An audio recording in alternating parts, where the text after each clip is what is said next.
On the first day of my rebirth, my wicked stepmother cornered me in the kitchen. If this girl doesn't marry a cripple, she'll be fed to the rats. The demon master from the previous life, who had self-detonated his yuan ying, smiled as he lit up his fingertips with ghostly fire. Say that again? Chapter 001, Rebirth on Earth. On the evening of September 1st, 2005, near a small alley close to Qingshui Middle School in Qingshui Town, Pingshan County, Zhongzhou City, Zhongyuan Province. A girl lay on the ground wearing gray checkered linen clothes, earthy cloth shoes, long bangs, and thick black-framed glasses. The fading light of the sunset filtered through cracks and illuminated her figure. Around her were several girls dressed somewhat in non-mainstream fashion, kicking and punching the girl lying on the ground. Among them was the leader, clad in a black miniskirt with red-dyed hair, who viciously cursed. "You tramp! How dare you seduce Wang Chun when you look like this? Beat her hard." The girl lying on the ground initially cried out in defense. "No, I didn't try to seduce him." Gradually, she fell silent. A chubby girl similarly dressed in a non-mainstream style noticed that the girl on the ground was motionless and spoke up. "Leader, she's not moving anymore. Could she be dead?" Another short-haired girl placed her hand under Lin Qing's nose and shouted in alarm. "Leader, she stopped breathing."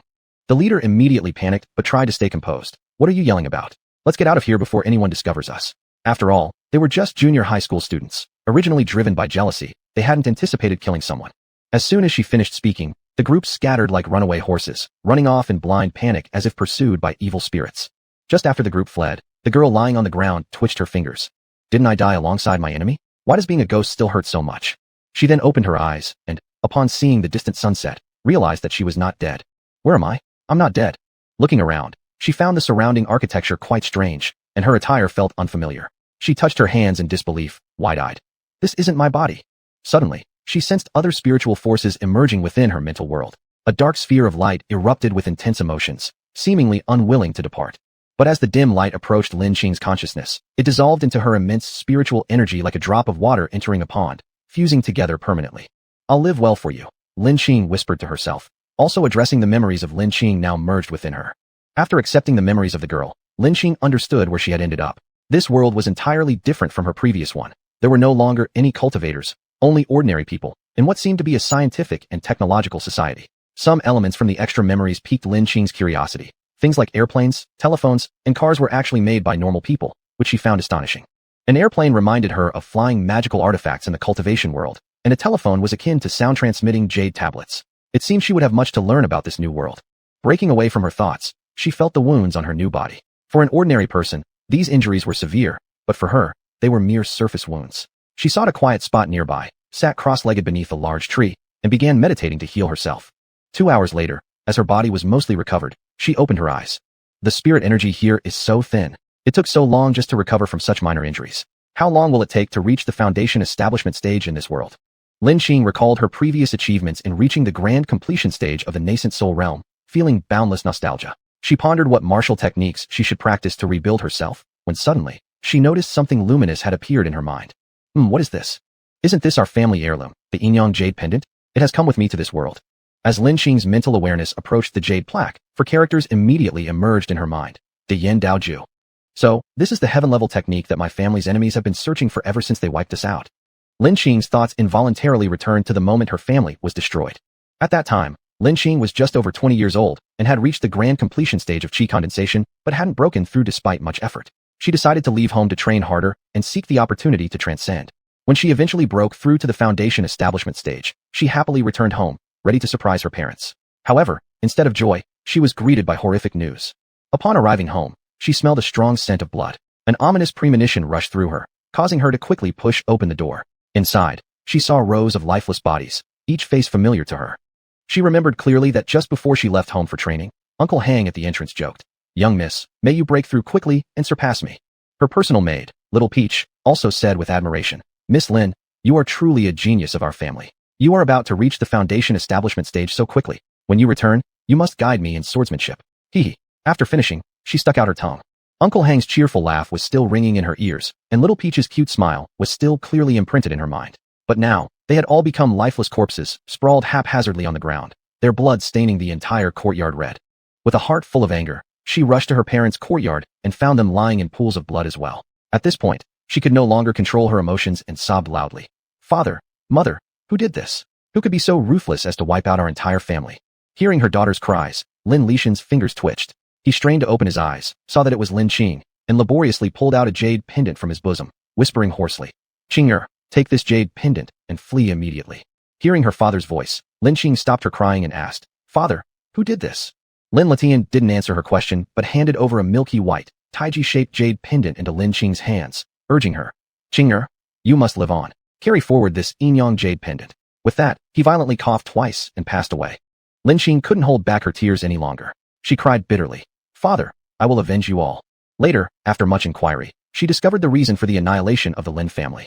It turned out that the head of the Song family on the Cultivation Continent had heard that the Lin family had an ancestral heaven-level technique. They came to force its surrender, hoping to use it to break through from the Yuanying stage to a higher level. It was rumored that Song Battleground, the head of the Song family, was nearing the end of his lifespan and only had 300 years left. Unexpectedly, every member of the Lin family remained stubborn, insisting they knew nothing about any heaven-level technique. Lin Qing speculated that if such a heaven-level technique existed, it must definitely have something to do with the Yinyang jade pendant. Afterwards, she tried countless methods to discover the special qualities of the Yinyang jade pendant, only to find it was just a slightly better quality, ordinary jade piece. Nevertheless, she never forgot her father's entrustment and continued to wear it around her neck. She wasn't sure why the Yinyang jade pendant appeared in her mind, but she was certain it was related to her rebirth. Otherwise, her clansmen wouldn't have failed to find this technique for so long. Now that her enemies were already dead, she was determined to carry forward this technique. In this lifetime, she did not intend to practice the unstable foundations of demon cultivation again. Although she had reached the status of demon lord in her previous life, she fully understood that while the path of demons allowed for faster advancement, it lacked stability and made one prone to accidents due to lack of control. Chapter 002, The Wicked Stepmother. By this time, it was already dark. Lin Qing followed the road in her memory as she walked home. After about an hour of walking, a very common farmhouse came into view. A dilapidated wooden gate stood in the middle, with some straw covering the eaves above the door. Around the yard were planted some locust trees, and behind the yard stood a large mulberry tree. Not far away, there was a small river. Looking along the direction of the river, one could see distant mountains. The house faced south from the north side, and inside the yard, there were 6 rooms, a kitchen to the east, a hall room at the center of the north side, a warehouse to the west, and 3 bedrooms on either side of the hall room. Lin Qing pushed the door open and entered. As soon as she stepped in, she saw a hand pump well to the right. At this moment, a woman emerged from the kitchen. She was slightly overweight, medium height, with a hooked nose and high cheekbones. Upon seeing Lin Qing, her expression immediately darkened, and she scolded, Little tramp, why are you back so late? The whole family is waiting for you to come back and cook. Lin Qing had never been spoken to like this before. In her previous life, prior to the destruction of her clan, she was treated like a princess. After the clan's downfall, she devoted herself entirely to cultivation and soon became a powerful demon lord. Many people feared her and would not dare call her such names. She coldly stared at the middle-aged woman with a sinister gaze. Though Lin Qing was no longer the demon lord, her aura of power remained unchanged. The middle-aged woman immediately stopped cursing her and muttered under her breath as she watched Lin Qing walk away. Why was that little tramp so terrifying today? Seeing Lin Qing retreat to her own room, the woman did not dare call her out again to cook dinner. With her husband and son due to return shortly, the woman had no choice but to cook herself, inwardly cursing Lin Qing all the while. Despite treating Lin Qing poorly behind closed doors and often yelling at her, the woman continued to feign being a good stepmother in front of her husband and son. This middle-aged woman was named Yang Chun. From her current appearance, it was clear that she must have been pretty when she was younger. Raised in a rural area where her parents favored sons over daughters, she dropped out after junior high school to work odd jobs and support her 2 younger brothers' education. Despite working tirelessly and living frugally for a year, she didn't manage to save much money, and when her parents realized she hadn't brought any earnings home, they would beat and scold her constantly. While at home, she heard from friends that it was easier to make money in the south, so she followed them to Dongguan City in Guanyue province to work. Soon, the city's dazzling lights captivated her. Introduced by friends, she initially worked as a waitress in a nightclub, though her pay wasn't great. Seeing the other female employees earning significant sums without much effort, envy began to grow within her heart. Until one day, a guest showed interest in her, offering her 200 yuan to spend the night with him. Watching the red banknotes in front of her eyes, her monthly wage, she agreed, and thus embarked on a path where she traded her body for money. Over the next few years, she made quite a bit of money, most of which she sent home to support her family. Her efforts allowed her family to rebuild their house and purchase items like large trucks and motorcycles. During those years, she underwent multiple abortions until one day, during another pregnancy, a doctor warned her that further abortions could damage her uterus lining, possibly making future pregnancies difficult. Realizing the impermanence of her current lifestyle, Yang Chun started considering marrying a simple, honest man, someone who could unknowingly take responsibility for her actions. With the new year approaching, Yang Chun quit her job, intending to return home quickly and find a husband. It was during this journey back that she met Lin Igua, also a worker in Guanyue province. Naive and unsophisticated, Lin Igua was easily drawn to the fashionable, charming Yang Chun, and Yang Chun was pleased with Lin Igua's handsome looks. Yang Chun viewed Lin Igua solely as prey, completely disregarding whether he was single or married. Years in the nightlife scene had already ruined her moral compass. Lin Igua had initially no intention of cheating, but he could not resist Yang Chun's deliberate allure. His wife, Zhang Yueping, was a plain-looking, somewhat dull rural woman. She had already given birth to Lin Qing, who was 4 years old at the time. The constant strain of childcare, housework, and farm labor left Zhang Yueping looking much older than her actual age, close to 40 despite being barely 30. Meanwhile, Yang Chun was only in her early 20s and knew how to use skincare routines and charm men effectively. Lin Aigua couldn't resist her advances. Moreover, the skills Yang Chun honed during her time in nightlife gave Lin Aigua pleasures he had never experienced with Zhang Yueping. Moreover, since both of them were within the same county, the short distance allowed their extramarital affair to develop rapidly and soon became uncontrollable. During the spring festival, Lin Aigua, aside from New Year's Eve, made excuses almost every day to go out. One day he claimed there was a friends gathering. The next he said he would play cards with friends. Moreover, he often secretly answered phone calls. After the Lantern Festival on the 15th day of the first lunar month, Yang Chun informed him that she was pregnant. Lin Aigua started to feel panic-stricken. Although he liked Yang Chun and wished to be with her forever, he had never thought about hurting his wife. Despite her lack of beauty and quiet demeanor, his wife had taken care of his parents, given birth to, and raised their child dutifully. He could not just arbitrarily divorce her without reason. Yang Chun originally believed that telling Lin Aigua about her pregnancy would immediately lead to his proposal. In the past month, she had observed his fascination for her. If not for her pregnancy, she wouldn't mind prolonging their courtship, but her unborn child could not wait any longer. Seeing the furrowed brow on Lin Aigua's face, Yang Chun promptly adopted an expression of helplessness and sobbed. You've never thought of marrying me. What am I supposed to do? Now that I'm pregnant, if my parents find out, they will surely beat me to death. It would be better if I just died right now. Lin Aigua immediately embraced her and consoled. Pure one, no, I have thought of marrying you, but, forgive me, I deceived you. I'm already married. Yang Chun widened her eyes in surprise and exclaimed, What? You are already married? Then what should I do? I don't want you to become a disloyal man, and your wife is innocent. I don't want to harm her either. It's all my fault, because I fell in love with you at first sight, because I couldn't control myself, because I loved you. It's all my mistake. Listening to this, Lin Aigua felt excruciating heartache and quickly hugged her tighter as he tried to console her. No, it's not your fault. It can only be blamed on destiny playing cruel tricks on us, and our meeting being too late. At that moment, Yang Chun resolutely pushed Lin Aigua away and said, Aigua, we shouldn't see each other anymore. I don't want to be a third party, nor do I wish to affect your life. Just leave me alone. If you're happy, even if I die, I'll be satisfied. As she spoke these words, her eyes were stealthily observing Lin Aigua's reaction. Hearing this, Lin Aigua felt even more guilt-ridden and began making a secret decision to get a divorce. He could not let Yang Chun die. After all, he loved her. That meant Zhang Yueping would have to make the sacrifice. Given her kindness and understanding, he believed she would comprehend. Pure one, give me some time, I will get divorced and marry you. Whatever you do, don't attempt suicide. Chapter 003, The Death of Zhang Yueping. After Yang Chun's carefully orchestrated drama, and given that Lin Aigua indeed had no deep feelings for his wife Zhang Yueping, he quickly confessed to Zhang Yueping and demanded a divorce. For Zhang Yueping, this was like a bolt from the blue. In the countryside, if any couple divorced, gossip would surely drown them. There were plenty of idle gossipy women in rural areas who enjoyed spreading rumors about others' affairs. Zhang Yueping could never have imagined that Lin Aigua would treat her this way. She asked herself whether she hadn't properly raised their child and respected her in-laws at home, and whether she wasn't blameless in all these years.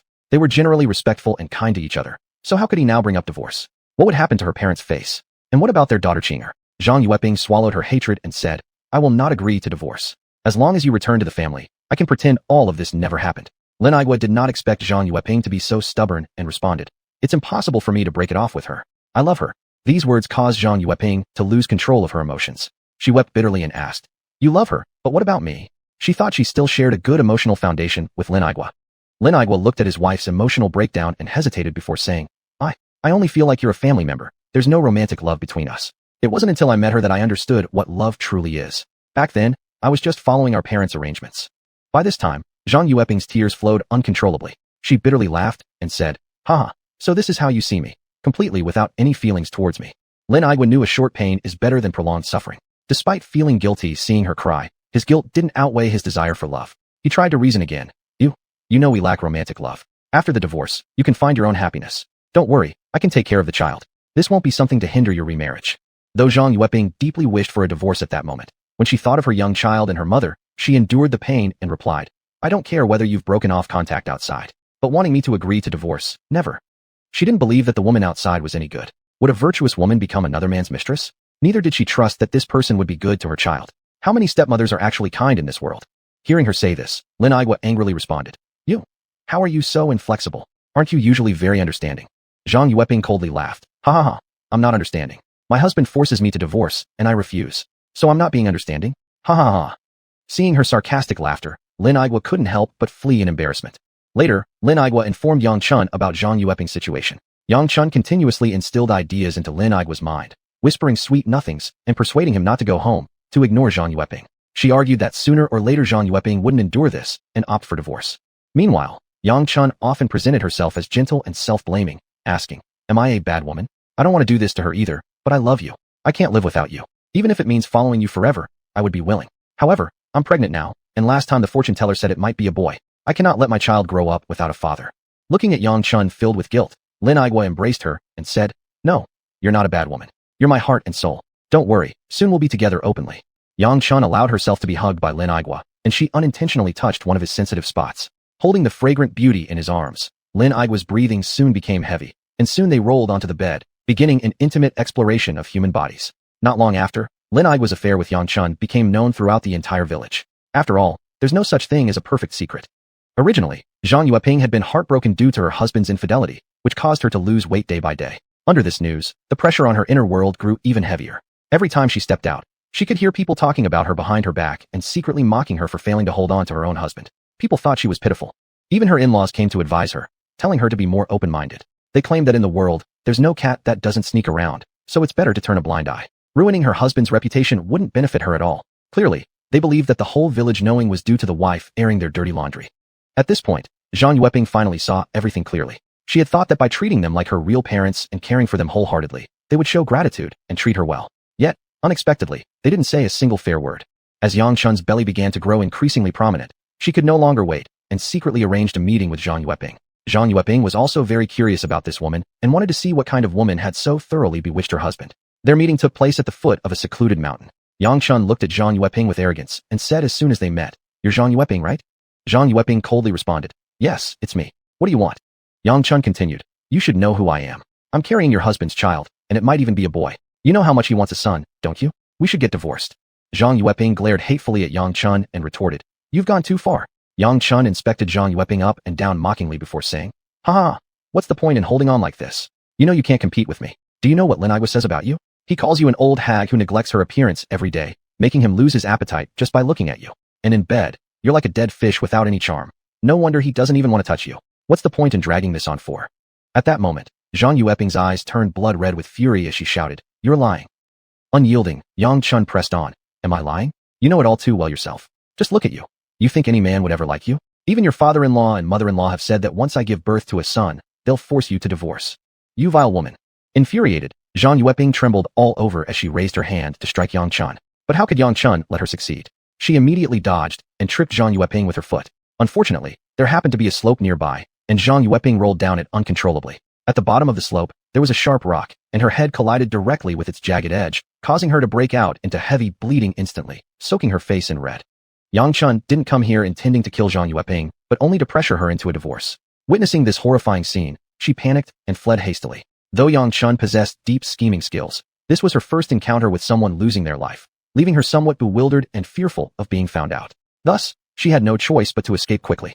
Chapter 004. A motherless child is like a piece of grass.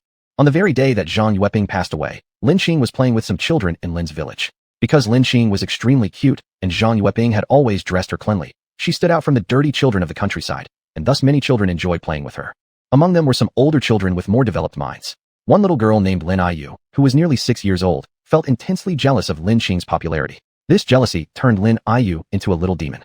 She had overheard her own parents talking about rumors regarding Lin Xing's parents and spoke up. "Do you all know? Lin Xing's parents are about to divorce because her dad has left her mom for another woman." Lin Ayu did not understand what the term for another woman meant, but from the adult's tone, she knew it wasn't a good thing. Upon hearing this, Lin Xing angrily responded, "You're making it up. My dad hasn't abandoned my mom at all." Lin Ayu proudly said, "I'm not lying. Many people in our village know this."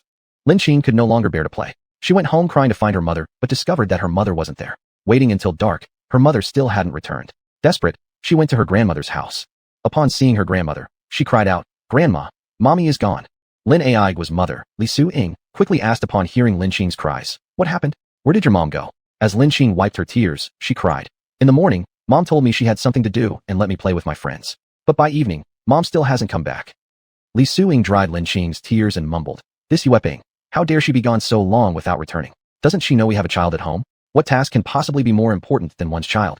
So they waited through the night, but Zhang Yueping's presence still couldn't be found. Li Suing had to call Lin Aigua to come back and search. Zhang Yueping was only discovered the following morning when she'd already been gone for quite a while. She was found by the village doctor, Lin Sheng, who had climbed the mountain in the eastern part of the village to collect herbs. When Lin Sheng came across her, he saw that she had been dead for quite some time, rushing back urgently to inform her family. Once it was known Zhang Yueping had died, Lin Aigua was similarly thrown into panic. He merely wanted to get a divorce and never imagined that she would end her own life. Clearly, he thought Zhang Yueping had taken her own life, as why else would she go to such a secluded place?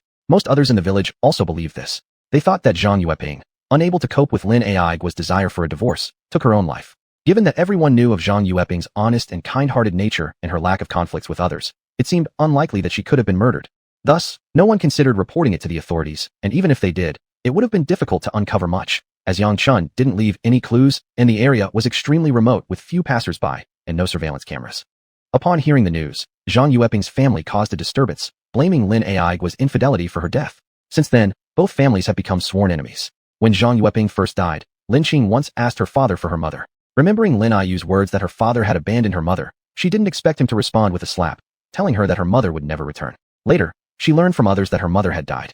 Although she didn't fully understand the concept of death at the time, she knew that she would never again see her mother's smile or hear her voice. From then on, Lin Qing transformed from an open and lively girl into a silent and insecure one. Meanwhile, Yang Chun spent several days consumed by fear and anxiety. Several days later, she began to probe around. When she learned from Lin Aigua that Zhang Yueping had indeed passed away and that everyone suspected her death was suicide, she breathed a sigh of relief. After a few months, Lin Aigua quietly married Yang Chun because Yang Chun's pregnancy was progressing and could no longer be delayed. Moreover, Yang Chun's family demanded a dowry of 10,001 yuan, symbolizing one chosen from 10,000, which was quite a hefty price in those times when few could claim to be 10,000 yuan households. At first, Lin Aigua's parents were reluctant to accept this proposal, since marrying Yang Chun would require them to incur a debt of thousands of yuan.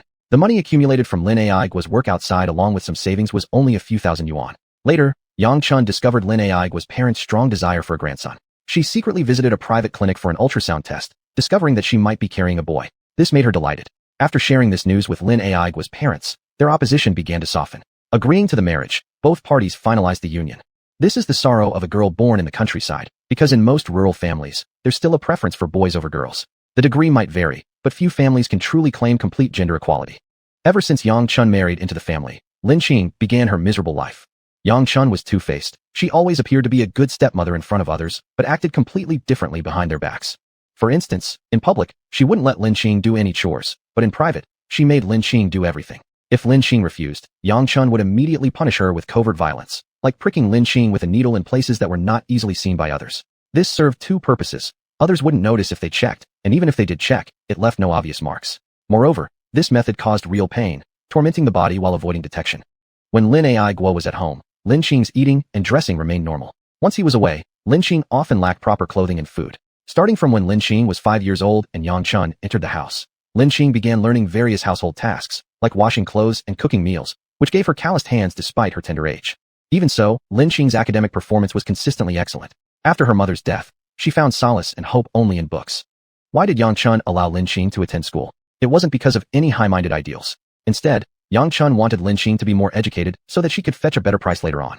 Educated girls usually brought in higher bride prices. Moreover, the government had long ago enacted laws ensuring 9 years of compulsory education, so Yang Chun didn't dare to openly oppose these regulations. She still needed to maintain her image as a good stepmother. Thus, she decided that after Lin Qing graduated from junior high school, she would stop her schooling altogether, quickly arrange her engagement, collect the bride price, and prepare for finding a wife for her own son. Yang Chun knew very well what kind of person her son was. He wasn't the studying type, often ranking last in his class. What future prospects could such a boy possibly have without careful planning? She worried that he wouldn't even be able to find a wife without preparation. Yang Chun's son was named Lin Shangjin. Since birth, he had been excessively pampered by the entire family. After giving birth to Lin Shangjin, Yang Chun never became pregnant again, so the entire family, grandparents and parents alike, doted on this one child. Consequently, he developed an attitude of recklessness, laziness, and disdain for hard work. From his name alone, one could see the family's expectations. They hoped he would advance in life and achieve something significant. Unfortunately, children who are overly pampered often grow up like flowers in a greenhouse, unable to withstand any hardship or adversity. How could such a person ever grow into a strong tree, becoming a pillar of society? Chapter 005, Drawing Qi into the Body. After returning to her room, Lin Qing began studying the Dian Dao Ju in her mind. The Dao that can be spoken is not the eternal Dao. The name that can be named is not the eternal name. Nameless was the beginning of heaven and earth. Named was the mother of all things. Therefore, Always without desire, one observes its subtleties. Always with desire, one observes its manifestations. These two emerge together but differ in name. Their identity is called a mystery. A mystery within a mystery, the gateway of all subtleties. The essence of all things, when compared, is life. Below it gives birth to grains, above it forms stars. Flowing between heaven and earth, it is called ghosts and gods. Hidden in the chest, it is called a sage. This is why it is named Qi. Brilliant as if ascending to the sky, dark as if entering the abyss, gentle as if being at sea, sudden as if upon a desolate hill. The great Tao has no form, yet it gives birth to heaven and earth. The great Tao has no feelings, yet it runs the sun and moon. The great Tao has no name, yet it nurtures all things. I do not know its name, so I call it Tao. This cultivation technique initially discussed the origin of the universe and the laws of the heavenly Tao. After reading just a bit, Lin couldn't help but feel how profound it was, truly deserving its reputation as a celestial class cultivation technique. This technique mentioned that whether it is spirit Qi, yin Qi, malevolent Qi, or dead Qi, they are all forms of energy, and its greatest advantage is the ability to refine these energies into cultivation resources. Ha ha ha, truly heavens will helping me. Given the current spiritual energy concentration on Earth, reaching the foundation establishment stage would already be the highest achievement possible. This technique seemed tailor-made for Lin now. In her view, to live well and freely, one must have strong power as support. The cultivators were divided into 8 major stages: Qi condensation, foundation establishment, core formation, spirit infancy, soul transformation, void return, body integration, and tribulation crossing. In her previous life, she had lived over 200 years and reached the spirit infancy stage, also known as the Tao fetus stage. At this stage, it's as though a fertilized egg begins to split in the dantian, gradually forming an embryo, becoming a small infant. This child is essentially another body of the person, called the Dharma body. With the Tao fetus, a cultivator gains another life, and even if their original body dies, the Dharma body can reincarnate. In the Cultivation Continent, someone at the spirit infancy stage was considered at the pinnacle. At this point, they could communicate with heaven and earth, deduce the origins and ends of all things, travel spiritually across the void, and with full force strike down entire nations effortlessly. However, the spirit infancy stage was too distant for Lin now. Her first step was to draw Qi into her body and enter the Qi condensation stage. The Qi condensation stage was only the entrance to the cultivation world. Strictly speaking, only stepping into the foundation establishment stage could be considered a true cultivator. Even so, the Qi condensation stage was divided into 4 minor stages: early, middle, late, and great completion. Early Qi condensation marked the entry for cultivators. After achieving it, one could possess the strength of 1,000 pounds, move faster than galloping horses, and surpass normal human limits. One could then condense true essence inside their body, capable of drawing talismans and performing some small spells. Reaching the middle, late, and great completion stages brought additional magical powers, such as commanding winds and rains, making them appear mythical to ordinary people. And after reaching the foundation establishment stage, one gained the ability to fly with swords, extending their lifespan to 200 years. As Lin was contemplating, a knock on the door suddenly sounded. Lin, come out and eat. Dinner is ready. Your dad and younger brother are back, Yang Chun's soft voice came through. Recalling her unpleasant expression just now, Lin couldn't help but smirk sarcastically. Still, she was indeed hungry. After all, she wasn't yet at the core formation stage where one could abstain from food. Moreover, her current body was rather frail and did need some nutritional replenishment. With that thought, she opened the door and walked toward the hall. By then, everyone else had already seated themselves at the dining table. She took the only vacant seat, picked up her chopsticks, and started eating voraciously without giving any regard to the others present.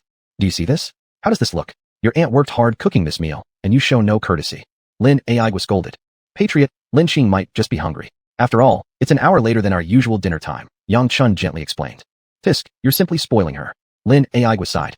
Lin completely ignored what they said or thought. From her enhanced memories, she knew that this body's father and stepmother were not good people. Ever since Lin hit young Lin at the age of 4 because of Zhang Yueping's death, Lin rarely called him dad anymore and became reticent. This suited the current Lin well, since there was no way she could call a stranger dad.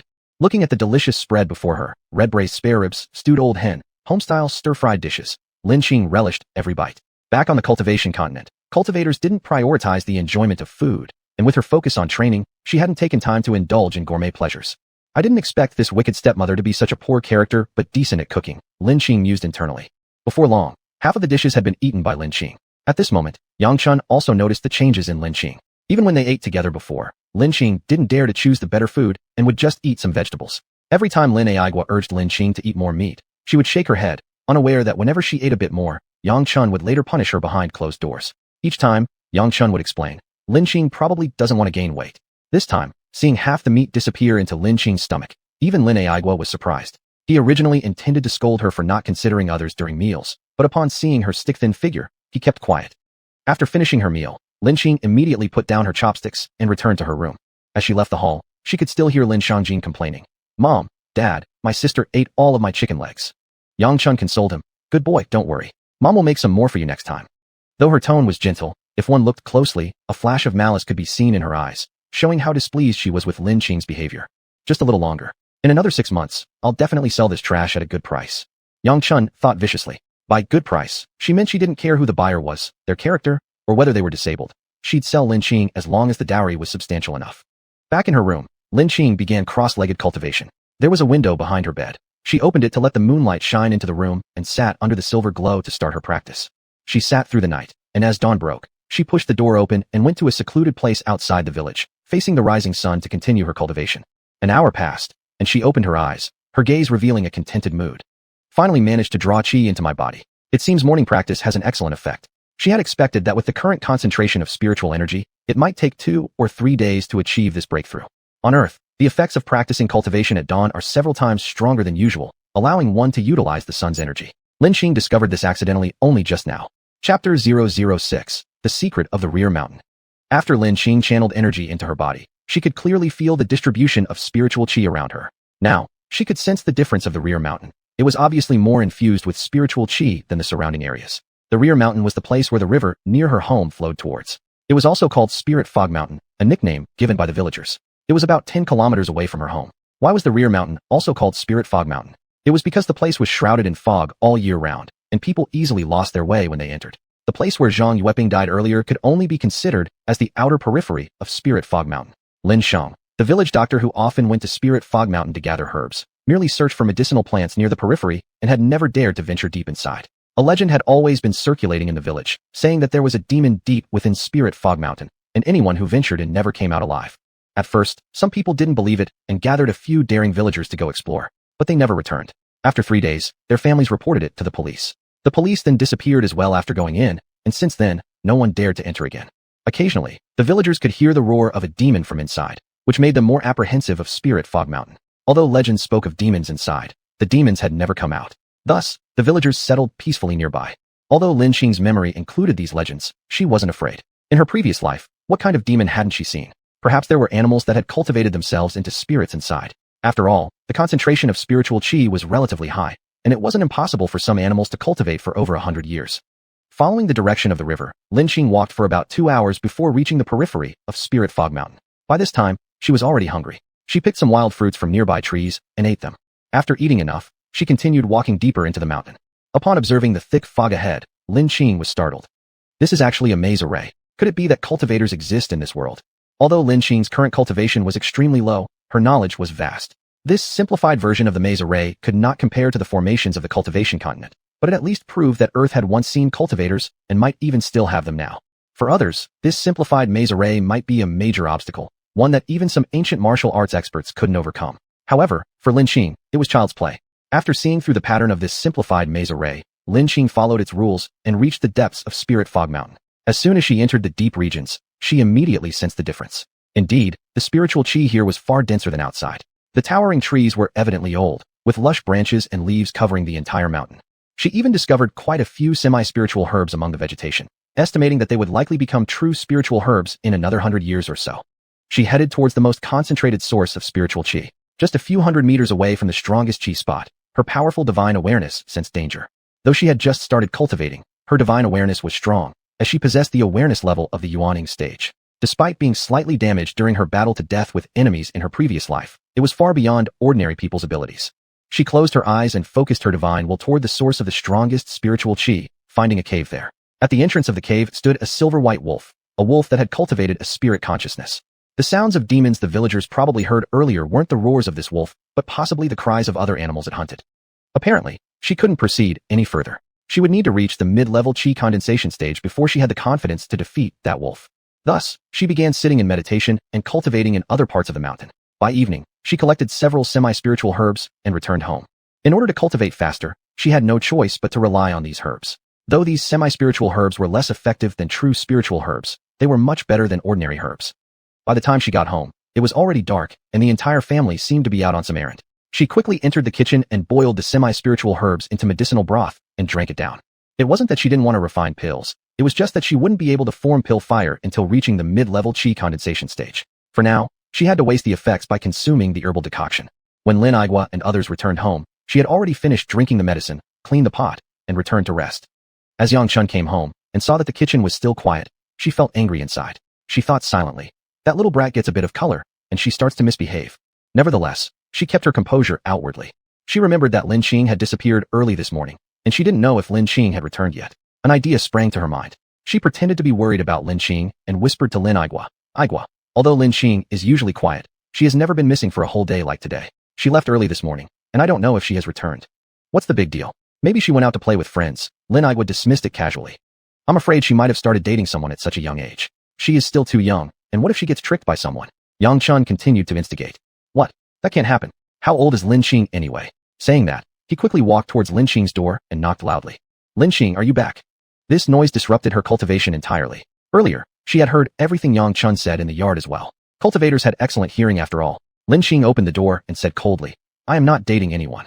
Yang Chun clearly hadn't expected Lin Qing to hear her whisper from so far away. With a forced smile, she said, Lin Qing, Andy was just concerned about you. It's good that you're not dating anyone. You're still too young. Lin Qing looked at her insincere face and gave a cold snort. Seeing this, Lin Igua scolded angrily. Lin Qing, that's going too far. How dare you talk to your aunt like that? Lin Qing didn't want to argue with them and said coldly, Nothing. Please don't disturb me. Then she slammed the door shut with a loud bang. Look, what has become of this situation?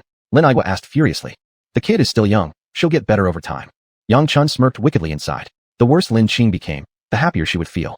Over time, Lin Igua would surely become increasingly disappointed with his daughter. By then, when Yang Chun mentioned arranging an engagement with Lin Qing, even if Lin Qing were to marry someone undesirable, a mere word from her would probably sway Lin Igua's approval. As night deepened, Lin Qing did not come out for dinner that evening. She was busy refining the power of the herbs. After all, they were semi-spiritual herbs, providing her body with tremendous energy, so she didn't feel hungry. On the other hand, Lin Igua decided to teach Lin Qing a lesson and therefore did not call her out for dinner. Chapter 007. Breaking through to the early qi cultivation stage. After Lin Qing finished refining the medicine, she discovered that her spiritual energy had increased significantly and all of her meridians had been fully unblocked. She estimated that after consuming another dose of herbal medicine and finishing its refinement, she would be able to break through to the early stage of qi cultivation. By then, she would at least have some power to protect herself. Although this level of strength was negligible for experts, for ordinary people, the early stage of qi cultivation was already very powerful. At the early qi cultivation stage, one could possess 1,000 pounds of force, move as fast as a galloping horse, and even special forces might not be able to defeat her. Dealing with 10 or 8 normal individuals would pose no problem whatsoever. Before dawn, she got up, took some salt, matches, and an old disused pot, and headed towards Lingwu Mountain. By the time she arrived at Lingwu Mountain, the sun had just risen. Facing the morning sunlight, she began to cultivate while absorbing the purple yang qi. If someone were there at that moment, they would see a young girl sitting cross-legged on the ground, her clothes flapping without any wind, as if some invisible energy was gathering around her. An hour later, she opened her eyes. On the outskirts of Lingwu Mountain, she hunted a wild chicken, cleaned it by the river, sprinkled some salt on it, and started roasting it. These wilderness survival skills meant nothing to her. As in the cultivation world, surviving in the wild was an essential skill, one of the necessary skills for undergoing tribulations outside. As the firewood crackled, the oil from the wild chicken began dripping into the fire. Soon, the chicken was roasted to a beautiful golden yellow color, and an indescribably tempting aroma enveloped Lin Qing. Without regard for her appearance, Lin Qing devoured the food hungrily, as she hadn't eaten anything all night and was famished. Before long, the large and plump chicken was reduced to just bones. Lin Qing belched, extinguished the fire, and started walking up Lingwu Mountain. She planned to gather some semi-spiritual herbs, hoping to break through to the early stage of qi cultivation by today, since tomorrow was Monday, and she would start school again. By evening, after drinking the semi-spiritual herb liquid once more and refining it completely, Lin Qing successfully broke through to the early stage of qi cultivation. At this point, her entire body was pitch black and foul-smelling. All these were impurities expelled from within her body. At this moment, she could no longer be considered an ordinary person. She had surpassed the limits of normal human beings. Her physical constitution had improved greatly. Unable to endure the stench, Lin Qing quickly found a pool of water on Lingwu Mountain and began washing herself. In the midst of lush green vegetation, there sat a white-skinned and exquisite young woman bathing. Her skin was as smooth as congealed fat, her figure delicate yet well-proportioned, and her raven-black hair cascaded down like a waterfall, resembling a spirit fallen from heaven to earth. This young woman was Lin Qing. Her body, having undergone the transformation of cultivation techniques, was now vastly different. Her former self had yellowish skin, a frail build, and dry, lifeless hair. With her thick-rimmed glasses and unfashionable clothing, she lacked even a trace of beauty. Now, she looked completely transformed from her previous form. Fortunately, the Lingwu mountain area was not accessible to ordinary people. Otherwise, she would have risked being seen naked. After hurriedly finishing her bath, she dressed herself and looked at her beautiful reflection in the water. She then re-wore her thick-rimmed glasses, concealing her exquisite features. Lin Qing clearly understood the changes brought about by cultivation, and she didn't want to draw too much attention, as it would complicate matters. In her current state, she still lacked the strength to protect herself, so she needed to keep a low profile. Upon returning home that evening, Yang Chun prepared a table full of delicious dishes. It turned out that Lin Igua was about to leave for work elsewhere. Previously, he had returned from afar to handle his son Lin Shangjin's schooling matters. His son performed terribly in school, his grades were at the bottom, and he often got into fights, resulting in his expulsion. Lin Igua spent some money and managed connections to enroll Lin Shangjin in a new school. He'd already stayed at home for quite some time, about half a month, and now had to set off again towards the south, as he still needed to support his family. Seeing the two children seated at the dinner table, Lin Igua sighed heavily. Neither of them gave him peace of mind. After clearing his throat twice, Lin Igua spoke.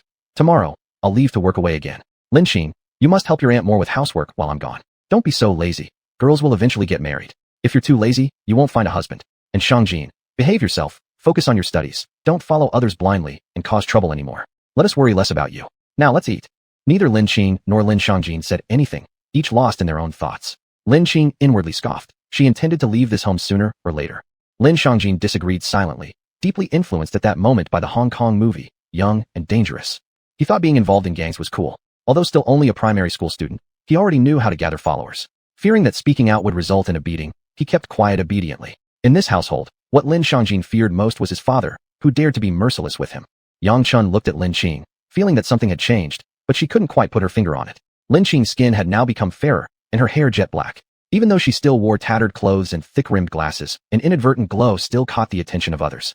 The next morning, Lin Igua left, but before he went, he secretly gave Lin Qing 100 yuan. Although he trusted Yang Chun's character, he thought it was good for his daughter to have some money in hand. Lin Qing didn't refuse the money, thinking that Lin Igua owed young Lin Qing far too much, and this small compensation was far from enough. Once Lin Igua left, Yang Chun immediately started barking orders at Lin Qing to do various chores, but Lin Qing completely ignored her, acting as if Yang Chun didn't exist. Enraged, Yang Chun scolded her. You little slut, your arrogance has grown, haven't it? Try surviving without our money. Don't rely on my food or drinks. When she heard Yang Chun use the term little slut, again, Lin Qing became angry. Coldly and fiercely, she warned. If I ever hear you call me that again, this will be your consequence. Saying this, she immediately slapped Yang Chun across the face. This slap wasn't with full force, only 1 or 2/10 of her strength, or it could have resulted in someone's death. Despite this restraint, Yang Chun was knocked down. Her mouth began bleeding instantly, and one side of her face became red and swollen. She would likely not be able to face anyone for several days. Shocked, Yang Chun stared wide-eyed at Lin Qing, unable to believe she had struck back, let alone with such tremendous power. Lin Qing smirked coldly, looking at Yang Chun's widened eyes. Don't provoke me from now on, or I won't be so easily reasoned with. Besides, I won't spend your money anymore. After finishing, she walked away gracefully, heading toward school. Yang Chun felt utterly wronged. Her whole face throbbed painfully, as if on fire. She wanted to call Lin Igua back to make him see what his daughter had done, but if Lin Qing denied it, no one would think a frail girl like her had that kind of strength. That way, her carefully crafted image of being a good stepmother might be ruined forever. Yang Chun decided that until she married Lin Qing off, she wouldn't treat her the same way she used to, because now Lin Qing had grown powerful. Only when Lin Igua returned during the spring festival holidays would she quickly marry Lin Qing off. After all, parental authority must be respected. With tears welling up in her eyes, Yang Chun remained seated on the floor, her cheek red and swollen. Chapter 008, A Life Caused by a Bet. Lin Qing hurried to school along the path she remembered. The route that usually took over an hour was now covered in just 10 minutes. From the school gate to the classroom, one had to pass through a small grove. There was still over an hour before class started, so Lin Qing decided to practice her martial arts skills there. Although she was already at the initial stage of qi cultivation, her physical fitness wasn't particularly strong. If she wanted to advance further on the path of cultivation, strengthening her body was essential. As she ventured deeper into the grove, she heard voices nearby. Wang Chun, you have guts. Who would have thought you'd confess to that ugly duckling? Lin Qing usually wouldn't eavesdrop on others, but upon hearing Wang Chun's name, she stopped. Did you die because of him? Lin Qing asked herself internally. It was just a loss in a bet. I had no choice. I see. But now, everyone at our school is talking about how the handsome Wang Chun loves the ugly duckling instead of a princess. Huh? Think about how you're going to get rid of this rumor. The voices gradually faded away. Lin Qing felt a sense of resentment, and she realized it stemmed from Xiao Lin Qing's unresolved desires. She smirked coldly. Your attachment can fade now. Someone like that isn't worth liking. You lost your life due to a bet. He didn't truly love you. Afterward, Lin Qing felt her inner peace return. She knew that the last trace of Xiao Lin Qing's lingering regret was now gone. Lin Qing went deep into the woods and began contemplating which technique she should use for body training. She suddenly recalled a technique she had previously obtained called the Phoenix body tempering technique. This method didn't focus on making the body incredibly tough and indestructible. Instead, it emphasized balance between strength and flexibility. At its highest level, if fully mastered, it could even allow the user to achieve immortality and be reborn like a phoenix rising from ashes. However, to practice this technique, one mustn't have undergone any other body tempering methods beforehand. By the time Lin had come across it, she no longer had the qualifications to learn it. In her past life, she had suffered greatly from lacking this type of cultivation, which led to her death after being caught in the explosion caused by an enemy. In this lifetime, she absolutely refused to make the same mistake again. The Phoenix body tempering technique was divided into 8 levels, with the first level named Gentle Water. It required the body to be as supple as water. As she recalled the moves, they seemed similar to modern yoga. After practicing for an hour, Lin became familiar with 3 poses, but couldn't execute them perfectly. While these poses looked like yoga, they were fundamentally different. After completing them, she noticed her body absorbed spiritual energy faster. These poses strengthened both her meridians and tissues. Seeing that it was almost time for class, she hurried back toward the classroom. Moving so fast she was like a gust of wind, reaching the door within seconds. Relying on memory, she found her seat. Just as she sat down, Lu Yuan, her desk partner, leaned over and teased, Lin, as the leading lady of the gossip, what do you feel? What kind of gossip are you talking about? Lu Yuan said, it's about the campus heartthrob Wang Chun confessing to you. How could I possibly like someone as flashy as him? Lu Yuan's eyes widened dramatically as if she had seen a ghost. Then she exclaimed, wow, Lin, you're so cool. I absolutely adore you. That's exactly how I feel too. Saying this, she embraced Lin. Upon getting closer to Lin, Lu Yuan, with titanium-like wide eyes, exclaimed in shock after feeling Lin face. Wow, Lin, did you get plastic surgery? How come your skin looks so good? I remember it wasn't like this before. Lin responded, all right, the teacher will be here soon. Let's read attentively. Lu Yuan nodded and said, oh yes. We still haven't memorized the passage the teacher assigned. What passage? Lin questioned, confused. Isn't it the Chu Shi Biao? Lin quickly flipped through to find the Chu Shi Biao and skimmed it rapidly. Lu Yuan, seeing Lin flip through it, quickly interjected. Trying to cram this classical piece at the last minute is futile. It's too hard to memorize. Hopefully, the teacher won't call on us. Bless us. Just then, their homeroom teacher Fan Hongmei walked in. Standing at the podium, she announced, stand up. All the students stood and shouted together, good morning, teacher. Everyone followed except for Lin, who was still deeply immersed in the classical text. She appeared quite distinct from the others, immediately catching the attention of the teacher. The teacher remarked, sit down. Some students are becoming disrespectful. They don't even know basic politeness anymore. At this moment, Lin had just finished reading the article. For others, memorizing it might be a bit difficult, but for Lin, who possessed an incredible mental power, remembering it after a single reading was a piece of cake. She looked up and noticed that the teacher's eyes were fixed on her. Realizing then that the teacher's sarcasm from before had been aimed at her, she had forgotten to stand up. Fan Hongmei continued, I wonder how everyone is done with my last assignment. Let me check. Lin, please recite it. And upon hearing the teacher questioning Lin, Lu Yuan inwardly panicked. Oh. The late emperor left his unfinished cause halfway when he passed away. Now the empire is divided into 3, with our province exhausted and impoverished. This is indeed a perilous time for survival. Yet, the guards within remain vigilant, and loyal scholars outside risk their lives, all in pursuit of following the special treatment bestowed by the late emperor, wishing to repay the current majesty. It is truly necessary to expand your royal listening, to shine upon the virtues left by the late emperor, to enhance the morale of the devoted. We should not belittle ourselves or cite inappropriate metaphors, which could block the way of loyal advice. As I am now about to part, I wipe my tears and do not know what else to say. Lin flawlessly recited the entire text without a single pause. After listening, Fan Hongmei was highly satisfied. She thought that Lin must have been so engrossed in reading that she forgot to stand up, not out of disrespect for her. It goes to show that students with good academic performance always receive favor from teachers. Smiling, teacher Fan said, Lin did a great job reciting, but in the future, you need to balance work and rest. You shouldn't overstudy solely. The class passed quickly. Once it ended, Lu Yuan began chattering. Wow, roommate, did you spend a lot of effort studying this text on the weekend? And you lied to me by saying you forgot. Lin could only nod slightly. Could she possibly tell the other person that she remembered everything she read? By the way, roommate, how come your skin got so good? And your hair too? Did you really get plastic surgery? Lin helplessly smiled. If I had the money for plastic surgery, would I still dress like this? Lu Yuan suddenly realized. Oh, that makes sense. Don't think too much. I lacked nutrition before, which caused my sallow complexion and frailness. Recently, since I've eaten better, my skin and hair have slowly improved, Lin explained. I don't lack nutrition either, yet why is my skin still so bad? You're having acne breakouts, Lin replied. Chapter 009, Campus Life. The morning passed quickly, and time flew at school. Lin was absorbed in her books, soaking up the knowledge of this world. Lu Yuan lived close by in town, just a short distance from school, so as soon as classes were over in the morning, she went home. But Lin had no choice but to eat at the school cafeteria, as Yang Chun didn't care whether or not she ate. As soon as she walked into the cafeteria, Lin Qing noticed many strange looks directed her way. It seemed because of Wang Chun, she had received quite a bit of criticism. Lin Qing, with her strong mental fortitude, had long stopped caring about what others thought. As usual, she stood in line to get her food. However, her acute hearing still allowed many people's words to drift into her ears. So she's Lin Qing. She doesn't look that great. Why would Wang Chun confess to her? Don't be skeptical. I saw it with my own eyes, Wang Chun loudly confessed to her on the playground. Impossible. Wang Chun is so handsome. How could he like her? It's unbelievable. Maybe Wang Chun has a different taste in aesthetics. In real life, some beautiful women often walk together with ugly men, and good-looking men sometimes walk with unattractive women. That's because those ugly men are rich. Does Lin Qing look rich? I've got the latest news. It seems that Wang Chun confessed to Lin Qing because he lost a bet. Allegedly, Wang Chun made a wager with another coldly aloof handsome guy from our school, Xiao Muting.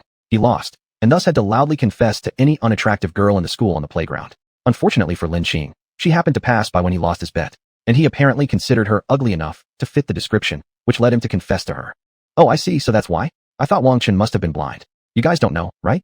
Wang Chun isn't just good-looking, smart, and skilled at basketball. His family is also extremely wealthy. The biggest restaurant in our county, Fu Man Lu, belongs to them.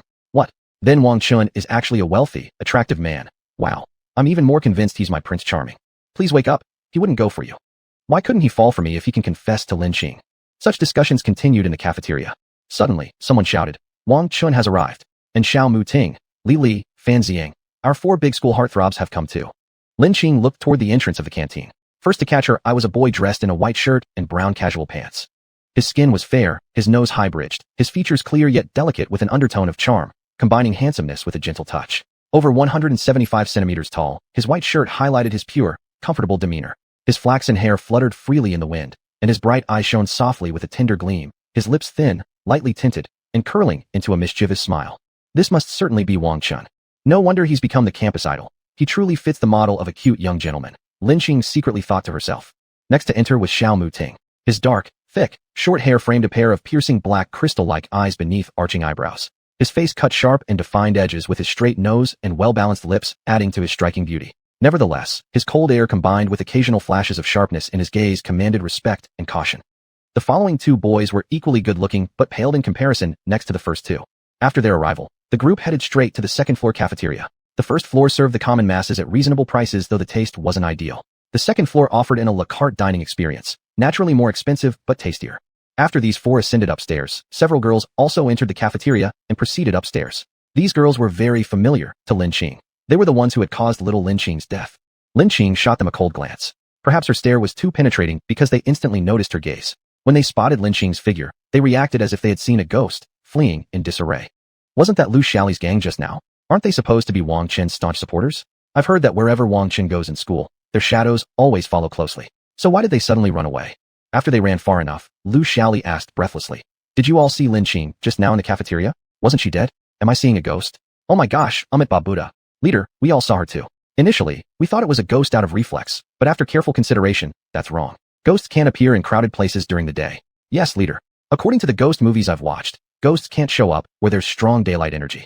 Therefore, Lin Qing isn't a ghost, meaning she probably didn't die the last time. After contemplating for a moment, Lu Xiaoli spoke up. Let's ask someone from Lin Qing's class whether she came to school today or not. That way, we'll know if she's a ghost or not. Only after Lu Xiaoli and her group had inquired did they find out that Lin Qing was indeed alive. At this realization, their panic and fear turned entirely into anger. Lu Xiaoli seethed with fury. This Lin Qing dares to fake her death. It looks like we didn't punish her hard enough last time. After school this afternoon, at our usual spot, let's ambush her. I must give her a proper beating as compensation for the fear she's instilled in me these past 2 days. This meal at the cafeteria cost Lin Qing about 10 yuan, which for an average girl would suffice, with just 5 yuan per meal. But due to the energy consumed during her cultivation, Lin Qing ate more. It seems I need to figure out a way to earn money. This little amount of money won't last me long. In the afternoon, there were math, English, and physics classes. All these subjects were quite new to Lin Qing. Although she had inherited the memories of little Lin Qing, she still needed time to fully comprehend and master the concepts. Thus, it required some effort on her part. Since she had decided to live well in this new environment, engaging with the world was also a form of cultivation. What she learned might help her understand this planet better. After school, Lin Qing didn't go home but instead went to the library, where she wanted to review lower-grade textbooks to help her better understand her current lessons. She read continuously for 2 or 3 hours until the library closed, then left. Meanwhile, Lu Xiaoli and her group had waited for 2 hours without seeing anyone, assuming Lin Qing had secretly altered her route and escaped. They had no choice but to leave unhappily. By now, it was already dark. Lin Qing decided not to go home, but to spend the night at Lingwu Mountain. She could catch some fish there and make grilled fish. This would solve her dinner problem. Besides, she had to continue drinking medicinal soup while cultivating. Finding a cave at Lingwu Mountain for lodging seemed convenient.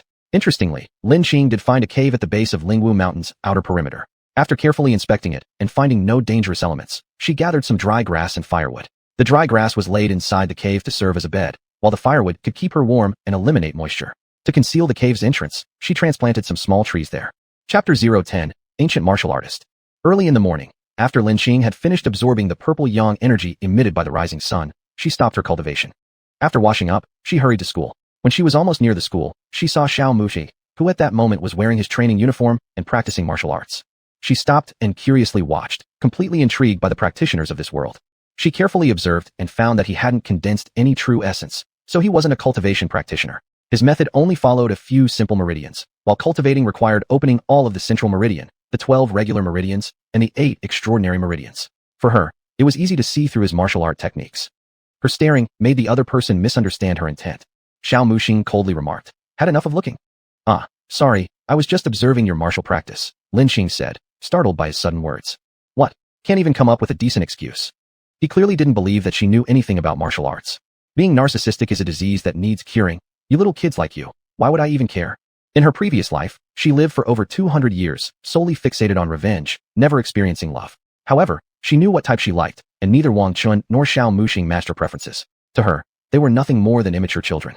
The 3 words little kid evidently agitated Xiao Muxi, who angrily retorted, "Who are you calling a little kid? You practicing some half-hearted moves thinking you're great." To her, his skills were nothing but amateurish. Even the weakest methods on the immortal continent were far superior to this. Enraged, Xiao Muxi prepared to punch Lin Qing, but restrained his strength. Otherwise, he feared killing her outright. Though he was just entering the initial stage of the Mingjing realm, barely stepping into the threshold of ancient martial artists, he was not someone ordinary people could defeat. Lin Qing wanted to test the strength of practitioners in this world, so she immediately started fighting with Xiao Muxing. Initially, Xiao Muxing held back some of his power but quickly realized she was not an ordinary opponent. Even when unleashing his full might, he couldn't even touch a single finger of hers. Previously praised as a martial prodigy for becoming an ancient martial artist within just 2 years of cultivation and reaching the early Mingjing stage, he now felt overwhelmed with failure. During their final bout, Lin Qing's oversized black-framed glasses accidentally fell off. The wind blew her bangs aside, revealing her stunning face to Xiao Muxing. Her skin was rosy yet fair, her forehead plump, her nose straight, and her eyes lively. All features perfectly combined on an elegant oval-shaped face. It was clear that she was a natural beauty. Lin Qing bent down to pick up her glasses and put them on, saying, "You broke my glasses. You should compensate me, though these can still be worn for now." Xiao Muxing was momentarily stunned by her beauty and could only mutely reply, "Okay, I'll compensate. Lin Qing smiled and said, "Thanks then." Afterward, she sprinted toward school. Her speed was astonishing, vanishing within moments. As she ran, Xiao Muxing stared at her receding figure and murmured, "I have never truly known you, Lin Qing. This is the real you." By the time Lin Qing reached the school, the first class was about to start, and it happened to be an English class, the subject she dreaded most. Though she had a good memory, learning a language like English needed consistent effort over time. Listening to the teacher explaining grammar in that class felt like hearing a foreign tongue to her, but she believed it wouldn't take long for her to fully grasp the language. Fortunately, the teacher did not call on her to answer questions during the class, or she might have embarrassed herself. The second class was biology, which meant a lot to her, because understanding the essence of cultivation was deeply tied to comprehending life and exploring it. Only with sufficient knowledge of various forms of life could one find patterns to apply in one's own cultivation. In biology class, she observed cell structures under a microscope, gaining insight into the marvels of technology. In her past experience of refining medicinal pills, she needed to understand the structure and properties of spirit herbs to purify and refine them properly. But she could only observe those internal structures through her mental power, whereas current technology allowed such observation with the naked eye, which seemed incredible. Thus, the intelligence of ordinary people shouldn't be underestimated. I wonder how powerful the guns, cannons, missiles, and atomic bombs in my memories were. Guess I should look up some resources. Before she knew it, the morning flew by. When the last class ended, commotion erupted among the girls in the classroom. "Wow, Xiao Muxing is at our class door." Upon hearing this, Lu Yuan's eyes immediately lit up as she looked toward the door, exclaiming, "Wow, it's really Xiao Muxing. He's my idol." Lin Qing rolled her eyes helplessly. It seemed Xiao Muting was the other big god in the school besides Wang Chun. Xiao Muting stood at the door for a while and finally saw Lin Qing. He smiled and waved to her. "Lin Qing, come out for a moment. I have something to talk to you." Lu Yuan was surprised. "Wow, deskmate, you're too awesome. Both of the 2 big gods in our school are related to you." And the classmates who knew Xiao Muting was looking for Lin Qing were shocked again. As soon as Lin Qing stepped out, she directly said, "Well, what do you want?" Xiao Muting was a little embarrassed. I want to invite you to dinner and apologize to you. I was too rude this morning. Okay, let's go. Oh, he had thought Lin Xing would refuse, but didn't expect her to agree so quickly. Aren't you the one inviting me to dinner? Then the two went to the canteen together, which sparked discussion among the masses along the way. What? Xiao Muting invited Lin Xing to have dinner together. What kind of deity is Lin Xing? Not only did she receive a confession from Wang Chun, but also made Xiao Muting treat her to dinner. The two came to the second floor of the canteen. Xiao Muting handed Lin Xing a menu and said, "Pick what you like, just point anything." Lin Xing showed a happy smile. "Then I won't be polite." She stopped after ordering 8 dishes. She saw Xiao Muting showing a surprised expression and said, "Haha, are you hurting already?" Xiao Muting shook his head. "This amount of money means nothing. I'm just surprised that you can eat so much." Lin Xing nodded. "We practitioners need a lot of energy. This food will be eaten up." Xiao Muting asked, "May I ask, what level of cultivation are you at now?" Lin Xing countered, "Oh, what levels are you divided into?" "You don't know?" My strictly defined realm is different from yours. Our ancient martial world divides cultivation levels from low to high respectively as Mingjing, Anjing, Huajing, Xiantian, Shanhai realm. And most ancient martial artists are at Mingjing. Those who reach Anjing are already experts, and those who reach Huajing are 1 in 10,000. Experts at Huajing are called Zongshis, who can establish schools and sections. What about the congenital and divine sea realm? Lin Xing asked. The congenital and divine sea realm are merely legendary figures. Whether they still exist or not, I do not know, Xiao Mutan explained. Then tell me about the power of bright force, dark force, and sublimation force. Bright force is the way of elementary school, advance and retreat, rise and fall, left spin, and right twist. The form has breaks, which can injure a person's tendons and bones. True bright force, which employs genuine energy, can make someone who hasn't practiced hard kung fu possess the strength of an iron palm. Placing a green brick upright on the table, one could break its upper half with a single hand swipe, while leaving the lower half untouched. Dark force represents the university path, connecting up and down, coordinating hands and feet, uniting inside and out in endless circulation without breaks in form, capable of damaging internal organs. A strike with dark force results in seepage-like effects, appearing fine on the outside but injured on the inside. If one presses a watermelon, the skin remains unbroken while the inside is entirely ruined. Sublimation force embodies the path of grandmasters, blending yin and yang, combining hardness and softness, aligning inside and out, capable of injuring spirit and morale. Leaves can kill, transforming all worldly objects into one's weapons. Based on Xiao Mutan's descriptions, Lin Xing roughly understood the power of bright force, dark force, and sublimation force. In fact, bright force corresponds to the early stage of qi cultivation, dark force to the middle stage, and sublimation force to the late stage. However, during actual combat, warriors far lack the variety of techniques that cultivators have since different cultivation methods vary in strength. And at her current early qi cultivation stage, she guessed she would have some countermeasures even against a common dark force expert. As the two chatted enthusiastically, Wang Chun, Li Li, and Fan Xiang arrived at the second floor. Mutan, why did you come over today without waiting for us? Wang Chun walked toward Xiao Mutan upon seeing him, but once he got close and noticed Lin Xing, he asked curiously, "How come you're here?" Xiao Mutan questioned, puzzled, "Do you guys know each other?"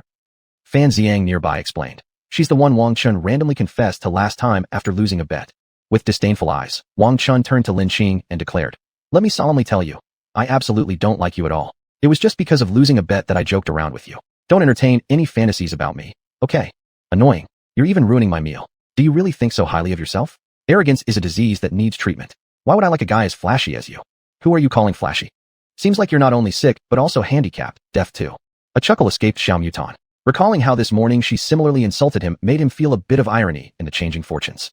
Still, seeing the tense confrontation between Wang Chun and Lin Xing, he interjected, "All right, stop arguing for my sake. Besides, Wang Chun, even if you were to fight, you wouldn't win against Lin Xing.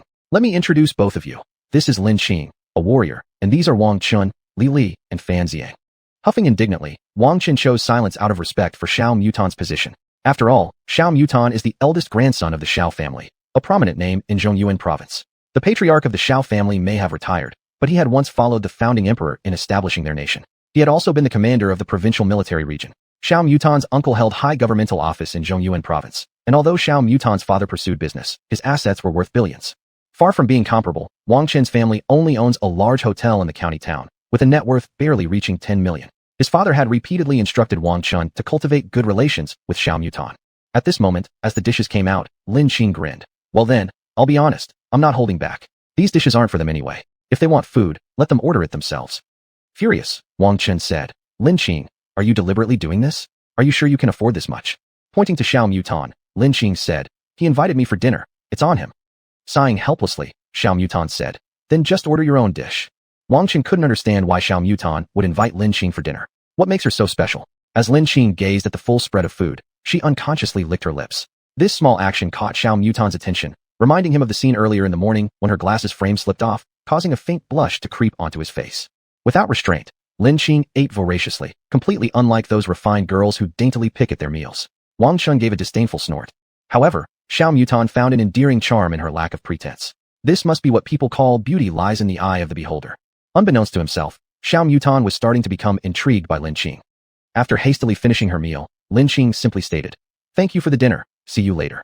After leaving the canteen, Lin Qing unexpectedly bumped into Lu Xiaoli again on campus. As soon as Lu Xiaoli saw Lin Qing, she angrily accused her. "Lin Qing, you are really good. First seducing Wang Chun and now Xiao Mutan. Have some guts and come out with me." Though Lu Xiaoli was enraged, she dared not start a fight inside the school. After all, there were too many people around, and the school strictly prohibited fighting. She didn't want to get expelled either. Her family had some money, but since her father remarried, he had stopped paying attention to her. Lin Qing had also been wanting to teach them a lesson for quite some time, and therefore decided to go along with them. When they reached the school gate, the security guard saw her leaving with a few troublemakers from the school and asked, "Do you need any help?" The security guard had long been familiar with the problematic students in the school. She smiled and replied to the security guard, "No, uncle, we're just going out for a chat." They ended up at the same familiar alleyway where Lu Xiaoli coldly sneered. "Don't you really think we're here just to chat with you? You must be very naive if you still believe that after what happened last time." "Of course not. I'm here because I've wanted to beat you all for a while now."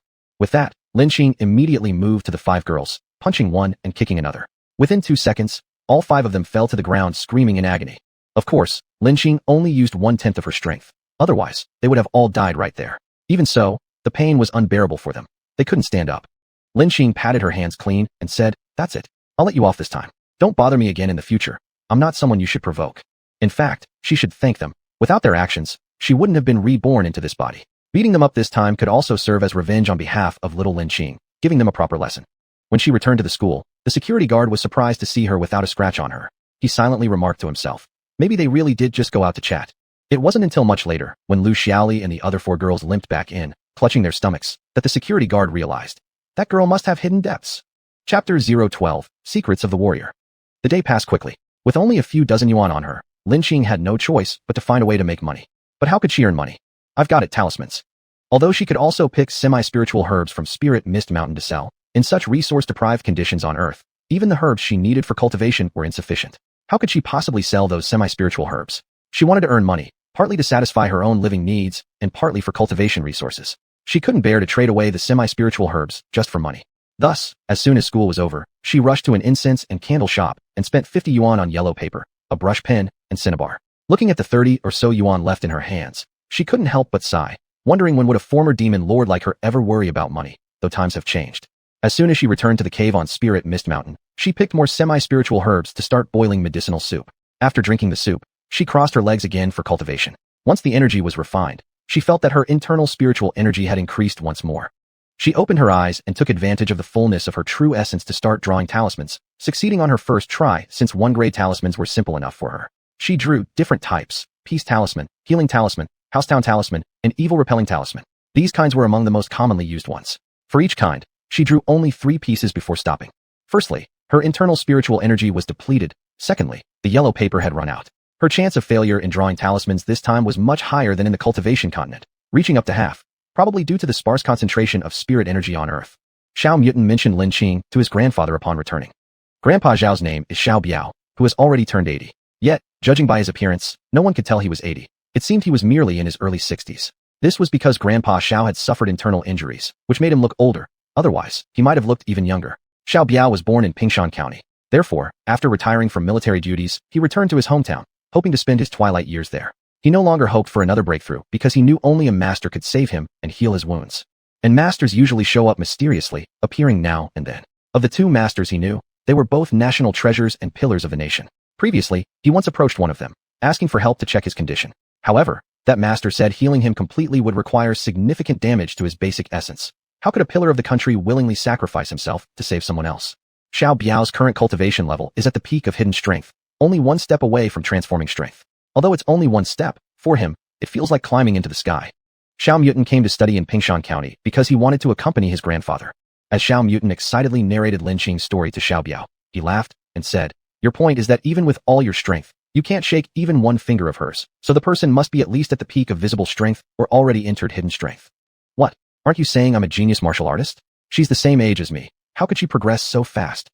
Alas, there are always better people and higher realms beyond us.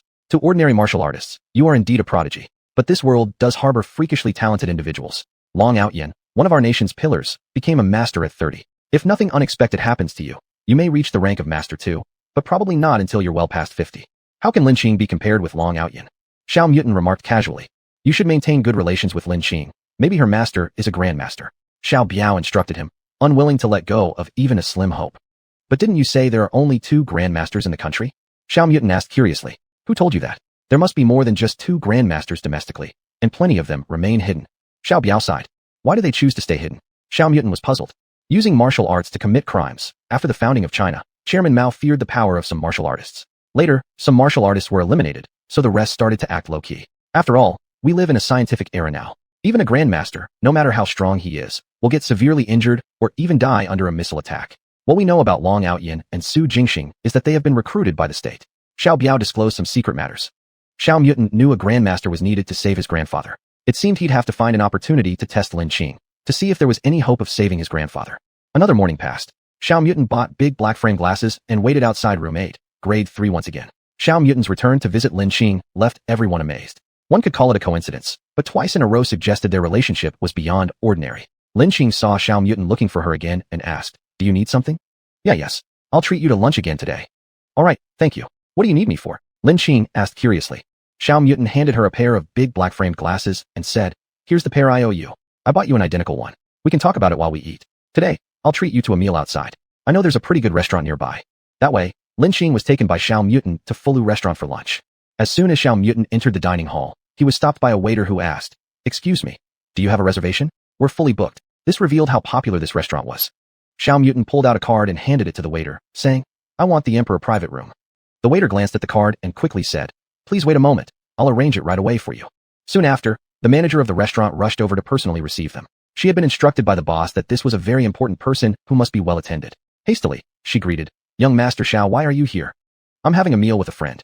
The manager looked at Lin Qing curiously when she noticed it was a student dressed in rather unfashionable clothing, feeling puzzled as to why young Master Xiao would invite her. Nonetheless, she kept her composure and said, Young Master Xiao, please follow me. The two took the elevator to the 3rd floor, where the interior was designed with a classical touch. Right as they entered, a huge dragon sculpture spiraled down from the ceiling, its mouth hovering above a fish tank below, which contained a few ornamental fish. Beside the tank stood a lush green plant, and behind it was a pond filled with water illuminated by green lights that made it look like green liquid. Several lotuses floated gently on the water's surface. It seemed the place had been specially advised by a feng shui master. Though Lin Qing wasn't highly knowledgeable about feng shui, she could tell that the air in this restaurant was slightly more vibrant than outside. Being inside made one feel refreshed, which explained why business here was so booming. Chapter 013, Being Mistaken as a Rival. The manager of the hall invited Xiao Muting and Lin Qing to the emperor's private room. Inside, the decor was dominated by purple and gold tones, giving an air of elegance and luxury. There was a potted plant of lucky bamboo in the corner, ancient paintings hung on the walls, and seasonal flowers arranged in a classical porcelain vase on the dining table. Pink carnations paired with yellow wild chrysanthemums enhanced the sophistication of the entire space. After they took their seats, Xiao Muting handed the menu to Lin Qing and said, This restaurant has excellent dishes. A few marked with red stars are signature dishes. You can give them a try. Lin Qing smiled and replied, Then I won't hesitate. She flipped through the menu and ordered 6 signature dishes: scallion-wrapped lamb, deep-fried purple su meat, peony bird's nest soup, Daoka roast chicken, beef ball soup, and clear soup with abalone. Then she ordered 2 bowls of special mutton noodles, which were popular street food in Zhongyuan province. Finished. Is there anything else you'd like to order? It'll be fine like this. We have things to discuss. Let's wait for the dishes to be ready before serving them all together. Xiao Muting told the manager. Then I won't bother you, she said and walked out, closing the door gently behind her before leaving. What do you need to talk about? Say it now. Lin Qing asked directly. Can you tell me your cultivation level? Xiao Muting asked. I've already told you that my cultivation division is different from yours. Strictly speaking, I am not a martial artist, but rather a Dao cultivator. She couldn't call herself an immortal practitioner as it might draw too much attention. A Dao cultivator? Xiao Muting hadn't expected this answer. If the other party wasn't a master, then his grandfather's hope would be dashed again. He couldn't help but reveal a sad expression. What's wrong with the look on your face? It's about my grandfather. He was injured in the past, so his cultivation cannot progress further anymore, and his physical condition is deteriorating. My grandfather is 80 years old. If untreated, he probably doesn't have many good years left. My grandfather said that only a grandmaster could save him. I originally wanted to ask if your teacher is such a grandmaster, but didn't expect you to be Dao cultivators instead. He looked disappointed. Who says Dao cultivators can't heal injuries or cure diseases? You mean you can treat my grandfather? I didn't say that. Whether we can treat depends on checking afterward. They agreed to visit Xiao Laozi after school at Xiao Muting's house. Brother Xiao, why didn't you tell me you'd come? Just as their conversation finished, the door suddenly opened, and a young girl entered. Who are you? Before Xiao Muting could respond, the girl turned toward Lin Qing with a guarded tone. Dream, stop being unruly. This is my classmate. I called her here today to discuss some matters. Xiao Muting scolded. Wang Ming'er immediately changed from an aggressive demeanor into a sweet cat-like charm. With a cajoling voice, she said, Brother Xiao, I didn't mean to interrupt. I apologized to her. Sorry. Lin Qing couldn't help but marvel at the complexity of human nature. What quick changes. But she could sense that while Wang Ming'er apologized, it was done unwillingly. Her insides were likely seething right now. Seeing Wang Ming'er apologizing, Xiao Muting introduced her to Lin Qing. Lin Qing, this is Wang Ming'er, the granddaughter of one of my grandfather's comrades in arms, and also Wang Chen's cousin. She's been spoiled since childhood, but actually has no bad intentions. Don't take her antics seriously. Ming'er, this is Lin Qing, my classmate. With a coy voice, Wang Ming'er said, Brother Xiao, what are you discussing? Can you tell me? Maybe having more people involved could bring extra ideas. There's nothing important. It's just academic discussions. If you have no business, don't interfere with our learning discussions. He dared not casually mention his grandfather's illness as it might create unexpected troubles for his family. He was also concerned Lin Qing might accidentally spill something, so he decided to send Wang Ming'er away. But Wang Ming'er clearly misunderstood. She thought the two were talking about love and relationships, which was why Xiao Muting wanted to send her away, not willing to tell her what they were discussing, even fabricating an excuse of discussing studies. Who discusses academics during meals? Brother Xiao, you find my interruption annoying? Saying this, she put on a face as if about to cry, pretending as if she had suffered greatly. If you're going to cry, do it outside. I have no patience to watch your act. Lin Qing disliked her mannerisms, which reminded her too much of Yang Chun, prompting her sarcastic remark. Seeing Lin Qing suddenly flare up, Xiao Muting didn't comfort Wang Ming'er. She angrily stormed out. So? Did your little lover run out? Are you not going to chase after her? Lin Qing mocked. Xiao Muting was about to take a sip of tea but was startled by this remark, choking on it. After coughing a few times, he said, Don't jump to conclusions. She's just the granddaughter of my grandfather's comrade in arms, who once saved my grandfather's life, so we're more tolerant of Wang Ming'er. Why are you explaining so much to me? Can I make a joke? Lin Qing shrugged. As soon as Wang Ming'er stormed out, her face turned hideous. She walked to a potted plant at the corner and angrily cursed. Lin Qing, you little wretch, how dare you seduce Brother Xiao? Brother Xiao is mine. Look at yourself in the mirror before even thinking whether you match Brother Xiao. While cursing, she crushed all the leaves of the potted plant as if they were Lin Qing. She suddenly remembered something and rushed to the restroom, pulling out her phone and making a call. Hey, is this Brother Wang? Sister Ming'er, what brings you to call me? Help me investigate someone. Lin Qing, a student in grade 3 at Clearwater Middle School. Sister Ming'er, what did this young lady do to offend you? Just do it, and let me know as soon as possible. On Lin Qing's side, the dishes arrived quickly, and she enjoyed eating all the delicacies on the table. Meanwhile, she thought Earth was truly amazing, creating such excellent cuisine without magical vegetables or fruits, simply leaving one speechless with praise. The afternoon passed swiftly, and Lin Qing followed Xiao Muting home. She had already guessed his family wasn't ordinary, and when she saw the massive villa in front of her, her guess was further confirmed. Xiao Muting had informed his grandfather after lunch, and old Mr. Xiao was waiting early in the living room. Upon meeting, Lin Qing immediately felt the intimidating presence radiating from Xiao Biao, as well as the evident killing aura around him, showing that he had killed many people in his youth. This must be Mutant's classmate Lin Qing. Xiao Biao greeted first. I am. Greetings, Grandpa Xiao. Lin Qing responded calmly. Good. The fact that you aren't affected by my aura truly shows that heroes come from the young.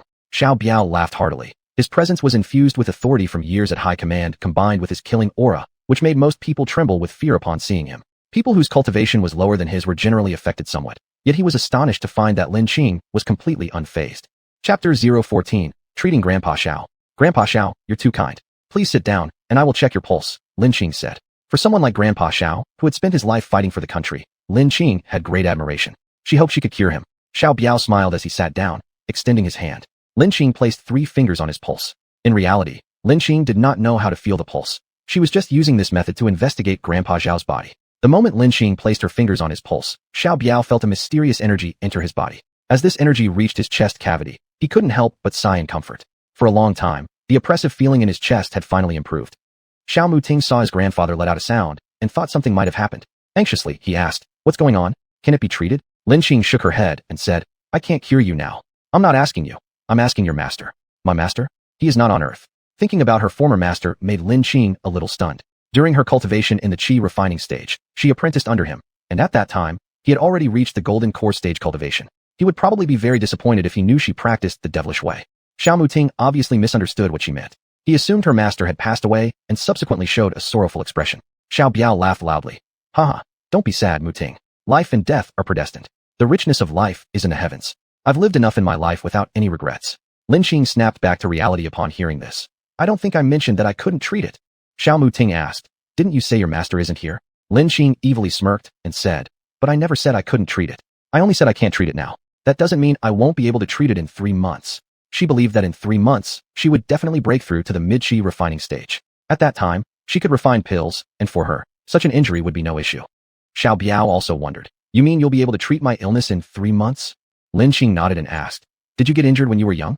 You actually figured that out. Back then, I followed grandfather into battle with Japan, who knew Japan sent ninjas. We couldn't resist, so I had to expend my essential origin force to repel the Japanese ninjas and secure victory. Since then, my foundation has been damaged, and my cultivation has slowed. Otherwise, I would have become a master of transformation by now. Even though I can save you in 3 months, you need to find one thing. What is it? We'll search everywhere even if we have to dig up every inch of ground to find it. I need you to find wild medicinal herbs. The older they are, the better. They must be at least 500 years old. She didn't want to waste half-spiritual medicine to heal his injuries. Such resources are extremely rare now and crucial for her cultivation. Besides, their family wasn't short of money. Finding herbs over 500 years old wouldn't be overly difficult. I'll send people to look immediately. Xiao Muting happily responded. How could he not be happy when his grandfather's condition had hope? I will first stabilize Grandpa Zhao's condition today, come again to treat him in 3 days, and fully heal him in 3 months. At this point, Xiao Biao was quite excited. He never expected to encounter a new path when all seemed lost. He was ready to face life and death, but Lin Qing gave him a pleasant surprise. Relax, Grandpa. With a pleasant sound, Xiao Biao felt the energy that made him comfortable earlier enter his body again, reaching his chest and nourishing his internal injuries. His previously suffocated chest was significantly relieved compared to before. He could sense the power of this energy. The true essence within his body avoided the sharpness of this energy. What? Could Lin Qing be a master? Otherwise, why can't my inner true essence resist her energy? And theoretically, only a master could save me. Realizing this, Xiao Biao quickly stood up and bowed respectfully to Lin Qing. I didn't realize a grandmaster was visiting. I hope you will forgive me. Lin Qing accepted his respect calmly since she saved his life, and then said, Grandpa Xiao, you don't need to do this. My cultivation realm division differs from yours, so you don't need to bow. Subsequently, Lin Qing was warmly entertained by Xiao Biao. Only after eating to her heart's content did she leave. Once Lin Qing left, Xiao Muting complained to his grandfather. Grandpa, why did you treat Lin Qing so respectfully? She is still my classmate, and it's awkward. Xiao Biao sighed. You don't understand the status of masters in the ancient martial arts world. In the martial arts circle, hierarchy isn't decided by age. It's the capable ones who take precedence. Strength is the only truth. This is the harsh reality of the ancient martial arts world. But didn't Lin Qing say she's a Taoist practitioner? Isn't her realm classification different from ours? Sigh. Even though she is not a grandmaster yet, she surpasses one. An ordinary grandmaster wouldn't dare to treat me, but she does. Just for this point, you must build a good relationship with her. Moreover, she's so young now, and the potential is limitless. Of course, if you could date her, your grandpa would be even more satisfied. Ha. Grandpa, what are you talking about? We are nowhere close. Time flew quickly to the weekend. Lin Qing, feeling her empty pockets, decided to take advantage of the weekend without classes to set up a stall. Thus, on the antique street in Pingshan County, a teenage girl appeared. She laid out a large plastic bag under the shade, placing 12 talismans on it, with a sign beside them reading, each talisman for 3,000 yuan, no bargaining. And the teenage girl was none other than Lin Qing herself. An hour passed, and more people began to gather. The uncle next to her was selling bracelets, beads, and other handicrafts. In no time, he had already sold several items, earning nearly 100 yuan. The uncle, during a break, glanced at Lin Qing and saw her sitting cross-legged, exuding an air of calm confidence. Hey, miss, your method isn't going to fool anyone. People these days aren't that foolish. If you want to make money, try another approach. Apparently, this uncle regarded Lin Qing as a scammer based on her appearance. No matter, my talismans are meant for the destined ones. Lin Qing calmly responded, showing no discomfort from being mistaken for a swindler. Another hour passed, when suddenly, a familiar voice came from ahead. Brother Wang Chun, thank you for accompanying me shopping today. Auntie asked me to take good care of you, so I can't refuse. Wang Chun replied with a smile. Wang Chun and Wang Meng'er were actually cousins. Wang Meng'er's mother was Wang Chen's aunt, while both Wang Meng'er's parents shared the same surname, which is why Wang Meng'er also carried the surname Wang. Chapter 15, The Ragged Taoist. Wang Chen looked at Wang Meng'er, who kept looking around for something, and asked, What do you want to buy, cousin? I'm looking for a shop called Jin Go. I heard there are quite a few genuine items inside. I want to buy one for Grandpa Xiao since he likes collecting antiques, Wang Meng'er said. Ha ha ha, little cousin. It seems like you really like Xiao Muting. You've come all the way here to chase after him. Wang Chen teased her. Xiao Gij is just very talented, handsome, has good grades, and excels in both literature and martial arts. I heard he also won the National Junior Group Martial Arts Championship. The key is that his family is both powerful and wealthy, right? Cousin, you're making fun of me. I'm not talking to you anymore, humph. As she spoke, Wang Meng'er quickly walked forward. When she reached a corner, a cold and quiet stall caught her attention, and the person who drew her attention was Lin Qing. She walked up to the stall, and, looking at a sign on it, said, 3,000 per piece, no bargaining. Lin Xing, if you're short of money, I can lend you some. Never thought you'd end up being a fraudster here. Lin Xing opened her eyes when Wang Ming'er approached and said coldly, if you're not buying, please leave. My charms are only sold to those with a bond. TSK, what an impressive impersonation of a quack. Does Xiao Gij know you're swindling people here? Wang Ming'er mocked with a laugh. At this point, Wang Chen also arrived. Seeing Lin Xing selling charms here, he scoffed. Ah, isn't this Lin Xing? How about studying instead of swindling people here? Was this how you impressed Xiao Muting before? If you're not buying anything, then scram. Lin Xing said a sentence and no longer paid them any mind. What's wrong with your attitude? Now that Xiao Muting isn't protecting you, let's see how haughty you still can be. Wang Chen shouted angrily, and all the grievances accumulated until now burst forth. Wang Ming'er snorted coldly. Cousin, do you know? This Lin Xing comes from a place called Linjia Village. Her mother died early. It's said because her father had an affair and forced her mother to commit suicide. Moreover, the person her father had the affair with used to be a prostitute in Dongguan City, and that person is now her stepmother. What kind of upbringing does someone from such a family have, right? What? Does Xiao Muting know? He probably doesn't know. Otherwise, why would someone like him be friends with someone like her? It was also the first time Lin Xing heard that Yang Chun worked as a prostitute in Dongguan City. It seemed Wang Ming'er investigated her. Otherwise, there's no way she could know her situation so clearly. Looks like today's not my lucky day. Meeting these two weirdos makes it impossible to keep the stall going, Lin Xing muttered to herself. She was about to close up and leave when suddenly, a ragged-looking Taoist came to the stall. He was originally attracted by the commotion over here, but unexpectedly, heaven gave him such a big surprise, finding talismans imbued with qi on Antique Street. Although they were only the lowest level talismans, their quality was so good that he had never seen anything like it. Such high-quality talismans were probably only kept by some large Taoist sects. He concealed his joy, fearing the other party might ask for an exorbitant price. So, pretending not to care, he asked, how much are these talismans? Upon hearing the question, Lin Xing glanced at him and thought to herself, the one destined to buy the talisman has arrived. 3,000 per sheet, no bargaining. Lin Xing flipped the board down earlier, so the Taoist didn't see it. Isn't that too expensive? He actually felt that the value of the talisman far exceeded this price. If given to rich people for feng shui purposes, a talisman like this could easily sell for tens of thousands. But he guessed the young girl in front of him didn't understand the true worth of the talisman. However, 3,000 per sheet, with 12 sheets totaling 36,000, was still heartbreaking for the Taoist. No bargaining. Miss, business shouldn't be done this way. Look, the paper quality of the talisman is bad, the painting is mediocre, and its function is negligible. I only feel sorry for you. Mississippi, aren't you still a student? Let's do this. 100 per talisman, 1,200 for a set of 12, alright. The uncle standing nearby immediately showed an envious look. He was just proud of himself for paying 100 yuan, but never expected that the young girl earned more than 1,000 yuan in a moment. Sorry, I'm not selling, Lin Xing replied. The people around her started murmuring upon hearing Lin Xing's words. The uncle beside her also advised, Miss, don't be too greedy, or you'll end up losing everything. And Wang Ming'er also said, Taoist master, she's just a scammer. She's not worth your sympathy. Lin Xing sneered coldly. Do you think I don't know the value of these talismans? It's just that I'm short of money right now. Otherwise, I wouldn't sell even for 30,000 per piece. The Taoist was surprised when he realized the other party knew the value of these talismans. He didn't expect that the other person was a fellow Taoist. Afraid that the other party might change their mind, he immediately agreed. Alright, I'll take them all. However, I don't have that much money on me right now. Just wait a moment while I go to the bank to withdraw the money. Lin Xing nodded and said, Sure, I need to get a bank card anyway, so let's do it together. At this point, Wang Chen also said, Master Taoist, you mustn't be fooled. She is my classmate. Her family is very poor. How could she possibly have something valuable? The Taoist, annoyed by the two repeatedly interfering with the deal, couldn't help but shout angrily. Get out of here. In an antique street transaction, no one should meddle inappropriately. You have no sense of propriety whatsoever. The two were scolded red-faced and mumbled. Those two must be accomplices. Otherwise, who would be so foolish as to spend tens of thousands of yuan buying a few completely useless symbols? It's pure feudal superstition. Lin Xing and the Taoist went to the nearby bank. The Taoist introduced himself. I am Huang Ju, disciple of the Maoshan sect, known as the Ragged Taoist in the Jianghu world. May I ask for the honorific name of our layman friend? Lin Xing also bowed and said, I am Lin Xing. May I inquire which sect's disciple Lin layman is from? Lin Xing thought for a moment and said, I come from the Daozong. She planned to call the sect she would establish later the Daozong.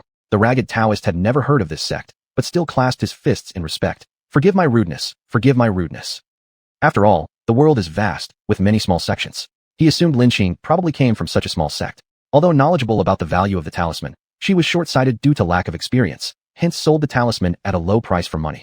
There will be a metaphysics exchange conference in Suzhou City in 2 months. I wonder if Brother Lin would like to join me there. Feeling he owed Lin Xing something in this deal, he wanted to bring her along to broaden her horizons to make up for it. What kind of metaphysics exchange conference is it? Lin Xing asked curiously. It's to gain some knowledge, learn from each other's experiences to improve the overall level of the metaphysical community. Afterward, there will also be a phase where we exchange items, the Ragged Taoist explained. Oh, What kind of items are exchanged during this phase? Everything, but mainly they are ritual tools, talismans, medicinal herbs, and the like. Then trouble Master Taoist to notify me when the time comes. Tell me your phone number. I don't have a mobile phone now. Once I buy one, I'll send you a message. Chapter 016, Being Looked Down Upon. When the scruffy Taoist and Lin Xing first arrived at the bank, the staff didn't take them seriously. The security guard asked them to wait in line. One of them was scruffily dressed, and the other was a minor. How could they possibly be VIP customers? Unexpectedly, the scruffy Taoist eventually took out a bank card, which turned out to be a diamond card, and then they were invited by the bank staff to the VIP hall. Upon hearing that the scruffy Taoist actually owned a diamond card, Lin Xing was surprised. It seemed that this Taoist had substantial assets. Lin Xing proposed opening a bank account, and normally someone under 16 like her would need a guardian present. However, with the guarantee of the Taoist, who was a diamond card customer, the bank quickly processed it for her. The scruffy Taoist withdrew 36,000 yuan and gave it to Lin Xing. She kept 6,000 yuan and deposited the remaining 30,000 yuan into the card. With 6,000 yuan in her pocket, Lin Xing found a mobile phone store. As she walked in and browsed through various phones, the salespeople didn't take her seriously. After all, neither her age nor her clothing suggested that she might be a potential customer. Only Jiang Xiaohong, an intern employee, stepped forward to greet her, smiling and asking, "Little sister, what kind of phone do you want?" "I'm buying a phone for the first time, so I don't know much about them. Can you introduce some options to me?" Lin Xing asked. "All right, our main brands include Nokia, Motorola, and Samsung. The first two are domestic brands, while Samsung is from South Korea. Do you have any brand preferences? What's your budget? What are your primary needs?" Jiang Xiaohong inquired as per her pre-job training content. "Let's go for the domestic brands, around 2,000 yuan. It just needs to make calls and send messages. Above all, it must be durable and energy efficient," Lin Xing replied after some thought. Jiang Xiaohong smiled and said, "In that case, I recommend the Nokia 1600. It's a new model released this year. It features a color LCD screen, a stylish design, long standby time, resistance to drops, practical functions, a clear screen, and good signal quality. And its price, 2,189 yuan, fits your expectations." As soon as she finished speaking, one of the employees scolded Jiang Xiaohong, saying, "Jiang Xiaohong, do you even want to keep your job? How could a little brat like her afford a phone costing us 2 months' salary? Look at how shabby she is. Does she look like someone with money?" Jiang Xiaohong protested. "But Sister Xiao, the company trains us to treat every customer as a god. Do you still dare to argue? Only those who can afford our products are real customers. Does she look like a customer to you?" Xiao Fong angrily said. Why does it seem like I'm not being treated as a customer? Is your service principal really judging people by their looks?" Lin Xing retorted. Hearing this, people around burst into laughter. And some people with poor family conditions who often felt looked down upon immediately chimed in. "Exactly. How do you serve customers here? If this is your attitude, we will definitely not come back to this store." I'm not talking about you guys. I'm referring to those poor people who cannot afford a phone," Xiao Fong explained. Xiao Fong's words obviously enraged everyone, and it would have been better if she hadn't tried to explain, because rich people are few while poor people are the majority. Some people may be able to afford phones, but only after saving for a long time. People began to criticize Xiao Fong loudly, causing chaos in the store until the store manager appeared. Manager Wu Jian heard the commotion and came out of his office, angrily asking, "What's going on? Why such noise?" Seeing Wu Jian arrive, Xiao Fong hurried over and called him brother-in-law. Wu Jian asked Xiao Fong, "What happened exactly?" Xiao Fong. Stammering, Xiao Fong couldn't explain clearly, so Wu Jian looked towards Jiang Xiaohong surrounded by people and asked, "You tell me, what happened?" Before Jiang Xiaohong could speak, Lin Xing noticed the nasty glare from Xiao Fong behind Wu Jian's back and instinctively stepped back a few steps. Lin Xing paid attention to this scene and then spoke up. "This incident involves me, so let me say something. I came here intending to buy a phone, and I was served by this employee named Jiang Xiaohong. Her service was excellent, and I was very satisfied. I was just about to pay when suddenly this person named Xiao Fong rushed over, scolding Jiang Xiaohong and mocking me, saying that I, as a poor person, couldn't possibly afford a phone." Wu Jian glanced around at the reactions of the people and realized the girl was telling the truth. He immediately ordered Xiao Fong, "Xiao Fong, apologize to this young lady right away." "Sister's husband, I refuse. This pauper simply cannot afford a phone," Xiao Fong insisted. "If you don't apologize, you'd better not come to work here anymore," Wu Jian angrily said, disappointed in her lack of maturity. Xiao Fong glared at Wu Jian, furious, and said, "Brother-in-law, how dare you bully me? I'm going to tell my sister, oomph." And with that, she stormed out of the store. Wu Jian sighed helplessly after seeing Xiao Fong run away. "I'm sorry, little miss. My younger sister-in-law is unreasonable. Please forgive her. Your purchase today will be given a 10% discount. Besides, Jiang Xiaohong, your service attitude is very good. You can become an official employee starting tomorrow." Jiang Xiaohong was pleasantly surprised. "Thank you, boss." Lin Xing smiled and said, "It seems this boss is still reasonable. Oh, by the way, Xiaohong, could you bring me one of the Nokia phones you recommended earlier? I'll take it." Are you really going to buy it?" Jiang Xiaohong was astounded. She hadn't expected Lin Xing to actually have enough money to buy the phone. Her previous attitude had entirely been due to professional ethics. Whether or not the customer made a purchase, every customer must be warmly received since they might end up buying something. She didn't expect that Lin Xing would indeed buy it. "What are you saying? Hurry up and give me the phone." In the end, Lin Qing spent less than 2,000 yuan on the phone and, following Zhang Xiaohong's suggestion, bought a number at the nearby business hall. Then, she stored the messy Taoist number in her phone and sent him a message to let him know her new phone number. She left the mobile phone store and then went to an incense shop, where she purchased some yellow paper and cinnabar before leaving. When she returned to her cave, she found a man lying there, his body covered with wounds. The man wore tight black clothes that perfectly showcased his well-built figure. He had a robust frame, bronze skin, sharply defined facial features, deep and mysterious eyes under thick eyebrows, a head of dark and lush hair, and a nose that stood tall. His lips, slightly pale even in unconsciousness, were perfectly proportioned and curved into an attractive line even as he slept. By the time she reached her cave, she discovered a heavily wounded man lying in front of it. There lay the man, clad in snug black attire, revealing a flawless physique beneath. His towering stature, tan skin tone, and sharply chiseled features exuded an air of profundity, akin to a Greek sculpture. Beneath a head of jet black, thick hair, and arched eyebrows, his enigmatic eyes seemed to beckon for a glance. With a prominent nose and well-balanced lips, though now somewhat pale, he maintained an alluring profile, even while unconscious. Chapter 017. My name is Jiang Beichen. Lin Qing saw the unconscious handsome man in front of her and at first, didn't intend to bother with him. However, as he had dirted her place, she sighed, picked him up, and carried him inside the cave. It was already evening. The cave was somewhat dim. She placed the man on some dry grass and lit the firewood. Lin Qing used her spiritual energy to check the man thoroughly. She discovered that his injuries were severe. His body had multiple knife wounds, some of which had reached the internal organs. Additionally, a bullet was lodged in his thigh. It appeared she would need to ascend the mountain and gather a few semi-spiritual herbs for his treatment. Otherwise, even if his life could be saved, these wounds would leave hidden ailments. She swiftly arrived at the dense area of semi-spiritual herbs on Lingwu Mountain. She collected a plant each of Sanchi, Puhuang, Baiji, and others before rapidly returning to the cave. She set up a pot of boiling water first. Then, gathering her qi, she slapped his thigh, causing the bullet to immediately shoot out and fall to the ground. She grabbed the nearby scissors, intending to cut open his clothes to help treat the wound. At the moment when Lin Qing had struck his thigh, he had quietly awakened.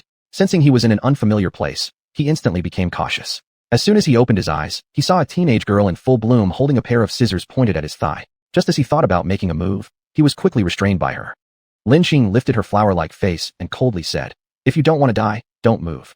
He was astonished to find himself completely unable to move, as if his acupoints had been struck. He didn't know who this little girl was, or what her intentions were. Despite being severely injured, he had escaped from the enemy's hands until the wounds became too much, leading him to collapse at the foot of a mountain. She noticed he had awakened just after he started feigning sleep, despite pretending not to open his eyes. With her sharp insight, Lin Qing detected it through the changes in his breathing pattern. Now, Lin Qing fully examined his eyes, which aroused her curiosity. A pair of narrow phoenix-like eyes under thick eyebrows, dark, deep, icy eyes radiating both malevolence and sensuality. What a breathtaking beauty, she marveled inwardly, finding him more handsome than any man she had encountered in the immortal continent.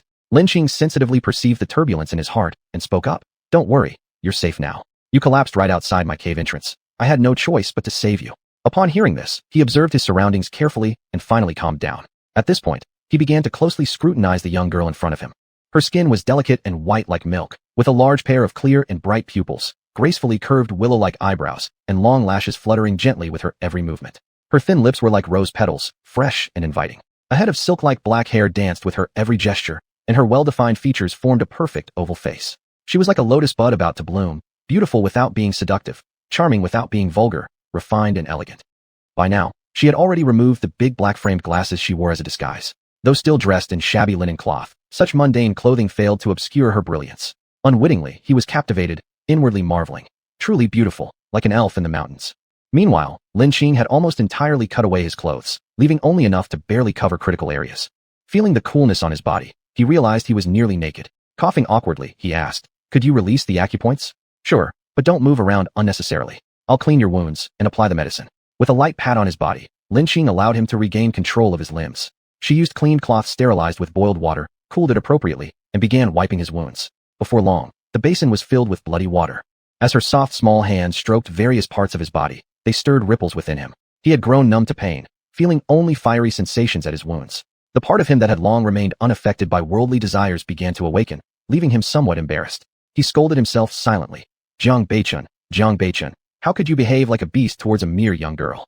Lin Qing divided the decocted herbal medicine into 2 portions, one for applying on the wounds and the other for oral consumption. Simultaneously, while applying the ointment, she channeled her spirit energy into his wounds to assist recovery. After finishing, Lin Qing looked at him and said, "I'll go out for a bit, drink the medicine, and rest properly." 20 minutes later, Lin Qing went to the town's clothing shop. Based on the man's build, She bought him a set of casual wear and 3 outfits for herself, since she didn't have many decent clothes. This time, she decided to purchase everything together. When she returned to the cave again, she found the man already awake, roasting fish by the fire. How did you get up? As he turned the fish over while roasting, he replied, your medicine is extremely effective. The bleeding from my wounds has stopped. So I thought about getting some food. I saw a river nearby and caught a few fish. He knew his condition, originally thinking that surviving in such an out-of-the-way place was already fortunate. However, he hadn't expected to encounter an expert healer who was also young and beautiful. Experts would need at least a day for him to be able to leave bed, yet after her treatment, his wounds had healed within an hour, and he even felt that the internal injuries to his organs had improved, which was simply unbelievable. What kind of medical art is this? If she were taken to the military, the casualty rate of his team could be greatly reduced. He considered the feasibility of this matter. These are clothes for you. Wear them as it gets cold at night. Lin Xing handed the clothes over to him. He took them and said, thank you. My name is Jiang Family. Thank you for saving my life. Please tell me your name so that I can repay you someday. My name is Lin Xing. Repayment isn't necessary. I do good deeds without seeking returns. But you must agree to one condition. What condition? As long as I can fulfill it, I will not shirk any danger. That you don't reveal my residence once you leave. I like peace and quiet, and I don't want to be disturbed. Based on his injuries, she analyzed that he wasn't ordinary. Additionally, she didn't want to expose Lingwu Mountain. She still didn't understand this world well enough and wasn't strong enough herself. Should a powerful expert be attracted here, some treasures within Lingwu Mountain might no longer belong to her. You have my word, Miss Lin. I definitely won't mention this place to anyone. Jiang Family assured her. He originally intended to invite her to join the military, but before he could speak, she had given her answer. At that moment, the aroma of roasted fish reached Lin Xing's nose, and she laughed. I didn't expect you to be so good at roasting fish. Jiang Family nodded. I learned how to roast fish when I was 10 years old, and I've been doing it for more than a decade. Here, try this one. It's done. I'll take that offer then. She accepted the fish from his hand and began eating enthusiastically. She was truly hungry. After dinner, Lin Xing excused herself, saying there was another place outside to stay, and left the cave for Jiang Family. She then entered Lingwu Mountain, found a secure spot, and began meditating cross-legged. The next morning, when Lin Xing returned, she discovered that Jiang Family had already departed. Before leaving, he had written down his phone number in her notebook and left a note. Little miss, call me if you ever run into trouble. Lin Xing smiled and promptly forgot about the entire incident. Chapter 018, Rumors Abound. Before they knew it, it was Monday again. Lin Xing walked into the classroom and immediately heard people talking about her. Upon seeing her come in, those who were loudly discussing her suddenly became quieter. Despite their lowered voices, Lin Xing could still hear them clearly. Do you know? Lin Xing turns out to be a liar. Last Saturday, she went to the antique market and tried to buy talismans as part of superstitious practices, scamming over 30,000 yuan from others. How do you know this? There's no such thing as a perfect wall that doesn't let any wind through. When she was scamming people, Wang Chun and Wang Meng'er just happened to see it. I heard Lin Xing comes from a humble background. Her father had an affair with a mistress which caused her mother to die from anger. The mistress later became her stepmother. So, isn't Lin Xing very pitiable? Even those who deserve pity have something hateful about them. Lin Xing now understood where these rumors came from. They must have been spread by either Wang Chun or Wang Meng'er, neither of whom Lin Xing held any affection for. Her seatmate, Lu Yuanyuan, also picked up the gossip about Lin Xing from other classmates. Lu Yuanyuan looked at Lin Xing hesitantly. Lin Xing, I don't know if I should say this or not. If you want to say it, just say it. Do you know what rumors are circulating about you outside? Yeah, I just found out, Lin Xing said, having learned this information only after entering the classroom. Are these rumors true? Some truths, some lies. The remarks regarding my family are true, but the parts about me deceiving others are false. I knew you weren't someone like that. I was worried in case it was true. What if someone accused you of fraud? Now knowing that you didn't cheat anyone makes me feel relieved. Lu Yuanyuan spoke sincerely. Through Lu Yuanyuan's attitude, Lin Xing felt warmth, a rare experience since arriving on Earth. Thank you, Yuan Yuan. Lin Xing expressed her gratitude. For what? Between us, there's no need for such formalities. The first class of the day was mathematics. The math teacher, Ms. Wang Lihua, stepped into the room and said immediately, recently, our school has been plagued by rumors about certain individuals, claims about students engaging in early romance, flattery towards influential classmates, practicing feudal superstition, and deception. I hope those responsible will respect themselves and focus on studies instead, or else don't blame the school for possible expulsion. I don't want one bad apple to spoil the bunch. Clearly, math teacher Wang Lihua was alluding to Lin Xing. However, Lin Xing believed the clear would always remain clean and chose not to dwell too much on the trivial matters of ordinary people. As math teacher Wang made this statement, the students' eyes occasionally glanced toward Lin Xing. Did you know that it is rumored that the math teacher has relatives related to Wang Chen's family? And Wang might have reported this to the math teacher. Lu Yuanyuan whispered secretly in Lin Xing's ear. In reality, the one behind spreading these rumors was Wang Meng'er. Wang Meng'er had people disseminate these gossips within the school. One motive was to ruin Lin Xing, and another was to let Xiao Muting hear them, so that he could see the true nature of Lin Xing. Nevertheless, Xiao Muting obviously saw people more clearly than Wang Meng'er did. He had already heard the rumor early in the morning, but it didn't bother him. What mattered to him was Lin Xing herself, the person he wanted to get to know better, unrelated to her family background. Moreover, He didn't believe Lin Qing would deceive others for just tens of thousands of yuan. She could have simply asked his grandfather for the treatment fees. To ask for several million, even, would not have been a problem for his grandpa. Just before class was about to end, Lu Yuanyuan asked, Lin Qing, today is my birthday. After school, I'll invite everyone to Queen KTV for karaoke. Would you like to come along? Sorry, I didn't know it was your birthday today. Rest assured, I'll be there, Lin Qing agreed. As the last class of the morning ended, Xiao Muting was still waiting outside the door of Class 8, Grade 3. He intended to invite Lin Qing home to treat his grandfather's illness. How could he not come to invite her to lunch? When the students of Class 8, Grade 3 saw Xiao Muting still waiting at the door, they wondered internally. Could he really be here for Lin Qing again? This thought had barely surfaced when a familiar voice called out once more. Lin Qing, shall we go eat lunch together? After Lin Qing and Xiao Muting left, the classroom erupted in chatter again. What charm does Lin Qing possess? Her reputation is already like this, yet Xiao Muting remains unchanged towards her. This must be true love. What true love? It's probably more like scheming tricks. Perhaps Xiao Muting and Lin Qing are merely common friends. Otherwise, how could Xiao Muting not react at all upon hearing these rumors? And just as Xiao Muting and Lin Qing went out for a meal, the news reached Wang Menger's ears. Enraged, Wang Menger snapped. Lin Qing, this shameless woman, what kind of magic did she cast on Brother Xiao? If Brother Xiao truly hears those rumors, there's no way he would show no reaction at all, still inviting her to eat. Are you sure Brother Xiao really heard those rumors?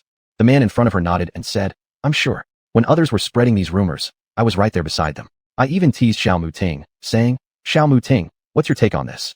What did he say? He said, rumors end with the wise. These baseless rumors are not to be trusted. What? Does he really believe Lin Qing so much? An idea suddenly struck Wang Menger, and she gave an evil smile. All right, you can go back now. Don't worry about this matter anymore. The man couldn't help but shiver. He didn't know what wicked plan Wang Menger had come up with, but as long as it wasn't something he had to do, he was fine with it. His name was Sun Ji, and he was someone Wang Menger had planted in Xiao Muting's class at school. Sun Ji came from a poor family, which was why Wang Menger had successfully lured him into cooperating. He often passed information about Xiao Muting to Wang Menger. As soon as Sun Ji left, she dialed Wang Hui's number. Wang Hui was a distant relative of hers who hadn't studied much growing up and instead mixed around with the wrong crowd, but unexpectedly became the leader of Pingshan County. Wang Gu, I have a favor to ask. Oh, whatever it is, Menger's sister can just ask me. If I can do it, I will definitely help. Wang Hui chuckled. He had been looked down upon by many people in his family before, who said he wouldn't amount to anything. Now that relatives needed his help, he felt a sense of satisfaction inside. It's about that Lin Qing I asked you to check on earlier. I want someone to violate her, dirty her body, make her a fallen woman. Wang Menger spat venomously. Will Xiao Muting still care for her then? She muttered to herself. Jealousy had turned the originally cute girl into an ugly person. Menger's sister, how has this person offended you? To treat her so harshly, that's none of your concern. Will you help me or not? I will, of course. Whatever Menger's sister needs is my responsibility. If I can't handle such a small thing, how could I possibly run Pingshan County? Once Wang Hui hung up, he immediately instructed his underlings to keep an eye on Lin Qing and find an opportunity to bring her to Queen KTV, which served as his main base of operations.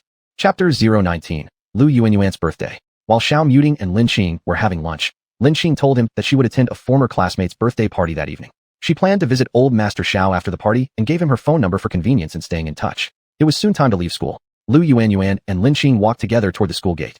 As soon as they stepped outside, they saw a handsome young man with a refined look standing beside a car, seemingly waiting for someone. When the young man spotted Lu Yuanyuan, he waved and called out, Yuanyuan, over here. Lu Yuanyuan smiled upon seeing the young man and said to Lin Qing, that's my cousin. He came to pick me up. He's currently in his third year of high school at Zhongzhou No. 1 Middle School. As they approached the car, Lu Yuanyuan introduced Lin Qing to the young man. Big brother, this is my classmate, Lin Qing. The young man nodded politely at Lin Qing and said, I'm Lu Fong, Lu Yuanyuan's older brother. Thank you for taking care of Yuanyuan. Pouting immediately, Lu Yuanyuan retorted, brother, why are you putting me down? Am I really that much trouble? Laughing, Lu Fong replied, do I not know you? Anyway, get in the car quickly. Surprised, Lu Yuanyuan looked at Lu Fong sitting in the driver's seat and asked, brother, when did you get your driver's license? Fastening his seatbelt, Lu Fong responded, I turned 18 last month and just got my license this month. Now, everyone buckle up, we're leaving. Teasingly, Lu Yuanyuan said, brother, it's only just been now since you've gotten your license. Are you sure there won't be any problems? Smiling, Lin Qing said, don't worry, as long as I'm here, there won't be any problems. Lu Fong wasn't entirely convinced. He thought Lin Qing was just trying to comfort Lu Yuanyuan since safety was ultimately in his hands as the driver. In reality, Lin Qing had a talisman for peace and another for deflecting misfortune in her pocket. Even if there was an accident, as long as she was around, the three of them would be safe. An hour later, they arrived at Queen KTV. After Lu Fong parked the car, he led the two into room 318. As they entered the hall, a man passed by and glanced at Lin Qing, stopping briefly before moving on. Once he left, the man made a call to Wang Hui, saying, Brother Hui, I just saw the girl you wanted us to find. Where? She's at our Queen KTV. Ha ha ha. searching everywhere, but finding nothing. This is so effortless. Keep an eye on her, don't let her leave. I'll head over immediately, laughed Wang Hui. Completely unaware of being targeted, Lin Qing noticed several relatives and friends already seated inside once they entered. Lu Yuan whispered in introduction. These are some relatives and friends from my family. I'll introduce them to you properly sometime. Upon their entrance, a round-faced girl pointed at Lin Qing and exclaimed sarcastically, "Oh my, who has Yuan brought from which mountainous nook? And why dress like this?" Angered by these words, Lu Yuan countered, "Zhong Hui, don't go too far. She's my classmate, Lin Qing." Shocked, Zhong Hui widened her eyes and said mockingly, "So this is Lin Qing? I expected something extraordinary, but turns out to be such an ugly duckling." Curious, a long-haired girl next to her asked, "Is she famous?" "Famous? Very famous. She's the center of recent rumors and scandals in our school. But you probably don't know since you're not from our school." Zhong Hui smirked. Enraged, Lu Yuan snapped, "Zhong Hui, can you please shut up?" Seeing Lu Yuan's anger, Zhong Hui stuck out her tongue but stopped speaking. To ease the tension, others began giving Lu Yuan birthday gifts, some branded clothes, a fashionable silver bracelet, or a signed photo of her favorite star. Lin Qing handed Lu Yuan a small cloth bag. Inside were some protective amulets she'd drawn herself earlier that day. She said, "Happy birthday, Yuan. This is my gift to you. Please carry it close to your body." After handing her the present, Lin Qing excused herself to use the restroom. As soon as Lin Qing left, others curiously asked Lu Yuan, "What did Lin Qing give you?" Opening the cloth bag, Lu Yuan found an amulet for peace. Not particularly impressed, she nonetheless liked it because it was from Lin Qing. It seems those rumors about Lin Qing selling fake charms might be true. Zhong Hui smirked. "What rumors? Tell us more," the long-haired girl asked. "You don't know." Despite looking plain, dressing conservatively, and coming from a poor background, she managed to attract the attention of Wang Chun, our school heartthrob, who openly confessed to her on the playground. "You mean Wang Chun, the son of Wang Jinshan, the boss of Fu Manlu?" the long-haired girl questioned in surprise. Grinning, Zhong Hui confirmed, "That's right. Not only did she receive public declarations from Wang Chun, but she also captured Xiao Muting's attention, and he frequently invites her to dinner." "So, who exactly is Xiao Muting?" another boy asked. "You really don't know much. Xiao Muting is the eldest son of the Xiao family from Zhongzhou province. Wang Chun is good, but compared to Xiao Muting, he falls far behind," Zhong Hui explained. "Which Xiao family? Which other Xiao family in Zhongzhou province?" "The most famous one. Xiao Muting's grandfather is the commander of the provincial military region, his uncle is the top leader of Zhongzhou province, and his father is the well-known Xiao heir Yi in Zhongzhou city." "What? How could Mr. Xiao take an interest in a country girl like her? And how is Mr. Xiao even here in Pingshan County?" "I don't know why Mr. Xiao is in Pingshan County, but this is insider information I received. Mr. Xiao is indeed here in Pingshan County." "I think rumors are just rumors, they may not be true," a girl who was close to Lu Yuan said. "But there must be some truth behind it, and recently she was rumored to have cheated someone out of more than 30,000 yuan on the antique street. And apparently her family situation is very complicated. Her father had an affair with a woman that drove her mother to her death." "Good heavens, how could you make such friends, Lu Yuan? It's none of your business what kind of friends I make. Just shut up," Lu Yuan snapped. As soon as Lu Yuan finished speaking, Lin Qing returned, and everyone stopped talking about her. At this moment, a flathead boy asked, "Do you guys know who the boss of our Pingshan County is?" The woman beside him answered, "Isn't it the top official of our county?" "That's the surface talk. I'm referring to behind-the-scenes power. The boss of our Queen KTV, Brother Hui." "No way, just a KTV boss?" The flat-headed boy shushed them and whispered, "Keep your voice down. Brother Hui has many followers under him, don't let them hear." It's said that Brother Hui is one of the major generals under Qian Sun from Zhongzhou City, and it's also rumored that Qian Sun is backed by Xiao heir Yi. The flat-headed boy was named Xia Yifei, whose father is the chairman of Changfeng Group, making him a small second-generation rich man in Pingshan County. Zhong Hui laughed. "Not bad, little Fei, you do know quite a lot." Chapter 20, Taking Action. The girl standing next to Xia Yifei was Jiang Family, his girlfriend. She had dressed more maturely because she accompanied her boyfriend to the KTV, a mini skirt that showed off her sexy legs, and a carefully done makeup look. Jiang Family whispered something in Xia Yifei's ear before leaving the door of room 318. After stepping out of the private room and using the restroom, she prepared to return. However, distracted for a moment, she bumped into an obese man. This man, assuming she was one of the hostesses there, immediately began touching her buttocks. Jiang Family let out a loud scream and slapped the man in front of her. Hearing his girlfriend's cry, Xia Yifei rushed out. After Jiang Family tearfully recounted the incident with the fat man, Xia Yifei became enraged. He immediately beat up the man viciously before storming back into the room with his girlfriend. Wang Hui arrived at the Queen KTV and noticed a VIP room containing both a rich second-generation heir and a powerful son of an official. While he wasn't afraid of the heir, he didn't want to easily anger the official's son since conflict with authorities was highly discouraged in underworld dealings. Even though he had brother Qian supporting him, and behind Qian was Grandpa Qin, Wang Hui didn't want to trouble them over trivial matters. Therefore, Wang Hui ordered his subordinates to keep an eye on room 318, waiting for any opportunity to grab Lin Qing. When he learned from his men that Xia Yifei in room 318 had beaten up a customer, a devious plan came to mind. "I was just wondering how to get you in trouble under everyone's eyes, but now you've given me the perfect chance." Back in the room, Xia Yifei explained what happened, and everyone praised his heroic act in saving the girl. Zheng Hui also smiled and said, Xiaofei, you're really strong. Only Lu Feng worriedly asked, is anything going to happen? Xia Yifei laughed and replied, among our group, we have both a rich heir and a government-connected person. Normal people wouldn't dare mess with us. Just as he finished speaking, a well-built man with a scar on his face entered the room. Xia Yifei stepped forward and asked, who are you? Did you enter the wrong room? The scar-faced man coldly laughed. No mistake here. I'm looking for you. My boss wants to see you guys because you offended one of his honored guests earlier. Which boss? Who exactly is this Hui guy? Xia Yifei asked curiously. He's the owner of Queen KTV. Upon hearing this, Xia Yifei started to feel anxious and attempted to establish connections with the man. Brother, my father is the chairman of Changfeng Group. I know you're Miss Qian too. Knowing anyone won't help this time. Boss, we personally requested all of you come over right now, the scar-faced man said. Behind him stood a group of henchmen, making the girls feel scared. Zheng Hui, frightened, suggested, what do we do? Should we call home for help?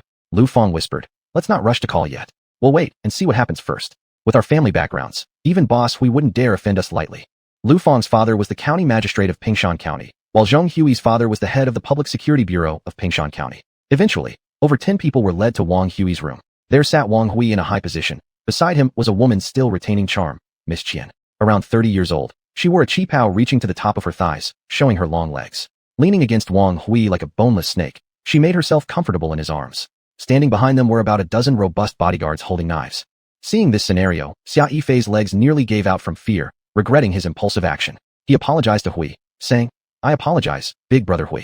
I had no idea he was one of your esteemed guests. Normally, even if you gave me dozens of guts, I wouldn't dare. My father is the chairman of Changfeng Group. Can't you spare me out of respect for him? I'll immediately apologize to that person. Wang Hui sneered. Even if I give your dad face, does it guarantee he would accept? Terrified, Xia Yifei broke into a cold sweat. Big brother Hui, just name your conditions. Oh, how about letting one of those girls spend the night with me? Lu Feng interrupted. Big brother Hui, isn't this too harsh? They're underage girls. Who are you? Wang Hui asked. He's Lu Feng, son of our county magistrate. Miss Qian softly informed Wang Hui. I doubt a county magistrate would willingly offend our Lord Qin. That person Xia Yifei hurt was Lord Qin's guest. If they don't cooperate, then this little bastard is going to be crippled. Wang Hui boasted through others' influence. Frightened, Xia Yifei fell limp on the ground. Fine, I'll let Xener spend the night with you. Xener, please bear with him for one night, and I will compensate you later. Zhang Xener's face showed disbelief, and her tears started to fall. What? You actually want me to stay with him? Who said I want her to accompany me? I meant her. Wang Hui pointed at Lin Qing. Upon hearing his words, everyone was surprised. They couldn't understand why brother Hui didn't choose a beauty but instead selected an unsophisticated and unattractive girl. Lin Qing smiled and said, oh, if you want me to stay with you, then let the others go back. At this moment, everyone was amazed by Lin Qing's calmness, thinking that she had no other choice but to compromise. Lu Yuanyuan shouted loudly, Lin Qing, no, we will call the police. Lin Qing consoled Lu Yuanyuan, saying, don't worry, nothing will happen to me. Lu Feng held back Lu Yuanyuan and dragged her out. The sound of Lu Yuanyuan's crying could be heard from outside the door. Lu Feng knew this was the best outcome, but it was such a pity for the young girl. In their circle, friendship was so shallow. They could play together when it didn't involve each other's interests, but once it did, the relationship became very delicate.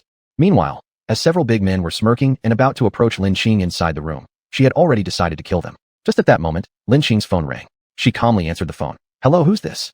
Lin Qing, this is Xiao Muting. I wonder if your birthday party has ended. When shall I come to pick you up? I'm at Queen KTV. I'm having some trouble here. What kind of trouble?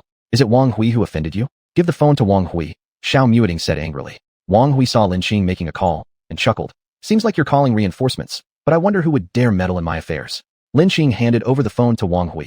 Answer the call, the person on the other side wants to talk to you. As soon as Wang Hui took the phone, he heard an enraged voice from the other end. This is Xiao Muting. Wang Hui, do you want to live, or what? How dare you mess with my friend Lin Qing? What? Lin Qing is Xiao Xiao your friend? Wang Hui exclaimed in surprise. Sorry, Miss Lin, I had no idea you were Xiao Xiao's friend. Even if I had 100 lives, I wouldn't dare offend you. Wang Hui couldn't help cursing in his heart. Wang Ming'er, you've done it to me. The phone went back into Lin Qing's hands, and Xiao Muting's voice came through. Hey, Lin Qing, don't worry. It's all taken care of. Just wait a bit, and I'll come to pick you up immediately. Chapter 021. Who wants to harm me? Just as Lu Yuanyuan burst into tears anxiously outside the Queen KTV, Lin Qing was escorted out by Wang Hui. Lu Yuanyuan saw Lin Qing's figure and quickly ran forward, asking with concern, Lin Qing, how are you? Did they do anything to you? At this moment, Wang Hui had yet to leave and said, young lady, I wouldn't dare to do anything bad to Miss Lin. She is a friend of Master Xiao. Hearing these words, Lu Yuanyuan put her mind at ease. She thought Lin Qing must have mentioned Xiao Muting's name, which is why she was let go. Right at that moment, a stretched Mercedes-Benz Maybach stopped in front of Queen KTV. Its long, elegant lines and perfect body showed an air of classic beauty. The driver first opened the car door and then walked to the rear passenger door, helping to open it. A handsome young man, wearing white casual clothes, stepped out from inside. It was clear that the outfit was a famous brand, fitting him perfectly.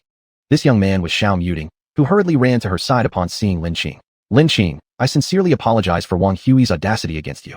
Whatever punishment you want for him, tell me, and I'll carry it out. He doesn't deserve to dirty your hands. Ever since Xiao Muting learned about Lin Qing's great strength, he held her in high regard, especially since she could save the old master. Xiao Muting was trying every means to cultivate good relations with her. As for Wang Hui, one of his father's subordinates who dared offend her, this made Xiao Muting quite angry. After all, when a true king is angered, hundreds of thousands will fall. And Wang Hui, upon hearing Xiao Muting's words, didn't dare utter any complaints. He lowered his stance to apologize to Lin Qing, hoping she would forgive him. To spare you, fine. But tell me, who wants to harm me? Lin Qing didn't believe that they would trouble her without someone directing them from behind. It's Wang Ming'er. She commissioned me to ruin your reputation. Without hesitation, Wang Hui revealed everything. If Wang Ming'er wasn't righteous, he shouldn't expect any leniency either.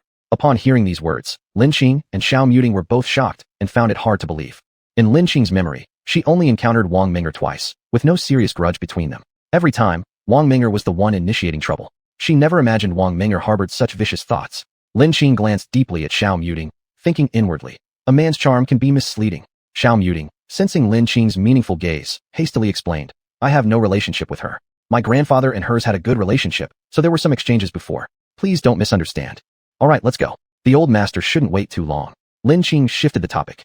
With those words, Wang Hui breathed a sigh of relief, saying, Thank you, Miss Lin, for being so forgiving and not treating me like an equal. Afterward, Lin Qing waved goodbye to Lu Yuanyuan and boarded the Mercedes Maybach under Xiao Muting's respectful welcome. Once the car drove away, Zhong Hui and the others were stunned. She asked, Yuanyuan, who was that person just now? Why did they seem so dignified? Was it really able to suppress Brother Hui so effectively?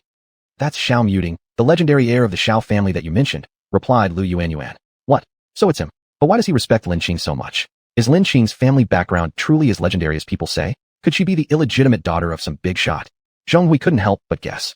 Don't speculate wildly. What's it got to do with us anyway? Lu Fang spoke up. Since they treated Lin Qing that way before, how could they rebuild any friendship? They should thank heavens if Lin Qing doesn't hate them. In less than half an hour, the Mercedes entered the residence of Old Master Xiao. This time, Old Master Xiao greeted Lin Qing personally at the entrance. As soon as Xiao Biao saw Lin Qing, he said, Master Lin, you finally arrived. I've been waiting eagerly. Old Master Xiao, how has your health been these past few days? Lin Qing asked directly about Xiao Biao's physical condition once they met. Haha, ever since Master Lin cured me, I felt much more comfortable throughout my body. Xiao Biao replied cheerfully. That's good. Today I'll treat you again to stabilize your condition. Once you find the medicine, I'll help you get completely cured. After Lin Qing finished speaking, Xiao Biao immediately ordered someone to prepare a room and ensure no interruptions during the treatment. Old Master Xiao, this treatment might involve some pain. Please endure it. Lin Qing warned him. Last time was unclogging the blockage. This time she needed to expel stale blood to let the cells repair and regenerate. No problem, go ahead. In the war years, what kind of pain haven't I endured? Xiao Biao replied carelessly. Hearing Master Zhao's words, Lin Qing didn't delay any further. She squatted behind Xiao Biao, stimulating some acupoints on his back. Immediately, Master Xiao felt an excruciating pain in his chest, and a wave of indescribable nausea rose from his stomach, followed by even sharper pain. He gritted his teeth hard to keep himself from groaning, but it was obvious that he was suffering from the cold sweat pouring down his face.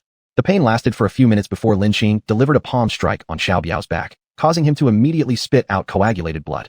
All right, now it will be more comfortable. Afterward, Lin Qing began infusing spiritual energy into Xiao Biao's chest. As this energy gradually repaired Xiao Biao's damaged cells, he felt an inexplicable sense of comfort, as if he had returned to his youth. When Lin Qing finally stopped, her face was slightly pale. It seems my abilities are still too weak, she couldn't help but lament. When Xiao Biao opened the door, everyone noticed the improvement in Master Zhao's vitality. Thank you for saving my life, Master Lin. I will never forget your kindness. This card contains 1 million yuan. I hope you can accept it. Xiao Biao handed Lin Qing a card, having learned from Xiao Muting that her family was not in good financial condition. He expected Lin Qing to decline and was prepared to persuade her with words, but surprisingly, Lin Qing directly accepted the gift, saying, then I won't refuse. It's just that I'm currently in need of money. Xiao Biao chuckled. Ha ha ha. Master Lin truly has a pleasant personality. If there is nothing else, then I'll take my leave. Master Lin, allow Mu Ting to see you off. I live deep in the mountain forests. It's inconvenient to see guests off. Farewell. After Lin Qing said these words, she disappeared quickly from view. Master Lin is truly an extraordinary person. Xiao Biao couldn't help but exclaim. After Lin Qing and Xiao Muting had left, Wang Hui called Wang Ming'er. As soon as Wang Ming'er answered, she asked anxiously, Big brother Wang, how did it go? Did you succeed? Do I have a vendetta against you, Wang Ming'er? You've never liked me before, yet this time you initiated contact, because of some sinister plan, huh? The moment the call connected, Wang Hui's angry voice came through. How could I possibly harm you? Wang Ming'er tried to justify herself. Oh really? Then why didn't you tell me Lin Qing is a friend of young Master Xiao? Wang Hui mocked sarcastically. They're only acquaintances, not close ones, which is why I didn't mention it, replied Wang Ming'er. Not close. Would Master Xiao personally come for her if they weren't close? Would Master Xiao try to cripple me for her if they weren't close? Saying this, Wang Hui angrily hung up the phone. Lin Qing, you dirty girl. Xiao Gu actually treats you like this. I'll make sure you suffer greatly. After being cut off, Wang Ming'er's face turned wicked. Chapter 022, Ghost Sha Sect. After Lin Qing recovered her spiritual energy, she set off toward Lingwu Mountain. On the way to a secluded place, she suddenly heard cries for help. Help! Help! There's a ghost! Lin Qing moved toward the cries and discovered thick, ghostly qi nearby. She accelerated to her utmost speed and reached the source of the cries in mere seconds. Before her eyes, a young woman lay on the ground surrounded by a mass of ghostly qi. Not far away, a middle-aged man held a black triangular banner from which the ghostly qi was emanating. A magical artifact. Upon seeing the banner, Lin Qing's eyes brightened. It was the first magical artifact she had encountered since arriving on Earth, even if it was just a basic level 1. Seeing that the young woman could barely hold on, Lin Qing quickly arrived beside her and soon found herself enveloped by ghostly qi. The man observed another woman appearing before him and muttered to himself.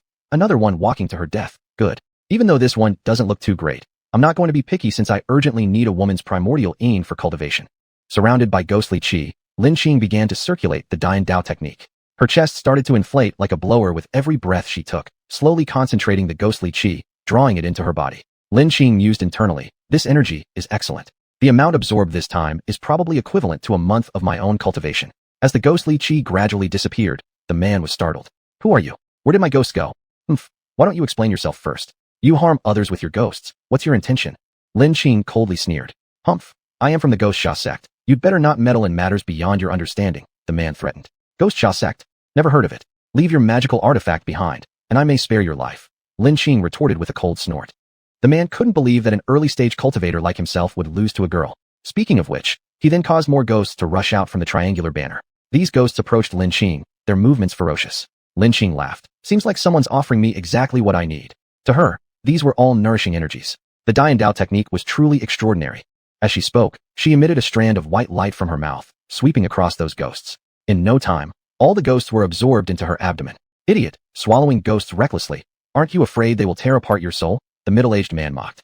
He waited for the ghosts to rip the woman's soul, but surprisingly, she remained unscathed as she approached him. What kind of person are you? Capable of consuming ghosts without consequences. The one who takes your life. While saying this, Lin Qing threw a pebble at the middle-aged man. Before the man could escape, the pebble struck through his throat, causing him to fall dead on the spot. Lin Qing examined the surroundings and noticed there were no surveillance cameras. She picked up the triangular banner and hoisted the unconscious young woman before dashing towards Lingwu Mountain. In fact, after observing the constitution of the young woman, Lin Qing had already understood the intent of the middle-aged man. He planned to absorb her energy to enhance his cultivation.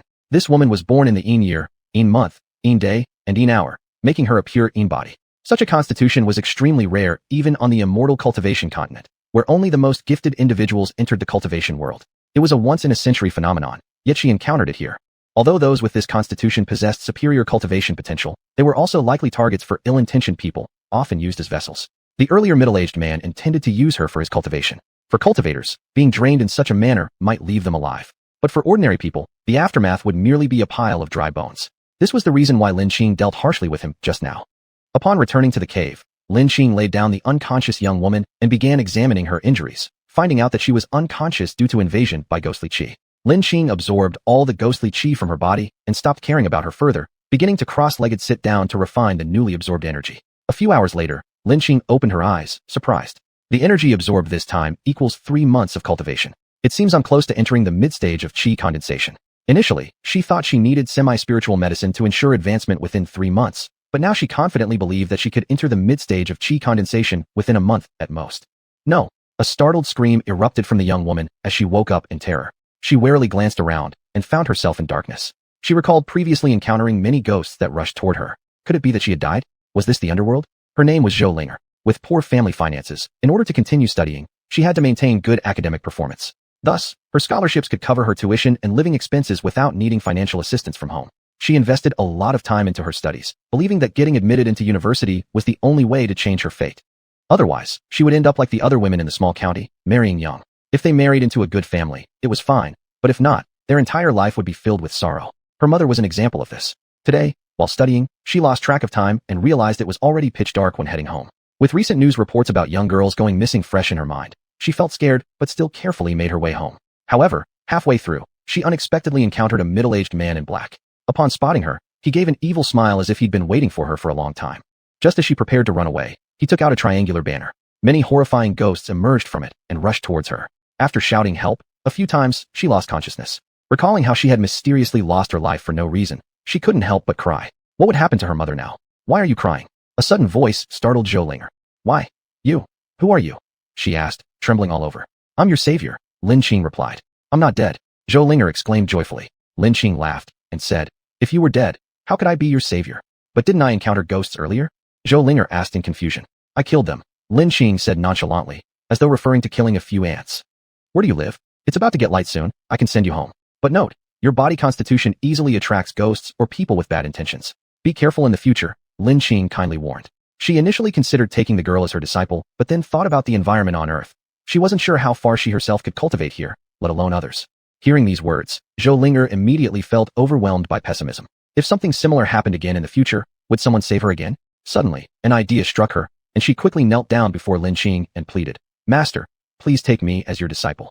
Lin hadn't expected the girl to be so perceptive, realizing the possible dangers that might come her way instantly. Chapter 23, Accepting an Apprentice. Lin said, do you know who I am? You just want to take me as your master? Zhou shook her head and replied, although I don't know who you are, I do know that you can deal with ghosts, which is surely extraordinary. I want to take control of my own destiny. Lin saw the indomitability in this girl but still coldly said, I practice Taoist magic. Remember, Taoist magic cannot be transmitted lightly. It's too early for me to recognize you as my disciple. Lin didn't dare to reveal herself as a cultivator. She currently lacked the power to protect herself. Zhou firmly thought inside, Master, I will definitely make you recognize me. The sky gradually brightened, and the first light of dawn bathed every corner of the mountain, as if draping it in a golden yellow coat. A streak of sunlight crept into the cave through the cracks at the cave entrance, slowly illuminating the entire cavern. When Zhou realized her master was a girl around her age, she widened her eyes in shock. Lin smiled. What? Do you regret wanting me as your master? Zhou hastily shook her head. No, I just didn't expect master to be so young. Where do you live? Let me take you back after a while, Lin asked. My home is on Auspicious Road, Harmony Residence, Clearwater Town. I need to go back briefly, otherwise mom would worry since I've been gone overnight. And later, I still have to go to school, at Clearwater Middle School. Zhou responded. You also attend Clearwater Middle School. Then let's go together. Zhou immediately understood her master's meaning and asked in astonishment. Does master also attend Clearwater Middle School? Lin nodded and said, I'm Lin from Class 8, Grade 3. What? Master, you're Lin Zhou once again widened her eyes in surprise. Looks like I'm quite famous. They must all be rumors. Rumors stop at the wise. For a normal person to walk from Spirit Mist Mountain to Zhou house would take 1 or 2 hours, but with Lin carrying Zhou it took only half an hour. Saying carrying isn't quite right. It was more like dragging. Of course, to consider Zhou Lin intentionally slowed down. Otherwise, if she used her maximum speed, it would have taken just 10 minutes. After seeing Lin speed, Zhou became even more convinced about her choice. Could someone capable of matching a car's speed be ordinary? Definitely not. This had to be a reclusive master. As soon as Zhou returned to her doorstep, she heard her mother sobbing.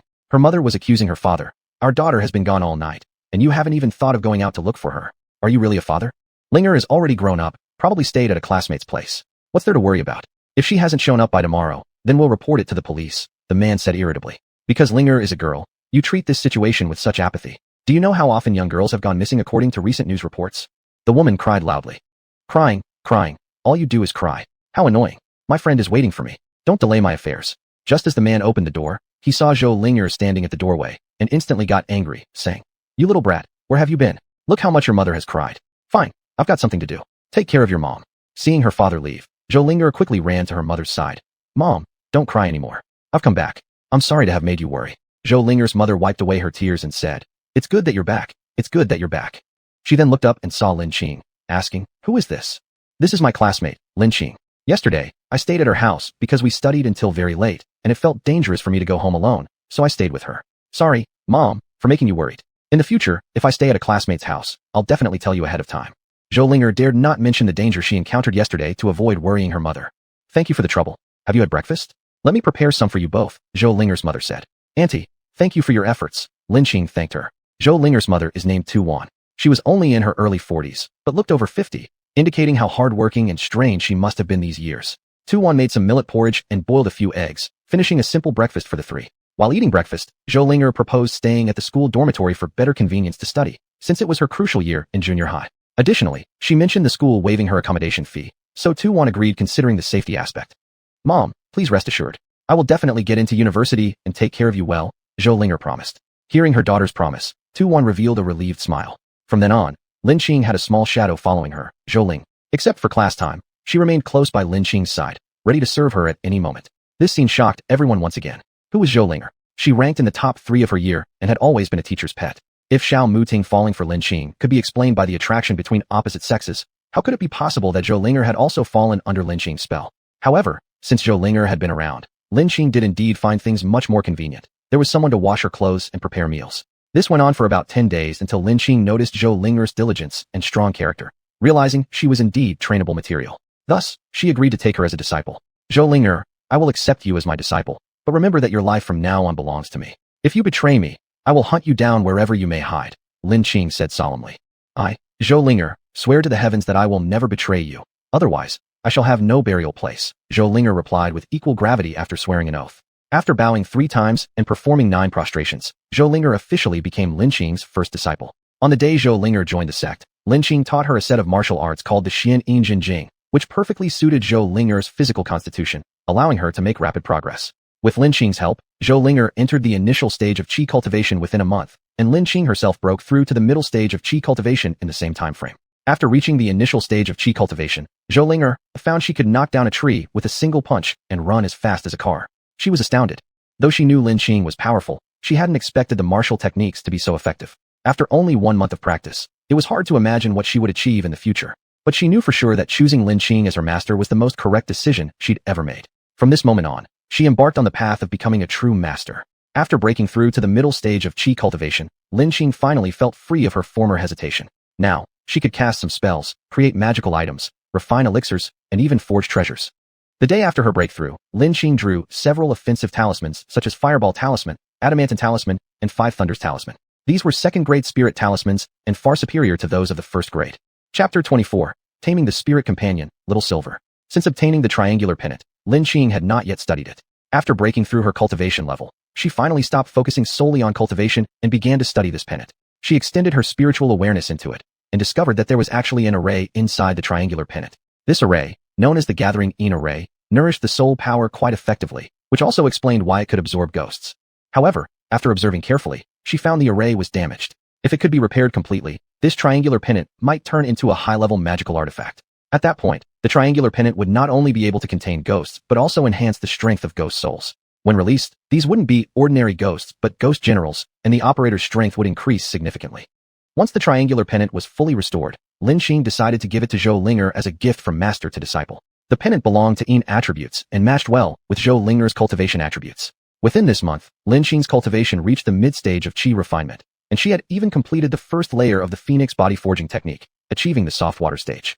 After stabilizing her cultivation at the mid-stage of qi refinement, Lin Qing decided to explore the deeper parts of the Misty Spirit Mountain. On a bright and sunny morning, Lin Qing ascended the Misty Spirit Mountain alone, while Zhou went home to reunite with her mother. On this day, with clear skies and good weather, Lin Qing gracefully made her way quickly through the maze towards the deeper forest. Based on the density of spiritual energy, she continuously adjusted her direction until she was within 100 meters of the Silver Wolf.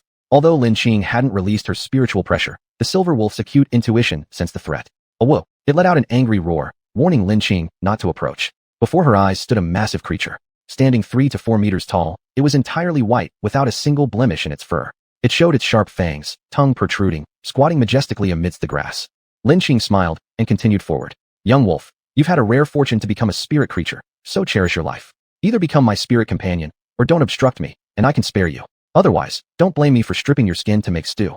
The silver wolf already had some understanding of human language and immediately stood up upon hearing this. Its back legs slightly bent, front legs stretched outwards, ready to attack. Its 2 eyes emitted a fierce glow. At this moment, amidst the vast mountain forest, it howled long and loud, its voice shaking the wilderness. Instantly, birds flew away far, and nearby animals fled faster than rabbits. Humph, it seems you won't yield. Just right, I haven't had a fight for a long time. With my recent breakthrough to a new realm, let me practice on you. As she spoke, she sprinted forward, utilizing the Phoenix body forging technique, and kicked toward the silver wolf. The silver wolf raised its forepaw to meet her kick. Lin Qing appeared small and weak before this powerful creature, but when they exchanged blows, Lin Qing was pushed back a step by the silver wolf's force. Lin Qing laughed. Indeed, a beast. Your physical strength is quite formidable. Being pushed back didn't make her stop. Rather, it ignited her competitive spirit. I don't believe someone with memories from a previous life would fail against an animal like you. With that, she no longer held back, fiercely battling the silver wolf. Her clothes were torn multiple times by the wolf's claws, and the silver wolf wasn't spared either, being hit many times. Until she fought to her heart's content, she teased, "Little wolfie, sister won't play with you anymore." Then she threw out a water dragon charm, a robust stream forming a dragon-like figure that lunged toward the silver wolf. Instantly, the silver wolf was knocked over, drenched, looking every bit a soggy dog. She then tossed a 5 thunders charm, hearing thunder crackle under a clear sky, and the silver wolf was immediately struck black and lay paralyzed on the ground. Seeing the silver wolf with no more strength to retaliate, Lin Qing asked, "How about it? Do you yield, little wolf? Or should I use the rest of these charms?" As she said this, she again took out several more charms. Ultimately, the silver wolf lowered its proud head. Wolves are a proud race, but that's true only concerning weaker beings. They feel no shame in yielding to stronger ones, believing it does no harm to their pride. It appears everywhere, strength speaks the loudest. Seeing the pitiful state of the silver wolf, Lin Qing imprinted a mental mark on its forehead and injected some spiritual essence to help it recover from its injuries. "Given your pure white coat, from now on, I'll call you Little Silver." "Thank you, Master, for granting me a name," Little Silver joyfully responded.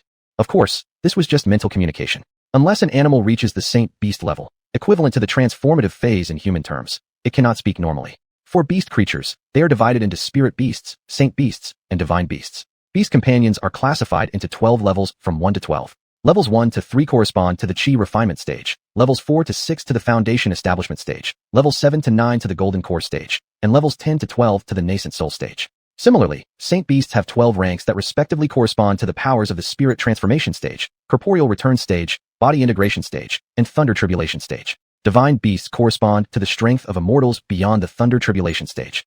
"Little Silver, what is inside the cave up ahead?" Lin Qing asked. "Master, I have never been inside that cave before. For some reason, I can't enter it," Little Silver replied. Since Little Silver could not enter, Lin Qing guessed there might be an array inside the cave, much like the maze at Misty Spirit Mountain. She curiously asked, "Then why don't you want me to come here?" "Because there's a spirit herb nearby, which I wanted to use when I reached a critical point in my cultivation for advancement. But Master, you mustn't snatch it from me." Little Silver said upon seeing Lin Qing's eyes sparkle at the mention of the spirit herb. "Little Silver, you're truly wasting a good resource. The spirit herb should be refined into a pill to maximize its efficacy. If I refine it, I'll give you a share. It will definitely be better than eating the raw herb." "Master, do you know how to refine pills?" Lin Qing nodded and instructed, "You rest and recover your injuries here while I go check out the cave." Saying this, she walked toward the cave with the densest spiritual energy. When she reached the entrance, she paused, extending her spiritual awareness to probe inside and investigate the array. After about a quarter of an hour, she finally figured out what kind of array it was. It was actually a simplified version of the 5-element defensive array. This seemed to confirm that cultivators had indeed once existed on Earth.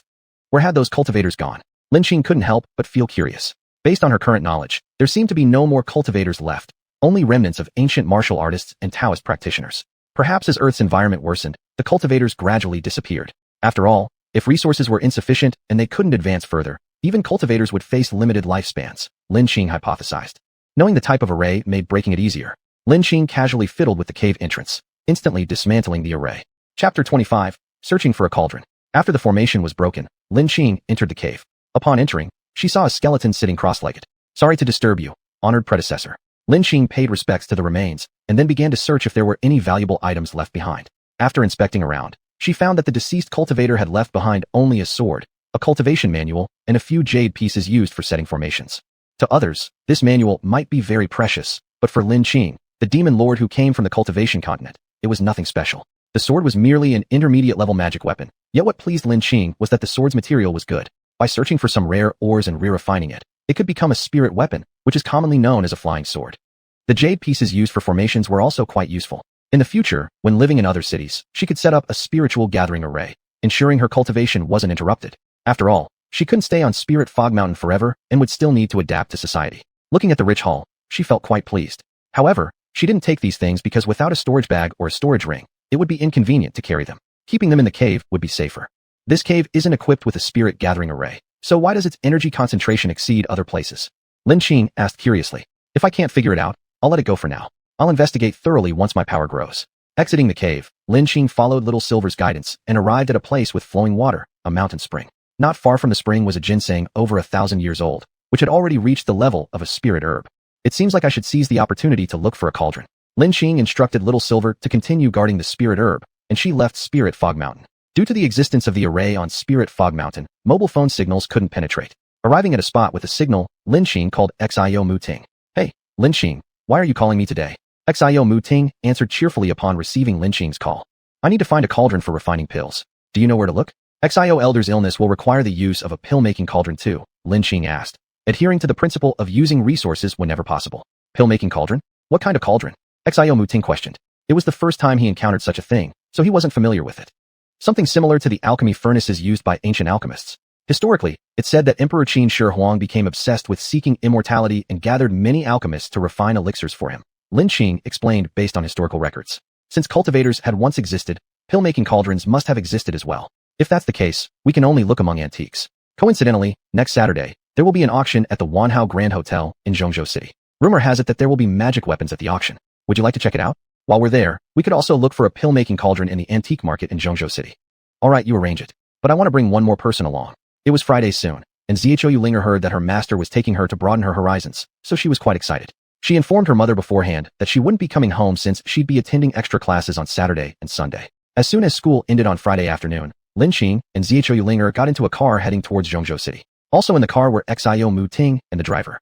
By now, Lin Qing had taken off her big black-rimmed glasses and changed into a casual outfit she bought previously. Yet considering how eye-catching her appearance was, she cast an illusion spell, making herself look only pleasant rather than stunning.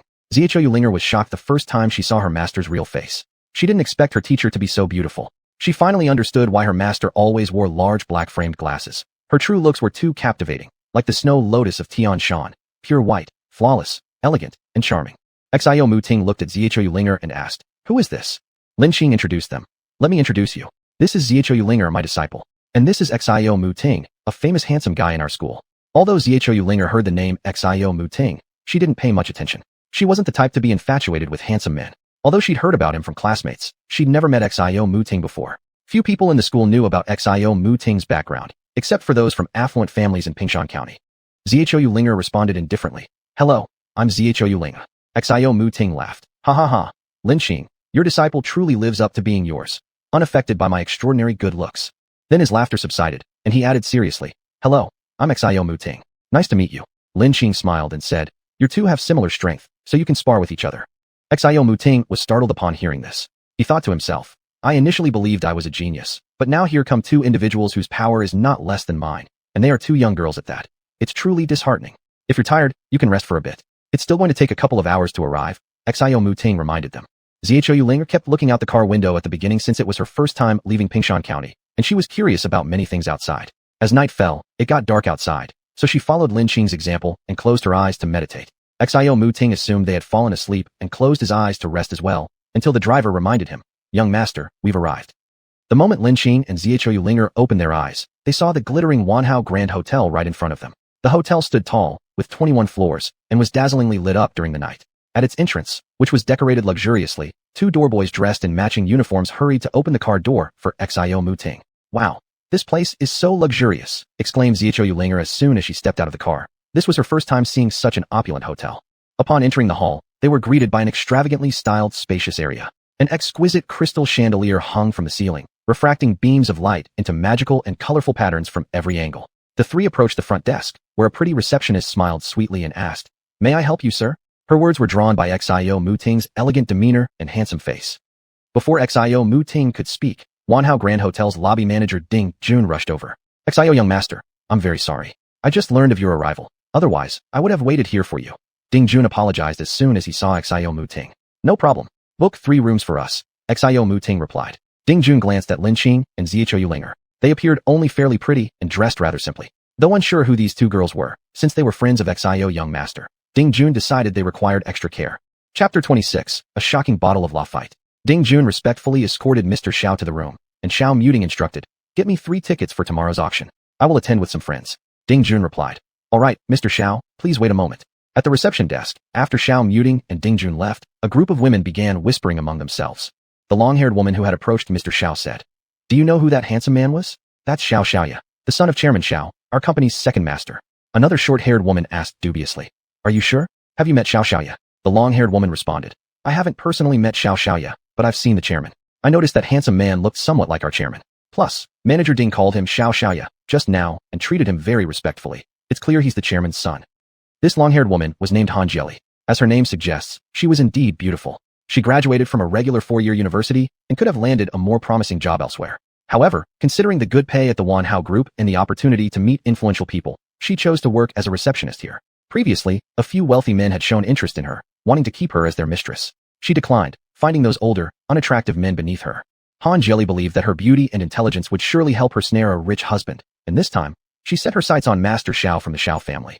After all, he was handsome and came from a powerful, wealthy family. As Han Jieli fantasized about it, the short-haired girl interrupted her thoughts. However, there were 2 girls with Xiao Dashe earlier. Their clothes seemed rather shabby. They don't appear to be his usual circle of friends. Could they be girls he's supporting financially? Though they're only slightly pretty, their youth seems to be their asset. Han Jieli chuckled and said, they can't hold a candle to us at our age. If Xiao Xiaoya can pick someone like them, then I'm even more confident about myself. Be careful, the short-haired girl warned with concern. Xiao Xiaoya's family isn't just rich. They're reputed to have connections both in the underworld and mainstream society. Do you think they'll allow him to marry an ordinary girl? Why must I marry him? Han Jieli shot back pragmatically. Even if it's just dating, gaining resources and wealth by being with someone like Xiao Xiaoya wouldn't be bad. In no way am I going to be anyone's concubine. Actually, the reason they speculated about Xiao muting so much was partly due to his impressive height of nearly 180 centimeters and his appearance, which made him look anything but like an average junior high school student. After Lin Xing and Zhou Linger entered the room, Zhou Linger became very curious, poking around here and there. After examining the room thoroughly, she sighed, saying, Master, Xiao muting turns out to be a tycoon, so rich. Don't be surprised. Following me, you'll meet plenty of wealthy people, Lin Xing advised nonchalantly. Zhou Linger nodded, quickly reverting to her innocent self. Lin Xing thought inwardly, this disciple truly has great talent. Not only is her physical condition perfect for cultivation, but she also demonstrates excellent restraint against temptation. Even though the glitz and glamour interested her momentarily, she quickly regained her pure nature. Not long after, Ding Jun delivered 3 entry tickets. Xiao muting took these tickets and knocked on Lin Xing's door. Lin Xing, are you hungry? Let's go to the restaurant on the 3rd floor for dinner. Xiao muting proposed as soon as Lin Xing opened the door. Hey, Mr. Xiao Tyrant, why didn't you say so earlier? I'm starving, Zhou Linger teased. When did I become a tycoon? Xiao muting laughed. With such a wealthy family, what else should we call you? Zhou Linger retorted. You can call me Gao Fu Shui, tall rich handsome. Xiao muting joked, finding amusement in teasing Zhou Linger. Upon entering the restaurant, all 3 were struck by the charm inside. Elegant crystal chandeliers cast soft lighting throughout the entire restaurant, giving it an air of gracefulness and tranquility. Soft piano music played, creating a pervasive atmosphere that gradually touched your soul. Luxurious European-style tables and chairs, dainty little table decorations, were all painted white, radiating an aura of aristocracy. On each table sat a porcelain vase filled with blooming pink roses that complemented the serene environment perfectly. Attentive waiters and calm guests laughing softly occasionally contributed to the quiet, charming ambience. The 3 soon reached a 4-seater table where Xiao muting inquired, what do you feel like eating? I'm open to anything. I like good food, Lin Xing responded. Zhou Linger excitedly added, I want to try Western cuisine. I've never eaten it before. Let's have 3 portions of pan-fried foie gras, 1 medium-rare steak, 2 medium steaks, 3 bouillabaisse, 3 Parisian lobsters, 3 roasted pheasants with red wine, 1 10-centimeter luxury pizza, 1 salad, and 3 desserts, along with a bottle of Lafite from 82. Xiao muting ordered the dishes skillfully, adjusting to the general Chinese preference by getting medium for Lin Xing and Zhou Ling. Just order this much first. If it's not enough, we can order more. Xiao muting knew Lin Xing had a big appetite, so he ordered more food accordingly. Wow, Mr. Xiao Tyrant, you actually ordered a bottle of Lafite from 82.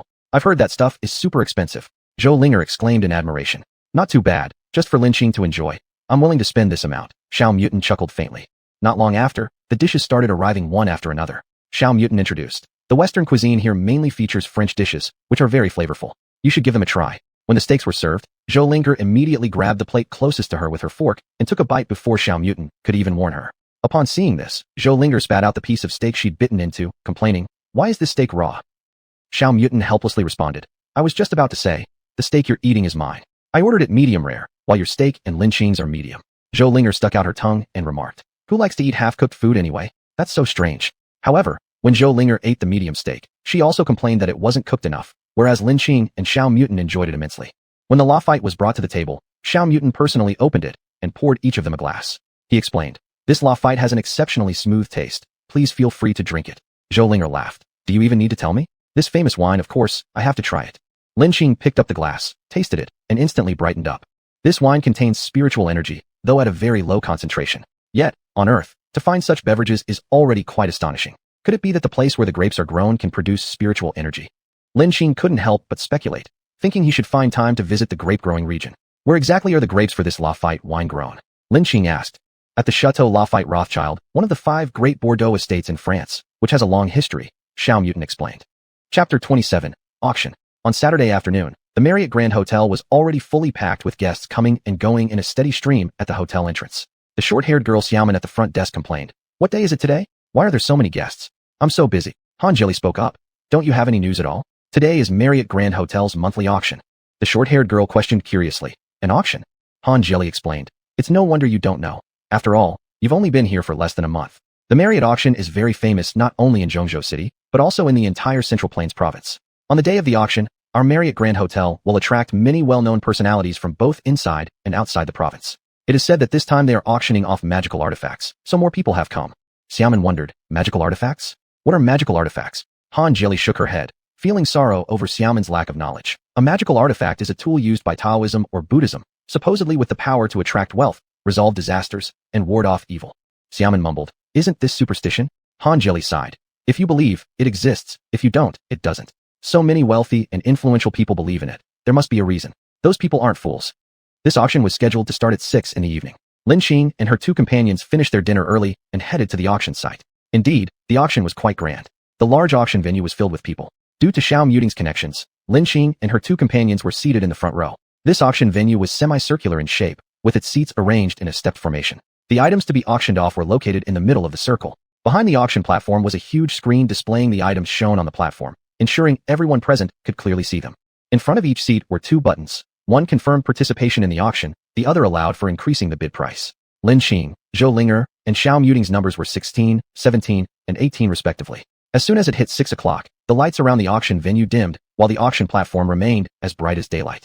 At this moment, a sweet-faced and statuesque woman walked onto the stage. With large eyes, a high-nose bridge, and sensuous lips gracing her perfect oval face, she exuded elegance and allure. Dressed in a beige floral cheongsam adorned with beautiful peony patterns, the high collar of the dress accentuated her slender neck. The twisted flower knots embellishing the cheongsam hinted at an unspoken beauty, and through the high slits of the dress, her white legs were partially visible. She truly was a seductive and enchanting beauty. She is Chunlei, the host of our Central Plains TV appraisal program. Zhou Linger whispered, excitement evident in her voice upon seeing a celebrity for the first time. Hello everyone, I am Chunlei, and tonight I'll be your host for this Marriott auction. I'm sure you're all eagerly waiting to see the various treasures, so I'll keep the introduction brief. Let me quickly go over the auction rules. And now, we will begin with the first item, a Yuan Dynasty blue and white porcelain bowl. As everyone knows, Yuan Dynasty blue and white porcelain attracts enthusiasts due to its beautiful shapes, clear glazes, and delicate patterns. Now let's begin, starting bid price 1 million. As soon as she finished speaking, the crowd began furiously bidding until the price reached 5 million before stopping. Ultimately, the Yuan Dynasty porcelain bowl sold for 5 million yuan. Wow, who would have thought a simple bowl can sell for 5 million? Incredible, Zhou Linger murmured to herself. Various antiques from different dynasties followed, such as Tang tricolor ceramics and Tang Dynasty jade pieces, but Lin Qing didn't show much interest. To her, these ordinary antiques held no significance. It wasn't until the last auction item when her interest was finally piqued. Finally, we've reached the last auction item. Many of you might be here precisely for this. This is a set of prayer beads made from small leaf rosewood, which was once worn by a high-ranking monk for many years, making it a spiritual artifact. You may look at this string of prayer beads. Gazing at it creates a dizzying effect. Now let's start. The base price is 5 million. As soon as Chun Lei's melodious voice had finished speaking, the crowd immediately started bidding fiercely, and soon the string of prayer beads soared to prices exceeding 10 million, even catching the interest of Xiao Muting beside them. So this is what the so-called magical artifact looks like. How disappointing, Lin Qing muttered quietly. What's wrong? I think it's still pretty amazing. Xiao Muting asked, puzzled. His father had specifically instructed him to try to purchase the spiritual artifact if possible. I don't think it's worth bidding on. This string of prayer beads is just infused with the spiritual energy of the person who wore it. Strictly speaking, it doesn't qualify as a magical artifact. If you want one, I can help you find the right materials and forge a much better one for you. Hundreds of times better than this. Really? Lin Qing, can you really forge magical artifacts? Xiao Muting asked in surprise, amazed at Lin Qing's versatility. To reach a level comparable to a grandmaster at her age was already extraordinary, but the ability to forge magical artifacts was unheard of. As Lin Qing nodded again, Xiao Muting felt deeply discouraged. Zhou Linger noticed Xiao Muting's dejected expression and said, are you really trying to compete with your master in talent? As soon as the auction ended, Xiao Muting's father, Xiao Cheng, arrived. He had been busy dealing with something earlier, which is why he ordered Xiao Muting to secure the prayer beads. The first thing he asked upon seeing his son was about the beads. When he learned that Xiao Muting didn't bid successfully, he inquired, tell me why you didn't get them. Before Xiao Muting could speak, Lin Qing stepped forward and said, I told him not to bid. Xiao Cheng cast a sharp glance at Lin Qing and asked, and who are you? Xiao Muting quickly explained. She is the savior of Grandpa, Lin Qing. Although Xiao Cheng had heard that the elderly man's savior was young, he hadn't expected her to be so young. Since Xiao Cheng wasn't a martial artist, he knew little about the ancient martial arts world or Lin Qing's incredible capabilities. He casually asked, "Oh, why did you tell Muting not to bid on the beads?" Lin Qing replied directly. "Because the magical artifact I could forge would be hundreds of times better than these beads." Xiao Cheng exclaimed in disbelief. "What? You know how to forge magical artifacts?" It was hard for him to believe. Many older masters he'd met couldn't guarantee they could forge magical artifacts, let alone this young girl, who probably started learning from birth if anything. Later, when Xiao Qing thought about how she had healed the elderly man, despite finding it hard to trust her claim, he resolved not to argue with her. However, deep down, he dismissed Lin Qing as someone who exaggerates. It's normal these days. Every master claims their skills are exceptional to demand more money. Xiao Qing mused to himself. Chapter 028, Ma Liang's Magic Brush. The day after the auction, Xiao Mutin accompanied Lin Qing to the cultural street of Zhongzhou City. This was the largest antiques and cultural relics market in Zhongzhou. Upon arriving, they saw 6 stone-carved words floating in the air that read, Zhongzhou Cultural Street. 2 sides of the entrance were supported by 2 sturdy stone pillars, each with a pair of stone lions in front, which looked mighty and imposing. Xiao Mutin made a phone call, and then said, "Let's wait for a while. Someone will take us around shortly. He knows this place better." Not long after the call ended, a fair-skinned, bespectacled young man, looking scholarly, ran over. As soon as he saw Xiao Mutin, he teased, "Wow, Mr. Xiao, how did you find time to come here today? I remember you're not interested in these antiques and cultural relics." Xiao Mutin smiled and replied, "What? Aren't you welcome?" "Welcome, welcome. How could I not welcome you?" The young man responded. "I'm accompanying a friend to visit the antique city." Xiao Mutin answered his earlier question. "Could it be your girlfriend?" The young man whispered in Xiao Mutin's ear, then started scanning Lin Qing and Zhou Linger. "Don't joke around unnecessarily. These are the saviors of my grandfather and their apprentice," Xiao Mutin quietly told the young man. After hearing Xiao Mutin's words, the young man stopped joking around. Those who mingled at this level knew when it was appropriate to joke and when it wasn't. Moreover, they understood whom they could tease and whom they couldn't. Being the savior of Mr. Zhao's grandfather was someone they definitely couldn't toy with. "My name is Kong Zaheo. Nice to meet both beautiful ladies," the young man introduced himself. "Lin Qing, Zhou Linger." Although Kong Zaheo spoke in a very low voice, Lin Qing and Zhou Linger, with their exceptional hearing, had clearly heard his teasing comments before, so they remained quite cold and merely introduced themselves by their names. Kong Zaheo muttered, "Why are both beauties so aloof? Though my looks may not match yours, I am still undeniably a good-looking guy." "Forget to tell you, these beauties have extraordinarily sharp hearing, much better than an average person's," Xiao Mutin said mischievously. "Why didn't you say that earlier?" Kong Zaheo said and hurriedly followed the 2 women who had already moved ahead. Lin Qing entered the cultural street first. She noticed that, besides various shops, there were many street vendors. Some sold items like bracelets and other crafts, while others claimed to sell jade antiquities. With a quick glance, Lin Qing realized that the majority of these items possessed no trace of spiritual energy. If they were real antiques, they should carry some ancient essence. Thus, she inferred that most of the stalls mostly peddled fakes. Finding bargains was clearly not easy. Suddenly, Lin Qing sensed a strong spiritual aura emanating from a distant stall, which made her heart leap with excitement, but her face remained calm. She casually wandered over to the stall, as if by chance. The stall owner, having set up shop for hours without a single customer, immediately tried to persuade her upon seeing the young girl approach. "Young lady, why don't you buy something? Everything I have is genuine antique." Lin Qing flashed a sweet smile and retorted, "Uncle, if they were all genuine antiques, you wouldn't be hawking them on the street." Caught out, the stall owner chuckled. "My, what a knowledgeable young lady." Lin Qing grinned and pointed at an uncarved piece of white jade, asking, "Uncle, how much for this jade pendant?" The vendor chuckled. "Young lady, you sure have a keen eye. This is top-notch Yangzhi jade, the best kind from Hetian, worth 50,000 yuan. At this point, Kong Zaheo interjected, "Uncle, this isn't any Yangzhi jade, it's just ordinary Hetian jade. Don't cheat the young lady." "Oh dear, it seems there's an expert here. All right then, let me offer a reasonable price, 5,000 yuan. That's it, take it."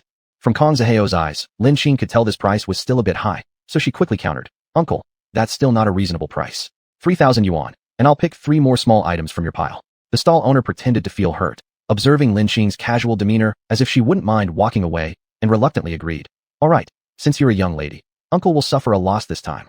Inside, he was secretly gleeful, because he'd bought the jade plaque for only 1,000 yuan, while those trinkets cost either a few or 10-odd yuan apiece, none exceeding 20. In this transaction, he made nearly 2,000 yuan, which was close to a month's salary for an average person. Amongst those trinkets, Lin Qing carefully selected 2 copper coins and a pen, paid the money to the stall owner. Smiling, the stall owner said, "Young lady, hope to see you again next time." When Lin Qing had distanced herself from the stall, Kong Zaheo spoke up, "Miss Lin, if you want to buy Hetian jade, you should find me. The material of that jade would only cost around 1,000 at most. If you bought it from me, I could give it to you at cost." Kong Zaheo didn't intervene when Lin Qing was negotiating the price with the vendor earlier because doing so would break the rules of the antiques world. In the antiques trade, Outsiders must not interfere during a deal, and all judgments about authenticity rely solely on one's discernment. Of course, this rule excludes people who are specifically brought along. Lin Qing chuckled. I wasn't really interested in the jade. I was interested in this. Saying that, she pulled out a dirty, blackish pen. What's special about this pen? Kong Zaheo examined it for a long time, but couldn't see anything remarkable. Let's go somewhere quiet, and I'll show you what it can do, Lin Qing suggested. Why don't we head over to Kong Zaheo's family antique shop? His grandfather is a famous appraiser, Master Kong. Xiao Mutant proposed. Good idea. Let my grandpa check out what's special about this pen, Kong Zaheo added. Soon, they arrived at the authentication pavilion within Kong Zaheo's shop. Coincidentally, Master Kong Phone was there at the moment. Grandpa, could you help me take a look at something? Kong Zaheo asked as soon as he saw his grandfather.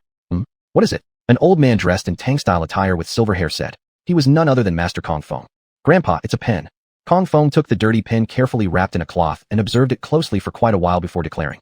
I can't determine what's unique about this pen. It isn't any of the famous writing brushes used by renowned literary figures like Li Bai's magical brush, Guopu's five-color brush, Confucius' spring and autumn pen, or even Meng Tian's Montbian pen. As Lin Qing took the pen back, she infused some spiritual energy into it, causing its body to immediately radiate golden light. Suddenly, the pen transformed, revealing a lustrous brown barrel now gleaming under the light. Its bristles also emitted an effulgent shine, clearly made from the fur of a spiritual beast. Today has been incredibly rewarding. This pen is actually a spirit artifact, Lin Qing thought privately. Master Kong Phone, witnessing this miraculous transformation, quickly grabbed a magnifying glass and leaned in for a closer inspection. It was then that he noticed two characters engraved in one corner of the barrel, Ma Liang. This is Ma Liang's magic brush. Chapter 029, The Traces of Cultivators. Grandpa, isn't the magic brush Ma Liang just a mythological story? Kong Zaheo asked in confusion. I used to think it was just a mythological tale too. But how do you explain the incredible scene we saw earlier? And look at this brush. Both the pinholder and the bristles emit a glow that surpasses even those of renowned writers. In recent years, I've encountered some practitioners of metaphysics and realized that the world is far more complex than what we see. Some of these cultivators can command spirits or conjure fire out of thin air. It's said that powerful cultivators long ago could even turn stones into gold. Perhaps Ma Liang did exist and was an extraordinary cultivator. Kong Feng explained. Who is Ma Liang? Lin Qing asked in puzzlement. He's the magic brush Ma Liang from mythology. Haven't you heard of him? Xiao Muting questioned. Seeing Lin Qing nod, he began telling the mythological story. Once upon a time, there was a poor boy named Ma Liang. He was born with exceptional intelligence and loved painting from a young age. However, due to his family's poverty, he couldn't even afford a brush. When he went to chop wood on the mountain, he would use a broken branch to paint on the slope. By the river, he would dip roots into the water to draw. At home, he would use charcoal sticks to sketch in the yard. Ma Liang never stopped practicing his art, not missing a single day. Yet, he often dreamed of having a real brush. One night, he saw a dazzling array of colors brighten up his cave. An old man with a white beard appeared and gave him a radiant magic brush. He woke up from the dream, startled yet thrilled. When he looked at his hand, it was truly unbelievable. He actually held a brush. Immediately, he painted a bird, which came to life and flew away. Then he drew a fish, and it leaped around as if alive. With the magic brush, Ma Liang painted for the impoverished and virtuous families every day. Whoever lacked something, Ma Liang would paint it for them. In a neighboring village, a greedy and unscrupulous landlord heard about this and immediately sent people to capture Ma Liang, forcing him to paint for his gain. No matter how the landlord coaxed or intimidated him, Ma Liang refused to comply. The landlord then locked him in a stable, denying him food. That evening, it snowed heavily. The landlord noticed red light seeping through the cracks in the stable door and smelled something delicious. Peering inside, he saw Ma Liang warming himself by a blazing fire and eating steaming hot pancakes, all painted by the magic brush. Enraged, the landlord decided to kill Ma Liang and seize his brush. Just as the landlord prepared to do so, Ma Liang climbed a ladder, scaled over the wall, and escaped. The landlord hurriedly climbed after him, but fell instantly. This ladder, too, was Ma Liang's handiwork with a magic brush. Before the landlord could recover, Ma Liang rode off on a galloping horse drawn from the same magical source. The landlord, riding another horse and leading men, pursued Ma Liang. As they were almost catching up, Ma Liang painted a bow and an arrow. Drawing back the string, he released an arrow straight into the landlord's throat, killing him instantly. After hearing of this, the emperor ordered Ma Liang to be brought before him. Threatened, the emperor forced Ma Liang to paint a money tree for him, threatening to kill him otherwise. Ma Liang waved the magic brush, creating an endless ocean with a small island at its center where a towering money tree stood. Ma Liang then painted a large wooden ship, and the emperor boarded it along with his retinue. Adding strokes of wind, Ma Liang sent the vessel sailing forward smoothly. Then he continued adding wind endlessly until violent gales churned up waves that capsized the ship, plunging the emperor deep beneath the sea. Where Ma Liang eventually went remains unknown. Some say he returned to his hometown, living among the farmers. Others suggest he wandered, using the brush to help only the destitute. Hearing the story, Lin Qing suspected that Ma Liang might have been a powerful cultivator whose tales had been exaggerated over time through the transformation of spiritual energies. When everyone realized Lin Qing's brush might be a magical one, expressions of envy appeared on their faces. Can this brush really transform its paintings into reality? Kong Zihao curiously inquired. The story is merely an exaggeration, but this brush might very well be a magical artifact. Kong Feng speculated, speaking as an experienced antique appraiser who'd met practitioners of metaphysical arts and knew of artifacts. Aren't metaphysical studies just frauds? Kong Zihao interjected. Nonsense. How dare you speak such nonsense? Metaphysics is the culmination of wisdom from our Taoist traditions. Even esteemed professors acknowledge the scientific validity of the I Ching. Why discredit your ancestors' knowledge just because of superficial exposure to foreign cultures? Kong Feng scolded. All right, Grandpa. I admit I was wrong, Kong Zihao said hurriedly to avoid further reprimand. Seeing his grandson apologize, Kong Feng ceased his lecturing and turned his attention back to the magic brush Maoliang. Miss, would you be willing to sell your Maoliang divine brush to me for 1 million? He inquired. He knew this price was not high for a magical artifact, but it represented all the money he currently had on hand. He assumed that such a young girl wouldn't resist an offer of 1 million. I'm sorry, Master Kong, but I'm not interested in selling my Maoliang divine brush, Lin Qing replied calmly, as though no deliberation was necessary at all. Could you explain why? Kong Feng asked hopefully. Because I am also a cultivator, and this brush could prove useful for me, Lin Qing explained. Grandpa Kong, we came here today hoping to find a pill furnace. Do you have one available for sale? Xiao Muting questioned. A pill furnace? That's rather uncommon indeed. Let me check. With these words, Kong Feng headed towards the appraisal hall's collection room. Meanwhile, the 4 visitors sat down for tea in the reception lounge of the hall. Kong Zihao demonstrated impressive skills in the art of tea making, so refined it appeared almost seamless. Zhou Linger spoke up. Watching Brother Kong make tea is truly comforting and visually pleasing. Who would have thought tea making could be so elegant? Miss Zhou, you have sharp eyes. But compared to Lord Xiao, I still fall short, Kong Zihao responded modestly, reflecting an actual fact. After enjoying several cups of tea, Grandpa Kong emerged from the storage room with a broad smile. You won't believe it, but I actually do have a pill furnace here. It's rumored to be an alchemy stove from the time of Emperor Qin Shi Huang. Back then, Qin Shi Huang was obsessed with immortality, which allowed the art of metallurgy to flourish. Lin Qing examined the artifact briefly. Although it carried some ancient charm, confirming its authenticity as an antique, it wasn't the type of pill furnace she sought. Sorry, Mr. Kong, this alchemical furnace is not what I need, Lin Qing said. Just as she finished speaking, there was a commotion at the entrance of the appraisal shop. Kong Feng immediately called over an apprentice to inquire. What's going on? Why is it so noisy at the entrance? Boss, a young man came to sell an alchemical furnace outside, but our appraiser determined that the furnace isn't a valuable antique. The young man didn't believe us and insisted it's worth at least 200,000 renminbi or he wouldn't sell it. And then the deal fell through. He thinks we are intentionally lowering the price, and now he's making a scene at the door. The apprentice summarized succinctly while recounting the incident to Mr. Kong. I want to take a look. What kind of furnace does he have that he thinks is worth 200,000 renminbi? Kong Feng asked. We should also check it out, Lin Qing suggested as soon as she heard about the alchemical furnace, suddenly becoming interested. The young man was then invited inside the shop. He looked to be in his early 20s, wearing military green pants, military green shoes, and a dark brown top, appearing like a migrant worker. It was only October, and the weather was still very hot, with temperatures being quite high recently. Many people were dressed in short sleeves and shorts, yet this person wore such thick clothing, which made him seem rather odd. Others merely found him strange, but didn't say anything. However, Lin Qing immediately noticed that the young man had Insha clinging to him. Even though the young man carried the alchemical furnace inside a cloth bag, Lin Qing could still sense that it was exactly the type of furnace she needed. Though it wasn't a spiritual artifact like Ma Liang's magical brush, it was still a mid-grade magical tool, which would suffice for her use up until the initial phase of the foundation stage. Seeing the group, the young man started off by saying, Don't think you can deceive me just because there are many of you.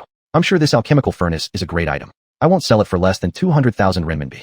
One of the assistants from the appraisal shop spoke up. The venerable Master Kong standing right before you is a renowned expert. Whether your alchemical furnace is good or bad will only be known after Master Kong inspects it.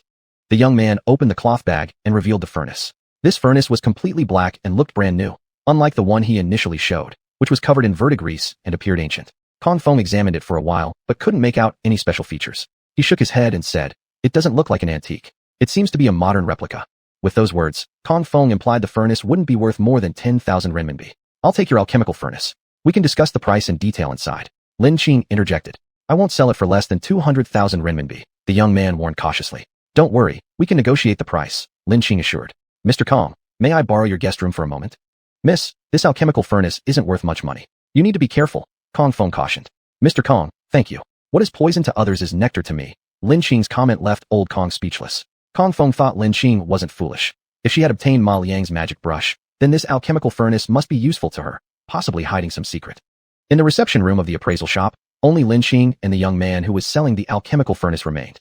If you tell me where you got this alchemical furnace, I'll not only give you 300,000 renminbi, but also cure the illness you carry, Lin Qing proposed straightforwardly. How do you know I have an illness? The young man was astonished. Not only do I know you're ill, but I also know that you acquired this alchemical furnace from tomb raiding. As Lin spoke these words, the young man instantly revealed a look of panic upon realizing someone knew about his grave robbing. Since tomb robbing is officially prohibited by the state, Lin continued. But don't worry, I won't divulge this matter to anyone else. Only then did the young man gradually let down his guard and begin narrating his story. My name is Li Sheng. I am a villager from Xiaoli village in Yongla County, near Zhongzhou City. Originally, I worked on the farm at home, and life was manageable. However, earlier this year, my mother was diagnosed with cancer, and it felt like the sky had collapsed on our family. We took her to the county hospital, where the doctor said chemotherapy would be required, costing around 200,000 renminbi for the entire treatment process. For a peasant household like ours, this was an astronomical amount. In order to raise the funds, I tried everything I could. Finally, a friend suggested tomb raiding to me. He said he knew of a tomb not far from our home that hadn't been discovered by the authorities yet. Later, we entered that tomb. Who would have guessed it was filled with traps, extremely perilous? 5 of us went in, but in the end, only I came out alive. Inside the tomb was a crystal coffin, and inside the crystal coffin lay an undecomposed corpse. That body was dressed in ancient white robes, looking exactly like a living person. When I fled for my life, I grabbed something by chance. It was this alchemical furnace. Who would have thought that after I came out, I started to fall ill, feeling extremely cold all the time. During the day, it wasn't too bad, but at night, even wrapping myself in a quilt wouldn't help. I even began to hallucinate. So I want to sell this alchemical furnace as soon as possible, then go see a doctor and treat my mother's illness. Li Sheng briefly recounted the events and also informed Lin of the tomb's location, deep within a mountain range in western Hunan. Lin guessed that the tomb likely belonged to a cultivator, and that the crystal coffin might be a spiritual artifact. Otherwise, it wouldn't be able to preserve the body without decay. Modern technology could slow down decomposition, but it couldn't make a corpse look like it was still alive. Come closer, Lin said to Li Sheng. As Li approached, Lin immediately grabbed his hand, an action that made Li somewhat shy. Lin activated the Dian Dao technique and quickly absorbed the Yin Sha Qi into her body. This entire process took only a few seconds. Okay, check how you feel now. Do you still feel cold? How did it get so hot all of a sudden? Wow, I'm completely fine now. Thank you so much, beautiful lady. Li expressed his gratitude. Tell me your bank card number, and I'll transfer 300,000 renminbi to you. Beautiful lady, although I've told you about the tomb, let me give you a word of warning. Don't go inside. It's far too dangerous. When the two emerged from the guest room, they were both visibly pleased. Li was happy because he now had money to treat his mother and his own illness was cured. He truly felt fortunate to meet such a kind person. Lin was delighted because not only did she acquire an alchemical furnace, but she also learned about a cultivator's tomb. It seems I need to find a chance to visit that tomb, though I must at least break through to the later stage of qi condensation before going. That way, I'll have a better shot at success. Lin mused privately. The moment Li left, Kong Feng couldn't wait to ask. Young lady, does that alchemical furnace also hold some secret? No, it doesn't. It's not a particularly famous antique. It just suits my needs. Chapter 031, Seeking Revenge. After Lin found the alchemy furnace, she decided to go home from Zhongzhou City in the evening, as she still had classes the next day. At dusk, Xiao Muting suddenly received a call from his father. Mutant, something bad happened. Someone came to my place seeking revenge. It said that this person is already a master who has entered the Dark Force stage. Do you know any Dark Force martial artists? What? Who are they? Don't they know Zhongzhou City is our territory? Xiao Mutant was surprised. It's heard that this person is from the Hong Gate sect. Earlier, he lost a territorial dispute with Qian Sun, one of my subordinates, and later fled to Hong Kong. Who would have thought that this person's elder brother became an apprentice of a master at the Changing Force stage within the Hong Gate sect?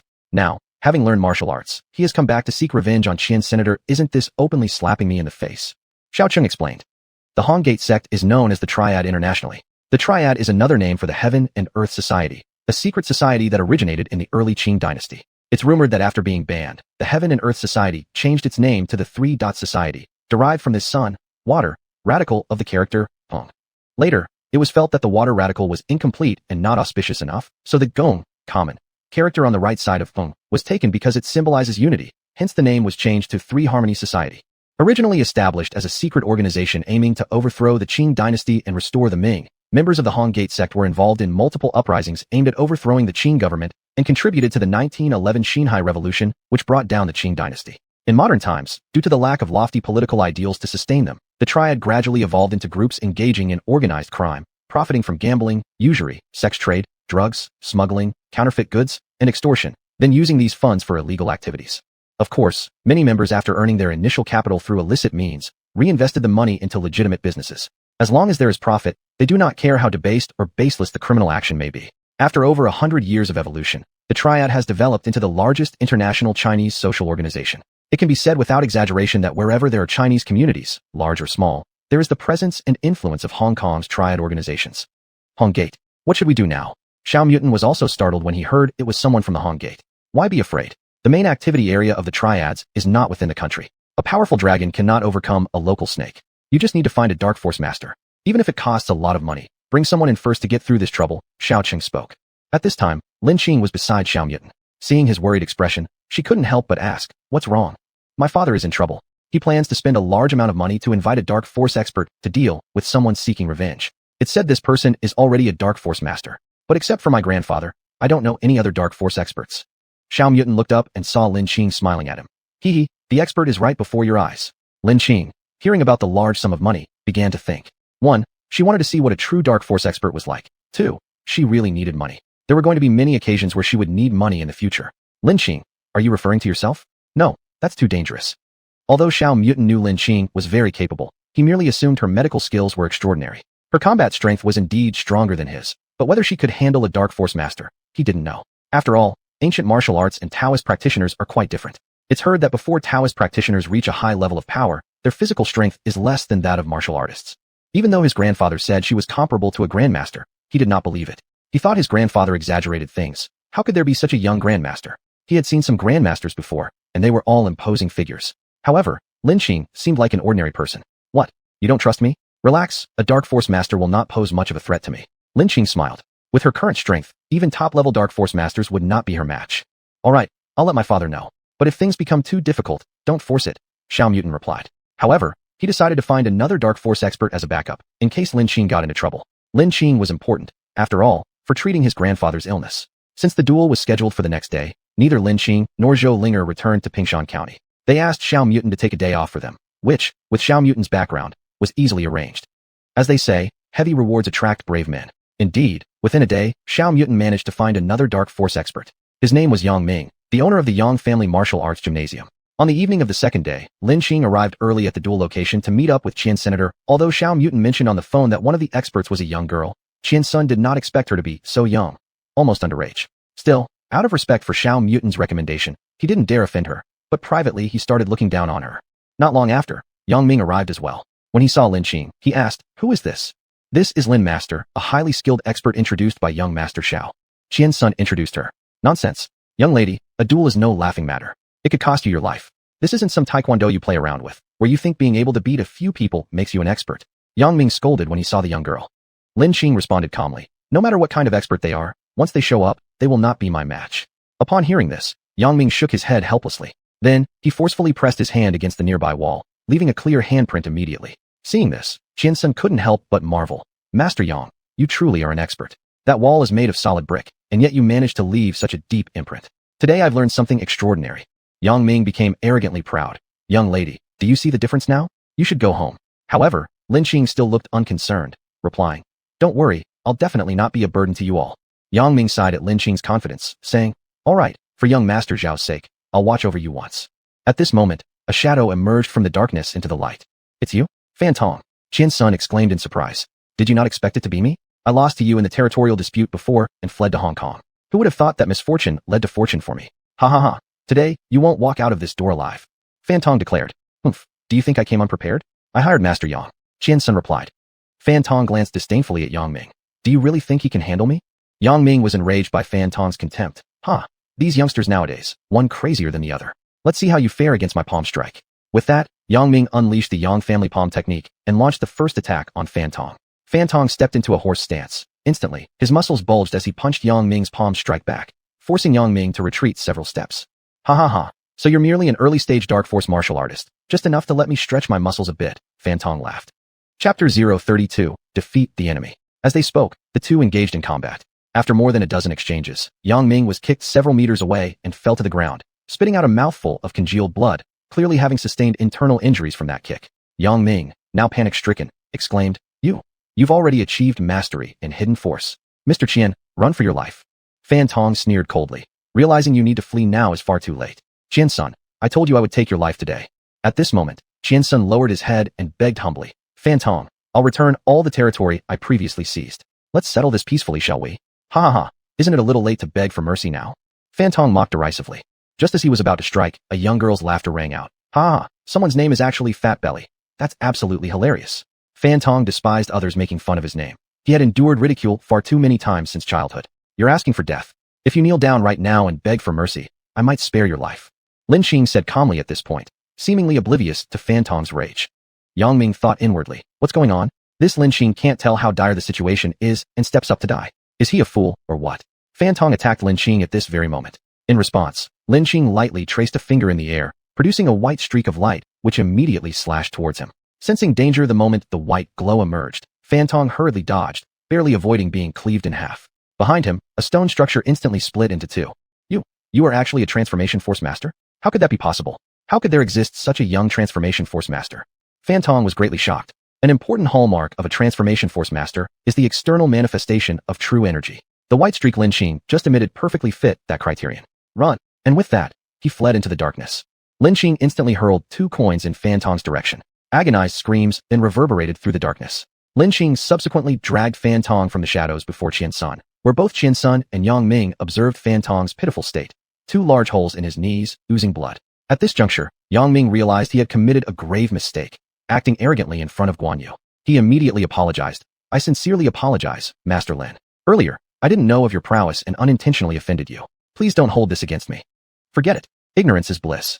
Having survived a brush with death, Qian Sun began flattering Lin Qing, saying, exactly as I thought, Xiao Fei wouldn't lead us wrong. A master is a master. The moment you appeared, Fan Tong couldn't withstand even one move. Lin Qing smiled slightly and said, all right, tie Fan Tong up quickly, just in case he tries to escape. With his condition like this, does he really have the chance to escape? Qian Sun snorted contemptuously. Don't underestimate a practitioner who has mastered hidden force. If he wishes, there is still a possibility he could escape, Lin Qing stated. After hearing this, Qian Sun hastily procured a thick rope to bind Fan Tong securely. Seeing Lin Qing preparing to leave, Qian Sun took out a check, filled in a new number, and handed it to Lin Qing. Master Lin, this is your reward. Thanks to you.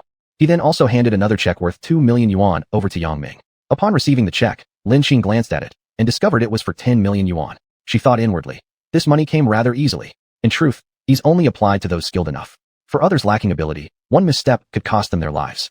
Qian Sin offering her 10 million wasn't merely payment. It was an attempt to draw in a powerful ally because no amount of money mattered more than life itself. After resolving this matter, Lin Qing and Zhou Linger left Zhongzhou City. When Qian Sun reported the events to Xiao Cheng was quite astonished. Although Elder Xiao was a peak hidden force master, he had never revealed the power of martial arts before his children.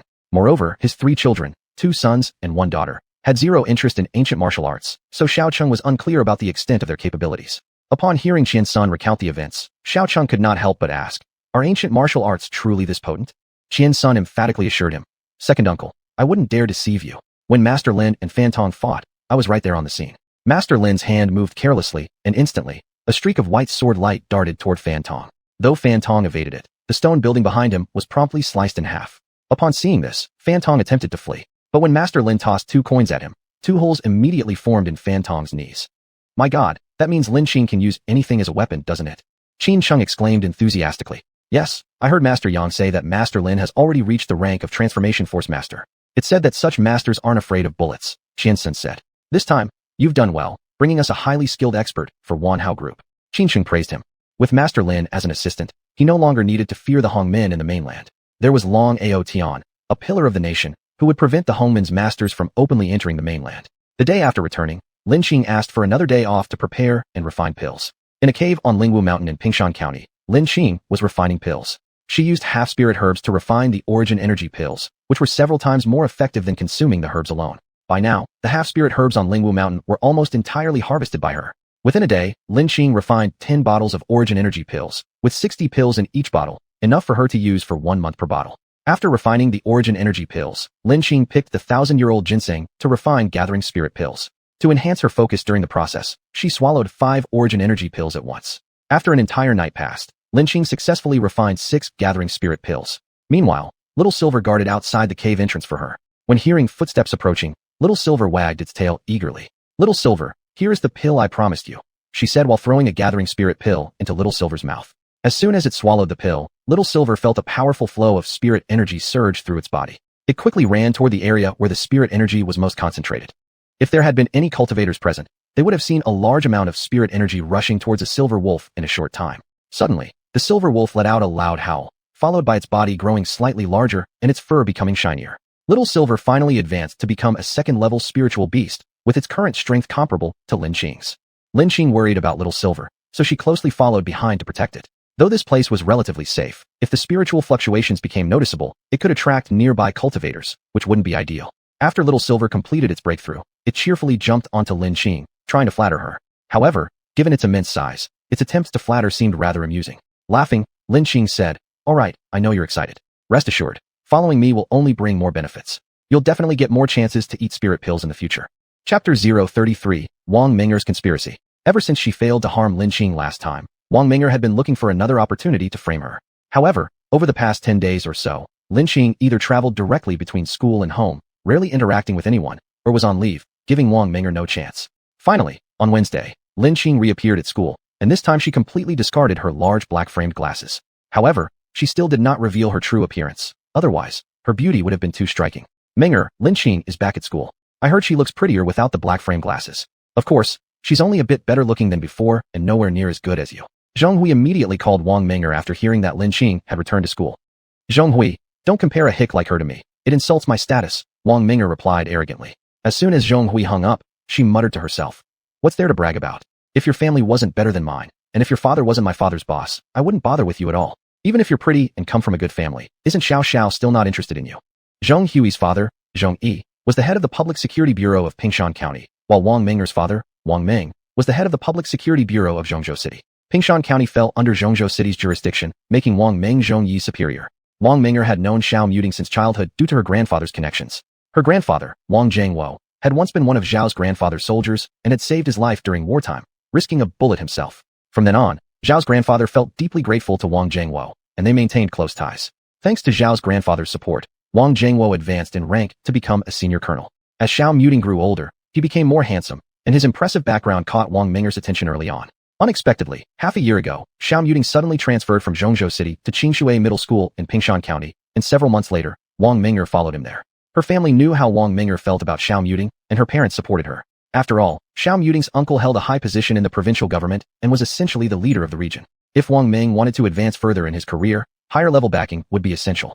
After hanging up, Wang Minger made another call. "Yellow hair, Lin Qing is back. You can take action after school today. Remember to record video during the process. Don't worry, Miss Minger. As long as the money comes through, we'll handle it properly." "Do you think I would cheat you out of your money?" Wang Minger said angrily. "What kind of person is Miss Minger? Of course I trust Miss Minger won't do that, but I'm just reminding her. Send me your account number. I'll transfer 20,000 yuan now, and the remaining 30,000 will be sent after the job is done." Wang Minger reluctantly ended the call. The 5 million yuan was her annual living expense. Though her family was well off, being involved in politics didn't make them as wealthy as business people. Even if her father embezzled money, he couldn't spend it conspicuously without attracting complaints. Consequently, her living expenses were always restricted. After Wang Hui failed to help last time, he refused to assist Wang Minger any longer. Thus, she had no choice but to hire some street thugs, using her own money. She couldn't figure out why Wang Hui seemed so terrified of Lin Qing now. She believed Lin Qing was merely riding Xiao Muting's influence. It was fortunate that Xiao Muting wasn't currently in Pingshan County. He'd returned to Zhongzhou for business. By the time he came back, Wang Minger intended for Lin Qing to already be ruined, leaving Xiao Muting indifferent toward her. Finally, when school ended, Zhou Linger had an errand to run and didn't walk with Lin Qing.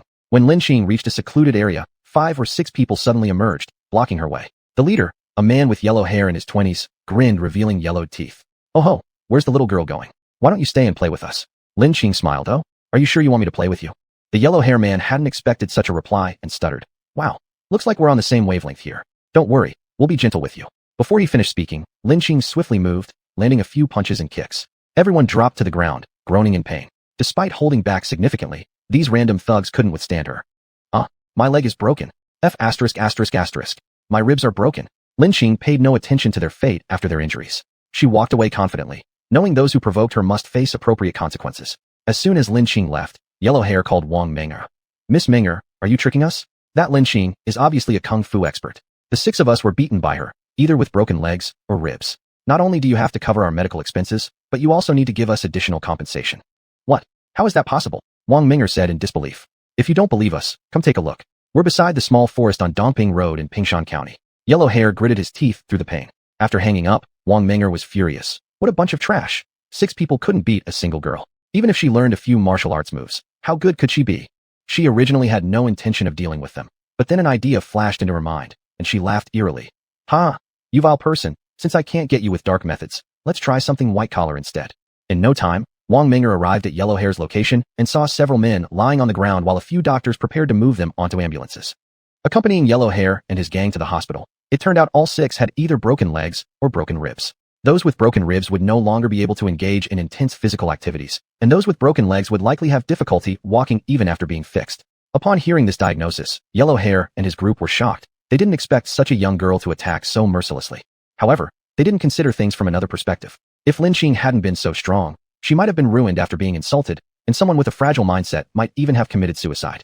Seeing this situation, Wang Ming'er whispered when there was no one else around. "Do you want revenge?" The group all responded, "Of course we do, but we're not strong enough to beat that hateful woman, as you just witnessed." Wang Ming'er smiled. "If you want revenge, follow my plan. I'll not only pay for your medical bills, but also give you an extra sum of money." Though Yellow Hair and his team resented Wang Ming'er for withholding the truth earlier, their hatred for Lin Qing was far greater. Since the outcome couldn't be changed, they decided to act according to Wang Ming'er's suggestion. Yellow Hair, representing the group, asked, "What exactly do you want us to do?" "Report Lin Qing to the police and accuse her of intentional harm," Wang Ming'er replied. Chapter 034. Lin Qing was arrested. At 10 o'clock on Thursday, October 13, 2005, it was the 3rd class of the morning. Suddenly, 2 policemen appeared in front of the door of Class 8, Grade 3 at Qingshui Middle School, and interrupted the teacher's lecture. One of the younger policemen said, "Teacher, hello. Someone reported that a student in your class intentionally injured another person. We will take her back for investigation." It was Chinese class at this time, and the teacher was Fan Hongmei. Fan Hongmei asked, "Police officer, may I ask which student?" "Comrade Lin Qing, please cooperate with us to go to the police station for an investigation." "Police comrades, are you mistaken? Lin Qing is usually very obedient, and her academic performance is good too. She doesn't seem like someone who would do such things." Fan Hongmei interjected on behalf of Lin Qing. "Do we know if a trip to the police station will resolve this?" "Take her away," Lu Yuanyuan worriedly asked. "Lin Qing, what happened? Why did the police come to arrest you?" Lin Qing shook her head and replied, "I'm not sure either.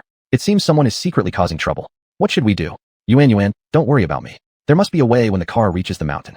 After reassuring Lu Yuanyuan, Lin Qing calmly followed the police away. As soon as Lin Qing left the classroom, there was a great stir in the class, and the discussion began immediately. Fan Hongmei loudly knocked on the table with a blackboard eraser, quieting the class down instantly. She said, "Currently, Lin Qing is just being investigated, and it cannot yet be determined whether she is the perpetrator. I hope everyone can control their tongues and not spread rumors. Now let's continue our class." Once Lin Qing got into the police car, she asked, "Who called the police reporting that I intentionally hurt someone?" The young policeman was about to reply when the older policeman reprimanded, "Don't you know yourself what you've done? At such a young age showing signs of violence? You're simply a societal scourge. Behave yourself." While speaking, this policeman was about to cuff Lin Qing. Lin Qing retorted, "As a suspect still, according to the rules, shouldn't you refrain from handcuffing me?" The older policeman contemptuously said, "You're already under suspicion. Once you get to the station, you'll be labeled as a real criminal. Are you even daring to resist?" He was Zhao Gang, captain of the 1st Detachment of the Pingshan County Public Security Bureau. He was instructed by Chief Zhong Yi to arrest Lin Qing and given a hidden directive to ensure that she would definitely be taken into custody. After reviewing Lin Qing's file, he realized she had no significant background, just an ordinary rural child. Frankly, he didn't believe one person could disable 6 young men. Clearly, she had offended someone powerful and was stepping forward as the scapegoat for them. Such incidents, he'd encountered plenty. The young policeman softly remarked, "Captain, isn't this improper?" Clearly, this young policeman had only been in the bureau for a short period and wasn't familiar with many unspoken rules. Zhao Gang whispered, "Cheng Yu, don't make reckless remarks. Learn carefully, there are so many intricacies in society." Lin Qing calmly reminded, "If you cuff me, it might not be easy to remove those handcuffs afterward." Zhao Gang inwardly thought, what airs does a kid from the countryside put on in the police station? Forget removing the handcuffs. It's another matter altogether whether you'll ever get out. However, without any words, he directly cuffed Lin Qing. Upon arriving at the police station, Lin Qing was immediately brought to the interrogation room, and once again, Zhao Gang led the interrogation. Sitting at the table, Zhao Gang fiercely asked, "Lin Qing, why did you beat up Huang Mao and his 5 friends, resulting in them all being disabled?" "Who is Huang Mao?" Lin Qing asked calmly. "You're not confessing truthfully. They are the ones whom you assaulted near the small forest by Dongping Road." Mentioning the location made Lin Qing recall the group of people whose leader had dyed hair yellow. Still, she couldn't possibly admit guilt, guessing that someone intentionally set her up. Frankly speaking, at her current strength, she still didn't fear anyone. But after researching the power of guns, cannons, and missiles, she realized she was not yet capable of going against the state, so she chose to endure, and thus, couldn't live recklessly. Lin Qing remained extremely calm and said, "Sorry, I don't know these people you mentioned. If you want to prove I intentionally harmed someone, then present the evidence. Without evidence, don't unjustly accuse people." She remembered the place where she had caused injury had no cameras, otherwise, Huang Mao and his companions wouldn't have chosen to commit their crimes there. Of course, this wasn't the answer Zhao Gang expected. Afterward, he tried to coax her. "Lin Qing, to save yourself some suffering, just quickly admit your crime." "Humph, if I refuse to confess, what will happen?" "Lin Qing, don't look down on us and choose punishment over peace. Let me tell you the truth, You have offended someone higher up. The chief has specifically named you for confession. Don't blame us for using private punishments if you don't comply. Zhao Gang revealed his fierce expression. Dare you force a false confession? Lin Qing coldly laughed. What do we have to fear? We are the law here. You will have to admit, whether you want to or not. Xiao Zhang and Xiao Lu, you two go help her press fingerprints. Zhao Gang commanded at this moment. There were only 3 people in the interrogation room, and Lin Qing guessed they had turned off the surveillance cameras. Otherwise, the other side wouldn't dare to be so arrogant.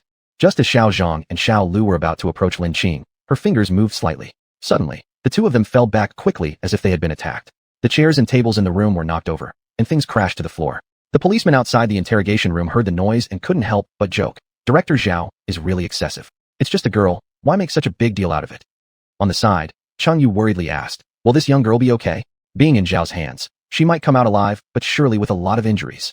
But how can forced confessions be justified? I'll find our bureau chief, Chang Yu said angrily. He originally came full of passion for being a police officer because he thought the police could give everyone justice. However, within days of starting work, he encountered this situation. Oh no, Chang Yu, come back. Do you want to get fired? Do you think the bureau chief doesn't know about this? It's just that he turns a blind eye to it. At the same time inside the interrogation room, Zhao Gang looked down at the two lying on the ground and scolded. You two are good for nothings, even stumbling when walking. Ouch, Director Zhao, there's something weird about this girl. We felt someone pushing us from behind, and my chest still hurts now. Xiao Zhang grimaced while speaking, and Xiao Lu also nodded in agreement. Zhao Gang spat. I'll do it myself. I don't believe I'll encounter ghosts in broad daylight. This time Zhao Gang did manage to reach Lin Qing's side. He grabbed her wrist intending to hold her hand to press the fingerprint, but no matter how hard he tried, he couldn't move Lin Qing's hand. Zhao Gang angrily said, this girl is really supernatural. Since she refuses to cooperate, lock her in the hell room. Xiao Zhang said at this point, Director Zhao, isn't that too cruel? Those who enter that place either go crazy or die. Zhao Gang replied. You two just send her in, and I'll take responsibility for any trouble. Upon hearing Zhao Gang's words, both men sighed with relief. They asked out of concern for taking the blame should something happen, but since Director Zhao promised to shoulder the responsibility, they felt assured.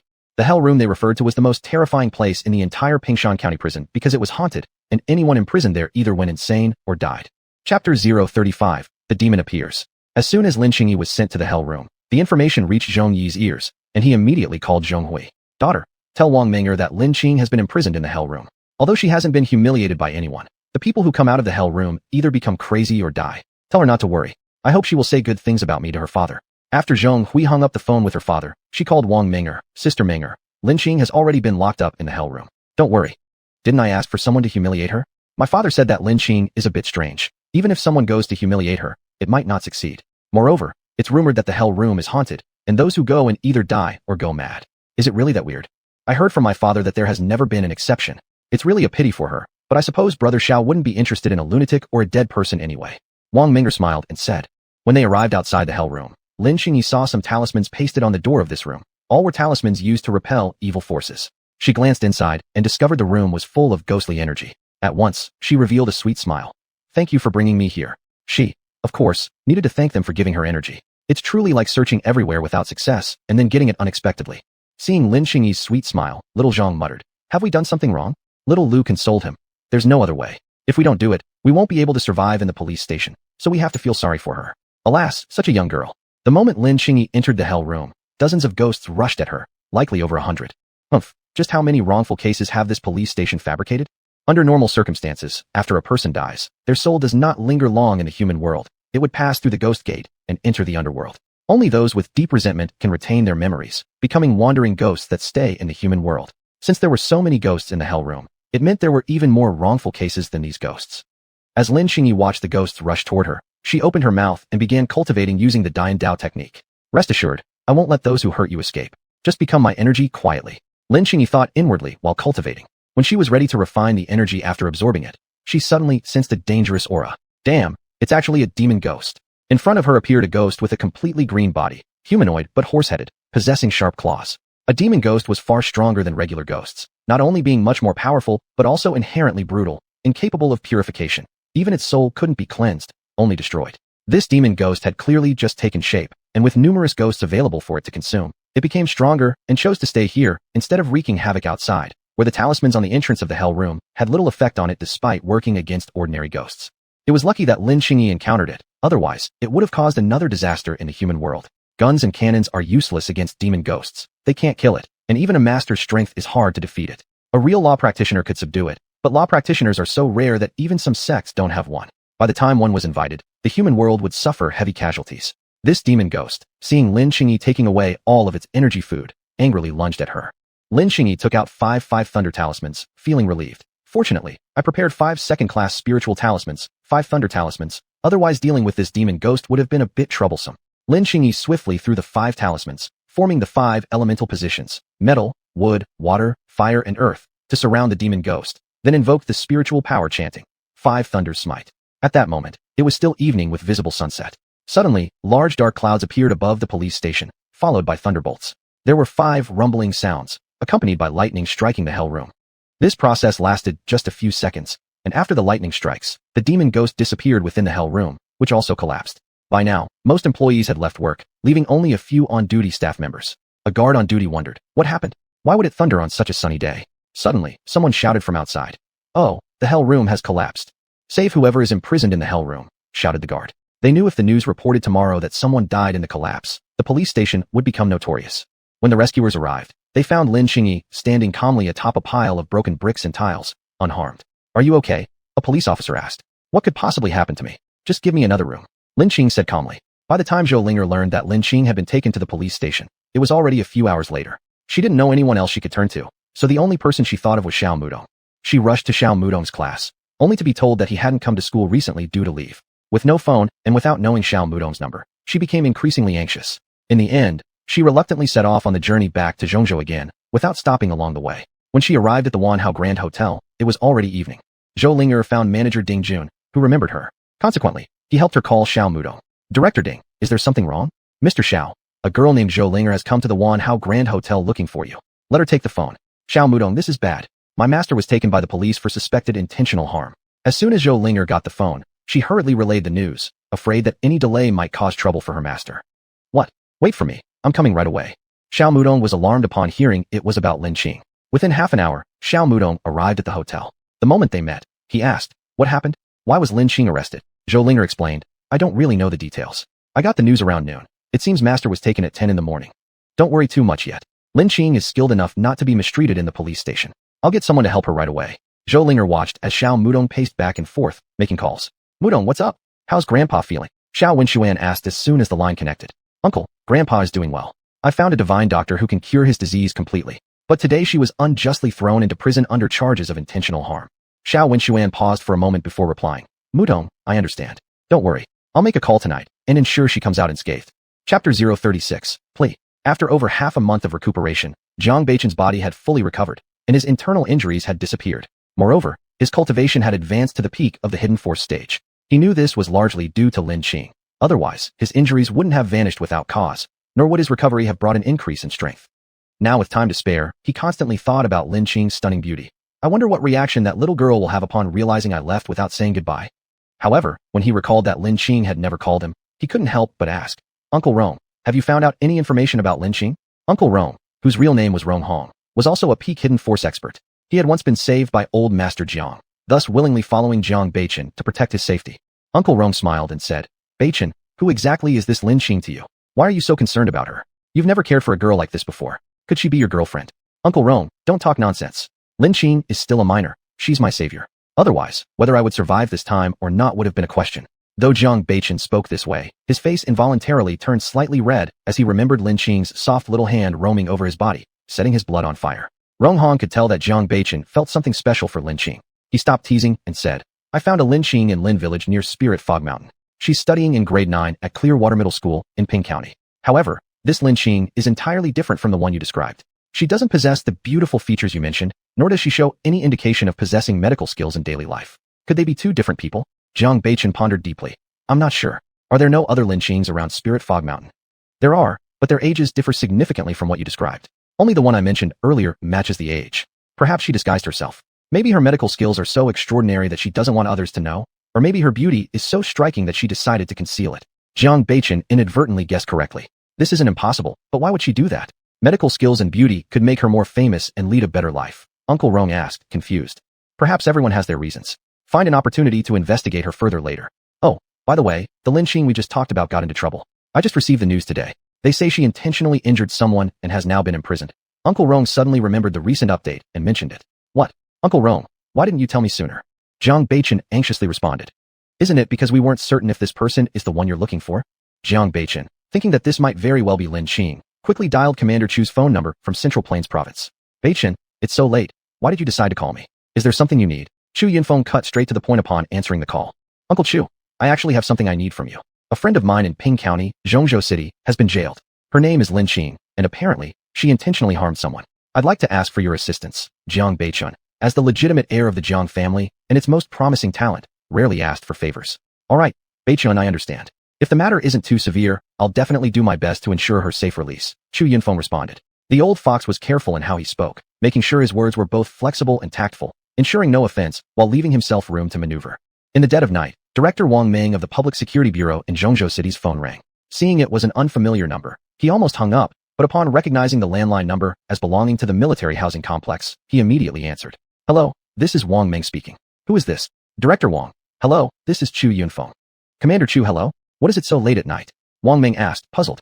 One of my nephew's friends, Lin Qing, has been detained in Ping County. If it isn't anything serious, I'd appreciate it if you could make some allowances. I'll check the details, and if there aren't any major issues, I'll instruct them to release her tomorrow. Thank you, Brother Wang. I'll invite you to dinner sometime. Chu Yunfeng finished and hung up the phone. After hanging up, Wang Meng called Zhong Yi.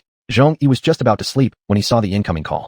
Recognizing it immediately as from his direct superior, he answered instantly, assuming it might be because Wang Meng had mentioned him regarding Wang Menger. Director Wang, hello? Any instructions for me? Zhong Yi asked respectfully. Director Zhong, hasn't your police station detained someone named Lin Qing? If it's nothing serious, please release her tomorrow, Wang Meng spoke softly. What? But this Lin Qing is the one your daughter specifically wanted to arrest. Zhong Yi said helplessly. What happened exactly? How did Lin Qing get involved with Menger? Wang Meng asked in confusion. It seems that Lin Qing offended Miss Wang, and she asked me to help catch her. Zhong Yi explained. Nonsense. Wang Menger is completely out of control, and so are you. As a public official, what is your responsibility? It's to be responsible for the people. Just because she's my daughter, does that mean you do everything she says without principle? How can you only know how to flatter and curry favor? Release Lin Qing immediately tomorrow. Wang Meng scolded angrily. His anger wasn't really due to being responsible for the people. Rather, it was because this matter involved his own daughter, and he didn't want her tangled up in it. After all, it was Commander Chu who had interceded for her. If comparing ranks, they were in different systems, and neither could directly command the other. But the Chu family was a standard third-generation red family, with close relatives holding a subnational level position in the central government. Someone he couldn't possibly afford to offend. If this matter wasn't handled properly, a misstep might harm his political career. Zhong Yi broke into a cold sweat under the scolding, intending to flatter, but hitting the wrong spot entirely. As soon as he hung up the phone, it rang again. His mood soured by the previous reprimand, he snapped irritably. Who is it? Can I even sleep at this hour? Hello, I am Zhao Qian, Secretary Zhao's assistant. Chief Zhong, truly sorry to disturb your rest. Zhao Qian spoke gently, exuding grace. I apologize, Secretary Zhao. I wasn't in good spirits just now. Is there anything you need at such a late hour? Zhong Yi quickly changed his tone. It always holds true that officials are skilled actors. This is about whether you've detained a student named Lin Qing. When handling cases involving minors, we must be extremely cautious and have solid evidence before taking any action. After all, they are the flowers of our nation, and we also need to consider their mental health. High Official Xiao will personally oversee this case. If there's any misconduct on your part, punishments will still apply where appropriate. Zhao Qian left no room for rebuttal. Why is it Lin Qing again? Who exactly is she? Why are all these big figures openly or subtly speaking for her? Zhong Yi thought inwardly. Chapter 037, Released Without Guilt. Trouble. Lin Qing has been locked into the hell room. If anything happens to her, I suspect my position as Public Security Bureau Director is also over. Saying this, Zhong Yi quickly rushed towards the county police station. Fortunately, his home wasn't far from his workplace, so he reached there in about 10 minutes. He arrived at the duty room, panting for breath, and said, You need to go release Lin Qing from the hell room immediately. Duty staff Fang Ming was startled by the sudden appearance of the director, instantly responding, Director, the hell room was struck by lightning in the evening and collapsed. He thought the director had come because of that news. What? It's all over. Lin Qing must be dead for sure now. Zhong Yi turned pale with shock. However, that Lin Qing is unharmed, not even a scratch on her. It's really strange, Fang Ming slowly said. What? Why didn't you say earlier? Zhong Yi exclaimed upon suddenly receiving the information. You never asked me. Fang Ming, bewildered and criticized without reason, replied somewhat aggrievedly. Where is Lin Qing now? I didn't know how she would be sentenced afterward, so I moved her to a common single-person prison first. You need to release her immediately. Tell her that due to insufficient evidence, she's being released without guilt. After saying this, Zhong Yi felt it was somewhat inappropriate and continued. Still, I'll personally release her instead. This way, it seemed more sincere. Lin Qing was meditating inside the prison while refining energy. Suddenly, footsteps could be heard breaking the silence of the prison. Zhong Yi, accompanied by two others, came to Lin Qing's cell. The moment he saw her, he quickly said, Open the door quickly and let Miss Lin out. Miss Lin, I sincerely apologize for your troubles. All blame lies with those under my command who mishandled things. With insufficient evidence, they still brought you here for questioning. Now it has been proven that you are innocent. You're free to go. Zhong Yi spoke in a gentle tone. If it were an ordinary high school student, after being caught by the police and experiencing a period of fear, most would likely burst into grateful tears if the bureau chief apologized and declared them innocent. But clearly, Lin Qing was not an ordinary person. She coldly laughed and said, "Oh, I mentioned before that once these handcuffs are put on, it's not so easy to take them off." It was the first time Fang Ming had seen someone so brazen in the police station, especially since the speaker was addressing their bureau chief. Instantly angered, Fang Ming retorted, "How dare you talk to us like that? Don't you want to leave?" What Fang Ming thought was flattering behavior further displeased Zhong Yi. He scolded him sharply. "Xiao Fang, how dare you speak to the public like that? How can we threaten the people we serve? What is the purpose of our work? To serve the people. Your work attitude has serious issues. You must thoroughly reflect on it after this and take some ideological education classes."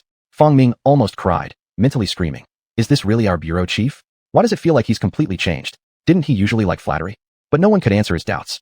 "Miss Lin, I failed in managing my subordinates properly. I will certainly make them write self-criticisms later." Zhong Yi looked fair and impartial. Lin Qing was repulsed by his act and responded, "Since you insist on speaking like this, may I ask who wanted to frame me? How could anyone have framed you? Clearly, some policemen lost their principles and did not follow laws and regulations. Rest assured, I will definitely make the involved policemen deeply reflect on their actions." Zhong Yi dared not tell the real intention behind this. There was indeed a part played by himself in the background. When Lin Qing saw Director Zhong coming to release her, she knew someone had come to save her. She guessed it was Xiao Muting's family. After all, they still hoped she could save Grandpa Zhao's life. However, she wouldn't let Zhao Gang or Director Zhong off that easily. She saw ominous dark qi around them and knew they had done many unjust deeds. Oh, is deep reflection all they need? Isn't the cost too low for police violations? Then I might as well stay here longer. I believe there will be justice served eventually. Lin Qing smirked coldly. "Miss Lin, if you're really dissatisfied, I'll demote the involved personnel." Zhong Yi clenched his teeth and repeated again. Lin Qing knew forcing further would only result in the same. She guessed this Zhong Yi had also participated in the matter, otherwise he wouldn't have been so eager to let her go. Since that's the case, she could only resort to drastic measures. "Director Zhong, I agree to go out. However, I prefer to leave tomorrow morning. These handcuffs should be removed by Zhao Gang himself." Only when Zhong Yi saw Lin Qing agreed to be released did he finally relax.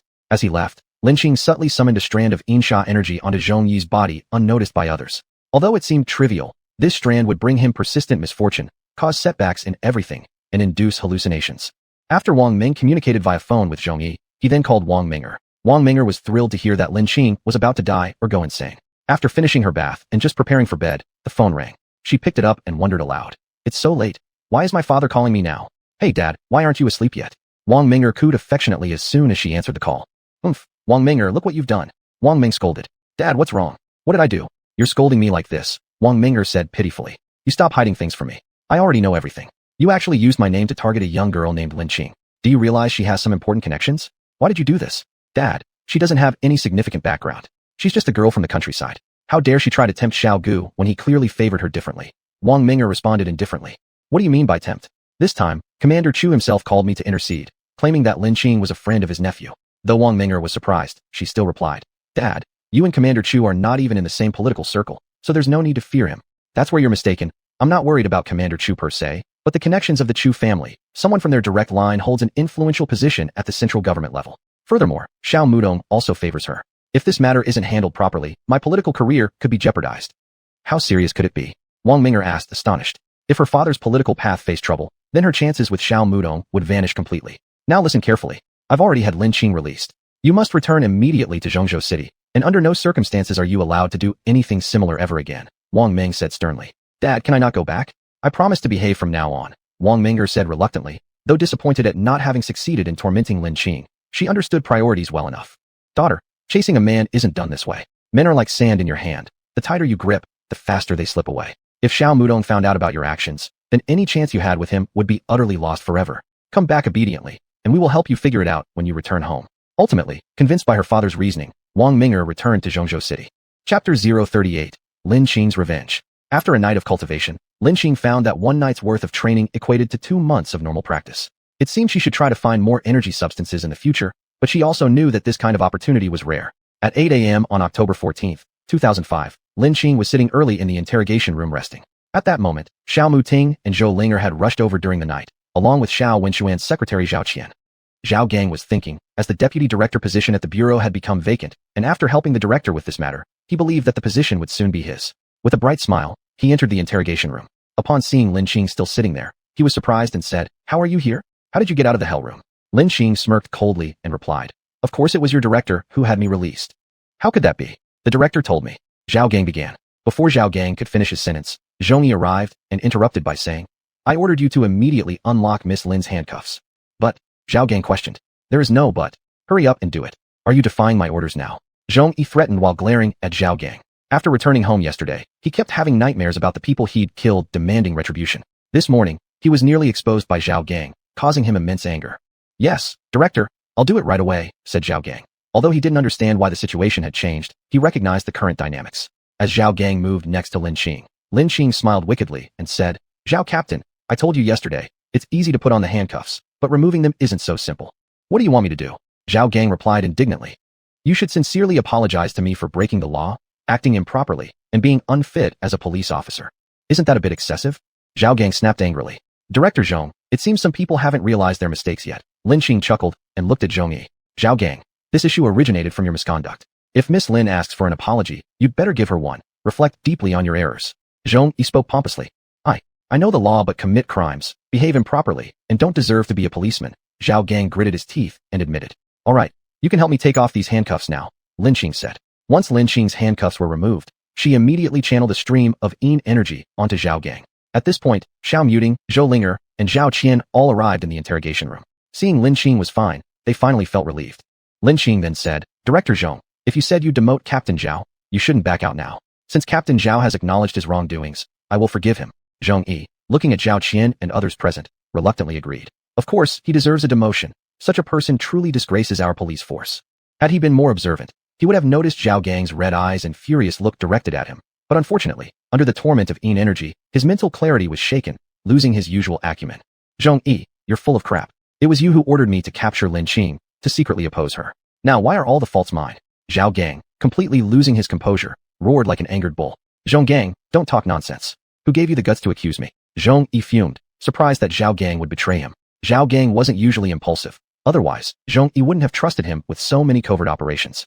"Am I falsely accusing you? This time, though I may lack evidence, previously, you caused many deaths and used me as your pawn. To prevent you from turning against me later, I've retained all evidence," Zhao Gang declared crazily, spilling everything. "Shut up." Zhongyi was enraged beyond measure. Zhao Qian then asked, "Director Zhong, what is really going on here?" Realizing Secretary Zhao Qian was present, Zhongyi only thought, "It's over." Knowing his life was ruined once investigations started above, a wave of pessimism enveloped him. He reflected that if not for Wang Minger's order to deal with Lin Xing, he wouldn't be in this situation. Filled with resentment towards Wang Minger, knowing he was done for, he resolved not to let her get away unscathed either. "It was Director Wang Ming, the daughter of Director Wang, who instructed me to frame Lin Xing," Zhongyi confessed hopelessly. "There she goes again," Lin Xing fumed. The last time Wang Minger targeted her, Lin Xing hadn't yet had the chance to confront her properly. She couldn't believe Wang Minger was coming after her again. "If you're so determined to seek your own demise, then I'll oblige you," thought Lin Xing. This resolve sealed Wang Minger's fate as anything but promising. Zhao Qian, upon observing the situation, immediately informed the Provincial Disciplinary Committee to conduct an investigation into the corruption issues within the Pingshan County Public Security Bureau. Wang Minger had just returned home when she was arrested by the Zhongzhou City Police. Wang Ming was suspended from his duties and placed under investigation.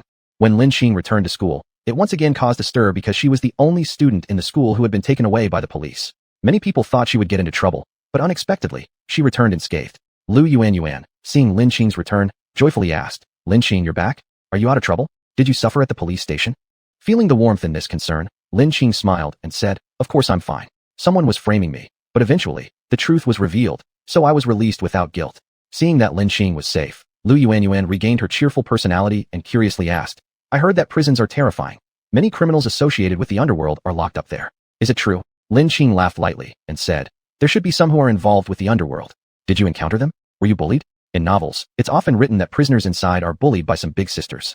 Are you thinking too much? I was a suspect, not yet sentenced. I was kept alone in a room. Though Wang Minger, who wasn't yet 16 years old, didn't manage to harm Lin Xing and received no sentence due to lack of injury to Lin Xing. This incident brought shame and disgrace to Wang Minger in her circle. And thanks to Grandpa Wang's influence, Wang Ming resumed his position. However, the Wang family now detested Lin Xing thoroughly. They believed that Zhongyi revealing Wang Minger's involvement was coerced by Lin Xing, otherwise they had agreed to release her. Why would Zhongyi destroy himself like this? It must have been Lin Xing using connections to seek revenge on them. One thing they guessed correctly was that Lin Xing indeed retaliated against them, but not through connections, rather through sorcery. What they didn't know was that Lin Xing's revenge on Wang Minger had yet to begin. Meanwhile, Zhong Yi and Zhao Gang, having committed grievous crimes, were sentenced to life imprisonment.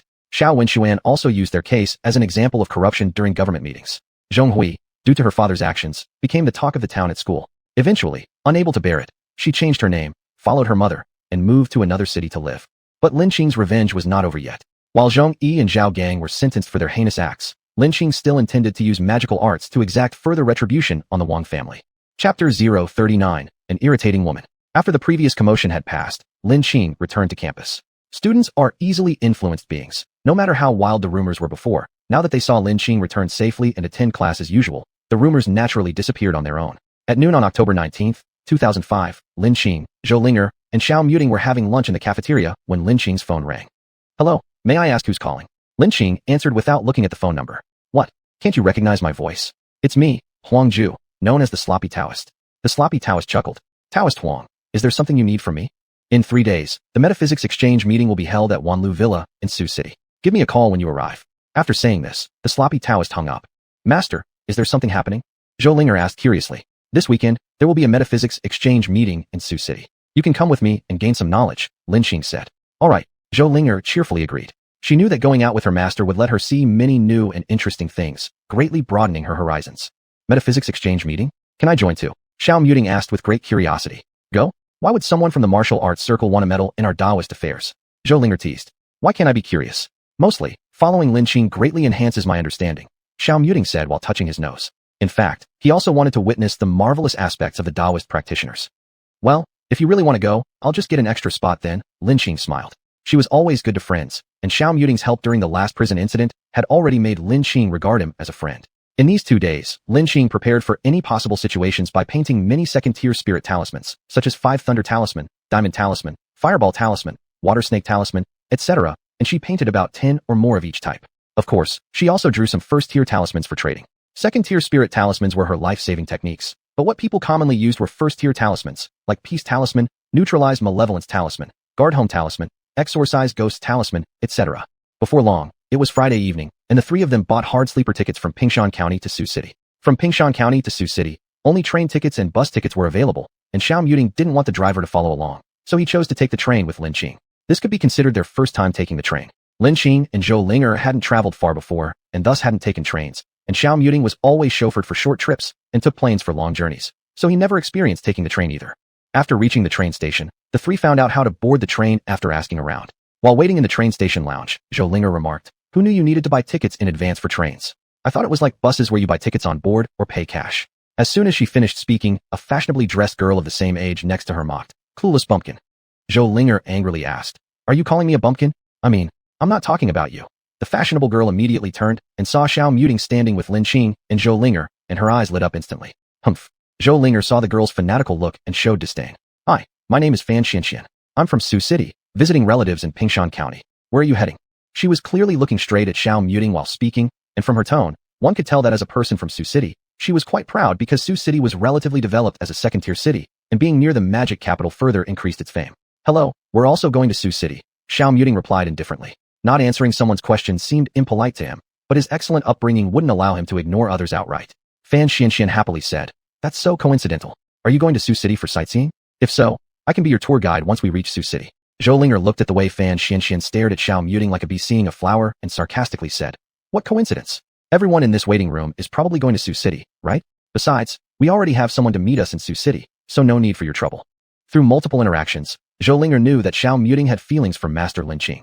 Although she wasn't sure if Master liked him back, Xiao Muting was already marked in her mind as belonging to the Master. Seeing Fan Xianxian openly trying to attract Xiao Muting, whom she saw as someone close to the Master, how could she tolerate this?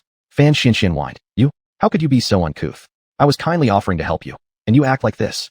Saying this, she sneakily glanced at Xiao Muting and appeared disappointed upon realizing he showed no reaction at all. Are you offering to help? I think you're trying to chase after a man. Let me tell you, this man already belongs to someone. You'd better stay away. Zhou Linger coldly laughed. The onlookers originally thought there was something wrong with Zhou Linger, but when she said these words, everyone began to look at Fan Xianxian with strange glances. So that's it. She fancies the looks of someone else's boyfriend and is now trying to snatch him away. I thought she was kind-hearted. Turns out she's full of schemes. No wonder that plainly dressed girl spoke so harshly. If it were me, I would have cursed right back. Such a pity. Why must you act like this? Just heard her insult the simple girl as a bumpkin earlier. Huh. Is this how she looks down upon us common folk? Whispers immediately spread among the crowd around them. Hearing the murmurs from the crowd, Fan Xianxian felt furious but could do nothing at the moment, so she fled in embarrassment. Before leaving, she cast Zhou Linger an angry glare and whispered to herself, "Just wait until we reach Su City and see what I will do to you." After Fan Xianxian left, Xiao Muting gave Zhou Linger a thumbs up, saying, "Zhou Linger, never thought your eloquence was so remarkable. Truly impressive. How did you know I dislike those fanatical girls?" Zhou Linger grinned. "Ha ha ha. This eloquence is learned from my master. As for you, I didn't know you disliked such girls. I just really detest that girl." When the three reached carriage number 7, they found surprisingly that Fan Xianxian was on the same carriage, though their seat numbers weren't too close. Fan Xianxian, upon seeing them on the same train, flashed a sinister smile. She secretly went to the restroom and made a phone call. "Hey, big brother, can you help me arrange some people to teach someone a lesson? That person has bullied me." "Oh, who is it? Don't provoke anyone powerful. Don't worry, big brother. It's just a little girl I met in Pingshan County, a real bumpkin, taking the train for the first time today. How could she possibly be connected to any influential family?" Fan Xianxian assured confidently. "All right, I'll send 5 people over. By the way, don't go too far. We wouldn't want to cause any deaths." Chapter 040, Metaphysics Exchange Meeting. The train arrived at Su City around midnight. As soon as they got off the train, Zhou Linger was thrilled and said, "Hee hee, people always say there's heaven above and Suzhou below. This time I'm going to have a good tour. After we finish the Metaphysics Exchange Meeting, it will be Sunday. Didn't you forget that you have classes?" Lin Qing reminded her. "Master, this is my first time leaving the province. Can we take leave for a day or two and have some fun?" Zhou Linger said cutely. Lin Qing looked at Zhou Linger's pitiful expression and softened despite knowing she was faking, saying, "All right." Just as they exited the railway station, Xiao Muting alerted them. "There has been someone following us." Lin Qing nodded and said, "Yes, I know. It's Fan Xianxian. She won't cause much trouble." They walked toward the direction of the taxis. Not many people were around at that late hour, and even fewer outside the railway station. Suddenly, 3 of them were blocked by 6 robust men with prominent tattoos who appeared quite menacing and clearly linked to the criminal world. At this moment, Fan Xianxian came up as well and immediately stood in front of the 6 men.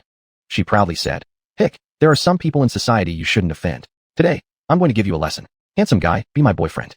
It's such a waste for you to be with them. What can they offer you? You need to know that this society is very practical. Finding a good partner can save you from struggling for 20 years. Upon hearing this, Zhou Linger burst out laughing. "Haha, Xiao Muting, looks like they want to take care of you." Xiao Muting also found Fan Xianxian very unpleasant and responded coldly.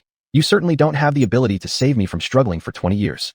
Fan Xianxian thought this was due to him not knowing about her family background, and said instantly, "My family's assets exceed tens of millions yuan. We own 3 houses in Su City, and my brother also holds some power here." Zhou Linger sneered. "Wait a second, tens of millions? That's a lot, isn't it? Xiao Muting, does this money surpass what your family makes in a month?" Xiao Muting pondered for a moment and solemnly replied, "Judging from total income, it doesn't." Nevertheless, Fan Xianxian didn't believe what they said, just thinking the other party was boasting or seeking someone richer. "Handsome guy, one cannot be too greedy. Even if you find someone richer, would they be younger than me? Would they be prettier than me? That's probably hard, right? Rest assured, I will treat you well," she promised. "Get lost." Xiao Muting couldn't bear it any longer. "What did you say?" Fan Xianxian never expected anyone to be so imprudent. "I told you to get lost. Since you refused the polite offer, let's see how you handle the punishment. Break those 2 girls' legs, and also bind this handsome guy." Fan Xianxian said coldly. Zhou Linger was about to step forward, but Xiao Muting stopped her, saying, "With these few people, there's no need for you ladies to fight." Watching as the 6 tough guys faced Xiao Muting, Fan Xianxian shouted loudly, "Be careful, don't hurt his face." As she finished speaking, Xiao Muting acted swiftly like an eagle entering a flock of chickens, knocking down all 6 of them within moments.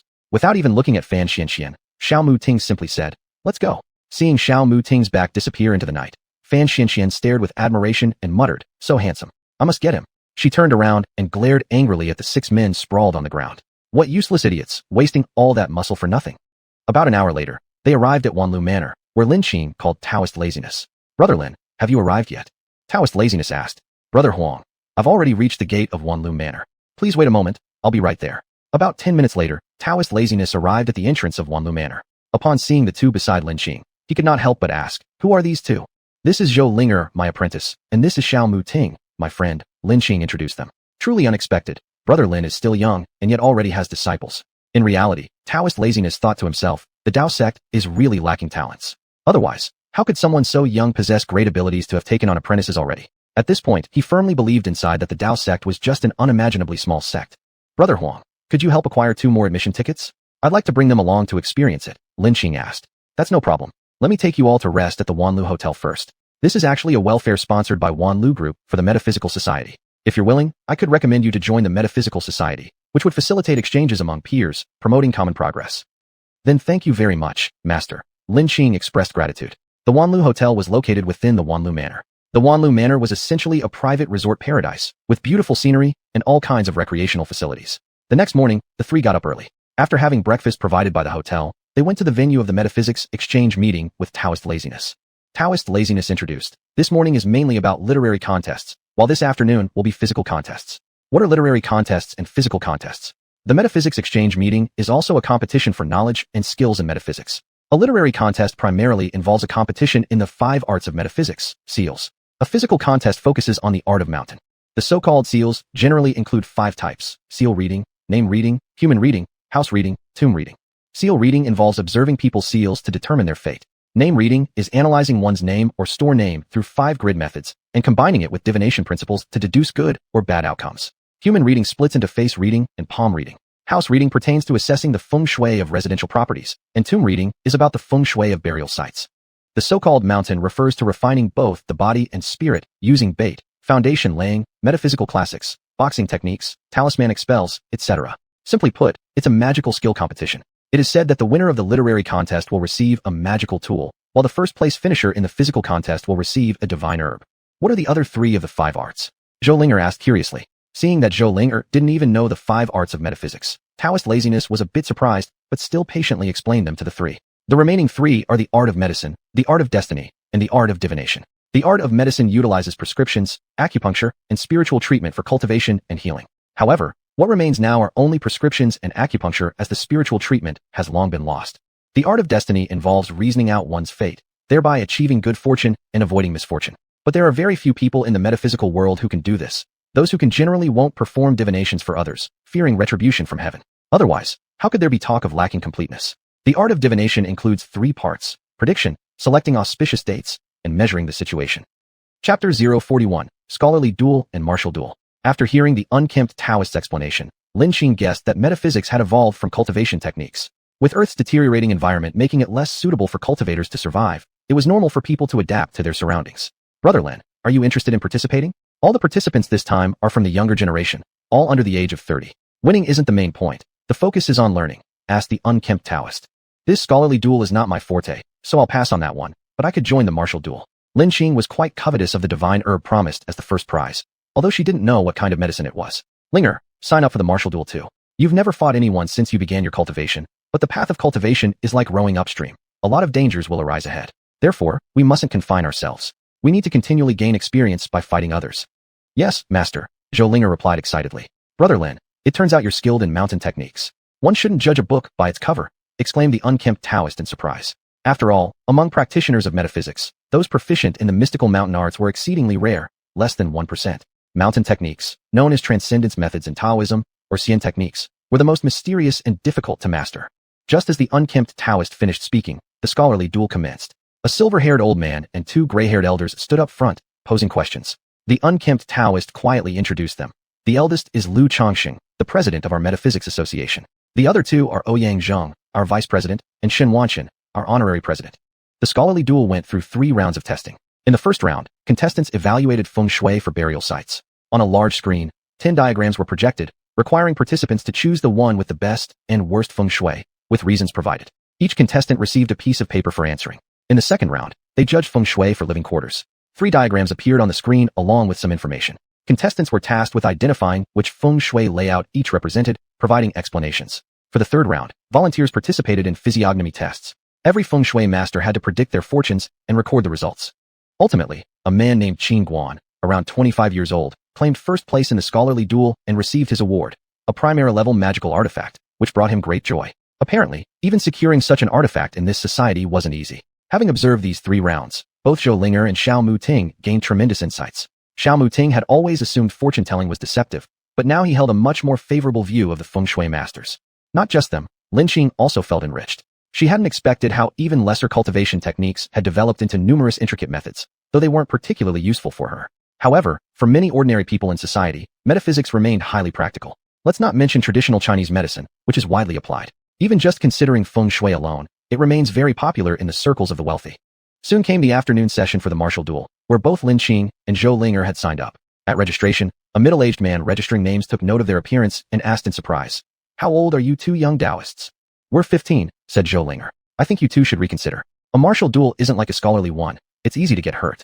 Considering your age, the likelihood of injury is pretty high. The middle-aged man said with apparent concern for their well-being. Does this registration prohibit minors? Lin asked. It does not. In that case, sign us up already. Why all the talk? Lin declared authoritatively. Well-meaning advice thrown to the wind. Nevertheless, the middle-aged man recorded Lin and Zhou Linger's names and let them enter the martial arena. The martial duel soon started, and there were only 8 participants in total, merely a fraction compared to the number involved in the scholarly duel. Given that the martial duel required participants to be under 30 years old, and even among practitioners, those who understood mountain techniques were few, let alone with a youth restriction. However, many feng shui masters came to watch, numbering at least several thousand. The vast auditorium was packed, with some people even standing in the back due to lack of seats. Clearly, the average feng shui master was deeply fascinated by the mysterious art of the mountain practitioners.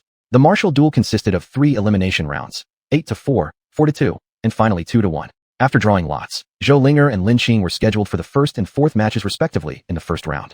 As soon as Zhou Linger stepped onto the stage, murmurs erupted below, clearly astonished by her youth. Among the competitors present, apart from Lin and Zhou Linger, everyone else was over 20 years old. Zhou Linger's opponent was a young man of about 25. From his well-built figure in the tight black clothes, it was evident that his muscular power was strong. The young man in black saw that his rival was a little girl and grinned. Little miss, I think you'd better just admit defeat, or your skinny arms and legs might get hurt unintentionally, which would be a loss. I'll only lose if you beat me. If you expect me to admit defeat voluntarily, you're dreaming, Zhou Linger said coldly. Since that's the case, I'll have to offend you then.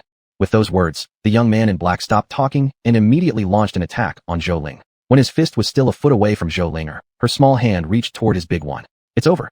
How could she be so careless? She can't possibly just block his punch like this. Judging by my observation, that guy in black is almost at the edge of entering the Tao.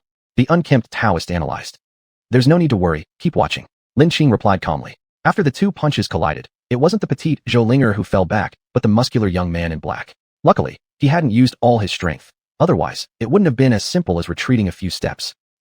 How is this possible? The young man in black exclaimed, thinking of himself as a genius in his sect. Unfortunately for him, he had run into the cultivator Zhou Linger. Nothing's impossible. Look out. Without wasting more words with him, Zhou Linger kicked out again. Though she used only half her strength, she sent the young man in black flying out of the arena, crashing heavily onto its periphery. The winner of this match is Zhou Linger, the referee shouted loudly. Upon witnessing this, the crowd erupted in noise once again. Even the unkempt Taoist looked shocked. Could this Miss Zhou already be at the early stage of Tao? Then how high must be the cultivation level of her master Lin? Could she already have reached the middle stage of Tao? After this contest, the unkempt Taoist no longer referred to Zhou Linger as Little Miss or Linger, but addressed her as Miss Zhou, because he himself had barely reached the initial stage of Tao. He didn't dare judge a person's abilities based on age anymore, as there were always geniuses in this world. Chapter 042, Zhou Linger in Peril. The second match began soon. This time, the 2 competitors were a man dressed in brown who looked handsome with a slightly cold demeanor, and another one wearing a white practice uniform. The man in brown disdainfully eyed the man in white. Their clash was swift. The man in brown sent the man in white flying off the stage with just 1 palm strike, causing him to spit out blood as he fell. Sun Fei wins, announced the referee. At once, someone went to examine the injuries of the man in white. Discovering his severe condition, they angrily said, "Young man, weren't you too harsh?" The man in brown coldly responded, "If you can't even withstand my single palm strike, then you're truly useless. In any battle between 2 individuals, there's always the possibility of injury. Hopefully, the next participants will know their limits. After all, this is merely an exchange, not a life and death struggle." Honor President Xin Wanxian of the Mystical Arts Society stood up to say. The next match was rather unremarkable. Finally, Lin achieved victory easily with a single move, reigniting cheers across the crowd. Among the spectators, a young feng shui master puzzled. Why does the Mystical Arts Society's martial contest seem similar to the battles of martial artists? An older feng shui master beside him explained. That's something you wouldn't know yet. Primarily because these feng shui masters have yet to reach the Tao entry level. Otherwise, their combat would be much more spectacular. What do you mean? Those who can harness the forces of mysticism are also known as cultivators. Cultivators are divided into 2 levels, Tao entry and method mastery. In the line of mysticism, those who achieve Tao entry are already few, and fewer still can be called true person of method mastery. So few they can be counted on one hand. Even our Mystical Arts Society's president has only reached the peak of Tao entry. As for those who haven't entered the Tao, they cannot utilize spells yet. Thus they strengthen their bodies by practicing internal martial arts, which makes their battles appear more like that of warriors. Sun Fei had noticed Zhou Linger since her first match. Her aura of pure yin attracted him greatly. Sun Fei is actually the young master of the Ghost Side sect, and he participated in the competition this time to gather information about these so-called righteous individuals. Their Ghost Side sect has long been excluded and persecuted by righteous people due to their cultivation path, violating natural harmony. Decades ago, a war erupted between the righteous individuals led by the Mystical Arts Society and the Ghost Side sect. The reason was that Liang Mei, daughter of the Mystical Arts Society's president at the time, was cruelly killed by members of the Ghost Side sect. Liang Mei was the only child of the Mystical Arts Society's former president, Liang Jingyu, and was extremely talented in cultivation, deeply loved by him. Unexpectedly during an outing, she was targeted by the Ghost Side sect and used for their cultivation process, resulting in her being turned into a dry corpse after her cultivation was destroyed. After hearing this news, Liang Jingyu was overwhelmed with grief. He united with the Wudong, Longhu Mountain, Shaolin, Maoshan sects, and others to jointly attack the Ghost Side sect. The ensuing intense battle caused heavy casualties on both sides, nearly eradicating the Ghost Side sect. Years later, the Ghost Side sect re-emerged stronger than ever in the southwestern region, feared by the common people who dared not offend them. During the rest period, when Sun Fei passed by Zhou Linger, he grinned and opened his mouth. "Little girl, if you want me to hold back, become my girlfriend." After leaving, he stealthily licked his lips toward Zhou Linger, muttering under his breath, "Little girl, you won't escape my grasp." Sun Fei, though handsome, sported two arched eyebrows framing a pair of long almond eyes filled with passion. His thin red lips curled into a mischievous smile complemented by his cold appearance, creating an air of debauchery that ensnared several unsuspecting girls. Often exploiting his good looks and lavish spending, he turned many girls into tools for his cultivation. Because of this, he advanced to mid-Dao entry before the age of 30, becoming a formidable cultivator among his peers. Zhou Linger was utterly confused by Sun Fei's confession. Though he was undeniably handsome, she was not the type to be enchanted by pretty faces. Around half an hour after the break, the second round of matches commenced. And this time, Zhou Linger faced off against the ruthless-looking brown-clad Sun Fei. "Linger, be careful. That Sun Fei radiates ghostly energy. He's not simple," Lin Qing warned. After nodding, Zhou Linger ascended the martial platform. "Voluntarily forfeit. I don't want to harm you," Sun Fei smirked.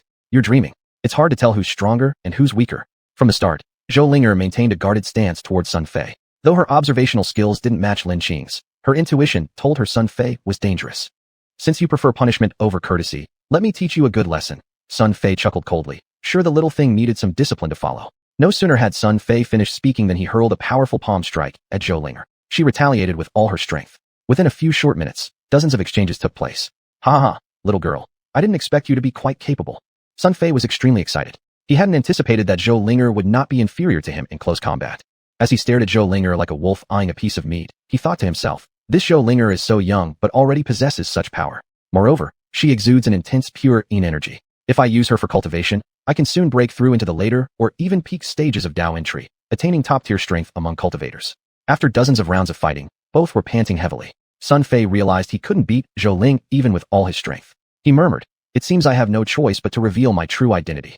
He took out a snow-white bone flute, placed it against his lips, and blew a strange melody. Suddenly, a chilling wind howled as ghostly miasma filled the air. Swarms of ghosts emerged from the bone flute, and within moments, the sparring arena was shrouded in black fog. "What on earth is that? Those are ghosts, why so many of them?" The feng shui masters watching nearby immediately became flustered. Especially those who were less experienced had never seen a ghost before, causing them to panic and flee hastily. Chaos erupted throughout the arena. "This is the method of the Yinsha sect," President Lu Changxing said seriously. "What about this little girl?" Vice President Ouyang Zheng asked. "I could disperse the ghosts, but there's also a risk of injuring Zhou Linger." Alas, who would have guessed someone from the Yinsha sect sneaked in and joined the martial competition? Lu Changxing sighed deeply. Just then, a cold voice rang out. "Sun Fei, if you stop now and apologize, I'll spare your life." Following the direction of the voice, Lu Changxing found that it was the young girl Lin Qing who spoke. Because of their youth and formidable strength, Lu Changxing had noticed Lin Qing and Zhou Linger during the first round of the competition. He remembered they had been together earlier, which suggested they were friends. However, threats like these would only make the opponent act more ruthlessly in such a situation. Chapter 043, Exerting Great Power. The people present were somewhat exasperated by Lin Qing's confusion. The ragged Taoist priest was extremely anxious inside. "Don't you see that even the president is not taking any action? It shows that the president also finds this situation difficult to handle. How could your threat as a little nobody be effective? Even if your talent is extremely high, how far could your cultivation reach? At most, you can reach the middle stage of entering the way." At this moment, he regretted bringing Lin Qing here. He didn't expect her character would be so impulsive. Originally, he wanted to repay her kindness, broaden her horizons and experience, but he ended up hurting her. Then Sun Fei sneered coldly. "Are you referring to me? Look at your face. It doesn't seem like you're going to stop either. Then don't blame me for being rude." Saying that, Lin Qing jumped into the dark fog. People couldn't help but feel that another girl was about to fall into the fire pit. As soon as Lin Qing entered the ghostly mist filled with a heavy concentration, she began cultivating the Dian technique, gradually thinning the mist until it disappeared completely. Once the ghostly atmosphere dissipated, Lin Qing and Zhou Linger appeared in everyone's sight. Lin Qing stood proudly, while Zhou Linger sat cross-legged, running her skill to drive away the ghostly energy. From their appearances, the ghostly aura hadn't affected them at all. How is this possible? Where have you taken my ghost slaves? Sun Fei asked in astonishment. In his view, Lin Qing had a vessel capable of containing ghosts similar to his bone flute. At this point, Zhou Linger stood up. Lin Qing said, Linger, you are no match for him. Let me take care of it. Sun Fei looked at the girl in front of him. Clearly the other party's strength was more powerful than Zhou Linger, and she possessed an instrument capable of containing ghosts. He laughed coldly instantly. Do you think I'm afraid of you now? Cousin Shou, come over and help me. A man covered with scars then came out, dressed in black clothes. He was full of ghostly energy, his voice hoarse as he said, Young master, let me handle it. Seeing this person, Lu Changsheng was surprised. Ew, you are the ghost-faced man Wan Xiu? Wan Xiu laughed. Haha, didn't expect old man to be hidden for such a long time, and there are still people who remember me. Lu Changsheng angrily said, Initially, you killed countless righteous people, drawing the pursuit of numerous righteous people, but I never thought you would join the Guisha sect. Wan Xiu sneered coldly. If it wasn't for so many people chasing me, how could I have been cornered and joined the Guisha sect? If it wasn't for joining the Guisha sect, how could I reach the peak of the Dao entry stage? What? You have reached the peak of the Dao entry stage, Lu Changsheng exclaimed in surprise. You'd better not get involved, or I'll still be too lazy to make a move against your Xuanxue society right now. Otherwise, don't blame me for unleashing a massacre, Wan Xiu threatened. Just because of you, Lu Changsheng angrily retorted. Haha, it's not just that. Demon General, come out. Then a ghost appeared, physically strong, with a fierce expression, wide-mouthed eyes, fangs in its mouth, and horns on its head. Lu Changsheng turned pale and said in shock, This is an evil ghost. What exactly do you ghost-killing sect intend to do? Raising an evil ghost. It should be known that evil ghosts possess great strength, not only able to appear during the day, but also physically strong and violent. Even if they were dispersed, their bodies could recondense, akin to immortality. Even someone at the peak of the entry stage could not control it. Only a law-practicing immortal could destroy it. There was not a single law-practicing immortal present, which was why Lu Changsheng turned so pale. Only a few experienced elders recognized it as an evil ghost. Didn't expect to meet another one of these things. There is a path to paradise, but you don't walk it. Hell has no gate, but you break in anyway. Meeting me is your misfortune, said a calm and pleasant voice at this moment. Apparently, this person was Lin Qing once again. At this point, Lu Changsheng et al. Were completely speechless, secretly thinking, is this person really a fool? Does she understand the power of the Demon General? Wan Xiu burst out laughing. Ha ha, didn't expect someone to offer suicide. Demon General, tear her apart for me. While Sun Fei jumped off the martial arts platform quickly when the Demon General ran onto it, fearing being affected by their battle. Zhou Linger and Xiao Muching showed expressions of fear mixed with concern. Though they came to gain knowledge, this scene was far beyond what they expected.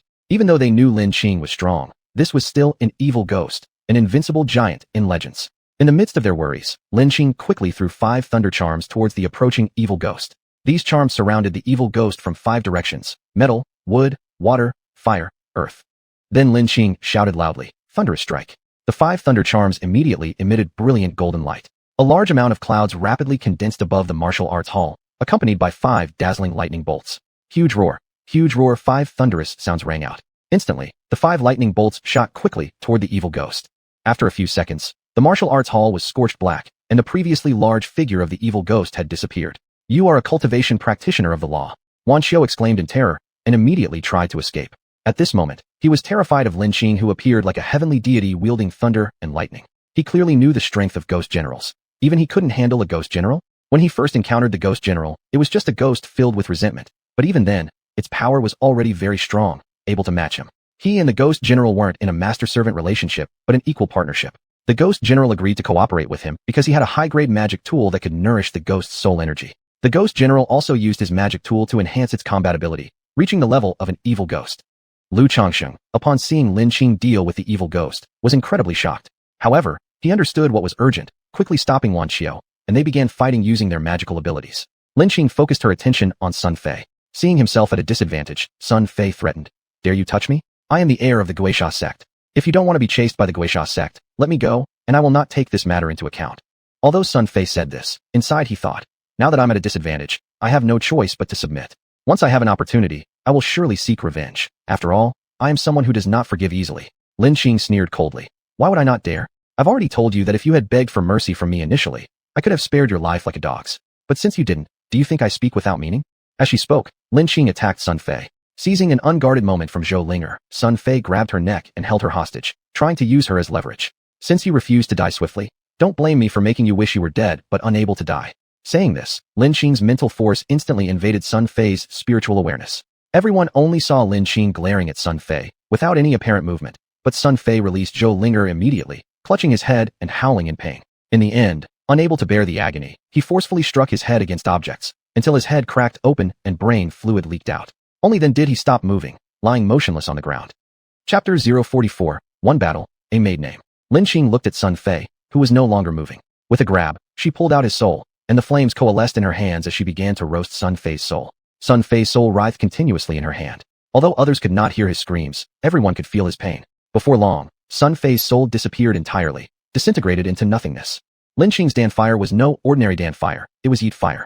Among all kinds of fire, Yeet fire stands as the highest tier. There exist some tin to Yeet fires in the world, perhaps the flame carried at the core of a meteor falling from the heavens, or the molten lava deep within a volcano that has been forged for hundreds of years. These Yeet fires are much more powerful than some Dan fires and animal fires. They can not only increase the success rate of refining pills and enhance the potency of the medicine, but also improve one's physical constitution and accelerate cultivation speed. In her previous life, she accidentally obtained an Yoshengqi Yeet fire called Red Lotus. Although it was extremely painful to subdue it, after acquiring the Yeet fire, her pill refining efficiency increased greatly, and her strength improved rapidly. Because of this, she became well known, being referred to as the Red Lotus Demon Lord. Lin Qing discovered that the Yeet fire had accompanied her to Earth when she was refining pills just recently. When she activated her Dan fire, she detected its existence, which brought her immense joy. This gave her another way to save herself. Wan Chou shouted furiously. You actually dare to kill the young master. It's not just you who is a law-practiced true person. Our sect leader has been a law-practiced true person for decades already. Just wait for the Ghost Sha sect's retaliation. Lin Qing coldly snorted. There is no one in this world that I fear. If they dare come, I will kill them.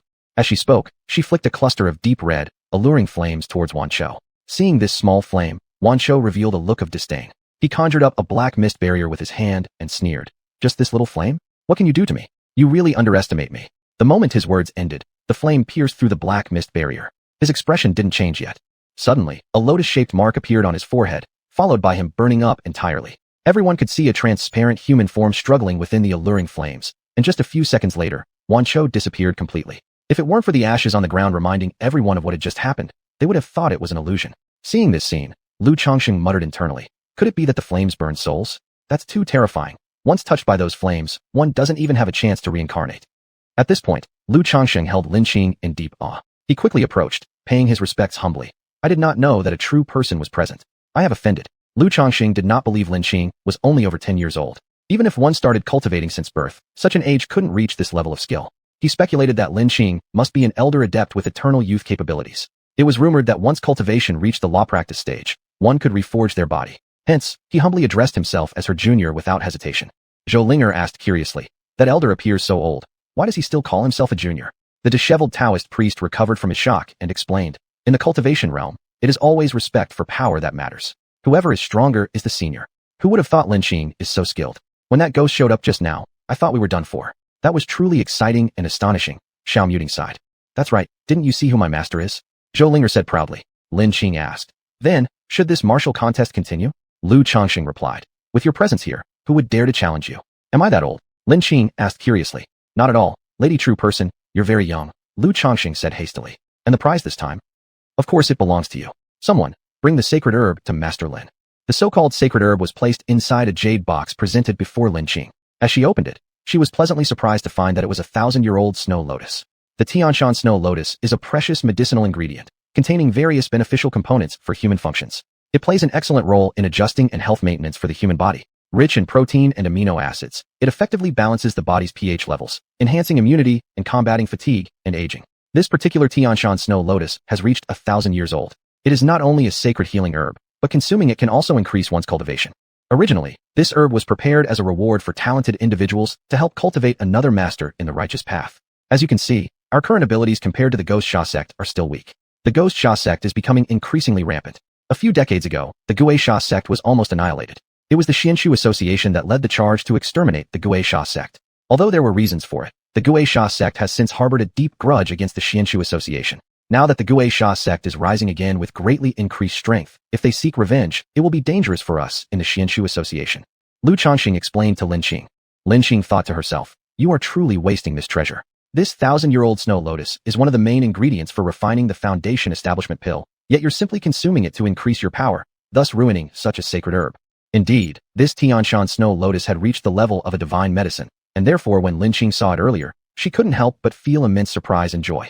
Miss Lin, I hope that in the future, when the Gui Sha sect confronts the Xianshu Association, you will lend a helping hand. Lu Chongqing pleaded earnestly. Why not rely on yourself rather than others? What do you mean? Lu Chongqing asked in confusion. My meaning is that I can assist you in enhancing your abilities to the practitioner stage, Lin Qing said. How could that be possible? Isn't cultivation something that can only be achieved through one's own efforts? Lu Chongqing countered. Lin Qing took out a half bottle of yuanqi pills. Here are 30 yuanqi pills. I see that your cultivation has already reached the peak of entryway level, just one step away from becoming a true person practitioner. You may take one pill daily, and I estimate within a month, you'll break through. Lu Chongqing quickly took out a pill and tried it. The yuanqi pill melted instantly upon entering his mouth, and a powerful stream of essence entered his body. He immediately sat down in meditation to guide the flow of essence inside him. Lin Qing knew that Lu Chongqing would need some time to refine it, though pills were more effective than herbal decoctions. With their absorption speed several times faster, still, time was necessary for assimilation.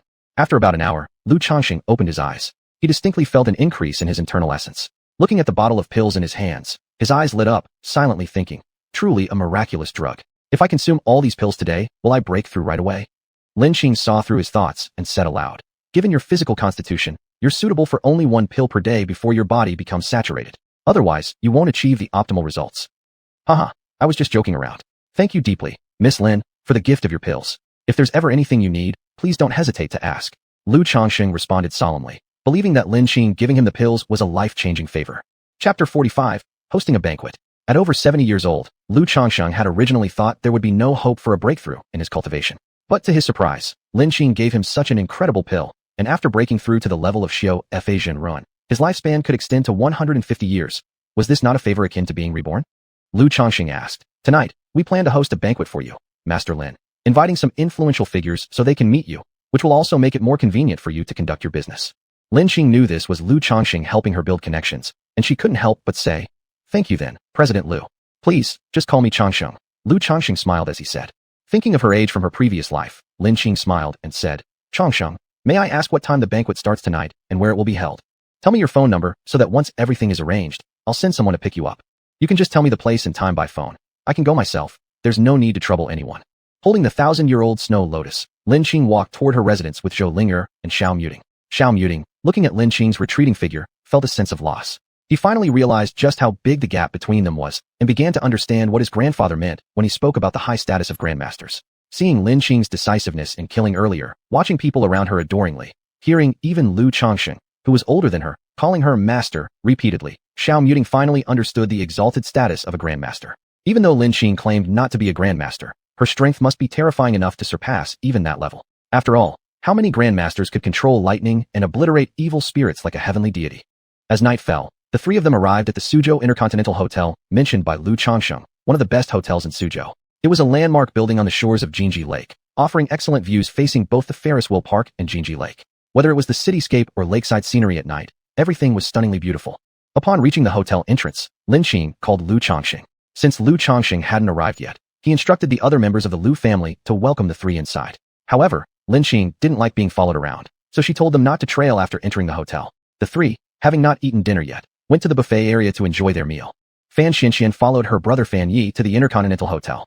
Normally, based on her background, she wouldn't have qualified to attend such an event. However, her brother Fan Yi was the right-hand man of Wu Hao, the top leader of Suzhou. This banquet organized by Lu Chongqing certainly couldn't exclude the big boss of Suzhou, Wu Hao, and thus as Wu Hao's trusted assistant, Fan Yi naturally couldn't be absent either.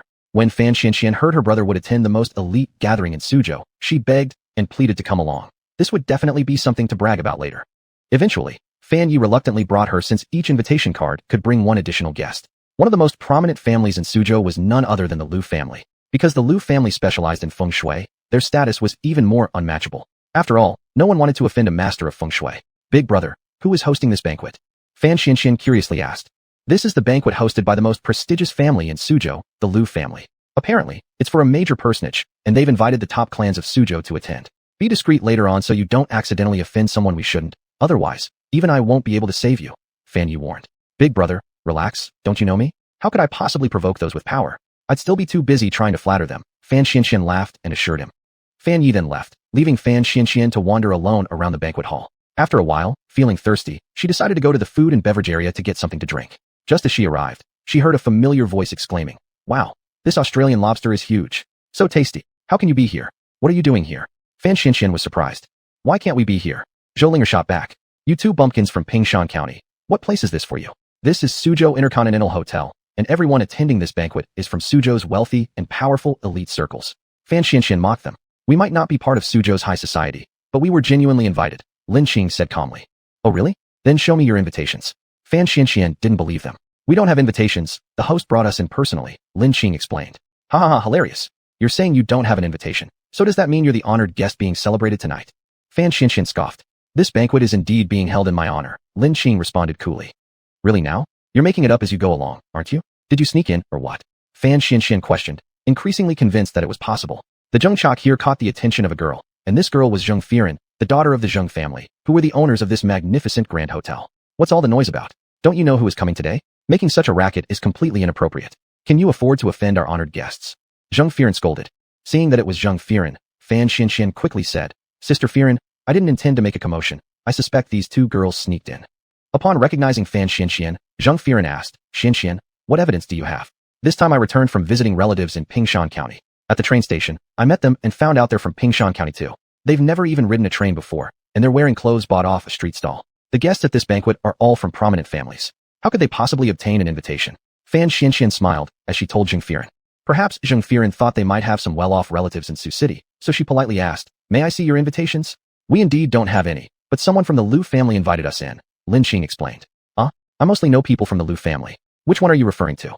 Jiang Family asked curiously. I don't actually know his name either, Lin Qing said calmly as if indifferent to whether others believed she was lying or not. Jiang Family solemnly stated, In that case, I'm sorry, but we'll have to ask you to leave. Security, escort these three out. Who dares to ask them to leave? A voice angrily questioned at this moment. This person was Liu Yi, the grandson of Liu Changxing, who also participated in the martial arts contest organized by the Mystical Arts Society. He had won the third match of the first round, but was unable to fight until the end due to an unexpected interruption. He himself witnessed Lin Qing's might on the battlefield where she shone like a celestial deity, making him admire her endlessly. Moreover, the divine medicine she gave his grandfather made it possible for the elder to break through into the cultivation stage. Thus, he felt both admiration and gratitude toward her. And this very banquet hosted by the Liu family was intended for her. Who would have thought that some minor figures dared to offend her? Chapter 046, A New Plan. Jiang Family was surprised and said, Liu Yi, you, this is the guest of honor my father invited, and you dared to drive her out. Liu Yi said angrily, Master Lin, I'm sorry for scaring you. Am I not being asked to leave? Lin Qing looked at Jiang Family and counter-asked. Jiang Family nervously said, No, we dare not. At this moment, she began to resent Fan Xianxian. If it weren't for her stirring up trouble, how could she have offended such a distinguished guest? After all, someone referred to as a guest of honor by the head of the Liu family must hold high status. Although the Jiang family had decent power, they still didn't measure up to a few prominent families in Xiang City. Subsequently, Liu Yi spoke up, Master Lin, my grandfather has arrived. He's waiting for you in the VIP room. In that case, let's go together. Anyway, we've already eaten our fill, Lin Qing said with a smile, not giving Fan Xianxian or Jiang Family the slightest regard, treating them like clowns jumping around. In Lin Qing's view, they were indeed ants. Ants can stir as much as they want, but they remain ants unless they bite her hard enough to make her swat them. Otherwise, she would just ignore them. Zhou Linger saw her master stand up, hurriedly wiped her oily hands with a napkin from the dining table, then followed Lin Qing to the VIP room. Of course, Xiao Mudong was no exception. Once Lin Qing left with the others, Fan Xianxian muttered, Sister Family, who was that man just now? Why was he so arrogant? Didn't he know that this intercontinental hotel belongs to your family? Fan Xuanxuan's slightly flattering words did not win Jiang Family's favor, but instead made her detest her even more. Jiang Family glared coldly at Fan Xianxian and said, Him? He's the heir of the Liu family. Do you think he has no right to be arrogant? Watch your step. With that, Jiang Family walked away without another word and headed towards her father, intending to report the incident to him, her father Jiang Qian. As soon as Lin Qing entered the VIP room, everyone stood up. Most of the people here were high-ranking members of the Mystic Society. As soon as they saw Lin Qing, they rushed over to greet her, and those few who hadn't seen her also quickly followed suit. Lin Qing waved her hand and said, Please sit down. There's no need for such formality. Master Lin, I am Ouyang Zheng, the Vice President of the Mystic Society. Master Lin, I am Shun Wanchen, the Honorary President of the Mystic Society. Master Lin, do you have any more of that miraculous pill? Ouyang Zheng asked. Do you mean the Qiyuan pill? Lin Qing responded with a question, ignoring his initial query. That miraculous pill is called the Qiyuan pill. The president of the Liu family gave me half a pill, and I found that it could greatly increase one's internal energy far better than the pills produced by the Medicine Valley. Naturally, I would want it, although I understand this is something rare and unpredictable, Ouyang Zheng stated. In fact, there may be a way if you really desire it, but you'll have to exchange herbs for it. And these herbs must be wild ones over 500 years old. One herb will get you 5 Qiyuan pills, Lin Qing said. This was a good deal for Lin Qing. A single herb over 500 years old could already be considered semi-divine medicine, and from each such plant, she could refine 10 Qiyuan pills. Really? Ouyang Zheng exclaimed joyfully. A single wild herb aged 500 years only cost a few million yuan, yet a qi-enhancing pill from Medicine Valley also costs millions, with much less effect. Exchanging one herb for 5 qi yuan pills was definitely advantageous. Of course, Lin Qing smiled. As everyone continued chatting, the banquet began. Lu Chongqing and several top-level members of the Mystic Society approached the stage. Lu Chongqing opened with, "Hello everyone, I'm Lu Chongqing. The reason I hosted this banquet today is to thank one person who has given me a second chance at life. Let me introduce her to all of you, hoping that you all will show her extra care. And if anyone offends her, I will be the first one to punish them. Now, please welcome Master Lin to the stage. Please don't underestimate her youth. Her abilities far surpass mine." Even though everyone expected that the young person Lu Chongqing mentioned would be younger, they were still astonished by Lin Qing's youthful appearance. How old is she? She looks like she's 15 or 16, just like a middle school student. How can she possibly be stronger than Master Lu? Some people whispered. You don't know, but during the afternoon fight competition organized by the Mystic Society, I was present. This Master Lin, she can command lightning, slay evil spirits, and even control divine fire that burns someone until even their soul disappears completely. What? Is that possible? Isn't murder illegal? The law is only useful against ordinary people. For someone like Master Lin, the law holds no power. Feng Shui masters often kill imperceptibly, let alone for a godlike person like Master Lin. Amidst the chatter of the crowd, Lin Qing stepped up to the front of the stage and spoke. Hello everyone, I am Lin Qing, respectfully known as Honglian. You may also call me Lin Honglian. This time, thanks to Master Lu's recommendation, you all have come to know me. I specialize not only in magic, but also in medicine. If anyone has an incurable illness at home, they can find me. I don't charge money. I only take things that suit my fancy, such as wild herbs over 500 years old, rare minerals, and jade. Whether something suits my fancy will be determined once I see it. Next month, I will host an auction at the Wanda Grand Hotel in Zhongzhou City, where I will sell some items, including Huanyan Dan, a product that ladies like. This Huanyan Dan not only removes scars, any kind of scar, but also improves skin quality. With long-term consumption, one's youthful appearance can be restored. Another item everyone might find interesting is the magical artifact I offer. The artifact I make can withstand one accidental injury, whether a car crash or a bullet, and with it, you gain another chance at life. Of course, there's no need to worry about the effectiveness of these items. If they fail to work or do not match the promotional claims, I will refund your money fully. All are welcome to come and take a look then. After finishing her speech, Lin Qing descended from the stage, but her words caused a huge stir. Lin Qing had also developed a new plan after Lu Chongqing offered to help her introduce people within his network. First, she needed a way to earn money. Only with sufficient material resources would she stand a chance to obtain heavenly treasures. In this world, living without money was impossible. The Huan Yin Dan she proposed was actually an improved version of the immortal world's Zhan Yin Dan, which, despite being just a first-grade pill in the immortal realm, still required spiritual herbs for its production. The Zhan Yin Dan not only reversed aging and rejuvenated appearance, but maintained a person's beautiful look until their last breath. The Zhan Yin Dan itself was a bestseller in the immortal realm because women throughout history have placed great importance on their appearance. This Huan Yin Dan could be made using older, but not necessarily extremely powerful medicinal materials. Although it couldn't achieve the miraculous effect of the Zhan Yin Dan, in this world, a beauty product with such an effect would be unmatched. The artifacts she proposed were essentially special jade talismans she acquired based on her requirements and inscribed with protective charms.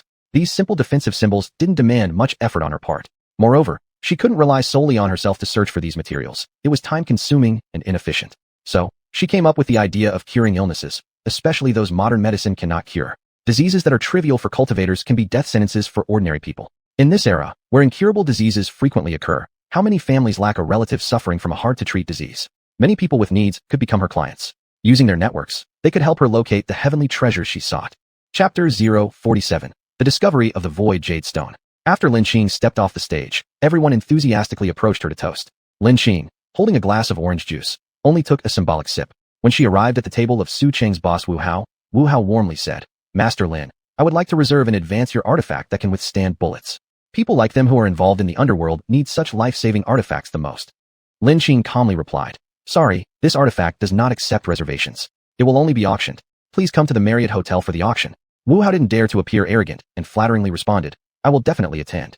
Fan Xinxian, by Fan Ye's side, seeing how many wealthy individuals and powerful figures were showing respect to Lin Qing, quickly lowered her head to reduce her presence, fearing retaliation from Lin Qing. However, in Lin Qing's eyes, she was nothing more than an insignificant ant, unworthy of attention. The next day, Lin Qing and her two companions got up early to attend the last segment of the Metaphysics Exchange meeting, bartering. Not only members of the Metaphysical Association attended this time, but also cultivators from other sects. Lin Qing methodically looked through each stall in order. She spent half a day looking without finding what she needed. Most items here were talismans, herbs about 100 years old, and a small number of artifacts. Those artifacts were far inferior to the ones she created, making them redundant to her. As for the herbs around 100 years old, while they weren't too useful to her, they could still be purchased to refine some chi-replenishing pills. Although their effects were not as potent as Yuan Shi Dan, they could be used to court favors or for auction. Demand would surely be high since there were very few pills available for cultivation. While pills existed in Medicine Valley, their production was extremely low and their prices exorbitantly high, always falling short of demand due to the almost lost art of pill refining. She was aimlessly browsing when suddenly, there came shouts ahead. A teenage boy was arguing with a middle-aged man. The middle-aged man spoke. "Young one, I want the herbs on your stall, but your demands are excessive. You even asked me to cure your father, whose internal organs have been severely damaged, a condition doctors say is fatal. Even the most renowned doctors may fail to save him, unless someone capable of spiritual healing comes along, which everyone knows has been lost for centuries." The young boy obstinately retorted, "If you can't heal my father, then we won't trade." Lin Qing stepped forward and saw a teenager wearing shabby clothes. This boy had brown hair slightly yellowish, his body was thin and weak, his face devoid of color, looking rather pale, yet his eyes were bright and piercing, coldly luminous like stars, revealing he was malnourished. Lin Qing briefly glanced over the boy's stall, and surprisingly found both 500-year-old wild herbs and a void jade stone. The void jade stone is a material used to refine spatial magical artifacts, and it was surprising that such a thing even existed on Earth. Even in the Cultivation Continent, these materials were extraordinarily rare.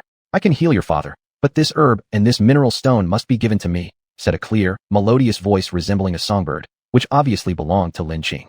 "Really? If you can heal my father, everything on my stall is yours," the boy eagerly replied. The middle-aged man, seeing someone snatch what he wanted, immediately became angry and said, "Young lady, isn't there a rule of first come, first served?" Lin Qing coolly shot him a glance and said, "Didn't the boy already refuse to trade with you?" With doubt in his tone, the middle-aged man countered, "Young man, do you really believe that a girl so young can treat your father? What if she tries to trick you into giving away your herbs first?" Evidently, the middle-aged man did not recognize Lin Qing.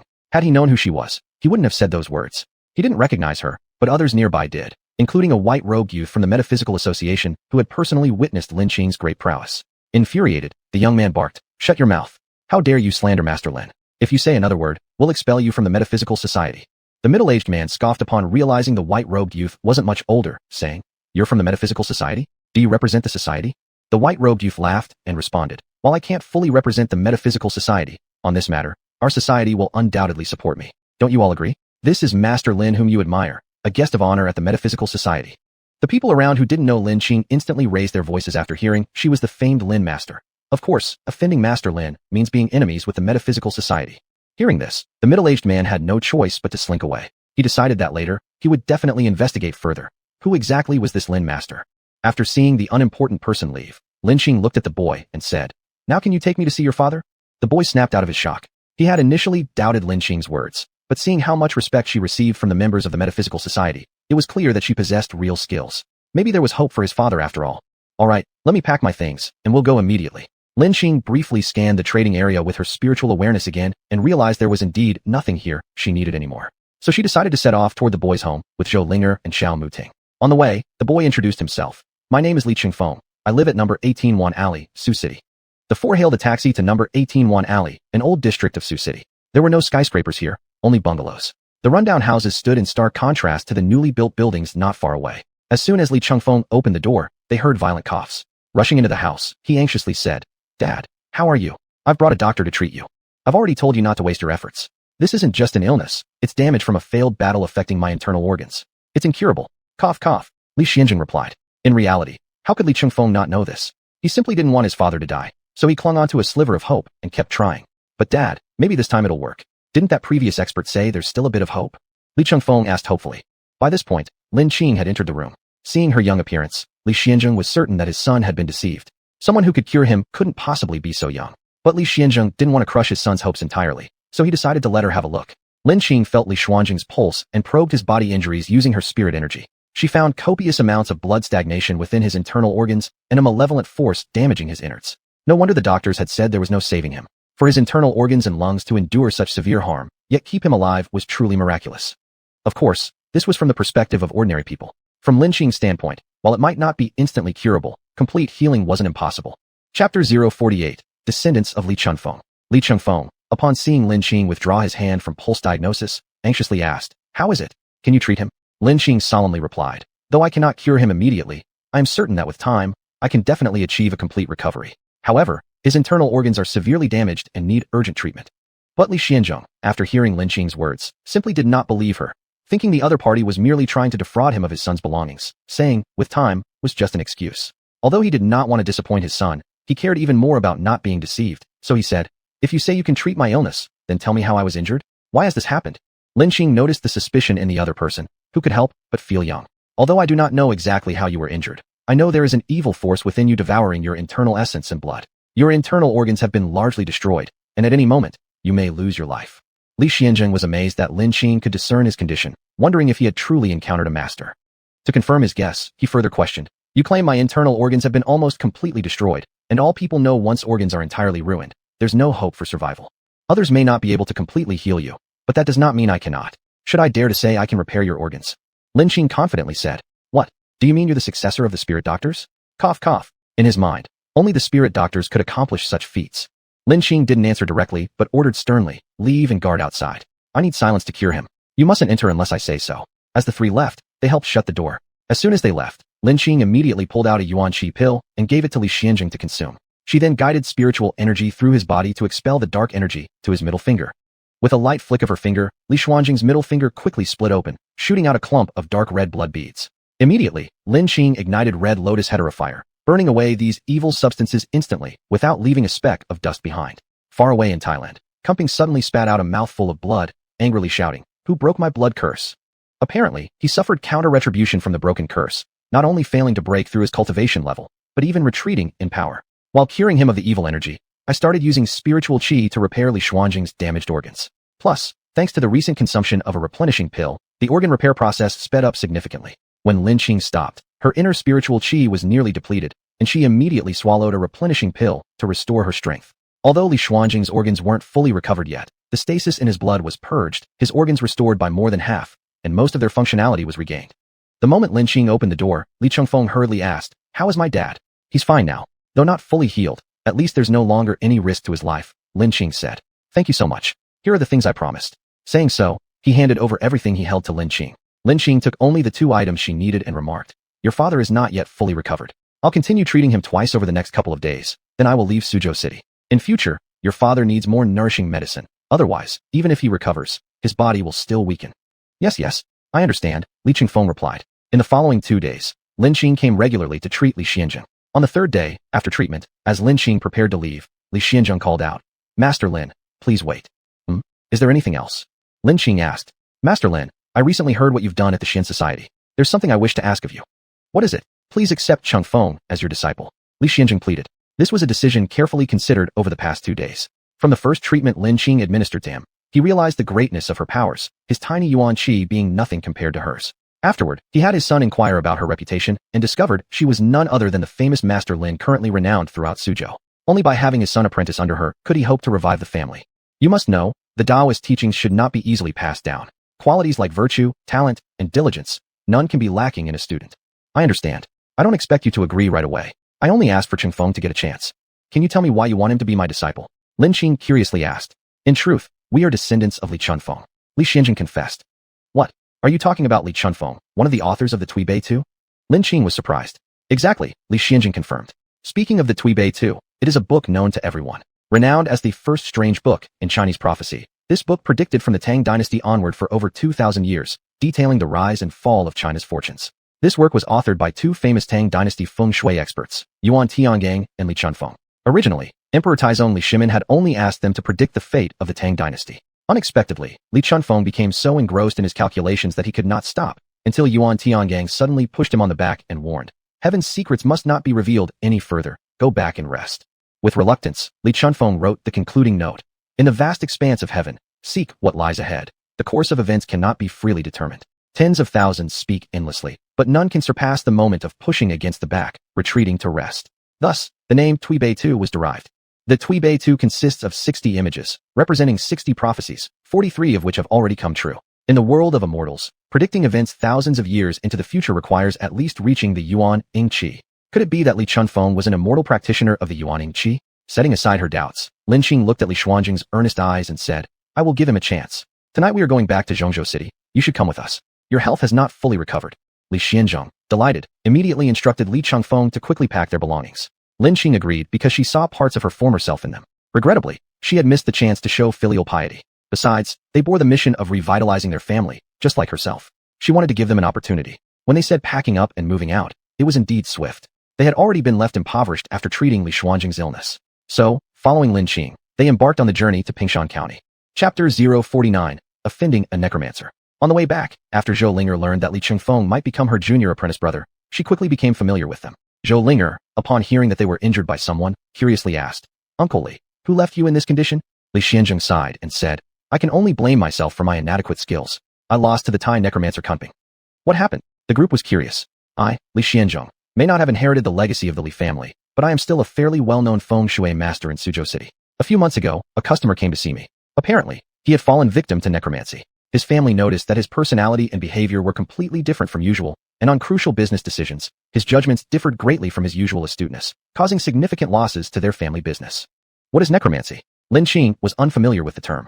Necromancy is a form of witchcraft that originated in Southeast Asia. It's rumored that it's one of the many indigenous witchcrafts popular among the ancient Baihui tribes of Southeast Asia and southern China. Different regional methods vary significantly, but they often involve materials such as human bones, blood, hair, nails, formed fetuses, certain types of wood, stones, pollen, oil, etc. Most forms of these witchcraft practices are of in nature.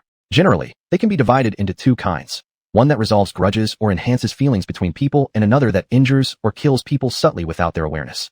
Necromancy comes in types like herb necromancy, flying head necromancy, ghost necromancy, and blood curses. Herb necromancy is very similar to the practice of poisoning prevalent in the Miao region. Flying head necromancy is when a necromancer uses talismans and self-induced necromancy to make their head detach and fly, enhancing their powers. In Malaysia, some necromancers specialize in ghost necromancy. The blood curse plays an extremely important role in many types of necromancy, especially the more harmful ones, as its implementation is essential for exerting power. Therefore, necromancy and the blood curse are inseparably linked. Moreover, since necromancers use their own essence and blood as a catalyst when casting necromancy, they are also susceptible to backlash if their spell is broken. Even though I managed to help the client remove the necromancy from him, I earned the resentment of that necromancer called Kunping. He subsequently cast a blood curse to duel with me. My internal strength wasn't enough to match his, so I suffered serious injuries in the fight. If it weren't for Master Lin, I would probably have met my end in Suzhou. You just said that when necromancy is broken, the necromancer is counterattacked. So, if your master saved you this time, wouldn't that mean the opponent will suffer backlash? Zhou Linger questioned. Yes, therefore, Master Lin, please be careful lately. I fear Kunping might come seeking revenge against you. This Thai necromancer is exceedingly treacherous and petty, and most importantly, Kunping has a teacher named John who is a very famous necromancer in Thailand. I apologize for involving you because of my affair, Li Xianzheng said guiltily. This necromancy does seem intriguing, but it is ultimately an unrefined and inferior path. Don't worry, they won't be able to harm me. Lin Qing confidently replied. Xiao Muting considered himself to have gained great insights this time around. Everything he witnessed thoroughly upended his worldview. He resolved to closely follow Lin Qing's lead in the future.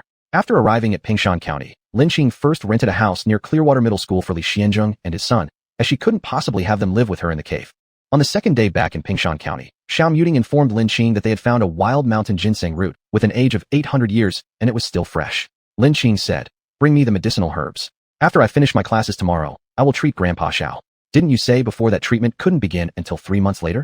That means it should take at least over a month." Xiao Muting questioned. Lin Qing laughed. What was true before doesn't apply now. Can't my abilities improve rapidly? Are you already beyond extraordinary, yet you can still enhance your strength quickly? Are you letting us live? Xiao Muting held his forehead while saying, "All right, stop the sarcasm. I'll entrust the matter of next month's auction to you." Lin Qing didn't know many people, but she considered Xiao Muting a cultivatable talent who could serve as the spokesperson for her commercial empire. From previous interactions, she found him trustworthy. However, she wasn't worried about anyone trying to embezzle her money. Was Lin Qing's wealth so easy to steal? Do you mean to hand over the auction of your supernatural items to me? Xiao Muqing said excitedly. Judging from the reactions of many rich and famous people in Suzhou City, he clearly understood the future prospects of these items. Their potential was limitless. Although his family could be considered wealthy in assets, those were his father's. The thought of surpassing his father filled him with excitement. Do you not want to? Lin Qing rarely joked around. Of course not. I'm willing, Xiao Muqing quickly responded. I remember you were all about being a cold and handsome man. Why are you so funny now? Lin Qing asked curiously. Can I even be cold in front of you? Wouldn't that just be self-inflicted torture? Xiao Muqing chuckled helplessly. If he wasn't enthusiastic, how could he connect himself to Lin Qing's grand ship? After school, returning to the cave, Lin Qing started refining pills. She used the 800-year-old wild mountain ginseng as the main ingredient and added Rehmannia, Ligusticum, Astragalus, bovine bezoar, FOTI, 7-leaf lingji, everlasting herb, and sunflower, refining a batch of yuan cultivating pills. The primary role of the yuan cultivating pill emphasized consolidating the root and nurturing primordial energy. Though its direct effects weren't as apparent as those of chi-restoring pills, for someone with latent injuries, it was a wonderful remedy. Not only could it heal internal injuries, but it could also remove impurities from the body, unblock meridians, and lay a solid foundation for subsequent cultivation practice. And she had successfully refined 8 pills in this batch. She decided to give 1 each to Mr. Xiao, Xiao Mucheng, Zhou Linger, Li Xianzheng, and Li Chengfeng, 1 to Xiao Yin, and keep the remaining 2 for her own use. She intended to give the pills to Li Xianzheng and Li Chengfeng because, when they returned, she secretly checked Li Chengfeng's cultivation qualifications and discovered he possessed the rare celestial spiritual root, a physical constitution among cultivators that is 1 in 10,000. Moreover, seeing Li Chengfeng's filial piety and impeccable character made her trust him. Added to this was his determination and persistence in treating his father's illness. She concluded Li Chengfeng stood a high chance of becoming her disciple. Afterward, she took some less potent herbs she previously purchased and refined them into qi supplementing pills. These qi supplementing pills were made in more than 10 batches, with 30 pills in each batch. The reason the success rate of forming pills was so high was due to the fact that these herbs hadn't been fully purified of impurities because of their limited age. Refining qi supplementing pills was less complicated than making spiritual pills. Once the pills were finished, she rested for a moment and then began refining a spatial treasure, the storage ring. Chapter 50, Red Lotus Auction. At the crack of dawn, Lin Xing opened her eyes. The gentle smile on her lips indicated that she was in a good mood. After a night of crafting, she had finally succeeded in creating this space ring. It was fortunate that she possessed the red lotus heat fire. Otherwise, at her current level of cultivation, it would have been impossible to succeed. She forced a drop of blood from the tip of her finger onto the space ring. That droplet of blood quickly vanished, and Lin Xing established a mental connection with the space ring. When her spirit consciousness probed into it, she discovered that it only contained 1,000 cubic meters of space. Although this paled in comparison to the space rings she used in the Cultivation Continent, it was sufficient for use on Earth. After giving Pei Yuan pills to Mr. Xiao and Xiao Muting, the 2 men swallowed them without hesitation. By the time they opened their eyes, 2 hours had passed. They exchanged glances, and both revealed expressions of delight. Xiao Biao never expected that after consuming the Pei Yuan pill, not only were his old wounds completely healed, but his internal energy also increased, hinting at the potential breakthrough into the conversion realm. With another month or so of practice, he truly had hope of breaking through into the ranks of the masters. Xiao Muting was equally elated. He hadn't anticipated that taking just 1 pill would propel him directly to the peak of the manifest realm. Moreover, he faintly felt that the medicine's efficacy hadn't fully dissipated yet, estimating that in no time, he would be able to break through and become an obfuscated realm martial artist. Xiao Biao earnestly said, Muting, Master Lin is truly a divine person. You must seize this great ship before she reaches her full development, as doing so will entirely change your life. Otherwise, once she ascends to higher realms, attempting to form closer ties with her then will be too late. Xiao Muting nodded and replied, Grandfather, I understand. I will ensure that we maintain good relations with her. As for pursuing her romantically, forget about it. She is a deity, and I am merely human. The gap between us is too vast. Since seeing Master Lin display her formidable powers, he had let go of any thoughts of pursuing her, mainly because the disparity was simply too great, leaving him without any confidence. And what about Master Lin? Xiao Biao asked. Wasn't she drinking tea in the living room just now? Xiao Muting answered blankly. Upon asking the steward, they learned that Lin Xing had already left some time ago. Looking at their appearance, the steward spoke up. Master, young master, you probably need a bath. Xiao Biao and Xiao Muting exchanged glances, noticing for the first time that their bodies had expelled some impurities, making them smell awful. In their excitement earlier, they hadn't realized it. Li Xianzheng, after consuming the Pei Yuan pill, found all his internal injuries completely healed, and he discovered that he had entered the latter stage of the entryway, having advanced an entire small tier, much to his immense joy. This further affirmed his decision to let his son apprentice under Lin Xing. Upon swallowing the Pei Yuan pill, Li Chengfeng actually broke through into the initial stage of the entryway, truly stepping through the threshold of cultivation. After Zhou Linger consumed the Pei Yuan pill, even though she didn't break through, she felt that the amount of spiritual energy within her body had greatly increased.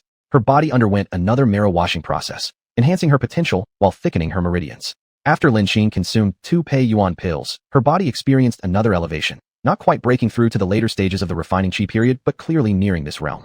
A month later, one day the Wanhao Grand Hotel was packed with people. Rumor had it that a Red Lotus auction hosted by young Master Xiao was about to take place here. However, those present were not merely the wealthy elite of Zhongzhou City. Rather, they were predominantly the affluent elites from Su City. And when the rich of Su City met, the first thing they usually said was, Your Zhongzhou City has produced a Master Lin. Truly a stroke of luck. The wealthy of Zhongzhou were utterly bewildered. Which Master Lin? You don't know? It's Lin Xing, Master Lin, and this Red Lotus auction is selling her items. The wealthy of Zhongzhou asked upon hearing this. What capabilities does this Master Lin possess? Why does her merchandise draw fierce competition among you all? How could you not know this? It's embarrassing how uninformed you are, considering you're in the same city as Master Lin. Su City's wealthy sneered. Unfazed, the wealthy from Zhongzhou smiled and said, Just tell us about it.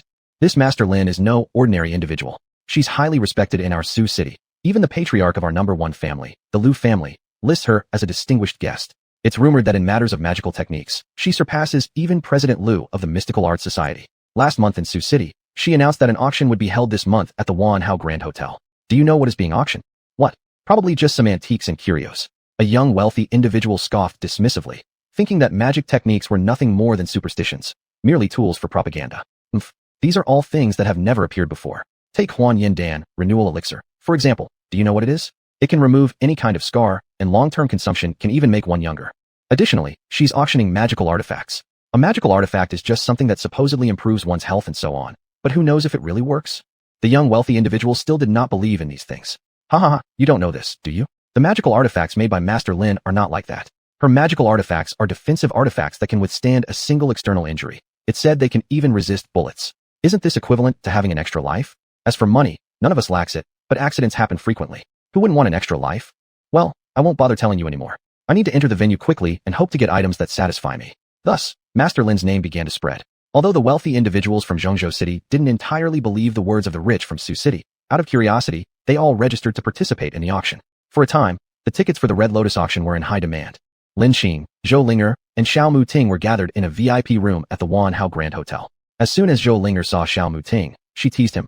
Hey, good job, Xiao Muting. Your strength has improved, actually reaching the initial stage of dark force. What? Did you notice too? Xiao Muting said proudly. Lin Xing smiled and said, in the future, you two can continue to practice together. What? Zhou Linger's strength also improved. Xiao Muting was surprised. How? Am I only allowed to improve, and not you? Zhou Linger complained. After a month of cultivation, Lin Xing had broken through to the later stages of refining qi, while Zhou Linger reached the middle stages of refining qi, and Xiao Muting truly became a master at the initial stage of dark force. When second elder Xiao first heard that his son wanted to host an auction, he was startled and said, Kid, your fur hasn't fully grown yet, and you're already thinking about doing business. Business isn't as easy as you think. Even I relied on the influence of your grandfather and uncle to amass such wealth after over a decade of hard work. You should focus on studying for now. But looking at the bustling scene before his eyes now, he couldn't help but wonder how his son managed to invite so many affluent people, some of whom owned assets and fame greater than his own. These people wouldn't come just because of his face. Chapter 51, The Auction Goes Wild. At 7 in the evening, the Red Lotus auction started on time. However, this time, the auction host was just an ordinary auctioneer, not a young and attractive one as in previous auctions to grab attention. When the host came on stage, some who did not trust Master Lin felt disappointed. Around the host's podium were some bodyguards to prevent anyone from grabbing auction items and maintain order. The host, dressed in a Zhongshan suit, held a small porcelain bottle and said with a smile, I am auctioneer Qian Zhao. My first item is a bottle of pills called Huan Yin Dan. Inside are 10 pills. The efficacy of Huan Yin Dan matches its name. After taking it, it's as if your face has been changed. It can remove any kind of scar and also restore youthful skin.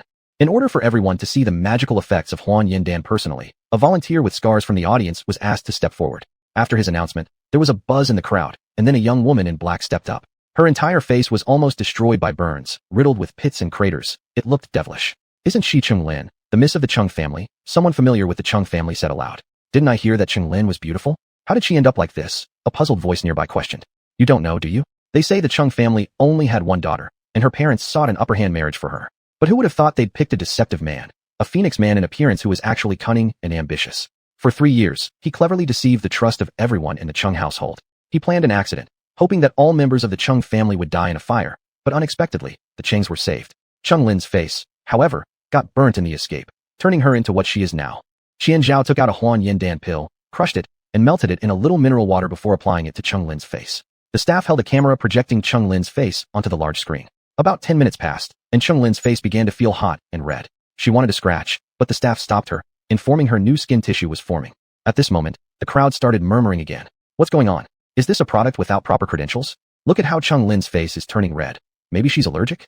Upon hearing the doubts, auctioneer Qian Zhao explained, Everyone, please calm down. This reaction is normal, and within half an hour, we will see results. Half an hour later, there wasn't a speck of residue left on Chung Lin's face, seemingly all absorbed by the skin. All the pockmarks disappeared, revealing flawless skin before everyone's eyes. Listening to the silence below, Chung Lin showed a look of disappointment. It seems I'm dreaming too much. How could such medicine exist? Through countless sleepless nights crying herself awake, whenever people saw her face and exhibited expressions of fear, her heart suffered excruciating torment. So she got used to masking herself with indifference, pretending she didn't care about her looks so her parents wouldn't worry. In truth, which woman does not care about her appearance? Suddenly, Qian Zhao said, Now, Miss Chung, you may stand and face the audience. Isn't this a perfect complexion? The skin is flawless, just like a freshly peeled egg. With this evident fact right in front of us, I believe no one here would doubt the effect of Huan Yin Dan anymore. Now the first bottle of Huan Yin Dan starts at the bidding price of 200,000 yuan. Cheng Lin listened to the auctioneer and looked at her face frozen on the screen. Tears of excitement streamed down her cheeks. After the auctioneer announced the start of the bidding, the crowd went wild, frantically shouting their bids. This Huan Yin Dan was truly a divine medicine. Which girl wouldn't want a bottle? Sometimes life causes injuries leaving scars, and this Huan Yin Dan made up for women's regrets. Not only the women, but men also participated enthusiastically, eager to gift these pills to the women in their lives. Finally, the first bottle of Huan Yin Dan sold for 3 million yuan. The next 3 bottles each sold for 3.5 million, for million, and 4.5 million respectively. As the auctioneer announced, the last bottle of Huan Yin Dan, let's begin. The crowd bid more fiercely. They didn't know this was the last bottle of Huan Yin Dan being auctioned this evening, until eventually, the last bottle fetched a high price of 6 million yuan. At this moment, Qian Zhao was equally exhilarated. Though full of ambition, he had never had such a good opportunity. This time, Xiao Shao gave him a chance, and he had a feeling he would soon reach the pinnacle of his life. Next, we begin with the second auction item, a defensive talisman. This talisman is not large, just like the jade pendants we usually wear around our necks. Similarly, this defensive talisman was crafted by Master Lin. It can withstand one accidental injury. Wearing it will make even bullets unable to harm you. The effects of Huan Yin Dan have already been witnessed by everyone, and I trust that everyone also believes in Master Lin's abilities. However, this defensive talisman cannot be tested, for once tested, it completely loses its function. But Master Lin has promised that if it fails, she will refund the full amount. The auction starts now, with an opening bid of 1 million yuan. The raw material for this defensive talisman was the Hetian jade that Lin Qing purchased together with Ma Liang's divine brush. Although this Hetian jade was not Yangji jade, it still contained a trace of spiritual energy. It could not be made into a superior talisman, but it was enough to create such a one-time defensive talisman. The palm-sized jade plaque Lin Qing bought was cut into 9 small rectangular jade plaques, forming 9 defensive talismans. Of these 9 defensive talismans, 3 were used for auction, while the other 6 were placed in her spatial ring. As the saying goes, rarity makes things valuable. Auctioning too many items at once would not be suitable, allowing the high price to always be maintained. Once the auctioneer finished speaking, another wave of excitement erupted, fiercer than before. In no time, the price soared into the tens of millions. Eventually, the first defensive talisman was sold for 18 million yuan. The second defensive talisman was finally sold for 30 million yuan, while the third reached an astonishing 50 million yuan. Xiao Muting, observing the fiery scene at the auction, was equally astonished. Although he had already anticipated that these items would sell well, he hadn't expected the bidding to become so intense. With just this one auction, they earned over 100 million yuan, which was his family's annual profit. Such a scenario is actually quite normal. After all, in this vast country, there are plenty of wealthy people. Wealthy men care about their lives, while wealthy women care about their looks. Demand determines price. Chapter 052, Meeting Lin Yu. After the auction was over, those who failed to bid were somewhat disappointed. At this time, Qian Zhao stepped up to the microphone and said, "Hello everyone, I am Qian Zhao, the auctioneer of the Honglian auction house. I know that the guests here like the items being auctioned this time, and some customers who didn't get what they wanted might feel a bit disappointed. However, please don't be disheartened. Next month, on December 25th, Christmas Eve, not only will we be auctioning off renewal pills and defensive magical weapons here, but also chi supplementing pills that will benefit both warriors and cultivators in their realm progression. I await your presence at the Wanhao Grand Hotel." After the auction ended, Xiao Iri was shocked to hear that the first auction led by Xiao Muqing earned more than 10 million. Xiao Iri approached Xiao Muqing and asked, "Muqing, what is going on? I certainly don't have such immense influence to attract so many wealthy people from Suzhou City. Even your uncle wouldn't be able to do it, since Suzhou doesn't belong to Zhongyuan province. It's even more developed than Zhongzhou City." "Father, it's all thanks to Lin Qing's connections." "What? Lin Qing?" Xiao Iri exclaimed in surprise. Originally, he just thought of Lin Qing as a person with great medical skills, later learning that she was also an ancient martial arts expert. He still viewed her as a hired expert for high prices. Now, seeing Lin Qing's network of relationships, he had no choice but to set aside his own pride and treat her as an equal. "Father, Lin Qing's influence is much greater than you imagine. For your own good, I hope you give her due attention. This is also grandfather's intention." Xiao Muqing spoke frankly, knowing well that his father owed much of his success to the backgrounds of grandfather and uncle, but fundamentally, he lacked true foresight. As soon as the auction ended, Lin Qing left Zhongzhou City and returned to Pingshan County.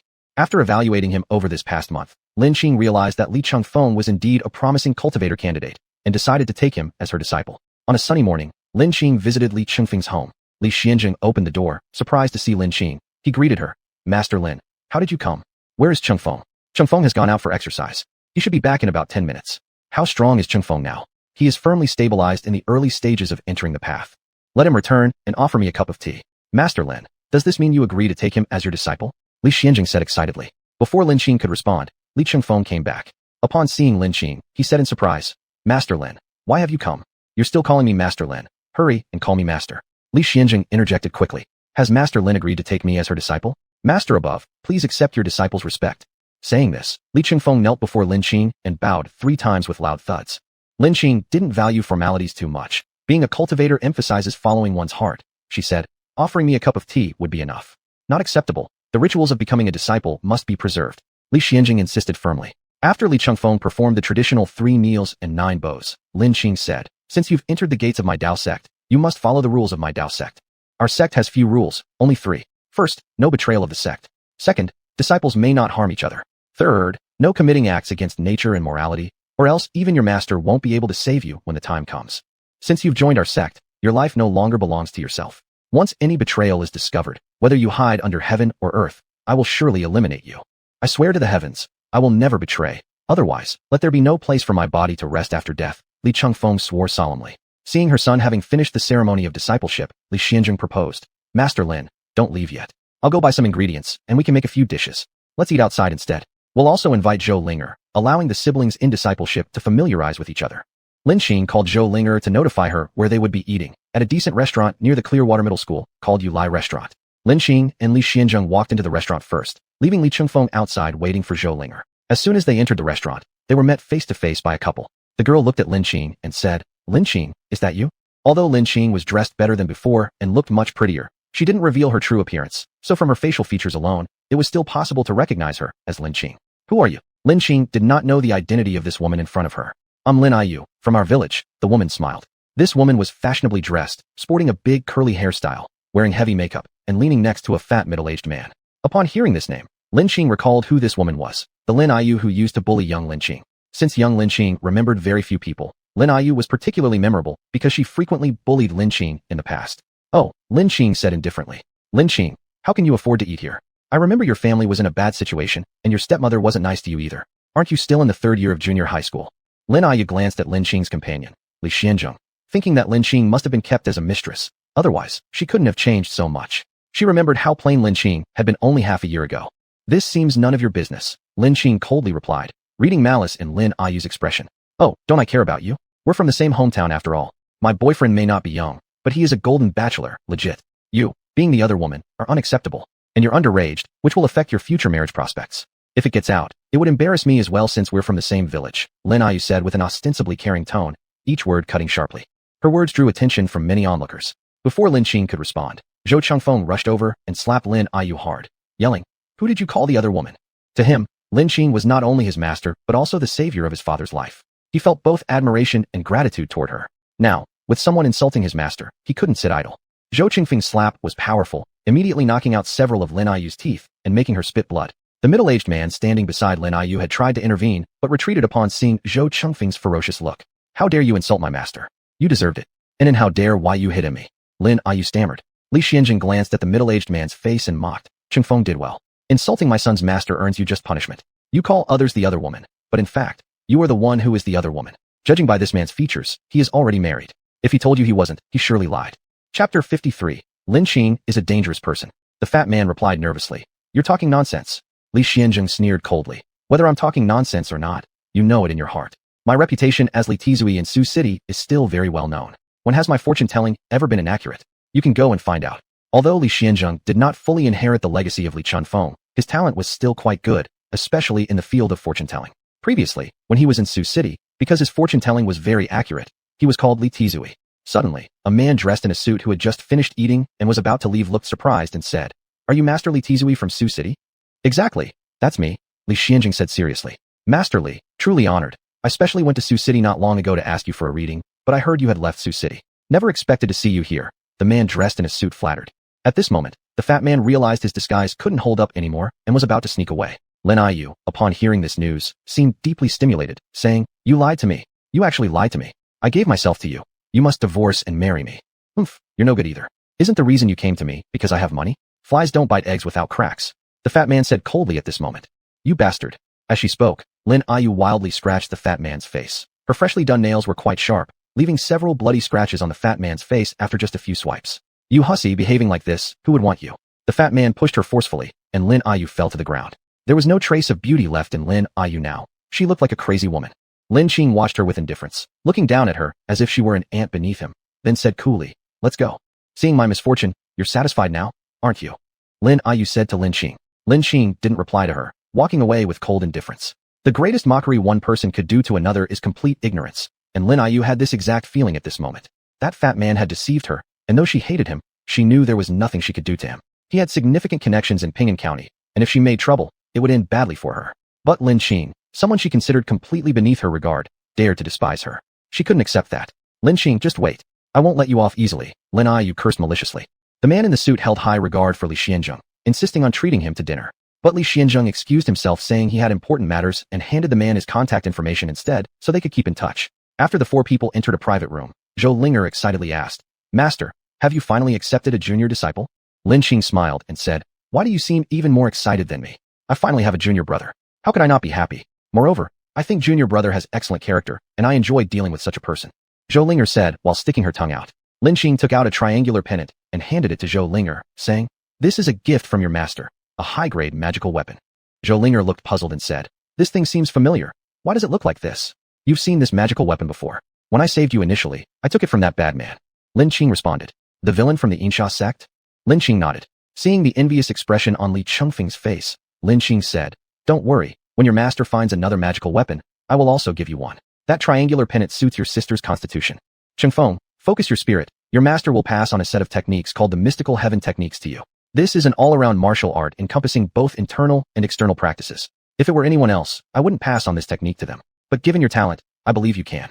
Even though the mystical heaven techniques were classified as a low-grade technique, their combination of inner and outer power equated them to mid-grade ones. This technique was rather famous in the Cultivation Continent and obtained by Lin Qing after killing an enemy. Li Chengfeng focused intensely. Suddenly, something luminous appeared in his mind. It was the mystical heaven techniques. He was astonished beyond measure at Master Lin Qing's skill. Isn't this the divine transmission of scriptures, a mythical feat exclusive to Buddhas and legends? Could it be that Master has already become a deity? At this point, Lin Qing's image as a master became even more impressive. Before long, food was served, and the four indulged themselves happily. Suddenly, two policemen burst in. Who is Li Chengfeng? And who is Lin Qing?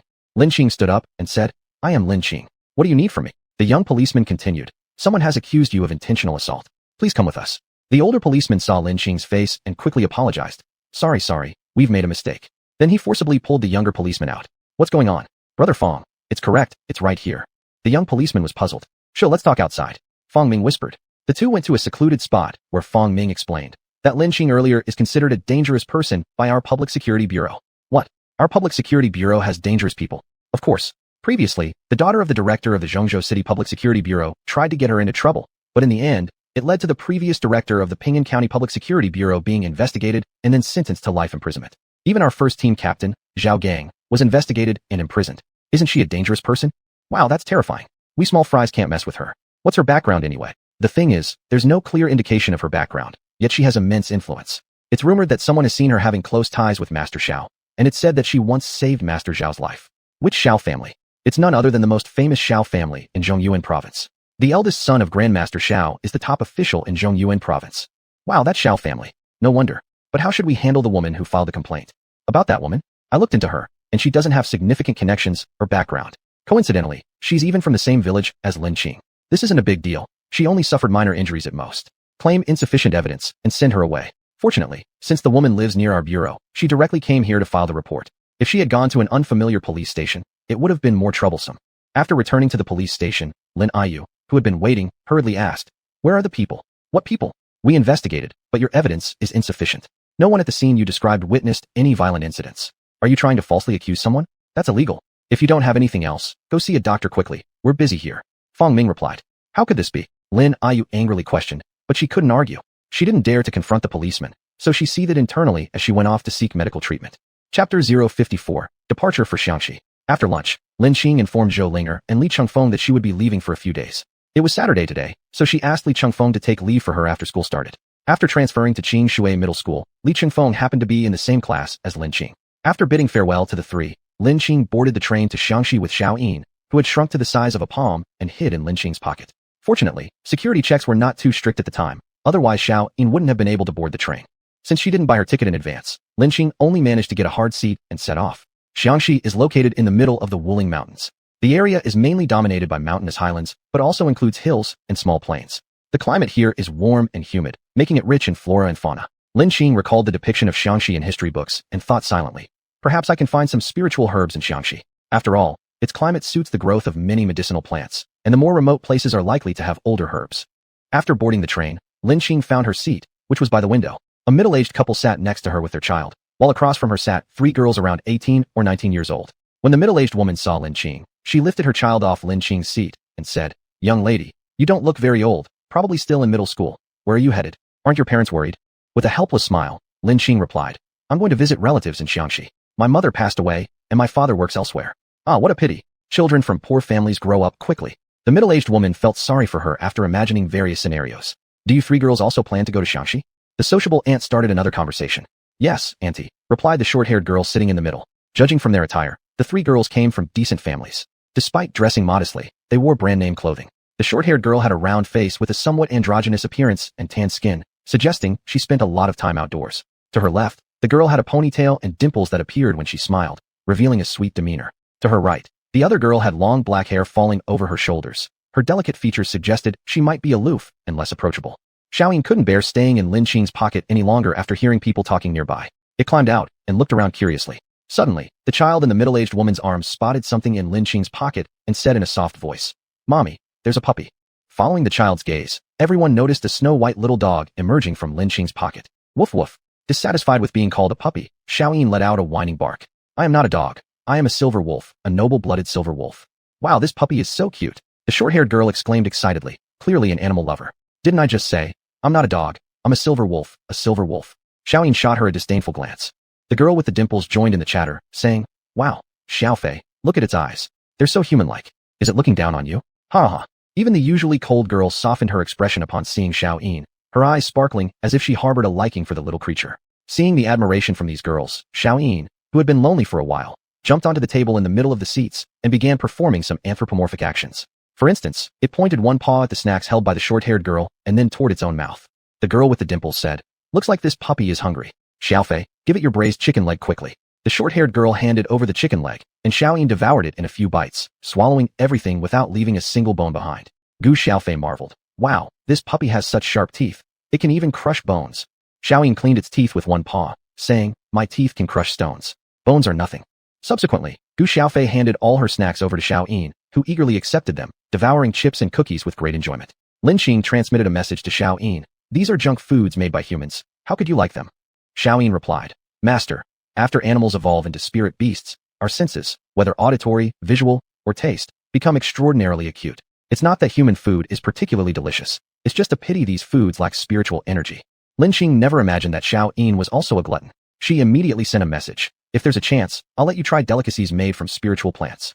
Lost in thought, Lin Qing murmured to herself, "Is there still a chance to return to the Cultivation Continent? Anyway, my enemies are already dead. Whether I return or not doesn't matter. I can just set up a spirit gathering array myself. That way, I can grow spiritual plants too. The only question is whether I can find the spirit stones needed for the array."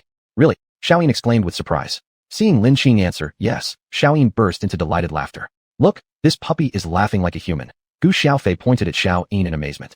Everyone watched as Xiaoyin held its belly and laughed heartily, looking exactly like a person. After hesitating for quite a while, the dimple-faced girl finally asked, "Will you sell your puppy?" "No," Lin Qing replied indifferently. "I'll pay top dollar. How about 100,000 yuan? Is that enough?" The dimple-faced girl said. "I've already said no," Lin Qing replied, growing impatient. "Then let's say 500,000 yuan. That's the highest price I can offer. It's enough for you to buy a new dog and have plenty left over." The dimple-faced girl continued, thinking that there was nothing money couldn't buy. After all, even the most valuable breeds of dogs cost no more than a few thousand yuan.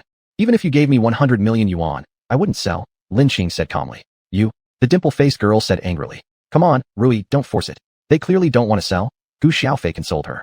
"But I really like this little dog," the dimple-faced girl pouted, trying to charm her. "Miss, do you really not intend to sell your dog?"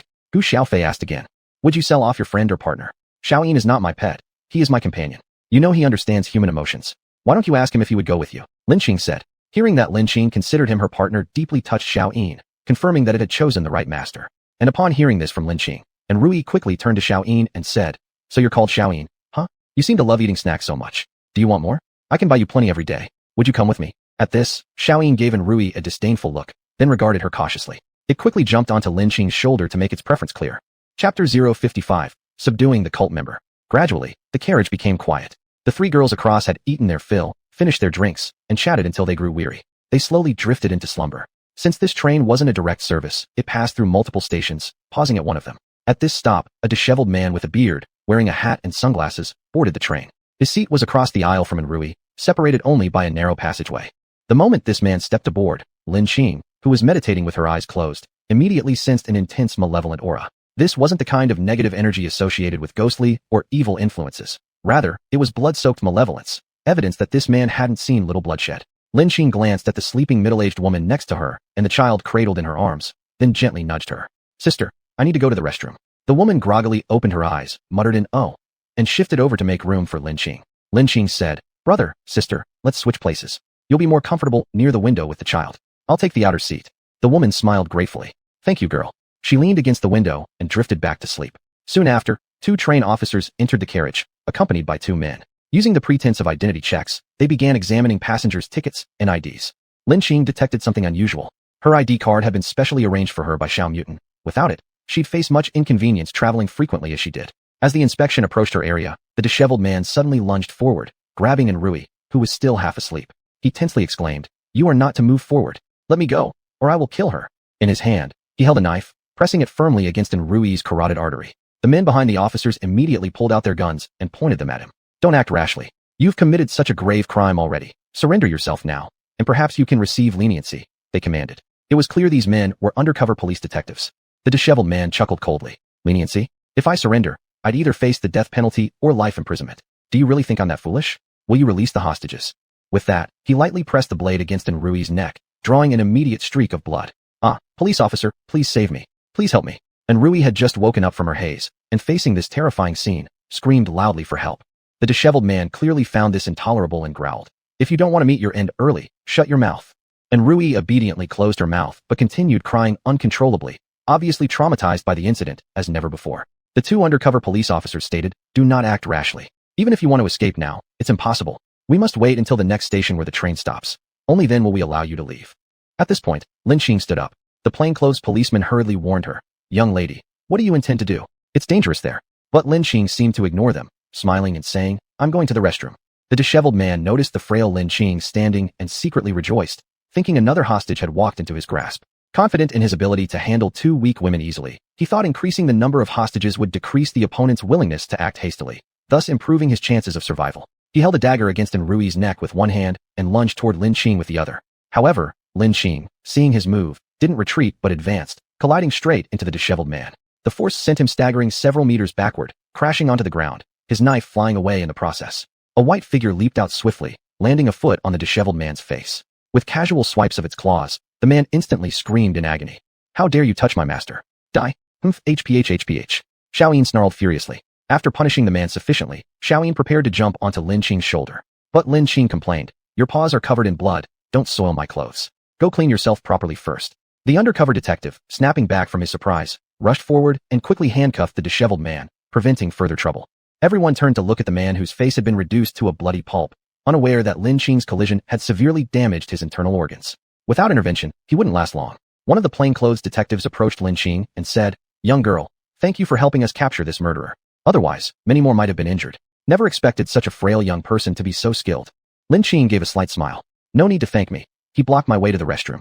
By the way, may I ask what crimes he has committed?" "He is a missionary of a cult. He is a terrorist who Junman manufactures various terrorist attacks in the country, and has already caused hundreds of casualties." When the police finished speaking, there was a sigh in the carriage as everyone secretly rejoiced that the policeman had caught the cult member in time. The plainclothes detective glanced at Xiaoyin and warned, "However, you'd better not bring this little dog to public places. Be sure to keep it under control because it's too brutal, and if it hurts ordinary people, it wouldn't be good." Lin Qing nodded and replied, "Rest assured, it usually listens well and won't hurt innocent people." After the detective left, all the people in the carriage were wide awake. They had just escaped a perilous situation and now shared the joy of surviving a crisis. Rui approached Lin Qing with some embarrassment. "Little girl, thank you for saving me." She felt somewhat ashamed recalling her previous behavior. Gu Xiaofei also chimed in. "We really owe you a great debt of gratitude. If something happened to Rui, we wouldn't know how to face her parents. I didn't expect your frail body to conceal such great martial skills." By this point, Xiaoyin had cleaned itself and returned to Lin Qing's side. Several girls saw its cuteness but recalled its ferocity from earlier and dared not approach it lightly anymore. They feared that a single misstep could result in them being slashed by its claws and ending up disfigured. When the train arrived at Xiangxi, it was already nightfall. With no other choice, Lin Qing decided to find a nearby hotel to stay overnight and would proceed to the middle of the Wuling Mountains the next day. While checking in, she coincidentally met Gu Xiaofei and the other two again. With enthusiasm, Gu Xiaofei greeted her. "Hey, little girl, what a coincidence meeting you again here. Are you going to spend the night here too?" Seeing Lin Qing nod, Gu Xiaofei continued. It's truly a bond of fate. Look at our many chances to meet. Let me introduce us. I'm Gu Xiaofei, this one with dimples is Rui, and the cool one is Wu Shui. What's your name? Lin Qing replied. I'm Lin Qing. Gu Xiaofei asked curiously. Are you not here to visit relatives? Otherwise, why would you need to stay in a hotel? Lin Qing nodded and said, if you're here for sightseeing in Xiangxi, I advise you to go back because there will be danger there. Based on the man who sold her the Danlu S account, Lin Qing suspected that the Wui mountain range wasn't simple, or it wouldn't be considered by cultivators as a burial ground. Chapter 056. Zombies appear in Wuling Mountain. Lin Qing woke up early in the morning and hurried to the Wuling Mountain range. She had already warned Gu Xiaofei and the others. If they didn't listen, it was up to their own destiny. About 2 hours later, Lin Qing arrived at the outskirts of the Wuling Mountains. This was only possible for Lin Qing. If it were an ordinary person, it would probably take a day by car to get here. In this land, mountains and rivers crisscrossed each other, forming many rugged mountain paths that were very unfavorable for vehicle traffic. On her way, Lin Qing often saw people from the Miao ethnic group dressed in minority clothing. Based on the knowledge she remembered, she only recognized the costumes of the Miao and Tujia ethnic groups. After walking for a while, she also got hungry. She stopped at a Xiangxi Tujia cuisine restaurant. The restaurant was mainly built with wood and bamboo, full of local characteristics of Xiangxi. The owner of the restaurant was a very rich middle-aged man who wore Han clothing and spoke Mandarin with strong features of the Xiang dialect. Little girl, what do you want to eat? Everyone knows that Bai Wang's Tujia dishes are the most authentic. Bai Wang started promoting himself as soon as he opened his mouth. Lin Qing smiled and asked, what special dishes do you have here? Bai Wang enthusiastically introduced, our special dishes include Sanxiagua of Tujia, Nongjia Yuan Xiang, Western Hunan bandit meat, Western Hunan bandit duck, Miao Family pickled vegetable tofu, Phoenix blood rice duck, Western Hunan grandma's dishes, and pickled fish, etc. What would you like to try? Give me one portion of all 8 specialties. What? Are you expecting any friends? Bai Wang asked in surprise. How about letting me have so much alone? Lin Qing smiled and counter-asked. Not really. I just don't want you to waste food if you can't finish it all. Bai Wang explained. Just go ahead and make them. I have a pretty big appetite. I hear your accent and know you're not from Western Hunan. If you can't handle spicy food, I can reduce the amount of chili peppers for you. As you know, Western Hunan cuisine is primarily characterized by spiciness, and without chilies, it wouldn't have much taste. Bai Wang inquired. No problem, just make them normally. I can actually handle spicy food. Alright then, please wait a moment. After giving Lin Qing a cup of tea, Bai Wang went off to busy himself. Approximately half an hour later, the 8 dishes came up. Lin Qing tasted them, finding the flavors indeed satisfactory. Xiao Yin, smelling the fragrance of the food, also crawled out of its pocket. Upon seeing the full table of dishes, it joyfully exclaimed, wow, so much delicious food, I want to eat. Then it jumped onto the table, eating heartily. When Bai Wang heard the wolf's howl, he quickly rushed out of the kitchen. Seeing a small dog jump onto the guest's table, he hurried forward, intending to shoo it down. Where did this little dog come from? Get out immediately. Upon hearing someone trying to stop it from enjoying the meal, Xiaoyin instantly bared its teeth with a threatening sound, woof woof, directed towards Bai Wang. Get away, don't disturb Master Zhao's enjoyment of delicacies. Lin Qing quickly intervened. Uncle, this is my pet. After apologizing, Bai Wang served Lin Qing a plate of glutinous rice cakes, saying it was a gift for the guest. While this one person and one pet were eating, Bai Wang and Lin Qing started chatting. Are you here on vacation? Bai Wang asked. Uh-huh. I'm going to take a look at Mount Wuling. Lin Qing replied while eating. What? You're going there? Bai Wang asked in surprise. What? Is it very dangerous? Yes, you can enjoy the cuisine around here and check out dances and landscapes in crowded places. But let me tell you, Uncle warns you, never enter the mountains. Bai Wang said solemnly. Lin Qing looked at Bai Wang's hesitating expression and asked, could there be some hidden matters inside? Bai Wang whispered. A little over a month ago, zombies appeared in the Wuling Mountain, so now no one dares to go there. Only some wizards dare to venture in. Zombies. I know outsiders always consider this superstition, but as a native of Western Hunan, corpse guiding has been quite popular. Therefore, we know zombies exist. Western Hunan has 3 wonders: corpse guidance, witchcraft poison, and women who drop flowers into caves, and the sorcery of corpses, witchcraft, and spells has passed down through the ages. It is said that thousands of years ago, Qiyu, the ancestor of the Miao tribe, led his troops to fight against the Yellow Emperor's tribe by the Yellow River. Bodies lay everywhere, blood flowed like rivers. After the battle ended, in order to prevent soldiers who died in battle from becoming lost spirits in a foreign land, Qiyu told his strategist, we cannot abandon our fallen comrades. Use some magic to help these good brothers return home. Thus, the strategist stood amidst the corpses, silently reciting incantations, praying to deities, and conducting the ritual. Afterward, the corpses lying on the ground suddenly all stood up, following behind Chiyu's raised talisman, obediently walking south. This is the legendary corpse guiding, and zombie, literally speaking, refers to stiffened corpses. It particularly points to human bodies after death that turn into ghosts due to excessive yin energy. Zombies can be divided into Zijiang, Baijiang, Heijiang, Wolfjiang, Maojiang, and Feijiang. Zijiang, whose body turns purple. It is indeed true that a body can turn purple after death, but it's not the terrifying zombie from horror films. It's just a corpse. Baijiang, White Jiang, and Heijiang, Black Jiang. The corpse's colors turn white or black respectively, and the hair color matches the body color. White Jiangsu moves slowly, making it extremely easy to deal with. It fears sunlight, fire, water, chickens, dogs, and even humans. While Jiang, green Jiang, where the corpse emits greenish gas and the zombie's body appears green. Compared to Bai Jiang and He Jiang, while Jiang jumps extremely fast, doesn't fear humans, nor domestic animals, but only fears sunlight. Mao Jiang, hair Jiang. The corpse grows hair, known for its copper-like skin and iron bones. The higher its cultivation, the more robust its body. It is agile, capable of leaping over rooftops and climbing trees, and begins to no longer fear ordinary fire or even sunlight. Fei Jiang, flying Jiang. This is a 1,000-year-old refined zombie that can excel in magic, maintaining an undamaged body due to its flying ability. It is called Fei Jiang. After Lin Xing finished eating her meal, she bid farewell to Bai Wang and hurried towards Wuling Mountain. She was not afraid of zombies, as they were nothing more than evil spirits in her eyes. She reflected on the timeline Bai Wang had mentioned regarding the appearance of zombies, which coincided perfectly with the timing of the man who sold her the alchemical furnace going tomb raiding. Could it be that the undecayed corpse had transformed into a zombie? Just now, she observed Wuling Mountain and noticed how towering and steep the mountains were, heavy with energy and miasma. Such conditions easily allowed evil spirits to manifest. She speculated that the owner of the tomb must have been a cultivator, and theoretically, a cultivator wouldn't choose such a place for their burial site unless they intended to use the energy to transform into a zombie, reviving themselves for eternal life. How pathetic. A cultivator refuses the righteous path and instead uses wicked means to gain immortality, Lin Xing remarked disdainfully. Does he think this way will grant him eternal life? One must understand the purpose of human cultivation, to grow stronger, to achieve freedom, but turning into a zombie makes one timid and cautious. Even the strongest Fei Jiang could die from a single lightning strike. To these evil spirits, pure yang lightning is their natural nemesis. Chapter 57, Entering the Tomb. About an hour later, Lin Xing arrived at the foot of Wuling Mountain. She no longer needed to follow the clues provided by Li Shang. If her guess was correct, then the tomb of the cultivator must be located in a place of extreme energy. She only needed to search for it based on the intensity of the qi. She was about to enter Wui Mountain when suddenly, a Taoist priest appeared before her. This Taoist had pale skin, red lips, white teeth, and looked to be around 20 years old. He stopped Lin Xing and said, "Young lady, Wui Mountain is not open to the public right now. It's dangerous inside." "Oh, what kind of danger?" Lin Xing teased the young Taoist. "I heard from my master that there are zombies inside." The Taoist priest replied seriously. "Ah, zombies. But they're no match for me." Lin Xing replied with a smile. The young Taoist thought she was joking and hurriedly said, "I'm serious." "So am I." Lin Xing then ignored the Taoist and prepared to enter the mountain.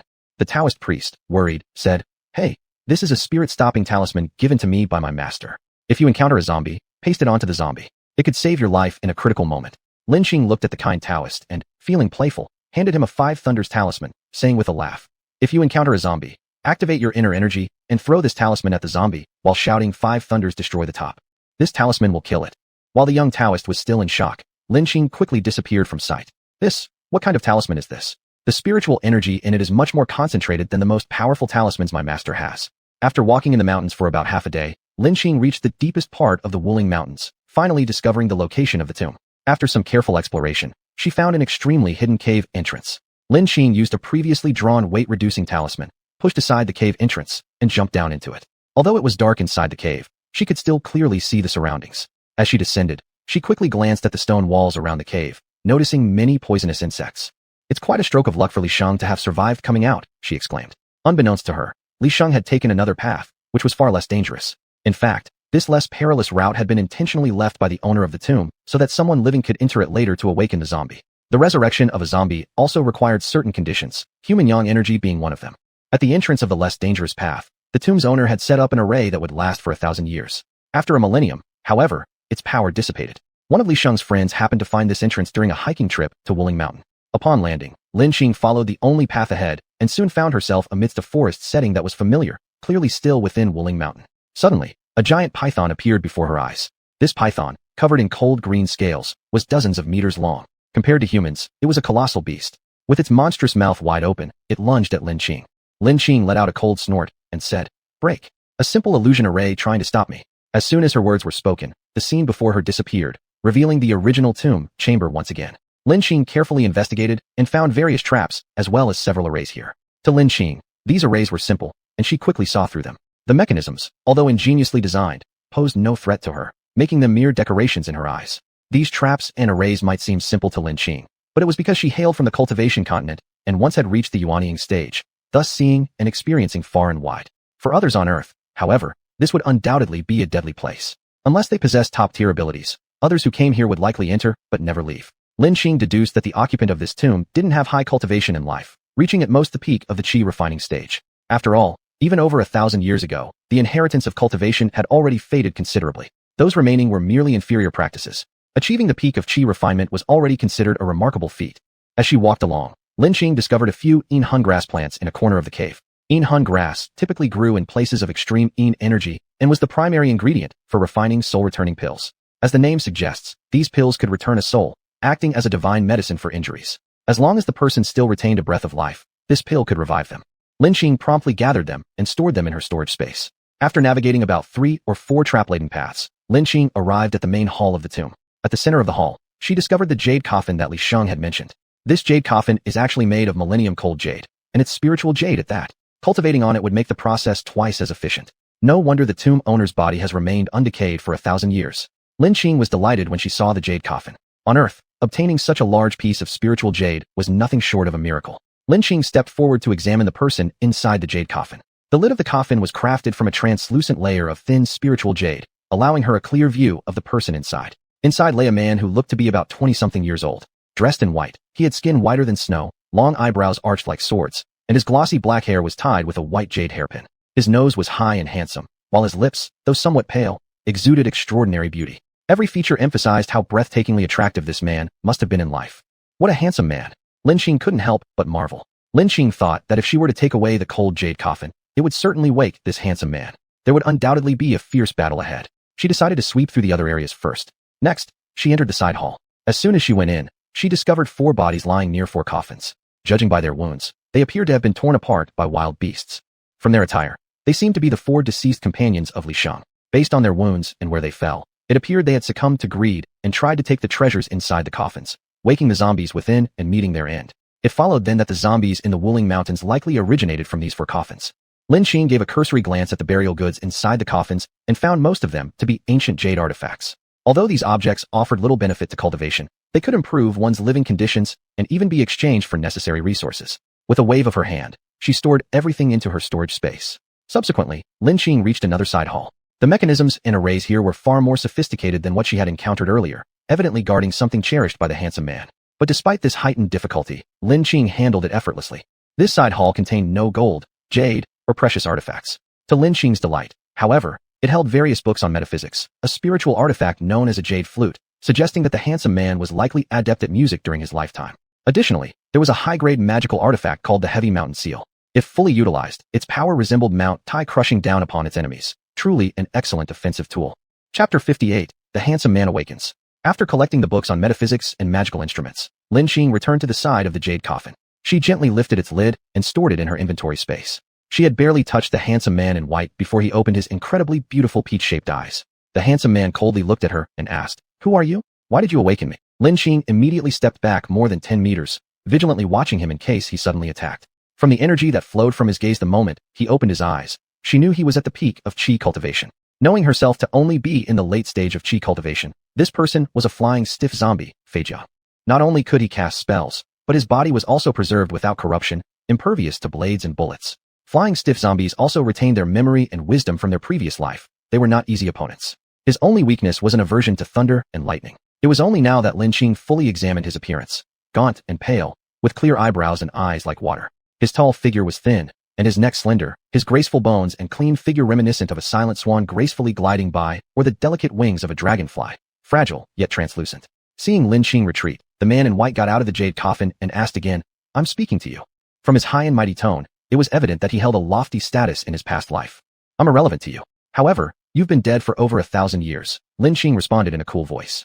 "Am I dead?" the man murmured to himself. He began to recall. His name was Wei Jia. He lived during the Jin dynasty. From a young age, he was sickly and frail. Later, a Taoist fortune teller predicted that he wouldn't live beyond the age of 25. This Taoist was renowned for his accuracy in divination. Alarmed, Wei Jia's family asked if there was any remedy. "There is nothing I can do. If you wish to save this child, you must seek aid on the mystic mountains of Jiangxi," the Taoist said before gracefully leaving.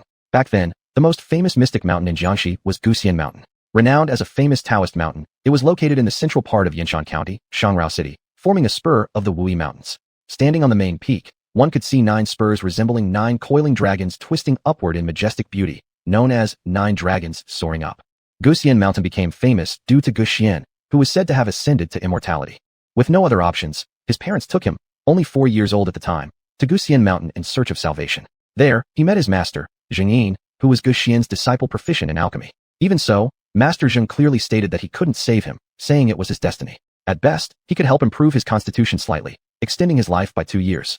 By the age of 5, he was already well known as a prodigy. He started studying Laozi and Zhuangzi early on. In adulthood, he gained renown for his exceptional ability to discuss philosophical principles. His eloquence exceeded even the famed 3 Wangs of metaphysical reasoning, Wang Cheng, Wang Xian, and Wang Ji. Not only was Wei Jie renowned for his talents, but also for his striking good looks. With a fair complexion and handsome features, every time he ventured out, crowds gathered to watch, believing him to be made of jade, causing great admiration. In the city of Luoyang, wherever Wei Jie's carriage passed, people scattered fruit and flowers on the streets. Thus, every trip for Wei Jie was essentially a calamity. Each one led to traffic jams and disruptions in the city. Before turning 25, his master divined another prediction for him. The reading suggested though death was certain, there was still some hope for survival. His master imparted these words: only through placing oneself in mortal danger can one find rebirth. The first person you see when you open your eyes again will change your fate. The master instructed his family to send his corpse to him after his passing, warning them to keep it secret while performing a normal funeral rite. As Wei Jie came out of his recollections, he questioned Lin Qing with confusion. Are you the one destined to change my fate? What does changing your fate mean? Lin Qing responded perplexedly. Wei Jie studied Lin Qing's peculiar attire and thought it resembled his master's predictions long ago. He thus declared confidently, you should be able to help me live longer, right? Lin Qing thought inwardly. You've already become a 1,000-year-old zombie, so you've lived sufficiently long. But on second thought, something didn't seem right. Though he could survive for an extended period, he would need to frequently stay in such extremely mean places. If he left this place, without cultivation techniques, it would be difficult for him to live long. Furthermore, if righteous practitioners discovered him, even if he didn't intend harm, they might collaborate to eliminate him. As for Lin Qing, her past life as the Devil Lord granted her access to many cultivation techniques. One particular technique called Yin Yu Gong, Moonin art, seemed especially fitting for this elegant man. Originally meant for ghost cultivators, this technique was equally suitable for zombies, allowing them to absorb the essence of moonlight for their practice. Lin Qing realized that the handsome male zombie before her was not a bloodthirsty person, nor did he exude any sinister aura. If she killed him for no reason, she felt a twinge of pity. Moreover, killing him would be exhausting and might not even succeed. I can help you, but we need to form a master-servant contract, Lin Qing thought as she imagined having a servant who was impervious to blades and bullets, a rather appealing prospect. What? You want me to be your servant? Surprise flickered across the pale, yet elegant face of the man in white. Are you unwilling? Being my servant doesn't mean serving me or restricting your freedom. Only through this will I feel assured. Otherwise, I wouldn't help someone who could potentially threaten me, Lin Qing stated. The man in white paused for a moment and said, all right, let me introduce myself. I am Wei Jie. The strong desire to survive made the proud man agree to compromise. What? You're Wei Jie? Lin Qing exclaimed in surprise. Lin Qing knew about Wei Jie because Lu Yuanyuan had once mentioned the 4 great beauties of ancient times, one of whom was named Wei Jie. The famous saying, Wei Jie was literally looked to death, originated from his story. The anecdote went as follows. Wei Jie was so handsome that he had many fans. Once he arrived at Jiankong, today's Nanjing, upon hearing the news, throngs of people gathered to welcome him. Cheers, applause, and screams filled the air. The capital city was full of beautiful women, and these fervent Wei fans were open-minded and assertive. Along the way, they surrounded and pursued him, stuffing all sorts of fruits and snacks into his carriage, bombarding him with questions, and even shamelessly pulling at him for hugs. Wei Jie's carriage moved slowly along the streets, and it took great effort to finally reach Wang Dao's residence, where he was already utterly exhausted. Wang Dao then enthusiastically engaged him in long conversations, compounded by the weariness from traveling from Yuzhong to Jiankong. Within just a few days after arriving in Jiankong, already weakened by illness, Wei Jie fell gravely ill and soon passed away. Lu Yuanyuan had previously remarked that the fanaticism of ancient fans wasn't inferior to that of modern ones, though there was clearly more to the story than met the eye. Chapter 059, Collecting a Handsome Male Servant. What? Am I also famous in your era? Wei Jie asked. His master had once told him that when he woke up, many years might have passed, or even a change of dynasty. Looking at Lin Qing's strange clothing, he was certain it wasn't the time he came from. Lin Qing nodded and said, yes, quite famous, you appear in history books. What? My achievements in metaphysics have been recorded in history. Wei Jie exclaimed happily. It's not your achievements in metaphysics that made you famous, but your appearance, Lin Qing couldn't help but say. What? So what dynasty is this? Which year is it? Wei Jie couldn't help but feel disappointed. Now it's China, 2005. 2005? I've been dead for over 1,000 years. Wei Jie was shocked. All right, now I will form the blood oath. You relax, do not resist. With that, Lin Qing squeezed out a drop of essence blood from her fingertip and lightly flicked it towards Wei Jie's forehead. She silently chanted the blood oath incantation, establishing a mental connection between them. At this moment, Wei Jie found himself involuntarily feeling close to and respectful of Lin Qing, all his previous arrogance dissolving in front of her. He didn't know that the blood oath meant more than that. He could not have any ill thoughts toward Lin Qing, otherwise he would suffer excruciating headaches and unbearable pain. Moreover, if he died, it wouldn't affect Lin Qing at all, but if Lin Qing died, he would die as well. If Lin Qing could turn into a ghost after death, Wei Jie would be completely destroyed, both body and soul disappearing from this world forever. Master, let me go get some things, we should leave here. Wei Jie said. My name is Lin Qing. Don't call me master, use my name. I've already collected your things. Lin Qing smiled and said. She had no choice but to perform the blood oath on Wei Jie since he was a flying stiff. If anything went wrong, it would cause great harm to society. Thus, she enforced an extremely dominant blood oath on him, whereas with Xiao Yin, she only performed a normal mental contract. In truth, she preferred treating those around her with equality, possibly influenced by Xiao Qing's memories. Collected? Lin Qing, those metaphysical books and the jade flute are my favorite things. Can you return them to me? Wei Jie reluctantly said. Though Lin Qing felt reluctant about handing over the spiritual artifact she had just obtained, knowing Wei Jie was now one of hers, she decided to let it go. She took out the jade flute from her storage space and said, the metaphysical books will remain with me for now. Once we're home, I'll give them back to you. Lin Qing then casually waved her hand, and the jade coffin was instantly stored inside her storage space. Wei Jie, seeing the jade flute suddenly appear in Lin Qing's hand and the jade coffin disappear, secretly marveled. This is a storage space. This must be something only legendary immortals possess. No wonder she could alter my fate. My master did not deceive me. Subsequently, the two left the ancient tomb and returned to the surface. Upon emerging, Wei Jie was slightly uncomfortable with the sunlight filtering through the tree leaves. He asked, where are we going? We're not leaving yet. I want to search the mountain for any useful herbs. I'll help. My master's alchemy skills were excellent, and I learned alchemy from him too, understanding some herbal principles. Lin Qing nodded, and then the two embarked on their fervent quest for herbs. Through their joint efforts, they indeed found a spirit herb and several semi-spirit herbs. This spirit herb was called seven-leaf lotus. It was not only the main ingredient in many elixirs, but it could also detoxify poisons, not just ordinary poisons, but also toxic enchantments, goo-goo. That's why nature was so wondrous. Amidst the infested lands of western Hunan where poisonous insects thrived, grew herbs that could counteract goo poison, reflecting the principle of natural antagonism and mutual generation. As night fell, the two started heading down the mountain. At the mountain's perimeter, a bolt of lightning suddenly erupted nearby. Wei Jie was frightened. His current body belonged to evil substances, so thunderbolts naturally instilled a primal fear within him. Lin Qing saw the lightning and thought of the kind young Taoist priest. She muttered, isn't that the 5 thunder talisman I gave to the young Taoist? Could it be he is in danger?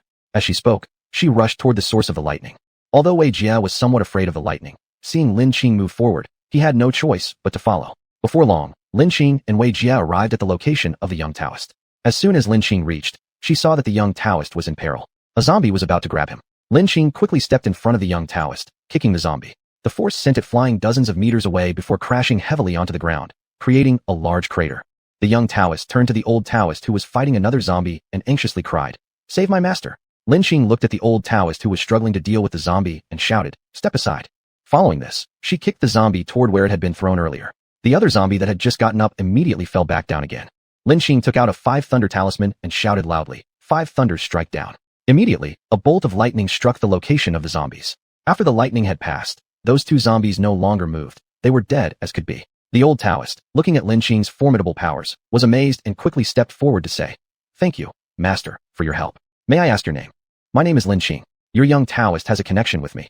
I gave him a 5 thunder talisman, never expecting that it would save his life. Lin Qing saw another place where there was still a zombie corpse and concluded that it must have been killed earlier by the young Taoist using her talisman.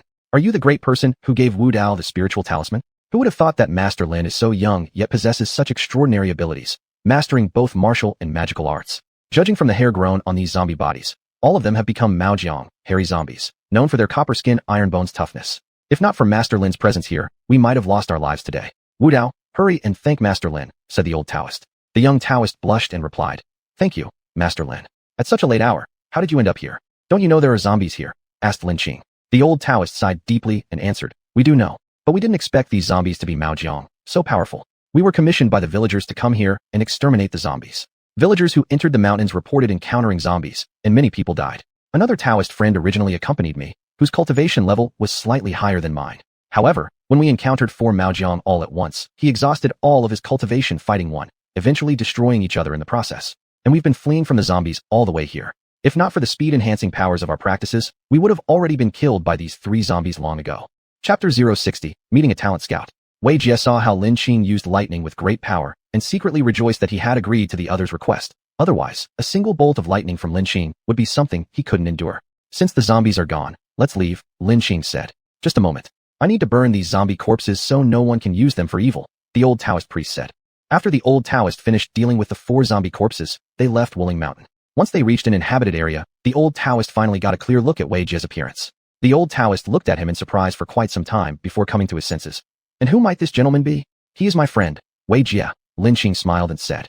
This face does indeed match the name Wei Jie. I am Yin Yun, from the Jiang and Yin family. This is Yin Wudao, my apprentice. Master Lin, I can't thank you enough for your great favor. If there is anything you need, you can find me at the Yin family estate. Tonight, I invite you to have dinner at Kuaihor Forest, Yin Yun said. Yin Yun guessed that Wei Jie was Lin Qing's boyfriend. He noticed that Wei Jie's weak body dressed in ancient white robes made him look as if he stepped out of a painting. Yin Yun muttered inwardly. Young people these days are really adventurous, actually cosplaying and having romantic moments in deep mountains and forests. It's fortunate that it's someone like Lin Qing, or anyone else would have lost their life long ago. Kuaihor Forest?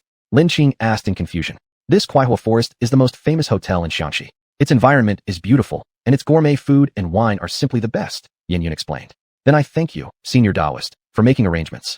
After enjoying a night of fine food and wine at Kuaihor Forest, Lin Qing and Wei Jie left Shaanxi. Since Wei Jie did not have an ID card, they had to take a bus back. When they arrived at the bus station, Wei Jie, with his ancient attire and handsome looks, drew everyone's attention. Suddenly, a fashionably dressed young man walked over. He circled around Wei Jie, eyes gleaming in astonishment. Wow, how could such a handsome man exist in the world?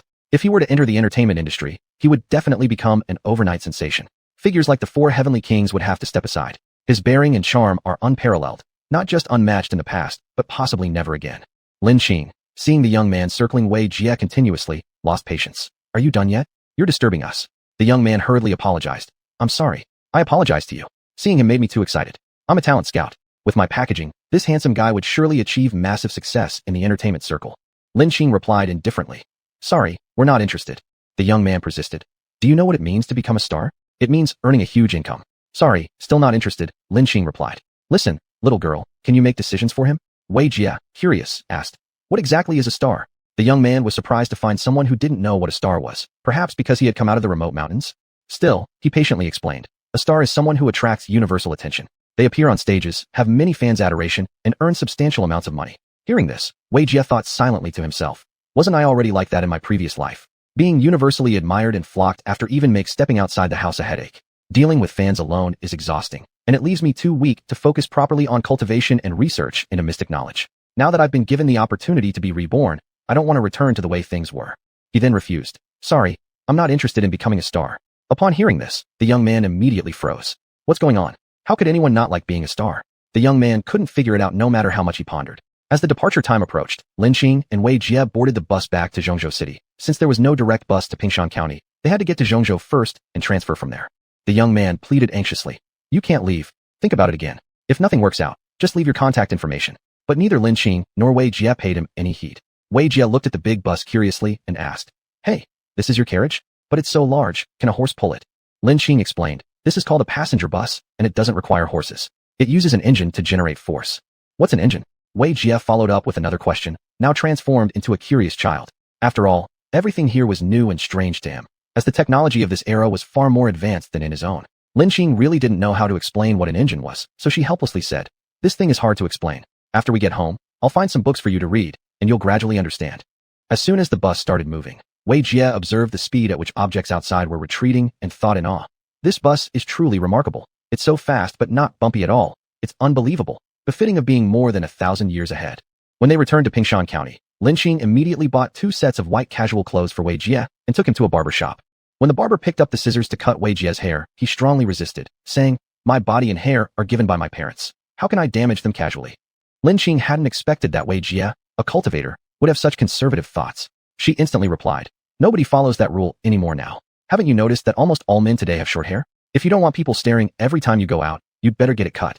Under duress, Wei Jie reluctantly followed Lin Qing's advice and had his hair cut. Even after cutting his hair and changing into new clothes, he still managed to leave Lin Qing speechless. Seeing Lin Qing gazing at him blankly, Wei Jie couldn't help but ask, Am I too ugly? Regaining her senses, Lin Qing hurriedly denied. No, you look very handsome. A handsome guy is still handsome no matter what they wear. At the same time, she inwardly scolded herself as a lecher, stunned just by looking at a zombie. It was embarrassing. Then, Lin Qing brought Wei Jie to Li Qingfeng's house. Since Li Xianzheng rented a 3-bedroom apartment, with 2 rooms occupied by father and son and 1 left empty, she decided to let Wei Jie stay there. as it wasn't practical to always have him follow her around while she attended school. Lin Qing felt it was a good idea to allow Wei Jie to slowly integrate into society by living together with Li Xianjing and Li Qingfeng. Upon hearing someone knock on the door, Li Qingfeng opened it and was delighted to see Lin Qing. "Master, you're back? Have you had dinner yet? I've just come back and haven't eaten yet. If you haven't either, please prepare enough food for 2 more people," Lin Qing said. When Li Qingfeng saw Wei Jie standing behind Lin Qing, he asked, "Master, who is this handsome brother?" "This is a friend of mine. I want him to live with you guys." "Of course, no problem. I'm actually glad to have company. Also, he is very powerful. You can learn from him if you have free time," Lin Qing suggested. Chapter 61, Making a Bet with the Teacher. Lin Qing settled Wei Jie down, left his esoteric books to him, and taught him the method of cultivation, yin yu gong, before leaving Li Qingfeng's house. The next day, as soon as Lin Qing arrived at school, she was informed by the class monitor that the head teacher wanted to talk to her. After inquiring, Lin Qing went to the office of her head teacher, Fan Hongmei. She knocked on the door, and a voice from inside said, "Come in. Teacher Fan, is there something you need from me?" Lin Qing directly asked upon seeing her. Fan Hongmei greeted her warmly. "Ah, Lin Qing, please sit. I want to have a talk with you." "Teacher Fan, what would you like to discuss with me?" Lin Qing calmly said, feeling completely at ease in the head teacher's office without any hint of nervousness that other students might show.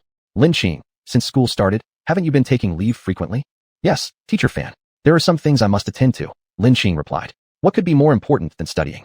I remember your family situation isn't very good. You can only change your fate through diligent study. Otherwise, you will end up like many rural women who marry and have children early, then stay home taking care of their kids and doing household chores daily, losing themselves and not having a career, painfully handling mother-in-law and daughter-in-law relationships every day. That's how life goes by. Is this kind of life what you want?" Fan Hongmei earnestly said, her desire to counsel Lin Qing stemming from seeing her own past self reflected in Lin Qing. Although she herself hadn't become extraordinarily successful, she had managed to improve her circumstances significantly through effort, making her current life acceptable. "Of course, that's not the life I want. However, my destiny cannot be changed simply by learning alone. It's often said that every profession produces its top talent," Lin Qing responded. "I do know there are people who didn't go to school, but became quite successful later on, even earning a lot of money. But these cases are few and far between. They aren't repeatable examples. Given your present condition, only studying offers a steady path forward," Fan Hongmei continued. "Teacher, I understand what you mean. Whatever else I do, it won't affect my academic performance. I hope you will approve my future requests for leave." Lin Qing spoke, realizing Teacher Fan genuinely cared about her. "As long as you can keep your grades within the top 3 in the class, I won't interfere with whether you take leave anymore," Fan Hongmei stated. Fan Hongmei thought this was quite challenging since Lin Qing previously had just mid-level grades. If Lin Qing truly achieved this goal, she indeed wouldn't need to supervise whether Lin Qing took leave or not, maintaining her academic standing being the key focus. "Teacher, let's make it a deal then. Just watch me during the next monthly exam," Lin Qing confidently said. Her previous moderate results were due to her newly arriving on Earth and still needing time to assimilate this knowledge. After 2 months of studying, she understood the material thoroughly and could extend her insights well. She believed that with her strong memory, getting first place in the entire grade during the next monthly exam would not be an insurmountable task. About half a month later, the monthly exam finally came around. During these 15 days, Lin Qing did not request leave again, which greatly satisfied Fan Hongmei. She felt their agreement had motivated Lin Qing to study harder. In fact, the reason Lin Qing hadn't requested leave recently was because nothing had really come up. Apart from classroom learning, she hadn't studied during extracurricular hours but instead focused hard on cultivation. Considering how thin the concentration of spiritual energy was on Earth and the limited resources available, how could one achieve higher realms without working hard? This monthly exam saw the invigilators assigned randomly, and all third-year students were separated to prevent familiar classmates from cheating together. The first exam was Chinese, which was Lin Qing's best subject due to her deep foundation in classical texts. The Chinese exam lasted 2 hours. Lin Qing finished in about half an hour. After checking her answers briefly and finding no issues, she submitted her paper. The male invigilator watched Lin Qing walk out of the classroom, shaking his head helplessly. Apparently, he considered Lin Qing a poor student. Ordinary people need at least an hour and a half to complete a Chinese exam, and yet she handed it in after just 40 minutes, obviously unfinished, he thought to himself. The female invigilator, feeling bored, approached the lectern and started flipping through Lin Qing's paper. The more she read, the more amazed she became. Every answer was perfectly correct, including an impressively written essay, accompanied by a beautifully neat plum blossom script indicating deliberate practice. Seeing the shocked expression on the female teacher's face, the male teacher walked to the lectern and quietly asked, "What's wrong? Did she perform terribly?" Shaking her head, the female teacher responded, "Look for yourself." After examining Lin Qing's test paper, the male teacher also widened his eyes in astonishment, and both of them thus remembered Lin Qing's name. In the subsequent exams, apart from English, which was Lin Qing's weak point, so she submitted her test a bit slower. She handed in papers for all other subjects within an hour. The invigilators and other classmates present had become accustomed to Lin Qing submitting her papers early. However, while the students thought she was a poor student, the invigilators knew she was a genius. When the second exam started, the invigilator especially paid attention to Lin Qing and found that she solved problems quickly, as smooth as running water, with absolutely no possibility of cheating. Wang Chun was assigned to the same examination room as Lin Qing. He saw her beautiful appearance, and though he didn't say it aloud, he felt ripples inside. Especially this woman whom he once looked down upon had later become more beautiful and began to ignore him. And what was more, she was dating a much more capable man, Xiao Muqing. Otherwise, how could she possibly manage to get to Wang Menger's cousin? He had heard about Wang Menger's incident before, but did not know many details, especially since the Wang family tried hard not to spread the news outward. Though Wang Qin also carried the surname Wang, this Wang was different from that Wang. Wang Menger's mother was his aunt. After the last exam ended, Wang Chun stopped Lin Qing and said, "Lin Qing, are you giving up on yourself?" "What do you mean?" Lin Qing coldly replied. "You submit your test after doing only a little, aren't you? Don't think just because you've attached yourself to Xiao Muqing that you can become arrogant. You need to understand the type of family the Xiaos are. Although Xiao Muqing doesn't care about the backgrounds of his friends, it doesn't mean you can use Xiao family's power. Xiao Muqing might help you once, but can he help you for a lifetime? Remember, one must be strong oneself first. Otherwise, even if you know each other, if you are not on equal footing, they won't consider you their connection." Wang Chun continued. Lin Qing sneered and said, "Wang Chun, don't try to gauge me by your knowledge and experience. In my view, any trouble can be broken with a single sword. What do I need connections for? Associating with the Xiao family is showing respect for them. You're arrogant." Wang Chun felt like playing the zither to cattle. He turned away angrily, unsure why he felt enraged, only thinking his good intentions were mistaken for ill will. Only sparrows wouldn't know the ambition of swallows, Lin Qing murmured to herself as she watched Wang Chun walk away. Chapter 062, Love at First Sight. Right after the monthly exam on Friday, the weekend arrived. Lin Qing gathered Zhou Linger, Li Chengfeng, Xiao Muting, Wei Jie, and others beside the Wildiang Lake for a barbecue, introducing Wei Jie to them. As soon as Zhou Linger saw Wei Jie, her eyes sparkled. "Wow, master, where did you find this handsome guy? Is he not my grandmaster? Keep eating, how can food not block your mouth?" Lin Qing laughed and said, "There's nothing I can do. Who could resist such a handsome man?" "Handsome man, what's your name?" Zhou Linger joked with a smile. "My name is Wei Jie." Wei Jie introduced himself in a gentle manner. "What? You're actually called Wei Jie. Your appearance and temperament really do resemble one of the four great beauties of history, Wei Jie. However, your parents must have been truly skilled to give you that name. They probably didn't expect you to grow up so beautifully handsome, huh?"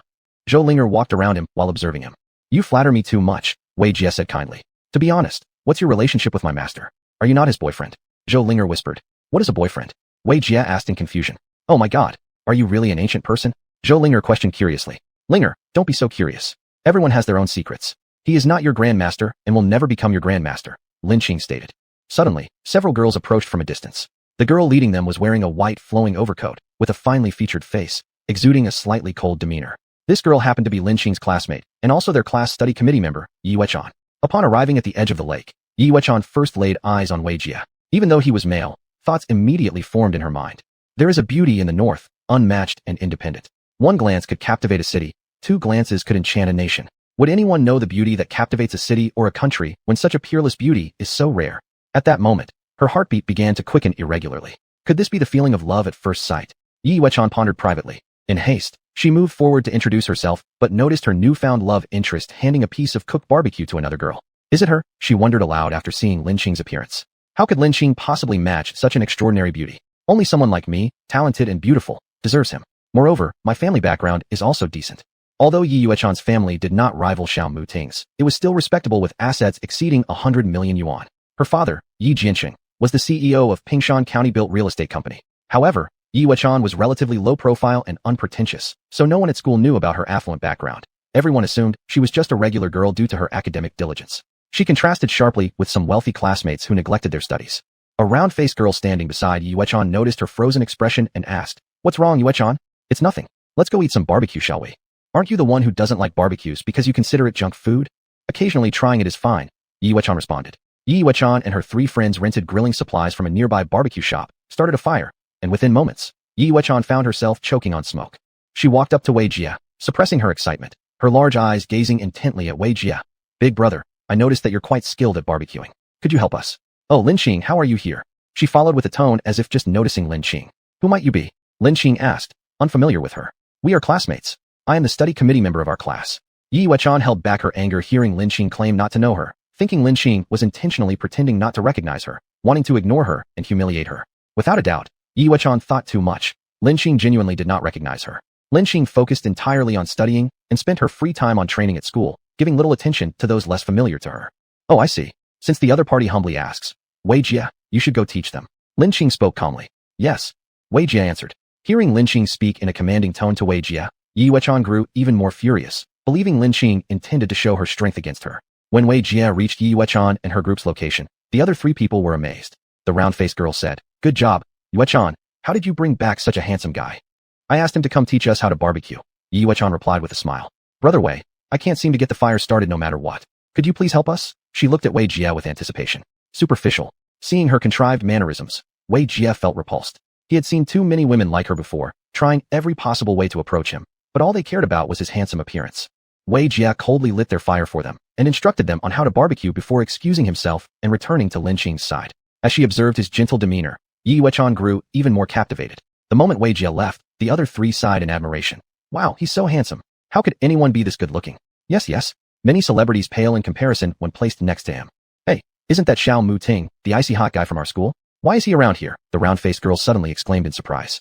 It seems that the Wei Jia who shares a name with one of the four great beauties might not necessarily be Lin Qing's boyfriend after all. Isn't it rumored that Xiao Mu Ting has been romantically linked to Lin Qing? Yi Yuechan thought privately. She had also heard rumors about Lin Qing at school, but she doubted their veracity. After all, Lin Qing came from a poor family and wasn't especially attractive either.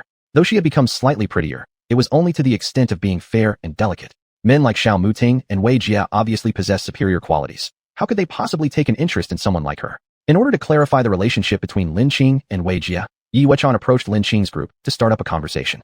"Lin Qing, I didn't expect to bump into you here. What a coincidence." "Yeah, it really is." Lin Qing responded helplessly. She was simply not accustomed to chatting with unfamiliar people and tended to end conversations unintentionally. "By the way, how did you do on the exam this time?" Yi Yuechan forced herself to come up with a topic. "I think I should have no problem ranking among the top few in the entire school," Lin Qing honestly replied. Once again, Yi Yuechan found herself speechless and internally thought, "This girl is incredibly overconfident. Don't you know your own academic standing?" Finally, she decided to ask directly, "What exactly is your relationship with Wei Jia?" Noticing Yi Yuechan's frequent glances at Wei Jia, Lin Qing understood that Yi Yuechan harbored feelings for him. To protect Yi Yuechan's well-being, she frankly stated, "You two wouldn't be suitable. You'd better not waste your efforts on him." Chapter 063, Suspected of Cheating. Yi Yuechan angrily said, "Lin Qing, what do you mean?" Lin Qing replied, "My point is that there's absolutely no way for you guys." She couldn't expose the fact that Wei Jia was a zombie, so she directly cut off their hopes. "Lin Qing, on what grounds? Are you his girlfriend? Even if you were, you're not married yet, and you still don't have the right to interfere with him," Yi Yuechan sternly argued. "I'm not his girlfriend. I'm his master, and he is my servant. I have the right to decide his life," Lin Qing calmly stated. "What the hell? What era is this where there's still masters and servants? In modern society, even if you hire someone, you still don't have the right to interfere in their life." Yi Yuechan swore angrily due to Lin Qing's remarks. "Wei Jia, brother, didn't you see Lin Qing's true nature? She never gave you proper respect." Yi Yuechan arrogantly looked at Lin Qing when Wei Jia approached and heard their conversation. "She's right. I am her servant, and she has the right to determine my life," Wei Jia responded. "What?" Yi Yuechan was extremely shocked. "Wei Jia, brother, if you owe her anything, I'll repay it for you." Yi Yuechan imagined some scenarios, thinking Wei Jia might have owed Lin Qing a great favor, hence decided to take care of her as her servant. Judging from this, Wei Jia was definitely a person of good character. "I owe her my life, which you can't pay back. Moreover, I don't need your help in paying it back," Wei Jia coldly said. "Wei Jia, brother, you." Saying this, Yi Yuechan left in frustration, but she did not give up. She believed Wei Jia was threatened by Lin Qing. Otherwise, who would willingly be someone else's servant? "Lin Qing, I never thought you'd be such a despicable person. Just wait, I'll make you pay." "Wei Jia, brother, sooner or later, you'll completely understand and realize my kindness," Yi Yuechan muttered darkly. Lin Qing glanced at Wei Jia and Xiao Mucheng, thinking about how more than once she had mysteriously attracted hatred from girls, and sighed. Beauty can be dangerous.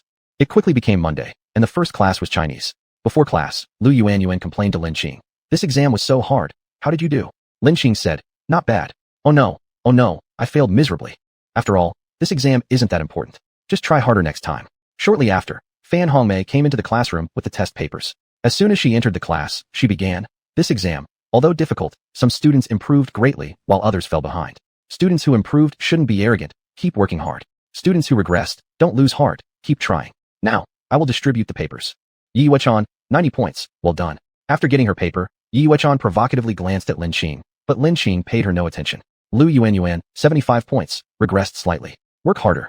Teacher, I will try my best. Lu Yuanyuan dejectedly retrieved her test.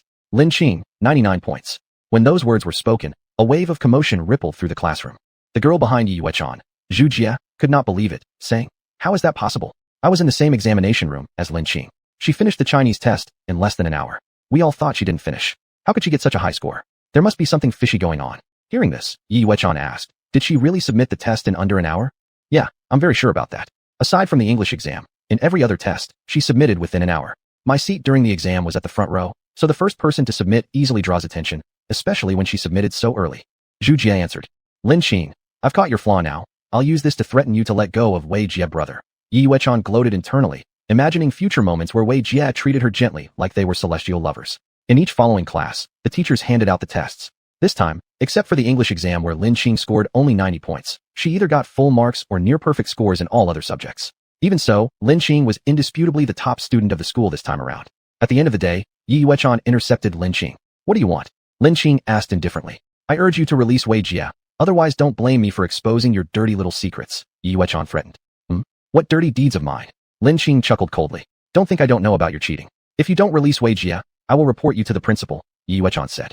Then go ahead, but I didn't cheat, Lin Qing responded. What? If you didn't cheat, how could you achieve such scores when I heard that you handed in your test very early?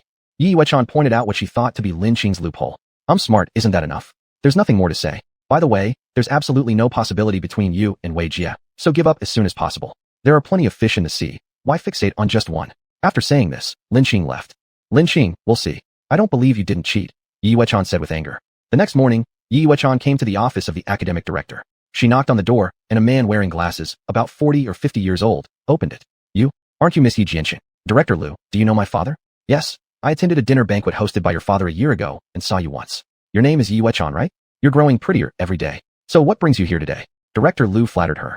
Hearing that the other party knew her father, Yi Yuechan was pleasantly surprised. Director Liu, I actually have something to report. I'm the study committee member of grade 3, class 8, and I suspect that someone cheated in this month's exam.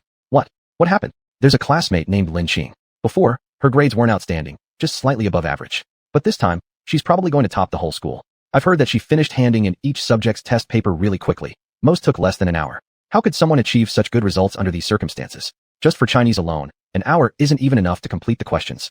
How come? This is indeed suspicious. Don't worry, I will investigate thoroughly. If she really cheated, I will certainly record a major offense against her. Isn't recording a major offense too lenient? Students like her should be expelled, Yi Yuechan suggested. That action might be too harsh, though. It's somewhat difficult. The academic director appeared troubled. Rest assured, Director Liu, as long as you handle this properly, I promise you'll benefit from it greatly. Yi Yuechan quietly cursed under her breath. Old fox. Then continued speaking. Chapter 064, You're a Genius. The next day, Lin Qing arrived at school and was immediately called to the office by the homeroom teacher. Fan Hongmei, upon seeing her, disappointingly said, Lin Qing, I thought since you haven't taken any leave recently, you finally understood my intentions and started studying hard. I didn't expect you to resort to such underhanded tricks. Lin Qing had a completely baffled look on her face. Teacher Fan, what exactly are you talking about? What? You still don't get it now? Yesterday, someone went to the dean's office and accused you of plagiarism. Fan Hongmei expressed disappointment once again. Huh? Teacher Fan, does the person who accused me of plagiarizing have any evidence? Lin Qing coldly laughed. During the exam, didn't you hand in your paper within an hour? Yes, so what? Lin Qing asked curiously. So what? Even if you had gotten the questions and answers beforehand, you can't be this brazen. Look at your previous grades. How did you suddenly become number 1 in the entire school? Can that not arouse suspicion? Teacher Fan, what I'm asking is for evidence. Isn't this obvious enough? Haha. If my quick improvement means cheating, then will anyone dare to improve their grades afterward? I quickly rose to the top of the school because I am smart and fast with problems because these questions were easy for me. Without evidence, no one should frame me. Teacher Fan, if there's nothing else, I'll go back first. Lin Qing said firmly. How could I have wronged Lin Qing? No, I must find the 2 invigilators from her examination room and ask them, Fan Hongmei muttered in her mind. She soon found those 2 invigilators, who very definitively confirmed that Lin Qing had not cheated during the exam because they had been quite observant of her. Could the dean have unjustly framed her? Why was I bewitched into speaking such words to students? Under normal circumstances, it's indeed highly likely that it's as the dean described. But this is only speculation, it's not actual evidence. What if Lin Qing is truly a genius? Fan Hongmei couldn't help but reflect on herself. Not long after, the headmaster arrived at Fan Hongmei's office. Teacher Fan, did you expel that student? Director Liu asked. Director Liu, I think your actions are too arbitrary. What you say cannot serve as evidence, it's just personal guesswork. Even if Lin Qing did plagiarize, expulsion is far too severe, especially since we can't confirm she even plagiarized. Fan Hongmei argued, thinking that an incorrect decision might ruin a woman's entire life. Teacher Fan, do you mean you won't listen to me anymore? Director Liu, it's not that I refuse to listen. As educators, we can't arbitrarily accuse students without clear evidence. Otherwise, with just one mistake, we might destroy a student's future, Fan Hongmei declared seriously. All right, Teacher Fan, you're impressive. I'll go reason with the principal. Director Liu smirked coldly. Once Director Liu left, Fan Hongmei sighed. Lin Qing, you must not let me down. After the first period ended, Lin Qing was called out by her worried homeroom teacher. As soon as Lin Qing left the classroom, someone inside began to comment. What is the teacher calling Lin Qing for? Her expression is so grim. Did she offend the teacher? Yi Yuechan spoke up. Do you all not know? This time, Lin Qing's test score came from cheating, and I think she'll probably get expelled. Zhu Jie interjected. Is that true or not? I only guess she cheated, but I don't have solid evidence. It's definitely true. Otherwise, how could she advance so rapidly? And during the exam, her problem-solving speed was abnormally fast. It makes sense only if she knew the answers beforehand, Yi Yuechan explained. Her words triggered a lively discussion among the class. At that moment, only two people displayed looks of concern. One was Lu Yuanyuan, Lin Qing's desk partner. She was surprised by Lin Qing's rapid improvement and thus wasn't sure of the truth, only praying that Lin Qing hadn't cheated. The other was Li Chengfeng, who transferred to Qingshui Middle School and ended up in the same class as Lin Qing.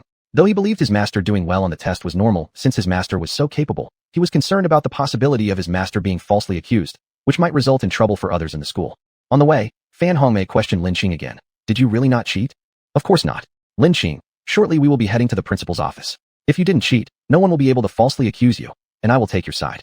But if you did cheat, you need to confess and admit your mistakes right away. Otherwise, no one will be able to save you, Fan Hongmei emphasized. Relax, teacher, I didn't cheat. Even if we talk to the Heavenly King, I would still say the same thing, Lin Qing replied confidently. Ha, that's good. Upon hearing Lin Qing's response, the worried look on Fan Hongmei's face gradually faded. When they entered the principal's office, a white-haired elderly man greeted their eyes. He had a kind and amiable demeanor. Are you Lin Qing? Xiao Ruijin inquired. Yes, Principal Xiao, I am Lin Qing. Lin Qing replied with calmness. That you can remain so composed in front of me shows that you're not an ordinary person, Xiao Ruijin commented. Most students, even when facing their homeroom teacher, would feel somewhat intimidated, not to mention the principal. You're not a tiger, why would I be afraid of you? Lin Qing smiled and said, adding inwardly that even if he were a tiger, she wouldn't fear him as she could take him out with one punch. What do you have to say regarding the accusation by the dean that you plagiarized? Xiao Ruijin asked. I only have one thing to say. I did not plagiarize. If the dean insists I cheated, then present the evidence. I will not tolerate slander. Lin Qing coldly retorted. I actually have a method to clear your name. What is it? Before Lin Qing could respond, Fan Hongmei anxiously interjected. In a moment, I will gather teachers from all subjects to give you impromptu tests. If your scores for each subject vary no more than 10 points from what you scored earlier, we will conclude that you didn't plagiarize. The difficulty of these new questions will be similar to those of the original exam. Agreed. Subsequently, Xiao Ruijin summoned all available teachers who were free at the moment. Within an hour, they had prepared the questions. Lin Qing picked up the first test paper and started answering immediately. Her speed was remarkable. It seemed like she didn't even need time to think. In half an hour, she completed one test, then another within the next 30 minutes. By the time she finished the fourth test, it was already break time. The four exams covered Chinese, mathematics, English, and physics. When the teachers realized that Lin Qing had answered every question correctly, the room erupted into excitement. What a genius! All the teachers marveled aloud. Do we need to continue? It's probably lunchtime now. If you want to continue, we can resume this afternoon. No need, Lin Qing. I never expected you to be a genius. So why were your previous grades only average? Xiao Ruijin questioned curiously. I simply wasn't studying hard before. Wasn't that allowed? Lin Qing defiantly responded. Chapter 065, Qian Sen's Request. After Lin Qing left, Xiao Ruijin earnestly said to Fan Hongmei, Teacher Fan, you must nurture Lin Qing well. She is the hope of our Qingshui Middle School. If we can cultivate a student who ranks in the top 10 citywide, then there will be hope for our school to be promoted to an experimental middle school. You know that the government allocates funds to experimental middle schools several times more than normal middle schools. Then we'll have the money to add many advanced teaching devices, like multimedia classrooms. Fan Hongmei nodded and said, Principal, rest assured, I will. When Lin Qing returned to the classroom after eating lunch, all she heard were rumors about her cheating. Looking at Yi Yuechan's smug expression, Lin Qing silently cursed her as a fool before ignoring her. Lu Yuanyuan saw Lin Qing come back and worriedly asked, Lin Qing, did you really cheat? The whole class is full of rumors about your cheating. How could that be possible? Don't you know me? I don't like fake honors. Rest assured, I've already clarified this with the homeroom teacher and principal. Lin Qing replied with a smile. That's good. Lu Yuanyuan showed a delighted smile at this point. The first class in the afternoon was the homeroom teacher Fan Hongmei's class. After stepping onto the podium, she solemnly declared, I'm going to make an announcement now. After she finished speaking, Yi Yuechan revealed a smirk of triumph. The recent rumors circulating in the class about Lin Qing cheating, I declare that Lin Qing didn't cheat. Her first place is truly deserved. All the teachers and the principal of our school can confirm this. I hope everyone looks up to Lin Qing. I know such rumors spread because some people envy Lin Qing's rapid improvement. However, regardless of the jealousy, I hope you focus on competing in studies. When Yi Yuechan heard these words, she almost went mad. How could that be? But no matter how much she refused to believe it, the truth was right in front of her eyes. Lin Qing, you got away with it this time, but we'll see what happens next. Yi Yuechan muttered darkly. After dinner, Lin Qing's phone rang. Lin Qing glanced at her phone. It displayed Qian Sen's name. Hello, Qian Sen, what do you need? Lin Qing directly asked after answering the call. Grandmaster Lin, I have a favor to ask. Qian Sen carefully said. What kind of favor? Lin Qing faintly questioned. There's 1 month left until the leaders of various cities in Zhongyuan gather to divide their respective influence zones and interest circles. In previous years, underground arena matches were held, and I barely managed with some high-level experts around me. But I've heard this year's competition has numerous high-level fighters, possibly even some with hidden power capabilities. Qian Sun sighed deeply. Grandmaster Lin, you know how strong those hidden power experts are? An expert like Fan Tong can take on a group of my men alone, and none of them stand a chance against him. Qian Sun bitterly smiled as he spoke. Even though Qian Sun, the big boss of Zhongzhou City, seemed to be having a great life on the surface, behind the scenes, there was a lot of heartache. Outside of Zhongzhou, in the larger Zhongyuan stage, he had absolutely no status. Were it not for the Xiao family supporting him from behind, few would take him seriously. And this annual competition was entirely decided by martial arts. At this time, everyone used their unique skills. Some bosses would even invite experts from Southeast Asia, Japan, or South Korea to showcase Thai boxing, ninjutsu, or taekwondo. Do you want me to help you fight? Lin Qing frowned. No matter how it was put, underground arena matches amounted to deadly black market fights that weren't even comparable to formal boxing matches. Of course not. How dare I think of such a thing? Qian Sun was scared enough to break out in cold sweat, hurriedly explaining. In fact, I've already invited Master Yang Ming, but I'm mainly worried something might go wrong. So I'd like you to come along just to keep things under control. If someone at your level of grandmasters were present, others from other cities wouldn't dare look down on us in Zhongzhou anymore. Though Zhongzhou was the provincial capital, its underworld strength was the weakest. After all, the more centralized the power center of a city was, the stronger the government force became. What you say does make sense. Exactly at that time, my final exams will end, and I'll start winter vacation. I'll go with you, and besides, I'd also like to meet these other hidden power experts. Yes. Qian Sun respectfully agreed. About 10 days later, the second session of the Red Lotus auction would be held. However, this time Lin Qing wasn't present. She handed over 5 bottles of refined qi pills she had prepared to Xiao Muting, letting him take charge of everything, while she herself was busy cultivating the second layer of the Phoenix body forging technique, steel bone. The first layer of the Phoenix body forging technique was called gentle water, focusing on making the body as supple as possible, expanding the flexibility of muscles and tendons. Simply put, it enhanced the body's adaptability. The second layer, steel bone, focuses on increasing the hardness of the bones. Once cultivated successfully, every bone becomes much stronger than before, comparable to titanium alloy, and cannot be severed even with a blade. According to Xiao Muting, this auction was more intense than the last one, with many martial artists and people from the Medicine Valley attending. A bottle each of Huan Yindan and Bu Qi pills were successfully bid on by people from the Medicine Valley, suggesting their strong interest in these two medicines. Xiao Muting informed Lin Qing that the people from the Medicine Valley had requested to meet her, but she declined. Lin Qing could guess their intentions, either to recruit her or to obtain the pill recipes from her. Neither of these held any appeal for her. After the final exams ended, Lin Qing devoted herself entirely to cultivation. On a winter day, when heavy snowflakes fell, at the most energy-dense area of Lingwu Mountain, a woman sat cross-legged with her eyes closed. After a day passed, the snow covered her completely. A stream of white vapor exhaled from her mouth cleared the snow around her nose and mouth. Suddenly, she felt her meridians swell as if they would burst. Not only was Lin Qing unperturbed, she instead rejoiced, declaring, "Break." She swallowed 2 Juling pills in succession, vigorously circulating the Dian technique, allowing a great amount of energy to continuously flush her muscles, bones, internal organs, and dantian. Soon, her bones began to transform, each being saturated by the dense energy. In the end, all 206 bones in her body were enshrouded, transitioning from ordinary white bones into steel-like bones. The second stage of Phoenix body forging technique, steel bone, is complete. Lin Qing opened her eyes joyfully. Ultimately, Earth's environment was too inferior. Otherwise, she could have completed steel bone long ago. Fortunately, her body's potential was good, plus the first-rate Dian technique, enabling her to progress relatively quickly. Therefore, she had no regrets. She stood up, feeling boundless strength throughout her body. After achieving steel bone, I can now practice celestial martial arts. But alas, there are no worthy opponents for me to spar with. Lin Qing sighed deeply, suddenly experiencing the loneliness of a true master. Chapter 066, Heading to Qingstone Town. As Lin Qing had just left Spirit Mist Mountain, she received a call from Qian Sun. "Hey, Master Lin, the underground arena tournament starts the day after tomorrow. We can depart today. By the way, young Master Xiao will also be joining us," Qian Sun said. "You don't need to pick me up, just tell me the address. I'll go with a few friends, and we'll get in touch once we arrive," Lin Qing replied. She planned to take Zhou Linger and Li Chengfeng along for some experience. The underground arena is held in Shunshi City of Guanyue Province. It's far away, and unless someone familiar leads you inside, it's difficult to get in. For convenience, it would be better if you come with me, Qian Sun respectfully explained. Why so far? Lin Qing asked curiously. The central regions are more heavily regulated, so these events are usually held in Qingstone Town and Shunshi City. Since Shunshi is near Hong Kong Island, it is very open and not as strictly monitored. Qingstone Town, being at the border of 2 provinces, is a tripartite no-man's land where the locals are known for their fierce fighting spirit. Every year they hold combat competitions, and our underground arena sneaks into this competition undercover, Qian Sun elaborated. In addition to resolving disputes and dividing territories among groups in Zhongyuan province, These matches attract many wealthy tourists to watch and gamble. Being close to Macau, due to the large number of visitors, it has boosted the local economy, which is why the local government turns a blind eye. I see. In that case, you can wait for me outside Fuling Community near Qingxi Middle School in Pingshan County. 2 others will join me, Lin Qing responded. After hanging up, Lin Qing went to Zhou Linger's house, informed her, and then both proceeded to Li Chengfeng's place. Upon hearing their master would take them to the underground arena, Zhou Linger and Li Chengfeng were thrilled, having found their days of constant practice at home monotonous and dull. Wei Jie and Li Xian were left behind. Wei Jie because his striking beauty could easily cause trouble, and Li Xian because, being older, mingling with the group wouldn't be convenient.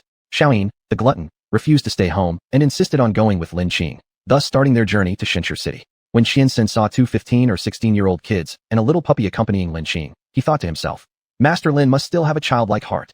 If only he knew how mistaken he was. These children and the small dog were all highly skilled practitioners.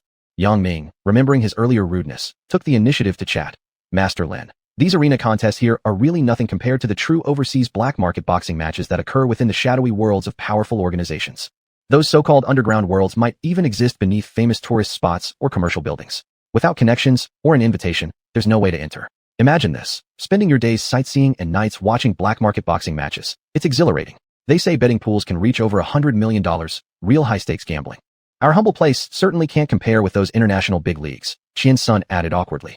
You're absolutely right. Behind these black market fights are the top-tier, multinational organizations internationally. I once had the fortune to accompany a friend to such an event.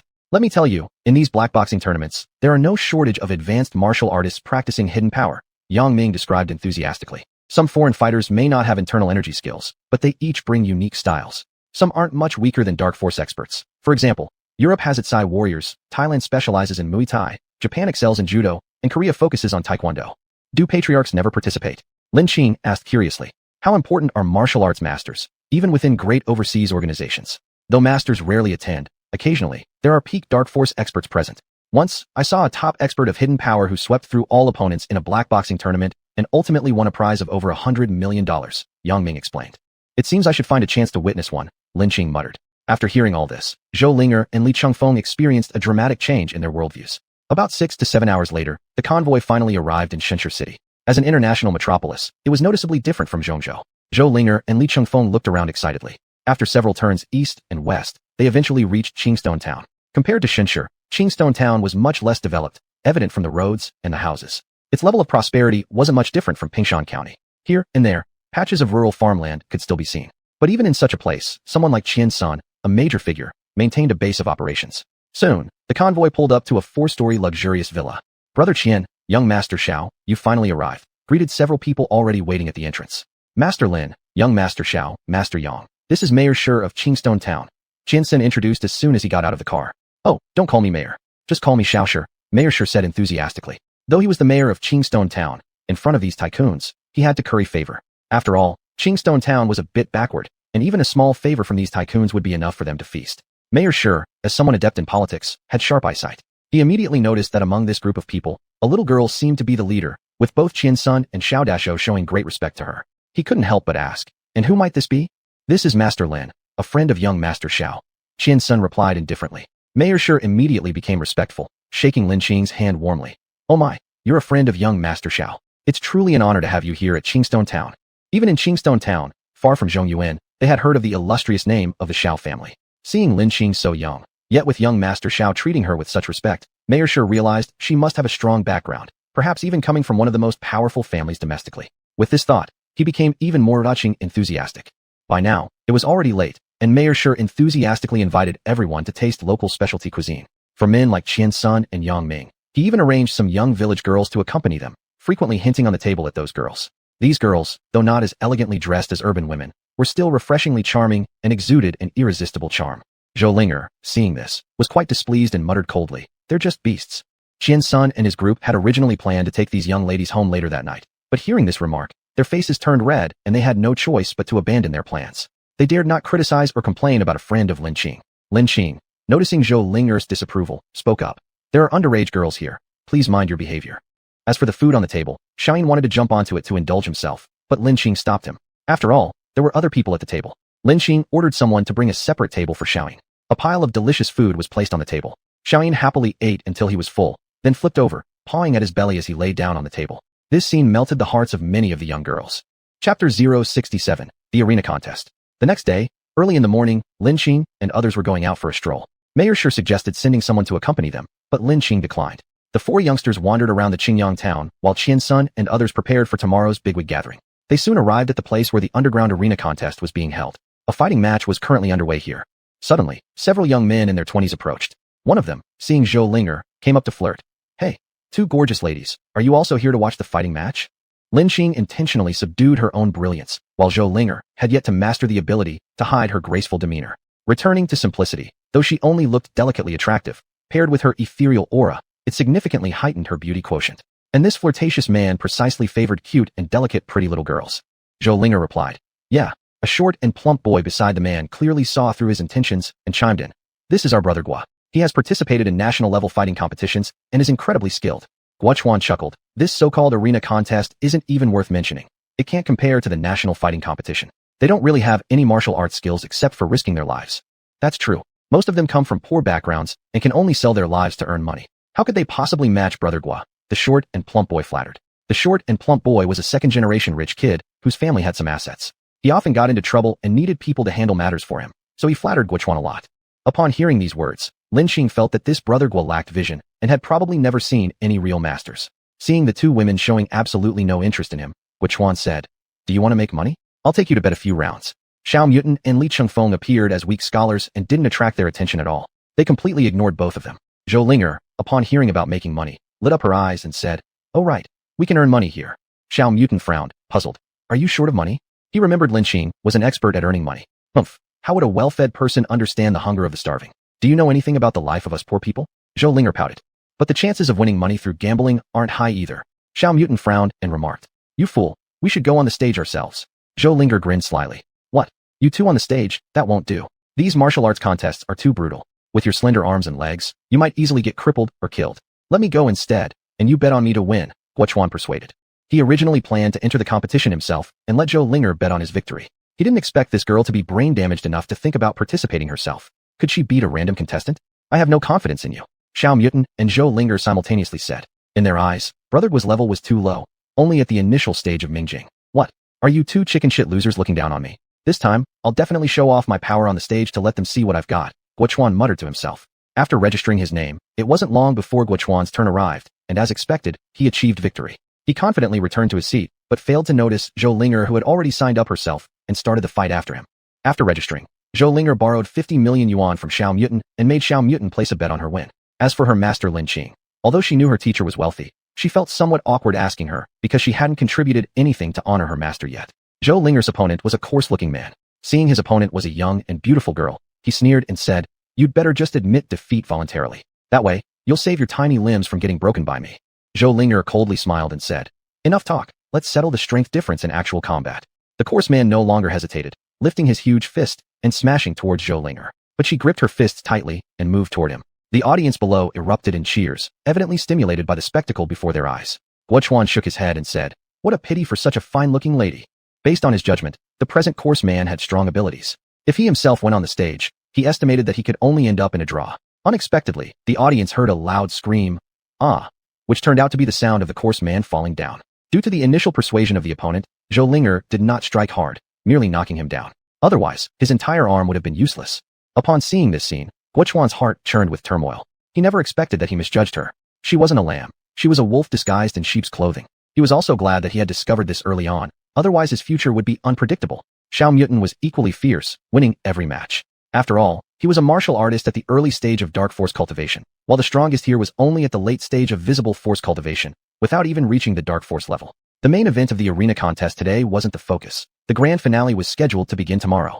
Xiao Mutin's victory drew cheers from the audience. Not only was he good-looking, but he was also powerful in combat. After seeing Xiao Mutin's prowess, Guochuan quickly slipped away. He assumed Xiao Mutin was Zhou Linger's boyfriend and, realizing his inferior strength, feared retaliation. By the end of the day, Zhou Linger had won 5 million yuan and she happily hugged her earnings, secretly thinking, Finally, I can take mom away from dad, that good-for-nothing man. Zhou Linger's father was indeed a no-good husband. He showed no concern for his wife and child and frequently associated with disreputable friends, indulging in eating, drinking, prostitution, and gambling. Despite Zhou mother working hard all these years, it couldn't compensate for Zhou father's habitual absence and gambling habits. Thus, their life remained difficult.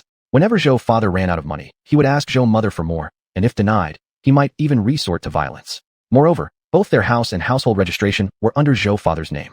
With no money or means, moving out was an almost impossible task. That's why Zhou Linger and her mother endured all this. Zhou Ling never told her master about these matters. She didn't want her master to pity her. She believed this was her own responsibility to resolve, as it would allow her to let go of her past hardships and embrace a brighter life ahead. Seeing Zhou Linger hugging her money with joy, Xiao Mutant teased, "Zhou Linger, who knew you are such a money lover? You rich boys don't understand the struggles of ordinary people, how hard it is to take even a single step without money." Zhou Linger replied mockingly. If she had enough money earlier, she could have already left with her mother and avoided all the troubles caused by her dad. All right, I'm wrong. Are you satisfied? Xiao Mutant said magnanimously, following the principle that good men don't quarrel with women.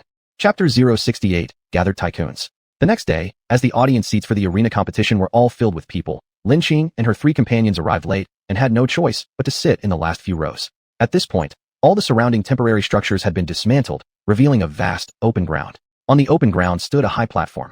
Around it stood towering, burly men with fierce eyes. Some even had noticeable bulges at their waists, clearly carrying weapons. Sitting on the high platform were several individuals who evidently represented the leading figures of Central Plains.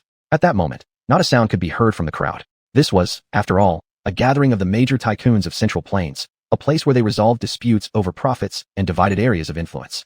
Who would dare cause trouble here and offend the entire Central Plains power block? Without an exceptionally prominent status, such rash actions would likely end horribly. Why is the audience so silent today? Is there something different about this underground arena competition? A man unfamiliar with the situation whispered. Clearly, you're not from Central Plains Province. Today's underground arena isn't just a regular match. It's a meeting of the province's major players who have gathered to redistribute resources and territories, someone next to him informed. What? The man instinctively lowered his voice further. Do you see that middle-aged man exuding a Confucian air? His name is Wu Dong. He's the top figure in Luocheng of Central Plains Province, and among these bigwigs, he is quietly ranked first. Remember, Luocheng is one of the most economically developed cities in the province and a historic ancient capital. Spanning the north and south banks of the middle and lower reaches of the Yellow River, Wu Dong controls significant water transport resources. As for the man with the fuzzy mustache, he's called Li Shan. Don't let his seemingly gentle name fool you. His personality is anything but tame. His rule is follow me and thrive, oppose me and perish. He's the leader of Nancheng, located in the southwest of Central Plains Province, bordering 2 other provinces. Nancheng is known as the granary of Central Plains, showing how influential he is. And the amiable-looking middle-aged man? That's Hu Man. Despite always having a friendly smile, he's not someone to mess with. He's the big figure in Xinjiang, known as the Laughing Tiger. Xinjiang is a strategic crossroads between 3 provinces and a vital location in the Huai River and Han River region. It also falls within the economic belt formed by the 2 vertical railways, Jingguang and Jingjiao. To be the head of such a rich area speaks volumes about his methods. What about that young and beautiful woman sitting among these tycoons? Surely she can't be the leader of a city. Indeed, right in the midst of these tycoons sat a young and strikingly beautiful woman, dressed in a purple cheongsam, qipao, and wearing embroidered cloth shoes on her feet. Her arms, as white as lotus stems, were adorned with a pair of white jade bracelets. Her classical beauty radiated throughout. Behind her stood a gray-haired man. I don't recognize the woman, but I doubt she's an ordinary person. That beautiful young woman was named Feng Hongxiu, the legitimate miss of the Feng family. The Feng family is a millennium-old lineage based in Fengcheng, a city named after the family itself, an indication of its immense influence. However, Fengcheng doesn't need a dominant boss because the Feng family itself rules as the city's paramount authority. Why does the Feng family possess such formidable power? Simply put, the Feng family harbors a Grand Master, which illustrates the enormous energy that Grand Masters command. Dear brothers and friends, today we gather representatives from various cities across Central Plains to determine each party's shares through martial arts matches. We settle past grievances and make decisions based solely on the outcomes of these matches. Once we leave this door, we mustn't provoke any further conflicts or blame me, Wu Dong, for taking drastic measures. Wu Dong addressed everyone first. Though seated and speaking softly, no one dared ignore what Wu Dong said. Wu Dong had barely finished when Li Shun chimed in impatiently. Qin-sun, why hasn't Elder Xiao come today to support you? In the past, out of respect for the Xiao family, I've given you multiple chances, but this time luck isn't on your side. Li Shun gestured, and a statuesque foreign beauty walked forward. This woman, with golden short hair, wore tight black clothes that revealed her impeccable figure. With a light jump, she covered several meters and landed gracefully onto the fighting platform. Ha ha ha, Li Shun, this isn't a beauty contest. Are you sure this woman will do? Qin-sun smirked as he looked at the blonde beauty.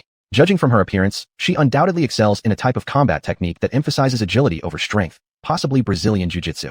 Brazilian Jiu-Jitsu focuses on submissions, with a strong emphasis on grappling. It combines both competitive mixed martial arts and self-defense skills into a comprehensive system, rooted in the Japanese art of Jiu-Jitsu. As a martial art following the principle of soft overcoming hard, it promotes strategies of using lesser strength to overpower greater strength. Could this woman practice Brazilian Jiu-Jitsu? Regardless of whatever combat technique she uses, how can it compare with the profound depth and breadth of Chinese martial arts? Yang Ming analyzed. After saying that, he kicked off and shot towards the platform like an arrow. When his feet hit the ground, the floor of the platform immediately cracked under the force. Good. A chorus of cheers erupted from the crowd below. The previous contestant was a beautiful woman, which led to some bias among the audience. However, Yang Ming's fierce presence upon entry won them over instantly. The foreign beauty smiled as she spoke a barely standard please, then swiftly dashed towards Yang Ming on the platform. She moved incredibly fast, closing in on him while he momentarily hesitated. Yang Ming, proving worthy of being a master of hidden strength, quickly reacted by throwing punches to block her attacks. This combination of beast and beauty thrilled the spectators right from the start. The foreign woman used both her fists and legs to harass Yang Ming while looking for opportunities to grapple or wrestle him. She moved with incredible speed and agility. After engaging with her, Yang Ming found himself extremely frustrated, unable to fully unleash his true power and unable to land a punch. Unbeknownst to him, several minutes had already passed. Now, Yang Ming was out of breath, whereas the foreign beauty remained composed. Not good. Yang Ming inwardly cursed, realizing he had met his match against a true expert. Fight faster. The spectators below couldn't help but yell. Hearing the shouts from below, Yang Ming began to panic, and the more panicked he became, the more openings he exposed. Sure enough, moments later, he was struck down from the platform with a leg strike, spitting out a mouthful of blood. Li Shun burst into laughter. Ha ha, isn't my expert great? Don't be deceived by Master Lina, here being a woman. She has been well known for years. In Brazil, she's a renowned master. Qian Sun clenched his anger but quickly instructed his men to tend to Yang Ming. Where is Master Lin? Qian Sun asked those around him. Master Lin said she would arrive late, but since she has promised, she will definitely come. After all, Xiao Xiaoye is accompanying her. Having no choice, Qian Sun suppressed his rage and silently thought, you just wait. When Master Lin arrives, I'll make you regret this. Chapter 69, Uncle Chun's Arrival. At this moment, people's attention had shifted from Qian Sun to Li Shun and the Brazilian beauty. Uncle 3, Yang Ming is also a master of hidden strength techniques. It's unbelievable that he's not a match for a woman who practices Brazilian Jiu-Jitsu. Feng Hongxiao exclaimed in astonishment. Miss, she's no ordinary practitioner of Jiu-Jitsu. Her power and speed have surpassed human limits. I heard that Jiu-Jitsu has certain methods to unlock one's potential, and those skilled can be on par with hidden strength experts. The Brazilian woman Lina isn't much stronger than Master Yang. She won because she used tactics wisely, and Master Yang underestimated her, said the man behind Feng Hongxiao softly. Then how about you, Uncle 3? Asked Feng Hongxiao quietly. Hee, I could kill her within 10 moves. Frankly, I don't really pay attention to any of these people here. Feng Santong replied, as he was a late-stage hidden strength warrior, only a step away from reaching its peak, thus one of the top few around. Meanwhile, Wu Dong was asking the middle-aged man behind him, Master Zheng, what do you think of Lina? Zheng Yufeng laughed and said, Master Wu, rest assured, she's no match for us. Wu Dong nodded, putting his worries aside, but didn't notice Zheng glancing at Feng Hongxiao and the man behind her occasionally, clearly paying close attention. Soon after, there were 2 or 3 more matches on the stage, with the Brazilian woman successively defeating a karate and taekwondo expert, achieving a 3-match winning streak. Everyone present besides Wu Dong, Li Shun, Feng Hongxiao, and Hu Man began feeling restless. This Brazilian beauty was too powerful, completely shattering their preconceived notions about women not being able to be great martial artists. Suddenly, Hu Man chuckled and said, Is there no one left in our Central Plains? Allowing a foreign woman to dominate here like this is truly disgraceful. Upon hearing this, Li Shun angrily retorted, Hu Man, are you looking to die? If that's the case, why don't you go and experience Master Lina's superior skills yourself? Li Shun looked around Hu Man's surroundings and coldly mocked, the people around you aren't Lina's match. Are you planning on sending them to their deaths? Hu Man coldly replied, Hee, Li Shun, who says I don't have great fighters around me. Please welcome Uncle Chun. Behind Hu Man, someone shouted loudly, Please welcome Uncle Chun. But there was no movement from behind them, leading Li Shun to mock, Haha, Uncle Chun, right? Where is he? Perhaps he saw Master Lina's prowess and ran off out of fear. Hu Man's eyes bulged as he yelled furiously, How dare you insult Uncle Chun? You're practically begging for death. When Uncle Chun arrives, we'll see if you still dare to laugh so freely. As soon as his words finished, a distant mountain echoed with the sound thud thud thud, akin to an axe chopping stone. Suddenly, someone shouted, What is that? At this, both Feng Santong and Zheng Yufeng stood up, staring fearfully at the person on the mountain. What's wrong, Master Zheng? Asked Wu Dong curiously. Master Wu, we're in deep trouble this time, said Zheng Yufeng seriously. On the other hand, Feng Santong watched the figure tensely, prepared for combat. A person clung to a steep rock wall, descending swiftly, like actors wearing safety wires. However, this individual had no protection at all. Every time his hands gripped the rock, they would pierce several centimeters into it, while each kick left indentations in the stone. Each move generated loud thud thud thud sounds, drawing everyone's gaze. Is he even human? Someone cried out in shock. Everyone was stunned by this display. What kind of kung fu was this, piercing rocks and creating large cavities, resembling a superhuman? This is a master of cross-training, exclaimed Feng Santong wide-eyed. Clearly, this was an expert in physical conditioning, whose mastery equated to the pinnacle of hidden strength practitioners, just a step below grandmasters. Even when engaging in combat, such masters may have the upper hand due to their superior physical abilities. Such a figure was renowned throughout the martial arts world. At this point, Hu Man's face lit up in joy as he respectfully greeted, "Welcome, Uncle Chun." Under the astonished gaze of the crowd, Fan Chun lightly leapt dozens of meters after a single kick and landed calmly on the arena platform, muttering, "So, you're my opponent?" Lina immediately changed expression, displaying for the first time a look of terror on her face. Since beginning her training in Brazilian Jiu-Jitsu, she had defeated countless opponents, believing herself to be one of the best experts. But seeing Fan Chun descend through the mountains today revealed to her the true meaning of "there's always someone better." However, despite her fear, her unwavering commitment to martial arts instead sparked courage within her.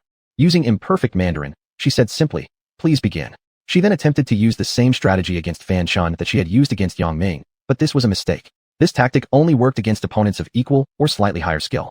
However, Fan Chun's abilities far surpassed hers. As Lina approached, Fan Chun showed no reaction. Only when she drew near did he suddenly unleash a rapid punch. The speed of his punch was so fast that Lina could not react in time, and instead wrapped her arms around his fist in defense. A snap echoed through the air as Lina was sent flying.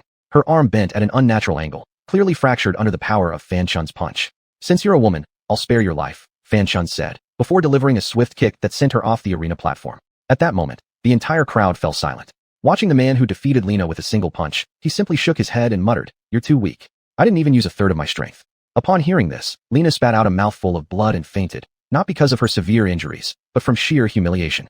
Fan Chun stood with his hands behind his back, surveying the group on the high platform. "Is there anyone else who wishes to challenge me?"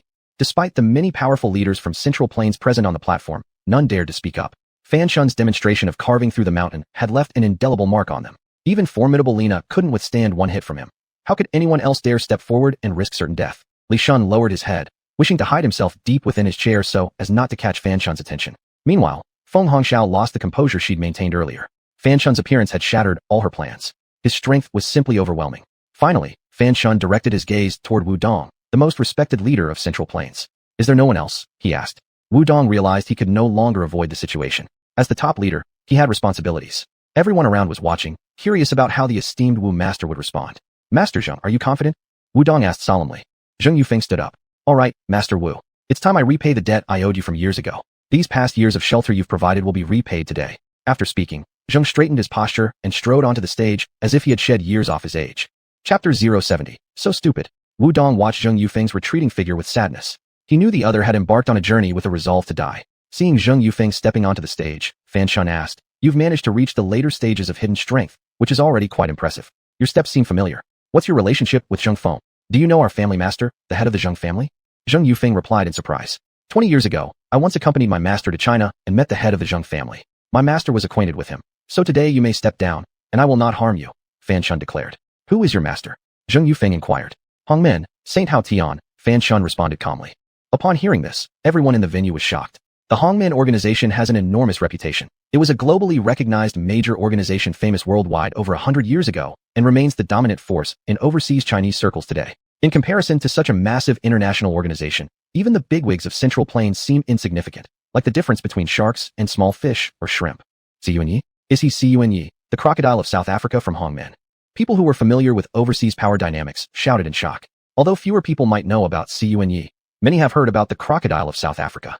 Legend has it that he's the supreme Chinese authority in South Africa, cruel and merciless, controlling the Cape of Good Hope route. All fleets passing through there must pay taxes to him or face pirate attacks with catastrophic losses.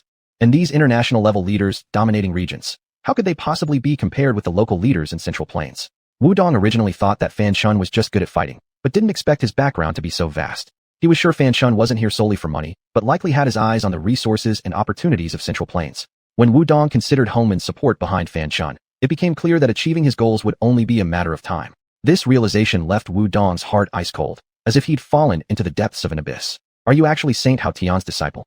Feng Santong exclaimed in surprise. "Is Saint Hao Tian very famous?"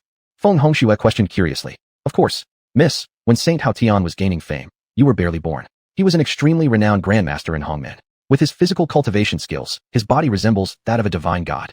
Even if a cannon were fired at him, it probably wouldn't kill him," Feng Santong explained. "What? Could he really be that strong?" Feng Hongxue found it hard to believe. After all, despite their remarkable martial abilities, none of them could rival modern weapons easily. The fact that Saint Hao Tian feared no modern weapon was truly terrifying. If he came to China, wouldn't he be able to easily unite all the forces here? Feng Hongxue inquired. He can't come to China. 20 years ago, he defeated some experts here, causing a stir. Then Long Outyin appeared, defeated him, and made him swear never to set foot in China again. Feng Santong whispered as he explained. Long Outyin, the pillar of the nation. Feng Hongxue said in amazement. In comparison to Saint Hao Tian, Long Outyin was far more renowned. Who among the martial artists in China didn't know Long Outyin? He was acknowledged domestically as a martial genius and believed to be the one most likely to enter the divine mirror realm. Moreover, as the country's pillar, as long as he existed, foreign grandmasters dared not easily intrude into China. Even Feng Hongxue's father, Feng Hong, admired him immensely. That battle attracted countless martial artists. The victorious Long Outyin started to truly gain worldwide renown from that point on. Feng Santong confirmed with a nod. At that moment, standing on the arena platform, Fan Chun spoke. My younger brother, Fan Tong, died in Central Plains. Though he was weaker than his opponent, he was still my brother, my master's disciple. Someone killing my brother must give me, Master Fan Chun, and Hong Min an explanation. Grandmaster Lin, I know you're here. You killed my brother and damaged my master's reputation. This debt must be repaid.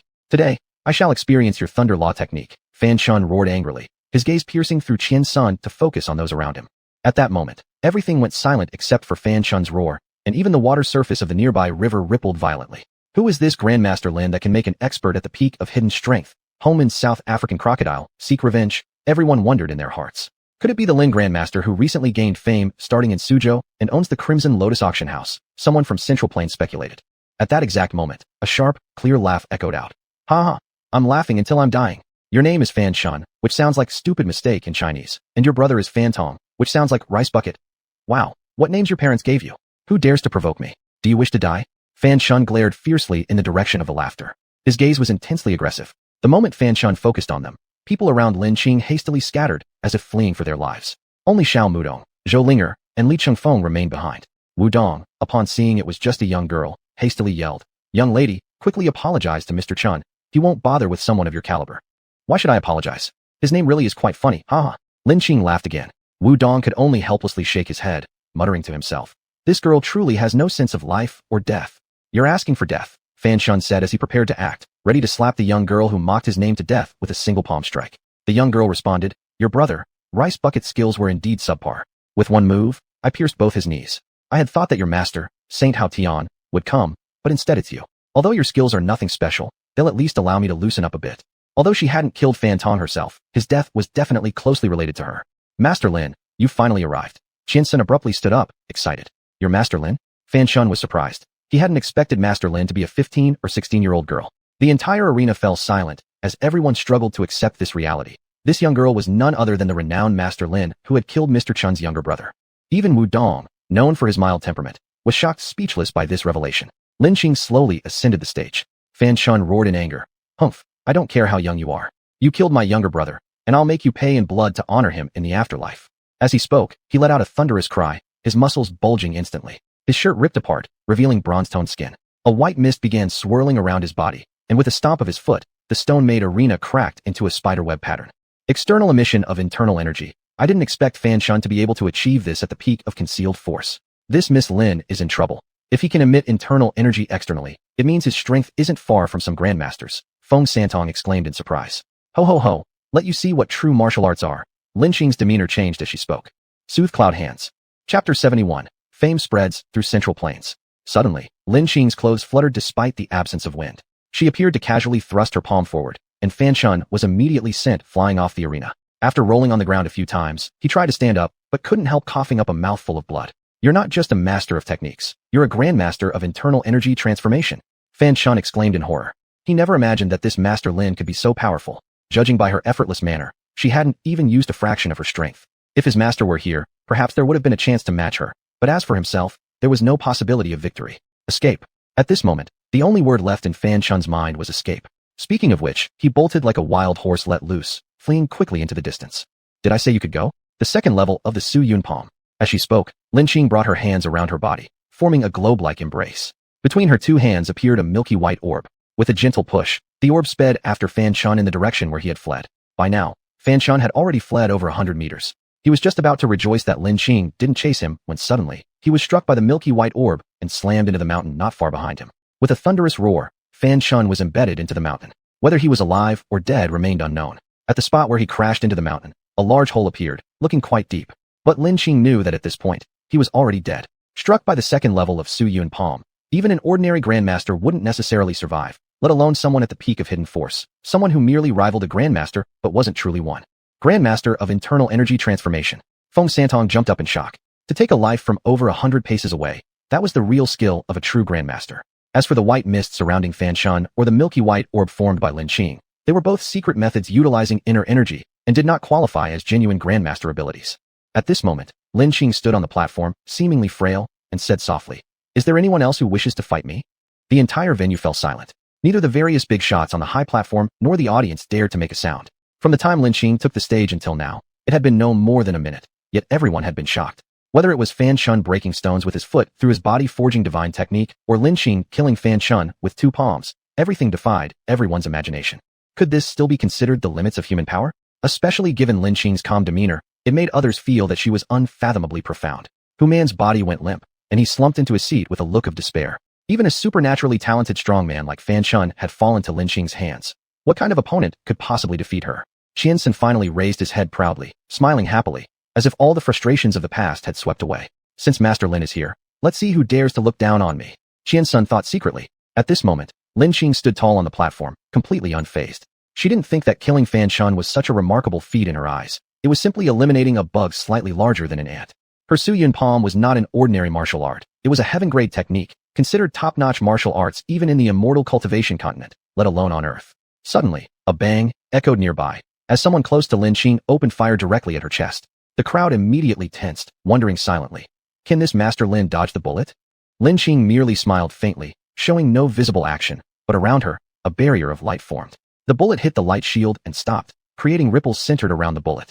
Though the light barrier shook, the bullet was ultimately unable to penetrate it, and was stopped. With a light flick of her hand, Lin Qing caught the bullet. True energy condensed into armor. This is the true Grandmaster. Once reaching the state of transformation, bullets hold no fear. Zheng Yufeng whispered in admiration. Who are you? Asked Lin Qing, her eyebrows furrowing. You killed pure Master Fan Shun, and now you'll face retribution from Saint Master. The shooter spat out bitterly. This man was a subordinate of Fan Shun. With his master gone, returning alone to the Hong Gate would surely mean his death. Hoping to make amends by assassinating Lin Qing, he ended up discovering that bullets couldn't kill her, leading him into total despair. Since you want to kill me, I can't afford to let you live. Saying this, Lin Qing lightly flicked the bullet, which then shot towards the man's head at an extremely terrifying speed, piercing right through it. Even bullets can't kill you? Those who still harbored any hopes gave up entirely on any thoughts of conflict upon seeing this. At this point, Wu Dong stood up, bowed respectfully, and said, Master Lin, we owe you a great debt for coming to our rescue.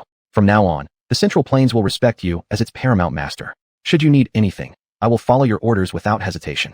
Upon his words, Hu Man and Li Shun quickly rose to express their goodwill. Master Lin, Master Lin, Master Lin, Master Lin. One by one, the bigwigs vied to speak, fearful of falling behind and leaving an unfavorable impression on Lin Qing. If they still had any thoughts after Lin Qing killed Fan Shun with 2 palms, then her immunity to bullets completely erased those notions. If she doesn't fear bullets, how could you possibly deal with her?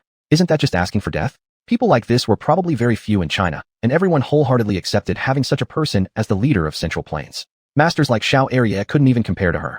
The crowd below witnessed this scene and felt they'd learned something truly amazing. They silently took a glance at Lin Qing, memorizing her appearance deeply. They planned to go home and tell their families about Lin Qing so no one would accidentally offend her. They knew from now on, Central Plains would likely follow only one voice, that of Master Lin. Li Chengfeng was seeing his master use her skills for the first time, and he was overwhelmed with astonishment. He had known his master was formidable, but hadn't imagined just how incredible she was. My family's revival is finally within reach, he whispered to himself. He resolved to practice hard from now on, fulfilling his father's expectations while upholding his master's reputation. After the gathering, Qiansun respected Lin Qing even more. The Lin Qing he knew now was no longer the same as before. She had become the leader of Central Plains, surpassing even Master Xiao Area. After spending another day in Qingyang town, Qiansun respectfully escorted Lin Qing and her group back to Pingshan County, while Xiao Muxing followed Qiansun back to Zhongzhou City. As soon as Lin Qing got out of the car, she received a call. Hello, who's this? Lin Qing asked. Lin Qing, it's your homeroom teacher, Mr. Fan. Why didn't you return home after the winter break? Your father is worried and called me. Fan Hongmei said. Teacher Fan, I went somewhere with friends a few days ago. If my father calls again, please give him my number, Lin Qing replied. After hanging up, Lin Qing glanced at the time and said, Are you all hungry? Let's go have some barbecue. By now, it was already dark. Since it was winter, most restaurants had closed, except for a few nearby barbecue shops that were still open. Chapter 072. Is Master Lin your sister? After ordering a pile of skewers and 2 bottles of beer, Lin Qing, Zhou Linger, and Li Chengfeng waited for their food. Suddenly, Zhou Linger said, Master, I've decided to leave my father with Mom. Lin Qing was puzzled. What happened? He remembered when he first went to Zhou Linger's house. Her father seemed indifferent to her. My father has many bad habits. He never cares about how my mother and I are doing. All he knows is asking my mother for money, sometimes beating us when we don't give it.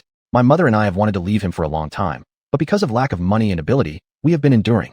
But now that I can take care of my mom by myself, I've decided to get away from him completely. Zhou Linger quietly told the story.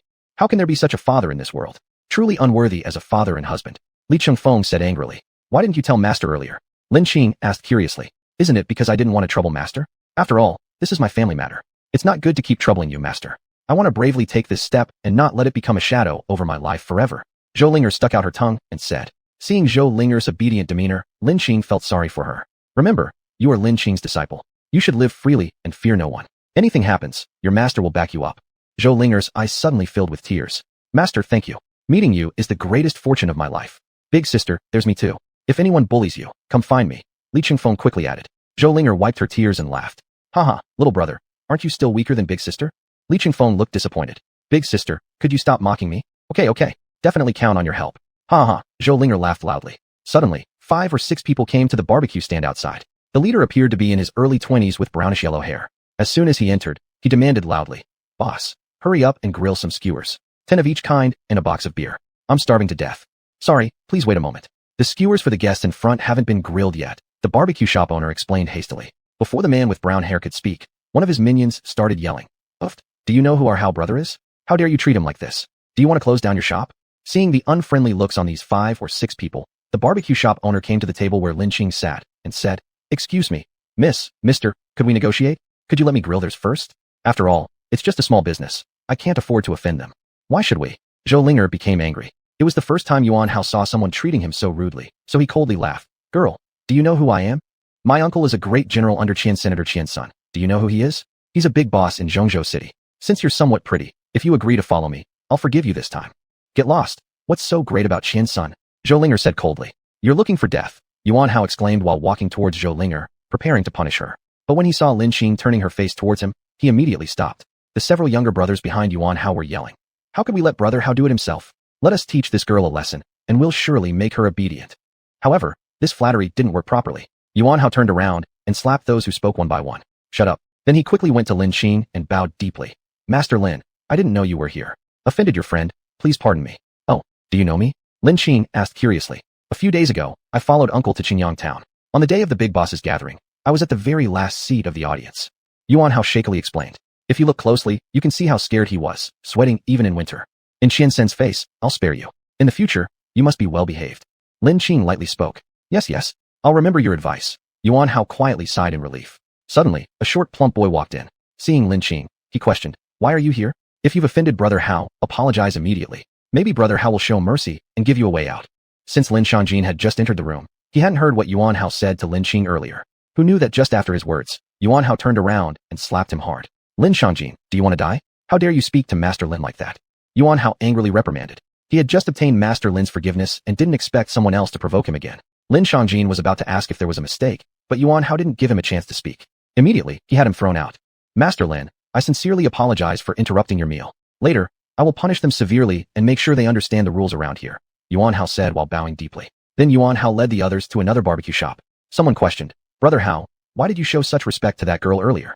Yuan Hao hushed everyone and said, Do you know who she is?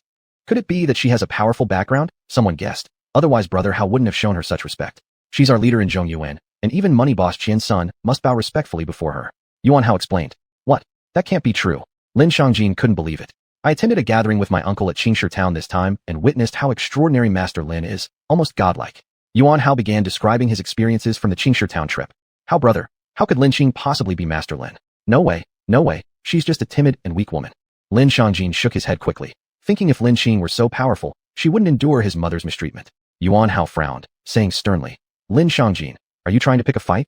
Do you think I'm blind or stupid? How could I not recognize Master Lin after meeting her personally at the gathering in Qingshi town?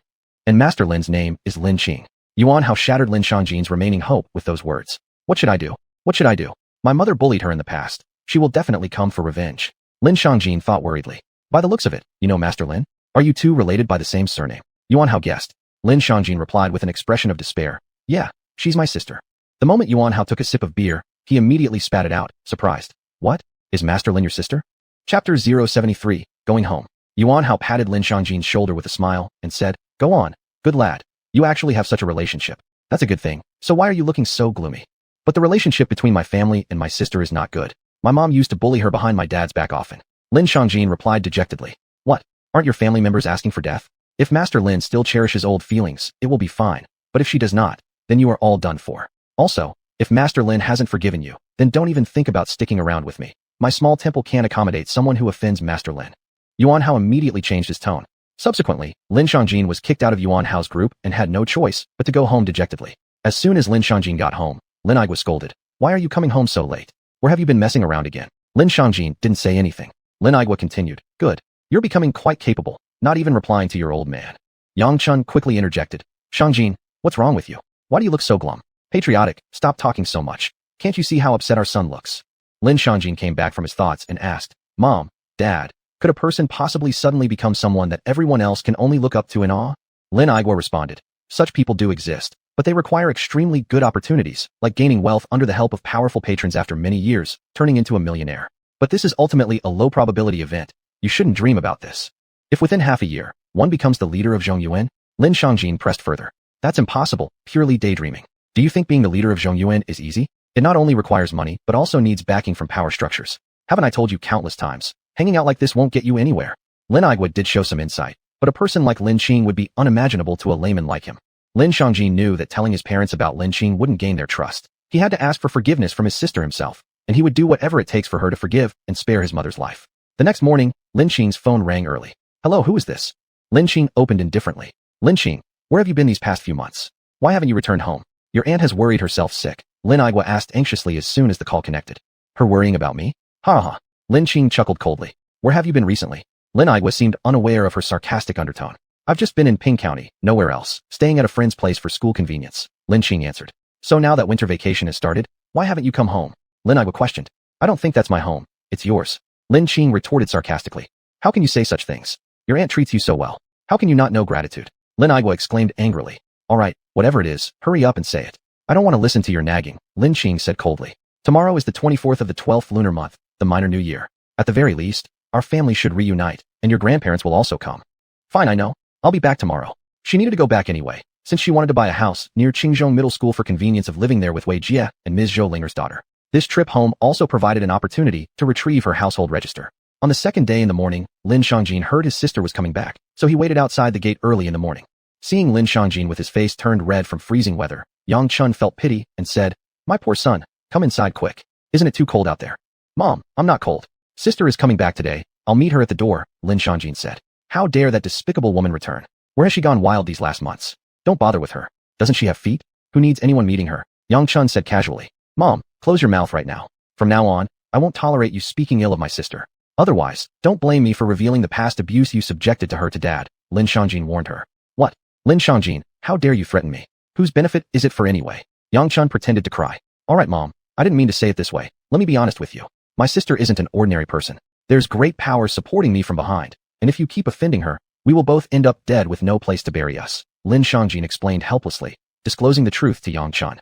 "Who told you that?" Yang Chun asked curiously. "One of my friends in Ping County who holds considerable power," Lin Xiangjin replied. "I thought that girl. Lin Qing hasn't been home for months because she's befriended some important person. But even if she has, so what? He's probably just playing with her. I've seen such things a lot. Does she actually think he will interfere in our family matters? All right, don't worry about it.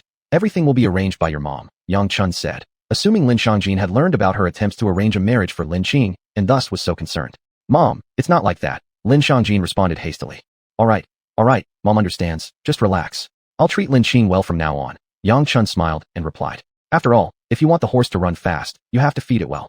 Upon hearing Yang Chun say she would treat Lin Qing well, Lin Xiangjin felt somewhat relieved. Lin Qing returned alone to Lin Family Village, where it was quite lively at this moment, with fireworks going off sporadically in different households. Just as she arrived at the village entrance, someone asked curiously, "Who is that? I don't remember seeing a beauty like her in our village." The Lin Qing standing there was dressed fashionably in a pink down jacket, wearing flat leather boots, her glossy black shoulder-length hair cascading down. Her skin was fair, and her face was charmingly delicate, a stark contrast to her previously dowdy appearance, which explained why the villagers didn't immediately recognize her. "Oh, look, that beautiful lady went towards Lin Aiguo's house. Could she be related to his family?" one villager speculated. This was how things were in rural areas, where groups of idle countrywomen loved to gossip and discuss neighborhood affairs. Lin Xiangjin saw Lin Qing from far away and hurriedly greeted her. Sister, you're back? Hearing this, the surrounding villagers were shocked.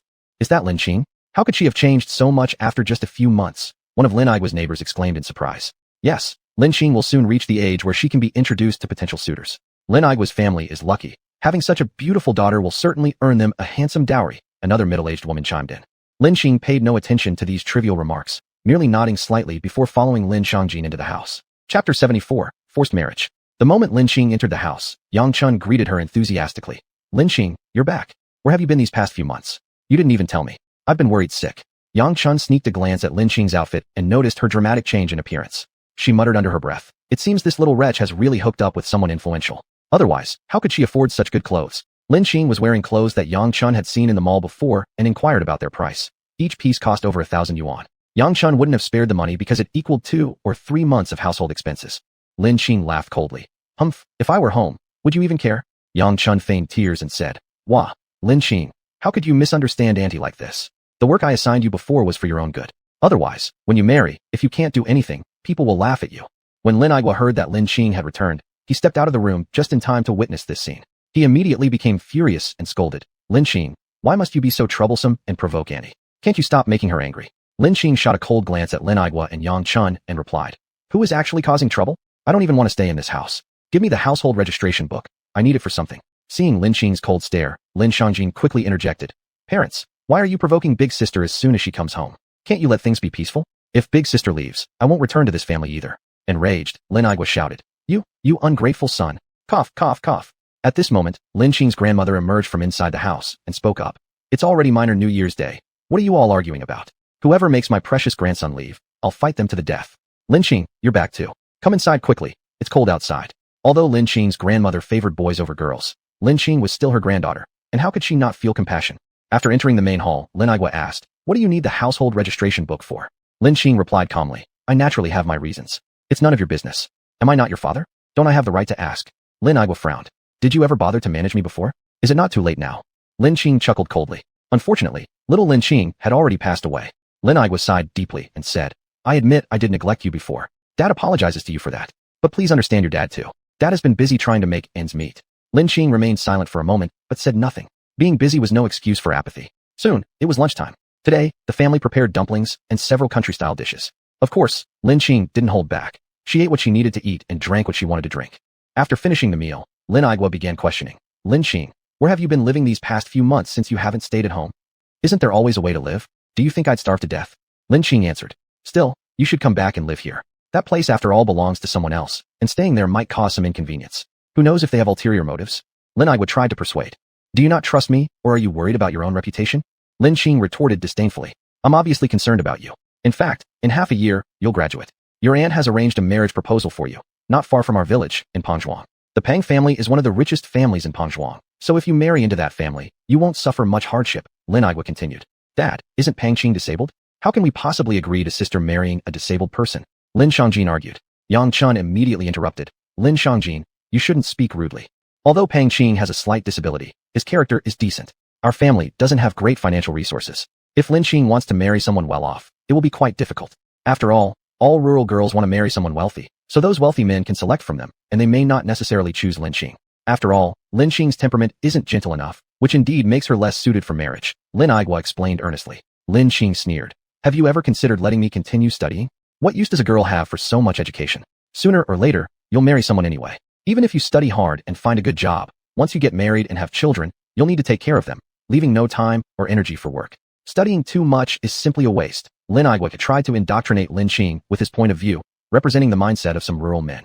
If that's the case, then I have nothing more to say. First, I won't follow your idea of getting married. Second, I will go to school if I want to. People with different values should not work together, Lin Qing declared directly. Lin Igwa sighed regretfully. Alas, Lin Qing, can't you give me a little peace of mind? Who raised you these past years? Have you not an ounce of gratitude? Show gratitude to you? Spare me. It would be good enough if you don't sell me off. Lin Qing sneered. Girl, listen to grandma. Your dad is truly doing this for your own good this time. Lin Qing's grandmother also joined in to mediate. For the sake of my good, I don't need it. Lin Qing replied coldly. I am your father. Since ancient times, a daughter's marriage has been subject to her parents' arrangement and the word of matchmakers. If I tell you to marry, then you must obey and do as I say, Lin Igwa said furiously. Ha ha ha, how amusing. Do you think we're still in the old society? If you dare to force me, I'll immediately sue you in court for arranging a forced marriage. Lin Qing laughed loudly. Fine, fine, you're so capable. From now on, I will no longer bear the cost of your schooling. Let's see how long you can keep up with this attitude before you come crawling back to me. Lin Igwa said angrily. All right, give me the household registration book. I just want to transfer my hukou out. From now on, I no longer have anything to do with any of you, Lin Qing said, repulsed by such a family who pretends to care about her, but each harbors their own calculations, thinking she was still the previous Lin Qing, ready to become a workhorse with a few kind words. You ungrateful daughter, are you prepared to sever ties with me? Lin Igwa turned red-eyed with anger. Lin Qing, quickly apologize to your father.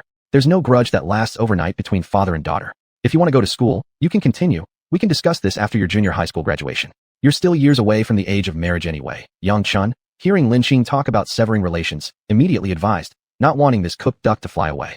You deceitful woman, shut your mouth. Lin Qing shouted loudly. Fine, fine. Since this is how it is, I might as well raise a white-eyed wolf. Let us cut ties. Everything about you Lin Qing from now on has nothing to do with me. Lin Igwa had lost his temper completely. Dad, please don't be like this. Why do you have to interfere in sister's affairs? Can't our family sit down peacefully and talk things through? Lin Shangjin hurried to intervene. Have you ever seen a child defying their father like this? Since she wants to sever ties, let's cut off all father-daughter relationships. Let's see what she can achieve in the future. Chapter 75, Buying a House. Before leaving, Lin Qing asked Lin Igwa for the household registration book. Yang Chun refused, fearing there was nothing to restrain Lin Qing. Lin Qing wasn't the same as she used to be. She could absolutely turn her back on them now. Having the household registration in their possession meant there were certain things Lin Qing couldn't do, like getting married.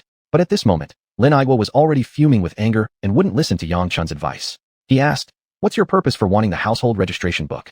How can there be any other purpose? It's obviously to transfer my household registration out. Lin Qing replied coldly. Fine, you leave quickly. I don't want to see you anymore. Saying this, Lin Igwa threw the household registration book to Lin Qing. As soon as Lin Qing left, Lin Shangjin said, Mom, Dad, do you know what opportunity you've missed? You're not implying that Lin Qing actually found herself a rich sugar daddy, are you? Yang Chun was somewhat absent-minded, as she was calculating how to marry Lin Qing off. The Peng family was willing to give an 88,000 yuan dowry, which was a significant amount compared to the typical 10,000 yuan dowry in rural areas. Of course not. How did you even think of that? My sister is still so young. Actually, my sister is the boss of Zhongyuan Group, Lin Shangjin stuttered. Ha ha ha ha. Lin Shangjin, are you trying to kill me with laughter? If she's the boss of Zhongyuan Group, then I should be the boss of the whole country. Yang Chun laughed loudly. Lin Shangjin sighed inwardly. I knew it would end up like this. They simply can't believe it. After leaving home, Lin Qing went straight to the real estate office to buy a house. Although today was the minor new year, it wasn't a national holiday, so many places were still required to be open. As soon as Lin Qing arrived at the largest real estate office in Pingshan County, she saw a few employees sitting lazily around. They seemed not to notice Lin Qing when she came in, continuing whatever they were doing before. The main reason was that Lin Qing looked too young, like a middle school student. They didn't think she had the means to buy a house. Even if Lin Qing was dressed decently or her parents wanted to buy her one, adults were needed to finalize such transactions. Therefore, they didn't consider Lin Qing as a potential client. Only a girl in her early 20s stepped forward and asked, Young lady, is there anything I can help you with? I want to buy a house, Lin Qing said. This girl, named Li Shuang, was still in her probation period, which lasted 3 months. As her trial period was about to end, she hadn't sold a single house yet, making her worry if she would keep her job. During these 3 months, whenever she saw customers, she enthusiastically offered her services. However, some potential buyers always got intercepted by older employees halfway through. Upon hearing Lin Qing express her interest in buying a house, Li Shuang immediately perked up and asked, What kind of house are you looking for? Aren't your parents here with you? Clearly, Li Shuang thought that Lin Qing's parents wanted to buy her a house. I can make this decision myself, Lin Qing said indifferently. Hearing this, Li Shuang assumed Lin Qing was from a wealthy family, one that had no shortage of money, where the pocket money given by her family was enough to buy a house. So, what kind of house are you interested in?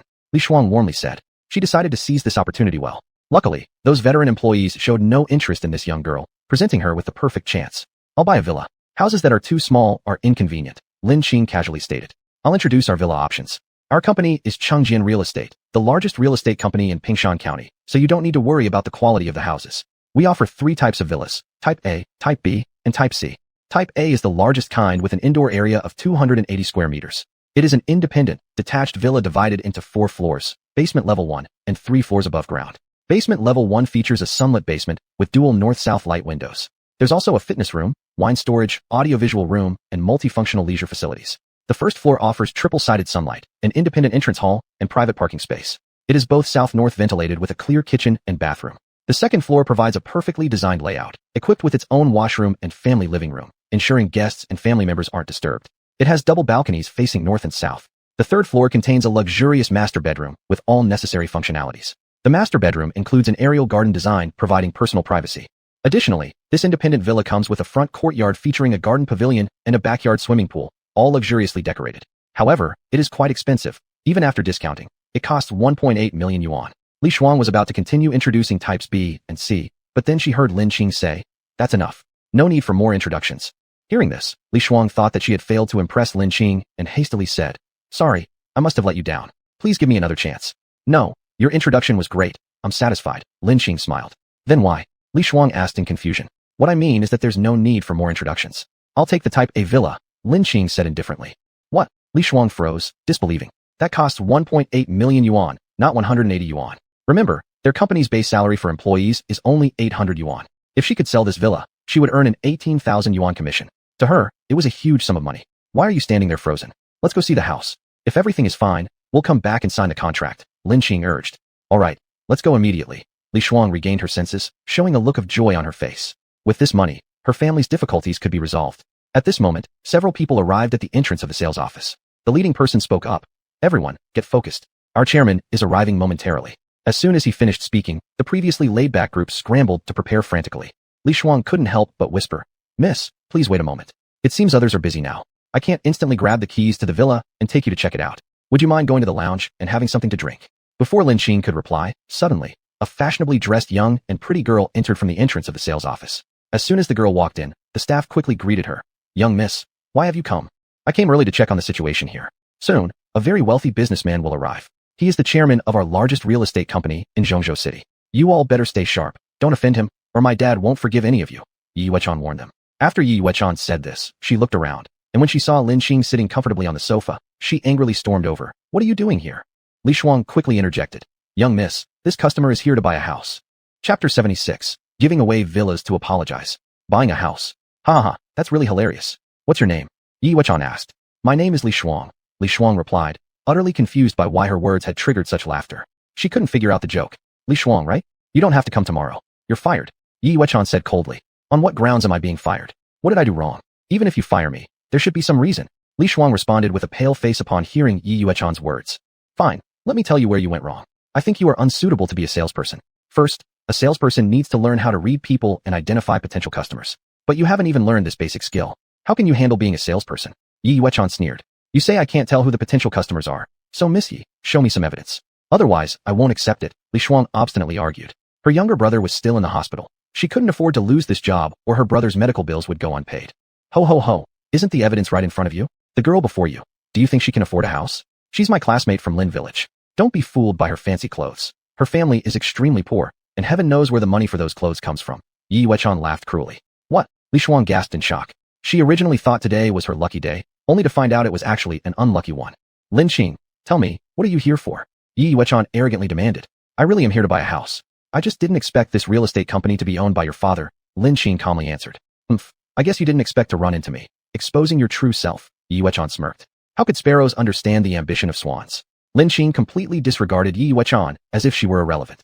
"Comparing me to a sparrow and yourself to a swan, Lin Qing, how can you be so arrogant? Get out now. In a bit, there will be important guests at my company. I don't want to waste time arguing with you today," Yi Yuechan angrily retorted. Her words had barely finished when a group of people came through the door. Leading them was Yi Jiaqing and a middle-aged man. As soon as he entered, Yi Jiaqing asked, "Moon Goddess, who made you so angry? You seem furious." Yi Yuechan smiled and said, "Dad, it's nothing. I just met a classmate here whose family is clearly very poor, but insisted on acting pretentious by coming here to buy a house." Suddenly, the middle-aged man next to Yi Jiaqing rushed to the living room sofa and bowed low to Lin Qing, saying, "Master Lin, what are you doing here?" Lin Qing gave him a faint glance and asked, "Who are you?" "Master Lin, I'm Wan Jinyu, the CEO of Zhongqing Real Estate Company in Zhongzhou City. Before in Qingstone Town, I witnessed your incredible abilities, which I deeply admire.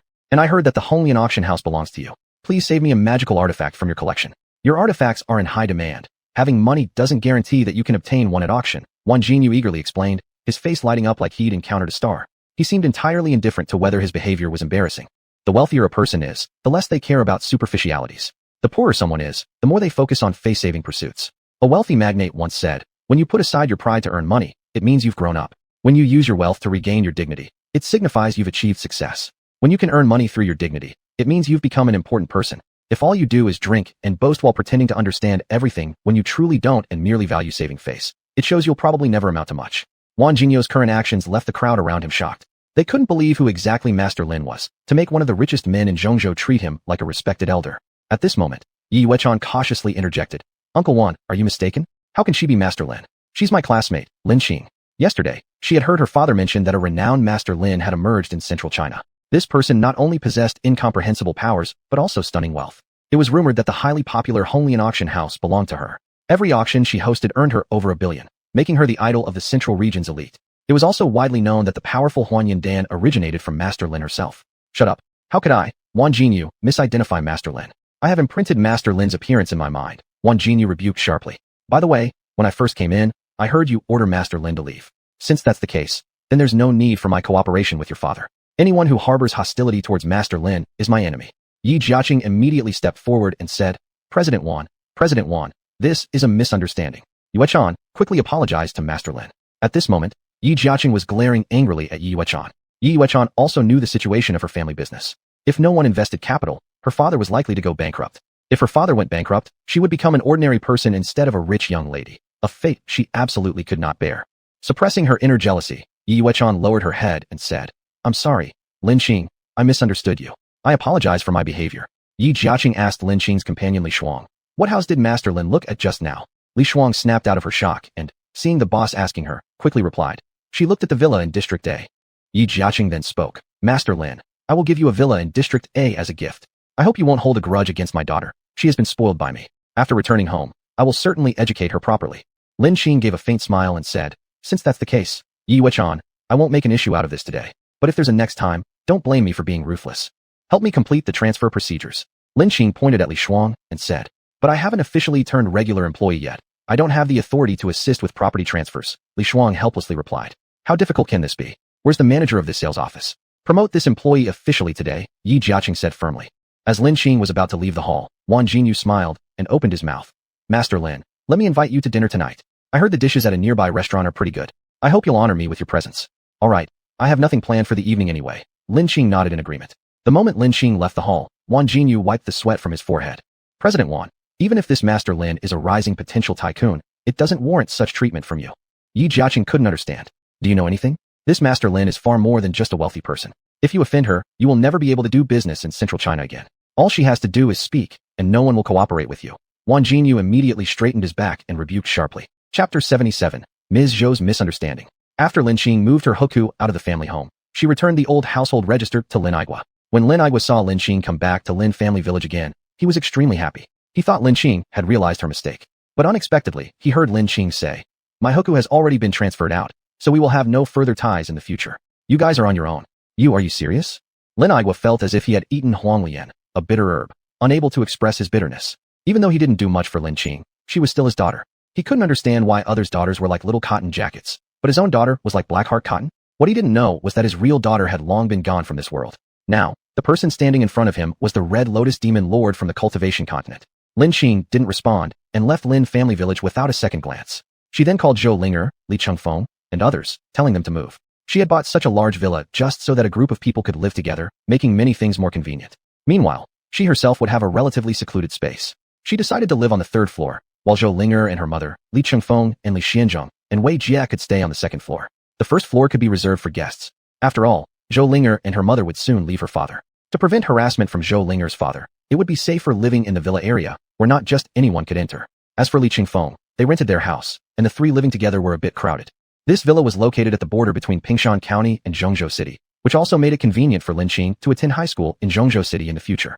Zhou Linger and her mother took advantage of their father's absence to pack up the important belongings that belonged to them, and then hailed a taxi to come to the place Lin Qing had mentioned.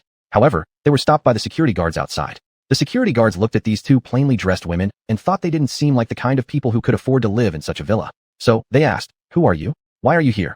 Zhou Linger replied, "I'm looking for the owner of Unit 1 in Area A. I'm her friend." At this, the guards burst into laughter. "Ha ha, little girl, if you want to deceive people, you've come to the wrong place. Do you know whose house this is in Area A Unit 1? This is the house of the wealthy developer Yi Jiaqing, who built this residential community. How could someone as poor as you know someone worth hundreds of millions? Since you're young, we won't make an issue of this time. Just go," said the leading security guard. But what the guards didn't know was that their big boss had already given the number 1 villa to Lin Qing. Ms. Zhou, looking at this luxurious neighborhood, couldn't help but ask hesitantly, "Does your friend really live here?" Zhou Linger did not tell her mother that she had become Lin Qing's disciple, only saying that she was going to stay with a friend. With no other choice, Zhou Linger dialed her master's phone number. Master, we've been stopped by the security guard. They say the villa in Area A, number 1, belongs to their boss. Lin Qing responded. Yes, the owner gave the house to me. Wait at the entrance. I'll contact the security guards. After hanging up the call, Lin Qing used the video phone inside Villa number 1 in Area A to call the security office. Hello, I am the owner of Villa number 1 in Area A. 2 people are waiting outside right now. One is named Zhou Linger and she's my friend. Soon, there will be 3 more people coming. Li Xianzheng, Li Chengfeng, and Wei Jia. When they arrive, let them through immediately. When the security guards saw that the incoming call display indicated Villa number 1 in Area A, they inwardly wondered, when did the owner of Villa number 1 in Area A change? Still, it wasn't their concern. At the same time, they secretly rejoiced that they hadn't treated the 2 individuals harshly, otherwise they might have been complained about, or even lost wages. Given the location where the owner lived, they must be somehow closely related to the boss. If the person held grudges, they might even get fired.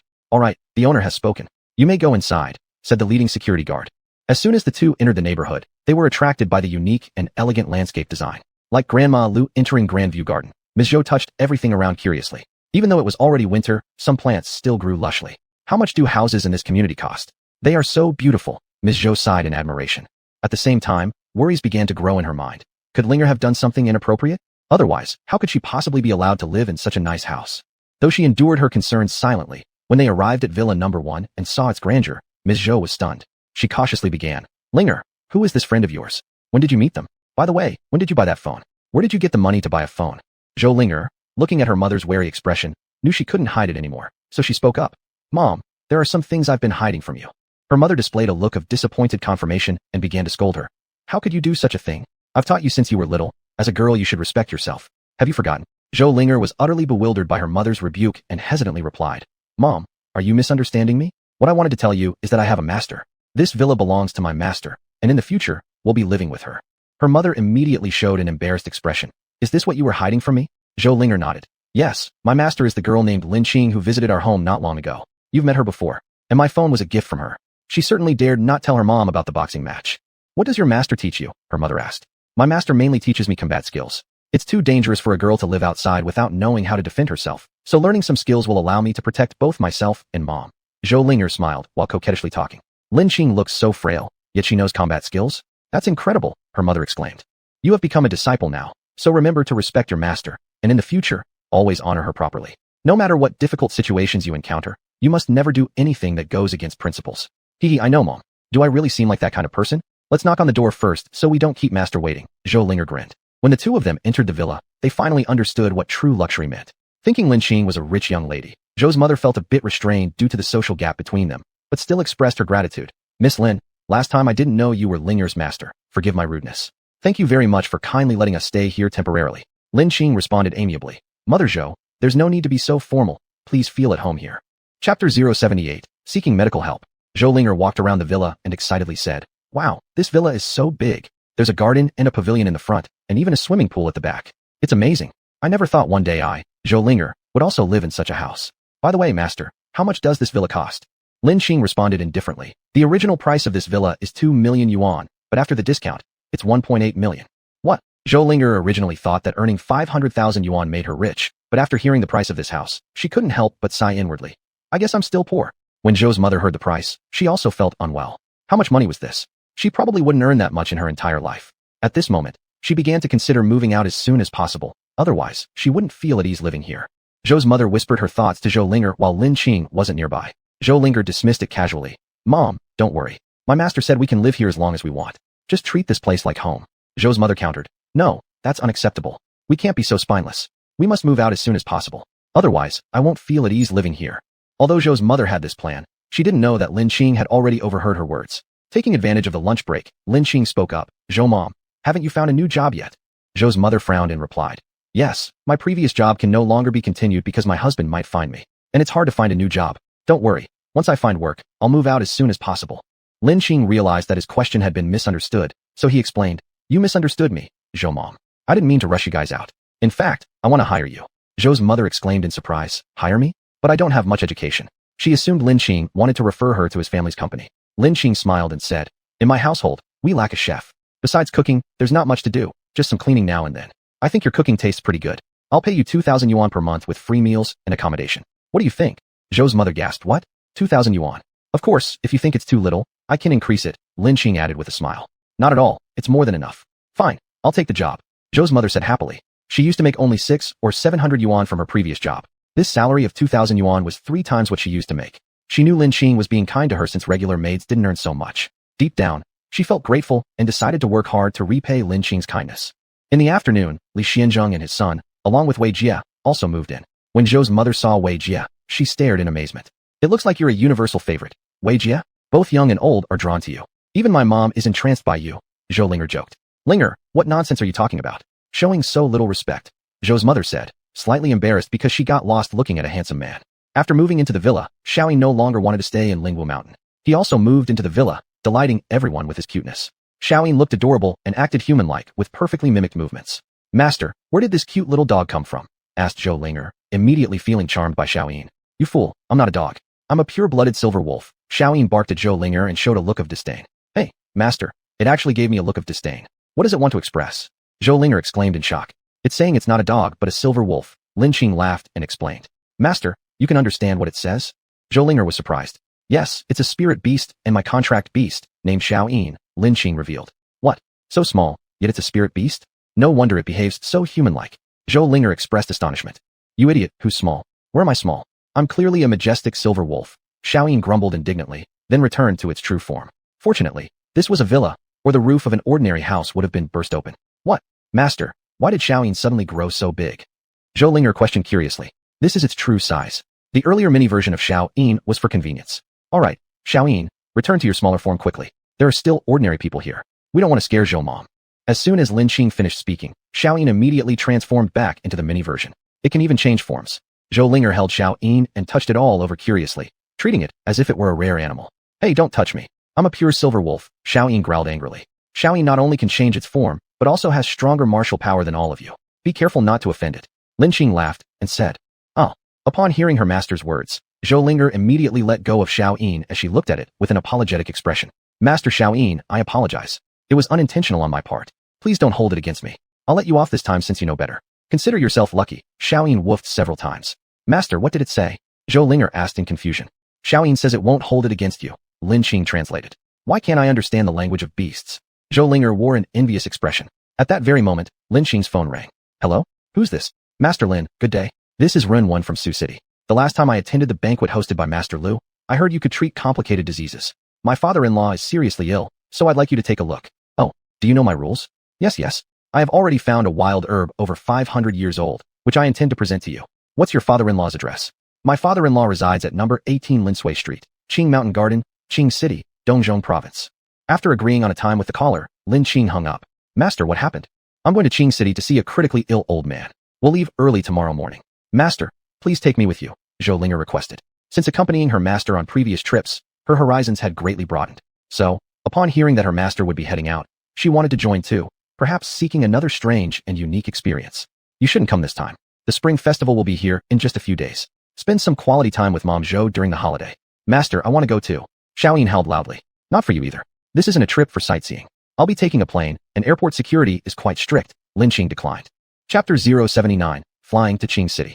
On the early morning of the next day, Lin Qing went to the airport in Zhongzhou City. Taking a flight was a first for Lin Qing. Regardless of little Lin Qing's past poverty which deprived her of the chance to fly, this was also Lin Qing's first encounter with an airplane, having come from a cultivation continent. Now Lin Qing understood that airplanes did not use magic, but rather some principles of physics to take flight. Lin Qing's plane ticket was booked by Run when the previous day.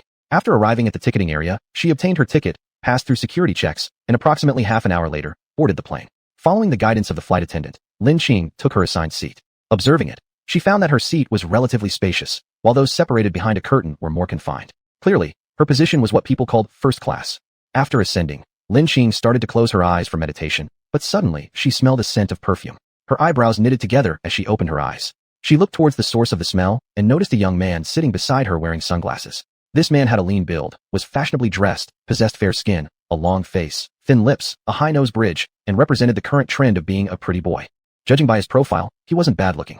However, compared to Wei Jie's beauty, this man fell short in Lin Qing's view. She glanced once and turned her head away, extremely averse to men using perfume. In the cultivation world, if someone ventured out on an adventure while exuding fragrance, it was akin to asking for death, because they might easily become food for spirit beasts or get killed for treasure due to their noticeable presence, turning them into moving targets. The man wearing sunglasses was named Wu Han, a rising film and television star. He saw the little girl next to him briefly staring at him and assumed she had recognized him. He sat upright, waiting for her astonishment and signature request.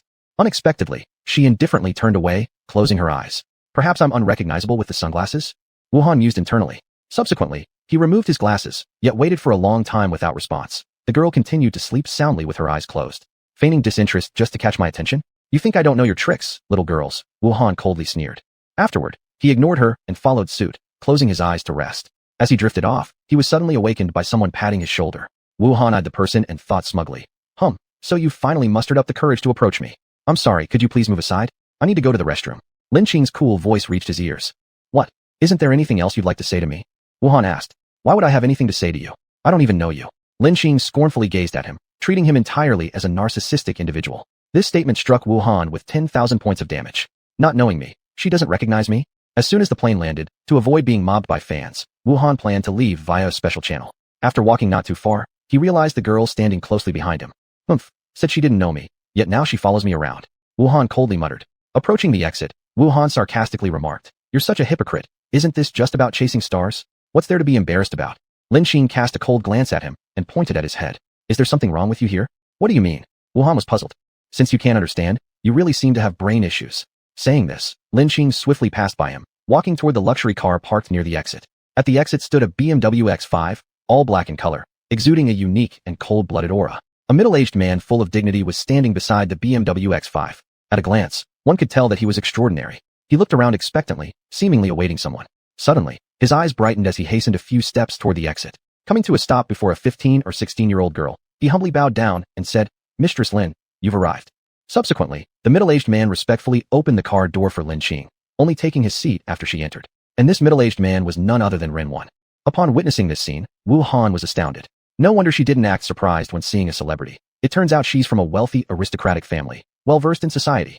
For commoners, celebrities might seem unattainable, but for some affluent families, they meant nothing special. No one would pay them extra regard. On the way, Ren Wen handed a jade box containing an herb to Lin Qing and said, Master Lin, when you treat my father-in-law shortly, some people might question you. After all, renowned doctors in everyone's mind are usually old. I hope you won't take offense at them later. As long as they don't go too far, I won't hold it against them, Lin Qing responded with a smile as she took the herb.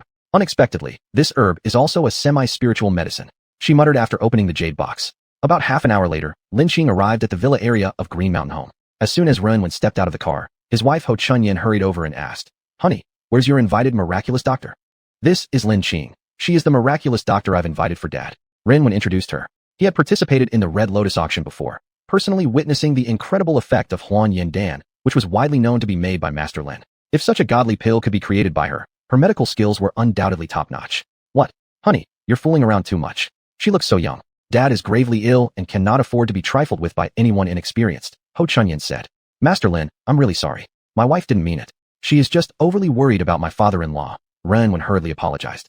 Yinner, show more respect to Master Lin. Even the head of the Liu family respects her greatly. Moreover, the legendary Huan Yin Dan pill was produced by Master Lin herself. Just think, how capable must she be to produce such a godly pill? There are geniuses in this world. It's worth trying anyway. The result won't be worse than what we have now, Ren Wen whispered into Ho Chunyan's ear. After hearing Ren Wen's explanation, Ho Chunyan was stunned. She hadn't realized that the legendary Huan Yin Dan pill was made by such a young girl. Subsequently, she adjusted her attitude and apologized to Lin Qing. Master Lin, I'm truly sorry. Forgive my ignorance, please don't hold it against me. As a member of a wealthy family, she had been trained from a young age to adapt flexibly, let alone under the current situation due to her father's illness. Bowing her head to apologize wasn't a big deal. If her father were gone, their family would suffer immense losses. Led by Ren Wen and Ho Chunyan, they came to a luxurious villa. This villa was no less impressive than the one she had just purchased. Given its prime location, its value was probably double. Chapter 80. I'm not a doctor. The moment Lin Qing, along with the other two, entered the room, they encountered a middle-aged man. The moment he saw Ren Wen and his wife, he spoke up. Sister, brother-in-law, didn't you go invite the divine doctor? Where's the divine doctor? Ho Chunsheng, your silence would make everyone believe you're not mute. Ho Chunyan replied coldly. Afterward, ignoring him completely, Ho Chunyan and Ren Wen were about to enter the room, leaving Lin Qing no choice but to follow. Who is she? How could we allow outsiders into our home so easily, especially at this critical time? Ho Chunsheng said cautiously. If word of the elders' serious illness got out, their family, the house, would surely face attacks from other families. Their family owes its current brilliance solely to the presence of the elder. Unfortunately, among the second generation of their clan, there are few who amount to anything. None can bear the weight of maintaining the family legacy while the third generation hasn't been fully cultivated yet. Hence, the elder's importance becomes paramount. She is the divine doctor I've invited. You should step aside and let Master Lin diagnose our father, Ho Chunyan stated. Ha ha ha, sister, you're hilarious. What does this inexperienced girl know? She looks barely out of university. Do you expect her to cure our father? Divine doctor, master indeed. Ha ha ha, laughable. Ho Chunxing roared in laughter. Ho, Chun, Shung. Ho Chunyan shouted angrily. All right, I'll stop laughing. Let me tell you something. I've already invited Tang Lao, a renowned doctor from the capital city, a true medical genius. So, why don't you let this young divine doctor rest? Ho Chunxing emphasized the words divine doctor. That's none of your business. We can wait for Tang Lao to finish before allowing Master Lin to conduct her diagnosis, Ho Chunyan replied. She was unaware that inviting two doctors simultaneously showed disrespect to both, suggesting they did not trust the abilities of the doctors they hired. It seems this family has plenty going on. Hearing the sharp exchanges between this brother and sister, it's clear they've engaged in countless battles over inheritance, typical troubles within wealthy households. Hearing such comments, Lin Qing opened her mouth coldly. If the patient doesn't require my treatment, I will not return the payment. If any other factor causes her unnecessary involvement in treatment, which is beyond her responsibility, she insists on keeping the remuneration. Otherwise, people might think she's an easy target to bully or deceive. Remember, it was they who sought her out, not the other way around. The herbal remedies run when sent her were not ordinary medicines. They constituted half-spiritual herbs, rare finds she could not let slip away. Finding such half-spiritual herbs isn't easy. Those she had previously collected from Spirit Fog Mountain had all been refined into elixirs, which likely would sustain her cultivation for only a year or two. And places like Spirit Fog Mountain are increasingly hard to find, if they still exist at all. To progress further in the path of cultivation, one must constantly seek more cultivation resources. Sister, look, they haven't even treated the patient, and they're withholding the reward. Could you be getting scammed? Ho Chunxing mocked derisively. This is always Master Lin's rule. We trust her. There's no need for you to interfere, Ranwen said coldly. Subsequently, the group arrived at the room of Old Master Ho, also known as Ho Yuan. Inside, there were already some people present, including the eldest son of the Ho family, Ho Chunhong, along with his wife and several physicians. Among them stood a gray-haired elderly man looking to be in his 60s or 70s, surely the famed doctor, Tang Lao. Upon their arrival, Tang Lao was seated by the bed taking the patient's pulse, so nobody dared to speak, fearing interference with Tang Lao's diagnosis. After several minutes, loud coughs interrupted the silence. Cough, cough, cough. Elder Tang, how much longer do I have? Tang Lao exchanged glances with the head of the Ho family and replied, Elder, rest assured, we will do our best to extend your life. With weak breaths, Ho Yuan responded, Tang Lao, please, just tell it straight. I am mentally strong. If it weren't for these younger ones, walking away wouldn't leave regrets in my heart. After a nod of approval from the Ho family leader, Tang Lao could only reluctantly state, Elder, approximately, you have about a month left to live. You should understand this isn't entirely an illness. It's simply your age catching up to you. Various organs in your body are beginning to fail. Even if a medical sage were here, I fear nothing could be done. However, don't worry. I'll try to help you extend your life for 10 days or half a month. Upon hearing this verdict, Ho Yuan displayed an expression of dissatisfaction. Neither his children nor grandchildren amounted to much. His eldest grandson seemed to possess potential but had yet to grow sufficiently. If he passed now, his 3 children would inevitably battle over his estate. In such precarious times, facing internal conflict and external threats, how could his family possibly resist being devoured by wolves? Yet who was Tang Lao? He was no ordinary physician. He was the country's top national healer, having cured several national leaders and received ample commendation. Thus, Tang Lao earned a unique nickname, Yen Wang, meaning King of Hell. An old saying goes, when Lord Yin orders you to die at midnight, no one can delay you until dawn. This saying illustrates his supreme status in the medical field. At this moment, a clear and cold female voice was heard. You're wrong. Instantly, all eyes turned to the source of the sound. What caught everyone's attention was a 15 or 16-year-old girl. Ho Chunhong, the eldest son of the Ho family, shouted, Who are you? Who let you in? Ho Chunyan had no choice but to interject. Big brother, she is the doctor I have invited. Nonsense. How old is she? What medical skills could she possibly understand? Even if she knows something, it must be only the basics. How can we let her talk nonsense in front of Elder Tang? Ho Chunhong reprimanded. At this point, Tang Lao stood up and asked kindly, Young lady, I assume you know some medicine. You said I'm wrong. Where exactly did I go wrong? His attitude was gentle, with great humility, as though he didn't care about the other party's doubts at all, which made him appear even more grand. He doesn't just have 1 month left. It depends on who treats him. If I were to treat him, making him live 3 to 5 more years wouldn't be an issue. Lin Qing responded indifferently. Although her voice wasn't loud, it shocked everyone as if their ears had buzzed. It was a direct challenge to Tang Lao's face. At this moment, a young doctor dressed in a white coat, standing beside Tang Lao scoffed. What makes you think you're so special? How dare you come here and talk nonsense? If you were studying medicine, do you still want to survive in the medical field? If what you say gets out, many people will definitely consider you an enemy. Do you know how many people in the medical world regard Tang Lao as their idol? Do you know that Tang Lao comes from a traditional Chinese medicine family? He started learning TCM when he was young and passed the entrance exam of the best Chinese medicine university in China at the age of 16. He graduated with a bachelor's degree at 20, a PhD at 25, and completed his postdoctoral study at 28. He has read all kinds of classic TCM books, became a chief physician at 35, and gained fame throughout China by 40. The amount of salt he's consumed probably exceeds the rice you've eaten. The young doctor in the white coat was a PhD student under Tang Lao. He revered Tang Lao highly and couldn't stand anyone slandering his mentor and idol. Ah, is that so? Unfortunately, I am not a doctor, nor will I mix with the medical community. Lin smiled. Chapter 81. Healing. The young doctor angrily said, "You're not a doctor, so why are you here?" Lin smiled and said, "To save his life. Oh, elder, I can make you live a few more years. Would you like to give it a try?" Ho Yuan looked at Lin and immediately felt that her confident gaze was very appealing, making one believe her unconsciously. He didn't know that this was because of Lin powerful mental force. Looking into her eyes would unconsciously influence one. "All right, I'm willing to give it a try," Ho Yuan replied. "Dad, how can you? What if something happens to you?" Ho Chunhong worriedly asked. "Old girl, do you have a physician's license?" Ho Chunhong asked suspiciously. "No, I've said I am not a doctor, but I can save him. If you don't trust me, there's nothing I can do. After all, this is not my life," Lin said indifferently. "However, if you want me to save him, the previous compensation isn't enough anymore." Lin smirked coldly. She was already quite annoyed by their repeated questioning, so they should not blame her for taking the opportunity to make a request. "Sister, what reward did you offer her?" Ho Chunhong asked. "A wild medicinal herb over 500 years old," Ho Chunyan answered. "What?" Everyone was simultaneously astonished. Such a thing was not easy to find. Even if found, buying it would at least cost several million yuan. "Are you too greedy? Several million as compensation still isn't enough," Ho Chunsing said angrily. Several million is a lot, but can it buy a life? Whether or not you want me to save him is up to you," Lin smirked coldly. "How much more money do you need?" Ho Chunhong asked. "I don't want money. I only want a wild herb over 500 years old," Lin coldly laughed. "Master Lin, the last herb took me over a month to find. I fear if I go look again, Elder won't have time left. But I heard in Xiantai Mountain near Qing City, there are herbs with high years. You help treat him first, and I'll send people to look," Renwen said. "Never mind, since this information exists, I will just take one dose from you. However, please remember, don't keep doubting me. Either believe me or don't invite me. Remember, summoning a deity is easy, sending them off is hard. That's settled. All of you leave first. I do not wish to be disturbed while healing," Lin coldly said. After Lin expelled everyone, she used magic to put Ho Yuan into a deep slumber. Subsequently, she directed her spiritual energy into his body, starting to repair his organs and internal systems.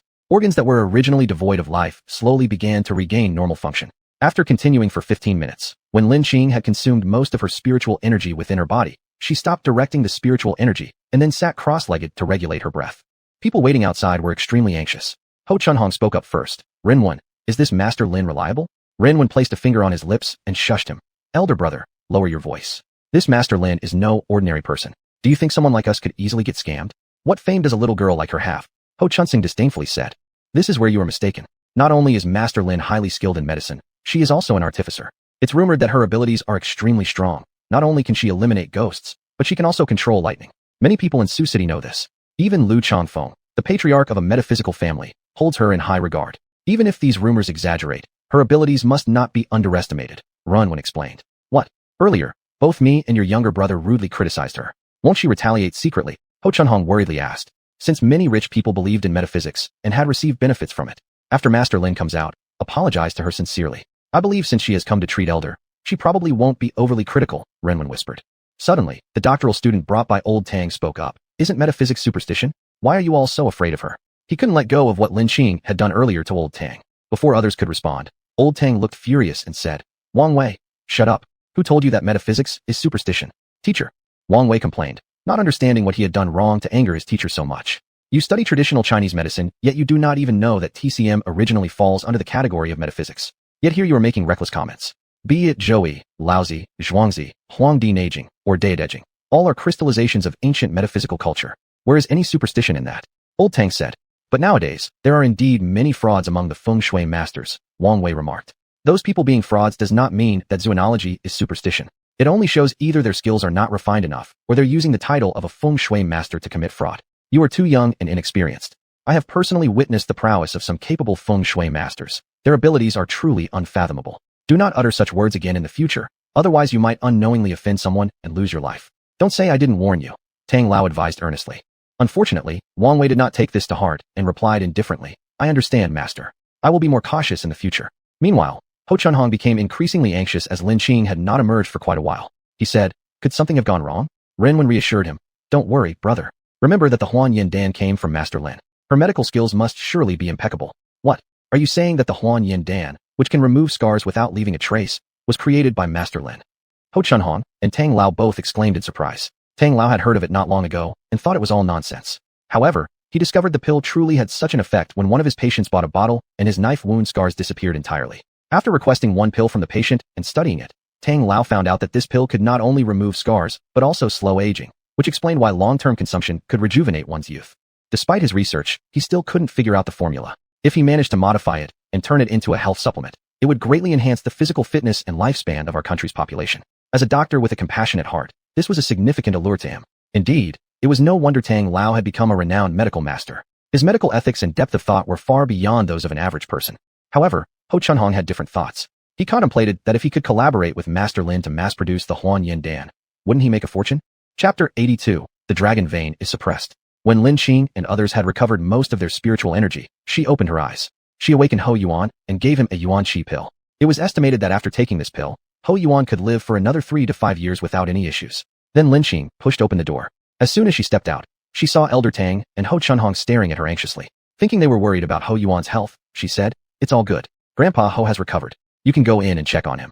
Upon hearing this, Elder Tang hurried into the room to take Ho Lao's pulse. When he felt it, he couldn't help but exclaim, "How? How is this possible? What's wrong? Is my father all right?" The 3 siblings rushed forward immediately. "There's no issue now. Not only is he fine, his physical condition has also improved. His organ functions have been restored too. Without unforeseen incidents, he should be able to live for another 3 to 5 years, said Elder Tang in amazement. "Master Lin, how did you manage to do this?" At this point, Elder Tang willingly called Lin Qing master.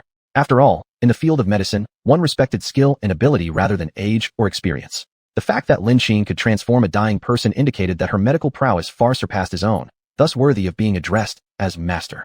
"If you're asking me this question, I can only answer with 2 words, spirit medicine," Lin Qing responded lightly. "What? Wasn't spirit medicine lost long ago? You actually know it, which makes sense then." Elder Tang finally understood why Lin Qing was able to heal Ho Lao. "Would Master Lin consider taking me as a disciple?" Despite Lin Qing's cold demeanor, Elder Tang eagerly asked, disregarding his pride for the sake of learning the ancient art of spirit medicine. Shaking her head, Lin Qing replied, "You don't meet the criteria for me to accept disciples." Though Lin Qing rejected him, she still held respect for people like him. Not everyone could put aside their dignity for the sake of learning, especially successful and prestigious individuals. "Then could we discuss matters related to the renewal pill?" Elder Tang continued promptly. What's the matter with the renewal pill?" Lin Qing asked in confusion. "I bought a renewal pill from a patient earlier. Through experiments, I found that this pill doesn't just remove scars, but can also delay aging. If it could be developed into a health supplement, it would greatly extend the life expectancy of our country's population," explained Elder Tang. "I understand your intentions, but it's impossible. The ingredients I use to refine the renewal pill are all centennial medicinal herbs, and the state simply does not have enough of these herbs for my use.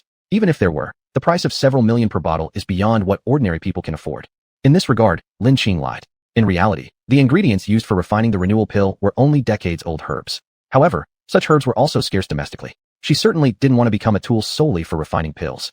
"A pity. That explains why the renewal pill is so expensive," Elder Tang sighed.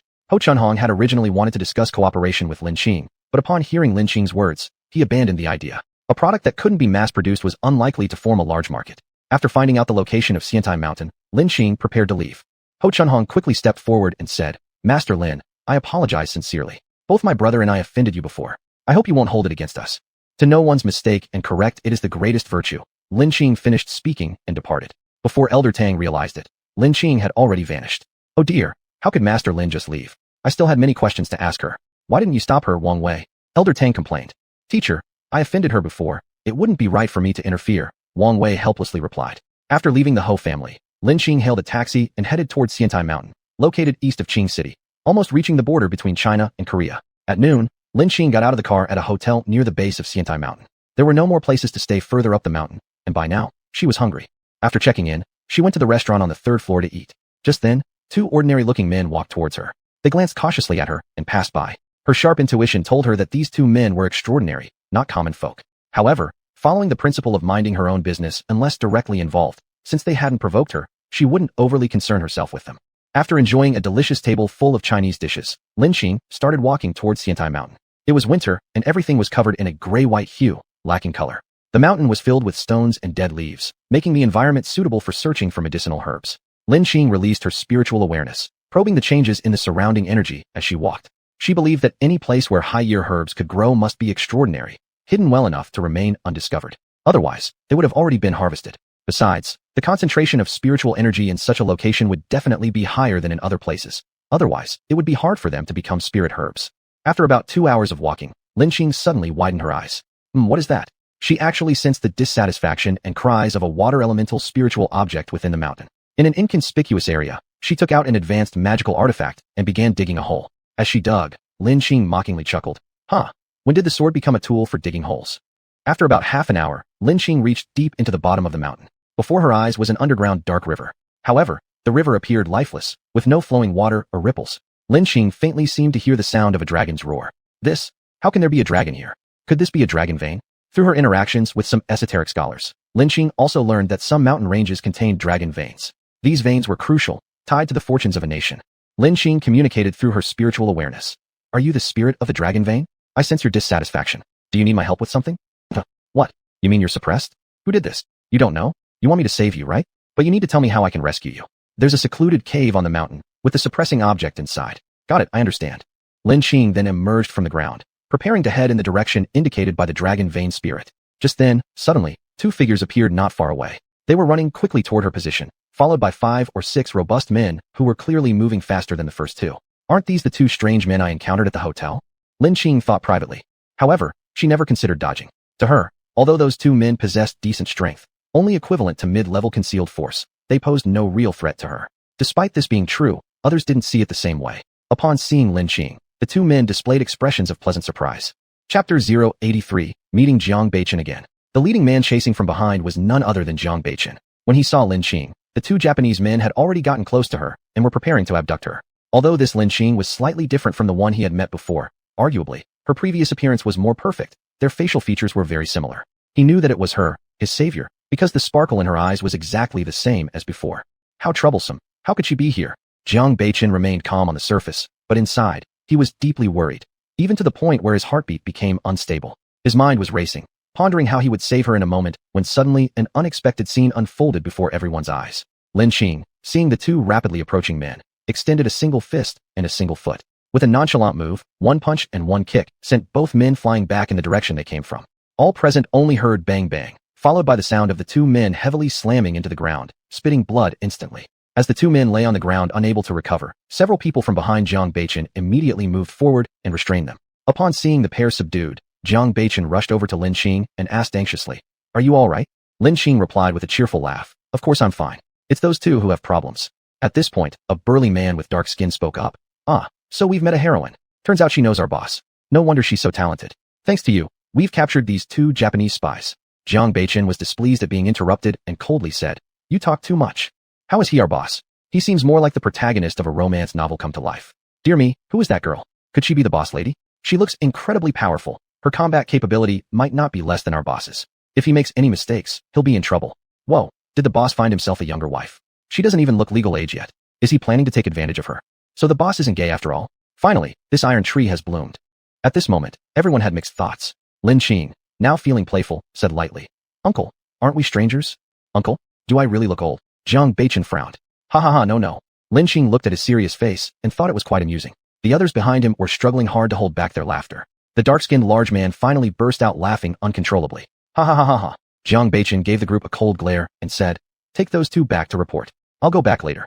Hearing their boss speak, no one dared to stay any longer as they didn't want to ruin his mood or cause themselves trouble. Seeing his current demeanor, clearly he liked this young girl, but the girl hadn't yet reciprocated. Since this iron tree had finally blossomed, naturally, they wanted to give the boss the opportunity. Watching them quickly leave, Jiang Baichen again questioned, "You still haven't answered my question?" What question? Why didn't you call me?" Jiang Baichen lamented again. For half a year, he had repeatedly dispatched Uncle Rong to search for her, but Uncle Rong mentioned there was a Lin whose age matched, yet she wasn't described as having the appearance of a divine healer, thus making him uncertain if it was her. Later, caught up in various affairs, he didn't have time to search personally. He originally thought he was looking for her because of respect for talent, also since he still hadn't repaid her kindness. He hated owing favors to others. However, as time passed, this yearning grew stronger.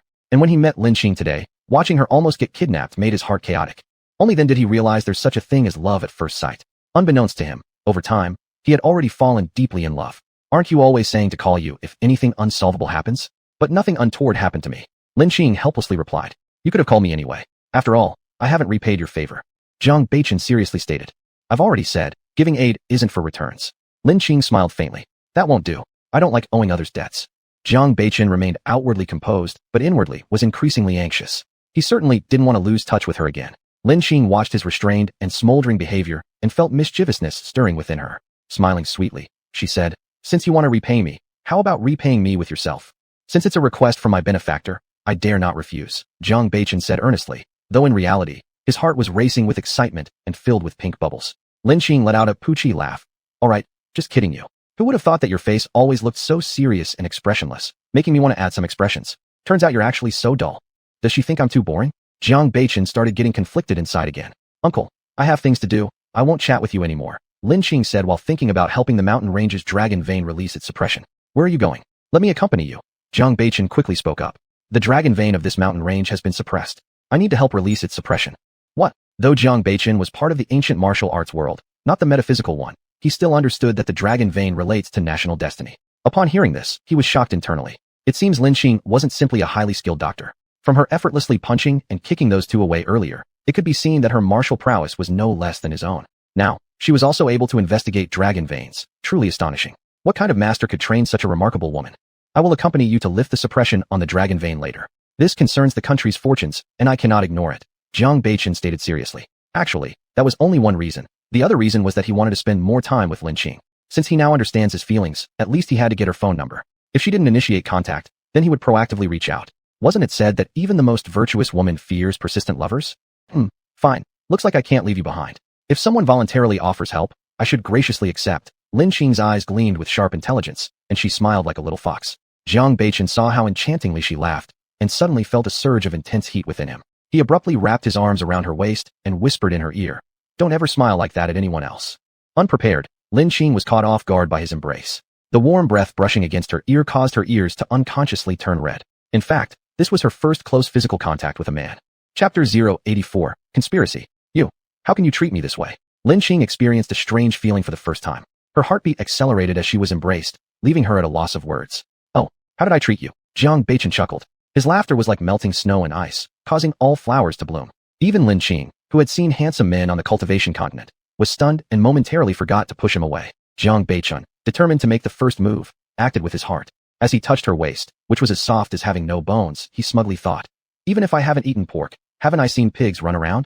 All of his so-called experience came from his sister's love for idol dramas. Occasionally, when he had spare time, he would watch a couple of episodes with her. Before, he found those things boring, but never expected they'd come in handy now. Lin Qing snapped out of it and inwardly cursed herself for being a fangirl, actually losing herself in gazing at a handsome man. She pushed Jiang Beichen away coldly. You shouldn't hug me. I don't like frivolous men. She said that only to cover up the inner turmoil she felt. What? Don't all girls like rich and domineering presidents pinning them against the wall? Why isn't it working on her? Lin Qing says she doesn't like frivolous men. Am I being taken as one? Jiang Beichen immediately became dumbfounded. It could only be said that Jiang Beichen lacked experience. Too young and too simple. Didn't he see Lin Qing's ears turning red? It showed that Lin Qing wasn't entirely unaffected. Unfortunately, he didn't notice, which inevitably meant that his path to winning back his wife would be long. Lin Qing, you've misunderstood me. I'm not a frivolous man. In fact, I've never even held a girl's hand before, Jiang Beichen explained hastily. Huh? So you're still a virgin then?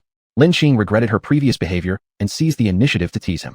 At that moment, Jiang Beichen blushed. An evil smile crept onto her lips. She finally got one up on him. All right, it's getting late. Let's hurry up the mountain. Lin Qing remembered they still had business to take care of.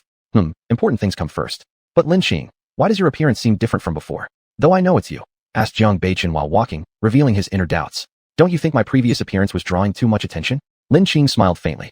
Well, hiding your true looks is indeed very correct, Jiang Beichen praised. He didn't want a bunch of competitors to pop up, just in case Lin Qing ended up disliking him for being old.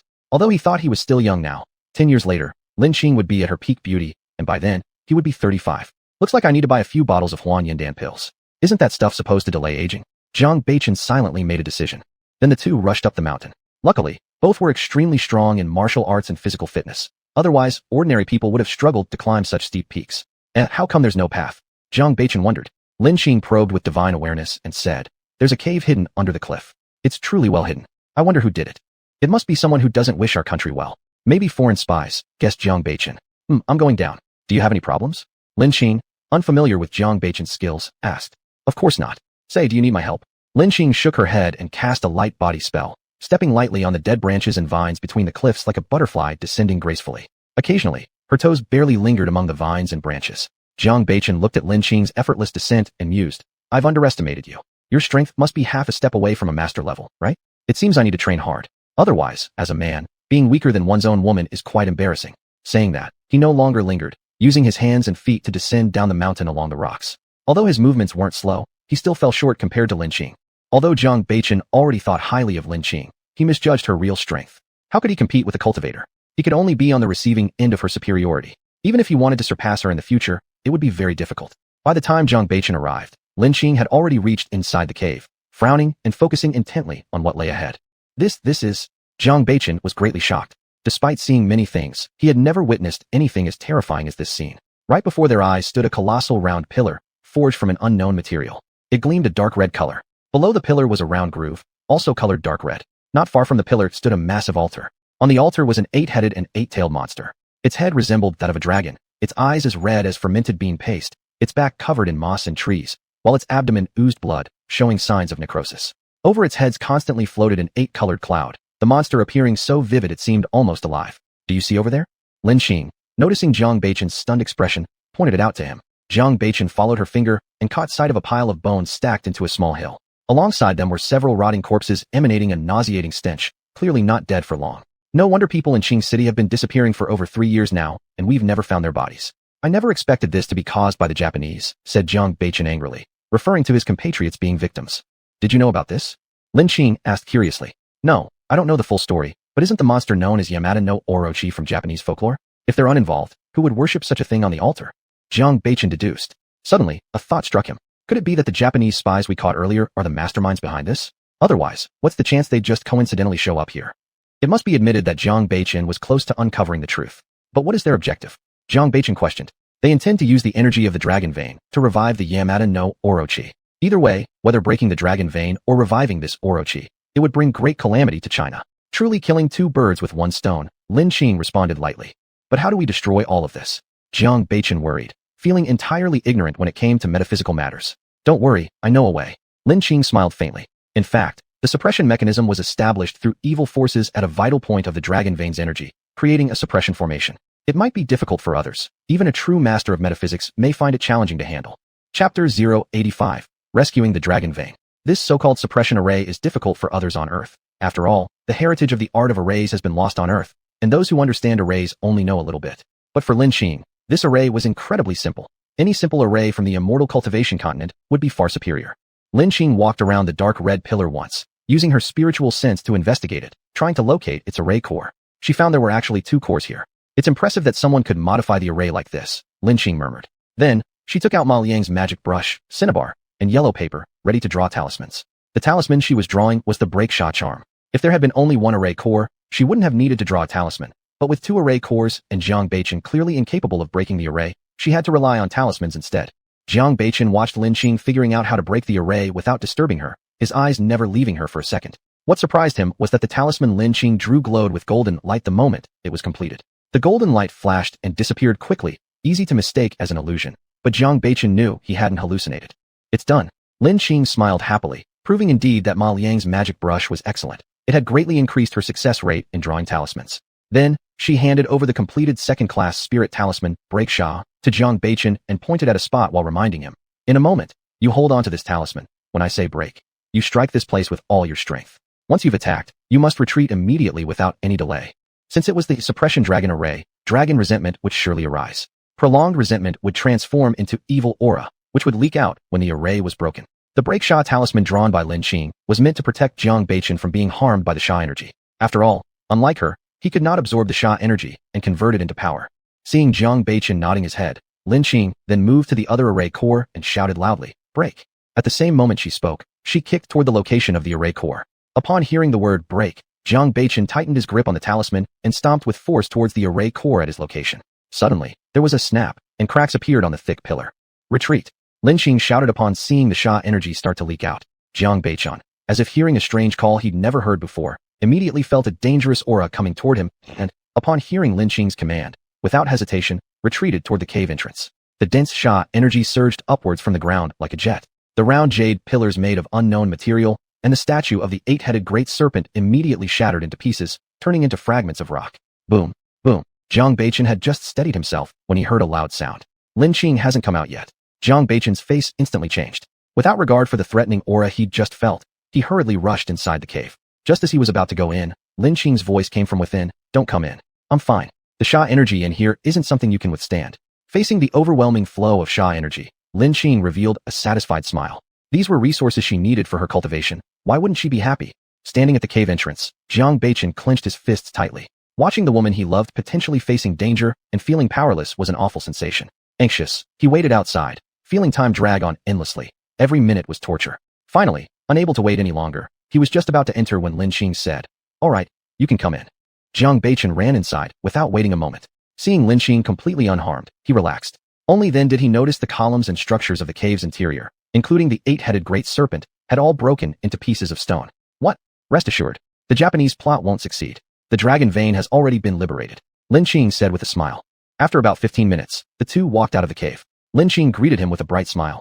All right, we can leave now. Suddenly, it started drizzling. Looks like we can't leave now. Why does it suddenly rain? Let's wait till it stops. Jiang Beichen suggested. No need. This isn't ordinary rain. It's the gratitude feedback from the spirit of the dragon vein for us. Taking a shower in this will be beneficial for our cultivation, Lin Qing said with a laugh. Jiang Beichen stood in the rain, realizing how warm the rain felt, unlike the usual chill of winter rains. After the rain stopped for a while, they made their way to the nearest hotel. Meanwhile, inside Japan's Yada no Kagami shrine, a man with graying hair, skinny body, looking about 60 or 70 years old, was meditating.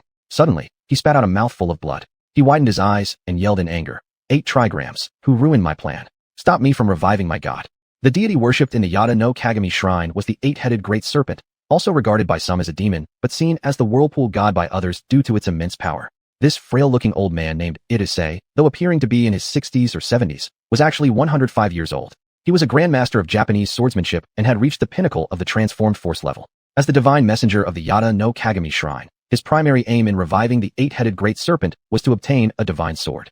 It was said that within the body of the 8-headed great serpent lay a divine sword hidden in its tail called the Grass Murakumo sword. This sword was incredibly sharp, able to defeat all it faced, almost like a magical artifact. Itase's goal was to obtain this sword, with which he would break through to the divine sea realm. If he could not achieve this breakthrough soon, his lifespan would draw near its end. Only breaking through to the divine sea realm could add several hundred more years to his life. After all, divine swords possess spirit. Owning one would greatly enhance both strength and insight. Itase was an ambitious man. Over 70 years ago, he was one of the orchestrators behind Japan's war on China. Though Japan ultimately failed, he never gave up his ambition to invade other countries. The resurrection of the 8-headed great serpent required the power of a dragon vein. However, Japan being a small island nation lacked dragon veins altogether. Naturally, Itase targeted the neighboring country, China. China, as a vast empire, possessed numerous dragon veins, with the one closest to Japan being in Qing City. Additionally, Qing City wasn't among China's most developed cities nor near its political center, so Itase chose this target for its relative obscurity, making the plan easier to carry out without detection. Just as it seemed that in a year or two the 8-headed great serpent would be revived, this plan had now been foiled. You'd better pray I don't discover your identity. Otherwise, I will tear you apart limb by limb, Itase seethed. Chapter 086, Misunderstanding. When the two arrived at the hotel, it was already dark. They walked to the front desk and Lin Qing said, "Get us 2 rooms. Sorry, the 2 of you. Since it's the spring festival holiday now, there are a lot of people visiting relatives and friends. We only have 1 room left." The staff at the hotel's front desk replied, "In that case, just get 1 room then." Lin Qing calmly spoke. At this moment, Jiang Beichen's heart was extremely excited. He couldn't believe that even the heavens were giving him an opportunity to further interact with Lin Qing. What are you thinking about?" Lin Qing asked while handing over the room card, noticing Jiang Beichen's distracted state. I'm not thinking about anything," Jiang Beichen shyly replied. "If you're not thinking about anything, let's hurry back to the room," Lin Qing urged impatiently. Right now, the ominous energy inside her body was running rampant, making her suffer greatly. She needed to return to the room quickly to refine this energy. Just as the two left, a young girl working at the front desk whispered, "Hey, morality is declining these days. Look at that young girl. She's coming here with a man for a room, and she's more eager than him too. But that man is so handsome. If I were her, I'd be willing too. I'd be just as eager." Another female employee wistfully gazed at Jiang Beichen's departing figure and remarked, "You big flirt. Do you even have any shame? How is this shameful? Everyone has a love for beauty. So what if I like handsome men?" Confucius even said food and sex are natural instincts. If even sages are like that, how much more so for common folk like us? All right, you win. You're right. I surrender. After all, everyone has their own aspirations. As soon as the two entered the room, Lin Qing hastily closed the door. "Oh, since you got wet in the rain earlier, why don't you take a shower quickly?" Jiang Beichen suggested, his face involuntarily blushing red as certain risque images began appearing in his mind. My clothes are already dry. Go ahead and shower. By the way, I need to sit in meditation and cultivate. Please do not disturb me. You can use the bed to rest. Lin finished speaking, then moved to a corner sofa where she crossed her legs and started meditating. Bathed in the moonlight from the window, Lin began refining the rampant ominous energy within her body. How could this happen? Where's my anticipated risque scene? Jiang muttered, surprised. He then walked into the bathroom to take a shower. After washing up, wrapped in a towel, he came out. He wanted to flaunt his perfect physique, hoping to catch Lin attention. You see, his previous appearance had indeed attracted many women who had expressed their affection towards him, but he had driven them away. Back then, he looked down on those women, finding their behavior disgusting, never expecting the day would come when he himself would try to attract someone with his looks. Jiang, filled with complex emotions, paced back and forth in the room. He dared not make loud noises for fear of disturbing Lin cultivation. Unexpectedly though, Lin remained completely unaffected, not even opening her eyes once. Just as he was preparing to lie down and sleep, suddenly, the hotel room door burst open, and several police officers stormed in. Stand up, both of you. Anti-prostitution raid. Lin wasn't unaware of the situation inside the room. She was just in the critical stage of her cultivation and couldn't stop. She believed that something as trivial as this, Jiang should be able to handle, intuitively sensing that he wasn't an ordinary person. Her reaction of not even opening her eyes, however, was interpreted by the police officers as mockery of their authority. Likewise, Jiang did not stand up either. With icy eyes, he coldly stared at the intruders, angrily saying, "Who gave you permission to come in?" The few police officers, upon seeing Jiang dark gaze, immediately felt chilled to the bone, as if being eyed by a fierce tiger lurking in the darkness. "We have the authority to crack down on prostitution activities," one officer boldly stated. "Who told you there's prostitution happening here?" Jiang erupted with anger. He stood up and strode toward that officer. His overwhelming aura pressed hard on the officer, making it hard for him to breathe. "You don't come closer, otherwise, you'll be charged with assaulting a police officer." That officer stammered threateningly. Jiang stopped in front of the officer, took out a document, and said, "Look clearly, what is this?" The leader of Dragon Team from the National Security Agency. The group of officers widened their eyes in shock. They could hardly believe that just as they were trying to make some extra money before the new year, they had run afoul of such a formidable figure. Previously, they had frequently done similar raids, but never expected such bad luck this time. Sir, we didn't know you were here. We disturbed you. We apologize deeply." The group of officers immediately bowed and begged humbly. "I came here to conduct business, but I was interrupted by you people. Tell me, how shall I settle accounts with you?" Jiang asked coldly. How could he be accused of prostitution? And how could Lin be regarded as a prostitute? This certainly wouldn't go unresolved. "Master, please be magnanimous. Forgive us." A few officers trembled and pleaded for mercy. "It's not impossible to spare you. If each of you let me slap you once, then we can consider this matter settled." Jiang grinned wickedly. Agreed, they consented. Compared to the charge of false accusation which might have them skinned alive, a slap seemed trivial. As soon as their words fell, Jiang slapped each one of them and threw them out of the door. While throwing them out, he also closed the room door. The ones who were slapped lay on the ground, spitting out a mouthful of teeth. At that moment, those few men suffered greatly. Staring at the broken teeth scattered on the floor, they didn't dare to linger there and hurried to the hospital. That was only because Jiang had restrained his power. Otherwise, one slap could have killed a person. In the past, Jiang wouldn't have been this angry. But those people absolutely shouldn't have slandered Lin. After cultivating through the night, Lin finally managed to refine all her malevolent energy, and now she had reached the peak of the chi refinement stage. Seems like this trip was truly worthwhile. Lin chuckled. Upon opening her eyes, she immediately saw Jiang lying in bed. Wearing the hotel's pajamas, Jiang revealed his exquisite collarbone and perfect deltoid muscles. I finally understand why women are so fond of looking at handsome men. When someone wakes up and the first thing they see is such beauty, it indeed makes one feel refreshed and pleased. Lin muttered inwardly.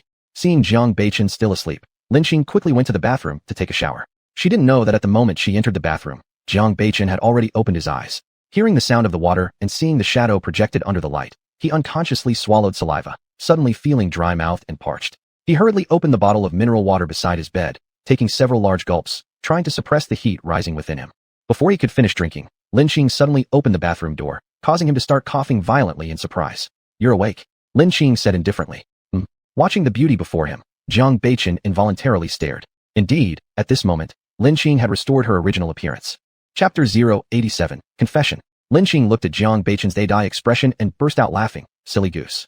Jiang reached out his long arm, pulling Lin into his embrace. He caressed her soft hair and said, "Don't easily reveal your true face to others in the future."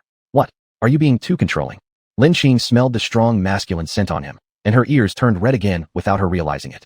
She attributed this to him being too handsome.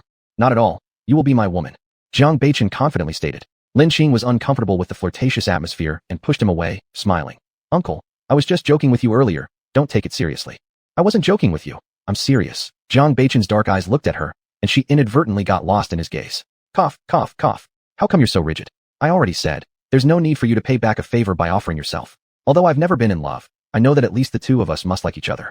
I not only want to repay you, but more importantly, I like you. What? But I don't like you yet. Lin Qing immediately froze at this sudden confession. I'll make you like me. Jiang Beichen showed a confident smile. Give me your phone number. Ah. Lin Qing stared at his bright smile, which had a hint of warmth amid coldness, fiery passion hidden in tenderness, and an air of fascination in the fiery glow. Once again, she was unintentionally captivated.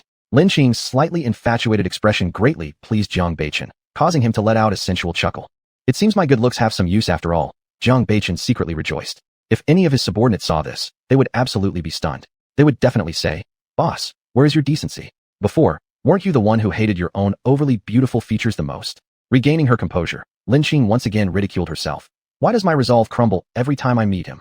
Hand me your phone, Jiang Beichen said. He took her phone from her small hand, feeling a tingling sensation at their fingertips touching. His fingers danced quickly across her phone, then he handed it back to her. Done. When Lin Qing checked her phone, a new number had been saved with the note, "Future darling husband." She almost spat out blood. You? What do you mean you? Look at what I wrote about you. Jiang Beichen smirked slyly. Using Lin Qing's phone, he called his own number, so now both of their phones contained each other's numbers with personal notes. It was perfect. Lin Qing glanced at the screen of Jiang Beichen's phone and found a note saying, "Future darling wife," leaving her helplessly exasperated. When did Jiang Beichen change this much? Wasn't he supposed to be the cool, handsome man? Why did he suddenly become such a teaser? When are you leaving? Lin Qing asked. Are you kicking me out? The previous clear and radiant smile of Jiang Beichen instantly changed to a resentful look.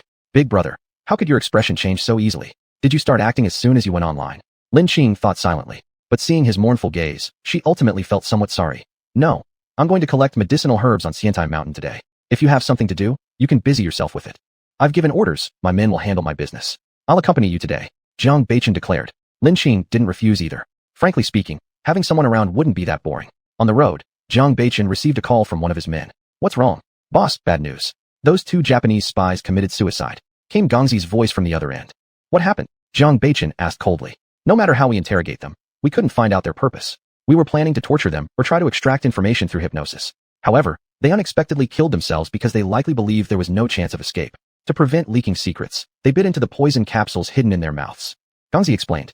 These Japanese people, they are pretty ruthless towards themselves, aren't they? Well, I understand. I have a general idea of their purpose. Jiang Beichen sneered. What? Boss, how did you guess? What is their purpose? Gongzi excitedly questioned. Because we just foiled their plan. They came near Xiantai Mountain probably to disrupt the dragon veins.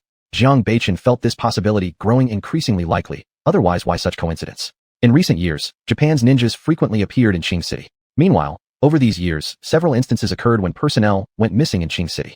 What? These bastards are way too insidious. Who could think of this? Gongzi angrily exclaimed. Speaking of which, boss, the us you mentioned wouldn't be you and that petite beautiful girl we once saw, would it? Gongzi, what kind of language is that? How dare you call her a petite beautiful girl? Call her sister-in-law from now on. Jiang Beichen rebuked. What? Boss, surely the tree didn't really bloom.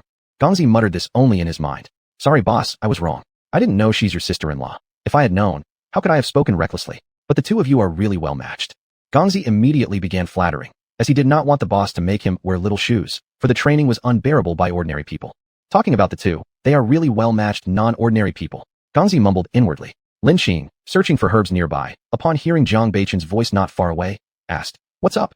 The two Japanese men committed suicide, so there's no need to rush back now. I can stay with you. Jiang Beichen laughed. Who asked you to accompany me? Lin Qing, embarrassed, walked away to continue investigating the spirit medicine.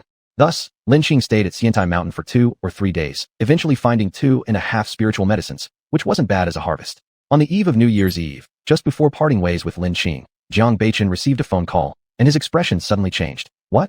Grandpa is very sick. What illness is it? What? Lung cancer. All right, I'll go home immediately. Jiang Beichen said urgently. Lin Qing, sorry, my grandpa is seriously ill. I need to go home immediately.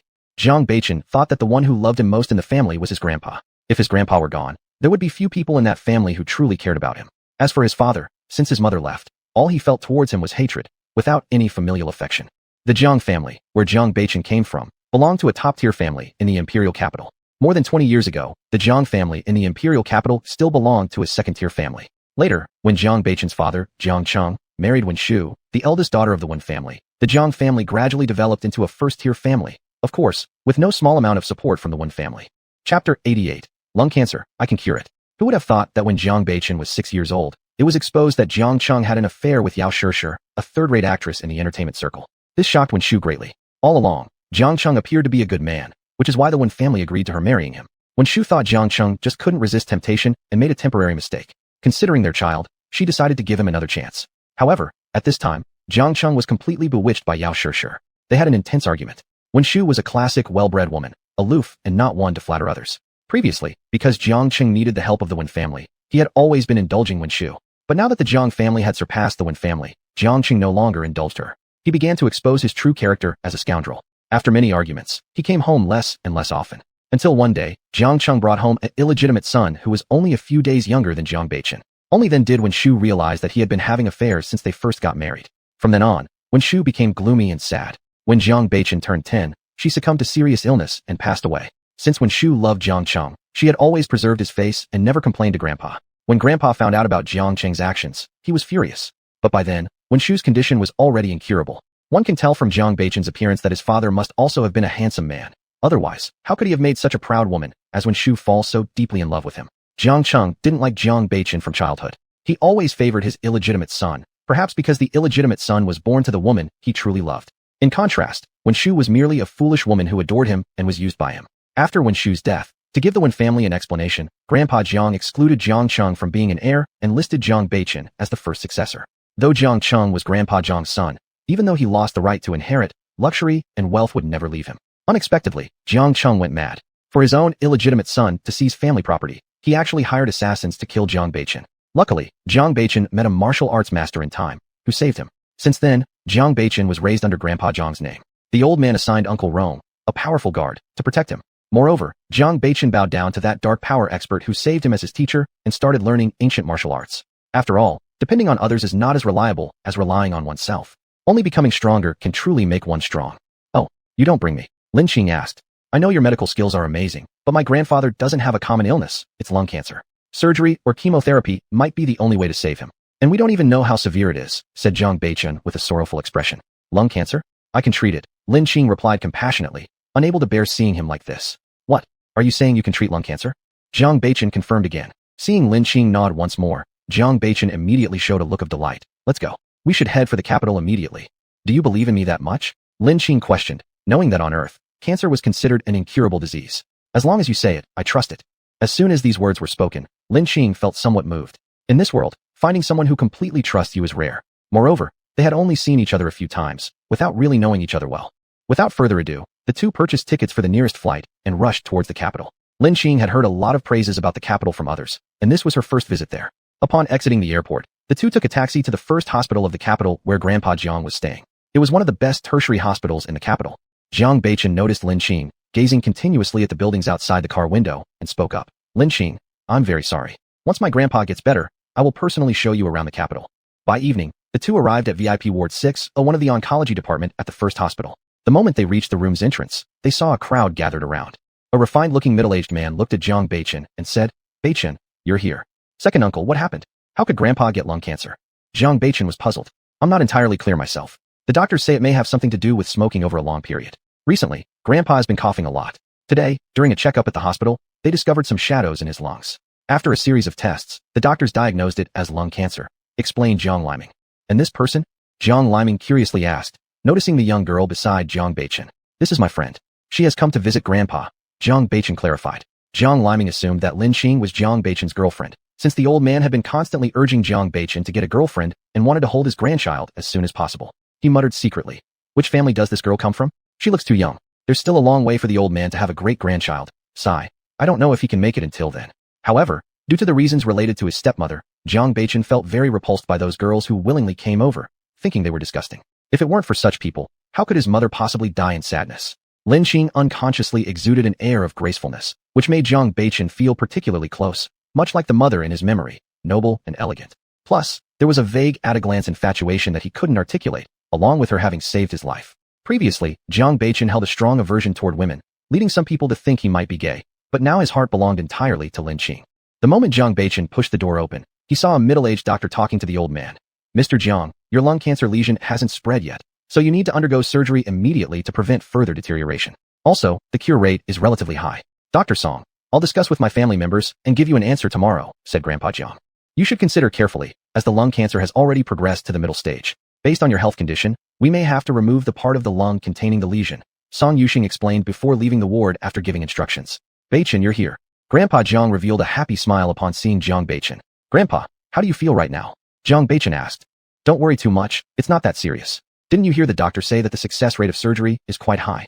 Grandpa Jiang maintained an optimistic demeanor, as if cancer were just a minor trouble for him to deal with through effort. Grandpa Jiang's name is Jiang Feng. He spent decades transforming the Jiang family from a small clan into a first-class prestigious family well known in the capital city, commanding respect from others. His nonchalant attitude towards life and death was truly unmatched by ordinary people, living up to his reputation as the patriarch of the Jiang family. Chapter 089, The Bastard Jiang Chongbao. Did my father not come to see you? Asked Jiang Beichen. Of course he came, but it was only to get me to change the name of the heir. Humph, all he did was cause more trouble, so I sent him away early. Your two aunts came too, but I let them go as well. All these people came for one reason, contesting the inheritance. Only you and your uncle care about me truly. Jiang Feng sighed heavily. And who is this young girl? At this point, Grandpa Jiang noticed Lin Qing, mainly due to Lin Qing having concealed her aura earlier, making her easily overlooked. Grandpa, this is Lin Qing, a great physician. I nearly lost my life during a mission before, and she saved me. She's my savior. When I heard that you had cancer, I specially brought her along to take a look at you, introduced Jiang Beichen. Oh, so young, yet already a great physician. Not bad. Jiang Feng didn't belittle Lin Qing just because of her youth. Firstly, being well-versed and widely experienced, he knew that there were geniuses in the world as well as capable extraordinary individuals. Secondly, he trusted his grandson who himself was a top-notch expert, so whoever could save him must indeed be no ordinary person. Mr. Jiang, you flatter me. Would you extend your hand so I can take your pulse? Lin Qing said, neither humble nor haughty. Grandpa Jiang noticed Jiang Beichen glancing towards Lin Qing from time to time. Knowing his grandson very well, he realized that this young girl might have sparked some interest in his grandson. As for Lin Qing's behavior, Grandpa Jiang found it quite satisfactory. She was poised and composed. She was indeed a fine young woman, though a pity that she was still somewhat too young. He wondered when he would ever have a chance to hold his own grandchild. Lin Qing placed her fingertip on Grandpa Jiang's wrist and began investigating his body using her spirit energy. After approximately 1 minute, she retracted her hand. Lin Qing, what's the verdict? Jiang Beichen asked.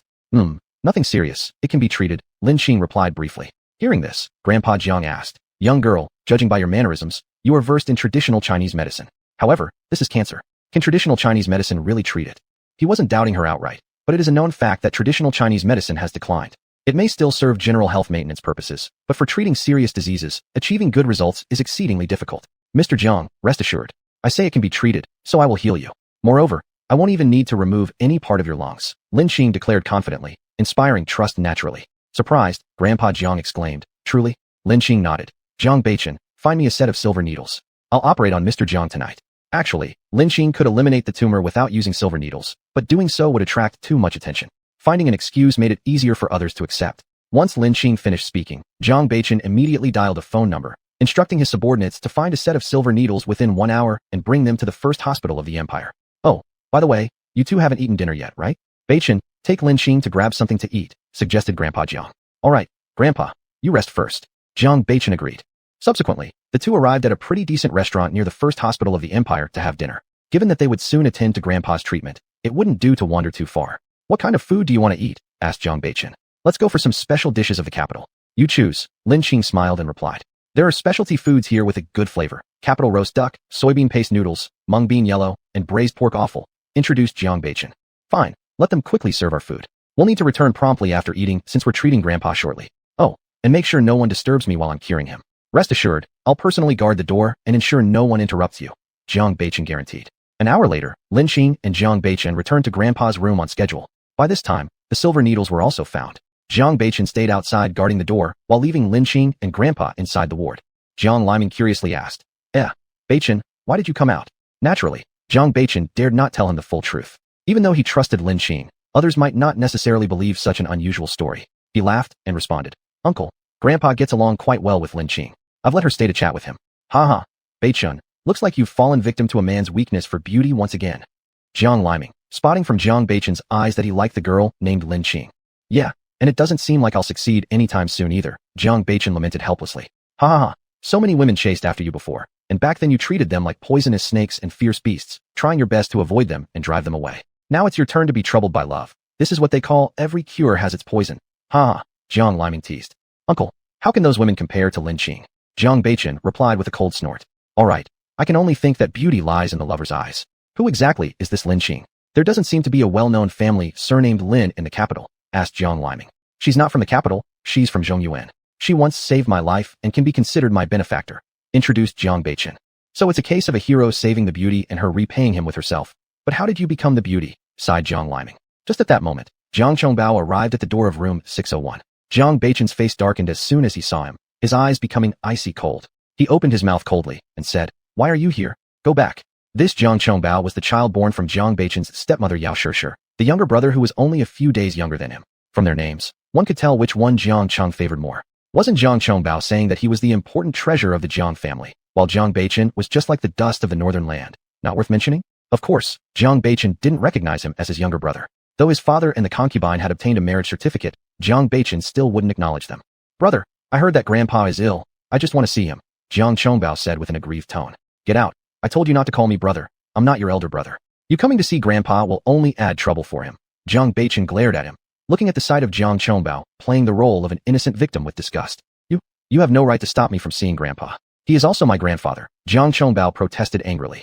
"Humph, will you go or not? If you don't, I'll break your legs," Jiang Beichen said with complete coldness, his murderous aura enveloping Jiang Chongbao instantly. Jiang Chongbao, though a bastard son, was raised pampered and coddled. How could he withstand such an intimidating presence? He was scared stiff by Jiang Beichen's murderous intent, his legs giving way, almost causing him to collapse. Chapter 090 Treating Mr. Jiang. Do you actually dare to hit me? I not only want to hit you, I also want to kill you." As he said this, Jiang Beichen moved forward like a swift bird and slapped Jiang Chongbao, immediately sending him flying. Plop! Jiang Chongbao was flung several meters away, landing heavily on the ground with his face down. His nose was crushed instantly, his mouth filled with blood, and several teeth were knocked out. I'm bleeding. You really want to kill me?" Jiang Chongbao touched the blood all over his mouth, muttered these words, and ran off as if chased by evil ghosts. However, he didn't know that Jiang Beichen had barely used any force at all. Otherwise, one punch would have killed him. Jiang Liming witnessed this scene and couldn't help but worry. "Oh, your father will probably cause trouble for you again. You shouldn't have been so impulsive," Jiang Beichen said casually. "Soldiers will be blocked and water will be stopped by earth. Moreover, I don't even care what he does. Uncle, go back to rest. With me here, no one will disturb the old man." Jiang Liming nodded and said, "All right, Beichen, you've worked hard." After finishing, he left the hospital because, as an official of the capital city, there were still many things he needed to handle, even during holidays. Meanwhile, in the ward, Lin Qing's divine consciousness penetrated through Mr. Jiang's body and saw the lesion in his lungs. She could feel that the tumor in his lungs was growing vigorously and multiplying rapidly.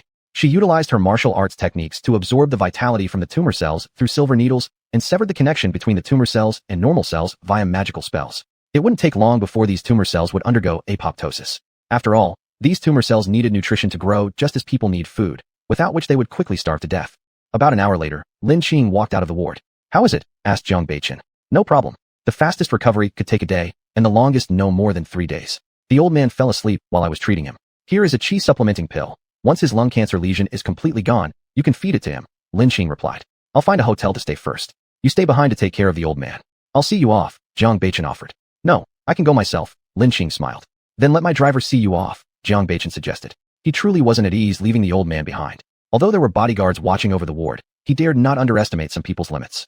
After all, someone capable of hiring a killer to murder their own son could easily kill their father for inheritance. Although the old man named him his heir, the will hadn't been written yet. The next morning, when Mr. Jiang woke up, he immediately felt refreshed and the chest tightness and coughing were gone. He couldn't help thinking, this little girl is truly talented.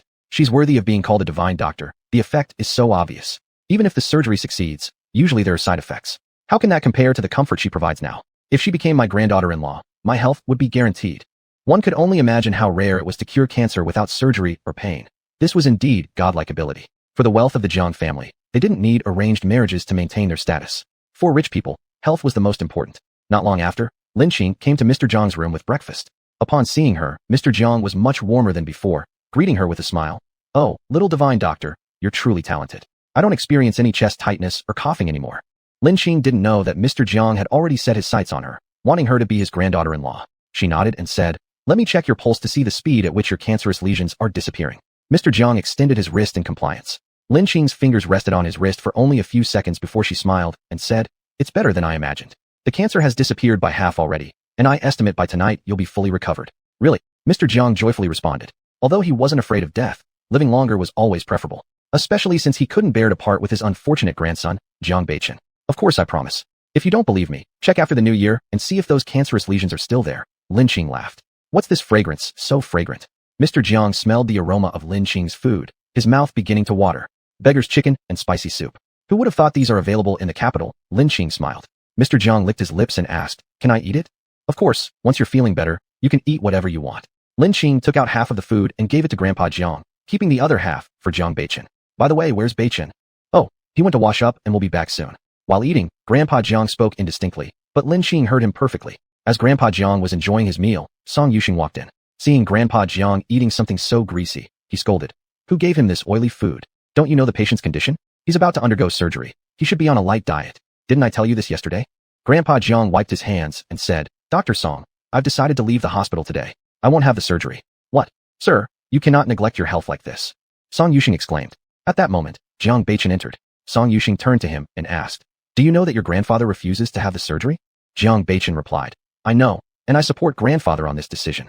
You, how can you as family let this happen? Do you realize how dangerous it is not to have the surgery? His lung cancer is at a moderate stage now. If we wait until it's too late, there will be no hope for surgery. Only chemotherapy or radiation treatments will remain an option. By then, time will be very limited. And right now, with the operation to remove the affected area, the success rate is still quite high. I'm 80% confident, Song Yuxing analyzed, assuming they didn't want the surgery because they feared its risks. I apologize, Dr. Song, but we aren't refusing treatment for the elder. Instead, we plan to treat him with traditional Chinese medicine, TCM. Jiang Beichen said, remembering Lin Qing used TCM. Nonsense. TCM may help to balance the body, but treating cancer? It's utterly absurd. I graduated from Harvard University in the US, and I've seen countless tumor patients. I've never heard of TCM curing cancer. Nowadays, Western medicine rules everything, and TCM is merely ceremonial. You are essentially showing disrespect for the elder's life. Song Yuxing snapped angrily. In some ways, he was still ethical as a doctor, yet his limited experiences constrained his thinking. Unbeknownst to him, there were indeed miraculous methods beyond ordinary knowledge in the world. Chapter 091, A Sinister Stepmother. Lin Qing, hearing this with dissatisfaction, said, Dr. Song, right? Isn't what you're saying a bit too rash? As a Chinese person, are you not going too far by constantly promoting Western medicine and looking down on traditional Chinese medicine, TCM? Don't forget who your ancestors are. Who are you? Song Yuxing furrowed his brow. I am the TCM doctor that you look down upon. Lin Qing smirked disdainfully. Young lady, judging by your age, I assume you don't even have a medical license. What qualifications do you have to comment on the merits of TCM versus Western medicine? Song Yuxing replied indifferently. Ho ho, now Elder Jiang is my patient. Without resorting to surgery to remove part of the lung, my treatment will be completely painless. In at most 3 days, I can fully restore him. Lin Qing showed a confident smile. Elder, she must be a fraud. Do not fall for her tricks. How could such skills exist in this world? Song Yuxing declared assertively. To whom are you calling a fraud? Jiang Beichen's eyes glared viciously. I. Song Yuxing was startled and lost composure. That's enough, Beichen. Dr. Song is merely considering things from his perspective. As soon as Elder Jiang spoke up, Jiang Beichen's gaze softened back to normal.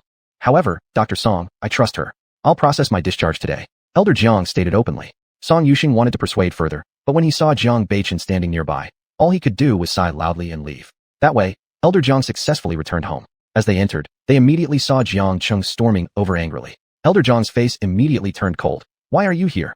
Jiang Cheng asked. Father, I heard you were discharged from the hospital. I came to visit you. Why did you leave the hospital so quickly? Are you not getting the surgery?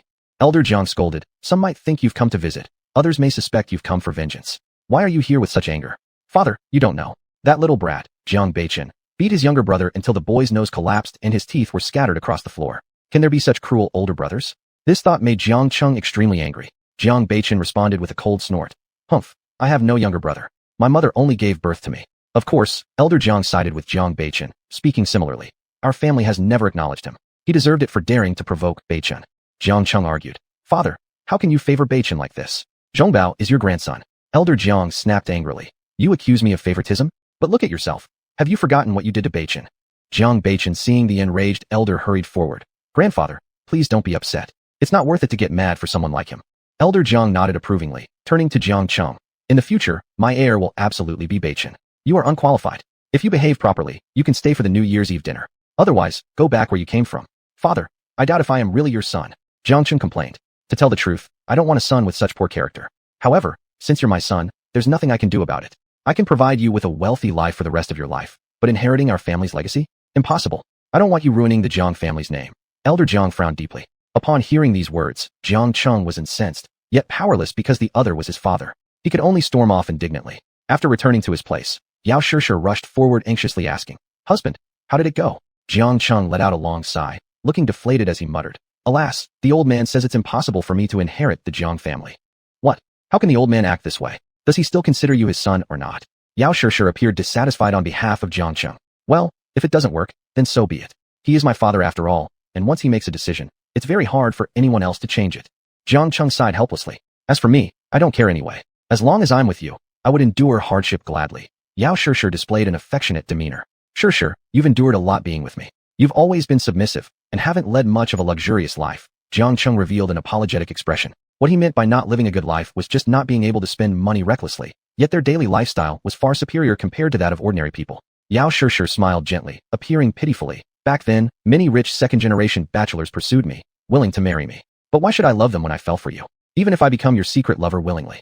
Her claim of many rich bachelors were merely some relatively ordinary wealthy second generation, nowhere comparable to the Jiang family. The wealth of the Jiang family alone could match several hundred of those families. Yao Shishir wasn't without affection for wealth. She coveted much more beyond feelings alone. Shishir, I truly don't deserve you. You have my word that I will take good care of you for the rest of my life, Jiang Cheng promised.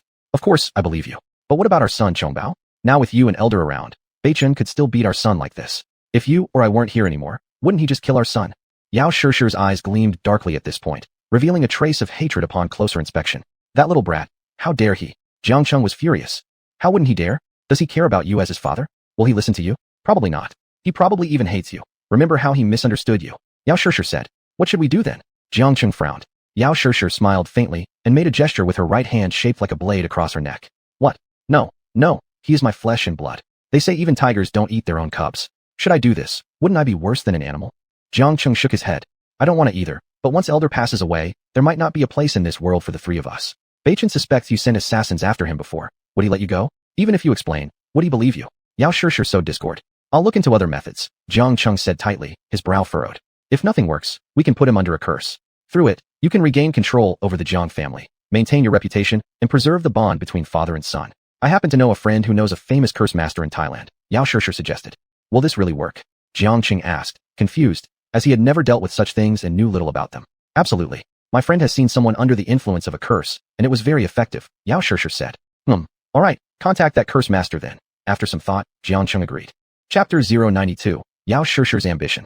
Both Jiang Beichen and Grandpa Jiang thought that Jiang Cheng had once hired a killer to kill Jiang Beichen, but in fact, they had misunderstood Jiang Cheng. It was just that the killer was hired under the guise of Jiang Cheng by Yao Shishir.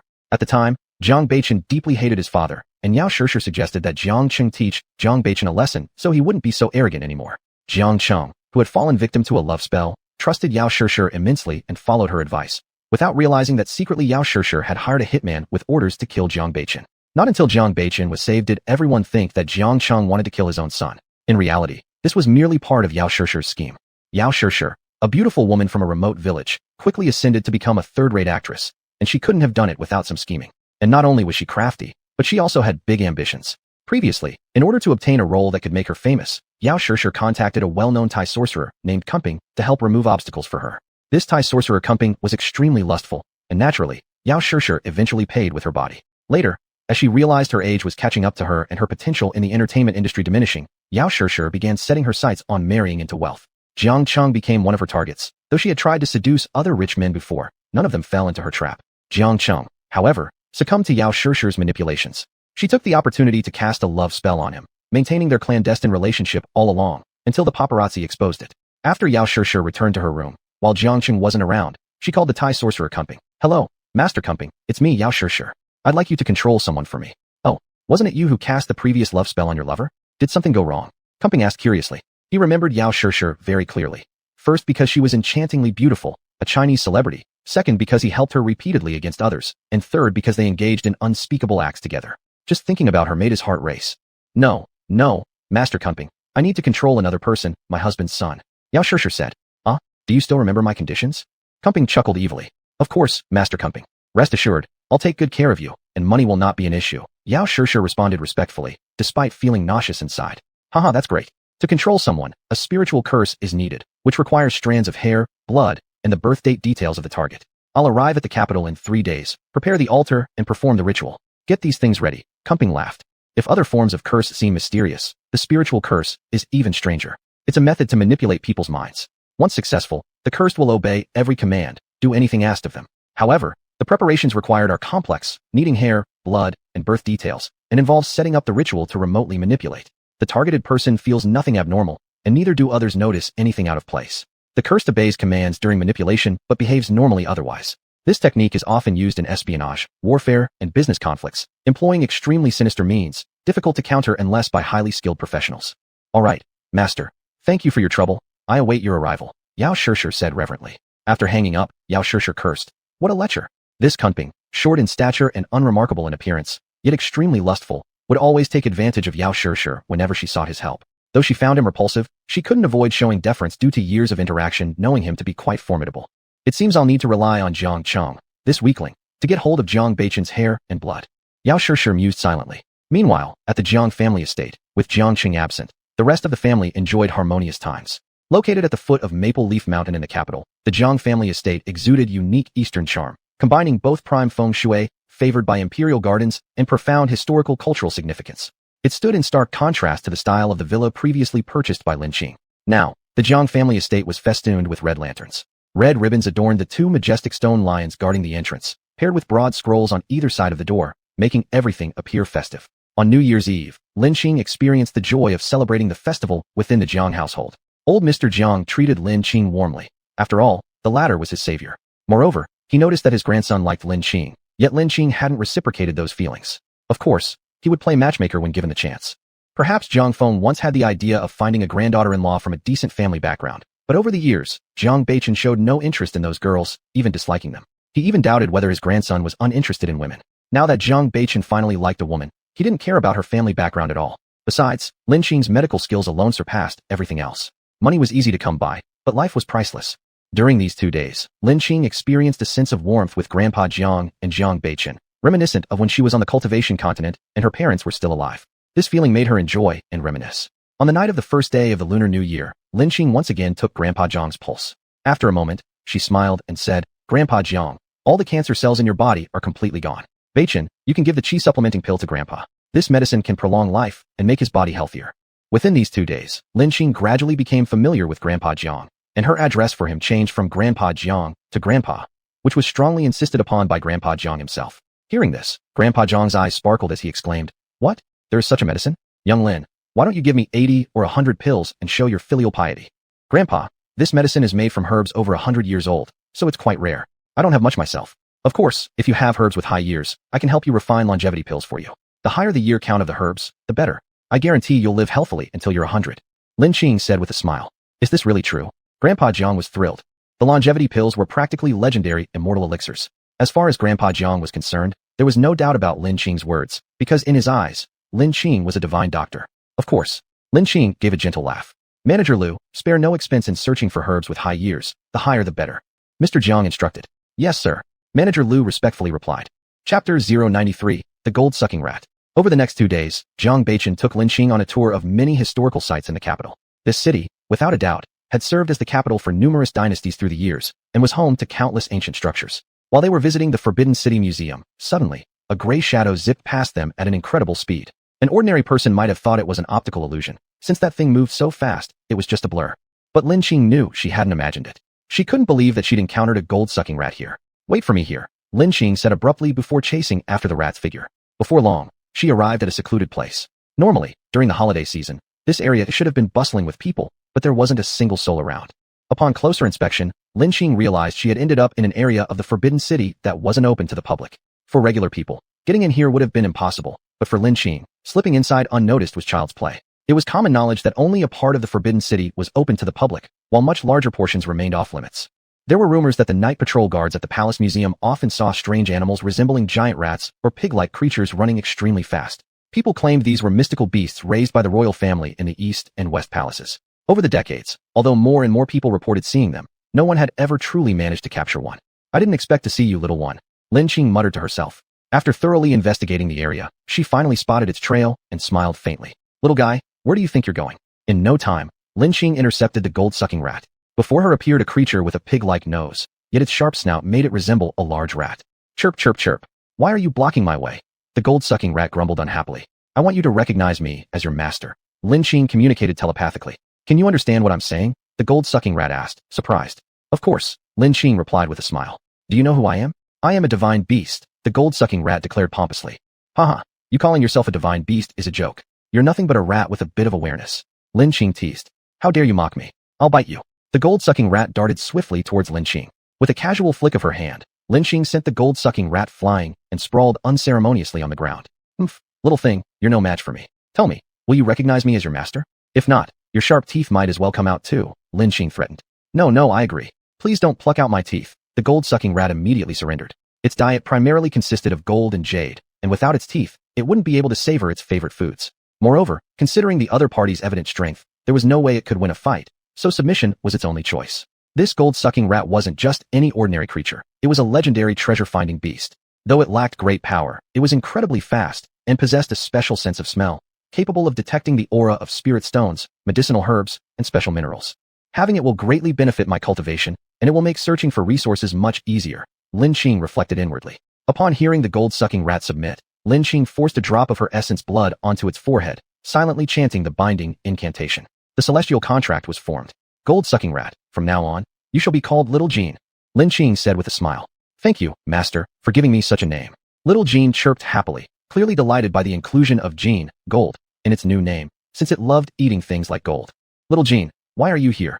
Lin Qing asked curiously. According to logic, if such a magical being existed on Earth, it should have been living deep within some primeval forest. Finding it at a tourist attraction like this was quite baffling. Master, there are plenty of delicious treats here. Little Jean licked its lips. Ah, you're a real glutton. Lin Qing sighed as she rubbed her forehead. It was no wonder it was here. Ancient imperial buildings certainly weren't lacking in precious metals. Afterward, Lin Qing returned to stand beside Jiang Beichen, allowing Little Jean to wander outside and meet back up at the entrance of the Forbidden City. After all, bringing an animal along with her could create quite a commotion. Let's go, Lin Qing said once she found Jiang Beichen. Aren't you enjoying the tour? Jiang Beichen asked, puzzled. I've seen enough, Lin Qing nodded. As they walked a distance away from the Forbidden City, suddenly, a gray blur came rushing toward Lin Qing. Look out! Jiang Beichen quickly pulled Lin Qing aside. The gray figure landed on the ground with all four limbs splayed. Ah, my poor old waist. It hurts so bad. Little Jean rolled around on the ground in pain.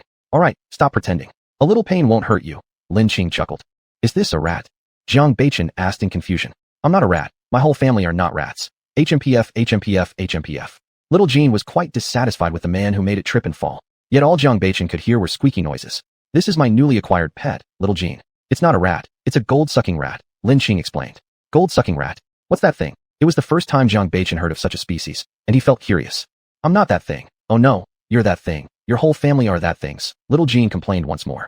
Jiang Beichen watched as Little Jean kept squeaking at him, even showing off an attacking posture. He wondered aloud. What's wrong with it? It's unhappy about what you said, Lin Qing smiled. What? It can understand human speech? That's unbelievable. Where did you get such a little creature? Jiang Beichen immediately picked up Little Jean to take a closer look. Lin Qing gestured for silence and whispered, at the place we visited earlier. With nightfall approaching, Lin Qing and Jiang Beichen returned to the Jiang family residence. As soon as Jiang Beichen got home, one of the servants came to report. Young master, just now the master came. He's waiting for you in your bedroom. What does he want? How long has he been here? Jiang Beichen frowned slightly. The master has been here for half an hour. He went into your room about 10 minutes ago. The servant reported truthfully. Jiang Beichen then approached his room. Pushing the door open, he saw Jiang Cheng tidying up his blanket. The household blankets were always arranged by the servants daily. Why was Jiang Cheng doing it? Frowning slightly, Jiang Beichen thought to himself. What's Jiang Cheng after this time? They say nothing ventured, nothing gained. If someone tries to butter you up without reason, there must be something sinister involved. Hearing the door move, Jiang Cheng became flustered momentarily. Turning around, he forced a smile and spoke. Son, you're back? Why are you here? And don't enter my room anymore in the future, Jiang Beichen replied coldly. Chapter 094, Magical Duel. Jiang Cheng revealed a sorrowful expression and said, Chun'er, I know that what I have done in the past has caused great harm to you and your mother. I apologize to you here, hoping that you will forgive me. Humph, don't you think it's too late for you to apologize now? Jiang Beichen coldly snorted. I know it's hard for you to forgive me. I don't even beg for your forgiveness. I only hope that you live a little better and don't be trapped in hatred. Jiang Cheng had an appearance as if he was caring for Jiang Beichen's well-being. Well, stop pretending to be compassionate when you are insincere. What do you really want? Jiang Beichen replied impatiently. Nothing significant. I just want to apologize to you and give you a hug. As he spoke, Jiang Cheng directly moved forward and hugged Jiang Beichen. Caught off guard, Jiang Beichen was instantly embraced by Jiang Cheng. Jiang Cheng looked heartbroken, regretful. He beat Jiang Beichen a few times and said forcefully, I am sorry to you. Sorry to your mother. For a moment, Jiang Beichen lost his focus but immediately pulled away and said, Go away. I don't want to see you. At that very moment, Jiang Beichen was somewhat touched. How can this stand? My mother's death cannot end like this. I must make Yao Shishir pay with blood, Jiang Beichen thought secretly. I knew you wouldn't forgive me. I'll go take good rest. With that, Jiang Cheng spoke up. No one noticed that at the moment Jiang Chong turned to leave, he exhaled a breath of relief. A tiny needle tip was hidden between his fingers. There was a spot of blood on the needle. Jiang Chong quickly returned to his residence, where Yao Shishir was already waiting in the living room. As soon as Yao Shishir saw Jiang Chong, she asked right away, "Did you succeed?" Jiang Chong nodded and said, "Yeah, it was so hard. Jiang Beichen is too cautious. It was almost impossible to accomplish the task." That's good. Just tomorrow Master Kunping will arrive. We'll hand over Jiang Beichen's hair and blood to him." Yao Shishir smiled. Jiang Chong had already placed Jiang Beichen's hair and blood into 2 small bottles. Apparently, he had gone to Jiang Beichen's room with purpose. To find Jiang Beichen's hair, he messed up his bed and then tidied it up quickly to prevent being found out by him. This explained why Jiang Chong appeared flustered when Jiang Beichen came in. When Jiang Chong hugged Jiang Beichen and beat him, it was also deliberate. His goal was to obtain Jiang Beichen's blood. Although being pricked by the fine needle was akin to being bitten by a mosquito, Jiang Chong feared Jiang Beichen might feel a slight pain, so he hit him to cover up his action. The next noon, on the 3rd day of the 1st lunar month, Master Kunping arrived in the capital city. Yao Shishir personally went to pick him up, leaving her husband waiting at home under the pretext that Master Kunping had an odd character and did not like interacting with too many people. As soon as they met, an intimate feeling formed between them. Then without hesitation, they both headed to the hotel to begin their exploration of human secrets. Some details omitted. After both were satisfied, they left the hotel and arrived at Yao Shishir's house. "Dear, how come you're back so late?" "I remember the airport pickup time should have been much earlier," Jiang Chong asked. The questioner had no particular motive, but the listener took it to heart. Yao Shishir smiled and said, "Husband, it's because Master Kunping hadn't eaten lunch yet, so I took him to taste some local dishes from the capital." Jiang Chong laughed and said, "Master Kunping, hello, how much money do you require as payment for your rituals this time?" 2 million, Kunping answered. Having lived in China for a long time, he was quite proficient in Chinese. Okay, I will first pay you 1 million. The other million will be paid after you complete the ritual. Here's my son's hair, blood, and birth information," Jiang Chong stated. After receiving the 1 million check, along with Jiang Beichen's hair, blood, and birth details, Kunping left Jiang Chang's house. "Why does this Kunping master make me feel uncomfortable?" Jiang Chong muttered. "Maybe it's due to the skills he practices." Yao Shishir nervously chuckled. But inside, she wondered if perhaps Jiang Chong had discovered something. That night, Lin Qing and Jiang Beichen were taking a stroll in the courtyard of the Jiang family ancestral home. Suddenly, Jiang Beichen spat out a mouthful of blood. "What happened to you?" Lin Qing was confused. "I'm not sure either. It feels like something is trying to invade my brain." Jiang Beichen guessed based on his intuition. "What?" Lin Qing immediately approached and grabbed his wrist, probing his brain through divine awareness. "Humph, petty tricks, dare to show off before me. What's going on?" Jiang Beichen asked, puzzled. "You sit down cross-legged first. Someone is trying to harm you, and I need to duel them now." After saying that, Lin Qing sat cross-legged behind Jiang Beichen. Her divine awareness entered Jiang Beichen's brain, where she saw an unremarkable-looking man fighting with Jiang Beichen. They were both struggling for control over Jiang Beichen's body. In reality, this was merely a manifestation of their mental forces. The two figures were merely projections of their spiritual energies. Lin Qing transformed her mental force into a colossal sword, which swiftly thrust toward the unremarkable man. The man, upon seeing this, hurriedly tried to dodge, yet he couldn't escape the speed of the giant sword. With a whoosh, the massive sword pierced through the man's body, and it instantly turned into a series of glowing dots before vanishing completely. At a nearby 5-star hotel close to the Jiang family ancestral home, Kunping suddenly let out a wah as he spat out a mouthful of blood. "Who has disrupted my spell?" Kunping shouted angrily. Fortunately, he had only used 1/10 of his mental force. Otherwise, spitting out blood would have been the least of his concerns. He originally believed that using 1/10 of his mental force would be enough to take control of Jiang Beichen, but he didn't expect the latter's mental force to be much stronger than that of an ordinary person. To make matters worse, there was also a powerful expert beside him. This blunder cost him at least 10 years of his accumulated mental strength. Kunping sat down cross-legged to restore his energy. He had to recover properly before he could seek revenge. If he went now, he wouldn't be confident in defeating the powerful expert by Jiang Beichen's side. Meanwhile, Lin Qing took out some yellow papers and the brush of Maoyang, focusing intently as she began drawing talismans. She was preparing to create a 3rd-grade spirit-killing talisman. Jiang Beichen watched Lin Qing draw talisman after talisman with visible fatigue on his face. Each talisman featured a small sword in the middle, and as soon as they were completed, he could see a flash of golden light. By now, he wasn't surprised anymore, since he had already witnessed similar golden light during the rescue of the dragon vein. Subsequently, Lin Qing locked onto the essence of the unremarkable man. Fortunately, his presence was still near the Jiang family old residence. Otherwise, if he were too far away, she wouldn't have been able to locate him. Remote spirit killing. Lin Qing silently recited while infusing her spiritual energy into the talisman. The yellow talisman then turned into a streak of golden light, flying through the air like a divine trace. As Kunping was healing his injuries, a ray of golden light suddenly penetrated his mind. A moment later, he collapsed without any reaction. Chapter 095, Kunping's Death. After Lin Qing activated the cursed talisman, her complexion became slightly pale. Looks like drawing a 3rd-grade spirit talisman is still a bit too early for me. Although she succeeded, all her spiritual energy was completely depleted. Lin Qing, are you okay? Jiang Beichen asked anxiously. I'm fine, don't worry. Earlier, someone was trying to harm you and control your body. But now, I've already dealt with them. Lin Qing replied with a faint smile. What? No wonder I felt such a severe headache earlier. Who would do this? Jiang Beichen clearly understood what she meant by dealt with. It's probably a Thai voodoo master. Lin Qing sensed from their presence the exact same aura as the voodoo master who had previously harmed Li Xianjing. Why would he try to harm me? Jiang Beichen wondered aloud, unable to recall offending any voodoo master. Just think about who might have grudges against you. This person was likely hired by them. From what I know, in order to control you, they need to perform a spiritual binding ritual, which requires your hair, blood, and birth details. And only people close to you could possibly obtain these things. Lin Qing analyzed. After Lin Qing finished speaking, Jiang Beichen immediately thought of Jiang Cheng. He quickly realized the answer. Obviously, when one plan failed, another one followed. It also explained why Jiang Cheng had acted strangely yesterday. The hair must have been collected by Jiang Cheng from his bed, and the blood was likely obtained when Jiang Cheng hugged him forcefully. As for the birth details, only Grandpa and Jiang Cheng knew them. If not Jiang Cheng, then who? Since that's the case, don't blame me for being ruthless. Jiang Beichen murmured to himself. Early the next morning, Yao Shishir called Master Kumping. As soon as the call was answered, Yao Shishir asked, Master, is everything ready? Hello, this is Officer Zhang from the Maple Leaf Mountain branch of the Imperial Capital Public Security Bureau. What is your relationship with the deceased? What did you hire him to do? We request your cooperation at the police station for an investigation. Officer Zhang responded. What? Master Kumping is dead? How did he die? Yao Shishir exclaimed in surprise. The forensic team is currently examining the cause of death, Officer Zhang said. All right, I'll come to Maple Leaf Mountain Division immediately, Yao Shishir said. Since she had revealed herself during the phone call, there was no way for her to deny knowing Kumping. However, she wouldn't reveal that she had hired him to deal with Jiang Beichen.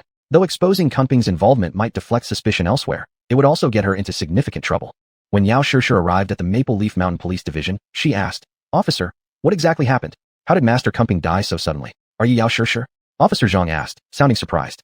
Yes, I am Yao Shishir. Yao Shishir confirmed with a nod. Star Ms. Yao, hello? Nice to meet you here. I'm actually one of your fans. Officer Zhang said enthusiastically.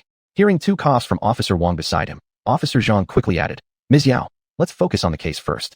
Afterward, can you please sign something for me? Sure, Yao Shishir replied kindly. How do you know the deceased? Officer Wang asked. He's a famous voodoo master from Thailand. I heard he could improve someone's fortune through rituals. You know how stressful it is to work in the entertainment industry, and my career has stagnated over the past few years. I just wanted to find him to change my luck, Yao Shishir explained calmly. When did you see him last? Officer Wang followed up. I met him yesterday afternoon after picking him up from the airport. We went home afterward, and he performed some rituals for me. Yao Shishir replied without hesitation. Did you ask him if everything was done? What did he agree to do? Officer Wang pressed further. He promised to create a jade pendant for me, saying it could enhance my fortune. I simply wanted to check if it was ready, but unexpectedly, he passed away, Yao Shishir said sorrowfully. We found a check on his body. Was it from you? Officer Wang questioned. Yes, I paid him 2 million, Yao Shishir nodded. At that moment, the forensic doctor's report came out. A middle-aged man wearing a white coat handed Officer Wang a piece of paper, saying, This is the result of the forensic examination. Officer Zhang leaned over to take a look. It read, Sudden death caused by brain disease. Miss Yao, superstitions like these should be avoided. Here's your 2 million check. Please be careful in the future and avoid being scammed, Officer Zhang advised. Thank you. I will keep that in mind, Yao Shishir said with a friendly smile. At this point, the case could already be classified. The man named Kumping had died suddenly from a brain disease. The police, upon receiving the emergency call, reviewed the hotel surveillance footage and found that no one had entered Kumping's room from yesterday afternoon to this morning until the cleaning staff discovered his death. As for the check, they had already contacted the bank and discovered that the drawer of the check was Yao Shishir's husband, Jiang Cheng. This confirmed that Yao Shishir hadn't lied. All right, Miss Yao, you may go now. Thank you for your cooperation, Officer Wang said. Just as Yao Shishir was about to leave, Officer Zhang quickly interrupted. Hold on. Yao Shishir felt a wave of nervousness inside her, silently thinking. Could it be that they uncovered some clue? But she maintained a calm exterior and asked, Officer, is there anything else? Miss Yao, you promised me an autograph earlier but haven't given it yet, Officer Zhang reminded her. Oh, sorry, I'll sign it right now for you, Yao Shishir said with relief. When Yao Shishir returned home, Jiang Cheng immediately asked, How did it go? Did everything succeed? It didn't work out. Kumping suddenly passed away from a brain disease, Yao Shishir sighed. Then isn't the $2 million I gave him gone forever? Jiang Cheng frowned. After all, since he no longer held power, he could only collect a few $1,000,000 each month as living expenses from his family. Although this amount might seem like a lot to ordinary people, for someone born with a silver spoon and used to a luxurious lifestyle, it wasn't nearly enough. Thus, losing 2 million made Jiang Cheng feel very upset. Yao Shishir handed him the check and said, I retrieved it from the police station for you. What? Does that mean the police know we tried to harm Jiang Beichen? Jiang Cheng worriedly asked. Don't worry. They didn't discover anything. I smoothed it over by telling them that I hired Master Kumping to help enhance my career luck, but after paying him, he died suddenly today, Yao Shishir reassured him. That's good. My dear, you're so smart. I love you so much. Jiang Cheng sighed in relief. It seems we need to lay low for a while. Once things settle down, I'll find another way to deal with Jiang Beichen, Yao Shishir thought wickedly. Chapter 096. Return to Zhongzhou. With school about to start in a few days, Lin Xing bid farewell to Jiang Beichen. Jiang Beichen, using the excuse of returning to the Central Military District's Special Forces Unit, suggested they leave together tomorrow. After all, the location for training of the Central Military District Special Forces was not far from Zhongzhou City. It was in the new city where Hu Man had attended the gathering of influential figures. After accompanying his grandfather for a medical examination, Jiang Beichen discovered that his grandfather was not only completely healed, but also much more robust than before. At this point, he could now leave with total peace of mind. The next morning, Lin Xing and Jiang Beichen boarded the plane flying from the capital to Zhongzhou City. Not long after sitting down on the plane, Lin Xing detected a familiar scent of perfume. She wrinkled her nose in discomfort and glanced towards the source of the smell. She found that the person sitting across the aisle from her was none other than the flashy man she had encountered on her flight to Qing City. Wu Han also noticed Lin Xing at this moment and exclaimed in surprise, "It's you." Lin Xing had left a deep impression on him, so he immediately recognized her. "We really are destined to meet again. I didn't expect to run into you here." Wu Han began chatting casually, flaunting like a peacock trying to attract females with his beautiful plumage. As soon as he finished speaking, he felt an intense gaze, sharp like flashes of knives and swords, directed at him. If glares could kill, he would have been cut into thousands of pieces by now. "Wow, that's terrifying," Wu Han muttered inwardly. At the same time, Wu Han noticed another individual nearby, a man who could only be described as exceptionally handsome. The word handsome wasn't sufficient to depict him. His eyes were as deep and mysterious as black crystal, his eyebrows sharp as a sword, giving him a formidable presence. And his physique? It was nothing short of perfection, an ideal body men dreamed of having, not too thin nor too bulky. "Who are you?" Jiang Beichen asked with narrowed eyes and pursed lips. Wu Han, feeling uneasy under Jiang Beichen's stare, quickly explained, "Big brother, my name is Wu Han. Please don't misunderstand.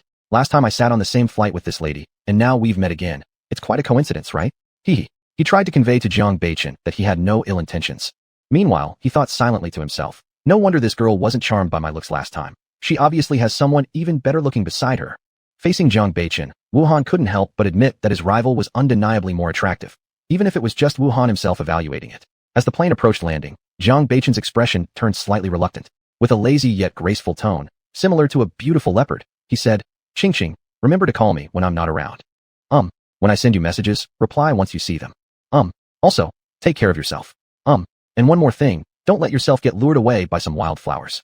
Wu Han accidentally overheard their conversation. Filled with surprise, he had originally assumed the male to be highly dominant, but instead realized that he might actually be an affectionate and shy type. After disembarking from the plane, Lin Xing and Jiang Beichen went their separate ways. Lin Xing initially planned to return to Pingshan County immediately, but during lunch, a call came through from Xiao Muting. "What's the matter?" Lin Xing asked. "Lin Xing, the Li family from Hong Kong Island is very interested in the items our Red Lotus auction house is selling. They'd like to collaborate with us," Xiao Muting said excitedly. "The Li family? Which Li family?" Lin Xing asked curiously. "One of the top 3 families in Hong Kong Island. The Li family's businesses cover real estate, jewelry, department stores, entertainment, and their assets exceed hundreds of billions. A standard super-rich family," Xiao Muting introduced. "How did the Li family come to know about our Red Lotus auction house?" Lin Xing wondered aloud. "Last month, Li Jie, the second son of the Li family, came to Zhongzhou City to conduct business negotiations. He happened to attend our auction event, likely invited by a friend, where he purchased a Huan Yen pill, a magical tool, and a qi supplement pill. Not long after, he returned to Zhongzhou and sought me out, partly wanting to buy more qi supplement pills from me and partly wishing to discuss cooperation opportunities with us," Xiao Muting recounted. "In that case, let's meet then. I'm already in Zhongzhou," Lin Xing spoke up. "What? Didn't you go to Qing City before?" Xiao Muting asked in confusion. "So what? Can't I come back? I just returned today and am currently having lunch," Lin Xing teased lightly. "Where are you?" "I'll pick you up immediately," Xiao Muting said joyfully. After stating her location and hanging up the phone, Lin Xing once again indulged in her meal, savoring it leisurely like a content cat, enjoying her own peaceful moments. After finishing her meal, Lin Xing sat quietly drinking tea. Suddenly, a mother and daughter came to Lin Xing's side, and the middle-aged woman exclaimed in surprise, "Lin Xing, how come you're here?" "Who are you?" Lin Xing asked curiously. She truly didn't recognize the person before her. "I'm your second aunt from our Lin family village. It's been just a little while since we last met, yet you've become so beautiful." Sume praised her. "Thank you," Lin Xing replied faintly. "By the way, how did you end up in Zhongzhou? Are you still in school?" Sume asked enthusiastically. "Yes, I'm currently in my 3rd year of junior high," Lin Xing answered. "I remember that your family's circumstances were not good. A meal here costs hundreds of yuan, right? How can you afford such luxuries? Young lady, don't let vanity get to you," Sume said with an air of having her best interests at heart, using the opportunity to lecture her. This Sume was married to Lin Igwa's cousin. However, after marriage, since Lin Igwa's cousin's family had prospered, they moved to Zhongzhou City shortly after and only returned to Lin family village during holidays to visit elders. Lin Igwa's cousin Lin Jinhang worked as a middle school teacher in Zhongzhou City, and Su Mei was also a junior high school teacher, so she often had a tendency to be overly instructive. It might be related to her profession. Su Mei saw Lin Qing every year, so she recognized her. Although Lin Qing's attire had become more fashionable, her appearance hadn't changed much. In fact, Lin Qing had altered her appearance slightly through magical means to make herself look more like her former self. Otherwise, if she had shown her true face, the other person probably wouldn't have recognized her. Just then, Lin Qing's phone rang. "Hey, I've arrived.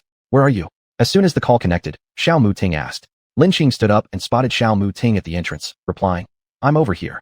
Upon hearing Lin Qing's voice, Xiao Muting quickly noticed her. Lin Qing had been sitting there, but her view had been blocked by Su Mei and her daughter, which is why he hadn't seen her before. Su Mei saw a handsome boy with elegant manners and an outfit full of luxury brands approach Lin Qing, causing her great astonishment. Based on her years of experience, the boy in front of her must come from a very wealthy family. Ordinary families couldn't cultivate someone with such a refined demeanor. Su Mei's daughter Lin Hua stared at Xiao Muting in a fangirling manner and sighed. "He's so handsome." Chapter 097, Discussing Collaboration. When Lin Qing saw Xiao Mudong arrive, she nodded slightly to Su Mei and then left with Xiao Mudong. As soon as Lin Qing left, Su Mei muttered, "Humph, really has no manners. She didn't even call me Andy. When leaving, she didn't even say goodbye. She's truly uncivilized." "Mom, do you know that guy?" Lin Hua quickly inquired. "That man I don't know, but it's clear that he's a wealthy family's son. The average person can't possess such an aura. That girl is from our Lin family village," Su Mei said. "Mom, stop mentioning our Lin family village so casually. I'm not someone from the Lin family village. I'm from Zhongzhou City. If my friends hear what you're saying, how am I supposed to network at school? Others might think I come from some mountain hollow. How would I make friends like this?" Lin Hua complained unhappily. "All right, my little granddaughter, Mom won't mention it anymore." Su Mei promised. "Mom, you said Lin Qing is from the Lin family village, but she doesn't seem like it. How could children from Lin family village dress so fashionably?" Lin Hua asked curiously since she rarely returned to the Lin family village and knew few people there. "She's called Lin Qing, and she's your uncle's child." Su Mei introduced her. "Uncle's home? Which one?" Lin Hua inquired further. "Your father's cousin, Lin Igwa. Lin Qing is Lin Igwa's daughter," Su Mei explained. "Isn't my uncle the one who cheated back then, forcing Lin Qing's mother to death?" Lin Hua scorned. "Yes, but you shouldn't talk about this in front of strangers," Su Mei reminded her. "But how did Lin Qing end up here? And why does she know that boy? They seem pretty close. Aren't they dating? It's incredible that she's so young and already seducing men. She must have learned from her stepmom." Lin Hua sarcastically mocked. "You should worry less about other people's business and focus on improving your grades. I'll call Lin Igwa and tell him to manage Lin Qing properly. He shouldn't have forgotten his responsibilities just because he remarried." Thinking about it, Lin Qing is quite pitiable. After having a stepmom, her biological dad became almost like a stepfather too. Su Mei grumbled. Half an hour later, Xiao Mudong brought Lin Qing to the Wanhao Grand Hotel. Subsequently, he made a call to Li Jia. "Hello, who's this?" Li Jia replied in a calm tone. "Mr. Li, greetings, I'm Xiao Mudong. Our backer from the Red Lotus auction came. When are you free to meet?" Xiao Mudong humbly asked. He lowered his tone naturally, as the other party was the heir of a trillion-dollar family, someone far above his own status. "Oh, where are you?" Li Jia asked in surprise. He hadn't expected that not long after contacting Xiao Mudong, the boss behind the Red Lotus auction, Master Lin, would be eager to meet him. But it also made sense. After all, who didn't know the wealth of the Li family? Plenty of people tried to climb aboard its prosperity. Clearly, this time, getting what he wanted would be effortless.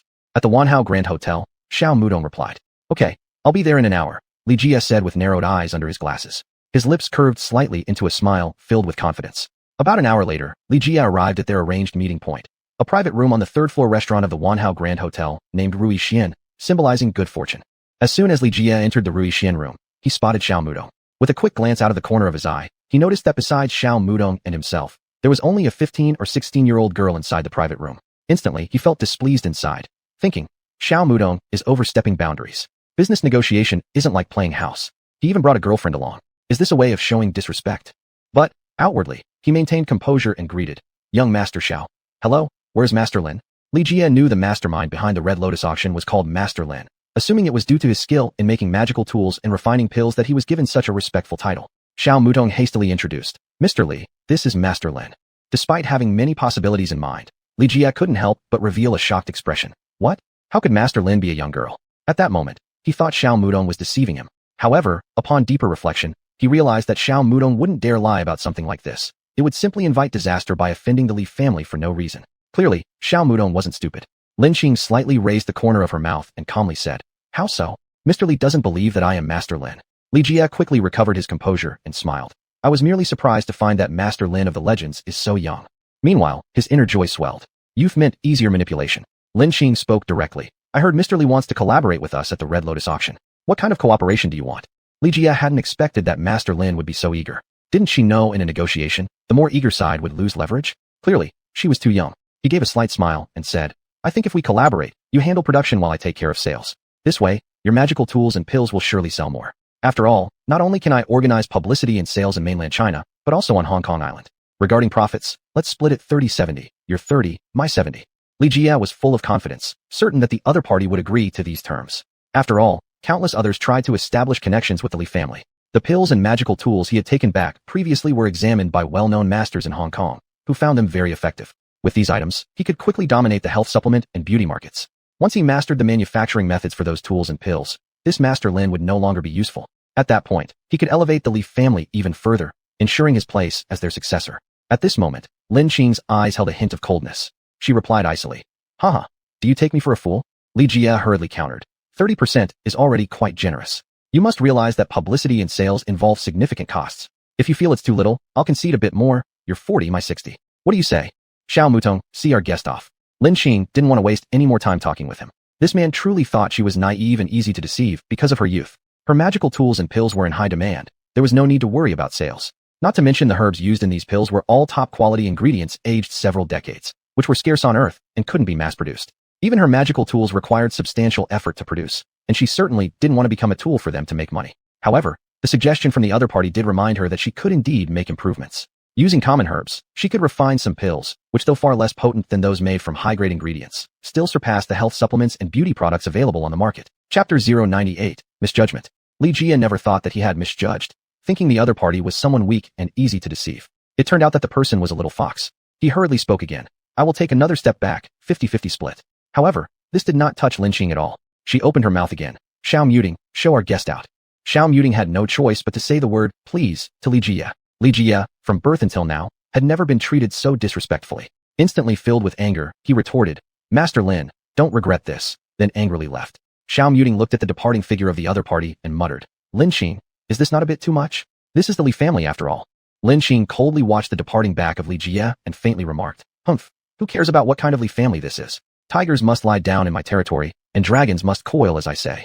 You must understand, our goods are not short of customers. Do we need his promotion? His way is just empty-handed fraud. Besides, you should believe that our future achievements will not be inferior to the Li family. Alas, it seems you are still too young. Lin Qing shook her head and said, apparently, she would need to find an experienced manager to help Xiao Muting when the opportunity arises. Xiao Muting, seeing Lin Qing shaking her head at him, immediately felt somewhat disheartened. However, he quickly adjusted his emotions and assured, Miss Lin, rest assured, I will quickly grow up. After Li Jia left, he was seething with indignation. He hadn't expected to be humiliated by such a small character. Yet for those elixir prescriptions and the method of making magical instruments, he was determined to succeed.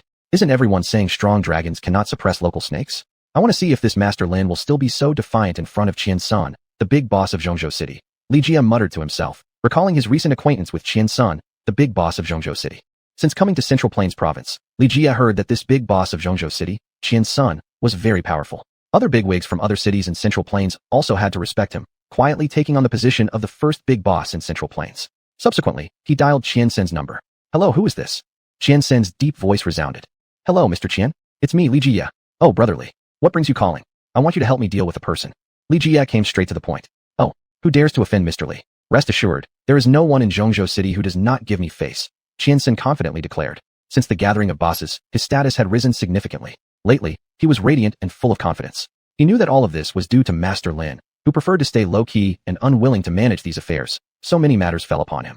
It's Master Lin from Red Lotus Auction House. I approached her to talk about cooperation and have already given up the biggest interests. But who knew she actually refused the offer, acting like a stubborn rock in a dung pit. I hope you can help me teach her a lesson and let her know who cannot be offended. Li Jia spoke freely, completely unaware that Qian Sen's eyes had already become icy upon hearing the words, Master Lin. Mr. Li wants to discipline Master Lin. Qian Sun gave a derisive smile. Yes, I imagine this should be a piece of cake for you, Brother Qian, Li Jia smiled. Mr. Li, I warn you not to invite your own destruction. Is Master Lin someone you can offend? Qian Sun said coldly and hung up without waiting for Li Jia's response. In Qian Sen's mind, although the Li family had good family connections, they were not closely related to him. On the other hand, Master Lin had done him a great favor.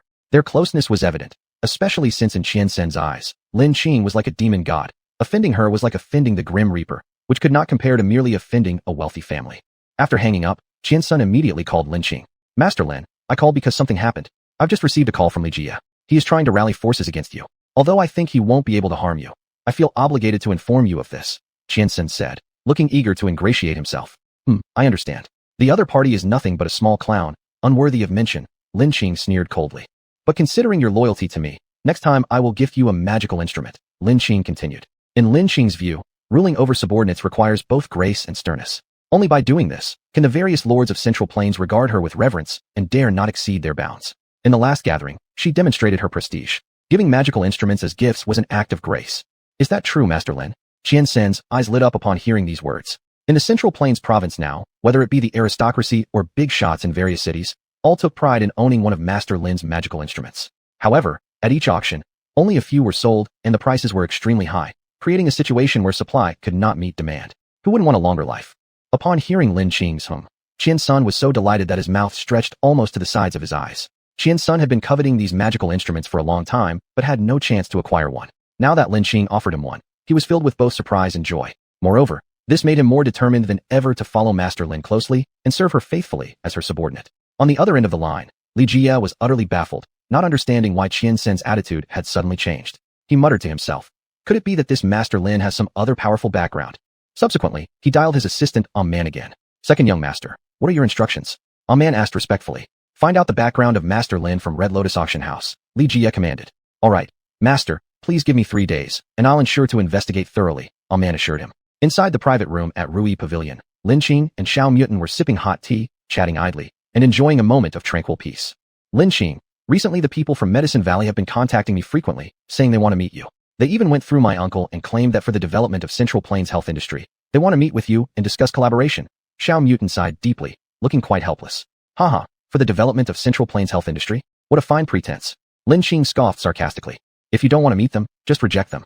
Anyway, I assume they harbor no good intentions, Xiao Mutin said. Who says I won't see them? Just when I'm bored lately, I might as well find out what they're up to. If they try to scheme against me, they will face my wrath. And this is a perfect opportunity to set an example for others who may think me easy to bully. Lin Qing grinned wickedly, with streaks of coldness glinting in her eyes. Xiao Mutin nodded and said, fine, then in the next couple of days, I'll get in touch with them. Chapter 099, The Stepmom Makes Trouble Again. At dusk, in Lin's village, Pingshan County, Zhongzhou City, the sky suddenly turned dark and a northern wind started to blow fiercely, making the barren trees in the village creak.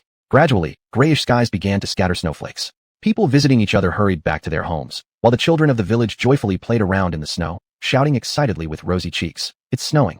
It's snowing. At Lin Igwa's house, 5 family members were gathered around the stove in the main room, warming themselves as they waited for the meal to be ready. Suddenly, the phone rang with a jingle. Lin Igwa stood up and picked up the receiver, saying, hello, who is this?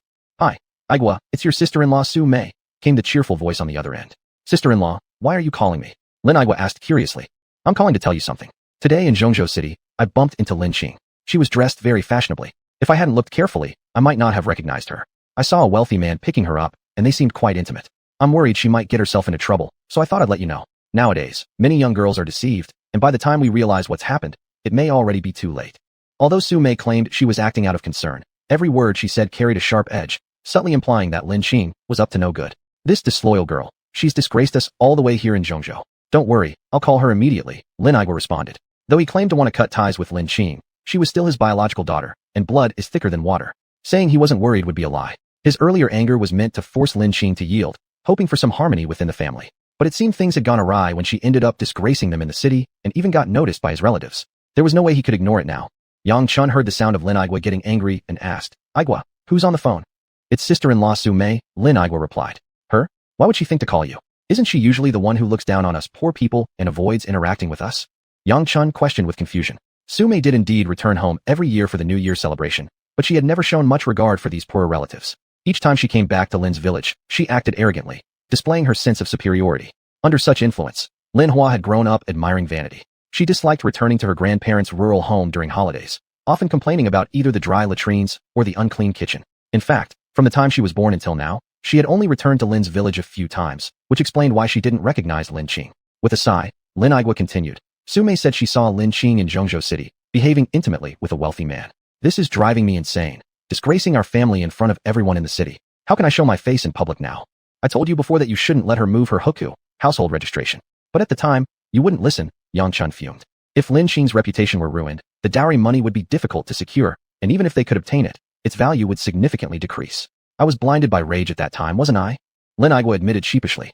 Now, think of a solution quickly. Before rumors reach Lin's village, we need to arrange Lin Qing's marriage and make sure Su Mei doesn't spread this story around, Yang Chun suggested. Lin Qing has been so disrespectful to you, yet you're still considering her feelings. Truly, you've suffered a lot because of her. Lin Igua feigned deep emotion. Well, stop being melodramatic and focus on solving the problem instead, Yang Chun smiled gently. All right, I'll call Lin Qing immediately and tell her to come back. Saying this, Lin Igua dialed Lin Qing's number. Dinner time was approaching, and Xiao Muting recommended an excellent restaurant to Lin Qing. The restaurant had unique cuisine, and after knowing Lin Qing's preferences over time, he wanted to take her there to sample the food since she favored fine dining. As Lin Qing and Xiao Muting were about to leave for the restaurant, Lin Qing's phone rang. Hello, who's calling? Lin Qing answered without checking the number. It's your father. Lin Qing, how dare you behave so shamelessly? Do you have any sense of decency? Lin Igua berated right away. Oh, what exactly have I done to make you so angry? Lin Qing retorted sarcastically, unsure what had gotten into Lin Igua this time.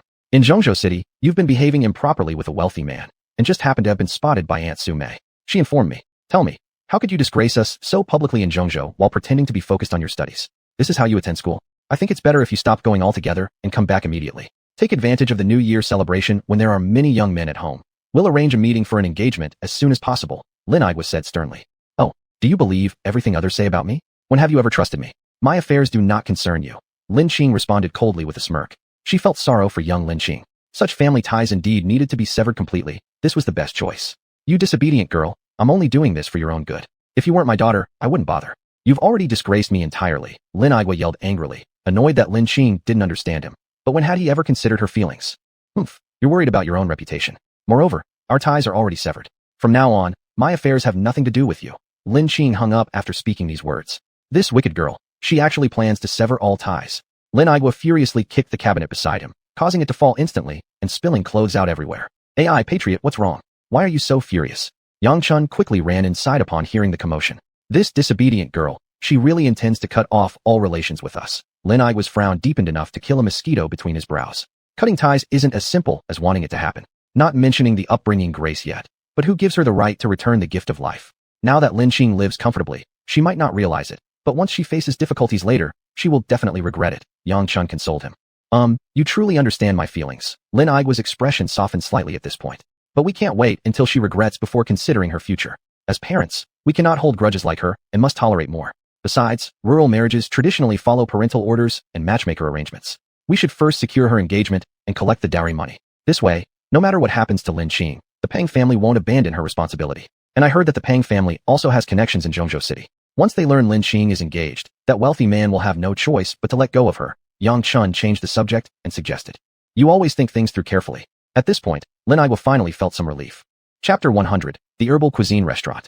Lin Qing, on the other hand, had no idea that Yang Chun was scheming against her again. At this moment, she and Xiao Muting arrived at a restaurant. This restaurant looked unremarkable and was decorated in a very ordinary manner. Above the entrance were 4 large characters, Yang Shi Shiguang. Yang Shi Shiguang. The name has some meaning. It seems like the dishes of this restaurant are quite different, Lin Qing said with a faint smile. You are truly divine at predicting things. This is an herbal cuisine restaurant. Although it is decorated simply, its taste is excellent. After eating here, you will feel much more comfortable all over, Xiao Muting explained. Oh, then I must give it a try, Lin Qing smiled. After saying this, the two stepped inside. At this moment, there wasn't a single customer in the store. Lin Qing glanced at Xiao Muting as if to say, didn't you say the food here was good? Why isn't there a single customer? Xiao Muting quickly explained, I'm not sure what's going on either. The last time I came here, there were many customers. Upon hearing about the customers, Zhao Xiang walked out from the backyard. His bearded face was unkempt. Seeing Xiao Muting, he said, sorry, we're not open for business today. Xiao Muting spoke up. Big brother, we've come specially to eat your herbal cuisine. Isn't it rather rude to drive us away? Zhao Xiang sighed deeply and said, it's not that I want to drive you away, but I plan to transfer this store. Xiao Muting was confused. Brother, wasn't your business good before? Why do you want to transfer the store? To tell you the truth, this store is a family heirloom, and the technique of making herbal cuisine is also passed down through our family. If not absolutely necessary, I wouldn't want to transfer the store, Zhao Xiang answered. What? Could there be any hidden reason? Xiao Muting continued to ask. My wife has contracted a strange illness. I've sought out famous doctors throughout Zhongzhou City, but none of them have been able to cure her. In order to treat my wife's illness, I have almost spent all my money, yet her condition continues to worsen. Out of desperation, I have decided to transfer the store so I can take my wife to the capital for medical treatment. Zhao Xiang revealed his helplessness. Oh, originally, it was like that. Help us make the herbal cuisine today. If we think it's good, we'll buy the store. And I know a divine doctor. Maybe she could cure your wife's illness? Xiao Muting laughed while speaking. Of course, the divine doctor he referred to was Lin Qing. He knew that she possessed extraordinary medical skills. Really? Zhao Shuyang exclaimed in surprise. Of course, the price is negotiable, as long as the meal meets our satisfaction, Xiao Muting responded. All right, I'll start immediately. Please wait a moment. Having said that, Zhao Shuyang plunged into the kitchen and began working. Are you really going to acquire this store? But what do you intend to do? Lin Qing asked. Of course, still do herbal cuisine. Right in front of us is someone capable. Don't you want to enjoy delicious food frequently in the future, and whenever you want to eat, just come? Most importantly, I think it's regrettable for him to sell the store. Besides, his dedication to his wife deserves my help. While chatting, the two found a clean spot without hesitation and sat down. Indeed, and for you, this amount of money is indeed insignificant. If the flavor of this store is good enough, then it's only left to fix the decoration. The space of this store isn't small. With proper renovation, it can definitely become popular, Lin Qing remarked after surveying the surroundings of the store. If we talk about wealth, you are the real tycoon, I'm just working for you. Xiao Muting joked. By the way, is there any news from Hongmen? Lin Qing ignored Xiao Muting's nonsense and asked directly. I heard from Qian-san that currently there is no news. That Sheng Haoyan showed no reaction upon hearing about Fan Chun's death. Xiao Muting said seriously. I originally thought that Sheng Haoyan would come for revenge soon. Truly disappointing. Lin Qing sighed. Isn't it better if nobody comes for revenge? I heard from my grandfather that Sheng Haoyan is exceptionally skilled. Even among the grandmasters, he ranks far ahead. Xiao Muting was puzzled. Do you know the feeling of invincible loneliness? Sometimes having an opponent helps you progress faster. Also, my hands are itching, Lin Qing laughed. All right, great one's thoughts, I don't understand. So I cannot become an absolute expert, am I right? Xiao Muting revealed a I am weak expression. Ha ha ha. Lin Qing couldn't help laughing at Xiao Muting's expression. About half an hour later, Zhao Shuyang brought up 2 soups and 4 dishes. Sorry, today I made only a few signature dishes, mainly because there aren't many ingredients left at home, Zhao Shuyang explained. It's fine, these dishes are enough. Lin Qing, try while they're hot, see how the flavors are. Xiao Muting spoke. Lin Qing wasted no time either, immediately picking up her chopsticks to take a taste. After just a few bites, her chopsticks started darting around the table with incredible speed. Her long fingers, much like graceful dancers, swayed with elegance and precision. Though she ate swiftly, there was not an ounce of rudeness in her demeanor. Instead, it gave off a sense of effortless joy. Seeing Lin Qing's pace, Xiao Muting also hurriedly dug in. He knew well how much Lin Qing could eat, and if he didn't hurry, his share would be gone in a flash. In no time, their table was left with only empty plates and bowls, leaving an onlooker to wonder how long they had been starving. The taste is indeed excellent. These dishes have some wild herbs added, which are beneficial for health with prolonged consumption, Lin Qing commented. I knew you'd like them, Xiao Muting said with a slight smile. All right, let's get to work. Lin Qing spoke up. Huh? What work? Xiao Muting was momentarily confused. Aren't we here to treat the shop owner's wife? Isn't the divine doctor you mentioned me? Lin Qing raised an eyebrow as she asked. Yes, definitely you. I just didn't expect you to agree so easily. Big brother, please lead us to see your sister-in-law, Xiao Muting replied quickly. Zhao Shuyang looked astonished, unable to believe. Are you saying that the divine doctor is this young girl? Big brother, don't let her young age fool you. Her skills rival those of a cunning elder fox, Xiao Muting explained. All right, I'll take you, but be prepared mentally. Don't be frightened when you see my wife, Zhao Shuyang said, though he still doubted the medical prowess of such a young girl. His attitude was simply one of trying every possibility without losing hope. Could this disease be contagious, or does your wife have an unpleasant appearance? Xiao Muting wondered aloud, twisting his interpretation out of confusion. Not at all, but this illness has truly ravaged her beyond recognition, Zhao Shuyang clarified. Chapter 101, Strange Illness. Lin Qing and Xiao Muting followed Zhao Shuyang to the backyard. This restaurant was on the first floor, with a yard at the back where people usually lived. The three of them crossed the yard and entered a room. It was rather dark inside. As soon as Zhao Shuyang entered, he turned on the light. Xiao Muting, who was right behind Zhao Shuyang, was startled by the sight of the person in front of him, and he quickly covered his mouth. What caught their eyes was this scene. Lying on the bed was a medium-built woman. Her whole body was swollen, emitting a pungent smell, and the exposed parts of her body were covered with numerous blisters. Some of these blisters had burst, exposing pus and blood, a sight quite horrifying. Lin Qing whispered, "Calm down, stop being so easily frightened." Seeing that there were visitors, the middle-aged woman weakly exhaled. Someone has come. From her voice, it could be heard that she was an extremely gentle woman. Zhao Shuyang said, I've brought another doctor for you. Sighing deeply, the middle-aged woman replied, Yanga, I've told you, my illness is strange, untreatable. Don't waste your money anymore. After I die, find a good woman who can care for you. Then, I can go peacefully. Zhao Shuyang emotionally stated, Lu Ru, don't talk about dying. I won't allow it. I will surely find a way to cure your disease. Lin Qing, upon seeing this, asked, Can you tell me about your strange illness? Lu Ru began. Not long ago, I returned to my hometown. My home is in a remote village called Lijiakan, belonging to Exincheng, a city surrounded by many mountains. Our village lies deep in the mountains, making it quite secluded. Not long ago, my mom called and said my father was seriously ill, so I returned to the village. Unexpectedly, many in the village had fallen victim to the same disease as mine. They all said our village had been cursed. Cursed? Isn't that superstition? Xiao Muting questioned doubtfully. After coughing a few times, Lu Ru continued. I originally thought that because our village was underdeveloped and lacked medical expertise, so I left hoping to find a doctor who could treat my condition, but not only was I unable to recover, but my condition worsened day by day. What are the symptoms of your illness? Please describe them in detail, Lin Qing inquired, feeling that this disease was peculiar. In the beginning, those affected felt no major issues, just some minor blisters on the skin. But over time, these blisters multiplied and grew larger, covering the entire body. Even the slightest touch caused unbearable pain. Once the blisters burst, they oozed pus and blood, leaving wounds that would not heal properly, continuously bleeding, causing immense suffering. After several days, the afflicted person's entire body would swell up considerably, starting to rot, forming bloody holes with even the lightest touch. Dark blood continuously seeped from under the skin, causing unbearable torture, each day feeling like living in hell. By this point, Lu Ru's eyes revealed deep fear. This agony is unbearable for any human. By this stage, the patients often seek death, yet after death, it doesn't end there. The body remains unattended for 1 or 2 days. The blood fails to clot, and instead flows out copiously like a corpse-dissolving liquid, eating away at the body, sizzling loudly until eventually nothing remains but a pool of blood. Upon hearing this, Lin Qing gasped involuntarily. Though well-traveled and knowledgeable, she had never encountered such a bizarre and terrifying disease before. However, after thinking briefly, she then asked, "What do you mean by a curse?" Lu Ru went on. "People in the village all say that this disease is the result of a curse. It's rumored that 100 years ago, near the village's mountain appeared a giant python. That python was enormous, its body as thick as a barrel and about 10 meters long. At that time, the villagers were very afraid of it, seeing it lingering around the mountains near the village, so they believed it wanted to harm them. Fortunately, there was a villager who happened to be a military officer who brought firearms. With the collective efforts of the villagers, they managed to kill it. It is said that when the snake died, it let out a heart-wrenching cry. Later, the villagers discovered that the python was pregnant, meaning it lost both its own life and its offspring's. After the death of the giant python, for the next 3 days, the villagers frequently dreamed of the python seeking revenge. They were utterly terrified by this. Therefore, they invited a famous Taoist master to investigate the matter. The Taoist explained that this was due to the resentful spirit of the dead python, stating that unless the villagers acted according to his instructions, disasters would follow.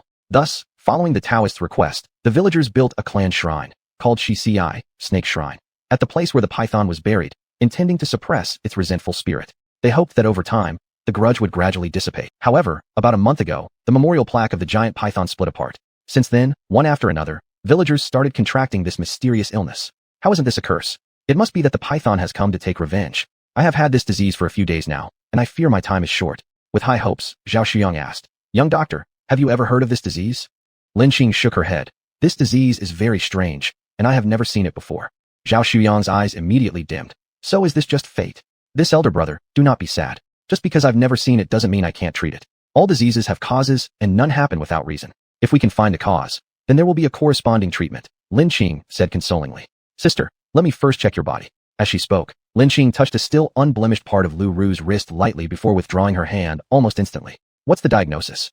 Xiao Muting asked. "Indeed, it's related to that giant python," Lin Qing exclaimed. She detected an aura of vengeful spirits on Lu Ru's body. If her guess was correct, the 100-year-old giant python had already become a spirit snake with its own consciousness. The Taoist's method might have been effective against ordinary vengeful energy, but only made the anger of the spirit snake worse. It was likely that the vengeful energy transformed into a malevolent spirit, breaking through the Taoist's seal, which caused this disease. Zhao Shuyang was even more disappointed now. He hadn't expected the other party not only admitted inability to cure it, but also resorted to such talk to deceive him. After all, he didn't believe in any curse nonsense.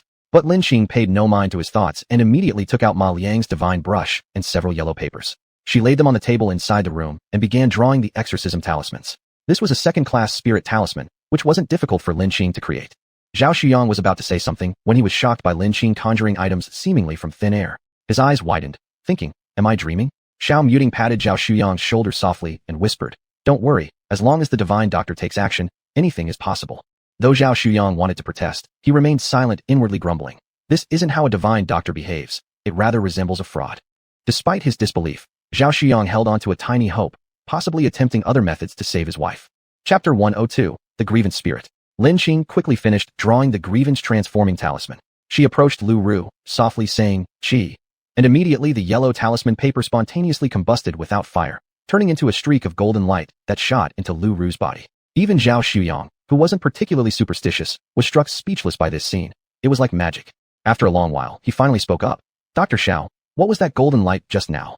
"That was a spirit talisman," Lin Qing replied indifferently. "Will that golden light harm my wife's body in any way?" Zhao Shuyang asked with some concern at this point. "It won't. This is to treat your wife's illness," Lin Qing responded. Just as she finished speaking, the blisters on Lu Ru's body began to slowly fade. However, the scars left behind from the blisters would not disappear. They required medication for gradual recovery.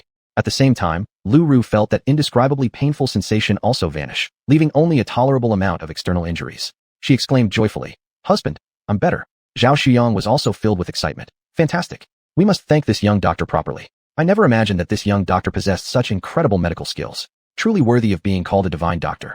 Lin Qing then said, "When you have some free time, take her to see a doctor and get her body nourished and taken care of. Let's head outside to discuss the shop transfer." Upon hearing these words, Lu Ru became furious. "What is going on? Are you really transferring the shop? This is our family's ancestral legacy. Can you face your parents with this action? Before his death, how did you promise him? You promised to well manage this store and expand Zhao family's therapeutic cuisine far and wide." Xiao Muting watched Zhao Shuyang endure the reprimand silently and interjected, "Big sister, don't blame brother. He is doing this all for your treatment." "What? Is it really for me? Why are you so foolish?" Lu Ru's expression became complicated. There was both shame and gratitude. "Isn't the family almost out of money already? I decided that I must cure your disease. As for the rest, they are mere worldly possessions. With my family's traditional skills in hand, I will still be able to make a comeback in the future." Zhao Shuyang rubbed his head as he spoke. "Husband, I'm sorry. It's me who has been dragging you down." Lu Ru blamed herself. "We're a married couple. What nonsense about dragging each other down? As long as we two are fine, everything else will come in the future. There's an old saying, with the heart of husband and wife as one, they can cut through even metal."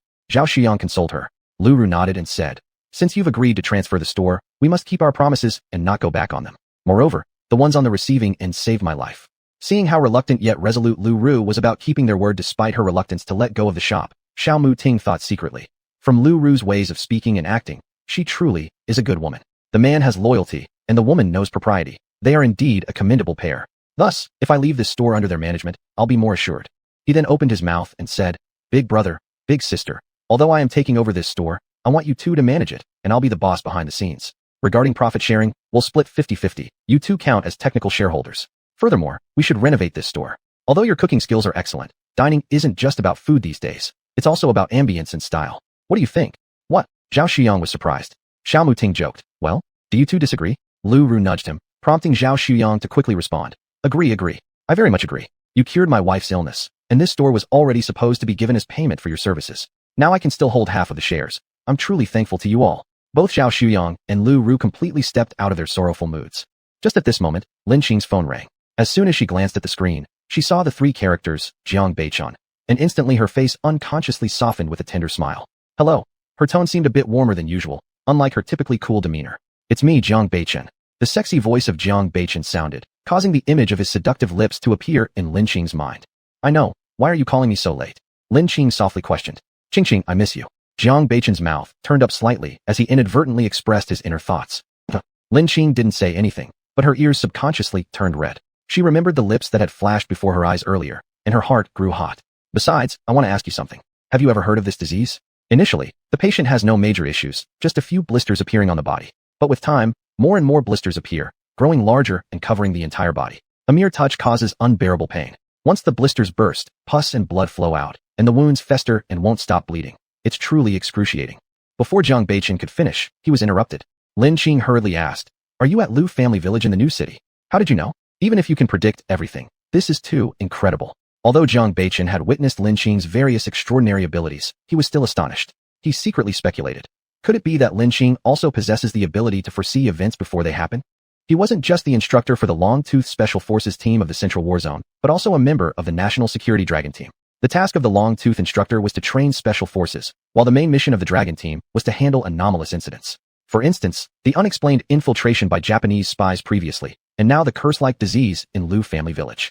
At first, the villagers of Lu Family Village thought it was a common illness and sought help from many doctors.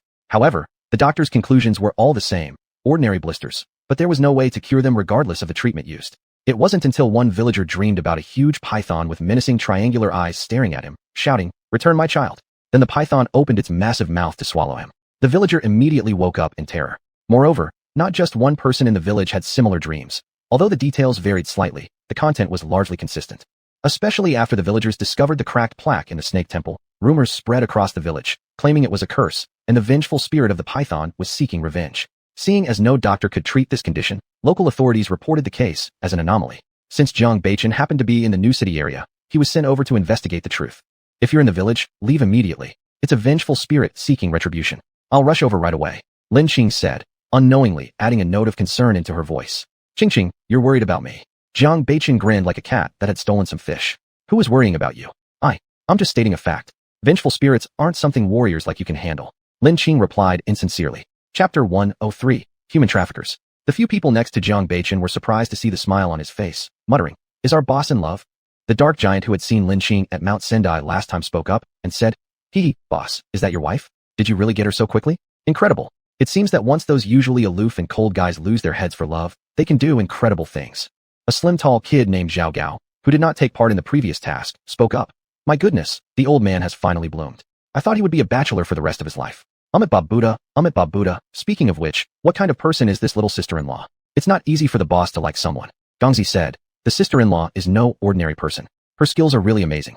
The last time we arrested those 2 Japanese spies, we coincidentally met the sister-in-law. We originally thought these Japanese spies might capture her as a hostage. But unexpectedly, the seemingly fragile sister-in-law defeated them both with just one punch and kick. And it wasn't an ordinary defeat. The stones beneath their feet were shattered. Her skills are probably on par with the boss. Only someone like the boss could match her. Any other person would have to reconsider whether they could take such a beating. I'll go. She's that powerful." Zhao Gao exclaimed. "Are you guys feeling itchy or something? Do you need a beating?" Jiang Beichen immediately returned to his usual coldness. "If you want to practice, just say so. I'll accompany you." Dare not. How can we possibly beat the boss?" Gongzi smiled nervously. "Hurry up and leave the Lin family village now," Jiang Beichen spoke. "I invited a highly skilled person to help us. This strange illness in the village isn't simple." "Boss, is this so-called highly skilled person not the sister-in-law?" Gongzi asked. Jiang Beichen thought of Lin Qing. His lips curved slightly as he said, "That's correct. From now on, call her that." "What?" Gongzi was disoriented again, thinking how unpredictable the boss truly was. About 2 hours later, Lin Qing arrived at the new city. She prepared to rent a car and hire someone to bring her to the Lin family village because she was unfamiliar with its geographical location. However, when others heard about going to Lin family village, they refused and warned her, "Young lady, don't go there. There's a curse over there." Lin Qing didn't expect that many people already knew about this, so she helplessly called Jiang Beichen. Qing, have you arrived yet?" Jiang Beichen asked as soon as the phone was connected. "I've arrived in New City, but I'm unclear about the location of Lin family village. Come pick me up." Lin Qing responded directly. "No problem, wait a moment." After hanging up, Jiang Beichen instructed his subordinates to return to the hotel they had booked earlier, then drove the black SUV towards where Lin Qing was located. Jiang Beichen performed a spinning move, turned sharply, and accelerated on the highway swiftly. He stomped hard on the accelerator, and the car shot forward like a wild horse breaking free, disappearing from sight almost instantly. Half an hour later, Jiang Beichen reached Lin Qing's position. At that time, Lin Qing was eating desserts at a 24-hour fast food restaurant near the New City bus station.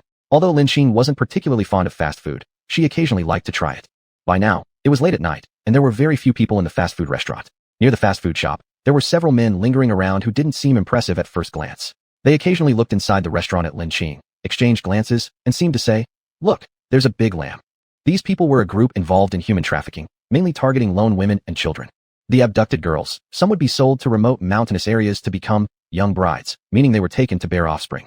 Even upon arrival at these homes, they didn't necessarily have good lives ahead of them. Some even got severely beaten.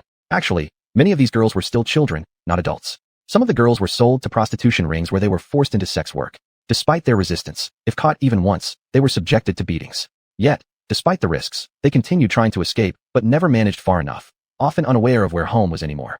As for the children, in some cases they were sold to families needing children, while in others, they were maimed to become beggars or had their organs harvested to be sold. Their cruelty knew no bounds.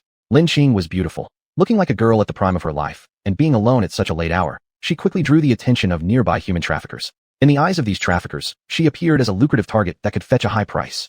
Lin Qing quickly noticed those human traffickers. Although they pretended to be passers-by, glancing at her casually, her senses were extremely sharp, certainly not something ordinary people could hide from. Moreover, those few had revealed full intentions of malice towards her, and there was a bloodthirsty aura about them, clearly showing they were no good.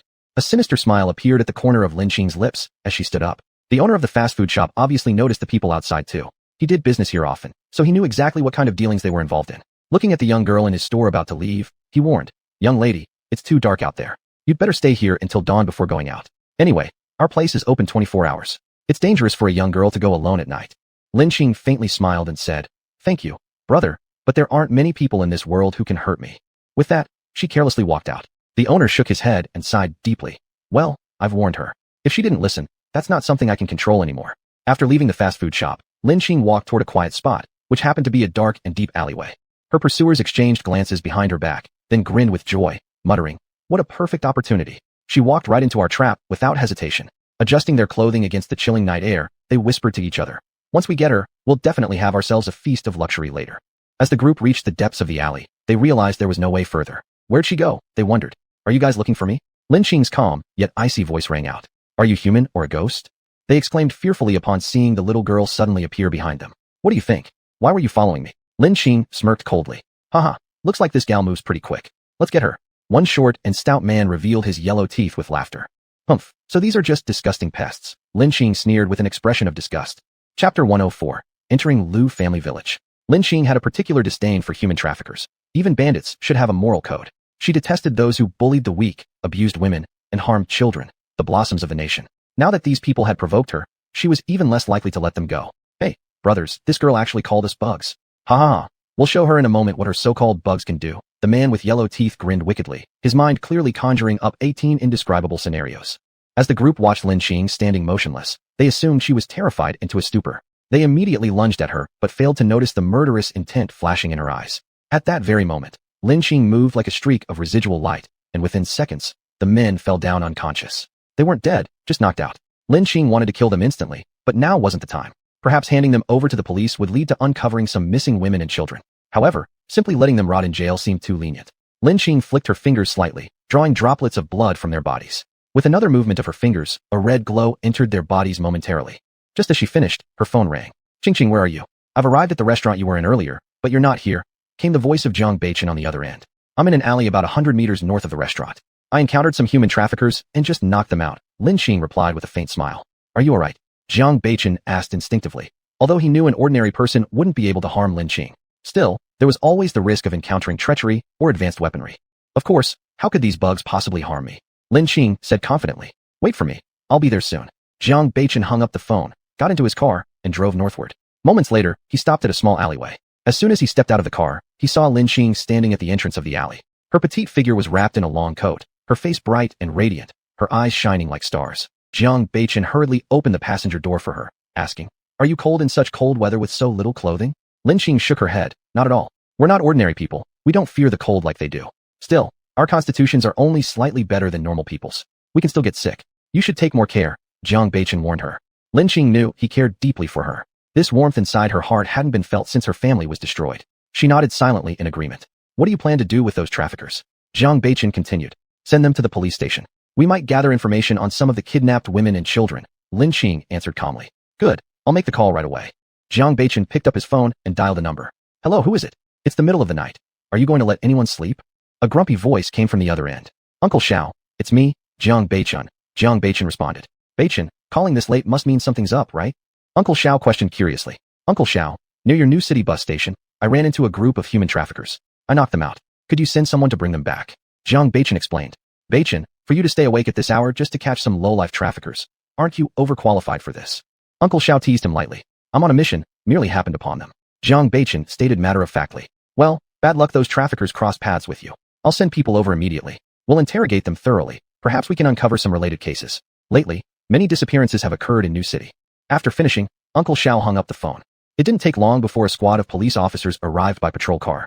After briefly questioning the situation, they took away the unconscious traffickers. Once they were gone, Lin Qing suggested, let's find somewhere to stay nearby Lu Family Village first. We'll go there tomorrow morning. It's midnight, and at this hour, the abilities of those malevolent spirits will be at their strongest, making it inconvenient to act. Jiang Family nodded, replying, I've already booked a hotel in the county where Lu Family Village is located. Let's go straight there. Since the hotel was not overcrowded, the hoped-for scenario of sharing a room did not happen for Jiang Family. Very early the next morning, after Jiang Family and the four others quickly finished breakfast, they set off for Lu Family Village. As soon as they approached Lin Family Village, Lin Qing sighed. What a strong surge of uncheap, Yuan Qi. Gongzi followed Lin Qing's gaze towards the village above and asked, Yuan Qi? Where is it? Lin Qing chuckled lightly. Since you are not a Taoist practitioner, of course, you cannot detect these things. Gongzi's eyes sparkled with amazement as he exclaimed, Sister-in-law, you're actually a Taoist practitioner? I thought your incredible skills meant you were a martial artist. Lin Qing did not refute. Being a cultivator was something she preferred to keep quiet about. For some reason, she didn't mind being called sister-in-law. She spoke faintly. When I subdue the vengeful spirits later, stay far away so you don't get affected. Jiang Family said. We'd better stay close to you. If anything happens, we can still help. Gongzi immediately chimed in. Exactly, sister-in-law. Going alone would be too dangerous. Lin Qing looked at the thickness of the yen sheet. Yuan Qi, and nodded silently thinking. Even if an emergency arises, I should be able to protect them. Moreover, each of them has a body filled with sha qi, which isn't easily invaded by vengeful spirits. Subsequently, everyone followed Lin into Lin Family village. Inside, it was suffocatingly lifeless. Just near the village entrance, there were some new graves added. Money lay scattered all over, while crows continually cawed from the dead trees. The whole village seemed desolate and silent. This death-laden village felt even colder during this winter, emitting an icy chill deep down into one's bones. My goodness, how come it's so cold here in the village? It feels more than 10 degrees colder inside. Gangzi complained. Xi and Cheng belonged to Central Plains Province, located in the middle of China. After the spring festival just passed, Xi and Cheng's daytime temperature was about 0 degrees Celsius. However, Lin Family village felt like minus 15 degrees. Moreover, in such cold weather, crows could be heard calling on bare branches, which was extremely strange. Chapter 105, The Hui Snake. Lin ignored their complaints and continued walking forward. When she reached halfway, suddenly, a young man came running. He was unsteady on his feet and constantly looked back, with a look of panic, as if he was avoiding something. What's happening? Lin asked. Snake, snake, snake. That man said in terror, repeating over and over again. What's so scary about a snake? Gangzi remarked dismissively. It's not just any snake. It's that dead giant python that has returned for revenge. It wants to kill everyone in our village. I'm done for. We're all done for, huh? That person's speech was incoherent, showing signs of mental confusion. Lin didn't bother with that man and rushed towards the snake shrine. Why is it so eerie here? What did that man mean by the giant python? How could a dead python return for revenge? Zhao Gao muttered. Why are you so talkative? Be more cautious, things aren't simple here. Jiang Baichen said coldly. Though he couldn't see some things, he sensed danger nearby. Suddenly, Lin heard rustling sounds from the dry grass around her. She swiftly moved in front of the dry grass, but found nothing. Suddenly, she heard a wretched scream, and the five quickly ran over. In front of them was a dreadful corpse.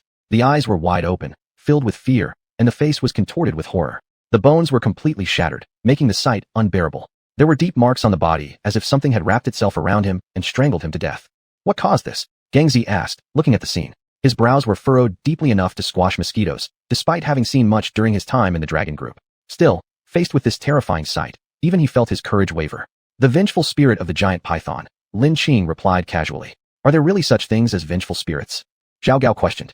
Certainly, but not everything that dies forms a vengeful spirit. Timing, location, and human factors must align perfectly. This giant python was quite powerful before its death. It was killed while pregnant, creating strong resentment. Then, it was suppressed for 100 years, intensifying the hatred until now, forming this vengeful spirit, Lin explained while walking. Soon, the group arrived at the entrance of the snake shrine. As soon as they got there, everyone felt chilling winds coming from everywhere. Suddenly, out from the shrine slithered a huge green python, which had a body over 10 meters long. The python raised its snake head, flicking its tongue and hissing fiercely. Its eyes gleamed with menace, fear-inducing, especially with its triangular-shaped head and prominent crest, like carrying a fleshy crown. Everyone hastily retreated dozens of steps. So it's a hui snake. Lin exclaimed in surprise. What's a hui snake? Gangzi asked curiously. He'd never heard of it. A hui snake is one of the most famous venomous snakes, and is also called the young dragon. A hui snake turns into a jiao after 500 years, and a jiao transforms into a dragon after 1,000 years. It's said that hui snake venom is the deadliest poison under heaven, odorless, tasteless, capable of dissolving metals and stones, lethal upon touch. Anyone bitten will dissolve instantly, leaving no trace of body or bone, Lin stated. After hearing Lin words, 3 of them except for Jiang Baichen immediately retreated further away, terrified of being bitten by the python and reduced to dust. You actually know of my existence, showing admirable knowledge. Out of respect for us both as cultivators, I'll let you go. Take your people and leave quickly. The hui snake transmitted telepathically through flickering tongues. Shouldn't you know that those who wronged you have long passed away? Why cause trouble for the innocent? Lin tried to reason. Do you understand anything? I was simply cultivating near these mountains when I was pregnant, posing no threat to the villagers. Yet, those despicable villagers didn't spare me or my child. They killed me and my baby using gunpowder and weapons, leaving my body mutilated beyond recognition. My unborn child died inside me. Such personal anguish can never be forgotten. And how can they be considered innocent? They're the descendants of the very ones who killed me. The saying goes, father's debt, son's repayment. So they must repay their ancestors' crimes with their lives. The hui snake glared at Lin with blood-red eyes, pounding its body against the ground. Many rocks broke around it, and dust flew everywhere. Jiang Baichen only noticed Lin standing motionlessly staring at the great python, unaware of what had happened, until the python abruptly went berserk. He promptly warned, Qing, be careful. Lin gave him a reassuring look before speaking. I understand that you have much resentment to let go, but when will the cycle of vengeance end? Moreover, these villagers now are not the ones who directly harmed you. If you resort to violence, I cannot just stand by. Tell me plainly what your regrets are, and see if I can help you. Impossible. I must make them pay blood for blood. They not only killed me and my child, but also hindered my cultivation, imprisoning my soul. By now, I could have transformed into a jiao, but because of them, everything is ruined. Letting them go is out of the question. I initially intended to spare you all, but since you insist on meddling, don't blame me for being merciless. The Hui snake had sensed a dangerous aura from Lin Qing, so it refrained from attacking immediately. For an ordinary person, it wouldn't care about innocence, but this time it couldn't afford to hold back given her strength. Humph, ignorant beast. Since you seek punishment, this girl will oblige. I haven't had a good stretch in a while, Lin Qing said coldly. As the giant python lunged toward her, she warned coldly, stay far away from here. A bright white light enveloped her body as she stepped forward to face the python with a casual slap. The first move of Su Yun hand. After being struck, the giant python merely retreated 2 steps. Unbelievable, your grudge runs so deep that your soul has solidified into a physical form. Impressive indeed. Lin Qing praised, secretly forming plans. She wanted to construct a spiritual gathering array, but lacked an array spirit. This python would be perfect once its resentment was erased. Don't think a few compliments mean I'll let you go, the Hui snake sneered coldly. Who's letting him go? That's yet to be determined. Since you won't back down, I'll keep fighting until you do. Lin Qing's eyes flashed fiercely. The second move of Su Yun hand.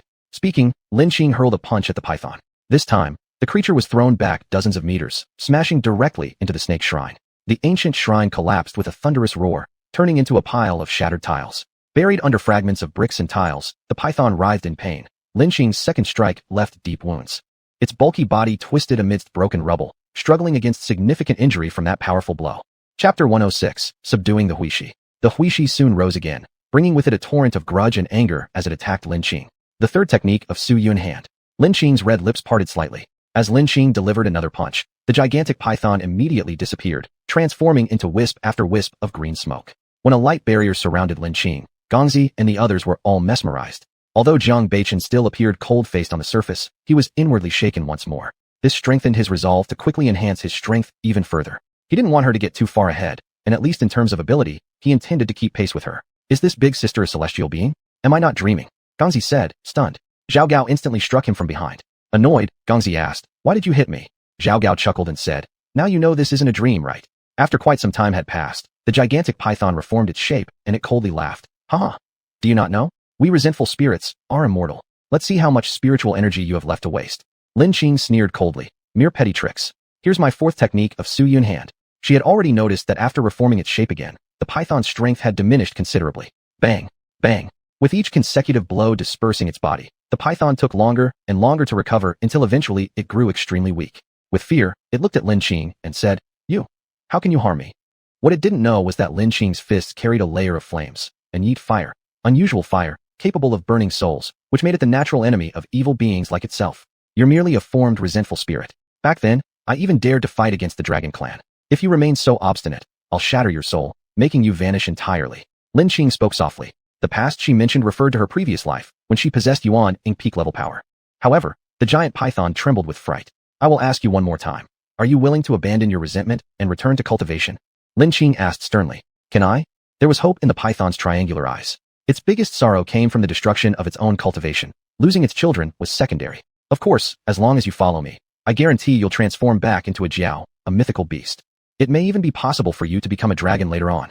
Lin Qing tempted it. As long as you can make me turn back into a jiao, I will follow you and leave those villagers alone. But if I ever find out you've deceived me, I'd rather destroy myself than let you off lightly. The python threatened. Don't worry, following me, you won't regret it, Lin Qing assured.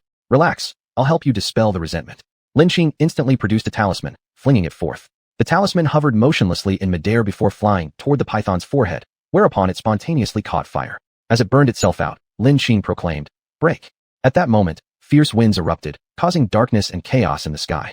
This was no ordinary wind but the break resentment wind, capable of not only dissolving resentment, but also possessing a killing aura, immensely potent. This wind directed toward the Huishi dispersed the grudge wrapped around it. Sharp as knives, the wind slashed it, leaving the Huishi covered in blood, weakening it until it was nearly unconscious.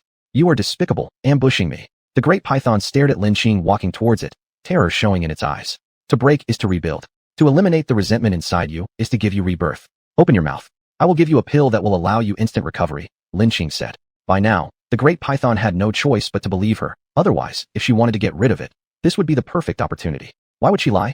Upon opening its mouth, it felt a chaotic pill slide down into its body, repairing the form it had created with its soul. Slowly, its soul's strength greatly increased, and it was no longer the barely alive being it was just moments ago. Lin Qing watched as the pill entered the python's mouth, showing a grimace on her face. This was a soul-shaping pill, refined from various herbs of high age and semi-spiritual qualities. She had only successfully refined 6, 2 of which she herself consumed to increase her divine soul force. Now, having given 1 to the python, only 3 remained. But considering the potential use of the python's soul, she consoled herself. Under Lin Qing's guidance, the huishi burrowed into a soul stone she carried. This could accommodate and repair souls, something she stumbled upon by chance. When the resentment dissipated, the giant python disappeared from everyone's sight. It wasn't truly gone. Jiang Beichen and the others simply couldn't see it anymore. The previous visibility of its body was caused by the toxins driven by its resentment, which although in minuscule amounts, affected their neural systems, creating illusions that reflected the real changes in the python's emotions. The villagers' strange illnesses were also due to the poison of the huishi, which was one of the most potent poisons in the world. This poison could spread through resentment into the nearby air, although in minuscule amounts. Over time, it caused chronic poisoning in people, resulting in various symptoms.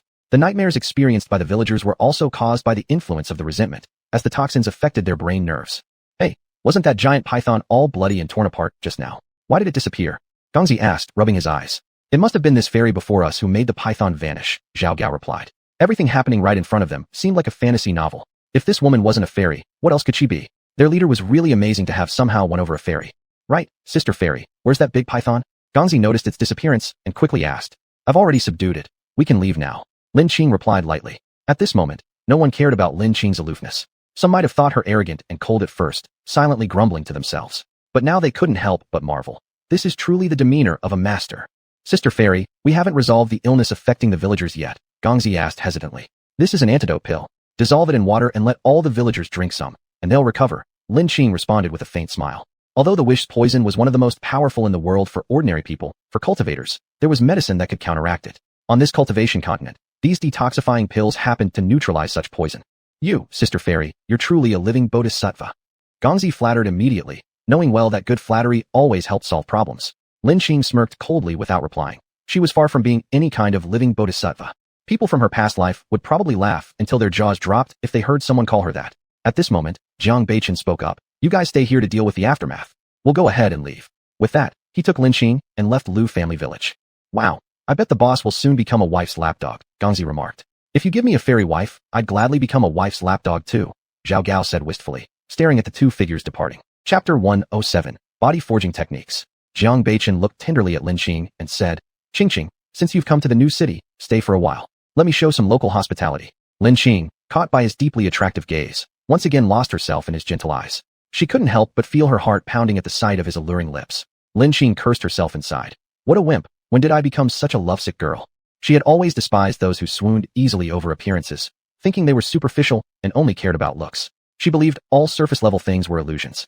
But unexpectedly, she now found herself drooling over handsome men with an uncontrollable heartbeat. She didn't realize that this wasn't lovesickness, but rather the flutter of falling in love. Having never been in love before, Lin Qing mistakenly thought it was infatuation. Unable to help herself, Lin Qing mumbled, Jiang Beichen, why do you have to be so good-looking? It makes me go gaga over you. What? Are you saying you really like my appearance? In that case, I'm glad I look like this. Jiang Beichen smirked proudly. Let's go, I'm starving. We've been busy all morning and haven't even had lunch yet. Lin Qing pouted as she spoke.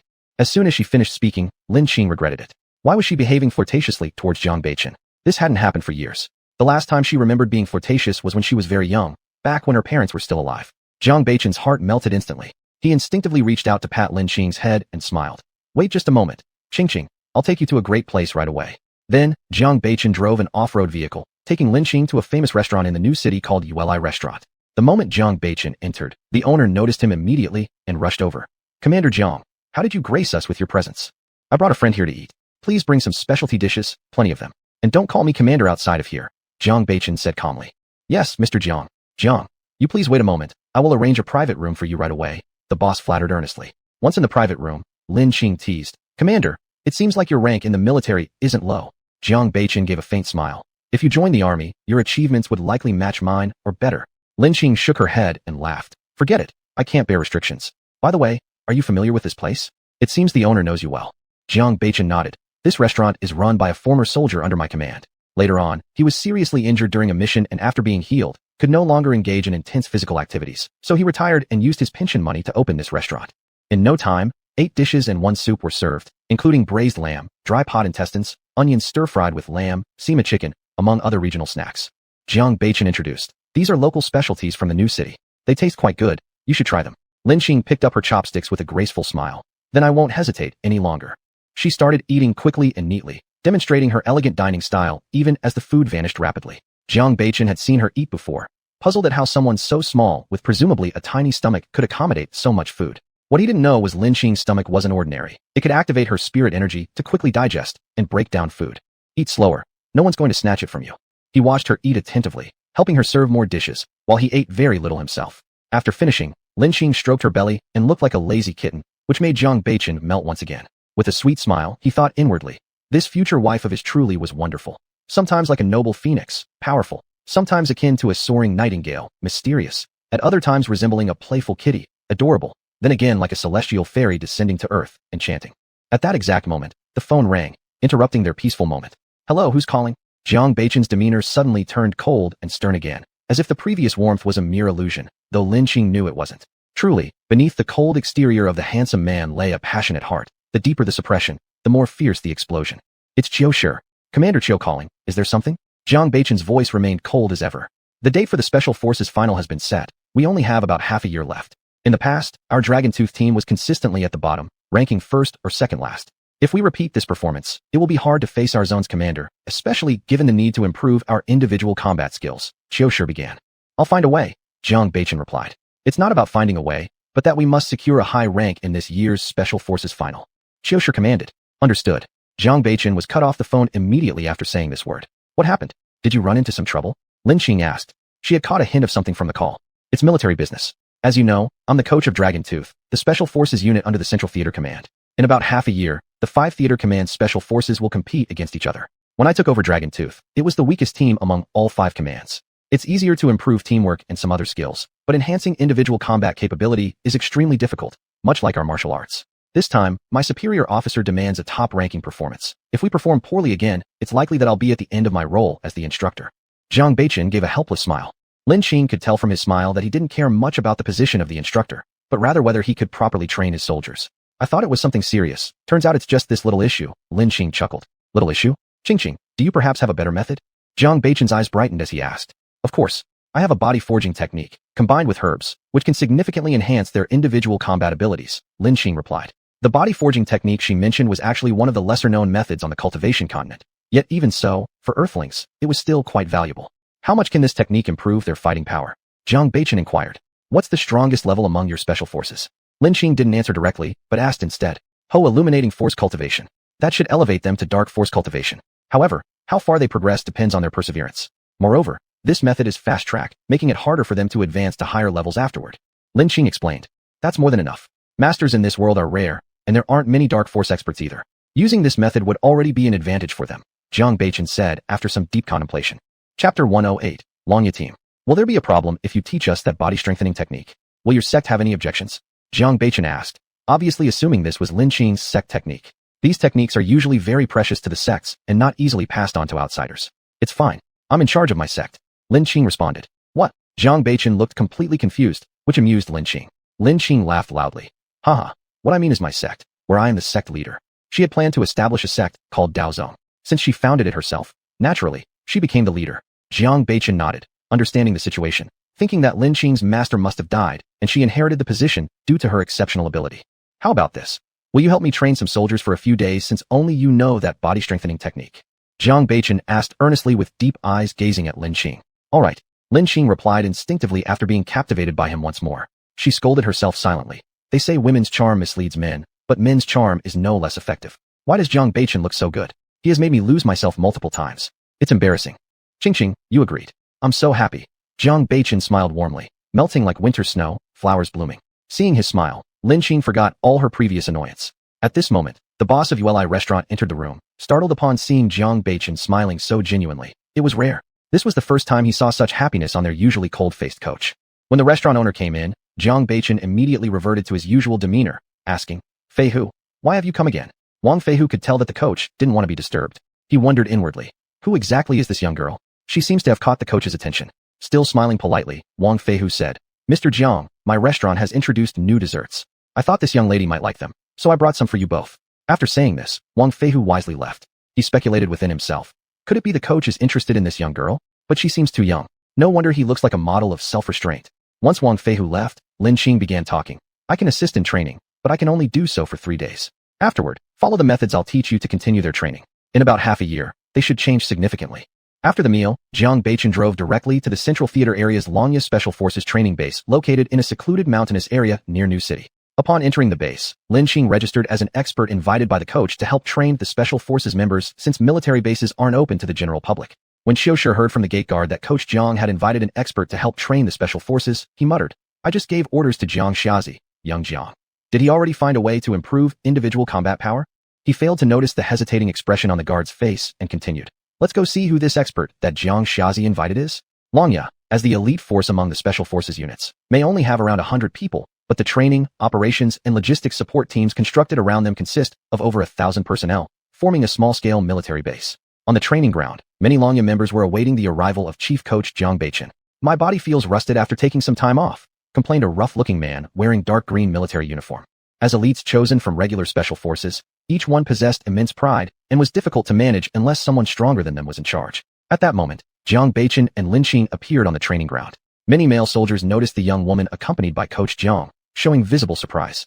The instant Jiang Beichen entered, he announced, "Today I've invited a great expert to assist me in training all of you. For the next 3 days, follow her instructions for training."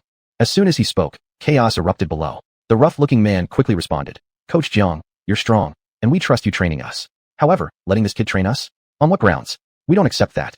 An exceptionally handsome young man chimed in. "That's right, Coach Jiang. In half a year, there will be a Special Forces competition. Time is tight. We surely don't want to be at the bottom again. Allowing her to train us isn't a waste of our time." Another severe-looking young man added, "Coach Jiang, hope you carefully reconsider. We don't want to accompany a novice playing games." Jiang Beichen, seeing the group of soldiers before ing orders, coldly snorted and said, "Humph, are you all itching for a beating? Let me tell you, this woman in front of you is no less skilled than I am. She's probably even stronger." As soon as his words were out, the crowd below burst into an uproar. "What? How could that be? She looks like she's only 15 or 16 years old. Even if she started training from the womb, she couldn't possibly surpass Commander Jiang. Look at her smooth and delicate skin. She must not have done much physical training. How could she possibly be stronger than Commander Jiang? Yeah, what's going on between this girl and the commander? Could she be his girlfriend? Bringing personal feelings into the military doesn't seem right." Suddenly, a stern voice boomed coldly. "Why all the commotion? Instead of training, why are you all chatting idly?" The moment everyone saw who had appeared on the training ground, they immediately ceased their discussions. "What's going on here?" Xiaoshi swept his gaze across the Longya members present and furrowed his brows. "Report to the commander. Coach Jiang invited someone to help us train, but the Longya members aren't satisfied with it, causing all the fuss." A man with a square face intoned seriously, standing at full military attention. His statement reflected the facts without bias. Xiaoshi glanced at the girl beside Jiang Beichen and asked doubtfully, "Is this the expert you've invited?" "Yes," replied Jiang Beichen. "This is ridiculous. Are you telling me this little girl has immense strength?" Xiaoshi scolded harshly. Before Jiang Beichen could respond, Lin Qing spoke up. "Commander, I thought someone in your position should be well-versed and knowledgeable, but apparently, you two have such narrow-mindedness." Lin Qing's words caused Xiaoshi's eyes to widen in fury as he roared, "Impudence." With that, he exuded an intimidating presence towards the young girl, yet to his astonishment, she seemed completely unfazed and continued smiling warmly. Chapter 109, Intimidation. Xiaoshi snorted coldly and said, "Young lady, you've got some guts, truly fearless like a young calf. However, you need to know that training the Longya team isn't just about courage. The most important thing is strength." Lin Qing smiled gracefully and replied, "I have strength, don't believe? Then try me." "Huh? How do you want to try?" Xiaoshi was perplexed by her words. Could it be that this young lady in front of him was really a master? "Draw your gun and shoot at me," Lin Qing said calmly. "What?" everyone exclaimed in unison. Lin Qing, "No, I won't let you take such a risk," Jiang Beichen strongly opposed. Although he knew Lin Qing was strong, guns were modern weapons after all. While experts at the peak of Dark Force could dodge bullets, there was no guarantee for absolute safety. Shenshi sneered disdainfully and said, "Young girl, don't be too reckless. Life only comes once, you can't get it back if you lose it." He obviously thought the girl in front of him wasn't brave, but rather overconfident, two terms with completely different meanings. "Relax. Since I'm doing this, I'm confident in my ability," Lin Qing said to Jiang Beichen. "Are you serious?" Jiang Beichen furrowed his brows deeply, clearly still unwilling to let Lin Qing take such a risk. "Of course, go ahead." Lin Qing smiled faintly with a sense of righteousness. "Young girl, nobody dares to move. If anything happens to you, no one will be able to take the responsibility." Shenshi laughed. Suddenly, he had an epiphany and understood. He believed that the girl might know that no one dared to act against her, hence she spoke so confidently. He secretly mused, "What a cunning little fox. Relax, we can sign a liability waiver. If I get injured or die, it will have nothing to do with you guys. Is that okay? What? Afraid that you wouldn't dare to bet? Or maybe you think you're weaker than me, feeling ashamed, thus you're not willing to take the bet." Lin Qing mocked the many members of the Longya team as she watched. "Who says? Let me come." A rough-looking man spoke up. This scene made Xiaoshi drop his jaw again. He originally thought the other party was a cunning little fox, but he guessed wrong again. Watching her sign the liability waiver with flourish, he knew it was impossible to stop her now. He could only hope that Jiang Beichen would intervene and save her at the crucial moment. The rugged man picked up a pistol, walked several dozen meters away, and faced Lin Qing. Before firing, he shouted loudly, "I'm going to fire." He actually hoped the other party would hear and avoid it in time. As a man, he indeed shouldn't be too serious with a young woman. With a deafening bang, the bullet flew out like a meteor. But Lin Qing stood firm without moving a muscle, smiling as she watched the bullet head toward her. Jiang Beichen's face turned ashen white. He immediately tried to rush forward to rescue her, fearing he might be too late. Before Jiang Beichen reached Lin Qing's side, he saw the bullet approaching Lin Qing.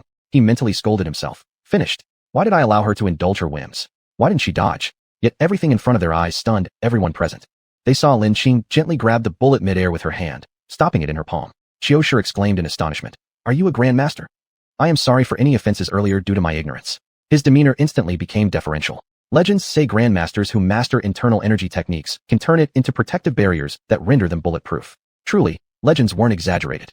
Lin Qing waved off his apology, saying, "It's fine, no fault in being ignorant." Although Lin Qing maintained the same calm attitude as before, no one present found her arrogance unbearable. Instead, they recognized it as the dignity of true mastery. Jiang Beichen also bitterly chuckled. Originally, he thought Lin Qing was just slightly stronger than him, but he never expected her to already be a grandmaster. Although the gap between peak dark force experts and grandmasters is small, the difference between these two realms is immense. Some people spend their whole lives without bridging that gap. While he was confident that he would eventually break through, in terms of skill levels, he was already far behind Lin Qing since he was much older. The once self-proclaimed genius now could only marvel inwardly and resolve to train even harder afterward. Lin Qing smiled faintly and asked the Longya team, "Is there anyone among you who does not yet submit and wish to challenge me?" At this point, every member of the Longya team bowed their heads. No one dared to step forward even half a step. To be able to withstand a bullet directly, how strong must one's physical body be? Probably impervious to blades and bullets. Who in their right mind would go forward and ask for punishment? Lin Qing softly laughed. The survival rules of the military compared to those of society are more akin to the survival rules of the cultivator world, where respect belongs to the strong. "Then I will instruct your training for 3 days. Do you have any objections?" Lin Qing continued. No objections," the elite soldiers replied softly. "Speak louder." Lin Qing roared suddenly. With a shout amplified by her true essence and mental force, it was as if a landmine had exploded on the ground. All sounds in the entire base were suppressed by this single roar. Some uninformed people even thought that the elite special forces soldiers were conducting some special military drills. The Longya team members closest to her almost lost their footing, falling directly onto their butts. Even Qiushi felt somewhat short of breath under this pressure. He muttered inwardly, "No wonder she's a grandmaster. This aura is not something to be trifled with." "We have no objections." Everyone immediately shouted in unison. Lin Qing wasn't entirely satisfied with these people, but since she was only helping train them for 3 days, what they would accomplish afterward depended on their own perseverance. Even so, with Lin Qing's methods, no matter how mediocre someone might be, she could increase their strength significantly. Qiushi walked up to Jiang Beichen and whispered beside him, "Teach Coach Jiang, where did you find such an extraordinary person?" He no longer saw her as just a young girl. He thought she must be an ancient master who had rejuvenated through alchemy. Even the nation's pillar, Long Ao Tian, became a grandmaster after the age of 25. It was simply impossible for a 15 or 16-year-old girl. Jiang Beichen, looking gently at Lin Qing, replied, "She is my future fiancée, Lin Qing." Ah, Qiushi was extremely shocked. He internally mused, no wonder Jiang Beichen didn't have a girlfriend before. This taste sure is unique. An ordinary person wouldn't dare to marry a grandmaster because one misstep and you'd end up completely dominated. Just then, Lin Qing spoke. "I have a set of body-forged martial arts techniques that can rapidly improve your strength, but there is a drawback. You may forever stop at becoming dark force experts. Do you still wish to practice it?" Lin Qing didn't believe that the country lacked cultivation techniques for dark force experts. Since the secular world contained various martial artist sects, obtaining their cultivation methods wouldn't be too difficult. These techniques probably weren't widely spread because Earth's cultivation environment was harsh, making the cost of cultivating a dark force expert exorbitant, which the country couldn't afford, thus deciding to abandon it. Chapter 110, Training. According to her observations, those who could become dark force experts were all extraordinary people on Earth. The dark force experts in the later or peak stages, such as Feng Santong, Zheng Yufeng, and Fan Shun, each one was a dominant figure in their region. A dark force master like Jiang Beichen could be hired as a coach for the Dragon Fang team. Even early and mid-stage dark force experts, such as Yang Ming, were quite respected in Zhengzhou City. What? One can actually become a dark force expert? Only remarkable individuals can cultivate to become a dark force expert. If I reach the dark force stage in my lifetime, even if I die after that, I will have no regrets. I've heard that the strongest special forces soldier king in our country is merely an early stage dark force expert. If I reach the dark force stage, wouldn't that mean I could also become a soldier king? The training ground erupted in excitement. At this moment, everyone had shed their earlier despair. They stared at Lin Qing like wolves seeing meat. Qiushi asked doubtfully, "Master Lin, Isn't it said that the cultivation of martial artists is extremely difficult, requiring foundational work from childhood? The earlier one cultivates, the better. But most members of the Dragon Fang team are over 20 years old. Isn't it too difficult for them to cultivate into dark force experts? Lin Qing explained. You're referring to the conventional techniques, which indeed make it so. However, my body forging technique is different. There's no need to cultivate inner energy, purely relying on physical endurance against dark force martial artists. What? Is there really such a cultivation method? Everyone was shocked. Qiushi asked again. Could this method be similar to Shaolin's golden bell cover or iron shirt techniques, or Thailand's Muay Thai? Those practicing these methods, though lacking internal strength, have power exceeding human limits, capable of splitting stones with a single strike. However, the requirements for cultivating such skills are very harsh. Only someone with exceptional perseverance can succeed. Lin Qing nodded and said, it can be put that way, but my body forging technique has much lower requirements. These Dragon Fang team members should be able to endure it. In the future, they may just stay within the realm of dark force experts. Her provided body forging technique was self-created. She adapted it from the external skills she had seen on Earth and combined it with some trashy body forging techniques from the cultivation world, making it softer. Although she possessed more powerful techniques, she couldn't teach them. The Taoist methods must not be passed on lightly. She already went to great lengths by teaching the Dragon Fang team these garbage techniques from the cultivation world.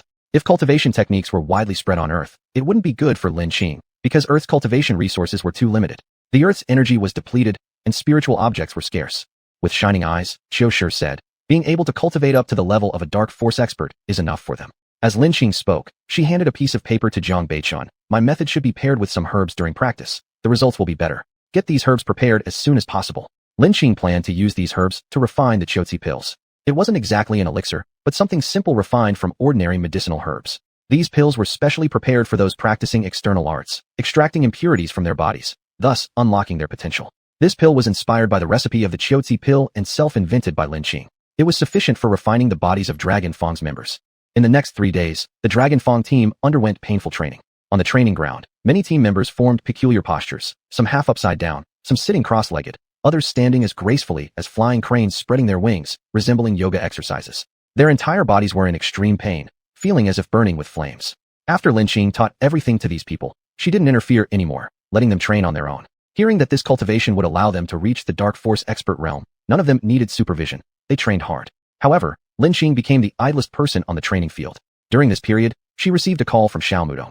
Is it about Medicine Valley? Lin Qing immediately asked upon picking up the call. Lin Qing, you're truly prescient. People from Medicine Valley have come. They hope to meet you immediately, Xiao Mudong said. Let them wait. I'm busy now. I'll return in a few days, Lin Qing replied indifferently. 3 days quickly passed. Though the 3 days brought immense pain to the Dragon Fang team, when they saw Lin Qing was leaving, they suddenly felt reluctant to let her go. Looking at these passionate men, Lin Qing smiled and said, I will watch your special forces competition in 6 months. Don't disappoint me. After speaking, Lin Qing left under Jiang Beichun's guidance. Qing, are you really leaving? Can't you stay a few more days? I don't want you to go. Jiang Beichun held Lin Qing's delicate hand firmly, showing his reluctance. I have some matters to attend to. Perhaps we can meet again sometime, Lin Qing stated. These past few days, the two had gotten along harmoniously. Jiang Beichun always seized opportunities when Lin Qing wasn't paying attention, grabbing her hand lightly. Initially, Lin Qing was a little cautious, but slowly she got used to it. She didn't seem to dislike his touches. Instead, she even found herself enjoying them a little. In the last moment before parting ways, Lin Qing suddenly hugged Jiang Beichun and then fled. And as Jiang Beichun watched her retreating back, his heart raced wildly. Qing, she hugged me, Jiang Beichun said dumbfoundedly. On the day Lin Qing returned to Zhongzhou City, Xiao Muting came to pick her up. As soon as they met, Xiao Muting immediately spoke. My dear boss, you finally returned. Everyone at Medicine Valley is getting impatient. Lin Qing replied indifferently. If they're so anxious, let them leave. It's their decision to want to collaborate with me, not my initiative to approach them. But Medicine Valley has considerable connections and strength in the pharmaceutical circle. Offending them might result in trouble for us behind the scenes, Xiao Muting worriedly expressed. If they dare act against us, they must be prepared to face my anger. No one can offend me, Lin Qing, and still live comfortably, Lin Qing confidently declared as her authority seeped through. They've just learned of your return and would like to meet over dinner tonight, Xiao Muting mentioned. Why not see them then? No matter what comes our way, we will find a way through, Lin Qing smirked slightly. You're right, Lin Qing. Have you heard about Li Jie, the second son of the Li family? Xiao Muting curiously revealed. Out with it already, Lin Qing replied lazily, her eyes half closed. The negotiations fell apart a few days ago, and he left in a rage. I thought he'd retaliate somehow, but unexpectedly, yesterday he rushed back to Hong Kong. Xiao Muting laughed. Perhaps he's learned of my identity. Everyone knows that no matter how powerful an outsider may be, it's hard to suppress local forces. Li Jie isn't foolish enough to place himself under dangerous circumstances, Lin Qing calmly analyzed. Chapter 111. Visitors from the Medicine Valley. Dinner time came quickly, and Lin Qing followed Xiao Muting to the meeting place agreed upon with Medicine Valley.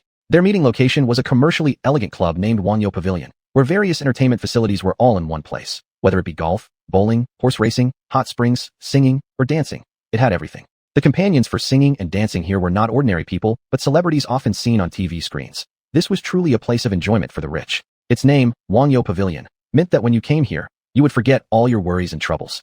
Just as Xiao Muting and Lin Qing were about to enter, they were stopped. The security guard smiled broadly and said, "Mr. and Miss, we need members to come in. Please show your membership cards."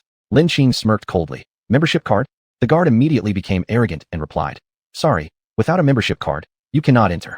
Lin Qing said calmly, "Let's go. Since the other side lacks sincerity and cooperation, let's leave." She guessed their intentions. They wanted to give her a taste of their power by trying to suppress her spirit. This kind of trick might work on others, but against Lin Qing, it only had the opposite effect. Just as Lin Qing was turning to leave, a middle-aged man rushed out from inside the Wanyo Pavilion. He immediately said, "Please wait a moment, both of you."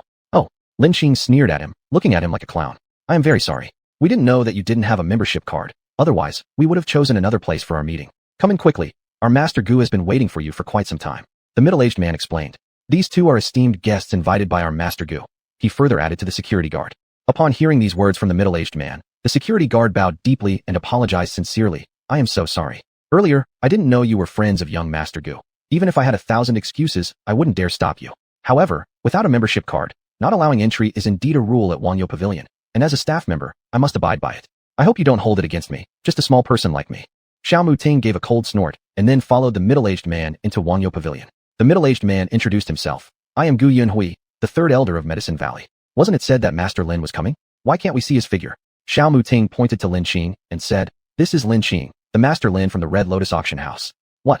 This person is actually Master Lin. It's incredible." Gu Yunhui was extremely surprised. He never expected that Master Lin would be such a young girl. He originally thought the person was elderly. Medicine Valley was located in Haozhou City, in Wan Province. Haozhou City, situated in the northwestern part of Wan Province, lay at the intersection of 4 provinces, with an excellent geographic location and convenient transportation and communication links. Haozhou City was located in the heart of East China, historically serving as a bridgehead for eastward and westward expansion and as a hub for gathering and dispersing goods from the south and north. Its advantageous location, along with its ancient heritage of spiritual energy, allowed it to become the location of Medicine Valley. Haozhou City had a long history, tracing back over 4,000 years, and was one of the cradles of the ancient Chinese nation's culture. Haozhou City was historically known as the capital of medicine, being the cradle of traditional Chinese medicine culture. It was renowned for its production of Chinese medicinal herbs. Since the end of the Eastern Han Dynasty, the legendary physician Hua Tuo started the first herbal garden, and the industrious and wise people of Haozhou cultivated the land, relied on fertile soil, took advantage of convenient transportation, and developed the business of planting and trading Chinese medicinal herbs increasingly prosperously and enduringly. This tradition has spanned over 2,100 years. Gu Yunhui came from Wan Province and had also heard of Master Lin's reputation before. However, what he knew was of Lin, the top master from Central Plains, not the Lin master from the Red Lotus Auction House. He did not believe that both could refer to the same individual. As a major player, shouldn't every one of them have the bearing of someone who swallowed cloud rivers with great momentum? How could a young girl possibly achieve such stature? Regarding how the miraculous elixirs and magical items were in her possession, he speculated that perhaps she had accidentally stumbled upon treasures left behind by an ancient cultivator. Otherwise, how could all these things conveniently appear now? He absolutely couldn't believe that such a young girl would be a master alchemist and a master artifact maker. Thinking that all those valuable secrets and artifacts were in the hands of a young girl, his inner desire surged. He whispered to himself, "I must find a way to obtain these secret formulas and artifacts."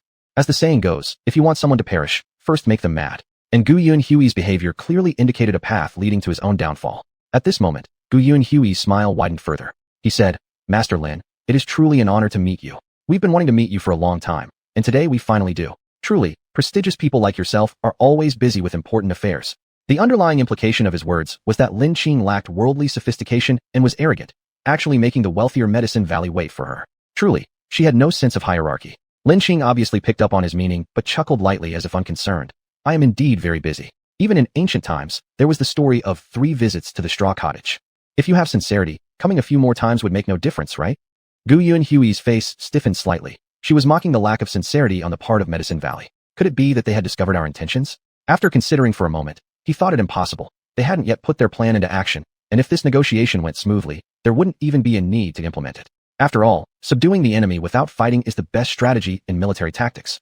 It seemed this Lin master wasn't as young and naive as appearances suggested. He adjusted his emotions before saying, "If we didn't have sincerity, we wouldn't repeatedly insist on meeting with you, Master Lin."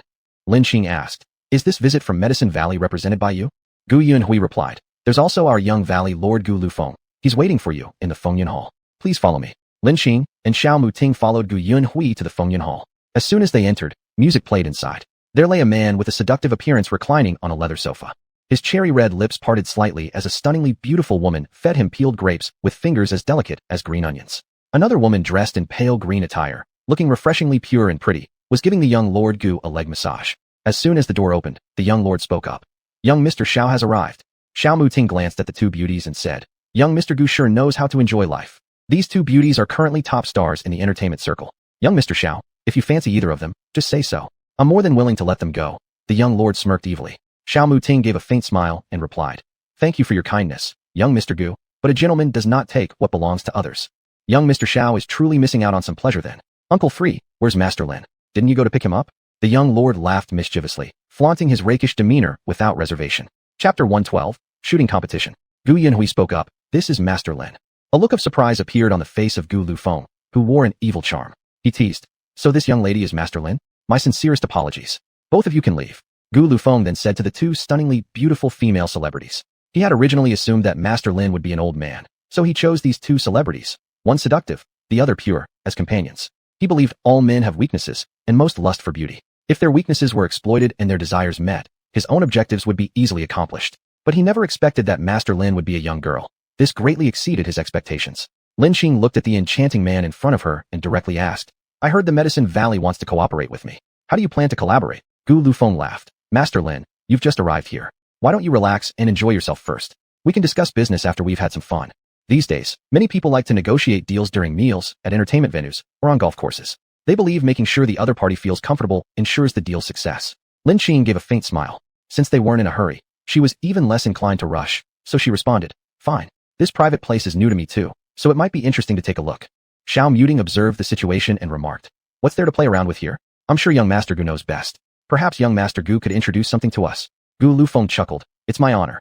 There are plenty of activities here, such as golf, bowling, horseback riding, and of course shooting and gambling.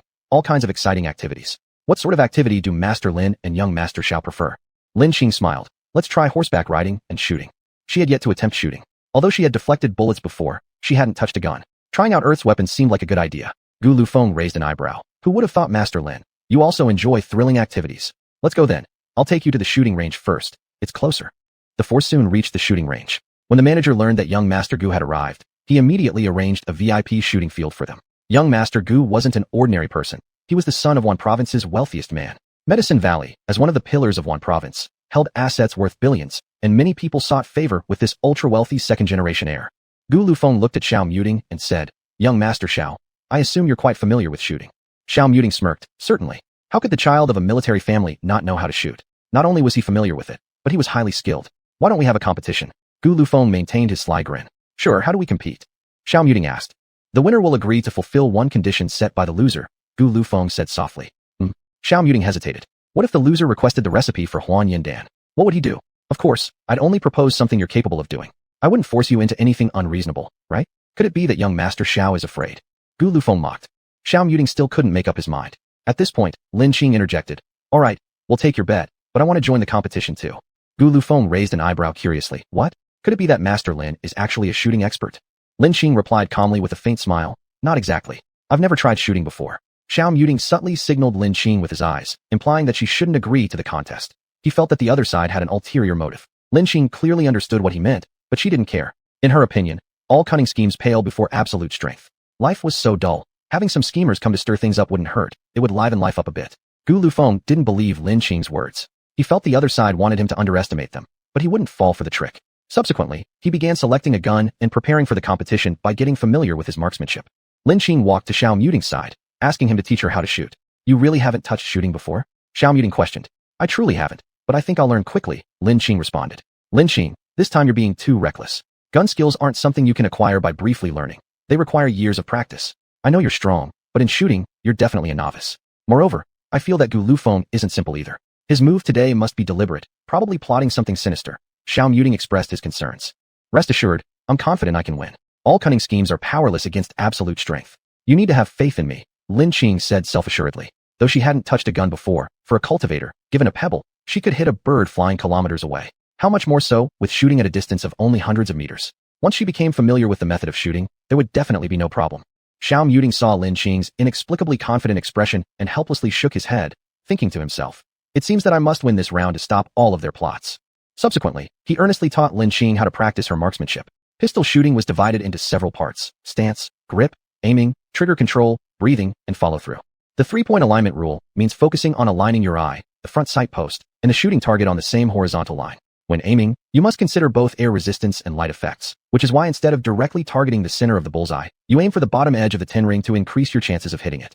Concentrated aiming, relaxed triggering. Those who have played shooting games know that often, you can line up your sights perfectly, but still miss. This mainly happens due to the influence of factors such as breathing or heartbeat during the moment of firing, leading to gun wobble and causing a miss. While holding the gun and keeping your hands steady, maintain even breathing and use your index finger to gently press the trigger with steady force.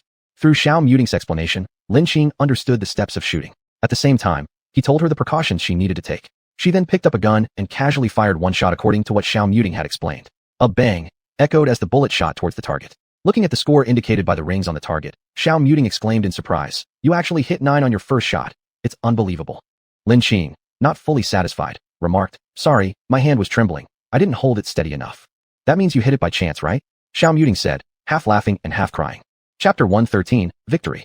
At this moment, Gu Lufeng had just returned after choosing his rifle. He saw Lin Qing actually hitting the 9-ring target, and a gleam of brilliance appeared in his eyes. He thought to himself, "Hee, you think that after your little performance, I will underestimate you?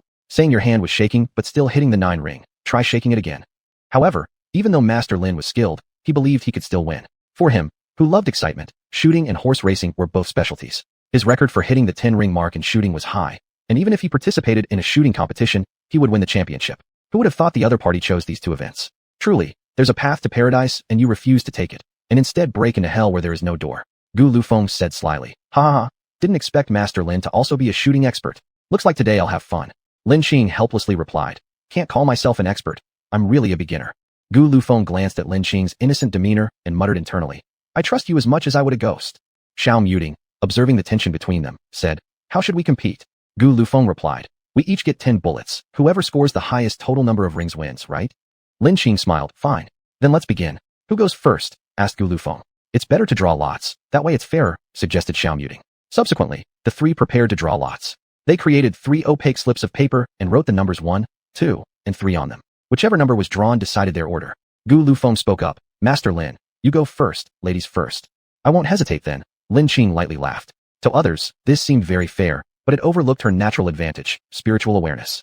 Her spiritual awareness could easily penetrate some stones, not to mention thin paper. She effortlessly drew a slip with the number 3 written on it. The best always comes last, Lin Qing thought inwardly. Following that, Xiao Muting drew the first position, and Gu Lufeng drew second. The shooting contest began soon. The moment Xiao Muting picked up the gun, he immediately reverted to his usual calm composure. Relaxing oneself would result in better performance. Bang, bang, bang. 10 bullets were successively fired, and soon the counting instrument displayed Xiao Muting's shooting score. 9 ring, 10 ring, 10 ring. Total score 95 points. 5 shots hit the 9 ring, 5 hit the 10 ring. With this outcome, Xiao Muting was very satisfied. This time his level was well displayed. As soon as Gu Lufeng picked up the gun, his previous charm vanished, instantly becoming serious and cold-blooded, with a bloodthirsty look in his eyes. Looks like Gu Lufeng has a story here. But indeed, as one of the inheritors of a trillion-yuan asset, he can represent important negotiations like this, so he mustn't be simple. The usual family disputes are already powerful enough, thus conflicts within a trillion-yuan family would be even stronger. He definitely isn't as charming and rogue as he outwardly appears, Lin Qing speculated silently. Bang, bang, bang. 10 bullets were successively fired, and soon the scoring machine showed Gu Lufeng's shooting score.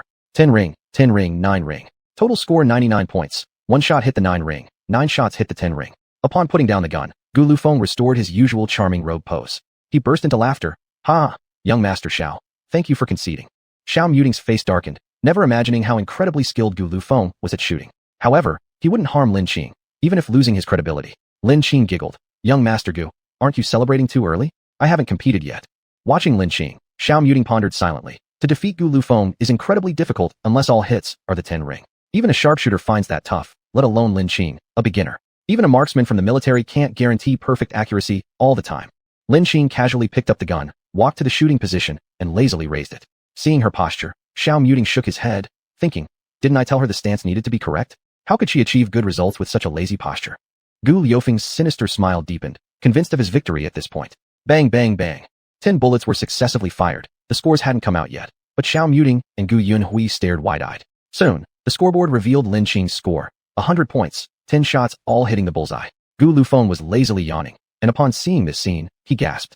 How is this possible? Gu Yunhui said. Master, we've lost. Master Lin not only hit the 10 ring each time, but all 10 bullets struck the same point. Even the sharpshooters I know couldn't achieve such a feat. Xiao Muting was now full of surprise and joy. He asked stealthily, Master Lin, are you sure you're a novice? Of course, why wouldn't you believe me? Lin Qing retorted. Xiao Muting remained silent.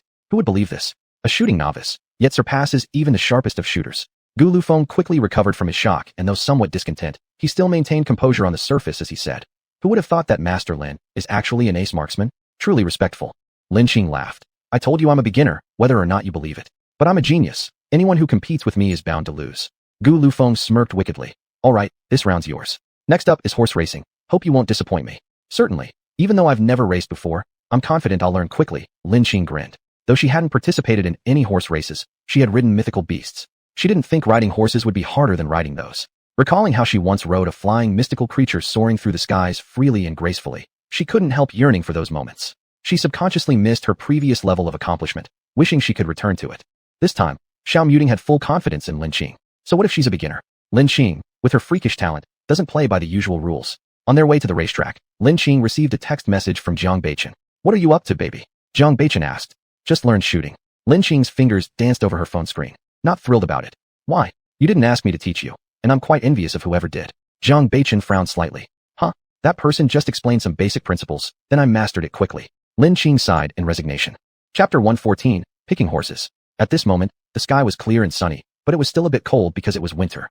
After Lin Qing and others changed into their racing outfits, they looked dashing, and this combination of handsome men and beautiful women attracted a lot of attention, especially from some of the female racers. Xiao Muting had a manly charm, while Gu Lufeng was dangerously handsome. These two different styles caused many fangirls to exclaim in admiration. Wow, that man is so handsome. He has such manliness. Look how the race outfit shows off his figure. Look at those narrow hips, chest muscles, and those toned arms. He's absolutely perfect. I want to touch him so much. A beautiful woman with long black straight hair exclaimed. That other man isn't bad either. His phoenix eyes are flirtatious and full of charm. His eyes are also very beautiful, like obsidian, shining with starlight. The smile on his lips is quite charming too. It's somewhat evil, like an opium flower that people often fall for even though it's dangerous. Another woman with dyed blonde hair added. Some girls tend to be attracted to bad boys when they're young. They find these types of men more alluring. However, such men usually resemble wild horses, hard to tame, and can easily cause harm if you're not careful, potentially leading to one's downfall. What's so great about that pretty boy? Men with real manliness are far more appealing, said the black-haired beauty with disdain, as her preference leaned toward traditional male attractiveness. Who did I call a pretty boy? Snapped the blonde. You didn't say me, so why are you so worked up? The black-haired woman replied sarcastically. He's my idol, and I won't let you speak ill of him. I like that kind of man, so what? The blonde retorted, her eyes blazing with anger. At that moment, a short-haired woman beside them spoke up. Stop arguing. Haven't you noticed there's already a girl between those two men? And judging by the reactions of the two men, they're both being very attentive to her. It's likely that both already have someone they like. After hearing this, the black-haired and blonde beauties simultaneously turned their gazes towards Lin Qing, standing between the two men. The black-haired beauty scoffed. A bean sprout like her? She's merely pretty at best. What makes her worthy of the attention of these two hot guys? Moreover, judging from their auras, they must come from wealthy families. Only wealthy women like us should match with them. The blonde eagerly agreed. Exactly. Compared to that bean sprout, my figure is much curvier and more appealing. How could she possibly attract those two? We should approach them instead. Once those handsome men see us, they'll surely forget all about her. Let's go, don't hesitate, agreed the black-haired woman. The short-haired woman found herself sighing in exasperation over these two fangirls. She guessed that the girl standing between the two men wasn't ordinary, otherwise she wouldn't have caught their attention so effortlessly. The two soon appeared before Gu Lufeng and Xiao Muting. The blonde started first. Hi there, handsome. I'm Linda. Nice to meet you. Ugly woman, get lost. You're in the way. Gu Lufeng wrinkled his nose at the heavy makeup she wore, obviously unimpressed. Who are you calling ugly? The blonde screamed in shock. In her mind, she always considered herself a beauty, and indeed, in the eyes of most around her, she was still fairly good-looking, albeit through artificial enhancements rather than naturally beautiful. Your double eyelids are clearly operated on, your nose bridge has been enhanced, your breasts have been padded, your forehead artificially plumped, and your chin sculpted sharp enough to stab someone. If you aren't an ugly woman, who else could be? Retorted Gu Lufeng mercilessly. Being from a family well-versed in medicine, Gu Lufeng was no amateur when it came to identifying these kinds of enhancements. The three others burst out laughing upon hearing this. Haha, Gu Lufeng, never thought you were so witty. Lin Qing burst into laughter, equally unimpressed by such artificial behavior in women. You? Just wait, I'll get back at you. Sobbing indignantly, the blonde stormed off, while Xiao Muting, Looking at the dark-haired woman blocking his path, coldly asked, "Do you have any business here?" "And nothing." The black-haired beauty hesitated, failing to voice the prepared words due to intimidation by the earlier incident. After all, people tended to group together based on similar traits. "Then step aside. We have things to do." Xiao Muting responded coldly, showing disdain for such fangirl behavior. Under Xiao Muting's frosty demeanor, the black-haired beauty retreated quickly. Subsequently, the four of them strode away confidently. Enraged, the blonde watched them leave with a furious glare directed towards Gu Lufeng and Lin Qing, as if she could burn holes through their bodies with her eyes. Of course, Gu Lufeng paid no heed to such trivial provocations. The four arrived at the horse-picking area, and the horse trainer spoke up. "Esteemed guests, what kind of horses do you intend to choose? The horses on this side are quite spirited and fierce, while those on the other side are more gentle. If you're beginners, we usually wouldn't recommend you ride the spirited horses. Those gentle foals would be more suitable." Half an hour earlier, the horse trainer had been informed by the boss to receive some important guests, who were clearly the ones in front of him now. Considering their safety, he hoped they would choose the docile horses, but reality wouldn't turn out as he wished. "If we're going to choose, we might as well go for the spirited ones. They're more fun, don't you think, Master Lin and young Master Xiao?" Gu Lufeng taunted. "Of course, too tame and it's no fun." Lin Qing responded indifferently. "Please choose your horses," the horse trainer said helplessly. "I hope nothing goes wrong later." He prayed silently to himself. Gu Lufeng stepped forward first and chose a dark red horse. That horse had a glossy coat of dark red, with a noble and handsome head held high, a slim face with little flesh, a large nose, a relatively flat spine from the hip joint, and sturdy hooves like wooden stakes. Its shoulder, neck, and hindquarters were well muscled, making it obviously a fine steed. "Sir, you are truly an expert.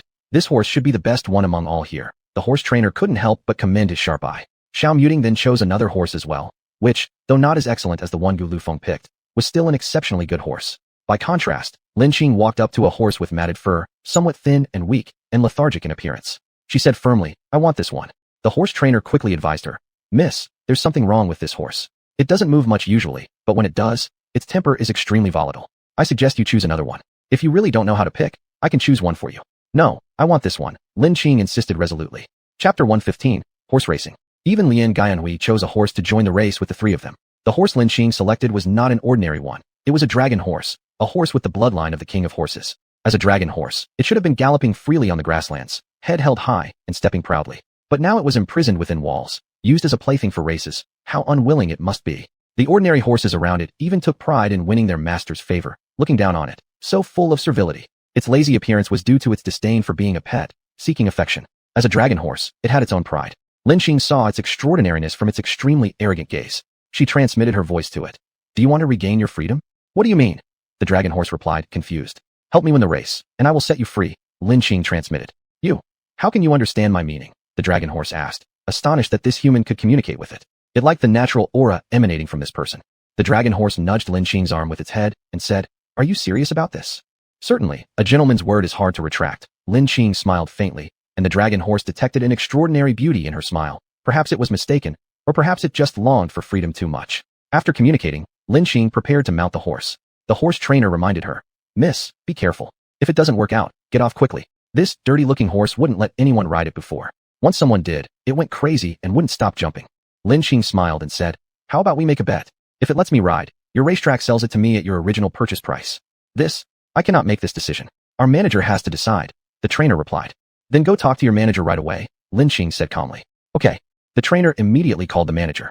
He thought the manager would surely agree. They originally spent 10,000 on this horse, which looked strong like a fine steed at the time. But when it came to the racetrack, it refused to be ridden and became extremely temperamental. Gradually, it turned into what it was now. Soon, the trainer hung up and smiled, saying, "Our manager has agreed to this wager." As soon as the trainer finished speaking, Lin Qing swiftly stepped onto the stirrup and sat steadily on the dragon horse's back. At this moment, the dragon horse seemed like a horse general, walking majestically, completely different from its earlier state. And it showed intimacy towards Lin Qing. The trainer exclaimed in surprise, "Isn't this the feeling this horse gave when it first arrived?"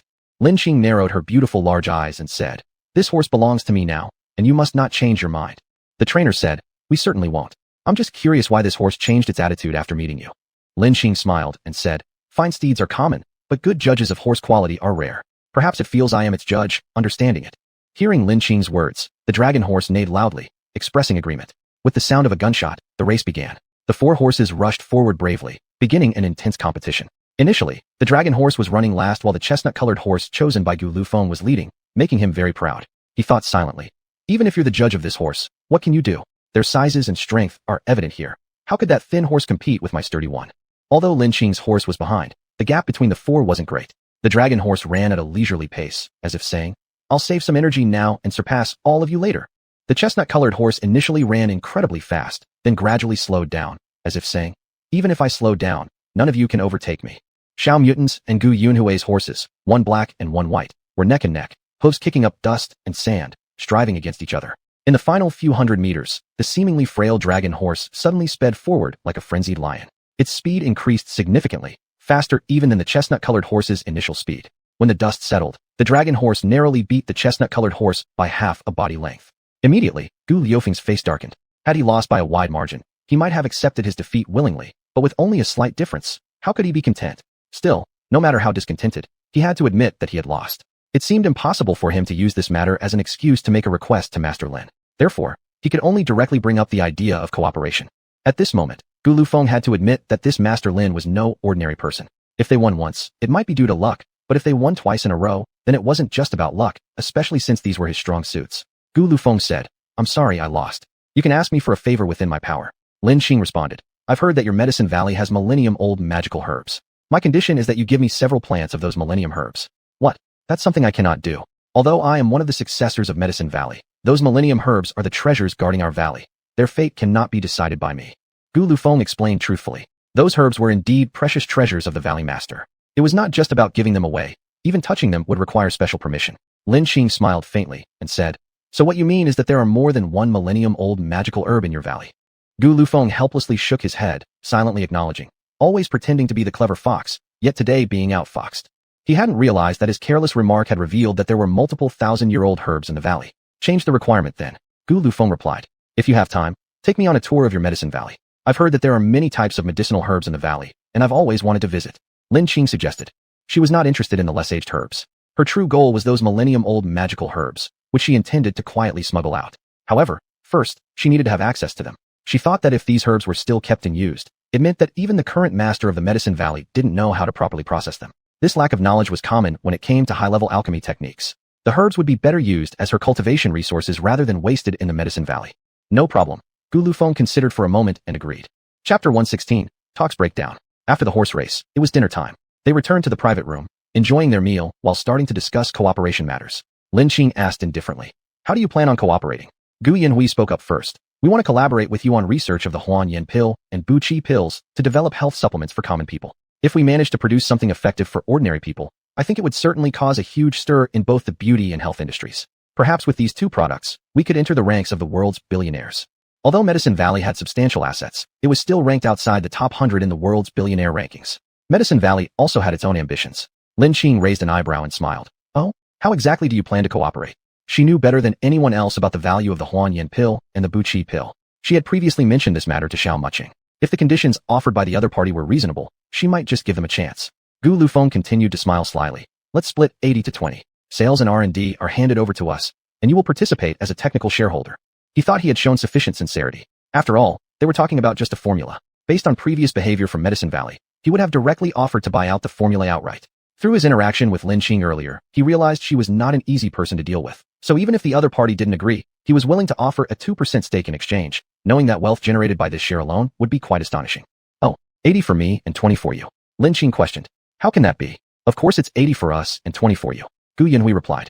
Lin Xing originally thought the other party wanted 20%, though she felt that giving 20% was too much, but considering that she would eventually steal their 1,000-year-old medicinal herbs secretly later on, it wasn't unacceptable. But what she didn't expect was that they were more greedy than Li Jie, wanting an 80% stake. The pill formula originated from her, and transforming it into something accessible for ordinary people wouldn't be much trouble. She believed her pills would sell without issues, yet they dared to demand such unreasonable terms. Lin Xing laughed coldly.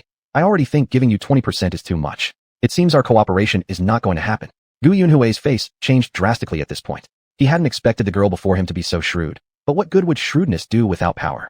You're not afraid we'll reverse engineer the formula? Make substitutes for Huan Yen pill and Bu Qi pills instead. Gu Lufeng finally reined in his smirk, stating seriously. If you can research it, then it's your ability.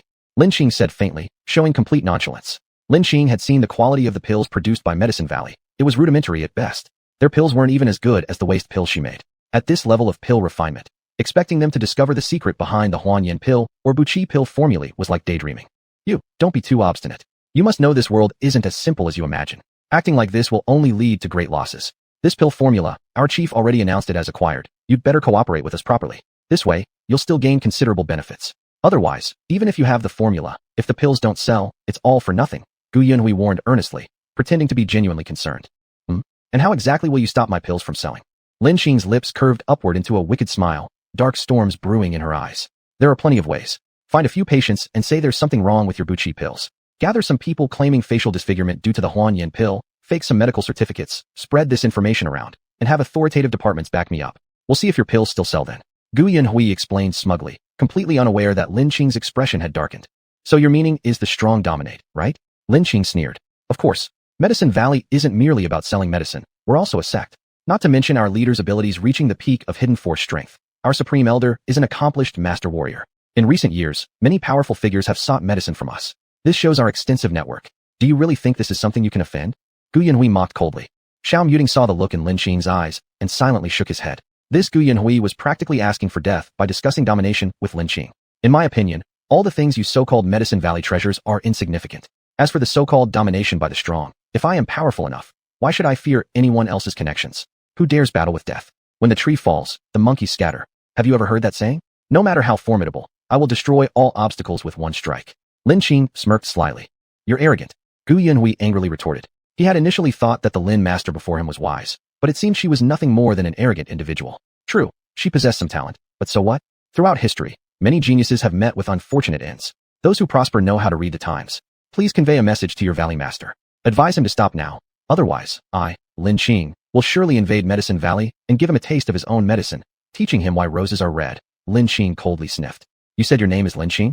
Gu Lufeng asked in surprise. Xiao Muting, we've eaten and drunk enough. It's time to leave. After speaking, Lin Qing took Xiao Muting and left the Wanyo Pavilion. Gu Yunhui looked astonished. Young lord, just like that, let her go? Gu Lufeng slightly furrowed his brows. What else can we do? Didn't you hear her call herself Lin Qing? What's special about this name? Gu Yunhui didn't understand. As far as I know, not long ago there was a drastic change in power in Zhongyuan. A Lin master emerged, hailed as the top figure of Zhongyuan. Wealthy tycoons from other cities revere him. Gu Lufeng spoke up. I know this too, but what does this have to do with our matters? Gu Yunhui questioned. Based on accurate intelligence I received, this top figure of Zhongyuan is called Lin Qing, and she's also a young girl. Do you think there's any connection between these two? Gu Lufeng sighed deeply, for trouble was brewing. If the Lin master from Honglian auction house was indeed the top figure of Zhongyuan, they would be in serious trouble. Not only would they fail to obtain the pill recipe, but they might even provoke enmity. You mean to say that the person standing before us today is the top figure of Zhongyuan? Gu Lufeng nodded. It seems we need to reconsider this matter carefully. We should immediately report this to the Valley Master and see what he suggests. Gu Yunhui dismissed the notion. Even if she really is the top figure of Zhongyuan, so what? With Medicine Valley's strength, will we fear her? They may be powerful forces of the mortal world, but how strong can they truly be? Our sect has a grandmaster within its ranks. Gu Lufeng remained silent. His inner thoughts were anything but calm. According to rumors, this top figure of Zhongyuan was also a grandmaster. But given her youth, could she really be one? He doubted it deeply. Chapter 117, Going Home. After spending another night at the Wanhao Grand Hotel in Zhongzhou City, Lin Qing returned home. Before she even stepped inside, she heard Xiao Yin's "oh" howl, clearly sensing her arrival. Zhou Linger curiously asked, "What's wrong with Xiao Yin?" It didn't used to howl like that. At this moment, the doorbell rang. When Zhou Linger activated the video function, she saw Lin Qing's face and immediately broke into a happy smile. "Master, you're back?" Lin Qing nodded slightly. After Zhou Linger opened the door, she shouted, "Master is back." Everyone, hearing Zhou Linger's shout, quickly came out from their rooms. Li Chengfeng also excitedly said, "Master, you're back? Master, why did you go out for so long this time? School starts tomorrow, and you just got back. I wonder why Xiao Yin was acting abnormally. It's since your return," Zhou Linger said enthusiastically. "I encountered some issues outside, which caused a delay. This time, I brought you all another companion. Come out, Xiao Jin," Lin Qing said. Everyone only noticed a gray figure darting past them and stopping on Xiao Yin's head. Xiao Yin growled threateningly, "Get off me. How dare you sit on my head, you little brat." "Gggggg," Xiao Jin called out. "And what if I do? You dead wolf. Ao. Who are you calling a dead wolf? You pathetic creature who looks neither like a pig nor a rat. I'm a pure-blooded silver wolf of noble lineage. Gggggg. Who are you calling an oddity? I'll step on you, again and again." Xiao Jin continued stepping on Xiao Yin's head relentlessly. Zhou Linger exclaimed in surprise. Truly worthy of being animals, they became familiar with each other so quickly and seemed very close. Ao. Gggggg. Which eye do you have to see us as close? Both Xiao Yin and Xiao Jin simultaneously gave Zhou Linger disdainful looks. Don't think because you're the master's new favorite, you can stand above me. In master's heart, I am the most important. From now on, you will be my subordinate, Xiao Yin said arrogantly. Dream on, you fool. To be my leader? Not a chance. Xiao Jin retorted. Who did you call a fool? Enraged, Xiao Yin swiped at Xiao Jin with a claw. Xiao Jin skillfully dodged, its speed well known, narrowly escaping Xiao Yin's attack that ended up hitting its own head, leaving itself dizzy. Saying I'm a fool means you are a fool, a big fool. You even hit yourself? Ha ha ha. Xiao Jin held its paw to its belly and laughed endlessly, chirping incessantly. Master, where did you find these spiritually endowed creatures? They truly understand human emotions, Zhou Linger admired. Rest assured, when your strength improves, Master will help you obtain one too, Lin Qing responded. Really? Zhou Linger instantly lit up her eyes. Of course. Does Master ever go back on her word? Lin Qing countered. Master, I want such a spiritual pet too, Li Chengfeng quickly added. Rest assured, there will be plenty for everyone, Lin Qing promised. Only now could everyone get a clear look at Xiao Jin. It indeed looked like a pig, but wasn't a pig, like a rat, but wasn't a rat. Li Xian asked in confusion, what kind of animal is this? Even he, who had seen much, had never come across such a strange creature. This is a royal holy creature, Qi Jin rat. Wei Jie suddenly interjected. His flawless face displayed different colors, like a spotless ice lotus flower painted in various hues. Do you know about Qi Jin rat? Lin Qing curiously asked, amazed to hear of someone recognizing Qi Jin rat for the first time on Earth. I read about this creature in books. It resembles a pig, but isn't a pig. Looks like a rat, but isn't a rat. It has a pig-like nose and a rat-like face. It's said to be an incredibly valuable royal holy creature, obsessed with gold. There's even a rumor that whoever possesses it can rule the world, though it's probably just a tale, Wei Jie explained. This Wei Jie, truly deserving his reputation as a prodigy well-versed since childhood, had far greater knowledge than the average person. Does it really eat gold? Zhou Linger curiously asked. Yes, precisely so. The reason behind the rumors might be due to its ability to instinctively sense gold mines. In ancient times, with limited mineral exploration technology, discovering gold mines meant acquiring immense wealth. Enough wealth could indeed influence political power at the time, or even change dynasties. Calling it a holy artifact, therefore, holds true for people back then, Lin Qing elaborated. So that's how it is. Wei Jie appeared enlightened. Wow, Xiao Jin, I never realized you were so amazing. Let's seize the opportunity and go hunting for gold mines. Zhou Linger's eyes sparkled with excitement. Senior sister, with the current or exploration technology already being highly advanced, it's estimated that all the gold mines on Earth have been almost completely mined by various countries. Even if there are any left, they're likely in some obscure corners. It's better to focus on cultivation rather than seeking them out, Li Chengfeng spoke up. You little money lover, your junior brother is right. Once you become a great expert, you won't lack money, Lin Qing chuckled. Meanwhile, Aunt Zhou, seeing Lin Qing had returned, immediately went to the nearby market and bought some fish, shrimp, and beef, intending to cook a nice meal to nourish Lin Qing's health. She noticed Lin Qing's skin was even more pale and assumed it was because Lin Qing hadn't eaten well during her time away. Actually, Lin Qing had practiced the third level of the Phoenix physical training technique, called ice skin. As the name suggests, this step makes the skin more luminous and translucent. To reach this point, one must constantly train oneself, striving to remove impurities and make the body as perfect as possible. In order to eat sooner, Zhou Linger, Li Xian, and Li Chengfeng all went over to help. Wei Jie, the handsome beauty, also joined in washing vegetables and picking them clean, while only Lin Qing remained idle. Not long after, more than 10 dishes came out: sweet and sour spare ribs, beef stewed with potatoes, braised meatballs, scrambled eggs with tomatoes, and spicy fish. Though these were all common home dishes, everyone enjoyed them heartily. This was the feeling of being at home. Wei Jie stopped eating after just 2 bites, behaving the same way he always did, because previously he wasn't close enough for Aunt Zhou to say anything. Now that they were more familiar, seeing Wei Jie's pale face, Aunt Zhou said, Jade Wei, if Auntie's cooking doesn't taste good, you can tell me straight, and I will try my best to improve it. Look at you, so thin and frail. With such a pale complexion, we need to supplement your strength. Wei Jie smiled faintly, and instantly it felt like snow melting and spring returning. He said, Aunt Zhou, it's not your problem. My body isn't in good condition, and I can't eat too much or I won't be able to digest it. As a highly cultivated zombie, although he could live like a normal person, zombies are still zombies, and human food is very difficult for him to digest. But to avoid seeming too different, he would take a small taste. Chapter 118, Wang Chen's Apology. The next day, Lin Qing went to school as usual.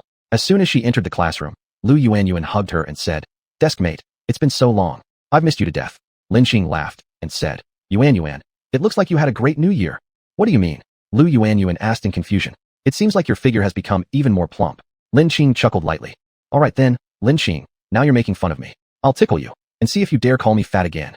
Lu Yuanyuan said angrily. All right, I surrender. Actually, I think being a bit plump looks quite nice, Lin Qing replied. Really? Actually, I feel the same way. Unfortunately, in modern society, everyone idolizes thinness. People are so superficial. Who would look past your ugly exterior to see your interesting soul? Lu Yuanyuan said helplessly. Soon, the bell rang for class, and the homeroom teacher, Fan Hongmei, returned to the podium. Her face beamed with joy, looking extremely happy, as if something good had happened. Today I will announce the results of the last final exam. Worth celebrating. We have a dark horse in our class, this time achieving first place in the county, Fan Hongmei said after stepping onto the platform. She had just received a bonus of 5,000 yuan because of this result. How could she not be happy? As soon as her words were out, There was a commotion below, with everyone speculating about who it might be. That would be Lin Qing. Lin Qing has performed well recently. I hope everyone can learn from her, Fan Hongmei continued. At that moment, Yi Yuechan lowered her head, concealing her jealousy. Since she realized that Lin Qing was someone she couldn't afford to offend, she had become much more low profile and dared not show any envy towards Lin Qing. Though she still secretly admired Wei Jia, she knew that she must strengthen herself first. When she grew strong enough to surpass Lin Qing, she would then have the ability to fight back. This was the survival law of the society, which she was very familiar with. Deskmate, you're really amazing. Can you teach me how you study? Lu Yuanyuan asked excitedly, apparently even happier than if she herself had ranked first in the county. You would also progress quickly if you devoted more time to studying, Lin Qing said indifferently. Lin Qing, come up and say a few words, share with the classmates your insights, including why you improved so rapidly, Fan Hongmei added. Step by step, Lin Qing calmly walked up to the podium, smiling faintly as she spoke. I know, everyone used to have a bad impression of me, thinking I didn't look that good, always linked with rumors involving some handsome boys at school, and my academic performance was average. As soon as she opened her mouth with these self-mocking words, laughter immediately broke out among the students, who all nodded in agreement. To be honest, I didn't like the old me either. Back then, I was insecure and weak, wasting time on unrealistic fantasies, she described the old little Lin Qing. Later, after an accident where I almost died, when I woke up, I suddenly realized, they say, a person who survives great disasters will surely have good fortune later. Maybe they were talking about people like me. I understand that this society is one of survival of the fittest. No matter when, survival of the fittest and adaptation for survival is an unchanging truth. Society won't change, only by making oneself stronger. Many of the classmates in our class likely come from ordinary families, not those wealthy ones. If you don't work hard, such situations may arise. When your parents grow old and fall ill with serious diseases, you may not have money to pay for their treatment. When you have children, other kids can access better resources while yours cannot, losing right from the start. Even worse, when mocked by relatives and friends, you can only lower your head and swallow the insults silently. Is this the kind of life you want? Lin Qing paused here. No. Immediately a thunderous response came from the crowd below. I don't want this kind of life either. I don't want to be ignorant in the future or unable to achieve economic independence, depending on others. For us, with no network of contacts and no family background, how can we change our current situation? Work hard. Once again, thunderous responses came from below. It seems like you all know what you want clearly, so I won't say more. Lin Qing thus smiled faintly and stepped down from the podium. As soon as Lin Qing sat down, Lu Yuanyuan immediately exclaimed, Lin Qing, you said it so well, I feel motivated throughout my body. At that moment, everyone in the class stared at Lin Qing, noticing how much prettier she had become, pure as a water lily. Her manner became overwhelmingly powerful, commanding respect instinctively. At that moment, someone secretly took a picture of Lin Qing giving her speech on the podium and uploaded it to the school's Baidu Tieba forum. Instantly, she became popular in the school, being called the Scholar Goddess. When Wang Chun saw the photo on the Tieba forum, his eyes narrowed slightly as he muttered under his breath, Scholar Goddess, Lin Qing, this is your true self? During the break, Wang Chun arrived at the door of Class 8, Grade 3. Wang Chun stood there for a short while. Based on previous circumstances, some girls would have screamed with infatuation by now. However, no one paid much attention to him this time. Everyone was busy studying hard. With no choice, Wang Chun had to speak up. Lin Qing, please come out for a moment. Hearing someone calling her, Lin Qing walked out. When she saw it was Wang Chun, she coldly asked, what do you want from me? She harbored no good feelings toward the person who indirectly caused little Lin Qing's death. Congratulations on achieving the top score in the county, Wang Chun said. Oh, I'm going then, Lin Qing responded coldly, not even glancing at Wang Chun. Lin Qing, can you stop treating me with such coldness? Wang Chun was angry due to Lin Qing's disregard. It seems we don't have any deep connection, do we? Lin Qing replied coldly, her eyes filled with disdain for Wang Chun. I know you hate what I did before. For that, I apologize to you. Wang Chun, upon seeing Lin Qing's look of contempt towards him, didn't know why but felt extremely distressed inside. Even if you apologize, so what? The old Lin Qing has already passed away. The Lin Qing now is an entirely new one. Isn't what you're doing now just redundant? Lin Qing said coldly. After speaking, she turned and left, disregarding Wang Chun's thoughts. I know my actions before were too extreme. I will make amends, Wang Chun said towards Lin Qing's back. Wang Chun completely misunderstood Lin Qing's meaning. She meant that he had practically killed little Lin Qing. Apologizing to her was useless. He should be apologizing to little Lin Qing. However, Wang Chun interpreted it as her not forgiving him. Lin Qing didn't even slow her pace, snorting coldly, clown. The greatest punishment one person can give another isn't immediate retaliation, but complete ignorance. At this moment, Wang Chun deeply felt the meaning behind those words. Chapter 119, Pang Qing got beaten. At noon, an unexpected visitor arrived at the door of Class 8, Grade 3 at Pure Water Middle School. The man was a cripple, with an obviously unsteady gait. Right after class ended at noon, he stood at the door and said, please call Lin Qing for me. He asked the students near the door for help. Lin Qing, someone's looking for you, a classmate shouted. Lin Qing put down her book and walked toward the door. Looking at the unfamiliar man before her eyes, Lin Qing asked, who are you? I am your fiancé, Pang Qing. Pang Qing's voice was loud, instantly stunning all the classmates with this news. Lin Qing is already engaged? That's unbelievable. Everyone thought silently. Lin Qing looked coldly at the plain-looking cripple and smirked. I have a fiancé? How come I don't know that? Pang Qing also showed a surprised expression and said, didn't your father and stepmother tell you? Lin Qing sneered. I've already cut ties with them, so they can't decide things for me. You'd better just leave. Upon seeing Lin Qing, Pang Qing was quite satisfied. Her skin seemed moist enough to drip water, and her clear and charming looks were far beyond comparison to those dark and burly village girls. People from rural areas, like Lin Qing but not as delicate-looking, generally have tan skin and sturdy builds due to constant farm work, having to endure wind and sun exposure. How could it be? In ancient times, marriage was decided by parental commands and matchmaker suggestions. Since your parents have pledged you to me, then you are my fiancé, Pang Qing insisted, refusing to give up. To hell with your parental command and matchmaker talk. I've already told you I've cut ties with them. Are you deaf or brain damaged?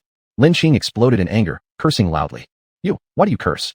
We can talk it out calmly. Pang Qing hadn't expected this seemingly slim and graceful girl to be so outspoken. Didn't you want to chat properly? Let's go outside then. Lin Qing smiled wickedly. Instantly, Pang Qing was mesmerized by Lin Qing's stunning smile. His heart felt scratched by cat's claws, and he unconsciously blurted out, all right. In no time, the two arrived at a secluded spot outside the school. Lin Qing wiggled her fingers. Come over. Pang Qing's heart was even itchier now. He swallowed saliva and thought. Perhaps Lin Qing was too shy earlier and wants to find a place where no one is around so we can get closer? Let's say it. His thoughts were overly simplistic. Hadn't he noticed that there were two storm-like shadows in Lin Qing's eyes, ready to burst forth? The moment Pang Qing stepped next to Lin Qing, a white tinder fist struck his body. Then, without interruption, came more than 10 punches. Ouch. I'm dying here. I'm sorry. Stop. Stop. Lin Qing didn't use any supernatural power. She vented her frustrations purely with her physical strength. Still, even so, Pang Qing was beaten all over until he was bruised and purple, with several broken ribs. Isn't it you who wants to marry me? Let's see if you can handle being beaten. Lin Qing smiled maliciously. When faced with such a devastating beauty again, Pang Qing felt nothing but fear now. To him, this woman was a venomous snake cloaked in the guise of a beautiful woman, ruthless and capable of killing anyone who wasn't careful. After finishing everything, Lin Qing left immediately. Pang Qing promptly dialed the emergency line and called home. Inside a hospital ward, Pang Qing had already received urgent medical treatment. A well-preserved middle-aged woman cried aloud. My child, who beat you into this state? Weren't you supposed to cultivate feelings with that young lady from the Lin family? Mom, Lin Qing beat me. She's brutal, and I cannot marry her. If I do, she'll kill me for sure, Pang Qing cried in despair. What? So it was that little brat. Why did she beat you? Jiang Family, Pang Qing's mother, was shocked. She probably doesn't want to marry me. She says she's already severed ties with her father and stepmother, Pang Qing explained. What a vicious little slut. How dare she be so cruel? It's her fortune we chose her, and yet she dares to treat us this way. Jiang Fang's well-maintained face twisted with cruelty. Mom, I think it's Yang Chun, Lin Qing's stepmother, who tricked us. They never told Lin Qing about the engagement because they were afraid she wouldn't agree. They took our money and mocked us. Pang Qing had to admit that he had sensed an intimidating aura from Lin Qing that frightened him deeply. This made him subconsciously terrified of getting close to her again. Most people in this world tend to bully the weak and fear the strong, and most people wouldn't dare to challenge someone who isn't easy to mess with. Yang Chun, that bitch, she probably just had her eyes on our dowry money. But not only do I want her to return this money, she also has to compensate us for Pang Qing's medical expenses. Jiang Family said angrily. She clearly understood the ulterior motives of these rural women. Yang Chun must be taught a lesson, but I won't let that little bitch Lin Qing off either. How dare she injure my son? Does she really think our Pang family is easy to bully? Jiang Family thought to herself darkly. In the past few days, Lin Ai's family had been living comfortably, and Yang Chun couldn't stop smiling as she stared at the 100,000 yuan in cash. Lin Ai also planned to stay home for a few more days before heading out to work after the Lantern Festival. On the morning of the second day after Pang Qing got beaten, Yang Chun was about to go out shopping when Jiang Family showed up at her doorstep with a group of people. Oh, future mother-in-law, how nice of you to come. Yang Chun smiled and greeted Jiang Family as she opened the door. What future mother-in-law? Who are you calling mother-in-law? Stop trying to associate yourselves with us. Jiang Family replied furiously. Seeing Jiang Fang's sudden change of attitude, Yang Chun asked confusedly. Didn't we just arrange the engagement between Pang Qing and Lin Qing? Well, I guess it's true that since they're not married yet, I called you too soon. I'm here to break off the engagement. Who would want to ally themselves with a family like yours? Jiang Family spat sarcastically. Sister Jiang, what do you mean by that? Yang Chun asked, puzzled by the sudden reversal. Look at the mess your family caused. My son was engaged to your Lin Qing without even informing him or his family. Yesterday, when Pang Qing went to school to see Lin Qing and try to build some rapport, Lin Qing, that vicious girl, didn't say a word and just beat Pang Qing up. Bruises all over him, several broken ribs. My poor son, why does he have such a miserable fate? What kind of heartless woman is that? No one would dare take her as their wife. One wrong move, and someone might lose their life. Jiang Family yelled loudly. By now, neighbors had gathered around drawn by the sound of their argument. Jiang Fang's intention was clear. She wanted to ruin Lin Qing's reputation so badly that no one would ever marry her. Chapter 120, Breaking Off the Engagement. What? How dare Lin Qing be so reckless? Yang Chun exclaimed in shock. Although Lin Qing's reputation had been ruined, she was glad about it, on the condition that this would happen after Lin Qing was married. As the saying goes, once a daughter is married off, she's no longer your concern. So naturally, her family wouldn't be related to any future trouble. But now, the dowry money she had just received still felt warm in her hands. And of course, she didn't want Lin Qing's reputation to be destroyed at this point. If that happened, how would she collect the dowry money? Am I lying to you? My son Pang Qing is still lying in the hospital. Zhang Fong indignantly said. That's not what I meant. Lin Qing has always been obedient and doesn't seem like someone who would resort to violence. Yang Chun could only say against her conscience, recalling the last time Lin Qing slapped her. Now she thought that, with Lin Qing's current character, she might indeed have done this. Not seem like someone who would resort to violence? Then why is my son Pang Qing in the hospital? Anyway, I'm breaking off this engagement today for sure. The 10,000 yuan dowry we gave must be returned. Also, the medical expenses and nutritional costs for my son's hospital stay should be borne by you. Zhang Fong appeared disinterested in discussing further. What? You expect us to return the dowry, fine, but as for your son's hospitalization fees, well, you need to find whoever hit him, Yang Chun said through gritted teeth. She didn't really want to return the dowry either. 10,000 yuan was an astronomical sum, but she knew she had no choice. The Pang family was wealthy and well-connected, and she couldn't afford to offend them. If they were a powerless family, she'd definitely keep the money. After all, they were the ones initiating the break-off. There would be no blame on her side. Lin Qing is still in the 3rd year of junior high school. Where does she have the money from? As legal guardians, you must bear this cost. Zhang Fong sneered coldly. A stepmother truly remains a stepmother. Once involving interests, the familial ties are severed so clearly.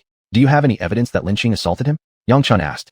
My son's word alone can serve as evidence, Zhang Fong declared. That's not sufficient proof. I'm talking about eyewitness testimony or physical evidence. Yang Chun responded calmly. I'll give him a call. Zhang Fong stepped away from the crowd and dialed her son's number. Mom, what's the matter? Son, do you have any evidence regarding Lin Qing attacking you, such as witnesses or physical proof? Zhang Fong hurriedly asked. It seems there isn't. I went alone to look for Lin Qing then. Seeing the Lin family being so hospitable, I assumed she would be willing. And she struck me at a very secluded place where there's no surveillance camera. However, her classmates saw me go to her, Pang Qing recalled. It looks like Lin Qing deliberately injured you. Zhang Fong's expression darkened as she returned to face Yang Chun and said, some classmates from Lin Qing's class saw my son go to see her. Yang Chun responded, that still doesn't prove Lin Qing beat him up. It could be that your son is dissatisfied with Lin Qing and wants to back out of the marriage. Maybe someone else hit him and he wanted to frame her. Aren't the Pangs decent people? Zhang Fong said angrily. A few burly men behind her stepped forward to intimidate her. Who knows you guys well enough? Don't think because you have power and money, you can bully us. Everyone is watching here, Yang Chun retorted sarcastically. All right, sharp tongue. I won't argue with you. Bring out the head of your household, I want to talk to him. Zhang Fong smirked angrily. Who's looking for me? Lin Aigua's voice came from outside the door. As soon as he walked in and saw Zhang Fong, he was surprised. Mother-in-law, what brings you here? Why did I come? To see what good deeds your family has done, Zhang Fong mocked. What happened? Lin Aigua looked puzzled. Yang Chun whispered into Lin Aigua's ear, telling him everything. Lin Aigua said, sister-in-law, I know you're angry. If you want to break off the engagement, that's fine, we'll return the dowry fully. Just the medical fees, could we possibly delay paying that? We really don't have the funds right now. Zhang Fong laughed coldly. There's finally someone sensible in your house.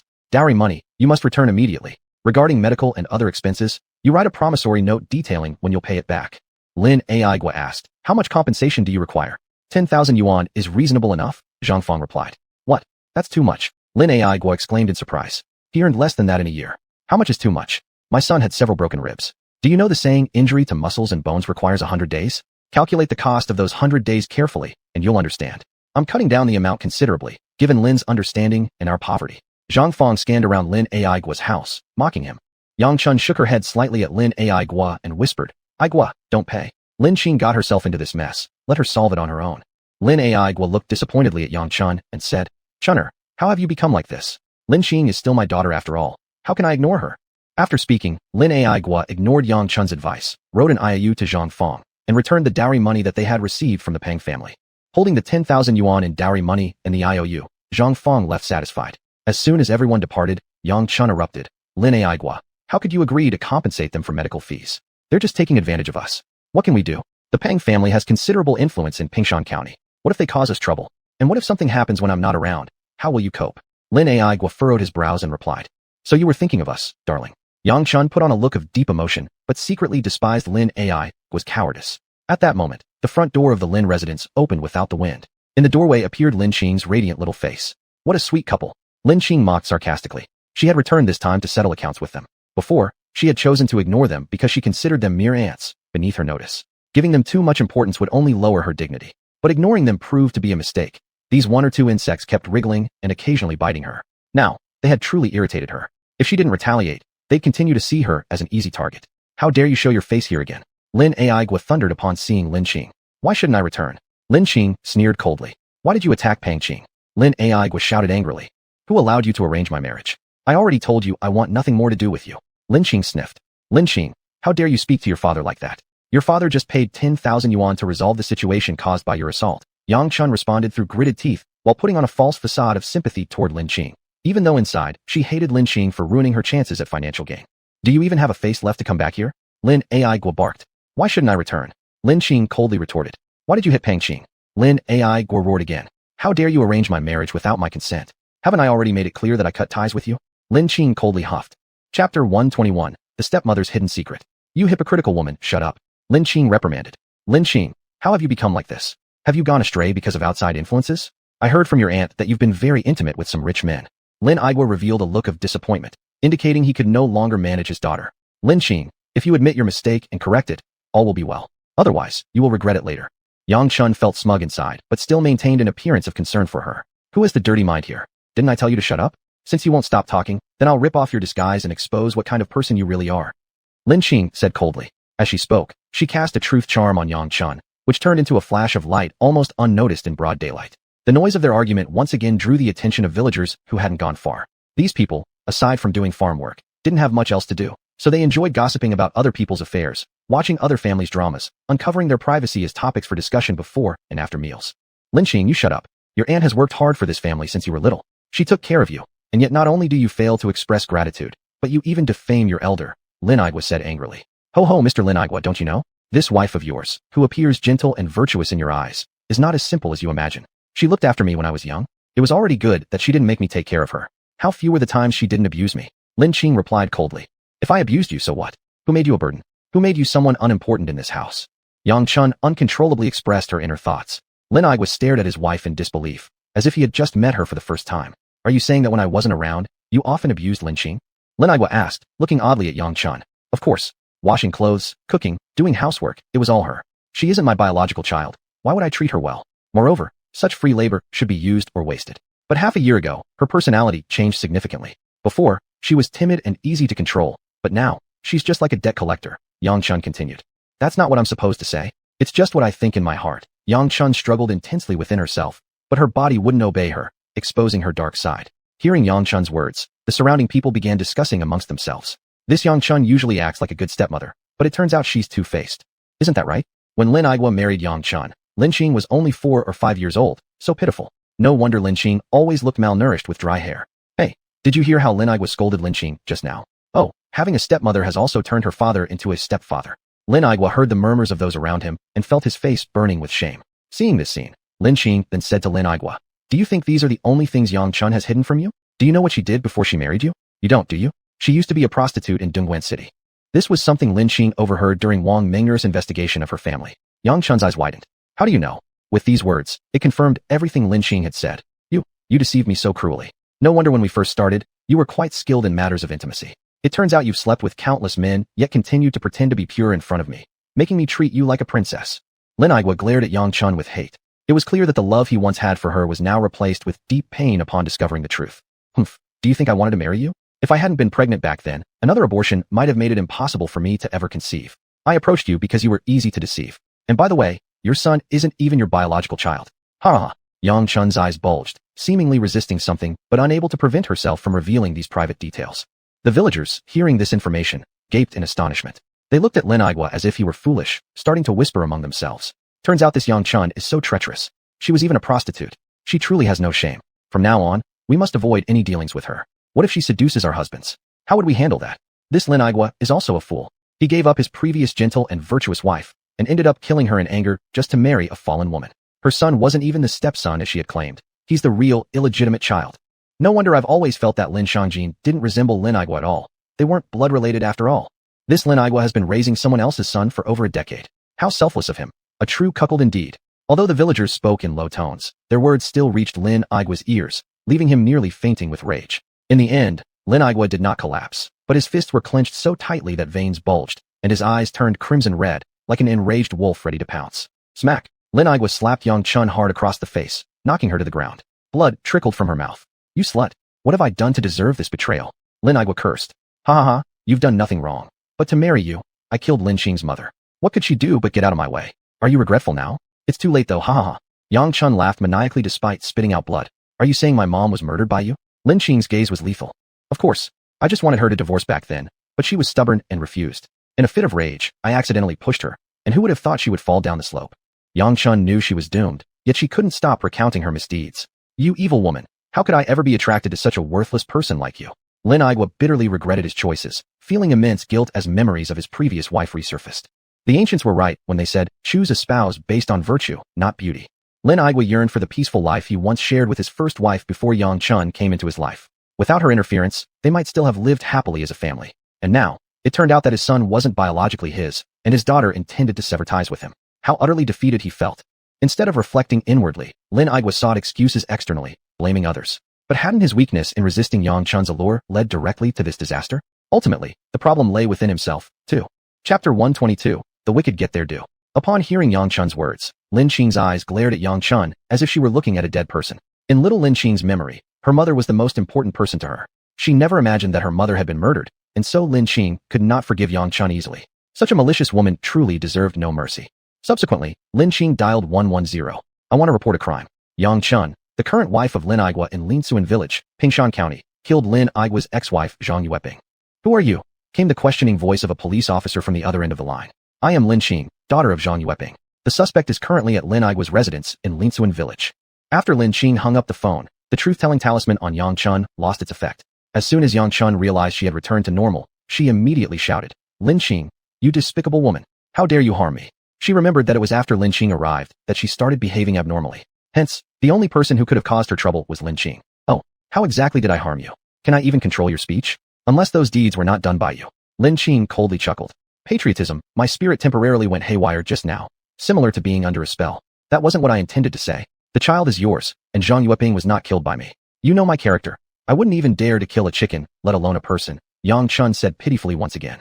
However, at this moment, with her mouth full of blood and her disheveled hair, she no longer looked sympathetic. Now, pretending to be pitiful only made her look insincere, which was quite repulsive. Ho ho ho, do you really think I will still believe you? Would you confess to something you didn't do? As for whether the child is mine or not, I will naturally conduct a paternity test, Lin Igua replied coldly with bloodshot eyes, glaring at Yang Chun like he wanted to devour her. Yang Chun was startled by Lin Igua's demeanor. She hastily retreated, realizing that it would probably be impossible to hide the matter about the child anymore. But regarding Zhang Yueping's death, she firmly refused to admit it was her doing. As long as she denied strongly enough, claiming she had gone mad and was babbling earlier, there would likely be insufficient concrete evidence to convict her. Igua, I admit the child isn't yours, but it wasn't intentional. You know my parents value boys over girls. When I was a teenager, they forced me to work and make money to help build a house and buy cars. Whenever I failed to bring back money, I endured their brutal beatings. But I wasn't a sex worker. I just kept working hard and sent all my earnings home. I admit that I once dated a boyfriend, but it turned out he was a scoundrel. Shortly after we broke up, I met you, and I genuinely fell in love with you at first sight. But later, I found out I was pregnant. I thought the child was yours until the doctor calculated the conception time during my prenatal checkup, and I learned that the child belonged to that good-for-nothing man. Yang Chun sorrowfully recounted the story she herself had fabricated, much like an innate actress. If Lin Qing hadn't known the earlier truth from Yang Chun, and that she was actually a cultivator, she might have believed her.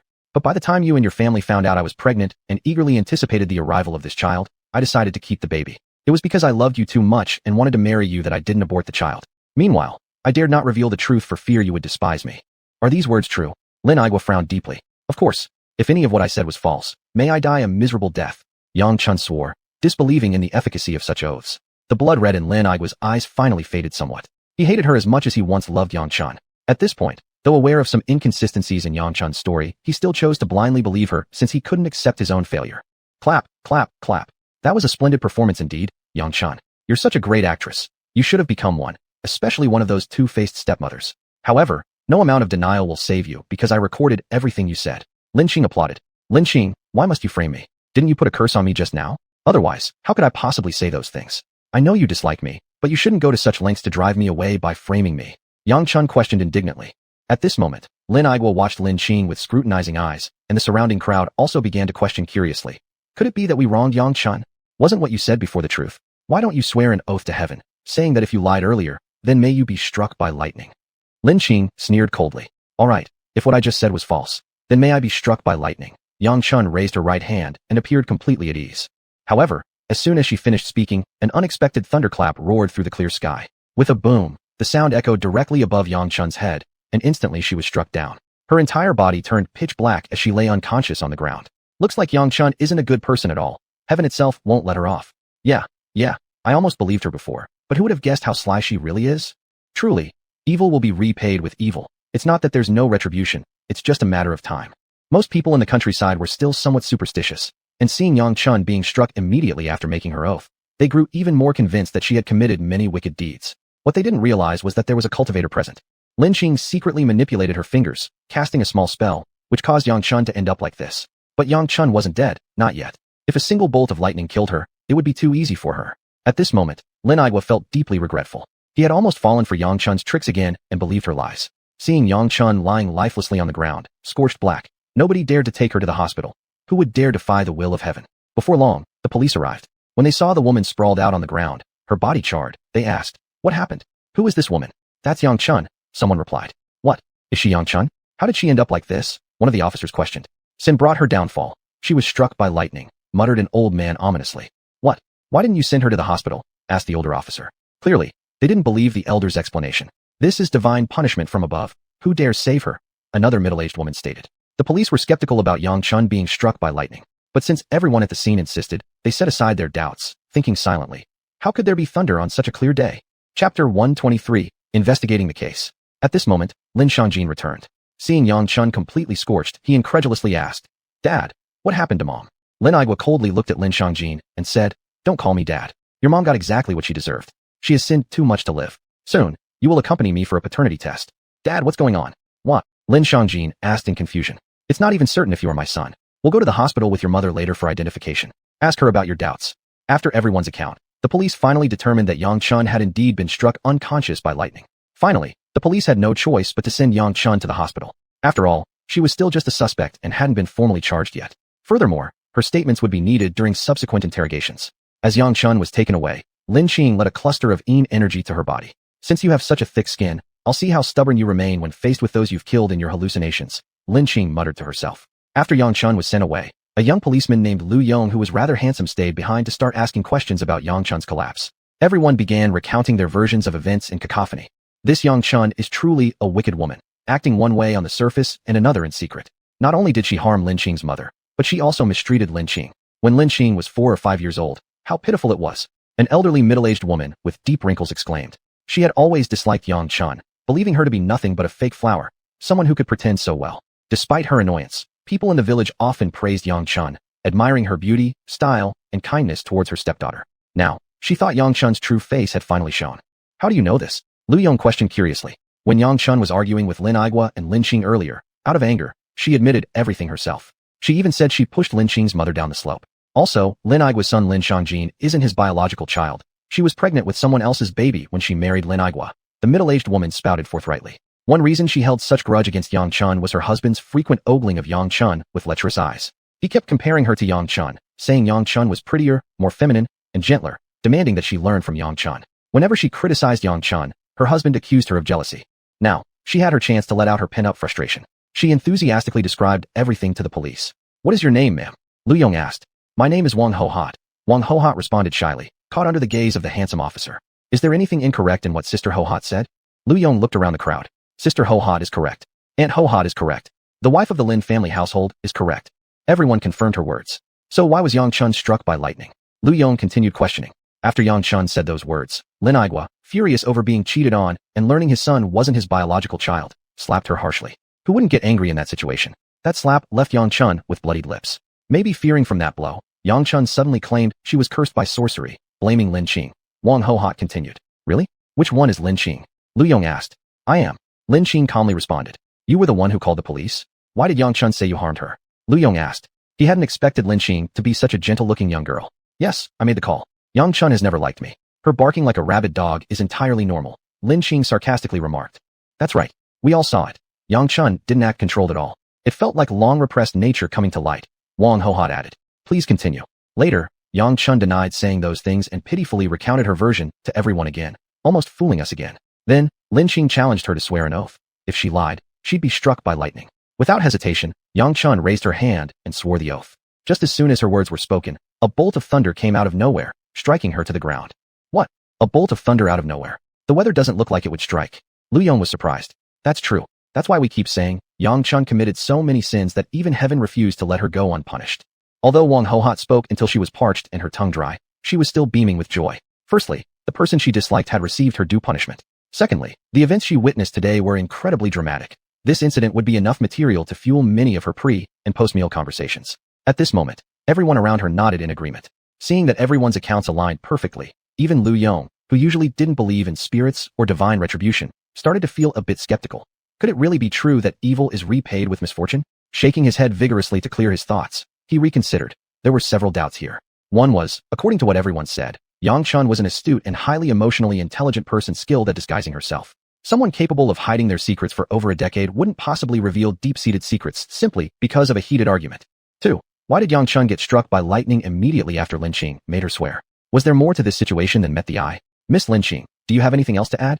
Lu Yong genuinely sympathized with the plight-filled young girl from deep within. Looking at Lin Qing, with her youthful and innocent features, could someone like her really possess such supernatural abilities resembling ghosts or gods?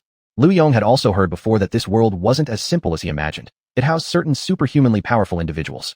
These people could defy rules that bound ordinary humans, wielding godlike powers. If Lin Qing were truly one of these powerful beings, then offending her would definitely not be something within his power as a mere policeman. I have a recording here. It's the words Yang Chun spoke earlier, and I hope it will help with your investigation, Lin Qing said with a calm demeanor. Were you aware all along that Yang Chun was the one responsible for your mother's death? Lu Yong looked intently at Lin Qing. Yes, I remember my mother as an extremely strong-willed person. She wouldn't have chosen to take her own life willingly. She didn't want the divorce, not because she couldn't let go of Lin Igua, but because she feared that if they divorced, I would suffer abuse under my stepmother. Lin Qing explained, her recollections portraying her mother as such a character. Why didn't you report it to the police sooner then? Lu Yong asked, astonished. Because earlier I didn't have any evidence. I've always believed in justice, that good actions lead to positive outcomes, while bad actions bring negative ones. It isn't that the universe ignores wrongdoings, the time just hadn't come yet. And now, hasn't my wicked stepmother finally revealed her true nature? Lin Qing replied with a light laugh. Chapter 124, A Ghost. Lu Yong saw from Lin Qing's completely calm and indifferent gaze that this little girl was not ordinary. Her eyes were very strange, as if she were a spirit venerated in a temple, high above and looking down on all. He had seen the eyes of some important people, but none had such a gaze. Lu Yong murmured to himself. What has this little girl experienced? How can she have such an expression? Although he felt there was something hidden behind Yang Chun being struck by lightning, it no longer mattered. What mattered was that Yang Chun was indeed the murderer who caused the death of Lin Qing's mother. Through his prior inquiries combined with the recording given by Lin Qing, Lu Yong guessed that Lin Qing must have used some means to make Yang Chun tell the truth. Otherwise a person would not suddenly change so drastically. After questioning was more or less finished, Lu Yong left Lin village. And after Yang Chun was sent to the hospital, she woke up not long afterward under the doctor's treatment. She opened her eyes sleepily, looked around at the sea of white, and moaned. Why does my whole body hurt so much? Where am I? The nurse inside the room heard her voice and said, This is the hospital. The police officer, Yang Chun, has woken up. She then shouted to the people outside the door. This was what the police had instructed. Yang Chun saw two policemen walk in, puzzled, and asked, Officer comrades, why am I here? Why are you here? The two policemen came into Yang Chun's ward, and one of them, a slightly plump policeman, asked, Do you remember how you fainted? As Yang Chun thought back, she remembered vividly being struck by lightning. Her body had been hit by the electric charge, completely numb, unable to help herself, before she directly passed out. Her eyes widened. I didn't die? At this point, she no longer thought swearing oaths were useless. She even believed that gods and ghosts truly existed in this world. It's just that she couldn't see them. If you did evil things, would you go to hell after you die? She became mentally confused, beginning to worry endlessly about her life after death. That slightly plump policeman casually remarked, Looks like you've remembered. You should know why we've come, right? Yang Chun looked at the slightly plump policeman, suddenly screaming, Ghosts! Ghosts! There's a ghost behind you. Then she tightly covered her eyes. The slightly plump policeman, dissatisfied, said, Yang Chun, stop pretending. We're asking you questions. Yang Chun removed her hands and looked behind the fat policeman. She saw Zhang Yueping covered in blood, just as she had died, now coldly glaring at her. Those pale lips parted and spoke. Why did you harm me? Why did you harm me? Not only did you harm me, but you also intended to harm my daughter. I will make you pay for your crimes with blood. Zhang Yueping extended her 5 fingers, which turned sharp as she lunged toward Yang Chun. I didn't intend to harm you. Go away, go away. Yang Chun wildly swung her hands as if seeing a ghost. The two policemen exchanged glances, thinking to themselves, Looks like this case will be easily resolved. The slightly plump policeman pressed on. Yang Chun, why did you kill Zhang Yueping? Yang Chun kept repeating. I didn't mean to. Who would allow her not to get divorced? Her husband doesn't even want her anymore, yet she drags her feet and refuses the divorce. And I'm pregnant. I couldn't let the child in my belly lose its father. So you just killed her? The slightly plump policeman asked coldly, giving a subtle glance to another policeman, who promptly pulled out a recorder. I didn't mean to. I just wanted to persuade her to divorce, but I never expected that she wouldn't divorce and instead hit me. In my panic, I accidentally pushed her, and she fell down the slope. Yang Chun was utterly overwhelmed now. The appearance of Zhang Yueping in front of her had already crushed the last shred of her inner restraint. Mentally disoriented, Yang Chun instinctively confessed everything without realizing that Zhang Yueping's appearance was merely her hallucination, a phantom conjured up by Lin Xinxia, with the earlier lightning strike merely planting doubt about the existence of ghosts in her mind. When Xinxia entered her body, she naturally began hallucinating. Truly, one dreams at night what they think of during the day. Yang Chun killing Zhang Yueping was undoubtedly a deep-rooted psychological knot within her heart, and with the accumulation of various factors, this knot would definitely explode someday. At this moment, Lin Xing chose not to use the true speech charm on her, because these policemen were not as easily deceived as the villagers. On the contrary, they were very shrewd. If Yang Chun showed too unnatural expressions when speaking under the charm, it could easily arouse their suspicions, making it hard for Yang Chun to be convicted. The two policemen exchanged a look, feeling rather surprised. They hadn't expected a mystery case from over a decade ago to be solved so easily. So, being a homewrecker these days makes you arrogant. The slightly plump policeman had lost all patience with Yang Chun at this moment, and he mocked her. No, it's all Zhang Yueping's fault. I'm not the homewrecker, I'm not. In a love triangle, the one who isn't loved is the homewrecker. She is. Yang Chun ranted wildly, her face appearing terrifying, like a fierce beast. At this moment, just as the little nurse was about to enter, she heard Yang Chun's words and mocked her. There are just some shameless people in society. She lured that man's husband away and still claims she isn't the homewrecker. If there were more people like her in the world, everything would be chaotic. As the small nurse finished speaking, Yang Chun lifted her head and looked toward Zhang Yueping, slowly advancing toward her, hands outstretched, as if to strangle her. Yang Chun screamed, "It's all your fault. If you had just gone ahead and divorced, how could I have become a murderer? You're dead, so just die already. Why do you keep haunting me? Is harming me not enough for you? Why must you harm my Qing?" Zhang Yueping's eerie voice entered Yang Chun's ears. If there's blame, it rests with Lin Igua, who made him such a weakling. If only he weren't so incapable and didn't earn so little money, would I need a plan for my son? So I targeted Lin Qing, wanting her to marry a cripple. This way I could get more dowry money. But who expected Lin Qing to be such a little slut? Exactly like you, refusing to know what's good for you, haha. Yang Chun laughed wildly. Lin Igua had just walked to the door of Yang Chun's ward when he overheard her words. His face remained expressionless, and he said to Lin Shangjin, "Your mother is in this room. Go inside yourself, I won't go in." Having said that, he turned and left. And at this moment, inside the ward, Yang Chun was using both hands to choke herself, shouting desperately, "Help! Help! There's a ghost here. It's Zhang Yueping's ghost. She's going to kill me." Chapter 125, The Stepmother's Regret. Lin Shangjin, upon hearing Yang Chun's scream, rushed to push the door open. What he saw was her mother furiously choking herself, while two policemen were trying to hold her arms to prevent her from strangling herself to death. Even if Yang Chun had committed a crime, she should be dealt with according to national law rather than taking her own life. If she didn't commit suicide in front of them, they couldn't intervene. But since she attempted suicide before their eyes, they had no choice but to act. Yang Chun's strength increased greatly at that moment, nearly making it impossible for the two police officers to pry her hands apart. Actually, in Yang Chun's mind, the scene she saw was different. Zhang Yueping was the one forcefully choking her, trying to kill her. She fought back, attempting to make Zhang Yueping let go. As she struggled harder, she felt her breathing becoming more difficult. Lin Shangjin watched his mother, who was struggling for air and turning blue, so he quickly moved forward to help. Yang Chun imagined seeing Zhang Yueping with a mouth full of blood lurching towards her, about to bite her. At the last moment, she bit Zhang Yueping's ear and tore it off with all her might. Mom, what are you doing?" Lin Shangjin cried out in agony, as he never expected his mother to suddenly bite off his ear. When Yang Chun heard Lin Shangjin's voice, she was jolted awake from her daze, regaining clarity. Shangjin, you're here, but what happened to your ear? Who did this? How could someone hurt a child like this?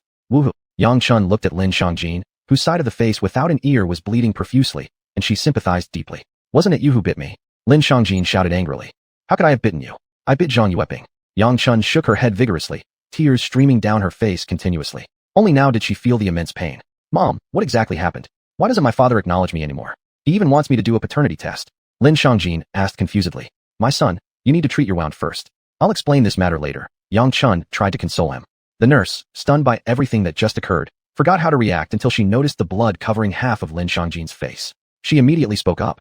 "Let's hurry and find a doctor. We must perform surgery. Maybe we can reattach your ear." Thus, the nurse took Lin Shangjin away, along with his detached ear. Meanwhile, Yang Chun blankly stared into the air and said, "Zhang Yueping, is that you? Are you trying to harm my child?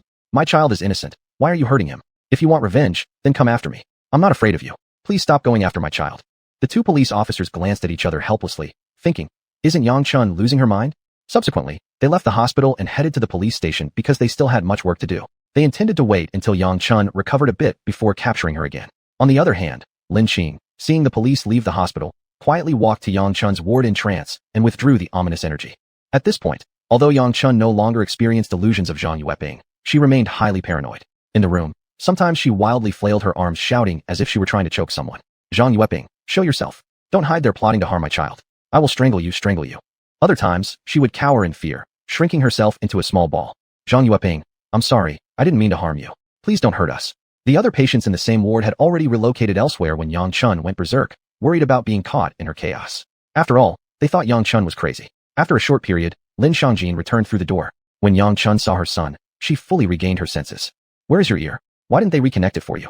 Yang Chun asked with tears welling in her eyes as she noticed that only some bandages covered the area where Lin Shangjin's ear should be. Wha? Mom, the doctors said no one has paid our medical fees, so they cannot operate on me. Where's Dad? Lin Shangjin sobbed. Your dad? He's not your biological father. He probably hates me right now. When I was pregnant with you, I married Lin Igua, Yang Chun explained helplessly. Tears continued to flow non-stop from her eyes. Although she had been in a state of confusion earlier, she knew that in front of the police, she admitted to murder. It wouldn't take long before she would be sentenced. Then, what would happen to her son? What? Then who is my father? Lin Shangjin questioned. I don't know. Yang Chun shook her head in response.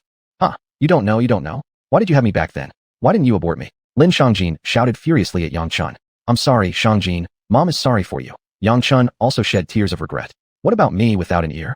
I will become a disabled person, a man without ears. Lin Shangjin said in anger. Mom will definitely find a way. I'll call Lin Igua right now.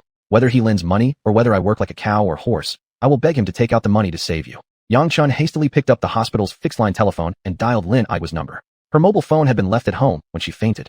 Hello, who's this? Lin Igua's tone wasn't good, clearly indicating he was in a foul mood. Igua, it's me, Yang Chun.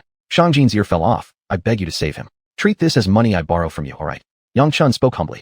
Oh, didn't you disdain my weakness? How can you borrow money from someone like me, a useless wretch? Besides, you'll be going to prison soon. What will you pay me with? Lin Igua mocked. Before I go to prison, I'll give myself entirely to you. You can do whatever you want of me. Yang Chun thought that this was the only repayment method possible at the moment. Yang Chun, you're still as dirty as ever. Even if you're willing, I wouldn't agree anyway, because I find it disgusting, Lin Igua coldly stated, without any sentiment.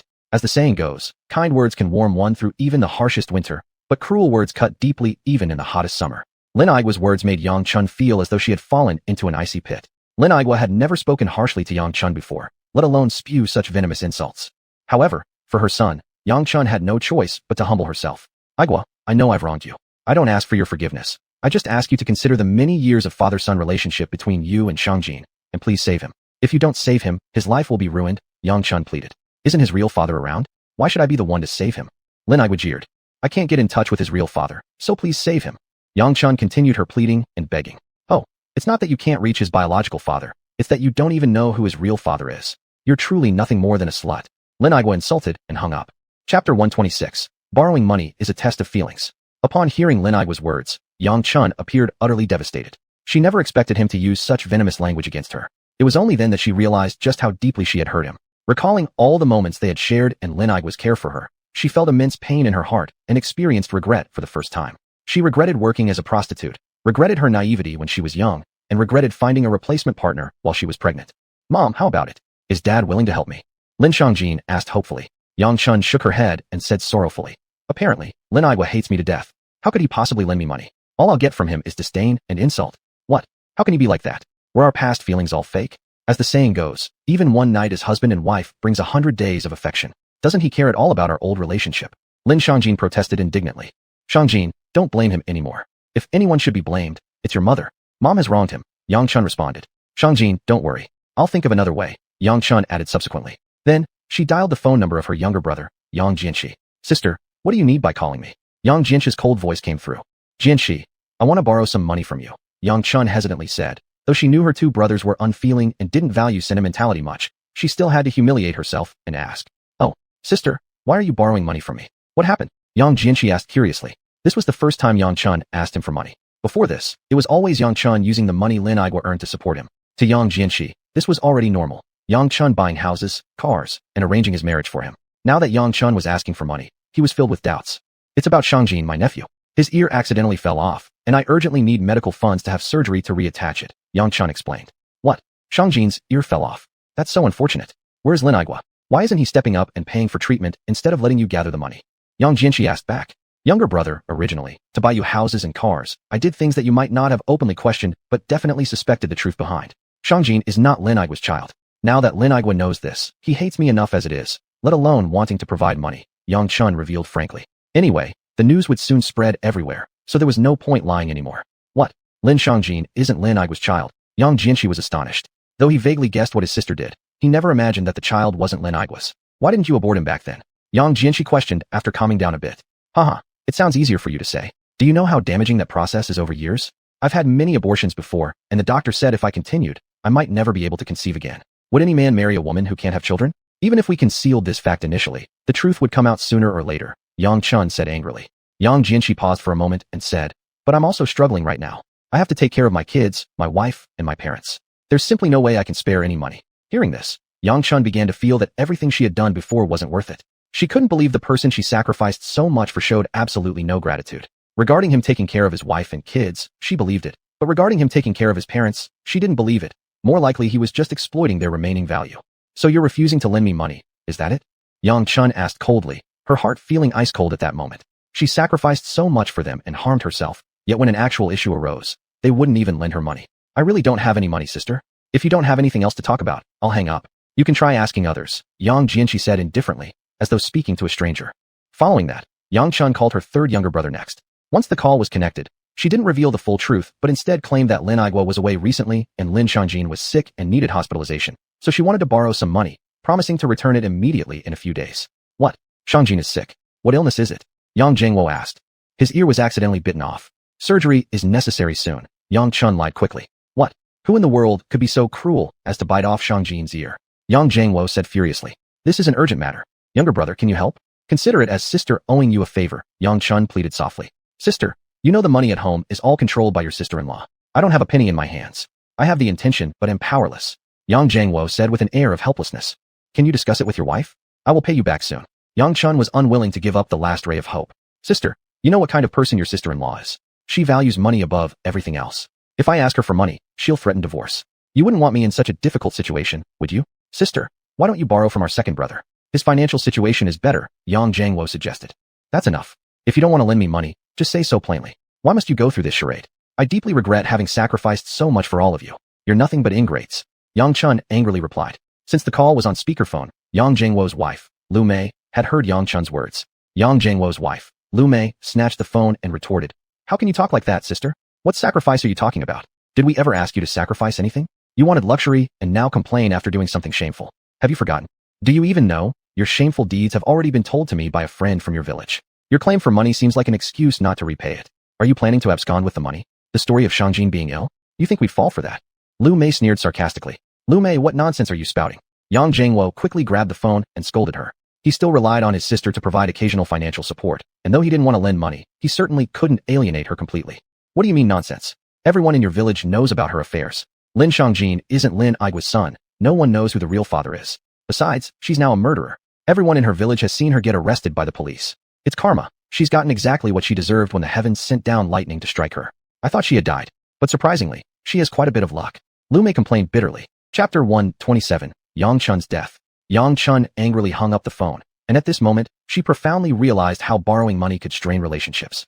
Her two younger brothers were truly ungrateful. She deeply regretted it, regretting having taken the wrong path in order to make more money for their houses and cars.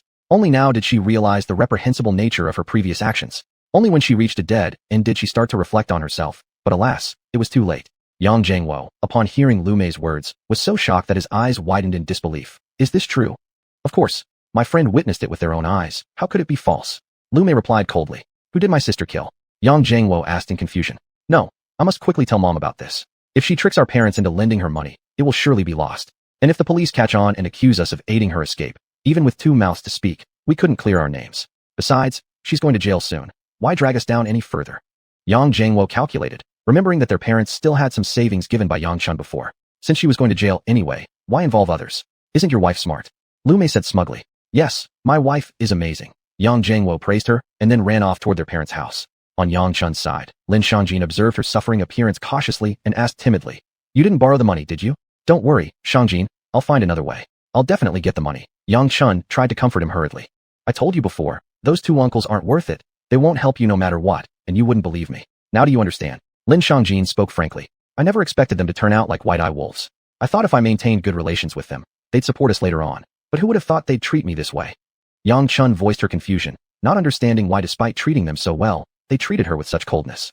I'll seek help from Sister Lin Qing, Lin Xiangjin said with a hopeful gleam in his eyes. What? You want to ask her for help? Absolutely not. Yang Chun firmly opposed. Why not? Lin Xiangjin questioned. How could she possibly help when she hates you enough already? Yang Chun dodged his eyes nervously, aware of how fearsome Lin Qing could be. She didn't want her son to suffer again. Why would sister hate me? Lin Xiangjin wondered aloud. Because I'm the one who killed her mother. Yang Chun was forced to reveal the truth, as she feared Lin Xiangjin might go to Lin Qing. What? Why did you harm sister's mother?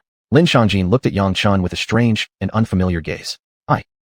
Mom didn't mean to. I really didn't mean to. Yang Chun cried uncontrollably, unable to come up with any excuse after stammering for a long time. How could she tell her son that his mother harmed someone just to snatch another man's husband? Lin Xiangjin gazed at his mother and laughed bitterly. Ha ha ha. I understand now. This is retribution, divine retribution. They say parents' debts are repaid by their children. Losing an ear was heaven's punishment for me. Yang Chun sobbed tearfully. What nonsense. The retribution should fall on me. What does it have to do with you? How isn't it related? I am flesh from your body. Mom, I used to think though your ways may sometimes seem improper, you were still a loving mother who wasn't all bad. But now, I have no choice but to admit that I misjudged you. Losing an ear suits as heaven's punishment. Anyway, I don't have the money, so I might as well not seek treatment anymore. Lin Xiangjin responded disappointingly and ran away afterward. Yang Chun watched as Lin Xiangjin ran off and quickly chased after him. Xiangjin, son, come back, please come back. At this point, being physically weak, she accidentally fell to the ground. But Lin Xiangjin didn't look back and soon disappeared from sight. Just as Yang Chun was immersed in sorrow, the fixed telephone inside the room rang. She slowly moved towards it and picked up the receiver. You stupid girl, money debt-ridden troublemaker. Are you trying to ruin your brother? You got yourself into legal troubles, but you can't involve your brother. Money? We will never lend it to you. On the other end came the furious scolding of an old woman. Mom, I really doubt if I am your biological child. Otherwise, why do you treat me and my two younger brothers so differently? At this moment, Yang Chun was like a puppet without vitality, only her mouth moved. All of this made her heart as dead ash. Now, there was no one who truly cared about her. What was the point of her living? Since I was little, whenever there was something delicious in the house, it was always for my two younger brothers. And me? I always had plain water with cornmeal steamed buns. The heavy work at home was always mine to do, and they did nothing. In school, though my grades were the best, you ordered me to drop out and go to work. When I first couldn't earn money and came back, you beat and scolded me, which led me down that evil path. All of this, my ending up this way, is all because of you. All because of you. Ha ha ha. My life has been so tragic. Since you can't treat me well, why did you give birth to me? What? Yang Chun questioned with tears streaming down her face. You. The old lady on the other end was speechless. But you rest assured, I won't involve you. I hope in my next life I'm not your child anymore. Saying this, she walked to the window of the room. She was on the 7th floor at the time. It was winter, and everything outside the window looked dim and gloomy, just like her mood. Her son ran away, and she couldn't find him. She couldn't borrow any money, and he didn't want treatment either. He must be very disappointed with her as a mother. Her family treated her like a plague, avoiding her for fear of being affected by her misfortunes. Ha ha ha, what's the point of me living? Perhaps everyone would applaud if I died. Yang Chun laughed loudly, laughing until tears came out. Zhang Yueping, I'm coming to accompany you. Please, spare my son. Please. With an unwavering determination, Yang Chun leapt down from the 7th floor, quickly staining the concrete ground red. Soon, Lin Qing received a call. Lin Qing, Yang Chun jumped from the 7th floor and committed suicide by jumping off the building. Chapter 128, Sheng Haoyan's Battle Challenge. 3 months had already passed since Lin Qing started the new semester, and in just over a month would come the high school entrance exam. By this time, the third-year students at Clearwater Secondary School were all in a relatively busy state, especially Class 8 of Grade 3, where many students were studying hard to review their lessons, hoping to enter a good high school. Attending a good high school was very important, as it largely determined whether a person could go on to attend a decent university. As for the classmates of Class 8, Grade 3, Lin Qing's influence on them was significant. Her speech during the last assembly had indeed greatly inspired them. During lunchtime, Lin Qing received a phone call. Lin Qing, it's bad. Sheng Haoyan has issued you a battle challenge. Xiao Muting panicked. He had heard his grandfather talk about Sheng Haoyan before. He was said to be a martial arts genius of their generation, having defeated countless ancient martial artists. He was a renowned grandmaster of the Hung Gate, entering the grandmaster rank through physical cultivation skills. His body was like that of a demon god. Now, even if a cannonball hit him, it probably wouldn't kill him. Only Long Outyan had defeated him 20 years ago. The current level of his martial arts was hard to predict, but he was known for teaching Fan Tong and Fan Chun, both experts of internal energy, showcasing his immense power. Besides, Sheng Haoyan was a grandmaster who had been at that rank for many years. Although Lin Qing was also a grandmaster, she was still young with limited experience. Even though he knew Lin Qing was strong, it depended on whom she was compared against. So far, her opponents had been less than grandmasters, allowing her to win easily. Faced with an experienced grandmaster, he had no confidence in her, and naturally, he began to worry. After all, Lin Qing was not only his friend and his grandfather's savior, but also his big boss. Oh, that's wonderful. Lin Qing smiled lightly. After several months of practice, she was almost about to break through to the foundation building stage. Right now, she needed a fight to stimulate her strength and help her progress to the next stage. Her opponent couldn't be too weak, and Sheng Haoyan, who was reportedly a grandmaster for many years, would give her the chance to enjoy the thrill of combat. Since coming to Earth, she had never engaged in a well-matched fight. For the people on Earth, her strength was already considered top tier, and she no longer needed to hold back when acting. What do you mean wonderful? Don't you know about Sheng Haoyan's strength? He is a grandmaster who has held that title for many years, once a prodigy of the ancient martial world, defeating countless enemies, Xiao Muting said. I truly do need a fight right now, and Sheng Haoyan is destined to become my stepping stone, Lin Qing said confidently. Hey, you're really a fighting fanatic. I've never met a girl like you, Xiao Muting sighed helplessly. It's not the emperor who's worried, but rather his aide dying from anxiety. Oh, sorry, I'm not a eunuch, Xiao Muting muttered under his breath. Still, I appreciate your concern. Where did Sheng Haoyan set the battleground? Lin Qing asked. In Victoria Harbor on Hong Kong Island. This Sheng Haoyan is cunning, actually setting the battlefield within his sphere of influence, showing little dignity of a true master, Xiao Muting complained. His power might be crucial for ordinary people, but for us experts, it doesn't mean much. Likely, the reason he chose there is because he can't make it to the mainland. By the way, which date did he choose for the battle? Lin Qing asked. May 20th, 2016, Xiao Muting replied. This date is quite good, 520.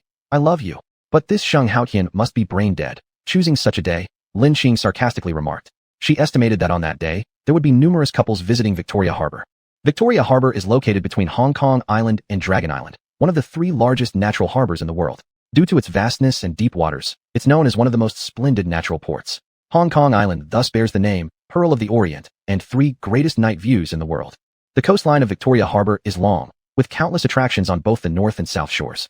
On the Hong Kong Island side, there are modern skyscrapers, landmarks such as the new wing of the Hong Kong Exhibition Center, along with nostalgic Star Ferry piers, while Dragon Island features Hong Kong Art Museum and Hong Kong Space Museum. During the daytime, Victoria Harbor offers blue skies, white clouds, and clear waters, with small boats and 10,000-ton giant ships navigating the port without interfering with each other. At night, it transforms into a dazzling array of lights, creating the magnificent nocturnal view of the Pearl of the Orient. As one of Hong Kong Island's most famous attractions, Victoria Harbor always draws crowds of visitors. Presumably, Sheng Haoyan chose the location here to bolster the prestige of the Hung Gate. However, facing Lin Qing, Sheng Haoyan had miscalculated. 3 days before the decisive battle, Lin Qing received a call for help from Lu Changsheng. He wanted her to represent the Inland Xuanxue Association in the Xuanxue martial arts competition between China and Hong Kong Island. From the very beginning, Lu Changsheng offered Lin Qing a reward she couldn't refuse, a millennium-old medicinal herb. Lin Qing first went to Sioux City, where she obtained the millennium-old herb. Afterward, Lin Qing, Lu Changsheng, and 3 other young practitioners set off for Hong Kong Island. Curious about why Lu Changsheng was willing to pay such a high price, Lin Qing asked, President Lu, why do you ask for my help to participate in this competition? And why are you willing to offer such a significant reward? Realist Lin, I have no other choice, sighed Lu Changsheng. Oh, what do you mean? Lin Qing was puzzled. Our Inland Xuanxue Association and the Hong Kong Island Xuanxue Association hold a martial arts competition every 3 years, with participants required to be under 50 years old. 3 years ago, a cunning and cruel cultivator appeared in the Hong Kong Island Xuanxue community. As a genius of the Hong Kong Island Xuanxue community, his strength is formidable, and those who compete against him often end up dead. Lin Qing raised an eyebrow. It wouldn't matter so much if that were all, but he has made another demand. If we lose again this year, our Inland Xuanxue Association must recognize their Hong Kong Island Xuanxue Association as superior. We have already lost 3 consecutive times in previous competitions. If we lose again, we will lose all our face. Lu Changsheng continued. Is the Hong Kong Island Xuanxue Association stronger than the inland one? Lin Qing asked. Yes, after all, several decades ago, China underwent cultural reforms, and many things related to Xuanxue were deemed superstitions and suffered severe suppression. Many famous experts in the Xuanxue field fled to Hong Kong Island back then. Those who remained on the mainland often faced persecution, and those who survived lost many traditional texts. It's only been around 30 years since the Inland Xuanxue Association has begun its slow revival, but we are still inferior compared to Hong Kong Island, Lu Changsheng explained. Chapter 129, Crisis of the Mystical Arts Society. Oh, I see. The devious and cruel person you mentioned. What level is he at? Lin Qing asked. His name is Chun Hong. At over 40 years old, he has already reached the peak of the Taoist initiation stage. He is a well-known master of mysticism in Hong Kong Island and the son of Chun Buochuan. The Chun family belongs to a mystical arts lineage, and Chun Buochuan is even hailed as the foremost master of mysticism in Hong Kong. Lu Changsheng explained. I suspect that your fear isn't so much of Chun Hong, but rather his father, Chun Buochuan, Lin Qing said with a smile. You are absolutely right, Master Lin. Thanks to your elixirs, I have finally broken through to reach the level of a cultivation adept. Lu Changsheng sincerely thanked Lin Qing from the bottom of his heart. It was truly a favor greater than life itself. But Chun Buochuan is also an adept of this stage. He has been at the level of cultivation for many years, and being known as the greatest master of mysticism certainly speaks volumes about his strength. I lack confidence in winning against him, but if we work together, perhaps we might stand a chance. Lu Chongqing stated openly. So be it. This may just be a good opportunity to meet cultivators from this world and see what unique traits they possess. Lin Qing mused silently. After Lin Qing finished talking with Lu Chongqing, she faced 3 middle-aged men who were staring at her with admiration in their eyes. These 3 middle-aged men were outstanding figures in the mystical arts society from mainland China. However, even the most powerful among them had only reached the later stages of initiation, while another was at the intermediate stage. No wonder Lu Chongqing was so worried. If they encountered Chen Hong, it would likely end in complete defeat. The 3 had already witnessed Lin Qing's prowess and now admired her greatly. Their gazes burned hotly, almost like they were looking at an idol. At this moment, on the plane where they sat in first class, there was a woman seated across the aisle. She was a fashionable young lady in her 20s. She had bright and clear pupils, delicate willow leaf eyebrows, and long eyelashes that trembled slightly like dragonflies resting on the tips of lotus leaves. Her flawless white skin exuded a faint pink hue, and her lips were tender and inviting, resembling rose petals. Her tall and graceful figure was accentuated by a light blue fitted dress that highlighted her perfect form. Her jet black, lustrous hair cascaded down her back like silk, adding greatly to her charm. Her name was Sheng Xia, and she came from a renowned aristocratic family in Hong Kong, the Jiang Family. Since she was born in summer, her parents named her Sheng Xia. Besides being a rich heiress, she was also the highly acclaimed jewelry designer Channy in fashion circles and an internationally famous supermodel in the modeling industry. Blessed by heaven, she possessed not only impeccable lineage and beauty but also extraordinary talent. The jewelry she designed sold out quickly whenever released, mainly due to their exclusivity. She specialized in high-end, limited-edition luxury jewels. Wherever she went, she received admiring glances from people, and this was something she had grown accustomed to over time. However, since boarding the plane, the 4 men and 1 woman sitting across from her had not spared her even a glance. As for the girl, she could understand the jealousy, but what about those 4 middle-aged men? They say, what cannot be obtained always provokes disturbance. The more indifferent others seemed to her presence, the more curious she grew about these individuals. After the little girl finished chatting with the elder man, she noticed that the 3 middle-aged men were all gazing ardently at the young girl. Instantaneously, some unwholesome thoughts crossed her mind. Truly a bunch of degenerates. These days, girls have too little self-respect. Sheng Xia muttered derisively. Even though she spoke very softly, neither Lin Qing nor her companions were ordinary people. They heard every word clearly. At first, they weren't sure whom she was referring to. However, after noticing the contemptuous looks aimed their way, they realized the remarks were directed at them. Uncle Lu Rusi, seated beside Lin Qing, couldn't take it lying down. They were always respected in Suzhou, so why should they tolerate such disdainful comments? Moreover, judging by her accent, she was obviously from Hong Kong. Putting aside past grudges between them and the Hong Kong Mystical Art Society, how dare she criticize their revered Lin Jinren? When someone criticized their idol, they naturally felt compelled to defend her. Lu Rusi retorted, Madam, why do you insult people with words? Judging from your attire, you're no stranger to sophistication. Is this typical behavior of Hong Kong people, to display such bad manners? Do you think I'm uncultured? Sheng Xia snapped instantly, utterly taken aback. Never before had she been spoken to this way. Every man she met had previously tried to flatter and court her. How can you expect pleasant words when you insult others without any cause? Lu Rusi replied coldly. Did I say anything wrong? You 3 old men look at that girl with dirty eyes. If someone says you're not up to no good, who would believe it? Sheng Xia said sarcastically at this moment, which indeed detracted from her beauty. Upon hearing this, Lu Rusi became even angrier. He retorted coldly. I can't believe that for your young age, you have such filthy thoughts. How dare you call my gaze dirty when it was clearly admiration? It's more like you've done so many dirty things that you see problems everywhere. If it didn't involve Lin Qing, he might not have bothered to quarrel with this girl. But how could he tolerate insults toward Lin Jinren? Therefore, there was no reason to blame him for his sharp-tongued response. You. For a long time, Sheng Xia couldn't utter another word.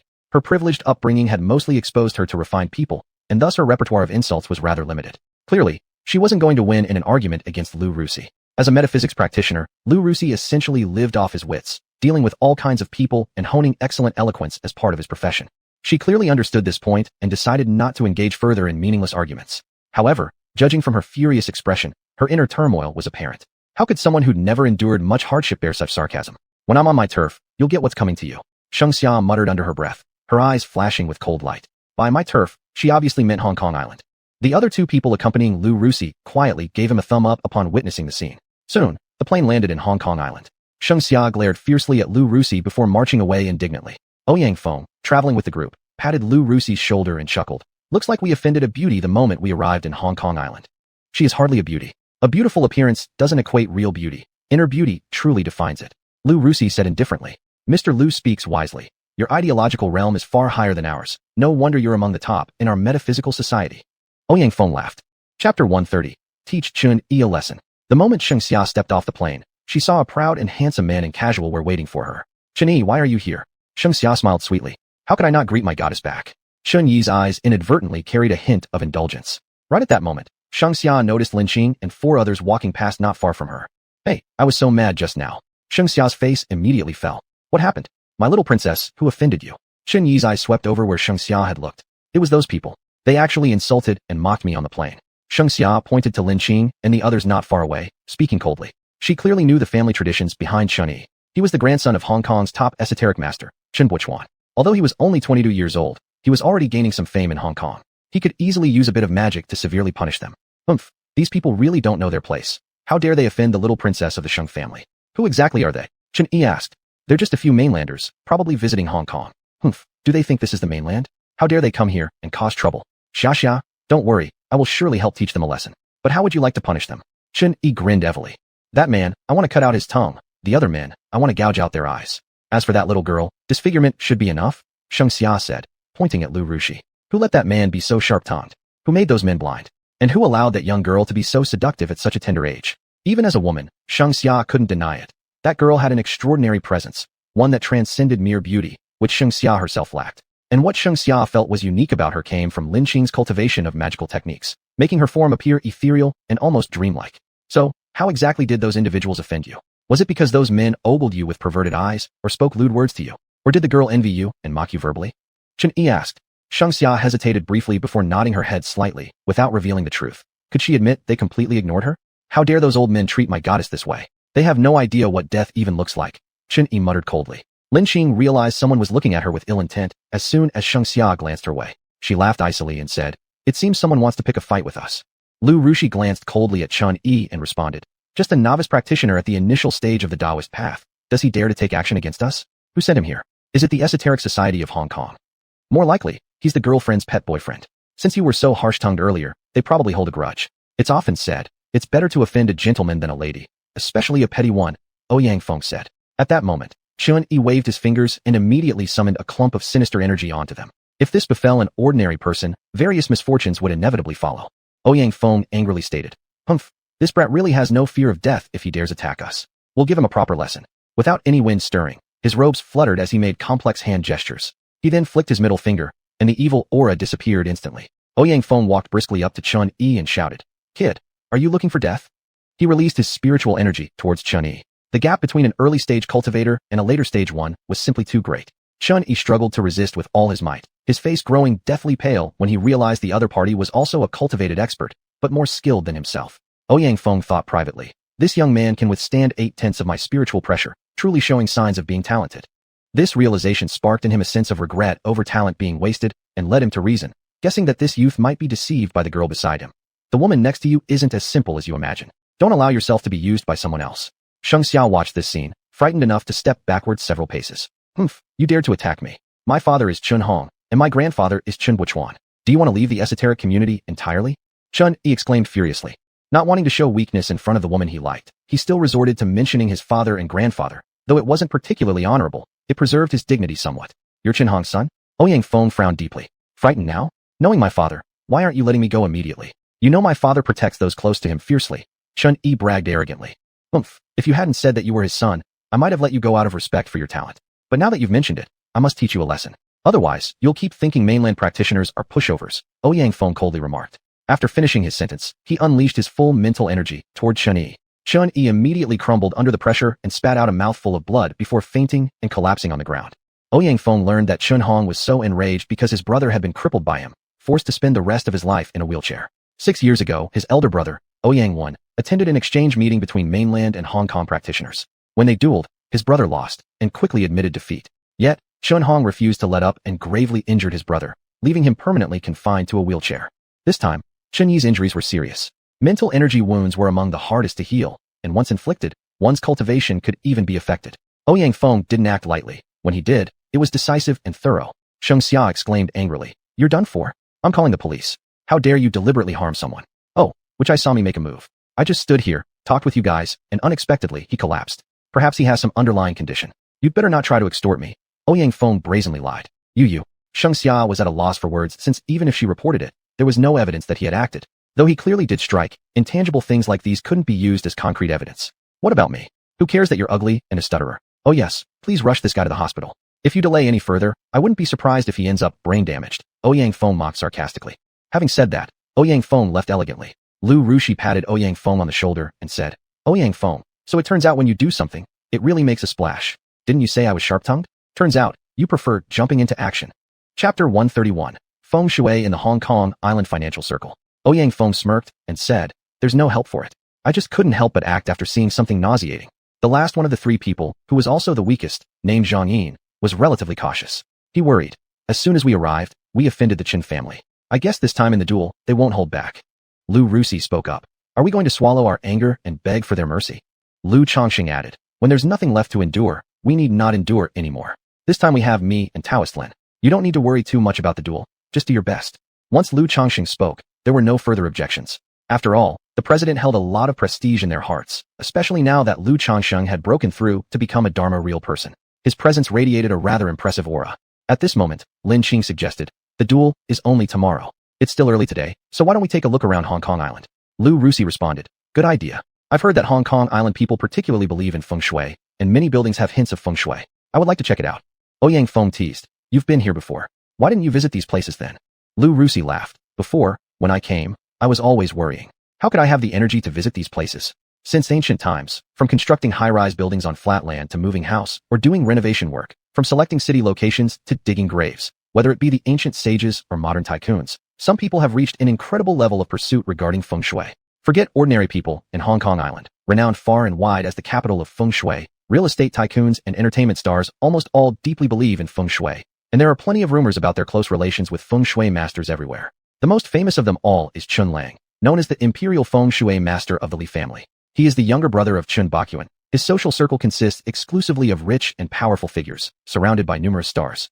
Not only do many entertainment industry bosses and directors count him as a friend, even many superstars have very close relationships with him. Hence, in the entertainment circles of Hong Kong, Chun Lang is called a grandmaster. In real estate, not knowing feng shui is equivalent to being illiterate. Anyone designing floor plans must know feng shui, and sales personnel selling houses should also understand feng shui. Otherwise, if they design an unlucky house, no one will buy it, and developers can only bear the losses. Buildings must not only have good feng shui, but also be capable of blocking bad vibes and bringing in wealth. As such, there has been intense feng shui competition in the architecture world. Rich people, to ensure that their businesses prosper continuously, have strict requirements for the location, shape, smell, lighting, noise, and color of the building complexes. The famous Hong Kong Financial Circle's battle of feng shui revolved around the shapes of buildings. Apparently, Hong Kong's financial center has used various building shapes to counteract each other in battles. Let's go see. Ouyang Feng opened his mouth to say. Sure. Lin Qing nodded. She was also curious about these final laws of Earth. Soon, everyone took a taxi and arrived at the Hong Kong Island Financial Center. This triangular-shaped building is the Bank of China Tower. The designer's original intention was to hope that it would grow higher and higher like bamboo shoots. But in the eyes of feng shui masters, the Bank of China Tower is seen as three sharp knives, and every knife radiates evil aura outward. One points towards its competitor HSBC, one towards the Hong Kong Garrison, British Army, and another towards Government House. Construction on the Bank of China Tower began in 1985, and in December 1986, Governor Yuan's son unexpectedly died, the only governor to pass away during his term in office. Later governors became quite fearful, and the former chief executive of Hong Kong openly refused to move in, citing bad feng shui as the reason.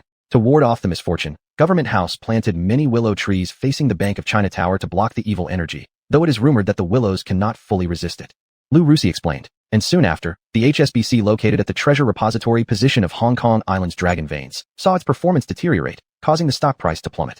To block the evil energy, HSBC consulted a feng shui master who then installed a large cannon on their rooftop to counteract the cold weapon using a more powerful cannon. Ironically, one year during a typhoon, the large cannon on the HSBC roof was blown askew, pointing instead towards Standard Chartered Bank.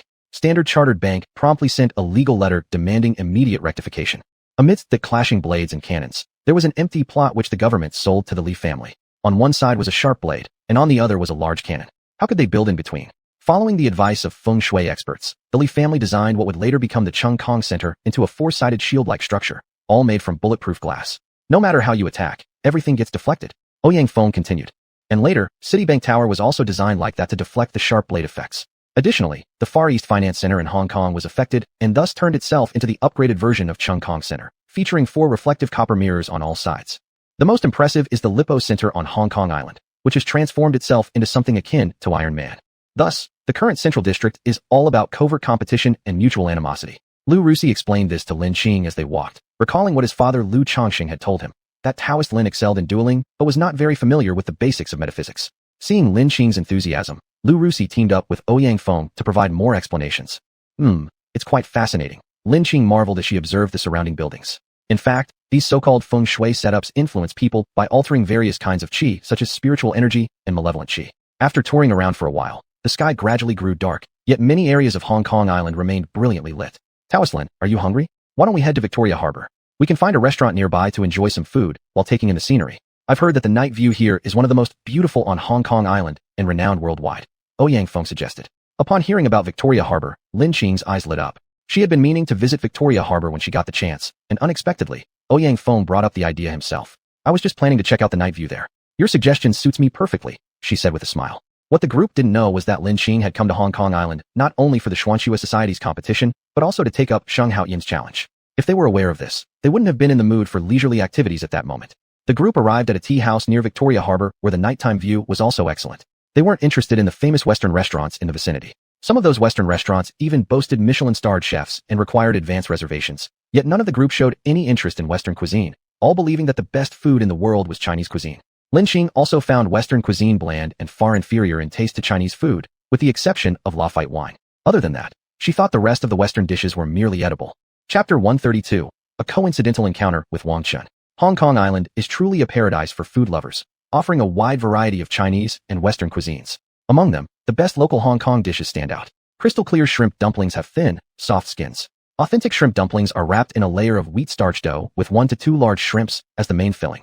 Traditional shrimp dumplings are shaped like half moons. The fillings include shrimp, meat, and bamboo shoots. With each bite, the dumpling releases a small amount of broth, making it refreshing and chewy.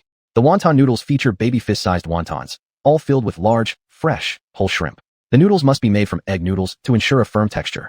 The soup base used in the dish is meticulously prepared using pork bones, dried big fish, and shrimp shells. Drinking the soup along with eating the noodles delivers an incredibly flavorful experience. Hong Kong beef balls are famous for being juicy and chewy. They're often served boiled with rice vermicelli or cooked with ingredients such as shrimp roe and cashews. They can also be fried together with quail eggs and meringue balls, resulting in a crispy exterior while maintaining tenderness inside. The flavor is sweet and pleasant. Gui Ling Gao, tortoise jelly, is known for nourishing yin and kidneys, hydrating the skin, detoxifying, and promoting human metabolism. It's considered an indispensable health product for modern people. On Hong Kong Island, many long-standing stores offer authentic Gui Ling Gao. This nutritious treat is definitely a good choice during early summer. Before long, a large dining table was set with over a dozen delicacies, including traditional Cantonese claypot rice, clear soup with brisket, roasted meats, and hot and cold pineapple toast. These are all well-known snacks on Hong Kong Island. As soon as the food was served, Lin Qing ate heartily. To her, there's nothing more important than having a good meal. Only when she's enjoying delicious food does her youthful side come out. At that moment, suddenly, a voice came. Lin Qing, how could it be you? It wasn't anyone else, but Wang Chun. What's going on, China? Do you know her? Wang Chun's mother scrutinized Lin Qing critically. This is a classmate from my school, Wang Chun explained to his mother. Why do you keep taking leave? The high school entrance exam is coming up soon. If you don't study hard enough now, how will you possibly get into the best high school in Zhongzhou City? Wang Chun couldn't help but care about this fact. Whether I take leave or not is none of your business. Aren't you meddling too much? Lin Qing said coldly. You brat, how dare you lack basic manners? Aren't you the parents of this child? How did you teach your child? Wang Chun's mother became enraged after hearing how Wang Chun was spoken to so rudely. Her son had always been her treasure. How could someone dare treat him like this? Seeing someone scolding Lin Qing, Lu Ruisi quickly intervened sarcastically. How we raise our children is none of your business. You should focus on teaching your own child some manners. Didn't you see that Master Xia dislikes your son? It's only your son who keeps pushing himself forward. Wang Chun, look at your classmate. What a master indeed. If calling her master means her parents aren't around, then how can you say she respects herself coming to Hong Kong with a bunch of older men? Don't you think you've seen through her true colors by now? Wang Chun's mother mocked sarcastically. She saw from her son's eyes that he seemed interested in that girl. After observing the other party, she concluded based on her ordinary clothing that the girl probably didn't come from a wealthy family. What kind of person was worthy of her son? Moreover, she felt the girl had serious issues, likely involved in improper conduct since childhood. Mom, Lin Qing isn't like that. You misunderstand her. Wang Chun hurried to explain. He didn't want his mother to misjudge her. He knew Xiao Mudong treated her very well and obviously liked her. Could Xiao Mudong really be less suitable than those old men? She had a stable home background, a beautiful appearance, and more. You shouldn't let yourself get tricked. Girls like these young vixens are devious even at a young age. Wang Chun's mother refused to believe him. Go away, you've been nagging incessantly beside us, puking out filth endlessly. Do you ever shut up? Did you know that your stinking breath makes it hard for me to enjoy these fine foods? Lin Qing replied coldly. She was enjoying her food peacefully when interrupted, and this made her irritable, which naturally triggered her sharp tongue. You. Wang Qin's mother turned bright red with anger.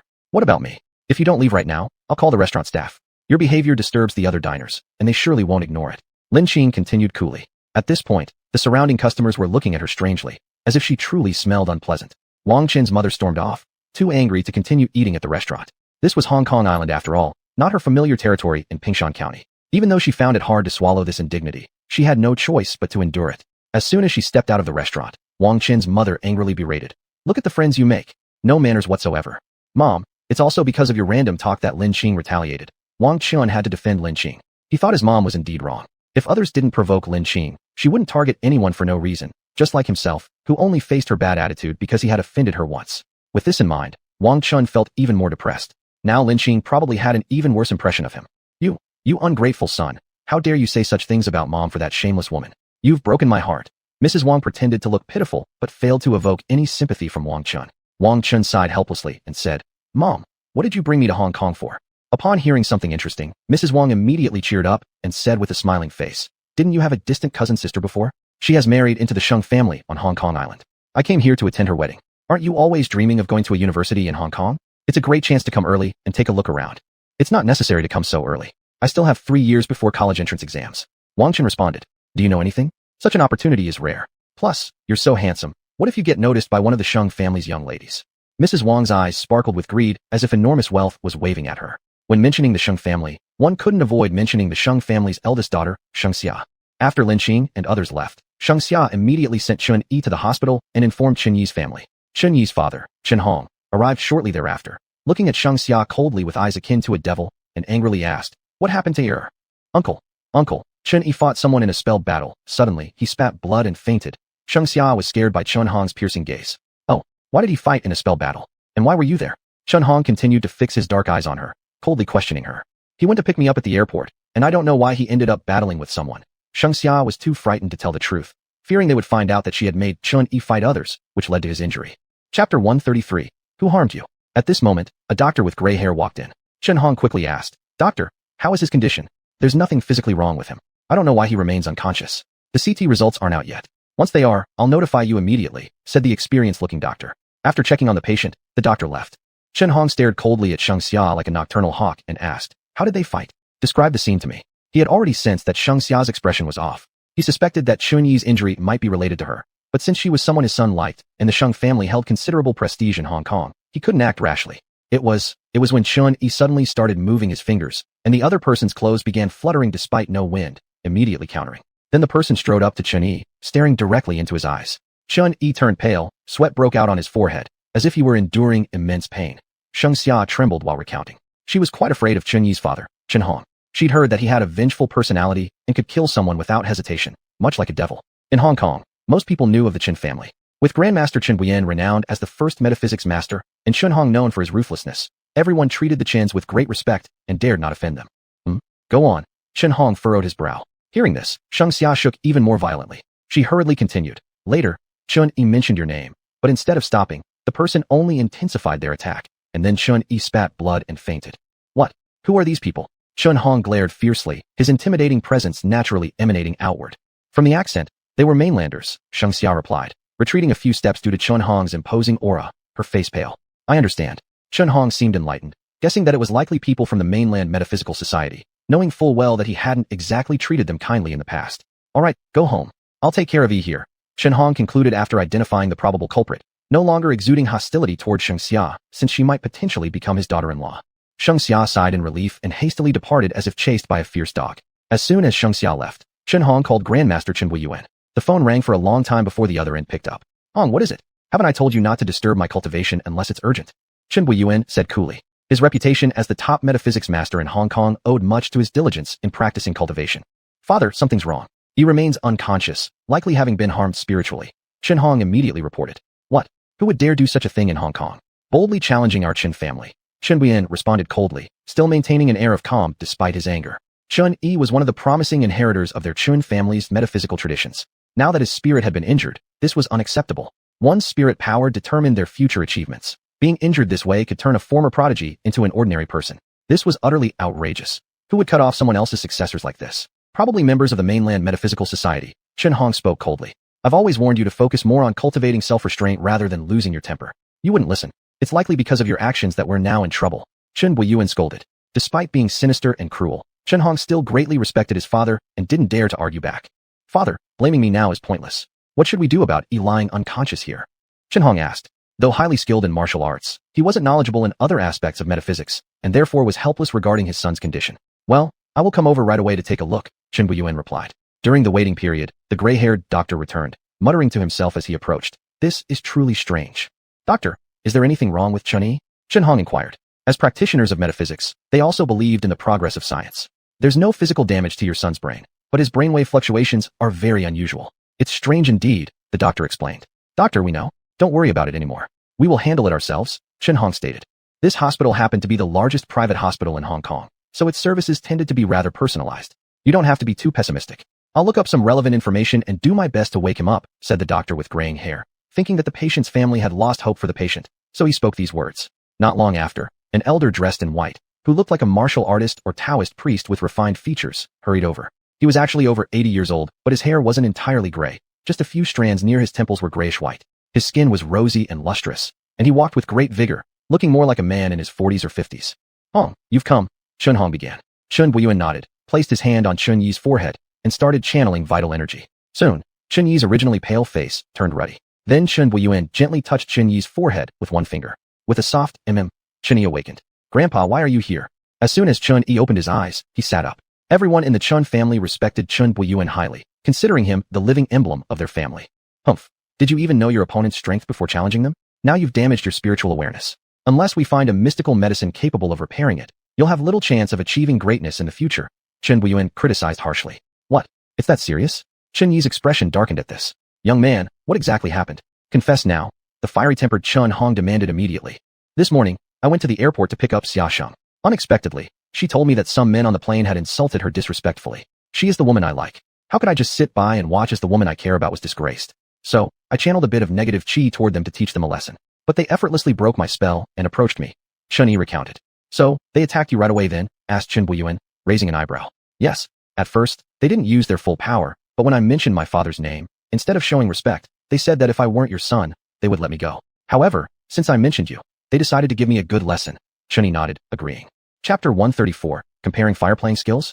The other party was so cruel from the start, cutting off someone's future. It's evident that they're your father's enemy, said Uncle Chen Buishuan. Father, I must avenge this grudge, said Chen Hong angrily. Enough, since the other party dares to bully us. How can we sit and do nothing? Uncle Chen Buishuan spoke. On the second day Lin Qing arrived in Hong Kong Island. There would be a martial contest between the mainland Xian Society and the Hong Kong Xian Society. Early in the morning, after Lin Qing and 5 others gathered with some members of the mainland Xian Society, they went to the agreed location, Dama Mountain. Dama Mountain, also known as Fog Mountain, got its name because its shape resembles a big hat. Its ridges stretch endlessly, running northeast to southwest. Fog Mountain offers breathtaking views of Hong Kong Island and surrounding scenery on good weather days. During bad weather, clouds obscure the mountain. In this setting, lying freely on rocks under the blue sky and surrounded by forests, listening to the murmur of water and whisper of flowers and birds, inhaling the floral fragrance, feels like enjoying an earthly paradise outside the world, a most pleasant experience. Unfortunately, at this moment no one had such peace of mind. The Hong Kong Xian Society chose this dual site because there were few people around here, and even if any commotion happened, it wouldn't attract too much attention. This Hong Kong is truly a feng shui treasure land. Lu Changxing sighed. Indeed. Lin Qing felt a strong concentration of spiritual energy within Fog Mountain. The density of the spiritual energy here was comparable to Lingwu Mountain, though certainly not as strong as the deepest parts of Lingwu Mountain.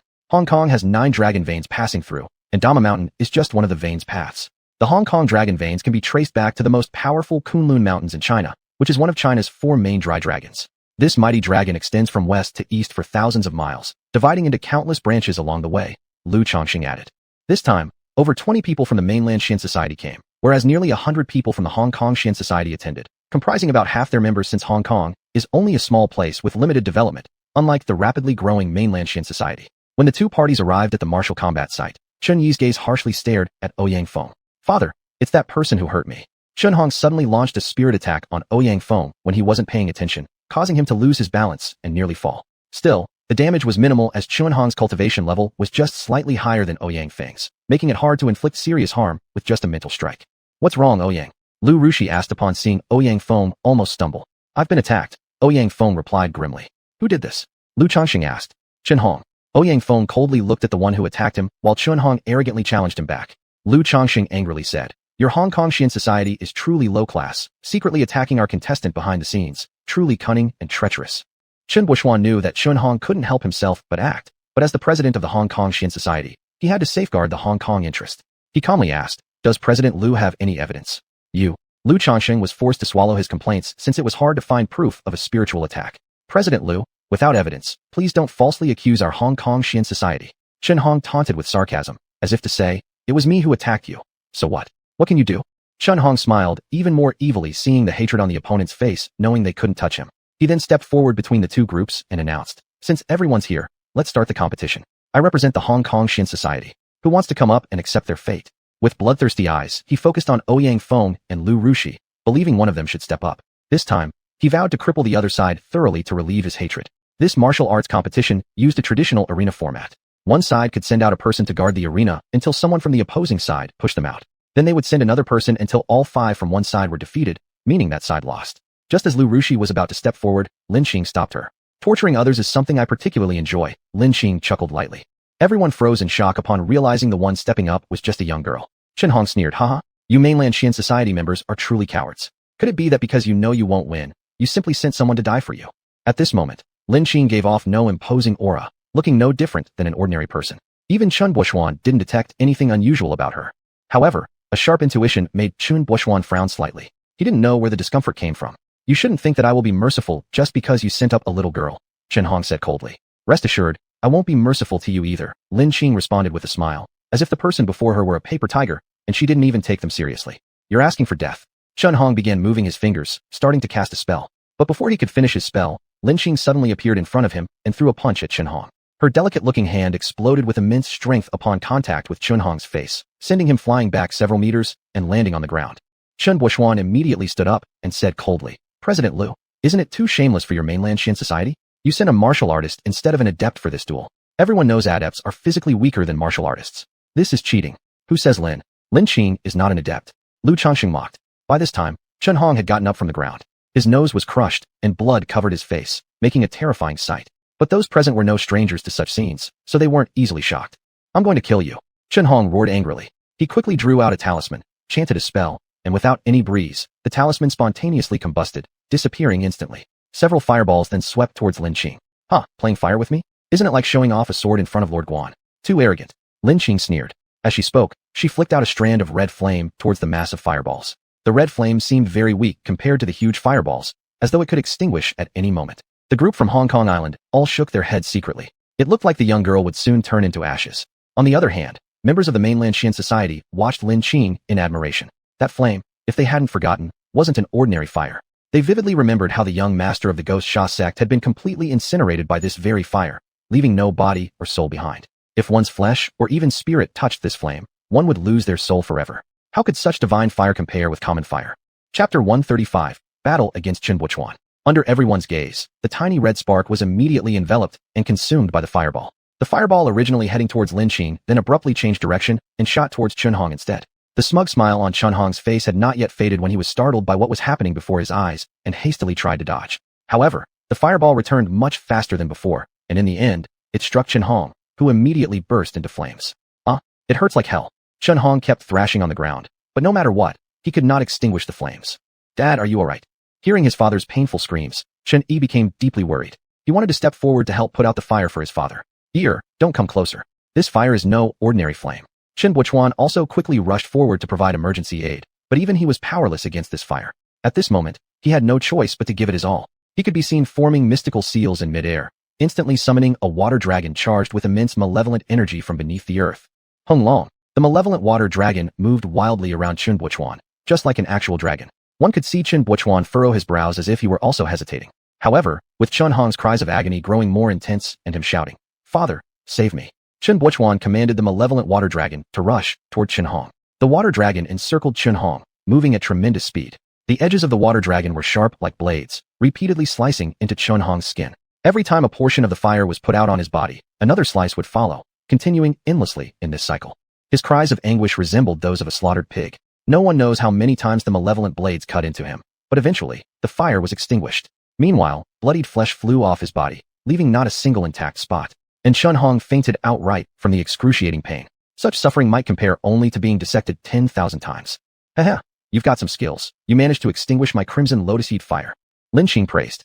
The malevolent water dragon was essentially an extremely cold force within the world, making it perfect for suppressing the heat of her crimson lotusseed fire. Still, this was only possible due to the favorable timing, location, and cooperation among people. Without borrowing the strength of the dragon vein, and because she only let out a sliver of the crimson lotusseed fire, there was no way Chun Buochuan could counteract the fire. Who are you? You. What have you done to my son? Chun Buochuan angrily confronted, involuntarily developing a sense of fear towards the young girl in front of him. Didn't he want to kill me? His incompetence led to this. Lin Qing said coldly. So be it. Let's see your meddle. Chun Buochuan retorted in anger.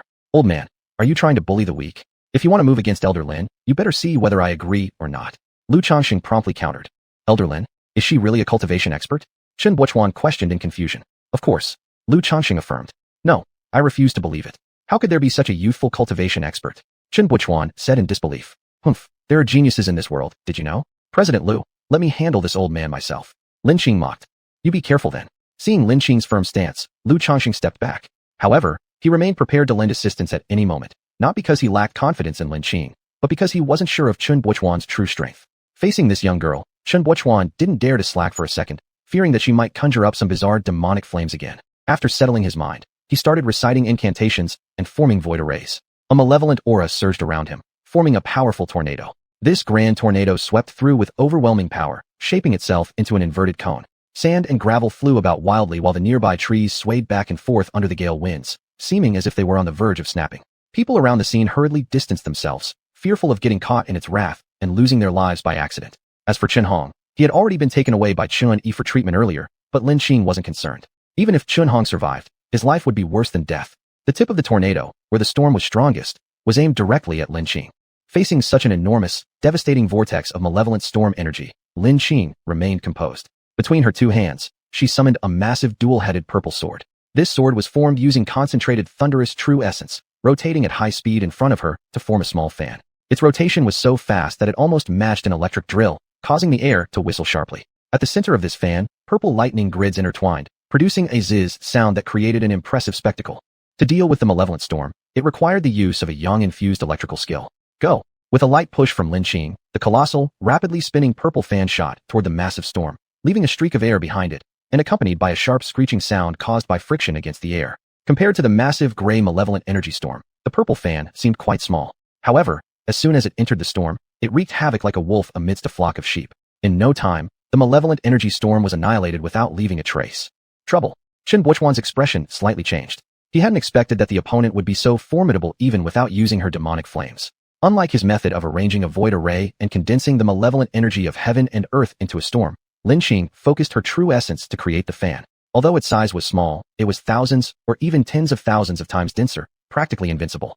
In comparison, the malevolent energy storm was akin to a flabby balloon, bursting at the slightest touch. Chun Buochuan's expression grew more serious now. His fingers quickly moved, rapidly changing through various seals. Despite casting several barriers, they were unable to hold back the purple fan for long. In the end, these barriers crumbled with a loud sound. Taking advantage of this brief respite, Chun Buochuan hastily took out a fan-shaped magical tool. The artifact floated above his head, emitting beams of white light forming a protective layer around him. The clash between the purple and white lights produced violent tremors, but ultimately, the purple lightning failed to penetrate the defense provided by the magical tool. An excellent defensive artifact. Lin Qing observed the artifact with keen interest. I can't believe how skilled you are. Who are you? Chun Buochuan asked in confusion. Even though he had tried to overestimate the opponent's abilities as much as possible, he didn't expect all his tricks couldn't block even one attack from her. If it weren't for the timely use of the defensive artifact, he didn't know how badly injured he might have been. When did the esoteric world produce such a young prodigy that he knew nothing about? I am Lin Qing from Zhongzhou. Others call me Master Lin. Lin Qing said calmly. Master Lin. Chun Buochuan frowned. Zhongzhou City was too far from Hong Kong Island, so regarding this newly famous person from Zhongzhou City, he truly had no knowledge of her. Chapter 136, Chun Buochuan's defeat. If that's all you've got, you'd better concede now. Otherwise, don't blame me for being ruthless. Lin Qing said expressionlessly. I truly regret not keeping a tighter rein on my son. He unintentionally provoked someone we shouldn't have, and this is the result. Chun Buochuan shook his head with a bitter smile, sorrow in his eyes. But if I don't fight today, how can I justify all the 60-plus years of hard training in Taoist magic? If I don't, my Taoist heart will be destroyed, and I'll never advance further. At this moment, his gaze was resolute, his face filled with sorrow, and his body radiated an imposing aura. This was the real Qin Bakuan, the renowned master of esoteric studies who struck fear throughout Hong Kong Island. Ho ho, if you want to fight, how could I possibly deny you? Lin Qing said, admiring her opponent. His resolute Taoist heart had earned him great respect. It was no wonder he had managed to reach such heights practicing under the poor conditions of earth. Qin Bakuan's fingers moved rapidly, murmuring ancient incantations as a primordial sound issued from his lips. His speed doubled, and his presence grew stronger by the second. Lin Qing reached out into the air, pulling at it with both hands, instantly conjuring a massive purple sword. The sword dwarfed the previous fan, glowing with a brilliant purple light. If it were to strike Qin Bakuan, even if he activated his protective talismans, severe injuries would be inevitable. Let me borrow the power of the dragon veins. Qin Bakuan immediately commanded. As soon as he finished speaking, the mountains began to tremble slightly. Some tourists screamed, an earthquake. Look out. Instantly, 9 water dragons coalesced into 9 chains, enormous shackles circling around Lin Qing and imprisoning her inside. With a single swing, Lin Qing severed one chain, but it quickly reformed. As Qin Bakuan continued to channel his vital energy, his face became pale. To create 9 chains at once required an immense amount of spiritual force, and he also needed to continuously replenish the ones broken by Lin Qing so they could reform. Though Qin Bakuan's face turned somewhat pale, satisfaction flickered across his features. He recited an ancient mantra, causing the chains to tighten as though attempting to strangle Lin Qing. Trifling skills, Lin Qing sneered coldly. Extending her hands, 2 blood-red palm imprints erupted into view. These 2 enormous crimson palms violently seized the chains of water dragon Shaki floating in the air, tearing them apart with sheer force. These were the blood demon hands, a technique she mastered during her Yuan Ying stage in her past life. Though its power diminished greatly when used in this present state, it still far exceeded what was necessary for this situation. In no time, she shattered the 9 water dragon chains. A sweep of her blood-colored palm dispersed the dragons completely. How is this possible? Qin Bakuan's eyes widened in shock before spitting out a mouthful of blood. His rosy cheeks paled, his once youthful skin wrinkled, and his hair, only partially white earlier, turned fully silver. So, using that move has side effects, does it? Lin Qing mocked. It can't be helped. I've lost. I didn't expect to be forced to use my ultimate move. Qin Bakuan chuckled bitterly. Do you wish to continue fighting? Lin Qing asked calmly. I've already lost. Our Hong Kong Mystical Society has lost. From now on, our society will defer to the mainland Mystical Society. With a heavy sigh, Qin Bakuan admitted defeat. That last technique had come at the cost of his lifespan, drastically reducing what little remained. There was likely no chance now for him to achieve divine insight in this lifetime. Being the most formidable mystical master in Hong Kong, and yet having lost, others stood no chance either. Moreover, losing to such a talented mystical prodigy made his loss nothing less than deserved. When Qin Bakuan conceded, none of the others dared question it. The spectacle of their battle instilled awe alongside fear in those watching. For them, conceding to a superior did not bring shame, it demonstrated wisdom. The battlefield after their clash was devastated, stones and trees shattered everywhere. Lu Chongqing approached Lin Qing, showing unprecedented deference. Only now did he realize the true chasm between them. Initially, he believed that while Lin might surpass him, the difference wouldn't be too vast. But this wasn't just surpassing, this was a world of difference. Even Qin Bakuan outclassed him immensely. Lu congratulated himself for bringing Lin here. Otherwise, who knew what calamity might have ensued? We're leaving, Lin Qing declared nonchalantly. Just like that. Lu Ru asked dubiously. What else do you propose? Why stay? Lin Qing raised an eyebrow. I thought you would finish them off. Lu Ruisi said in a low voice, recalling how ruthless Lin Qing had been when dealing with the Guisha sect earlier. Born of the same root, why should we rush to destroy each other so fiercely? Lin Qing responded. For Qin Bakuan and his group, she harbored no deep grudge or hatred. It was merely a battle of magic, and they had already conceded defeat. Pursuing their annihilation would seem rather inhumane. After speaking, Lin Qing departed. The members of the mainland mystical society felt an unprecedented sense of vindication. They had always been looked down upon during previous visits to Hong Kong Island, mocked by others. Now, those from the Hong Kong Mystical Society avoided meeting their gazes, fearing retaliation. Realist Lin, what are your plans next? Are you planning to return with us? Lu Chongqing asked. No, not long ago, someone sent me a challenge. I have an appointment here in Hong Kong for the day after tomorrow, Lin Qing stated casually. What? Who's foolish enough to challenge you, Realist Lin? Lu Ruisi chuckled. Hongmen Grandmaster Sheng Haotian, Lin Qing said calmly. What? It's him, Lu Chongqing exclaimed in surprise. President Lu, is this Sheng Haotian very famous? Ouyang Feng asked curiously, not having paid much attention to martial arts world matters, but having heard quite a bit about the Hongman. He isn't just famous. His name has resonated across the nation for many years now. He has long since reached the level of Grandmaster, once undefeated in all battles except against Long North, Lu Chongqing explained. Wow, that's strong, then Realist Lin. Lu Ruisi abruptly stopped speaking. Don't worry, he won't be my match, Lin Qing said confidently. Even if the opponent was slightly stronger than her, she would still emerge victorious as a cultivator, given her array of trump cards. Realist Lin, it's good that you're confident, but you'd better still be careful. Prudence makes for eternal voyages, Lu Chongqing advised. Since Realist Lin still has a duel ahead, let's watch the fight before leaving. Lu Chongqing added. Their presence at least allowed them to offer her some support within their means. Chapter 137. I am no ordinary person. After Lin Qing returned to her hotel room, she immediately sat cross-legged in meditation. Earlier, she had used the blood demon hand technique, a powerful move from when she practiced the devilish way. However, using it now was still too strenuous for her, and her body was still experiencing turmoil within. The next morning, Lin Qing was fully recovered. Reverend Lin, what are your plans for today? Lu Ruosi asked as soon as they met. I have no schedule. Do you have any recommendations? Lin Qing questioned. I heard that near Hong Kong Island, there is a huge cruise ship called the Angel. This cruise ship has various entertainment activities during the day and an auction at night. It said that many strange and curious items will appear at the auction. How about we go there and play? Lu Ruosi suggested. Oh, what kind of strange and curious items? Lin Qing asked. It's rumored that there will be things that us Taoist cultivators need. Coincidentally, this time, a friend invited me. Why don't we go together and take a look? Lu Ruosi replied. All right, let's go together. Lin Qing spoke. After breakfast, the group took a yacht in the direction of the Angel. At that moment, the blue sea and azure sky were breathtaking. The wind tousled Lin Qing's hair, making her seem somewhat adorable. Ding.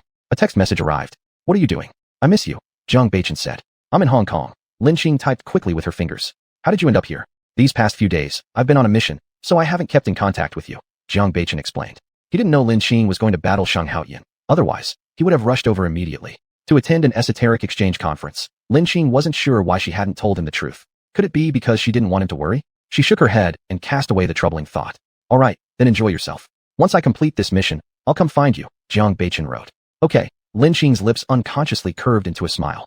Soon, they spotted the Angel. The cruise ship was immense, several stories tall. The hull was painted predominantly white with various lights adorning it, surely illuminating brightly at night. The group quickly boarded this massive cruise ship. The Angel was truly worthy of its name. As soon as they stepped aboard, they couldn't help but marvel at its grandeur resembling the Buckingham Palace, luxurious and richly adorned structures and colors, with each floor having its own hall for various purposes. There was a self-service restaurant, swimming pool, club, everything one could think of was present. Standing on the upper deck of the ship, all the beautiful scenery appeared before them like a landscape painting. The afternoon sun was pleasant, the sky blue, and the sea green. A gentle breeze swept through, making it feel very peaceful. The cruise ship slowly moved forward, with many seagulls following behind. The seagulls flew gracefully with the assistance of the ship's motion. In no time, the five reached the entrance of the banquet hall when suddenly Lin Qing heard a quarrel. The voice was somewhat familiar to her. Why aren't you letting us in? We paid before boarding. Lin Qing looked closely. No wonder the voice was familiar. 2 days ago, she had just seen them. In front of her were Wang Chun and his mother. Sorry, madam. Only the specially invited guests can enter here. You are not on the invitation list. Hence, you cannot enter. The service personnel at the gate politely explained. What? Isn't everything included after paying to board? Mrs. Wang angrily responded, looking as if she had been deceived. After boarding fees, only common areas can be entered. Certain exclusive zones require an invitation to access, the service personnel patiently explained. Wang Chun helplessly tugged on his mother's sleeve, whispering low, Mom, let's leave. Don't make a fool of yourself here. Just then, Mrs. Wang saw Lin Qing and scoffed. Humph, even our bad luck doesn't compare. Her classmate with terrible character definitely doesn't stand a chance. Seeing Lin Qing, Wang Chun hurriedly interjected. Lin Qing, ordinary people aren't allowed in here.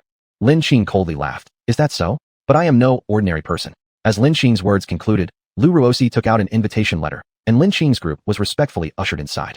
Meanwhile, Wang Chun and his mother were subjected to odd glances by the surrounding passengers. I told you this girl wasn't any good, but you wouldn't believe me. Now see, how could a powerless little girl like her get in here? If it weren't for relying on men, right? Mrs. Wang sneered. That night, after she stormed back in anger, she immediately had someone investigate Lin Qing's background. It turned out that she was just a village girl from the countryside, and her family situation was extremely complicated. Her father had once cheated on her mother, who was subsequently poisoned by the stepmother. Not long ago, her stepmother had been taken away by the police and later reportedly committed suicide out of guilt. No wonder such a family would produce a daughter like her. Mom, without evidence, don't make wild accusations. Maybe there are hidden circumstances. Wang Chun hesitated, his tone uncertain. As Lin Qing entered with the others, she heard the melodious sound of a beautiful song. On the stage stood a woman in pure white gown, singing gracefully. Her voice was unique, ethereal, and pure, causing people to unconsciously revel in this auditory feast. Her hair waved in the wind like gentle ripples, her eyebrows arched gracefully like crescent moons, her enchanting eyes brimming with tender affection. She possessed a straight and delicate nose, rosy cheeks, cherry lips breathing sweet fragrance, and a flawless oval face as smooth as frost or snow. Her slender frame seemed like the divine goddess stepping out of water. Isn't that Lu Fei, the queen of Hong Kong Island's entertainment industry? They say she's half Chinese and half English, blessed not only with beauty but also an amazing voice. Her songs carry such spiritual purity, refreshing like spring breeze. She is undoubtedly the dream goddess in so many hearts. A young man nearby remarked. That's right. Isn't it said she's very aloof? Who would have thought she'd come here to perform? The power of the angel must truly be immense, exclaimed a middle-aged man. Precisely. Behind the angel stands the richest family in Hong Kong Island, the Jiang Family, which is supported by British influence. Their influence cannot be underestimated. Half of Hong Kong Island's entertainment companies are controlled by the Jiang family. Unless a star wants to quit the entertainment industry, who dares to offend this mammoth power? The young man added sarcastically, evidently disdaining the ignorance of the middle-aged man. After enjoying the performance, Lin observed for a while. She noticed many celebrities and powerful families mingling, but she wasn't interested in such socializing. Compared to her ability to control life and death, all this so-called networking paled in significance. Chapter 138. I am the person you can't afford to offend. Lin said. You two play here for a while. I'll go around and explore. After speaking, she left the banquet hall and found a secluded spot on the yacht. She lazily leaned against a place that could sit and enjoyed the scenery on the sea. The Princess cruise ship was like a swan spreading its wings in the wind, smoothly gliding across the water surface. Its swift and graceful figure left a white water trace on the surface. This ocean's spiritual energy is indeed much better than that of the land, and there really isn't too much pollution. Lin muttered privately. Though her eyes appeared closed as if sleeping, she was actually cultivating. After quite some time, a young man leading a woman arrived nearby. The man wore a white shirt, with black dress pants underneath. His looks were quite handsome, but dark circles under his eyes and the turbidity within them diminished his overall demeanor. Let me go, an ethereal and wonderful voice sounded. Miss Liu, I love you so much. If you would just yield to me, I will support you fully, the young man spoke. Sorry, I don't need it, and I don't like you. Please respect me. Miss Liu Fei replied coldly. You slut, do you know who you are? You're just an actress. I can make or break you, don't force my hand. The man angrily retorted. You shouldn't be too overbearing. Surely there are plenty of women throwing themselves at you. Why must you torment a weak woman like me? Liu Fei adjusted her emotions and spoke. Those women are all vulgar beauties. They can't compare with your elegant detachment. This porcelain-like white skin, these rosy red lips are very seductive. This slender figure touches my heartstrings. The man recited his usual smooth talk. Master Jiang, please let me go. Liu Fei pleaded tearfully. Letting you go is impossible. From my childhood to now, there has never been any woman who resisted me. If you behave, I will definitely promote you greatly. Otherwise, don't blame me for being ruthless. Remember, your old mother is seriously ill, lying in the hospital. Zhang Ji laughed evilly. What do you want to do? Beautiful eyes filled with terror emerged from Liu Fei. If you yield to me, nothing will happen, otherwise you decide. Zhang Ji threatened, and after saying this, even more thoughts flashed through Liu Fei's mind. Alright, I agree with you, but not here. Despair flickered in Liu Fei's eyes. It was both an indignant protest against the world's injustice and an unwilling compromise.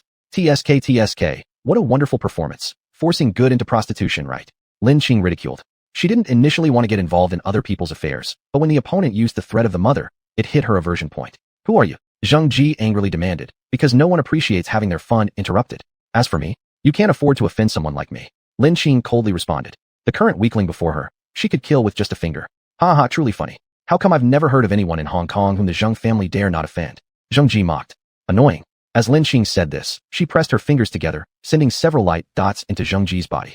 Like being immobilized, Zhang Ji couldn't move. You, what exactly have you done to me? Say, Zhang Ji realized he couldn't move his body, panic rising. Before Zhang Ji managed to scream for help, Lin sent another light dot into Zhang Ji's throat, instantly leaving him speechless. What happened to him? Liu Fei had no idea what occurred, afraid that something would still happen to herself if the situation went awry. Don't worry, he's fine. He'll just stay immobile temporarily, able to move again after a day and night, Lin calmly explained. Thank you. I really have no way to repay you. But when he regains movement, I suspect I'll still escape his clutches. Liu Fei's large eyes filled with sadness. You idiot, why not bring your mother back to develop in the mainland? Jiang family power is huge in Hong Kong, but their influence doesn't reach far enough into the mainland to act freely. Lin spoke clearly. Yes, thank you. May I ask your distinguished name, benefactor? Liu Fei brightened her eyes and asked. Do you not intend to leave? Remember to leave quickly. It waits for no one. Lin chuckled. Benefactor, we shall meet again if fate permits. Liu Fei's melodious voice echoed. Afterward, she fled swiftly. At this moment, Zhang Ji's eyes flared red with anger, resembling a rampaging bull. Lin coldly smirked, casually departing. It seemed there wasn't even a place where she could rest for a moment in peace. Right at this time, it was noon mealtime. Lin stepped toward the buffet dining area. The buffet on the Princess cruise ship truly lived up to its reputation, with various cuisines available, both Chinese and Western, catering to the tastes of different people. The lobsters here were large in size, some weighing 1 or 2 catties, while the salmon and foie gras tasted incredibly refreshing. Just as Lin was happily enjoying her meal, Wang Chen suddenly appeared in front of her. Lin I have something to say to you, Wang Chen spoke. At that moment, he had separated from his mother. He unintentionally saw Lin eating at the buffet and followed her inside. Lin put down her chopsticks with a serious face and coldly said, Why are you so annoying? Like an irritating piece of bubblegum. Can't you see I'm eating? We don't seem to have any connection. Lin I sincerely apologize for interrupting your meal, but these words must be spoken. Even if you hate me, I must still speak them. It's for your own good. Wang Chen said firmly. What do you have that could possibly be for my benefit? Lin Qing sneered, her eyes filled with faint mockery. What I mean is, the men around you certainly have ulterior motives. You mustn't let wealth and prosperity blind you. Only what you earn through your own efforts will last forever. Wang Chen looked earnestly concerned. I know they have ulterior motives. Lin Qing casually responded. If you know, then why? Wang Chen was puzzled. They seek occasional guidance from me. How can I help it if I am their idol? Lin Qing sighed helplessly. What guidance can you possibly give them? They clearly come from prestigious backgrounds and are much older than you. Wang Chen didn't believe Lin Qing's claim and rebutted. How should I know, when I'm a genius? How can sparrows understand the aspirations of a swan? Lin Qing adopted an aloof and detached attitude. Lin Qing, I'm raising a very serious issue. Surely you're not actually engaged in some intimate relationships with them, as others might say. Wang Chen harbored deep suspicions. With his slap, Lin Qing immediately struck Wang Chen across the face. An immediate red handprint emerged on Wang Chen's previously handsome and charming face. Get out of here, Wang Chen. The next time you see me, stay far away. Otherwise, I'll beat you every time I see you. Do you think someone like me, Lin Qing, can be insulted by the likes of you? Lin Qing stared at Wang Chen coldly, as if he were already dead. New paragraph starts here. Chapter 139, The Purple Stone Appears. You? How could you turn out this way?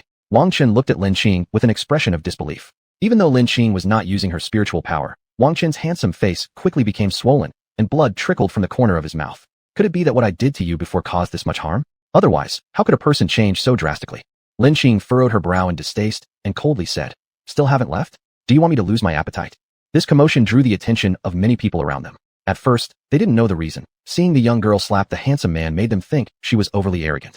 But when they heard the disdain in her voice, they realized it was actually the man harassing the girl. All of a sudden, everyone imagined several scenarios. Perhaps the girl was a rich family's daughter, while the boy had no money but only a good appearance. He wanted to climb up the social ladder by associating with her, but she wasn't stupid and saw through him. Unable to break free from his persistent pursuit, the girl reacted as she did. In most cases, a girl from the same background would still maintain a level of courtesy, even if she isn't interested in a handsome man's advances due to vanity.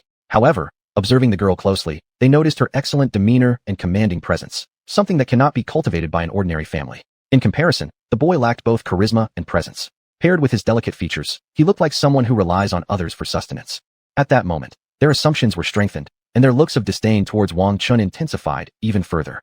Actually, Wang Chen's aura and bearing weren't bad, but humans cannot be compared. When compared to Lin Qing, his presence and bearing seemed inferior. Staring at the scornful gazes of those around him, Wang Chen was confused. Shouldn't he be pitted since he was beaten? Yet, as the unmasked contempt continued, he had no choice but to flee in embarrassment. Unnoticed by others, Wang Chen quickly found a secluded spot where he asked a waiter for ice packs and towels to reduce the swelling. He couldn't risk seeing his mother immediately.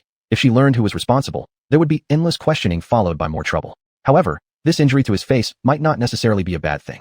At least it could serve as a convenient excuse to avoid attending a distant branch of the Jiang family's wedding tomorrow, thus eliminating any unrealistic fantasies his mother harbored. As for his mother's intention, he knew it well. She wanted him to find a wealthy girlfriend. However, in this world, economic foundation dictates superstructure. Depending on others instead of oneself leads to a lack of dignity and respect, and this was certainly not the life he desired. Soon, evening fell, and the fading light of the sunset cast an orange-red glow over the entire yacht, as if transforming it into a vivid Chinese painting. The mist hovering over the sea surface began to dissipate slowly, revealing faint outlines of islands in the distance. It was truly magnificent, as countless sunsets adorned the sea. Just now, the red sun warmed one's heart. A massive red sun, restlessly surging near the horizon where the sea meets the sky, illuminated the clouds brilliantly with flashes of golden light, resembling a burning flame. Across the sea surface flowed ribbons of radiant clouds, shimmering and glittering like multicolored fish swimming happily toward the distance. The gentle breeze stirred up boundless waves of water, dancing lightly and gracefully, like joyful laughter revealed in moments of the ocean's happiness. After dinner, Lin Qing was led by Lu Rushi and others to the auction house. Lin Qing had organized auctions before, and the format was mostly similar, only differing slightly in scale. Indeed, fitting for Princess Cruise Line, even the auction venue was exquisitely decorated, resplendent, and magnificent. Unlike the Red Lotus auction house, the host here was Han Jing, a renowned celebrity famous for her fiery figure and regal presence in the entertainment circle. Her alluring beauty captured hearts, and every topic involving her quickly topped the trending lists. She possessed an alluring body shaped perfectly, her head draped with large wavy brown curls radiating brilliant luster. Her long legs, clad in a yellow sleeveless short skirt, showcased flawless proportions. Her upper torso wore a translucent white blouse with lace-flared cuffs, combining professional and feminine charm impeccably. When Han Jing stepped onto the stage, the men in the audience were energized, as if consuming some kind of powerful supplement. Their eyes gazed fervently at her, and had gazes the ability to pierce. Her clothes would have already been shredded. As soon as the auction began, various hidden treasures were fiercely contested.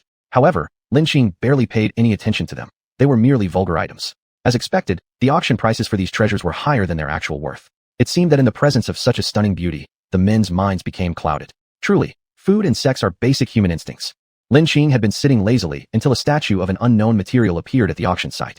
The statue was only about 30 to 40 centimeters tall and didn't depict any well-known gods or historical figures. Its surface was purplish-black, appearing dirty, so it failed to attract much interest. This is purple stone. Lin Qing's eyes fixed intently on the statue before her, and her lips curled up slightly, revealing great excitement. It was truly like finding what one needed after an exhaustive search. This was one of the materials used to refine a spirit sword. She was almost ready to lay her foundation and was worrying where she could find this purple stone to forge a flying sword. Unexpectedly, she encountered it here. Seeing that the crowd didn't show much interest in this item, Han Jing couldn't help but speak. This statue is said to be from several thousand years ago. Although the figure carved on it is not a historical celebrity, it must have some origin. It's rumored that this object has mysterious powers, but only someone with a destined connection can unlock its seal and obtain this wondrous power. Regardless of whether her words were true, it would definitely attract those with a gambling mentality. The bidding started again. With a starting price of 500,000, when it reached 1 million, it nearly stalled. Just at that moment, a young voice rang out. 2 million. Could this thing really be a treasure? Everyone silently speculated. At once, people turned around to look toward the source of the young voice. When they saw that it was just a 15 or 16-year-old girl, they inwardly cursed. What a reckless spender, already splurging even before reaching adulthood. At this point, everyone gave up on competing further, and as wished, the statue finally fell into Lin Qing's hands. Chapter 140, Bewitched. After the auction of some items that Lin Qing wasn't interested in, 2 artifacts did appear, but they were all low-level artifacts. Although Lin Qing was not interested, it didn't mean others weren't. One of them, although a low-level artifact, was actually a feng shui compass. After all, for most feng shui masters, a compass is indispensable, being an important tool for determining direction and surveying terrain. Although there are electronic compasses available today, most feng shui masters, especially experienced ones, do not use them because they are unwilling to learn even the basic skills of reading a compass, preferring to take shortcuts. How can one call themselves a feng shui master if they want to be lazy? The compass is the tool of a feng shui master, so to speak, their rice bowl. Every master will pass on the most important teachings and secrets only to their favored disciples just before they pass away. The compass is also one of the inherited ritual objects from a master.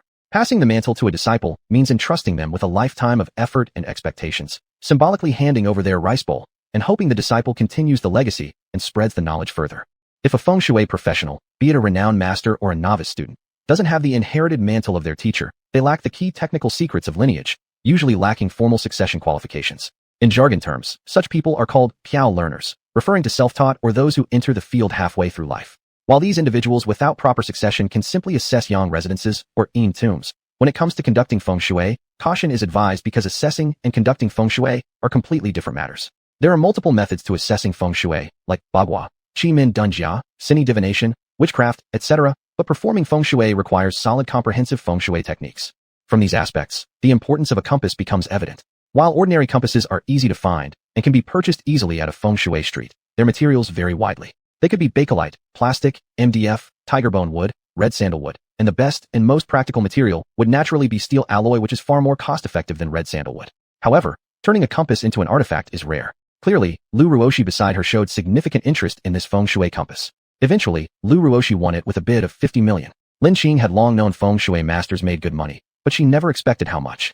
She looked at Lu Ruoshi happily spending 50 million and whispered softly, "Look at you, what a disappointment. Isn't it just a low-level artifact?" Ouyang Feng echoed sarcastically, "Exactly. Brother Lu, isn't it just a low-level artifact? Your mouth's corners are almost reaching your eyes." But from his tone, it could be heard that he also wanted such a compass. "Immortal Lin, it's not just a low-level artifact, it's a feng shui compass. With this, I have something to pass down to my disciples." The auction ended soon, and Lin Qing and her friends returned to the hotel quite satisfied. When Zheng Ji was discovered, it was already the next morning. Blame it on the place being too remote. Ordinary people wouldn't go there. Also, the rest of the Jiang family thought Zheng Ji had gone off somewhere to meet a beauty overnight, so they didn't take it too seriously. It wasn't until the morning staff came to clean that they found Zheng Ji. By then, Zheng Ji had bloodshot eyes, a runny nose, with snot flowing all the way to his mouth, unable to wipe it, looking utterly disheveled and pitiful. But after being exposed to sea winds all night without moving, even in early summer, catching a cold is pretty common. Seeing this scene, the cleaning staff was terrified. Though what they saw was somewhat amusing, they couldn't laugh. They dared not laugh, and hurriedly called the angel responsible person. Soon enough, members of the Jiang family arrived. When they realized Zheng Ji couldn't move, they were shocked. Quickly, they rushed him to the hospital. The head of Angel, Zheng Yuxuan, Zheng Ji's elder brother, also gathered everyone. Although he often scolded his younger brother, hoping he wouldn't be too reckless or extravagant, doing outrageous things. He absolutely would not tolerate anyone bullying the Jiang family. Dark storms brewed in his eyes as he thundered, "Who did this?" The janitor, frightened to the core, stammered, I don't know. When I came here, third young master was already like this. CCTV footage of this area must be checked out immediately. I believe it's impossible that no trace of them remains, said Jiang Yuxuan coldly. After a while, the security supervisor rushed over and hesitantly said, Young Master Jiang, as this place is rather remote, there are no surveillance cameras set up here. Moreover, with so many tourists and staff aboard our cruise ship, if someone merely got into a fight and attacked him, it would have certainly caused some commotion. Could it be that one of the enemies of the Jiang family lured young Master Jiang Ji over here to make a move? This supervisor did not know that in order to secure Lu Fei's favor, young Master Jiang had dispersed all the patrol personnel nearby, fearing they might disturb his excitement. After all, he was unsure whether or not he'd take care of Lu Fei right at this secluded corner. However, what young Master Jiang Ji hadn't expected was encountering a little demon who used some kind of sorcery to paralyze him and render him unable to speak. After being carried to the hospital, the doctors immediately conducted various examinations on Jiang Ji. The final diagnosis was that apart from having a cold, weak kidneys, and some stagnation in the blood and energy flow in certain joints, there were no other issues. What? Why can't he move then? You're truly a bunch of incompetents, Jiang Yuxuan thundered angrily. After all, it was under his jurisdiction that his younger brother met with an incident. If their father learned about it, he would definitely hold Jiang Yuxuan accountable. Their father cherished the third young master due to his preference for the third young master's mother. Hence, Jiang Ji had been spoiled to act without restraint. Although Hong Kong Island, like mainland China, had long implemented monogamy, this only applied to commoners. For the aristocracy, multiple concubines still existed. Jiang Yuxuan's mother and Jiang Ji's mother were different individuals. Jiang Yuxuan's mother was second concubine of Lord Jiang Yu, whereas Jiang Ji was the son of fifth concubine of Lord Jiang Yu. Jiang Ji was also 7 or 8 years younger than Jiang Yuxuan. The current authority figure of the Jiang family was Grandpa Jiang Gongcheng, who was already in his early 80s. The first legitimate heir of the Jiang family was Lord Jiang Yu, and Jiang Gongcheng had 4 sons, while Jiang Yu had 3 sons. Although the Jiang family was large, there were numerous descendants. The doctor beside Jiang Yuxuan, upon hearing his rebuke, dared not say a word but couldn't help mentally criticizing. Has he really been bewitched? His eyes are wide open. He doesn't resemble a vegetable at all. Chapter 141. Who harmed you? The doctors, although scolded as useless, dared not voice their anger. The hospital where they worked was the largest private hospital in Hong Kong Island, and their main clients were these wealthy offspring. Moreover, the hospital was funded by these rich families. Although they occasionally had to endure some grievances, their salary and benefits were indeed very high. After being reprimanded, the doctors quickly contacted specialists from various departments for a consultation.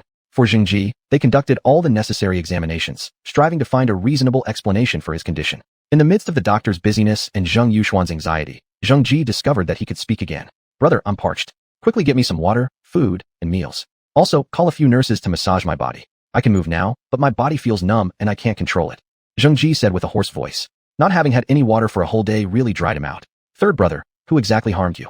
How did you end up like that? Asked Jiang Yuxuan, devoid of his earlier anxiety, and now showing genuine concern on his face. If Jiang Ji had died outside, and it wasn't connected to him, Jiang Yuxuan would have been thrilled beyond measure. But incidents happening under his jurisdiction would make others suspect that it was his doing. The Jiang family may appear harmonious on the surface, but beneath it lay no shortage of fierce competition, simply hidden away from public view. I don't even know who she is, but she's definitely a bewitching woman, skilled in witchcraft, said Jiang Ji, clenching his teeth as if grinding Lin Qing into pieces. Third brother, are you sure you're feeling all right? Questioned Jiang Yuxuan doubtfully. After all, why would such words come out of his mouth? You don't believe me, second brother? Jiang Ji roared angrily. Of course I believe you. What does she look like? Second brother will help you find her, responded Jiang Yuxuan hypocritically. She's a teenage girl around 15 or 16 years old, somewhat attractive. Once I capture her, I'll flay her alive and then defile her first before I kill her. She must know the consequences of crossing me, said Jiang Ji with an evil smile creeping onto his face unconsciously. So it was just a little girl? I thought it was someone with 3 heads and 6 arms. How could she possibly be described as a bewitching woman? Could it be that you wanted to harm her first, so she retaliated against you? Wondered Jiang Yuxuan suspiciously. How could that be possible? That vicious woman, who would ever be interested in her, said Jiang Ji contemptuously. Oh yes, second brother, please intercept Lu Fei for me. She probably plans to leave Hong Kong. How can I let her slip through my fingers? Remembered Jiang Ji suddenly, speaking out loud. Third brother, this matter second brother cannot assist you with. It's fine playing around with some nameless small actresses, but Lu Fei is different. She has an enormous fan base. If she really calls her fans to denounce our family, the Jiang family stocks would plummet drastically. In large numbers. Remember, the strength of ordinary people can also be great. Water can carry a boat, but it can also overturn it. Don't you understand this principle? Lectured Jiang Yuxuan earnestly. However, Jiang Ji couldn't bear to listen anymore. He felt his second brother buzzing annoyingly in his ears like a fly. All right, second brother, I understand. Please stop your incessant chatter, surrendered Jiang Ji, albeit displaying a malevolent smile internally. Don't worry, if you won't help me, I'll surely find others to take care of it, whispered Jiang Ji privately.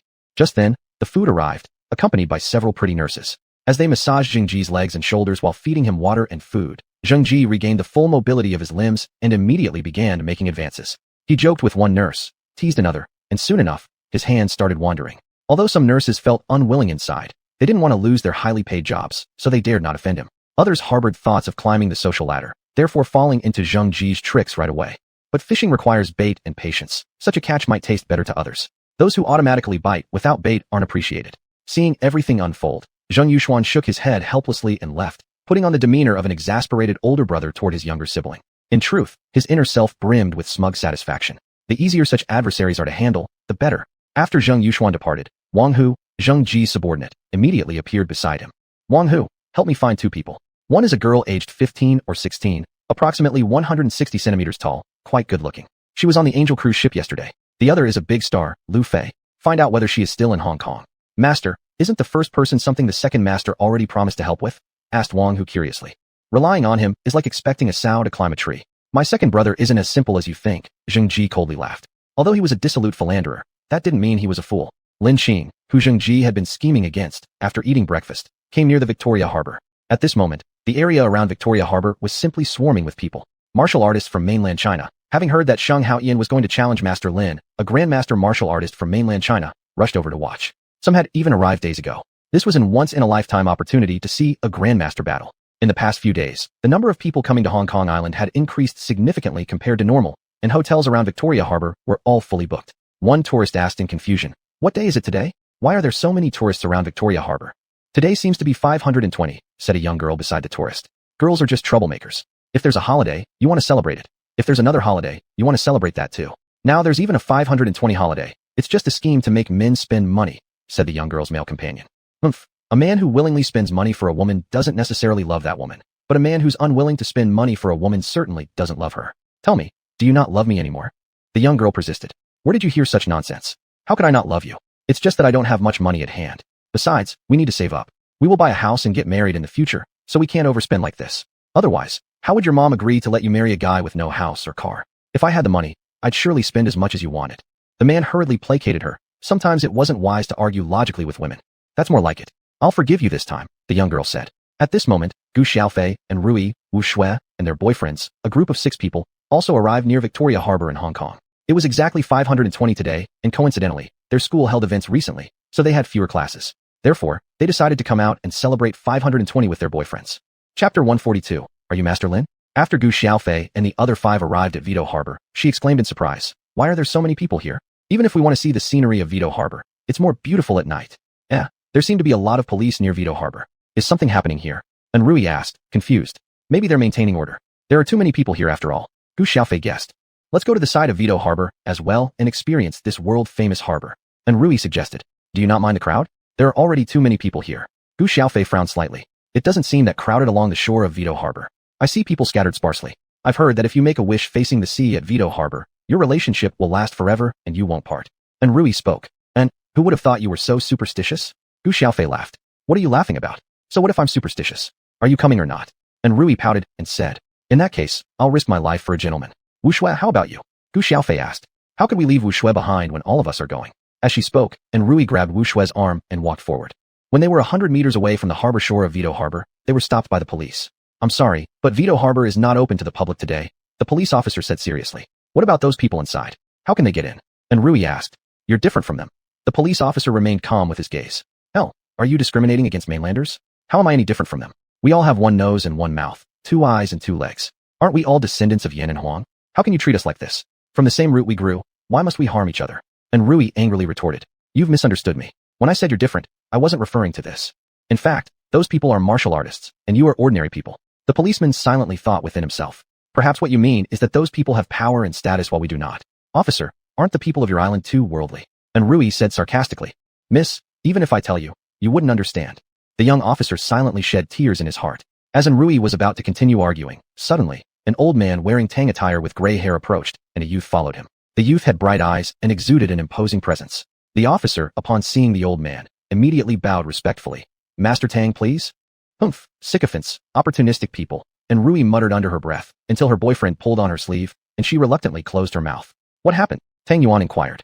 "Master Tang, these few people ahead want to enter, but it's against the rules, the young police officer respectfully told Tang Yuan. All right, let them come with me. Guarding them shouldn't be a problem for me, Tang Yuan said. Upon hearing these words, the young officer let them pass immediately. In truth, these police officers were dispatched by Hongmin and relevant departments in Hong Kong Island after consultation, to maintain order and also prevent ordinary people from entering dangerous areas. No regular individuals were allowed within 100 meters of Vito Harbor today, though martial artists could enter. The young officer himself was a martial artist, albeit only at the middle stage of Mingjin strength. Normally, martial artists, if they don't conceal their aura, could sense each other, which is why they knew whom to allow entry and whom to deny. Before, other tourists, once they heard that entry was not permitted, immediately left. No one expected a stubborn young girl to appear today, resulting in the earlier scene. If ordinary people were allowed in, the combat of masters could unintentionally lead to countless deaths and injuries. And Rui proudly looked at the young officer and stuck out her tongue, seemingly saying, "Didn't you say I couldn't enter? Well, here I am now." Subsequently, the six followed the elder in Tang attire to a small pavilion not far from Vito Harbor, where the pavilion was clearly newly assembled not long ago. "Esteemed old sir, thank you. May I inquire about your honorable surname? You helped us, yet we still do not know your family name," Gu Xiaofei asked politely. "My humble surname is Tang. You may simply call me Master Tang." Tang Yuan opened his mouth and said lightly, "Master Tang, thank you very much. Otherwise, we wouldn't have been able to enter." That policeman was truly worldly, and Rui said indignantly, "He isn't worldly, he's actually doing you a favor, protecting you. He fears that the conflict might affect you," Master Tang said. "How should we interpret this, Master Tang?" And Rui's boyfriend asked, while others wore looks of confusion as well. "Because near Vito Harbor today, there will be a duel between two grandmasters," Tang Yuan explained, growing more talkative in his old age. "Grandmaster? What's that?" And Rui asked in confusion. A grandmaster is the pinnacle of strength among martial artists, a realm all martial artists dream of achieving. As Tang recounted this, he revealed a look of longing in his eyes. Are martial artists those who practice martial arts? But even for martial arts competitions, it isn't so extreme as to forbid entry, right? I won't even be nearby. How could it possibly affect me? Even the championship matches of martial arts can be watched by the public. And Rui questioned further. Ignorance. How can these martial arts champions compare to grandmasters? I could easily defeat them, the young man beside Tang scoffed. Who are you calling ignorant? I think you're just boasting, and Rui retorted unhappily. At this moment, Tang suddenly spoke up. They have arrived. Who has arrived? And Rui inquired, but no one replied to her. All eyes were drawn to a figure on the sea. Looking in the same direction, they saw an old man walking on the water's surface with ease, as if the ocean beneath him was solid ground. With every step he took, ripples formed on the water, resembling blooming flowers. This can't be possible. And Rui exclaimed in shock as she followed everyone's gaze to see the spectacle. There's nothing impossible about it. It's just your limited experience, the young man next to Tang remarked offhandedly. This time, and Rui didn't rebut him. Then, the elder shouted loudly, "Master Lin, I know you've come. Come out and fight me. You killed my two disciples and disgraced my name. This vendetta must be repaid." Just at that moment, a girl with a delicate and charming appearance slowly approached the side of Vito Harbor and said, "Are you looking for me? Are you Master Lin?" Sheng Haoyan's pupils contracted sharply. Even though he had heard that Master Lin was very young, he never expected her to be this young and female. Chapter 143, Appending the Worldview. I am your so-called Master Lin, and as for your two disciples, their deaths were a result of their own wrongdoing. Lin Qing said coldly, truly a case of death due to one's own actions. They lacked skill and died. Nonetheless, as their master, I must avenge them. Let me see the subtlety of your martial arts, Saint Hao Tian chuckled coldly. With that, Saint Hao Tian ran toward the distance over the sea. After all, this place was too close to where people lived. If they were to fight here, it was hard to predict the consequences. Seeing Saint Hao Tian move away, Lin Qing wasted no time. She stomped her foot on the ground, soared into the air, and flew more than 10 meters at once. Her feet then lightly touched the water surface, gliding across like a seagull, leaving only a small ripple in the water, just as if a dragonfly had landed. Isn't that Lin Qing? And Rui exclaimed upon recognizing the face of Master Lin. How does she do that? So remarkable. The art of walking on water is just like what's described in wuxiao novels. Gu Xiaofei also stared wide-eyed in surprise. Do you know Master Lin? Elder Tang asked curiously. Yes, we've met briefly before. She even saved my life. But I never imagined she was this skilled, and Rui responded. From these words, Elder Tang realized they weren't very familiar with each other. Perhaps Lin Qing had simply helped Rui out of fairness and justice. Elder Tang, why are they so powerful? Exactly like what's described in those wuxiao novels. And Rui questioned, have you heard of dark force martial artists? Elder Tang asked. Yeah, our city has martial arts schools. They say there are martial artists there. But regarding dark force, we really don't understand much about it, Gu Xiaofei replied. You've heard of martial artists, so you're not entirely ignorant. Fine, let an old man teach you a lesson today. Dark force refers to the internal energy produced within a martial artist, which endows them with extraordinary combat strength, such as being swift as a galloping horse, breaking stones with a single palm strike. It's akin to internal kung fu depicted in wuxiao fiction, explained Elder Tang. Isn't that just like a great martial hero? It's unbelievable that such warriors exist in our world, and Rui's boyfriend added. Among their group, some practiced kickboxing or tai chi, but none of them had much exposure to true martial arts. Haven't you seen it yourself? Normal dark force warriors can break walls with one punch.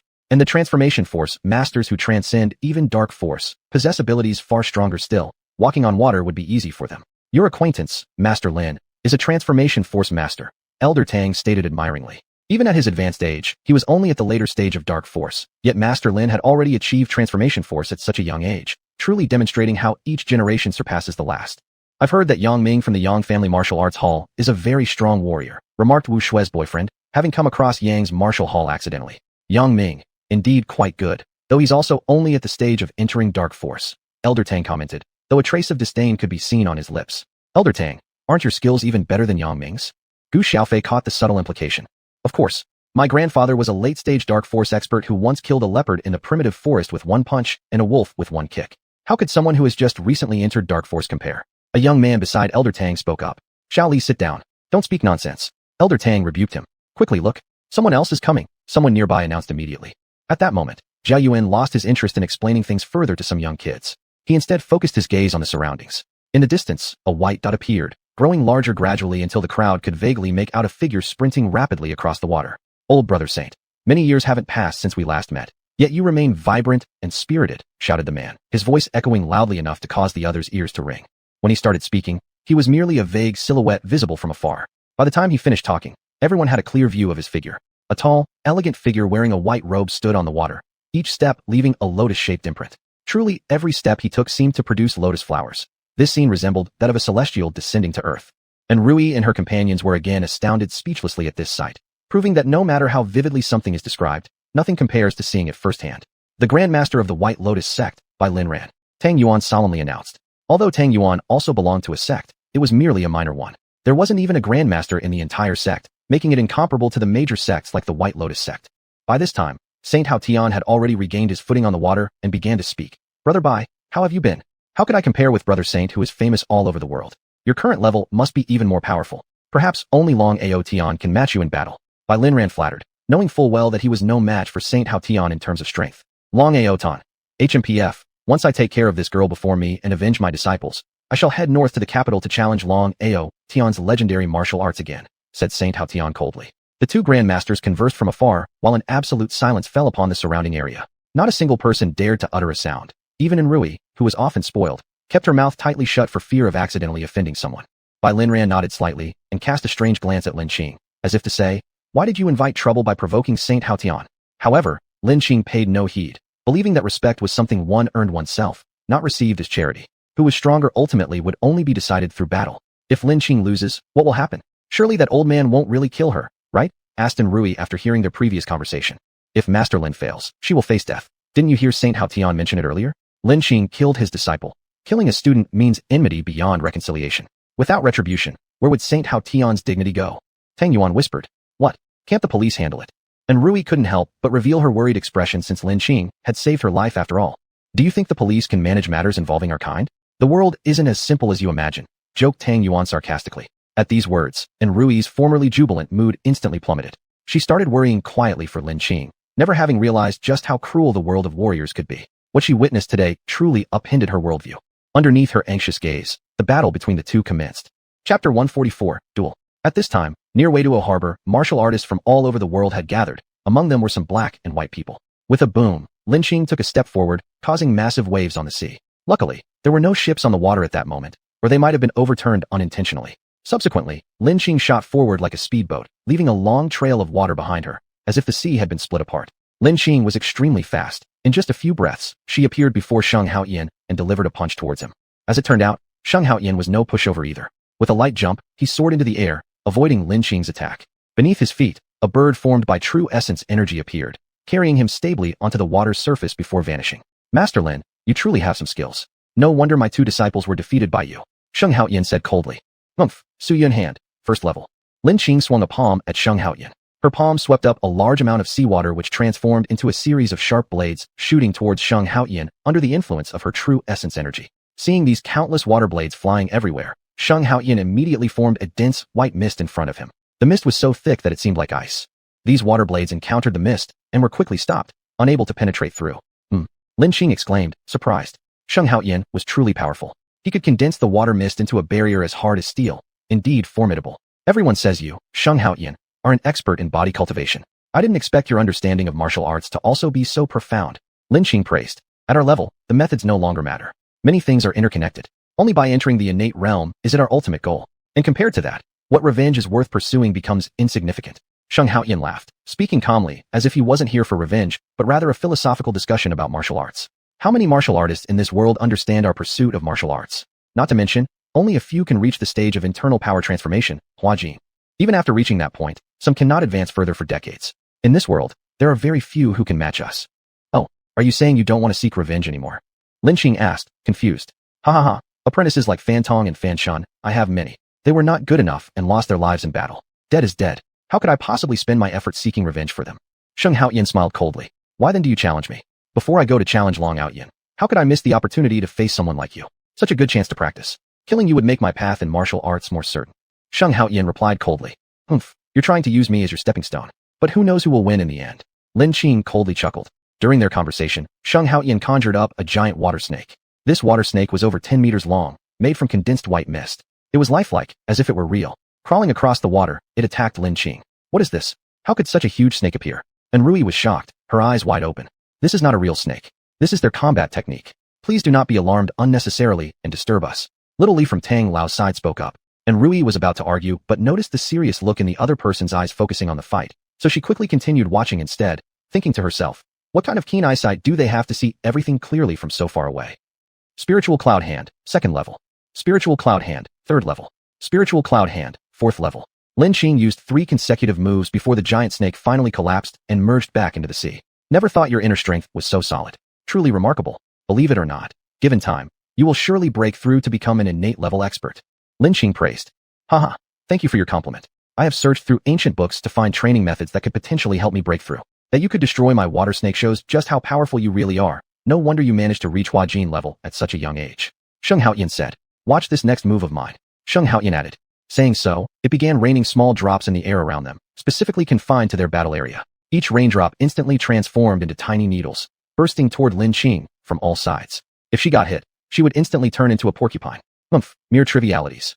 Lin Qing sneered coldly. With that, she floated in the air, her back transforming into 2 white wings as dreamlike and ethereal, as if she were an angel. Around her radiated a golden glow, encircling her. The tiny needles vanished as soon as they came into contact with the golden glow. This happened very quickly, and Sheng Haoyan, upon seeing this unexpected scene, revealed a look of surprise on his face. Humph, you have quite a few protective tricks up your sleeve. That's right, who would be reckless with their life? Sheng Haoyan, if these are all the tricks you've got, you won't be able to harm me. Lin Qing chuckled lightly. At this moment, Sheng Haoyan's expression turned serious. He had originally thought that Lin Qing, being just a young girl, would be easy to handle, within reach of his hand, so to speak. After all, no matter how talented she was, her time as a master in Huajin level couldn't be too long given her age. Yet, he never expected her not only to have endless tricks, but also for her internal true essence energy to flow like an endless sea, even stronger than his by a margin. Where did such a freak come from? How could she be this powerful? Sheng Haoyan muttered to himself. Without further hesitation, he moved his 10 fingers as though weaving something. Subsequently, he cast them toward Lin Qing like a fisherman casting a net. Instantly, Lin Qing was surrounded by mist. The mist quickly formed, revealing a dense web of true essence energy covering Lin Qing. Though the web was made of true essence, it was as hard as steel wires, binding Lin Qing's hands, making movement difficult. Humph, are you treating me like a fish to catch? But I'm not one of your trapped fish, Lin Qing sneered. As she spoke, 2 enormous blood-red hands appeared in front of Lin Qing, attempting to tear the web apart. However, after struggling for a while, the web not only failed to break, but grew tighter instead. Humph, if you had evaded, I might have had trouble dealing with you. But since you were so confident and allowed me to bind you, my net is not ordinary. It is formed from the coldest chill energy and is extremely resilient. Sheng Haoyan coldly laughed. Chill energy? Trivial skills. Saying this, Lin Qing ignited crimson flames at her fingertips. As the web touched the flames, it began to melt. Once a breach was made, Lin Qing, with her flaming hands, tore the icy web apart entirely. Chapter 145, Saint Hao Tian's Death. Since ancient times, water and fire have been incompatible. The most fundamental method to counteract cold energy is with fire, and the Crimson Lotus strange fire in Lin Qing's hands isn't ordinary fire. It is a pure yang fire that can burn everything. You actually practice both martial arts and magical techniques. Saint Hao Tian was astonished. Lin Qing's accomplishments in martial arts already made him think the other party was a freak, but now the flames used by the latter were clearly not martial arts but magic. No wonder he had heard before that Master Lin was a master who could control lightning and possess divine abilities. At that time, Saint Hao Tian had dismissed it as a rumor, believing that one person's energy was very limited. How could someone reach the level of a grandmaster at her age and also be a great cultivator? The moment Lin Qing clashed with Saint Hao Tian, the people near Victory Port only had one feeling. These two people were not human. They must be immortals. Otherwise, how could they possess such power? This ability to churn rivers and seas and conjure things out of thin air, wasn't this exactly the kind of scene found in ancient mythology novels? Senior Saint, the mastery of using true essence has reached an extraordinary realm. To incorporate the elements of heaven and earth into his true essence, transforming it into an offensive technique, swinging his hand to create nets or coagulating water into arrows, is simply amazing. If I were in Lin Qing's position, without using a defensive artifact, I probably wouldn't survive a few moves. Who would have thought that Lin Qing, so young, could produce endless techniques? Could the opponent possibly be an elder skilled in preserving youth? Li Ran stood by the port admiring them. The onlookers all nodded in agreement. Every expert whose cultivation had reached the peak of dark force, some even half a step away from entering the transformation force stage, stared with fiery eyes, hoping to grasp something from the fight.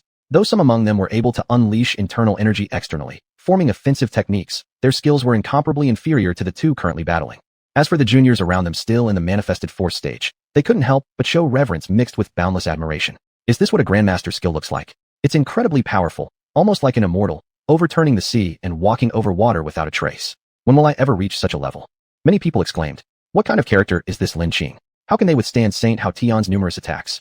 A hoarse voice from an old man dressed in brown clothing asked, his head bald. This man had half-closed eyes, his body filthy, yet the sharp gleam in his eyes made people think he was not to be trifled with. If anyone looked closely, they could see a black-scaled snake entwined around this man's wrist, its whole body emitting a dark light. The snake was pitch black, with a triangular head and a tail that abruptly thinned. Its eyes held a cold glint, indicating it was an extremely venomous, fierce snake. The crowd, hearing the brown-clad elder speak, moved away from him. This elder hailed from the Miao territory and was a notorious grandmaster highly skilled in poisons and charms. It was rumored that he had some connection to the Ghost Slaughter sect, which made him someone the common folk dared not offend. Li Ran spoke up. Brother Wan, this Lin Qing is a new talent who recently emerged from central China. He challenged Elder Saint because he killed 2 of his disciples. However, judging by my observation, Elder Saint hasn't used his ultimate move yet. Taking into account Lin Qing's youth, he gave her some leeway. But here on the sea, this is Elder Saint's home ground. There's no way Lin Qing could win. Many agreed with Li Ran's words. After all, Saint Hao Tian had a long-standing illustrious reputation. How easy would it be to shake his status? At this point, Saint Hao Tian and Lin Qing resumed fighting again. Saint Hao Tian waved his hand, forming a wall, scattered water creating arrows. On the other hand, Lin Qing formed a blade with his hand, splitting the seawater apart, causing tremendous waves to surge upward. Their clash made the sea tumultuous, giant waves sweeping through, truly evoking images of churning rivers and overturning seas. At this point, Enrui and others had their eyes almost bulging out. Even Wu Shui, who usually kept to herself, showed signs of immense shock. Are these still humans? Enrui trembled, her fear laced with excitement, since she knew one of the combatants personally. Even if Enrui and others had high expectations for the warrior's prowess, they never imagined they'd be this formidable. This was far more impressive than any special effects in TV shows or movies. At this moment, their worldview was completely overturned. Saint Hao Tian's expression grew increasingly solemn, forcing him to unleash another divine skill. His fingers swiftly danced about, and soon a massive sheet of water took shape. This water sheet surrounded Lin Qing, completely sealed off, leaving no gaps. If the previous net could be torn open, how was one supposed to break this watery sheet? It said when you're down and out, you're vulnerable. Saint Hao Tian immediately scattered water into the air. The water droplets instantly turned into gigantic ice arrows. These arrows were several times larger than the previous ones and enveloped Lin Qing from every direction. At this moment, Saint Hao Tian had unleashed his ultimate power. With just one motion, thousands of enormous arrows shot toward Lin Qing, who was surrounded by the water cloth. What should we do? What should we do? Is Lin Qing going to die? Enrui asked anxiously. Things don't look good for him. Elder Tang sighed deeply. How could it end up like this? Enrui's eyes were filled with sorrow, but what could her sadness achieve? She was utterly powerless. If you want my life, you'll have to prove that you're worthy first. Lin Qing's voice came from within. The crowd only heard a thunderous boom as the massive water cloth shattered into pieces. A giant sword burst out from the water, over 10 meters long. Behind it followed countless smaller swords, which sliced through the incoming ice arrows targeting Lin Qing. The giant sword then surged towards Saint Hao Tian. Saint Hao Tian, let me show you the true art of controlling water and forming it into a sword, Lin Qing said coldly. With another wave of his hand, several more giant swords formed. These swords glimmered with white light and soared hundreds of meters high, all stabbing at Saint Hao Tian simultaneously. Saint Hao Tian felt an unprecedented level of danger. He rapidly channeled his internal energy. His clothes swayed audibly as thick walls of ice appeared in front of him. Each ice wall was a foot thick and several meters high. In an instant, Saint Hao Tian conjured 9 such ice walls, beads of cold sweat trickling down his face. 1, 2, 3. When there were still over a dozen of Lin Qing's giant swords remaining, only one ice wall was left standing in front of Saint Hao Tian. Crack, crack. By the time the last ice wall shattered, there were only 3 giant swords left before Saint Haotian. He remained composed as dense white mist surrounded him. This was the protective chi field he had formed using his internal energy. As soon as the 3 giant swords made contact, they shattered immediately. Before Saint Haotian could catch his breath, a fiery red lotus hurtled toward him, piercing through his protective chi field and embedding itself deep within his body. Before he could even express surprise, the lotus erupted into flames, burning like fish swimming through water. In merely a few seconds, Saint Haotian didn't even have time to scream before his body vanished completely. Chapter 146, Renowned Under Heaven. Everyone saw Saint Haotian vanish into thin air, thinking their eyes were playing tricks on them, so they quickly rubbed their eyes. However, there was no longer any sign of Saint Haotian on the sea surface. Only Lin Qing remained. The crowd believed without doubt that Lin Qing was doomed this time, but just when it seemed all hope was lost, a twist occurred. Lin Qing broke through numerous obstacles and slew Saint Haotian, leaving not a trace of his remains. Among those present, only the weaker ones hadn't clearly understood what happened, whereas the experts above the dark force level saw everything crystal clear. Saint Haotian blocked Lin Qing's giant sword, followed by a fiery red light entering Saint Haotian's body, after which Saint Haotian disappeared completely without a trace. What exactly was that fiery red light? Everyone was filled with curiosity. Could it be an extraordinary magical artifact? Although it was using an external object that led to someone's death, luck is also a form of strength. Who can guarantee that in battle with others, one would never resort to external help? Although everyone was eager to obtain whatever powerful thing Lin Qing possessed, they didn't dare to compete for it due to their inferior abilities. Lin Qing swallowed a mouthful of blood she wanted to spit out, muttering inwardly. As expected, it's too taxing to use magic power at such a large scale before reaching the foundation stage. If it wasn't for the Eat Fire, mysterious fire, she could have at most fought Saint Haotian to a draw. Saint Haotian was indeed extremely strong, both in essence energy, martial arts skills, and physical prowess, even showing great talent in comprehending the forces of heaven and earth. No wonder he became a grandmaster renowned both domestically and overseas. Unfortunately, he met Lin Qing, a demon lord from the immortal continent. Even though Lin Qing was currently still at the peak of the chi refining stage, he was far from a match for her. If only he had better luck and not provoke the overpowered Lin Qing. Why choose her as the stepping stone among so many people? Saint Haotian is dead like this. Someone trembled and said these words aloud. Bai Linran's expression turned unprecedentedly serious. He didn't expect this kind of outcome. By this point, Lin Qing had already reached the shore of Porto Vito. Everyone around her regarded her with looks full of awe, as if looking upon a deity. They knew that from today onwards, the martial arts world would undergo a drastic change, as a new legend rose. Lin Qing could possibly be considered the youngest grandmaster alive today. Even Long Outyin wasn't as young when he became a grandmaster. No one knows exactly how strong Lin Qing is. Some even speculated that she might already have entered the innate realm. How strong an innate master is, they also didn't know. But they do know that even if Lin Qing has yet to reach the strength of an innate master, she must be close. Otherwise, how could she have killed Saint Haotian? It was rumored that Saint Haotian was a peak dark force expert.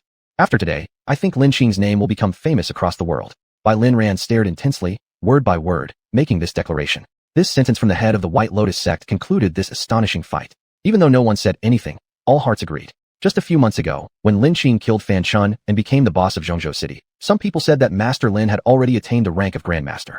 However, doubts lingered in the hearts of many, as some thought this was merely part of her promotional tactics. After all, they heard that Master Lin was less than 20 years old.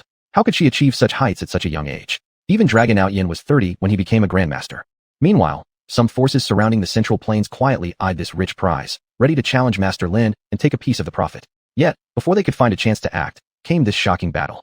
Today, Lin Qing declared to the world with the life of Saint Haotian, a great power had been born. Likely from now on, below the Grandmasters, none would dare show disrespect toward her. Even the Dark Force Grandmasters and Cultivation Real Masters would probably treat her with deference. This was the influence of sheer power. This fight will surely resonate across the land. A Grandmaster under 20, Tang Yuan sighed. At this moment, Lin Qing approached near Tang Yuan. The martial artists around dared not make a sound, looking at her with reverent eyes, regardless of how fragile she appeared on the outside. Lin Qing, you're truly amazing. And Ru Yi was almost jumping up and down in excitement.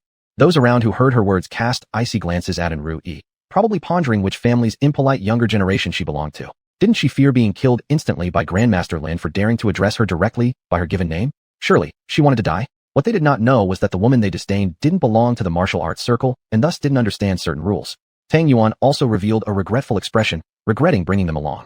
How could this girl be so blind and unaware of the caution others displayed in complete silence?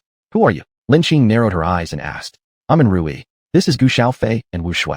We met on the train to Shaanxi before. We three were sitting opposite you then. You also had a very human-like little dog, and later you saved my life. Don't you remember? And Ru Yi said excitedly, as if she were seeing her idol.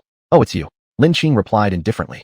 And Ru Yi was about to speak when her boyfriend pulled her and gave her a meaningful look, so she stopped talking. and thus Lin Qing turned around and left. She needed to get back quickly to heal her wounds. As soon as Lin Qing left, and Rui complained, "Why didn't you let me talk?" Old Tang spoke coldly. "Young girl, your boyfriend did it for your own good. You didn't know Lin Master's reputation back then, but now that you do, you shouldn't speak like that anymore, or else you would be seen as disrespectful. Lin Master must have been tired after the battle and didn't want to deal with you. Otherwise, do you realize what trouble you might have caused? If you met a narrow-minded powerful person, they might have directly taken your life. So terrifying." And Rui hurriedly covered her mouth. "You better leave right now. The martial arts circle is a cruel place. You two are best off not getting involved in it again, or else you could unknowingly offend someone." Tang Yuan said impatiently. He really feared that their carelessness might drag him into trouble. After Lin Qing left, news of Saint Hao Tian's death spread across the entire Chinese martial arts world like a violent storm, and soon made its way through the entire Chinese community worldwide. As a master renowned both at home and abroad, Saint Hao Tian being defeated, and even killed, by a young girl barely over 10 years old was far too astonishing. Everyone was shocked by this event, deeply engraving Lin Qing in their memories.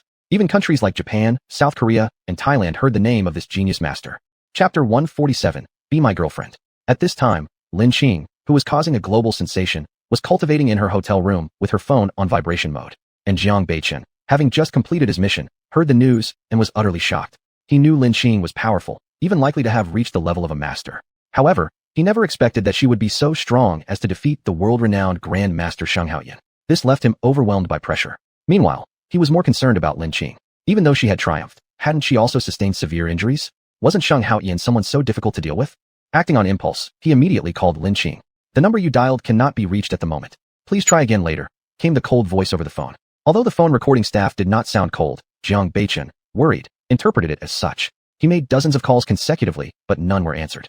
As a result, Jiang Beichen became anxious and couldn't help but overthink the situation. If Lin Qing were seriously injured, shouldn't she still be able to answer the phone? Perhaps someone took advantage of her condition after she got injured. Hong Kong Island, after all, was the domain of the Hongmen sect. The death of their grandmaster would cause immense ripples. It's possible that Hongmen, seeing her weakened state, dispatched another strong individual to challenge her.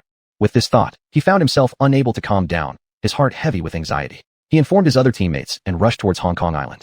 Before boarding the plane, Jiang Beichen contacted a friend in Hong Kong and asked him to look up which hotel Lin Qing stayed in. This friend wasn't from the martial arts circle, but was quite influential in Hong Kong. Several hours later, Jiang Beichen arrived at the border of Hong Kong Island, where his friend Guo came to meet him. "Jiang Beichen, how do you have time to visit Hong Kong? Could it be for the girl I helped you look up?" Guo teased right away. "Did you find out? Which hotel does she stay in?" Jiang Beichen anxiously asked. "Whoa, Jiang Beichen, what happened to your cool self-control? It's the first time I've seen you worry so much about someone. Who is this girl? Isn't she the one you like?" Guo replied. "Will you just say it or not? I don't have time to joke around with you. This is a life or death matter." Jiang Beichen quickly turned serious. All right. She's staying at Feline Hotel. Let me take you there right away," Guo said and increased the speed heading towards Feline Hotel. After several tens of minutes, they reached Feline Hotel, and Jiang Beichen rushed toward Lin Qing's room, while Guo followed closely behind. Bang bang bang. An urgent knock on the door woke Lin Qing from her cultivation. Who could it be? Why are they knocking so urgently? Lin Qing wondered. Still, she reluctantly approached to open the door, although she didn't seem too hurried and moved rather slowly. Seeing no response, sadness crept onto Jiang Beichen's face as he muttered under his breath. She must have encountered something. Right then, Lin Qing opened the door. "Jiang Beichen, why are you here?" Lin Qing curiously questioned. Upon seeing her, Jiang Beichen pulled Lin Qing into a tight hug and whispered softly. "You scared me half to death. I thought something had happened to you." Startled by this unexpected bear hug, Lin Qing could feel his body trembling. Do you care about me?" Lin Qing couldn't help but ask. "Yeah, I was worried that something might happen to you. I feared I'd never see you again." Unknowingly, Jiang Beichen tightened his embrace further. Lin Qing didn't quite know what she felt inside, but somehow believed it was nice to be cared for in this way. Similar to the feeling when both her parents were alive. Her heart warmed slightly with sweetness. Cough cough. Guo was stunned by the sight before him, thinking, "This is the ruthless war god I know." He couldn't help but cough loudly a few times to draw attention to his presence. Lin Qing only now realized someone else was present, and she quickly pushed Jiang Beichen off. "Guo, is your throat sore? Are you sick?" Jiang Beichen frowned at the interruption. "Bro, my throat is fine. You're the one freaking people out," Guo internally remarked, but refrained from voicing it aloud. Instead, he changed the subject. "Shun brother, who's she?" "She's your sister-in-law, Lin Qing." Jiang Beichen introduced casually. "Who's his sister-in-law?" Lin Qing had to protest, her face instinctively flushing red with shyness. "You are." Jiang Beichen's eyes glowed as he declared boldly. "Did I ever agree to be your girlfriend? Have you even courted me?" Lin Qing teasingly responded, a slight curve gracing her lips. "Lin Qing, would you be my girlfriend?" Jiang Beichen asked solemnly. Lin Qing was speechless. Was this a confession of love? What does your silence mean? Do you disagree? Even if you don't agree now, there will come a day when I make you say yes. Jiang Beichen declared with utmost confidence. It depends on how you perform. Lin smiled faintly. Are you rejecting me? Is that it? The sadness showed on Jiang Beichen's face, immediately turning his originally sunny mood into stormy clouds. Guo Rui could no longer stand watching from the side. Wasn't he supposed to be more considerate towards women?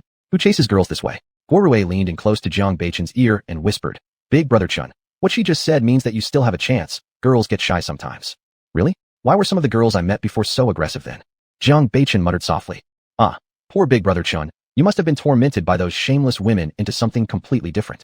Guo Rui thought secretly to himself. He was referring to the women who would deliberately seduce Jiang Beichen. Men as good-looking and capable as him were indeed pursued relentlessly by a large number of women. Fortunately, Jiang Beichen had self-restraint and detested those kinds of women. That's because these girls have their own ulterior motives, they're quite worldly wise. But you've got good eyesight. Clearly, the sister-in-law standing right here isn't like them, Guo Rui whispered consolingly. The whispers of these two, of course, didn't escape Lin Qing's ears. She interjected, Hey, are you guys going to stop talking nonsense and assume I am deaf? Guo Rui immediately responded, Sister-in-law, don't get angry. This shows brother Chun has a pure heart for love. Who wouldn't wish to be her man's first woman? I just want to say, you guys are too noisy. I have my own business. Don't bother me unless necessary. Lin Qing said. After finishing her sentence, she closed the door and returned to her room to continue recovering from her injuries. She had overdrawn on her spiritual power earlier, causing the meridians in her body to rupture. This kind of damage wouldn't heal quickly or easily. Chapter 148. Dog's Eye views people as low. When Guo Rui saw Lin Qing turn around and lock them outside in an instant, he said, Haha, this sister-in-law seems quite unique. Jiang Beichen had a serious look on his face, his whole body radiating coldness as he curled his lips and said, I've been rejected. It's all because of you. Guo Rui sheepishly smiled and replied, Big brother Chun, how can it be my fault? Qing has never disdained me before. This is the first time she shut me out. Jiang Beichen stared at the door intently, as if trying to burn a hole through it. I think sister-in-law might not accept the way you're pursuing her. After all, you've taken no action at all, just directly saying be my girlfriend. Generally, women wouldn't accept that, Guo Rui analyzed. Really? Jiang Beichen asked, puzzled. Of course. With my extensive experience in dating, generally women like romantic ways of pursuit, such as roses, sports cars, etc. Especially these young girls. By the way, what does sister-in-law like? Guo Rui asked. She likes medicinal herbs from high years and fighting for cultivation, Jiang Beichen said, remembering that these were the things she was most interested in, and he had never seen her interested in anything else. Are you sure? Guo Rui asked doubtfully, thinking Jiang Beichen really didn't understand women's hearts. These probably appealed to him, so he thought others would also like them. Absolutely, Jiang Beichen said. Then let me teach you some methods. Try them out and see how the other party reacts, Guo Rui suggested. There's nothing else I can do then, Jiang Beichen nodded. After examining Jiang Beichen from top to bottom, Guo Rui shook his head and said, You have this physique and appearance but don't know how to make good use of them. It's truly a waste. Come on, big brother Chun, let me give you a makeover. Jiang Beichen had just returned from completing a mission, and for the convenience of the task, he dressed rather casually. Because he was busy for 2 days, he even had no time to wash his hair, which appeared somewhat greasy, making him look worn out with a rugged demeanor. Not long after, the two arrived at a large shopping mall in Hong Kong Island, where all kinds of international brand clothes and shoes were available. The manager of the mall enthusiastically greeted Guo Rui upon seeing him. The largest shareholder of this mall was the Guo family, and Guo Rui, as the legitimate third generation of the Guo family, was naturally recognized by the manager. Mr. Guo, how come you're here? Manager Liu asked with a full smile. Manager Liu, go ahead with your work. I'm helping my brother pick out some clothes, Guo Rui replied without liking the idea of always having people fawning behind him. After sending off the manager, Guo Rui took Jiang Beichen to a Versace store. Versace is a famous Italian brand known for its bold design style, symbolic of strong avant-garde art with unique beauty.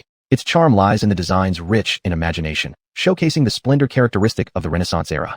The clothes designed by Versace are not only realistic in their opulence, but also consider the comfort of wearing and appropriately display the figure. When Guo Rui and the other entered, the service staff focused primarily on serving Guo Rui as a potential customer, since he was adorned head to toe in famous brands, wearing the latest Armani series clothing, making him appear handsome and extremely noble. It must be noted that one set of the latest clothing from this brand could cost hundreds of thousands.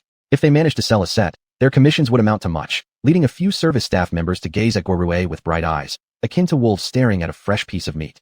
As for Jiang Beichen, despite his good looks, he was covered in items bought from street stalls, thus getting ignored and looked down upon by the service staff the moment he walked in. Hong Kong is a pragmatic society, heaven for the rich and hell for the poor. Here, if you're wealthy, you'll live especially comfortably due to the city being home to delicacies and entertainment from all over the world. For the poor, life will be tough and devoid of dignity. Some poor people spend their entire lives living in coffin-like housing units, surrounded by iron wire mesh cages, where a bed space represents a home, complete with locks, and even situations where meals are cooked on toilets. There are people who live in these cages for decades. The existence of these cage houses in Hong Kong sharply contrasts with its prosperity and is regarded as a disgrace. However, in Hong Kong, It's not easy for the poor to turn their situation around through hard work because house prices are too expensive. The richer get richer, and the poorer become poorer.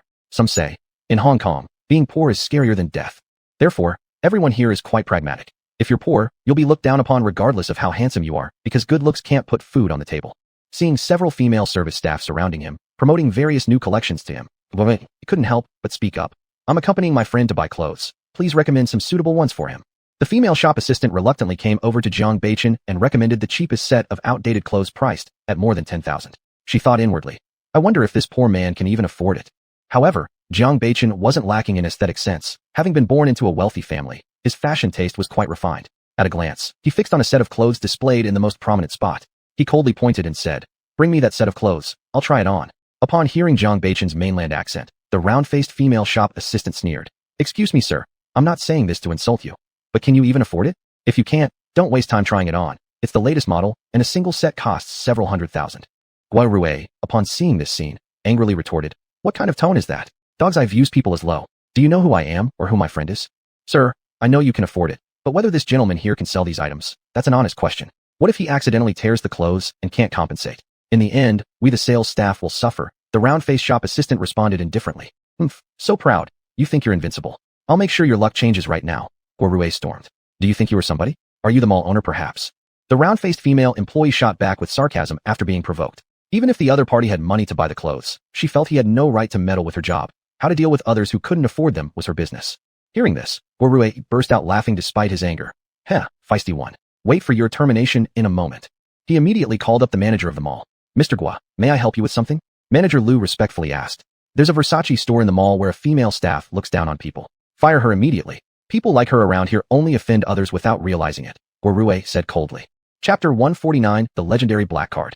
What a pretense. You think you can just expel me? Do you actually believe you're the crown prince of this mall? The round-faced girl mocked. Just as the round-faced waitress finished speaking, Manager Lu arrived in hurried strides. Sweating profusely, he scurried to Gua Rui, bowing deeply and asking, Young Master Gua, which servant doesn't have eyes? How dare they offend us? It's this waitress right here. She looks down on people like dogs. Her service is extremely poor. She really isn't fit to work at our mall. Her existence significantly lowers the quality of our service staff, Gua Rui said without holding back. The round-faced waitress saw Manager Lu kowtowing to the man in front of her and knew she was doomed, utterly doomed. But she didn't want to lose such a great job. After all, the salary and benefits here were excellent, and she had put a lot of effort into getting this position. If she lost this job, it would be very difficult for her to find a similar one. Her living standard would greatly decline, and since she also had to support her child, she could not afford to lose her job. She quickly approached Gua Rui, bowing nervously and apologizing. I'm sorry, young Master Gua, truly sorry. I didn't know it was you. If I had known it was you, even if I had 100 gallbladders, I wouldn't dare to offend you. So your meaning is that, if it wasn't me, then other customers you could offend, right? Gua Rui sarcastically retorted. I'm sorry, young Master Gua, I didn't mean that.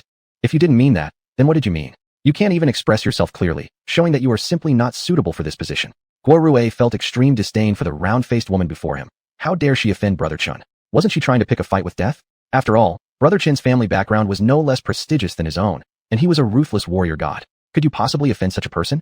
The round-faced waitress wanted to continue entangling, but Manager Lu immediately called security to pull the round-faced waitress away because he saw young Master Gua becoming increasingly impatient.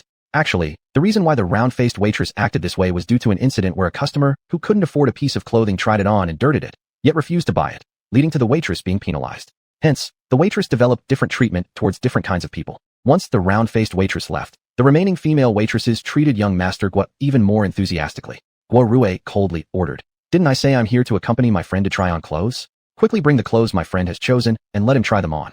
Upon hearing this, several women hurriedly scrambled to fetch the latest style clothing, handing it over to Jiang Family. Jiang Family took the clothes and walked toward the fitting room. Outside the dressing room, a few attractive female waitresses occasionally glanced at Gua Rui. For these women, it was their first time meeting this crown prince, and they were quite curious about him. Among them, one particularly pretty waitress harbored ambitions to become a princess by climbing up the social ladder. Occasionally, she secretly flirted with Mr. Gua using her charming peach flower eyes, sending him autumnal beats. Unfortunately, Lord Gua, having passed through countless flowers, was experienced and worldly wise. How could he possibly be attracted to such ordinary powder faces? At this moment, the door of the fitting room opened, and out stepped a handsome gentleman, clad in white casual wear, which added a fresh touch to his originally cold and stern exterior. His deep-set eyes were as enchanting as the ocean, drawing one irresistibly to melt within. This white outfit accentuated his figure marvelously, his perfect 8-pack abs subtly visible, just the right amount, neither too much nor too little. Even professional male models might not possess a physique or stature that could match his. Truly, men depend on proper attire, and beauty relies on fashionable outfits.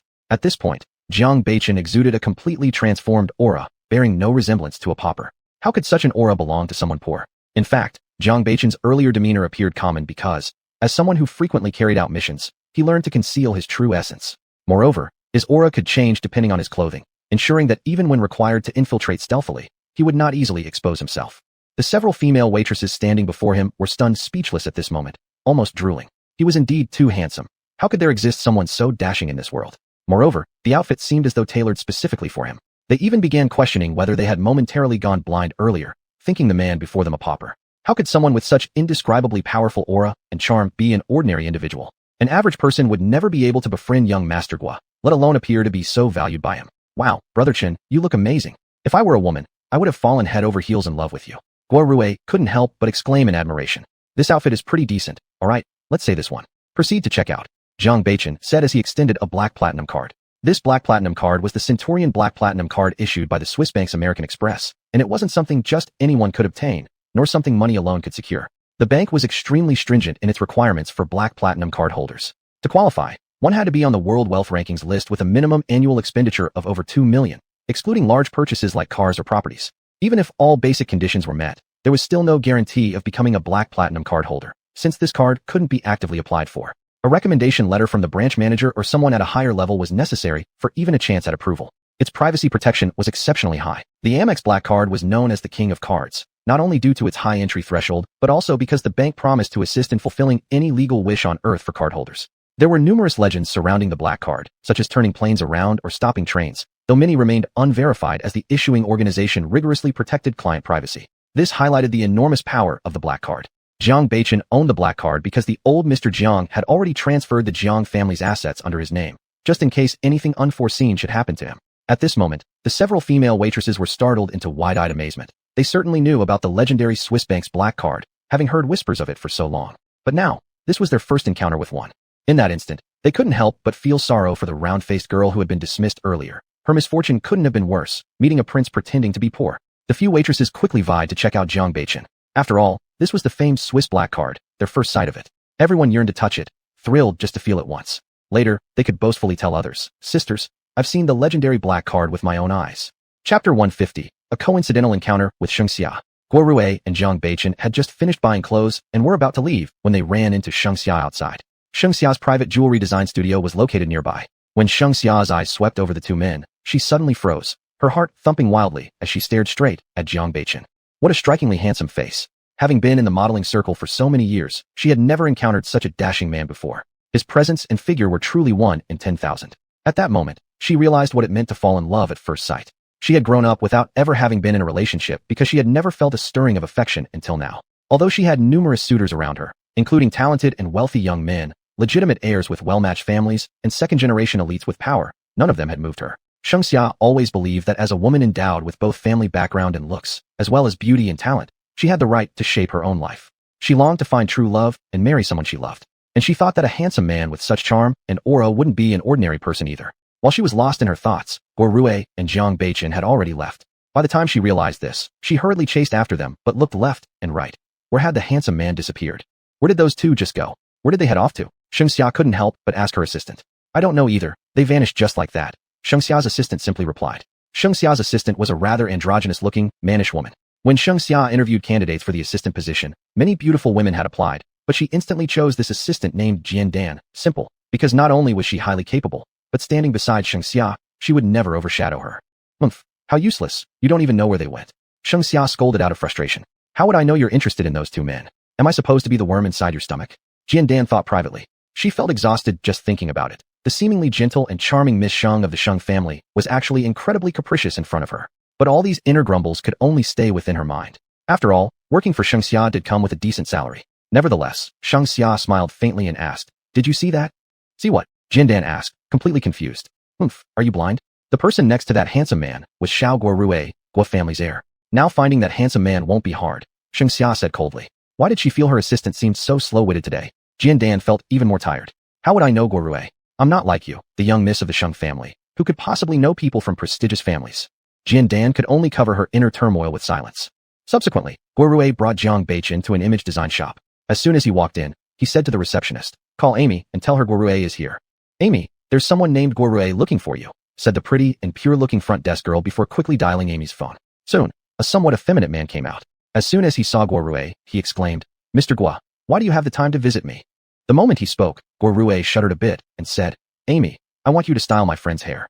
Amy turned his head and caught sight of Jiang Beichen. His eyes lit up as he stared at Jiang Beichen and exclaimed, "Wow, perfect.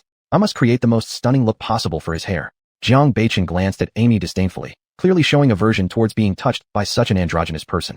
Guorue obviously noticed Jiang Beichen's furrowed brows and quietly said, "Amy is like this. He has a great passion for beautiful people and things. However, his professional skills are really strong, and his aesthetic judgment is excellent." Seeing that Jiang Beichen still wasn't too willing, Guorue whispered again, "Big brother Chun, do you still want to win the sister-in-law back? If you want to get her, you'll need to listen to me." After hearing this, Jiang Beichen could only unwillingly follow Amy to the hairstyling room. Half an hour later, Jiang Beichen came out. From head to toe, he was transformed, attracting countless women's gazes as soon as he stepped out. Among them were starry-eyed little girls and some middle-aged aunties. Some middle-aged women even internally sighed, "Oh, why am I swooning over such a young man? This really shouldn't happen. Could he be a newly debuted actor? Looks like I'll be enjoying my visual feast in the future." Guorue smiled and said, "See, now that you're all dressed up, you'll definitely make thousands of women fall for you." Jiang Beichen coldly replied, "I don't need to charm other women. I only need to charm Qinglin. The others are just a hassle." "Ah, brother Chun, it looks like you've fallen into sister-in-law's trap. Did she save the world in her past life to have someone like you devoted to her so thoroughly?" Guorue sighed. "It's me who saved the world in my past life. That's why heaven let me meet her." Jiang Beichen responded with a faint smile. If it weren't for her, he might already be fatally wounded and dead now.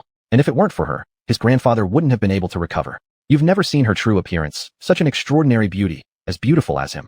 Almost as if she doesn't belong on Earth, resembling a fairy descended into the mortal world. Not to mention how incredibly talented she is, with unparalleled medical skills and great martial arts prowess. A woman like this makes him feel unworthy. Jiang Beichen indulged in a series of inner thoughts, but these were things no one else would ever know. He didn't want anyone else to see Qinglin's true self. Guorue shook his head and thought silently. Brother Chun is really done for, falling into the fiery pit of love. It's often said that whoever falls in love first loses in matters of the heart. It seems Brother Chun will be forever under sister-in-law's thumb. What should we do next? Jiang Beichen asked innocently. Of course, we need to buy roses.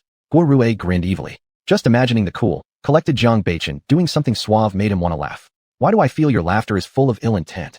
Jiang Beichen's eyes pierced through Guorue like daggers. Guorue immediately choked on his saliva, coughing a few times before saying, "Cough, cough, cough. Brother Chun, stop being so terrifying. Wah wah wah, Brother Chun is too scary. Cold-hearted war gods aren't just for show. What were you thinking about just now?" Jiang Beichen asked calmly. "I was just wondering what the sister-in-law's reaction would be when she sees." Guorue whispered low, not daring to voice his earlier thoughts.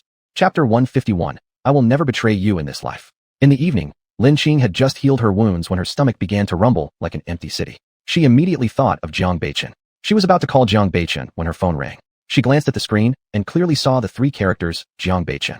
Her eyes involuntarily lit up with joy as she answered the call. "Lin Qing, I'm at the hotel entrance. Let's go have dinner." The sexy, deep voice of Jiang Beichen echoed. "I'm hungry too. Wait a moment, I'll come down soon."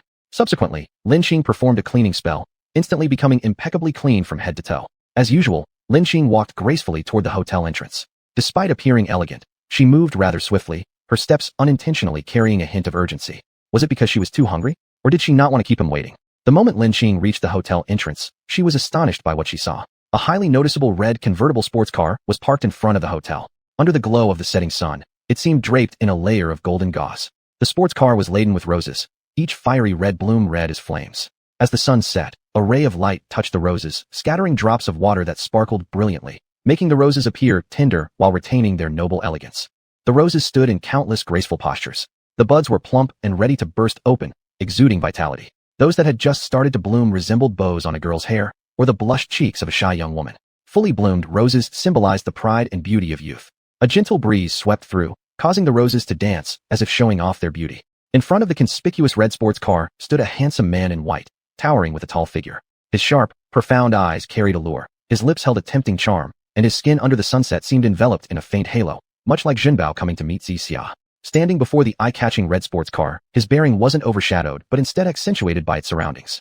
At the moment, he held a large bouquet of roses in his hands, his brows furrowed slightly, revealing signs of tension. When he caught sight of Lin Qing, his gaze locked onto her, unable to look away. "Jiang Beichen, are you trying to win my heart?" Lin Qing chuckled, looking at the nervous Jiang Beichen. "Yes, Qing Qing, Be my girlfriend. I will never betray you in this life, Jiang Beichen solemnly replied. Who gave you this idea? Who told you that I like these things? Lin Qing asked, frowning. Do you mean you don't like them? The disappointment in Jiang Beichen's eyes was evident, akin to that of an abandoned child. Lin Qing nodded. Seeing Lin Qing nod, Jiang Beichen's heart felt as though it had fallen into an icy pit, turning cold. Lin Qing doesn't like me, doesn't like me. This thought repeated endlessly in his mind. When Lin Qing noticed his expression, her heart contracted painfully. Although unsure what it meant, she knew she didn't want him to feel this way. She wanted his face to radiate happiness, as radiant as melting snow reviving the world. It seemed she had developed feelings for Jiang Beichen. Since she liked him, she wouldn't allow herself to compromise. So Lin Qing added, I don't like these things, but I like you, Jiang Beichen. This sentence ignited a flame within Jiang Beichen, pulling him out of the icy chasm. Qing, are you saying that you like me? Jiang Beichen asked blankly. Since you didn't hear it right, forget it. Lin Qing lightly smiled. No, I heard clearly. Lin Qing, you said you like me. You like me? Ha ha ha. Lin Qing likes me, Jiang Beichen. Jiang Beichen laughed foolishly. Chun, I'm hungry, let's go eat. Lin Qing pouted. What did you call me? Jiang Beichen froze again. Chunya. Lin Qing helplessly said. Lin Qing called me Chun. Lin Qing called me Chun. Jiang Beichen's heart was stirred again, overwhelmed by happiness as though struck by Cupid's arrow. Chun, I'm hungry, let's go eat. Lin Qing said once more, gazing pitifully at Jiang Beichen. All right, let's go eat. Jiang Beichen grinned stupidly. Thus, holding hands, the two made their way towards a fine dining restaurant. Guorue, watching from behind, was dumbfounded. He never expected Jiang Beichen would behave like this when infatuated, completely resembling a devoted husband. My brother Chun, you've truly fallen head over heels for our little sister-in-law. Jiang Beichen and Lin Qing arrived together at a Hong Kong-style tea restaurant. The two of them constantly looked at each other as if no one else existed. A waiter approached their table, asking, Mr. and Mrs., may I take your order? Give me one of every signature dish from the restaurant, Jiang Beichen said, without even glancing away from Lin Qing. Huh, sir, you haven't even seen the menu? The waiter inquired, uncertain how to handle such a peculiar guest. Lin Qing smiled and said, I'll take over the ordering. She then picked up the menu and swiftly placed an order. Chun, who taught you that romantic gesture earlier? Lin Qing asked curiously. Guorue. He said most girls would like it, Jiang Beichen replied, regretting having consulted Guorue since Lin Qing clearly didn't like that kind of thing. Fortunately, the ending was still good. Otherwise, he would have definitely beaten Guorue to death. I thought so. Such extravagant ways couldn't possibly be your idea. Lin Qing smirked like a fox, gazing at the impeccably dressed Jiang Beichen, feeling pleased inside. Just at this moment, Wang Chun and his mother arrived at the same restaurant. The mother complained, Tell me, what happened to your face? Seriously, how am I supposed to introduce you tomorrow? Mom, I've already told you, I fell accidentally. Wang Chun answered impatiently. Who are you trying to fool? If it's just a fall, there would not be palm prints on your face. Do you think I'm a 3-year-old kid? Who exactly hit you? Wang's mother became furious. Mom, please don't ask anymore, alright? Wang Chun pleaded. I'm your mother. Why shouldn't I ask? I wanted to introduce you to some influential people, but with your current condition, how can you possibly meet anyone? Wang's mother stated. Mom, stop trying to associate with those wealthy connections all the time, okay? We're not poor anyway. Is it really necessary to behave like this? Wang Chun muttered softly. Chapter 152. I believe in you. Isn't this all for your own good, and for the good of our family? If I don't introduce you to some fine young ladies from reputable families, you'll be swept away by that little vixen. Wang Mu complained. Mom, stop talking nonsense. Where's their little vixen? Wang Chun said irritably. Isn't Lin Qing your classmate? Wang Mu had just finished saying this when she turned around and saw Lin Qing being very intimate with an exceptionally handsome man. Aren't you always refusing to believe that she is a little vixen? Look at the people behind us diagonally. This girl really has skills. The men she met the other day could take her into the VIP room of the Angel Hall, and now there's another very handsome man who's fallen for her. From what the man wears, it seems like his family background isn't ordinary. This vixen really knows how to manipulate things. Fortunately, I have sharp eyes. Otherwise, you wouldn't know how much trouble this woman can cause. Wang Mu grumbled, full of resentment. Mom, please stop, okay? The fact is that Lin Qing doesn't even look at me, but I've been bothering her all along. Those guys before might be her friends, and now this one could be her boyfriend. Don't spout off randomly anymore, alright? When Wang Qin saw Lin Qing so affectionate with a man handsomer than him, he felt a chest-tightening discomfort. This feeling made him feel terrible, worse than when Lin Qing slapped him the other day. He had analyzed carefully. Lin Qing was such a proud person. How could she stoop to become someone's mistress, or worse? She couldn't tolerate 2 words of reproach, and immediately gave him a slap. Such a girl usually had a very high pride, and would disdain to do those undignified things. Well, you still insist that she isn't a fox spirit? But we've seen clear evidence, and yet you're still infatuated with her. How shameless. Two-faced and deceitful. I wonder what her companion on the opposite side would say if he knew her true colors, said Wang Mu angrily, then headed towards Lin Qing's table. The distance between Lin Qing's table and Wang Qin's was a bit far, and although it wasn't too noisy in the restaurant where everyone was talking, their conversation did not attract much attention from others. As soon as Wang Qin's mother stood up, she caught the attention of Jiang Beichen and Lin Qing, both highly sensitive to danger and malice. When Wang Mu revealed her animosity towards Lin Qing coldly snorted. Truly unlucky meeting again. encountered someone unpleasant. Do you know her? Jiang Beichen asked. Yeah, she's my classmate Wang Chen's mom. Whether she's mentally ill or delusional, I'm not sure, but she always thinks I am trying to seduce her son. Fact is, I really despise her son, Lin Qing confirmed with a nod. When Wang Chen saw his mother marching furiously toward Lin Qing's table, he quickly tried to intercept her, but was a step late. Now, Wang Mu was standing arrogantly in front of Lin Qing's table, speaking directly to Jiang Beichen. This handsome gentleman, I suspect you do not know what kind of person this woman in front of you is, right?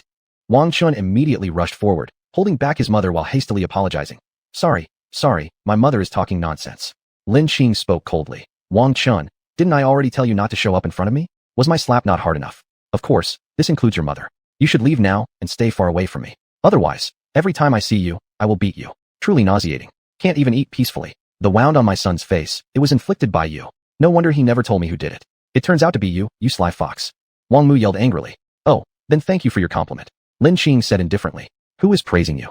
Wang Mu said angrily. You call me a sly fox. Aren't you praising me for my charm? Lin Qing smiled faintly. Enraged, Wang Mu trembled all over.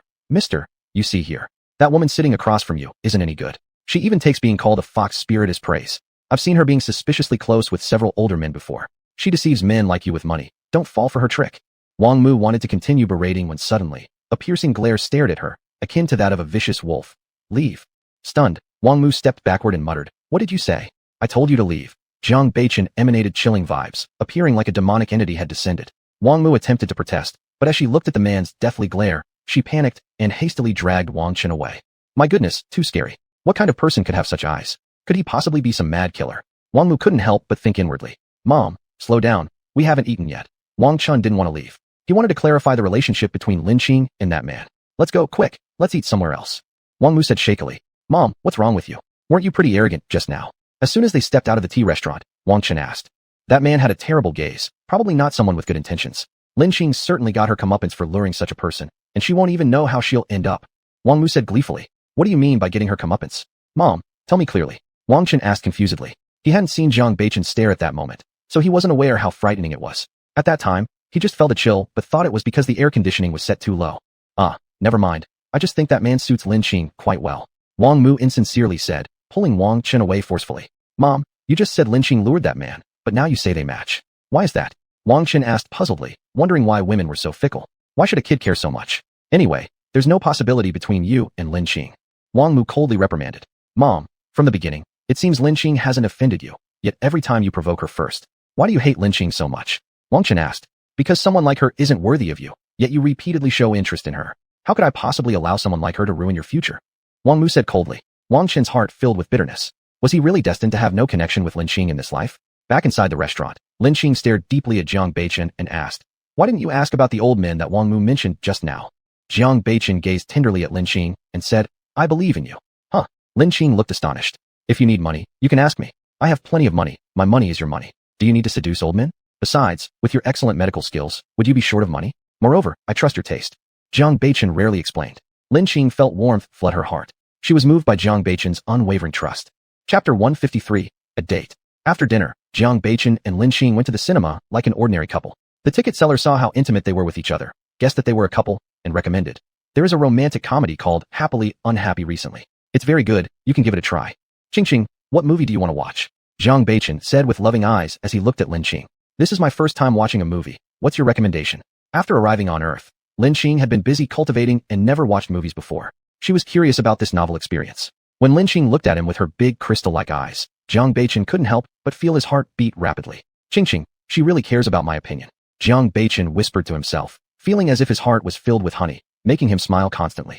Since you haven't watched any movie, let's see a science fiction movie from America. In 3D, I promise you'll enjoy it, suggested Jiang Beichen. The other couples waiting in line behind them all stared longingly at Jiang Beichen, while the women envied and admired Lin Qing, and the men were resentfully eyeing him. Who is this man? So handsome. Could he be a new rising star? But I've never seen him on the screen.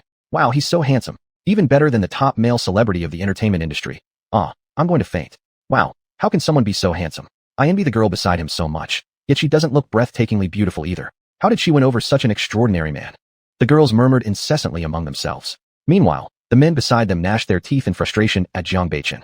This guy looks like this, probably underwent plastic surgery. Otherwise, normal men shouldn't be this handsome. Look at his eyelashes, longer than women's. How possible is that?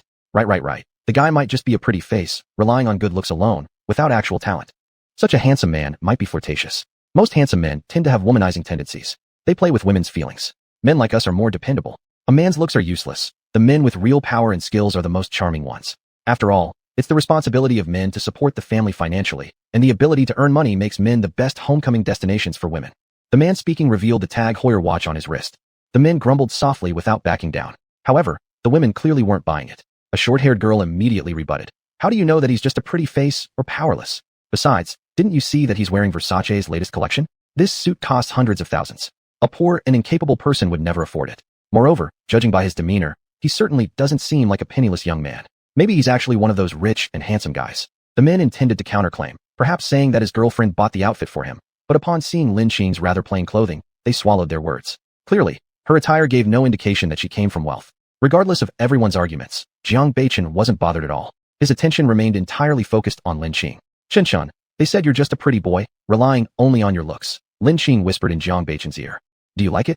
Jiang Beichen asked with eyes as deep as black gemstones looking into hers. What? Lin Qing blinked, unsure of what exactly Jiang Beichen referred to. I mean, do you like my appearance? Jiang Beichen grinned enchantingly. Yes, I like it. Lin Qing almost bit her tongue, accidentally lost in his warm gaze again. Curiosity truly kills the cat. She once saved him out of curiosity, little expecting that they'd develop such profound destiny. Upon hearing Lin Qing express her affection, Jiang Beichen's smile grew wider, and he continued. Since you like it, I am quite satisfied with my own looks. As for what others think, I don't care at all. Wow, he's smiling, and when he does, he becomes even handsomer. I'm falling over. Wow. Only now do I understand the phrase a refined nobleman only seen in pictures, uniquely understood by me through art. To describe water running dry or sky reaching its limits, it surely isn't someone of earthly nature. While the crowd murmured lowly, Jiang Beichen and Lin Qing had already quietly slipped away. Only until a long-haired woman spoke up did everyone notice. Where's that stunningly handsome gentleman who's elegant and incomparably charismatic, unmatched by anyone else, pressing a plum blossom onto a sea of flowers? While you were drooling over him, the guy has already slipped away quietly. Obviously, he doesn't give a damn about fangirls like you. The girl's boyfriend said disdainfully. Boy, are you asking for trouble? Shall I massage your bones when we get home? The long-haired girl glared fiercely at her boyfriend. No, my dear, I was wrong. The thin man pitifully replied. Oh, where exactly have you gone wrong? The long-haired girl wore a proud expression. I'm wrong to be jealous without reason, and to criticize my wife for lacking virtue and generosity, and to mock my wife for appreciating handsome men. The love of beauty is common to all. Isn't it just looking at a handsome man? I'll consider it as if you've merely looked at a flower. Humph, a stinking flower. The thin man muttered under his breath. Knowing one's fault and being able to mend one's ways is indeed commendable. All right, let's go watch the movie. The long-haired girl moved with a graceful air. The surrounding women looked admiringly at the long-haired woman, inwardly thinking, a woman should be like this. But Lin Qing didn't see this scene. Otherwise, she would surely appreciate this woman. By now, both of them had already entered the movie hall, put on their 3D glasses, and were preparing to enjoy the film. And Jiang Beichen knew that Lin Qing liked delicious food, so he specially bought 2 large tubs of popcorn and 2 cups of cola. Just as Lin Qing put a piece of popcorn in her mouth, the whole cinema became pitch black. But soon, the opening theme began, and the movie screen gradually lit up. A cluster of meteors appeared on the screen. Wearing the glasses, Lin Qing felt as if she were floating among the meteors in the space universe. Is this the space universe? Lin Qing was secretly amazed. In her previous life, although she had reached the cultivation level of the spirit embryo stage, she still couldn't wander through outer space. She never imagined that Earth's technology could be so magical, enabling people to feel as though they were present in places impossible to reach. The movie depicted some modern and possibly future weapons, along with some battle scenes. Through it, Lin Qing truly witnessed the power of modern weapons, albeit only from the movie. Chapter 154. Is it the Feast of Hongmen? Upon returning to her lodging in the evening, Lin Qing received an invitation from the Hung Gate, Hongmen, inviting her to a banquet hosted by them. According to the messenger delivering the invitation, the Hung Gate extended this invitation to seek reconciliation with her since there had been no overt conflict between them. Her conflicts had been with Saint Hao Tian and his master-disciple duo who were already dead. Therefore, it seemed logical that the past grievances be resolved. In fact, the Hung Gate's decision to concede was due to its own current crisis. With Saint Hao Tian being the premier grandmaster of the Hung Gate, during his lifetime, other factions refrained from confronting the Hung Gate directly. But now, with Saint Hao Tian's death, various powers from other nations began targeting the Hung Gate. If Lin Qing were to also cause trouble for the Hung Gate at this juncture, the situation would turn dire for them. Jiang Beichen furrowed his brow with great concern upon hearing that the Hung Gate invited Lin Qing to their banquet. Lin Qing, noticing his expression, could not help but ask, Chun, what's wrong? With deep emotion, Jiang Beichen gazed affectionately at Lin Qing, his worry evident as he voiced. Could this be a feast like the one at Hongmen? Lin Qing analyzed calmly. I don't think so. The most powerful grandmaster of the Hung Gate, Saint Hao Tian, has already been dealt with by me. The others aren't strong enough to defeat me. so they wouldn't jeopardize themselves by trying. Moreover, the Hung Gate is currently dealing with both internal and external crises. Internally, there are power struggles. Externally, various national forces are competing with them for territory. They're not foolish enough to gain another formidable enemy at such a time. I'm afraid they might resort to cunning plots and harm you behind the scenes, like hiring mercenaries or assassins to take you out. Despite Lin Qing's words, Jiang Beichen remained uneasy. All devious plans stand no chance against absolute strength. Lin Qing responded confidently. If you insist on going tomorrow, I will accompany you. After all, Hong Kong Island is the Hung Gate's domain. We mustn't let our guard down, Jiang Beichen replied. Given his status within China, his presence would deter the Hung Gate from making any sudden moves. His purpose was to support his beloved. The following day, Lin Qing and Jiang Beichen visited some famous landmarks around Hong Kong Island, such as Disneyland and Victoria Peak. The banquet hosted by the Hung Gate was scheduled for the evening at Hong Kong Kadoya Hotel, one of the largest hotels in Hong Kong, and also a part of the Hung Gate's assets. The Kadoya Hotel near Victoria Harbor provided helicopter tours and pickup services, with 2 helipads on the rooftop and equipped with MD-902 Explorer helicopters. It ranked among the most luxurious and expensive hotels in Hong Kong. Additionally, the hotel offered chauffeured service in extended Rolls-Royce Phantom limousines, which was also one of the hotel's most noticeable trademarks. Guest rooms featured elegant, classical designs with high-end smart hardware including Blu-ray players, LED swivel TVs, electric curtains, bathrooms equipped with SBA massage bathtubs, and premium toiletries. Ocean view rooms faced directly toward Victoria Harbor offering spectacular vistas. Within the hotel were Roman-style swimming pools, spa centers, Michelin-starred restaurants, and special learning activities such as traditional crafts, cooking classes, and caviar tasting sessions. However, even if staying elsewhere, visitors should certainly not miss the hotel's afternoon tea, enjoyed alongside melodious live music while indulging in delicious desserts, a blissful experience. This afternoon tea, however, often drew long queues, requiring reservations to secure a spot. After visiting several scenic spots throughout the day, it was already evening when Lin Qing and Jiang Beichen made their way to Kadoya Hotel via taxi. The taxi driver, an especially chatty local from Hong Kong, brightened up immediately upon recognizing their accents and started engaging in conversation without hesitation. Are you here on a tour of Hong Kong? The driver asked, having identified the mainland origins of Lin Qing and Jiang Beichen from their accent. Yes, Lin Qing responded briefly. Do you stay at the Kadoya Hotel? The driver continued his line of questioning despite Lin Qing's rather distant tone. Lin Qing answered once more. Wow, impressive. Staying at Kadoya Hotel doesn't come cheap. An ordinary room alone costs thousands per night, while the presidential suite can reach into 6 figures per night. Additionally, allow me to offer a word of advice. Avoid causing trouble at Kadoya Hotel. The driver warned cryptically. Is that so? What? Lin Qing questioned curiously. Have you heard of the Hung Gate, the worldwide famous Chinese association? Kadoya Hotel belongs to them. Anyone causing trouble here might as well consider themselves ready to die. Who dares offend the Hung Gate in Hong Kong? Judging by your demeanor, young lady, you seem quiet and unlikely to stir up trouble. However, I'm uncertain about your boyfriend. You should warn him. Even if he's a second-generation rich kid, the Hung Gate isn't someone he wants to cross. The driver concluded frankly. He had kindly reminded the male passenger in the car of his cold demeanor and forbidding appearance. What the driver did not know was that this seemingly introverted and well-behaved young girl had just offended the Hung Gate, which now sought to make peace with her. As the driver chatted idly with the 2 passengers, they finally arrived at the entrance of Kadoya Hotel. At this moment, the front of the hotel was a sea of luxury cars. What's the occasion today? Why are so many important figures at Kadoya Hotel?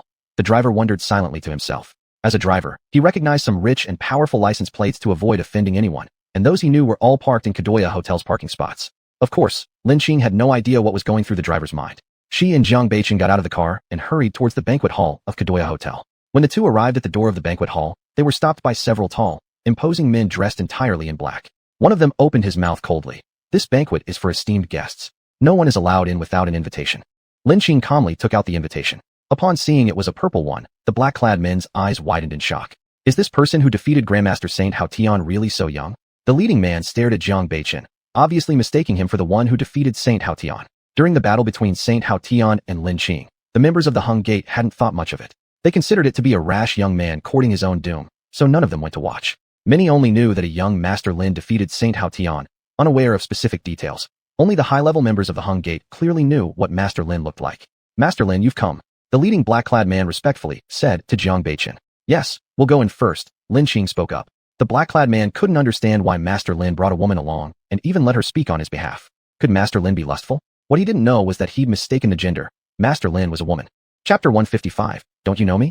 After Lin Qing entered the banquet hall, the leading black-dressed giant immediately called a senior member of the Hung Gate and informed him that Master Lin had arrived. Lin Qing and Jiang Beichen attracted a lot of attention as soon as they entered the banquet hall. After all, Jiang Beichen was too handsome, with an astonishing aura, making him very noticeable. Which family's young master is this? Why haven't I seen him before? A woman dressed in a fine pink evening gown, with her hair dyed brown curls, said admiringly, "I don't know either. Perhaps we should go and make acquaintance." Another woman next to her, wearing an emerald cheongsam, spoke up. One usually needs good grace to carry off such elegant cheongsam, and the woman in front wasn't bad in figure or looks. Even if she didn't wear it perfectly, it still looked acceptable without any dissonance. Who would have thought that as soon as she opened her mouth, her spoiled character was revealed, utterly destroying any grace. But neither Jiang Beichen nor Lin Qing noticed them. In a blink, the two disappeared into the crowd, heading for the place where the food was served. They hadn't eaten dinner after playing all day, so they were really hungry. After asking the waiters here, they quickly reached the dining area, facing a sumptuous array of exquisite dishes that left them with great appetites. They exchanged a glance, smiled at each other, and then started eating like lightning in a torrential rainstorm, but remained graceful while doing so. The food prepared by this Michelin chef indeed tasted fantastic. You could tell just from how their mouths wouldn't stop moving. Jiang Beichen watched Lin Qing while eating, his corners of mouth and eyes filled with sweet affection. Watching her eat speedily and the lazy charm she carried, much different from her usual cool demeanor, he found her shining eyes gazing at the food absolutely adorable. At this moment, Jiang Beichen couldn't help but envy these delicacies. It would be better if Lin Qing could look at him with such an expression. Immediately, a thought arose in his mind. Looks like I should learn culinary skills well in the future. Isn't it said that to capture someone's heart, one must first seize their stomach? Jiang Beichen mused privately. If his subordinates and friends knew what he was thinking, everyone would surely laugh out loud. They would definitely ridicule endlessly, with content such as, "Boss, where is your integrity? Integrity? And where is your cold-hearted war god appearance? Why are you like this because of sister-in-law?" To seize one person's heart, one must first capture their stomach. These are things women do to please their favorite men. Why has it changed with the boss? It seems that the identity of the husband-slave can't be avoided. Boss, no. Give me my cold-blooded war god boss. I hope that in the future the boss will have a son rather than a daughter. It's not because I'm prejudiced towards boys over girls, but I doubt if he has a daughter, not only will he become a wife slave, but he'll also become a daughter slave. Just imagining the boss tying an apron around his waist to take care of children in the future makes me nearly collapse. My handsome and heroic boss. Just as the two were enjoying their meal with deep affection and the atmosphere was extremely harmonious, suddenly a voice broke through. "Great, I finally found you," Sheng Xia said happily. Sheng Xia felt her heartbeat becoming more intense upon closely interacting with Jiang Beichen. She fixed her gaze tightly on Jiang Beichen, murmuring inwardly, "Wow, too handsome, simply breathtakingly handsome. Up close, it feels more flavorful and perfect than far away. His ability to be invited here today shows that his family background must also be quite excellent. Such a man, who looks like a celestial being, is exactly the Prince Charming in my heart. Only a man like this can match my talent and beauty combined." Having the pleasant ambience interrupted, Jiang Beichen was somewhat irritated. He instantly returned to his usual cold and composed self, opening his mouth coldly. "Who are you? I don't seem to know you." Sheng Xia was so absorbed in her joy that she didn't notice Jiang Beichen's obvious annoyance at all. But it was understandable since Jiang Beichen usually maintained a cool, emotionless demeanor in front of others except when showing warmth towards Lin Qing. Thus it was hard to detect whether he was annoyed or not. "You don't recognize me?" Sheng Xia was greatly surprised upon hearing this, as how could he not know her? She thought herself to be quite famous in Hong Kong. In many families within Hong Kong, hardly anyone didn't know her, let alone she was also a very renowned model often featured in various magazines. However, Sheng Xia realized quickly that not every scion of wealth pays attention to entertainment information. The other party might have heard of her, but didn't know what she looked like. She confidently said, "My name is Sheng Xia, glad to meet you." As she spoke, she extended her white and slender hand, obviously preparing to shake hands with Jiang Beichen. "Oh, I don't know you," Jiang Beichen replied coldly. Then he turned his head and continued to look at Lin Qing with tender eyes, as if Sheng Xia wasn't there. Sheng Xia was so angry that she felt a lump in her chest. She had never been humiliated like this before. Taking several deep breaths, she managed to suppress her inner distress. No wonder the man was so indifferent to her. Apparently, it was because he hadn't heard of her yet. Was he not from Hong Kong Island? She asked solemnly. "I am a direct descendant of the Sheng family on Hong Kong Island. May I ask who you are?" Jiang Beichen furrowed his brow when he heard Sheng Xia's voice again, replying impatiently, "Why haven't you left already? You." Sheng Xia didn't get to finish her sentence. Lin Qing cut in. "Is your name Sheng Xia? The man in front of you is taken. He's mine. Don't you think of checking yourself out in the mirror before attempting to flirt with men? How come it's you? Why are you here? What's wrong with my face?" Sheng Xia only noticed Lin Qing at this moment, which shows how deeply Jiang Beichen's good looks had captivated her. "Why I'm here doesn't concern you. You just need to remember that the man in front of you is mine. And the reason I suggest you check the mirror is because I wonder if your skin isn't thicker than a city wall," Lin Qing said with a light smile, as if her words weren't meant to hurt. You woman who relies on men, what gives you the right to shout at me?" Sheng Xia sneered sarcastically. "This handsome guy, do you know, I met this girl next to you on the plane earlier. She seemed rather intimate with several middle-aged or elderly men. Don't let her seemingly innocent appearance fool you," Sheng Xia added. "Ugly woman, go away," Jiang Beichen responded coldly. Sheng Xia triumphantly looked at Lin Qing and said, "Humph, see that? He's telling you to leave. Aren't you going to listen?" Chapter 156, The Mystery of Lin Qing and Zheng San's Relationship. Lin Qing sneered. Hey, your face must be really thick if bullets can't even penetrate it. My man is telling you to get lost, but you're just fooling yourself. What? Impossible. Clearly you're the ugly one. Shengxia retorted as she glanced at Jiang Beichen, only to find him staring at her with icy disdain. It seemed that he was referring to her when he said, ugly woman. At that moment, Shengxia felt like she had fallen into an ice pit, overwhelmed by sadness. This was her first time liking someone. How could he treat her like this? What had she done wrong? No, she hadn't done anything wrong. It was all because of that seductress. Yes, that girl was a seductress. She must have used some sort of witchcraft. Why else would every man who encountered her start to feel repulsed by her? She remembered the scene on the plane where several men turned cold towards her due to that seductress. The incident here had already attracted many onlookers. A man who knew Shengxia well approached. He was Feng Yi, a descendant of the Feng family, one of the renowned families in Hong Kong Island. Though Feng Yi was a nobleman of the Feng family, he wasn't a legitimate heir. He was one of Shengxia's admirers, believing that winning her heart might grant him more inheritance rights within his family. These aristocratic families were highly competitive. The harder the connections and networks, the greater the benefits gained. Moreover, not only did Shengxia come from a distinguished background, but she was also incredibly beautiful. Winning her affection had always been his wish. Feng Yi asked with apparent concern, Shengxia, what happened? Why do you look so upset? Shengxia revealed a pained expression. Brother Feng, someone is bullying me. Really? Who would dare to bully Miss Sheng? Feng Yi's eyes coldly scanned over Jiang Beichen and Lin Qing. When he saw Jiang Beichen's handsome features, alarm bells rang in his head. Jealousy surged within him as he couldn't help comparing himself to this man. It's her. Not only did she bully me on the plane, but she is humiliating me right now. I don't know how she even managed to get in here. Shengxia complained pitifully, deliberately ignoring Jiang Beichen in case there was still a sliver of hope left for him. What about you? Feng Yi questioned coldly. Who I am doesn't matter to you. After all, you're not my son. Lin Qing retorted sarcastically. How dare you? Such insolence. By the sound of it, you must be from the mainland. This banquet is hosted by the Hung Min Society, meant to entertain a distinguished guest. Everyone invited is from prestigious families or nobility, yet people like you without manners infiltrate here. What if you offend the honored guests? Show us your invitation letter. Feng Yi said coldly. In occasions like these, some guests bring acquaintances, and everyone often turns a blind eye. However, once trouble starts and powerful figures are disturbed, those without invitations will be expelled according to the rules of high society. Why should I show you my invitation? Lin Qing replied icily. Not willing to show? I bet you don't even have one. Feng Yi sneered mockingly. Just then, a familiar voice broke through the air. Wow, what's all the commotion about? Something happening. Zhang Sanshao chuckled, his curiosity drawing him closer to see what had gathered the crowd. Third master, you came. I'm trying to evict this rude person who snuck in. Feng Yi's tone dripped with flattery. He couldn't avoid being obsequious to Zhang Sanshao. After all, Zhang's family far surpassed the Feng's in assets, and both families had various collaborations which depended heavily on Zhang's resources. Moreover, Zhang Sanshao's father was considered the most promising successor for the Jiang family fortune, and his mother held significant influence over her husband. Oh, who is so bold as to cause trouble on the Hung Min territory? Zhang Sanshao said mockingly. As he spoke, an image of a certain bold woman popped into his mind. She had been equally audacious enough to strike him right on the Jiang estate. More infuriatingly, despite sending people to search for 2 whole days, they had failed to find her. How maddening. Could it be she fled Hong Kong? Regardless, whenever he got the chance, he swore vengeance against her, to settle his score once and for all. That sitting young lady over there, truly fearless as a newborn calf. Should I say she's brave? Or perhaps foolish? Feng Yi pointed at Lin Qing. Zhang Ji followed Feng Yi's finger and immediately locked eyes on Lin Qing. Is that you? Do you know how much I've been thinking about you recently? I haven't been able to eat or sleep well, Zhang Ji said with sarcasm, shaking with excitement all over. Truly, it was like looking for a needle in a haystack. Yet here she was without any effort at all. He really wanted to laugh out loud now that he could finally get his revenge. Third master, do you know her? Feng Yi asked in surprise, unaware that Zhang Sanshao was speaking ironically. He thought Zhang Sanshao might have an interest in the girl and began considering if it was worth offending him for Shengxia's sake. I know her. How could I not know her? Zhang Ji replied through gritted teeth. At this moment, Shengxia turned to Jiang Beichen and said, Handsome guy, I told you your little girlfriend isn't a good person, but you didn't believe me. Now do you believe? Jiang Beichen carefully observed Zhang Ji's expression. He noticed the venom in his voice and face when mentioning Lin Qing, proving there wasn't any kind of intimacy between them. Instead, they harbored hatred for each other.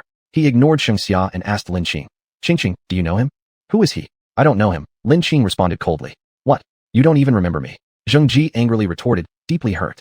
For someone to cause him so much pain physically and mentally, yet forget about it altogether, no offense could be more cruel than this. Should I know you? Lin Qing asked coldly again. 2 days ago on the angel flight, what you did to me, you forgot already? You may have forgotten, but I sure haven't. Zhang Sanshao couldn't disclose the specifics, it would be too embarrassing. However, his cryptic statements caused others to speculate wildly. Everyone around assumed that this girl must have taken advantage of Third Master Zhang's affections and then discarded him afterward.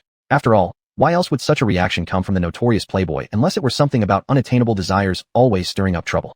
Seeing Jiang Beichen's confused expression, Lin Qing whispered a few words into his ear, after which Jiang Beichen immediately understood. Chapter 157. She is the ultimate boss. Everyone watched as Zhang Sanxiao was furious, yet Lin Qing acted as if she had no fear of death, whispering to an extremely handsome man nearby, causing sighs within the hearts of onlookers. Heaven-inflicted calamities can be forgiven, but self-inflicted ones cannot. The woman before us is truly extraordinary. Doesn't she see how upset Zhang Sanxiao is? Yet she has the audacity to show affection for another man in front of him, openly provoking him.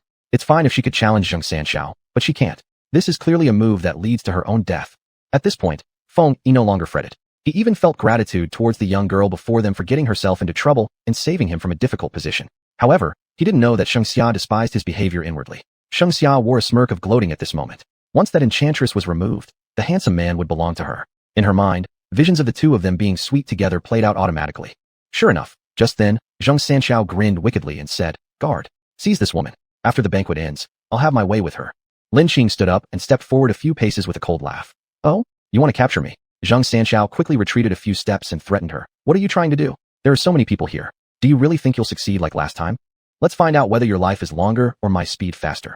Lin Qing retorted indifferently, showing clear contempt for those who practiced inferior martial arts. At this very moment, many high-ranking members of the Hong Gate entered. Zhang Sanxiao glared at Lin Qing, as if to say, "I don't have time to deal with you now, but wait until after the banquet is over." At the same time, he ordered his men to keep an eye on that cunning woman and make sure she doesn't escape. Upon the arrival of Hong Gate's leadership, the banquet fell into complete silence, and nobody dared to cause any disturbance anymore. Then the dragon head of the Hong Gate approached the stage and said, "Our Hong Gate is hosting this banquet to honor a noble guest, seeking reconciliation with this esteemed personage. Everything before this point has been a misunderstanding. Please welcome Master Lin." After the dragon head's words were spoken, Lin Qing walked from the back to the front, followed closely by Jiang Beichen. A subordinate whispered to Zhang Sanxiao, "Young lord, the woman wants to leave." Looking in the direction where the woman was heading, Zhang Sanxiao noticed she was walking straight toward the dragon head's position. He thought inwardly, how reckless. That's the dragon head of the Hong Gate. Even my old man wouldn't dare provoke him. This woman is signing her own death warrant. Smirking, he continued, "Even if I didn't confront her, given how much trouble this woman stirs up, she won't live long." However, he couldn't help feeling some regret at not being able to settle matters with her himself. Others who shared Zhang Sanxiao's sentiments included Shengxia, who had also been keeping an eye on Jiang Beichen. Seeing Lin Qing walk toward the dragon head, Shengxia revealed a sardonic smile. But when she noticed that Jiang Beichen followed closely behind, unease crept over her. She thought inwardly, could that dashing man possibly be the distinguished guest invited by the Hong Gate? He doesn't seem like a fool either. Surely he understands the might of the Hong Gate? If he knows, and still advances, it must mean he's backed by something powerful. To everyone's astonishment, as Lin Qing approached the dragon head, the latter immediately stood up and greeted her. "Master Lin, I've heard so much about you." Lin Qing chuckled lightly in response. "Hee, you've probably only heard of me these past 2 days. The term long-time praise is unwarranted." These seemingly ordinary words struck everyone present like thunderclaps, leaving their minds stunned for a long while. Is this girl really the honored guest the Hong Gate invited? Who exactly is she? Judging from the dragon head's respect toward her, she must be someone extraordinary. As numerous questions swirled within their hearts, none dared ask aloud. How could it possibly be her? It's over, it's over. Similarly shocked were Zhang Sanxiao, Shengxia, and Feng Yi among others, their bodies trembling uncontrollably. And why shouldn't they tremble? Someone capable of interacting as peers with the dragon head of the Hong Gate wasn't someone their family backgrounds could ever compare to. Only now did the spectators, previously puzzled by the girl's arrogance and lack of tension around Zhang Sanxiao and others, realize why. She was indeed the ultimate boss behind all of it. With that, Lin Qing and several other Hong Gate leaders proceeded toward the VIP room, with Jiang Beichen following closely behind her. They planned to have a thorough discussion with her, keeping secrets from prying ears. When Tian, the dragon head, glanced at Jiang Beichen and asked curiously, "And who might this gentleman be?" A sense of danger emanated from the individual, signaling his skillful nature. "This is my boyfriend, Jiang Beichen," Lin Qing replied nonchalantly. "Oh, my admiration grows. Truly, young talents emerge." When Tian praised, at this moment, he couldn't help but sigh in his heart. He never expected that the mainland was full of hidden dragons and crouching tigers, and he had already met 2 young geniuses in such a short time. What he didn't know was that people like Jiang Beichen and Lin Qing were also extremely rare talents among geniuses. As Lin Qing passed by Zhang Sanxiao, she stopped and coldly sneered. "Weren't you going to have someone arrest me? What happened to the bravado you showed earlier?" Zhang Sanxiao and his companions lowered their heads, wishing they could sink into the dust. Upon hearing this, Zhang Sanxiao's father immediately reprimanded him. "Zheng Ji, what have you done? How dare you provoke an honored guest of the Hong Gate? Do you want to die?" Though Zheng Ji's father didn't know who Lin Master was, seeing the Hong Gate treating her with such respect made it clear she was someone they couldn't afford to offend. "Yes, I'm sorry, Master Lin. The grown-up doesn't remember the grudge of a petty person. Treat me as if I were a fart, and let me go." Zhang Sanxiao quickly adopted a low posture. "I'll let you go if you promise never to bother Lu Fei again. Otherwise, I guarantee you won't remain a man," Lin Qing said with a smile, as though speaking of something not at all cruel. Yes, I assure you I won't." Zheng Sanxiao hurriedly replied. After all, she was just a woman. There was no need for him to provoke someone he shouldn't. These scions of influential families might sometimes act extravagantly, but most were smart enough to know whom they could offend and whom they could not. They knew when to admit defeat and when to bow their heads. What was face compared to life or wealth?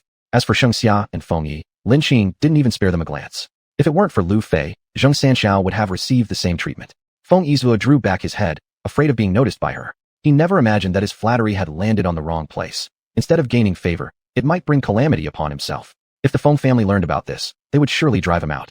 Sheng Xia's heart churned with complicated emotions. She felt both relieved that the other party didn't care about her and humiliated by being completely ignored. This feeling gnawed at her, making her expression turn dark and grim.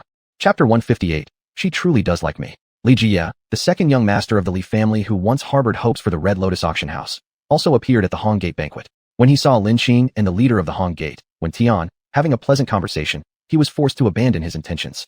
Originally, he wanted to ask a mercenary group to help him kidnap Lin Qing, threaten her, or even kill her outright, so he could obtain the elixir recipe and that magical artifact. However, seeing how the Hong Gate treated Lin Qing with such caution, it seemed as if Lin Qing had some large power supporting her from behind. Could this be why back in the mainland, the boss of Zhongzhou City, Qian's son, showed respect towards Lin Qing?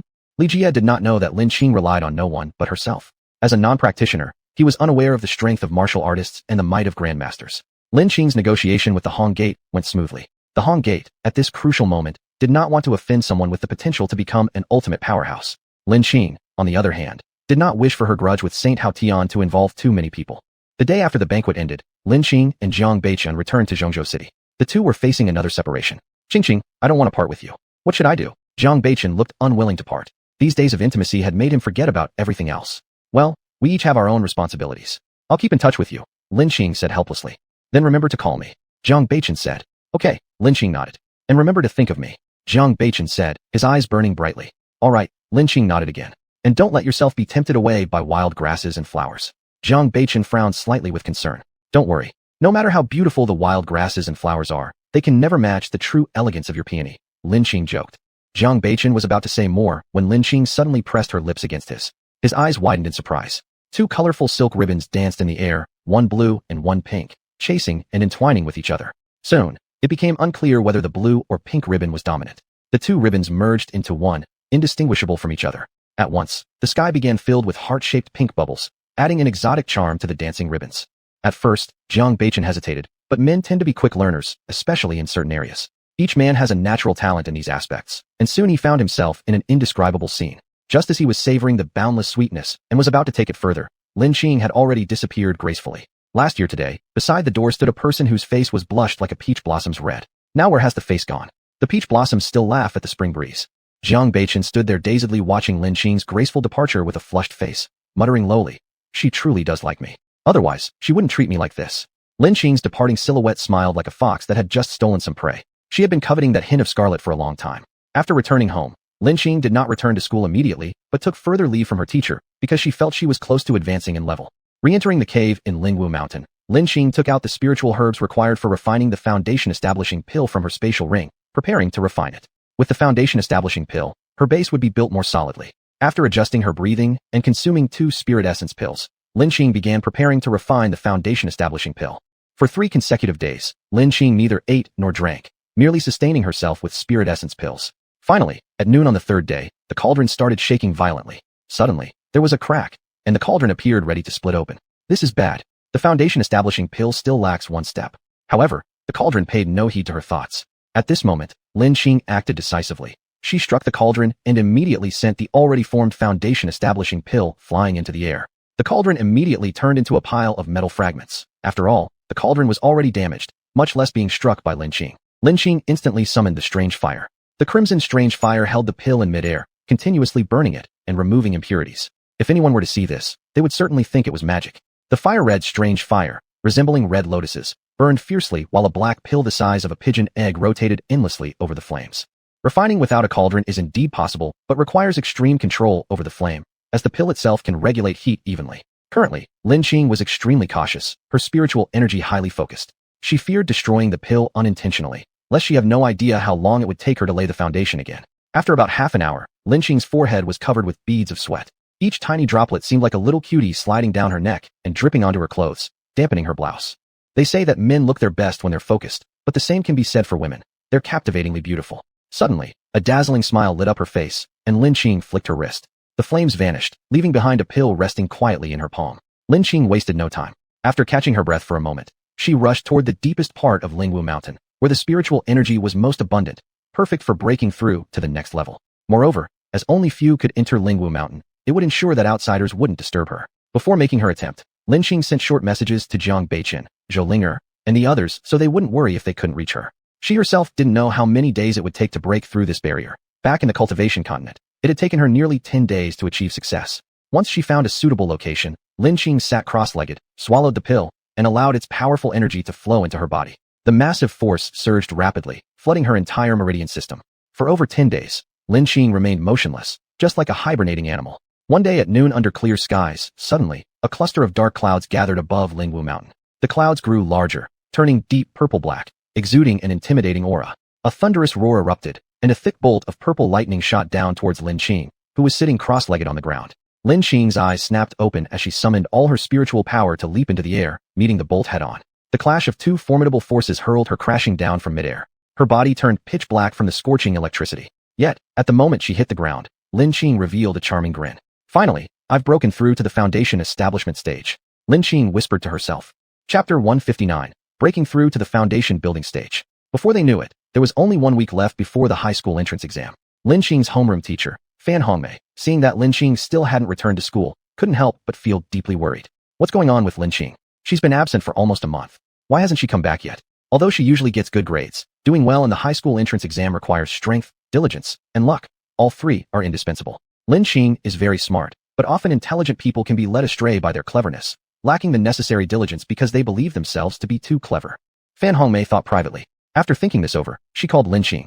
She decided to pull Lin Qing back from the edge of falling into despair. She wasn't willing to stand idly by and watch a promising student miss out on an opportunity due to playing around. When Fan Hongmei saw Lin Qing, she would always be reminded of her younger self.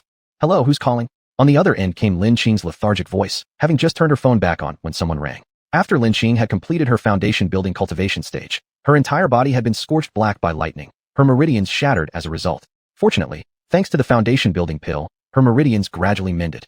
After surviving the lightning calamity, remnants of the energy lingered within her, requiring her constant refinement to prevent it from rampaging uncontrollably inside her body. Only after completing the refinement did Lin Qing realize her energy was almost completely depleted. The healing of her injuries required more replenishment. Pale-faced, Lin Qing grabbed some wild game at the foot of the mountain. With great difficulty, she managed to catch a few wild chickens, her body not fully recovered, making it difficult to use spiritual power. She quickly plucked the feathers off the wild chickens, cleaned them, skewered them, and roasted them. As she was drooling while turning the roasting chicken, her phone rang. Lin Qing, the high school entrance exam is almost here. Why haven't you come back yet? Where have you been? Fan Hongmei asked. Oh, Teacher Fan, I got injured, so I've been recuperating at home, but I've been reading frequently. It won't be a problem for the high school entrance exam. I'll go to school in a couple of days, Lin Qing replied without hesitation, although it was a white lie meant kindly, and indeed, the high school entrance exam posed no real challenge for her. What? Are you hurt? Seriously? That must be why your voice sounds so weak. Fan Hongmei couldn't help but express her worry. Teacher Fan, please don't worry about me. I'll be fine after a couple more days of rest, and it won't affect my performance in the high school entrance exam. Lin Qing quickly responded, showing respect toward Fan Hongmei despite acknowledging certain limitations in her mindset. Still, Fan Hongmei was undeniably a responsible and excellent teacher. Then rest up properly and take care of yourself, Fan Hongmei advised, and then hung up the phone. As Lin Qing gazed at the golden grilled chicken in her hands, she involuntarily swallowed her saliva. Regardless of everything else, she started munching on the chicken, even though it was scorching hot, which didn't slow down her speed in the slightest. After devouring the chicken, leaving a pile of bones on the ground, Lin Qing felt a surge of energy throughout her body. It seemed humans were iron, and food was steel. Missing even one meal made her famished. It looks like I should refine some spirit pills to ward off hunger, Lin Qing contemplated, as she hadn't reached the stage where fasting was feasible, thus not eating made her weak. These pills could be consumed during seclusion if there was ever a need to avoid another situation of energy deficiency. While digesting, Lin Qing glanced at her phone, noticing Jiang Beichen had called her several times and sent numerous messages. Zhou Linger and Li Qingfeng had also called her recently, likely prompted by the teacher asking about her situation, worried that she might miss the high school entrance exam. As she browsed through the messages, a smile unconsciously appeared on her lips. Qing, are you done with your seclusion? Qing, I haven't heard from you for 3 days. As the saying goes, absence makes the heart grow fonder. I've already missed you across 3 autumns. Qing, I miss you. I've lost my appetite and can't sleep. I've developed lovesickness. Qing, how come you're not out of seclusion yet? Is something wrong? Qing, reply to me if you see this message. I'm worried about you. Seeing each message, Lin Qing's heart filled with warmth mixed with a hint of sweetness. After finishing the messages, Lin Qing immediately dialed Jiang Beichen's number. Qing, you finally called back. I was so worried. If you hadn't called, I was going to Pingshan County to find you, came the urgent voice of Jiang Beichen as soon as the call connected. Chun, I'm sorry to have worried you. I'm fine, just took some time to break through, Lin Qing explained. Have you broken through? Jiang Beichen couldn't help but feel happy for Lin Qing, and at the same time, he felt more pressure. His wife, Qing, was already incredibly powerful and had now advanced further in her cultivation. When would he break through to become a master? After the Special Forces team competition ended, he decided to dedicate more time to his own cultivation. I'll be taking my high school entrance exam soon, and after it's done, I'll go see you, Lin Qing replied. She remembered that not long after her high school entrance exam, it would be Jiang Beichen's birthday, which she learned from Grandpa Jiang. She planned to give him a surprise, helping him ascend to the rank of master. For those close to her, she was quite generous. Really, Qing? Of course. After exchanging some sweet words, Lin Qing hung up the phone. Then she returned a call to Zhou Linger and Li Chengfeng. After finishing the calls, Lin Qing once again ascended to Spirit Mist Mountain. After consuming a Gather Essence pill, she sat cross-legged and began cultivating. 2 days for Lin Qing in deep cultivation passed like the blink of an eye. The moment she opened her eyes, Lin Qing was fully back to normal, with her cultivation firmly anchored at the early foundation building stage. It seems I'll have to think about collecting spiritual herbs again, and also find another alchemical furnace. But this will have to wait until after the high school entrance exam. Lin Qing thought privately. The Gather Essence pills and Qi Yuan pills stored in her spatial pouch were being consumed rapidly and were almost depleted. At this point, the effect of the Qi Yuan pills on her was minimal. To enhance her cultivation, she would need the assistance of spiritual herbs. It seemed necessary to visit the Medicine Valley soon, as it was rumored to hold millennium-old spiritual herbs. 2 days later, Lin Qing returned to school. The classmates who saw her didn't pay much attention to her return. After all, having been absent for nearly a month, no one knew how well Lin Qing would perform on the high school entrance exam. Now, every student was striving hard for their own future. Upon seeing Lin Qing come back, Fan Hongmei was very pleased.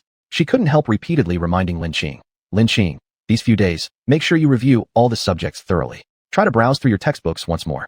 If there's anything you don't understand, ask the teachers quickly. As the saying goes, last-minute preparation can still shine even if it's dull. Chapter 160. What can't be obtained is always restless. Amidst the students' anxious revision, the high school entrance exam finally arrived. The examination dates for the Central Plains province were June 25th and June 26th. In those 2 days, there were quite a number of cars parked around the examination venues, as many parents had sent their children here early, fearing that traffic jams or other reasons might delay their children's exams. Some parents were even more nervous than their own children, which whooshing ly increased the pressure on their kids. Since ancient times, attending school has been one of the few ways for some impoverished families to improve their family conditions. Otherwise, farming children might just keep farming, and sheep-herding children would keep herding sheep. Many years ago, a famous journalist interviewed a sheep-herding child in a remote area. Journalist: Child, why do you herd sheep? Child: Herding sheep can make money, right? Journalist: What will you do after earning money from herding sheep? Child: Use the money to marry a wife. Journalist: After marrying, what next? Child: Have a baby. Journalist: After having the baby, what then? Child: Let him continue herding sheep. After reading this story, many people first thought it was very funny, treating this story as a joke. Some believed that no matter how one lived, it was a lifetime anyway, with the same final destination. It's just that the child's thoughts are simple, possibly a traditional notion shaped by the simplicity of life there, living life simply. However, is such a life truly good? When the child suffers from a major illness and cannot afford treatment, they are forced to abandon it. When parents are sick, they dare not burden their children. Some empty-nest elderly people in rural areas have no choice but to commit suicide by drinking pesticide. When faced with bullying by stronger individuals, they are powerless and can only comply. Poverty also means backwardness and feudalism. In some backward families where boys are favored over girls, women who give birth to daughters are sometimes driven to death. Some women, due to their love for beauty, become the subject of idle talk among people, criticized for being unchaste or dressing to entice men, eventually leading to depression. Yet without capability or insight, many people cannot escape such predicaments. They can only endure in an environment filled with undesirable people or assimilate into becoming like them. Polka Chajin once said in How the Steel Was Tempered, a person's life should be spent in such a way that when he looks back at his past, he does not regret wasting his youth, nor feel ashamed for achieving nothing. Likewise, if one truly wants to live well, then one must become strong, increase knowledge and experience, and learning is one of the best ways to achieve this. As many candidates were extremely nervous, a few were incredibly relaxed. They always arrived just in time, chatting and laughing happily all the way, as if they did not take the high school entrance exam too seriously. And these few individuals were obviously Lin Qing, Xiao Muting, Zhou Linger, and Li Chengfeng. Although the 4 of them were not in the same examination room, they were in the same campus, and the examination rooms were close by. Unfortunately for Wang Chun, he was again placed in the same examination room as Lin Qing. However, Lin Qing completely ignored him, while Wang Chun gazed intently at Lin Qing, lost in thought. Lin Qing, I won't give up. Even if my mother disagrees, I will fight hard and build a magnificent empire to make you look at me differently. After returning from Hong Kong, Wang Chen realized that he still could not let go. He didn't understand why Lin Qing disliked him so much. Was it because he had hurt her? But it wasn't intentional. He had no idea that his unintentional actions would leave such a profound impact. If he had known, he definitely wouldn't have done it. Initially, Wang Chen did not realize that he had fallen in love with Lin Qing until he slapped her hard in Hong Kong. He discovered that he still couldn't hate her, even though she humiliated him in front of everyone. Later, he saw Lin Qing being very intimate with a man, and she admitted that the man was her boyfriend. His heart at that moment felt as if it had been pierced by a sword, unbearable pain. In front of his mother at the time, he couldn't show his feelings, but since then, every night when it grew deep, he endured heart-wrenching pain. No matter how dull he was, he now knew that he had fallen in love with Lin Qing, the woman he once despised. He didn't know when, gradually, he started paying attention to her, and his interest in her kept growing, until now he realized he liked her. Since he could not give her up, he would actively pursue her. He thought of Lin Qing's boyfriend, and it was clear that the man was extremely perfect. Judging from his attire, his family background must be excellent. For men like him, their marriages are often not decided by themselves. Even in families like his, which were considered decent in Pingshan Shan, their marriages were still greatly influenced by their parents. How much more so for men like him? He had to admit that the man was indeed outstanding, both in appearance and family background. And Lin Qing, although she now has excellent academic performance and is becoming increasingly beautiful, she is still a girl from a mountain village. That is to say, Lin Qing cannot enter into marriage with someone like him. And as feelings are prone to change, there is still hope for him. Eventually, Lin Qing will realize that he is the most suitable person for her. Now, all he can do is to achieve good results in the exam, and then create a bright future through his own efforts. By then, perhaps even his parents will not be able to interfere with his decisions. In our long lives, we will always encounter a special person. Their arrival easily conquers your heart, overturns your principles, and incredibly changes your life. And you just let yourself fall helplessly in love with them, day by day sinking deeper into this relationship, without even leaving yourself any room to retreat. Who could resist when their brilliance is too dazzling, making everyone else who appears afterward merely a supporting role? But it isn't until the end that you discover he is precisely the one person you can never be together with. Zhang Ailing wrote in Red Rose and White Rose thus: perhaps every man has two such women. If he marries the red rose, after a long time, the red becomes a streak of mosquito blood on the wall, while the white remains the bright moonlight before the bed. If he marries the white rose, the white turns into a speck of rice stuck on his clothes, while the red remains a beauty spot upon the heart. Isn't this how most men and women in the world are? They do not cherish what they have obtained, but always dwell on what they cannot obtain, causing constant unease in their hearts. Who lets those people we couldn't have and things we couldn't possess remain forever pristine and wonderful in our eyes? No one can replace them. As long as it is unobtainable, as long as it is in the past, it is always perceived as the most fitting choice. Chapter 161. The Invigilator's maternal uncle arrived. Just as Wang Chen's thoughts were swirling in 100 different directions, the bell signaling the start of the exam rang. Wang Chen steadied his mind and focused entirely on the test. As soon as the test papers were handed out, many candidates picked up their pens and began answering questions quickly. Lin Qing first skimmed through the paper briefly, finding the questions not difficult, and then she too picked up her pen and started writing without any pause. After about 40 minutes, Lin Qing had finished her paper. However, since it was the high school entrance exam, early submission was not allowed. Reluctantly, Lin Qing pretended to sleep by resting her head on the table, but in fact, she was cultivating.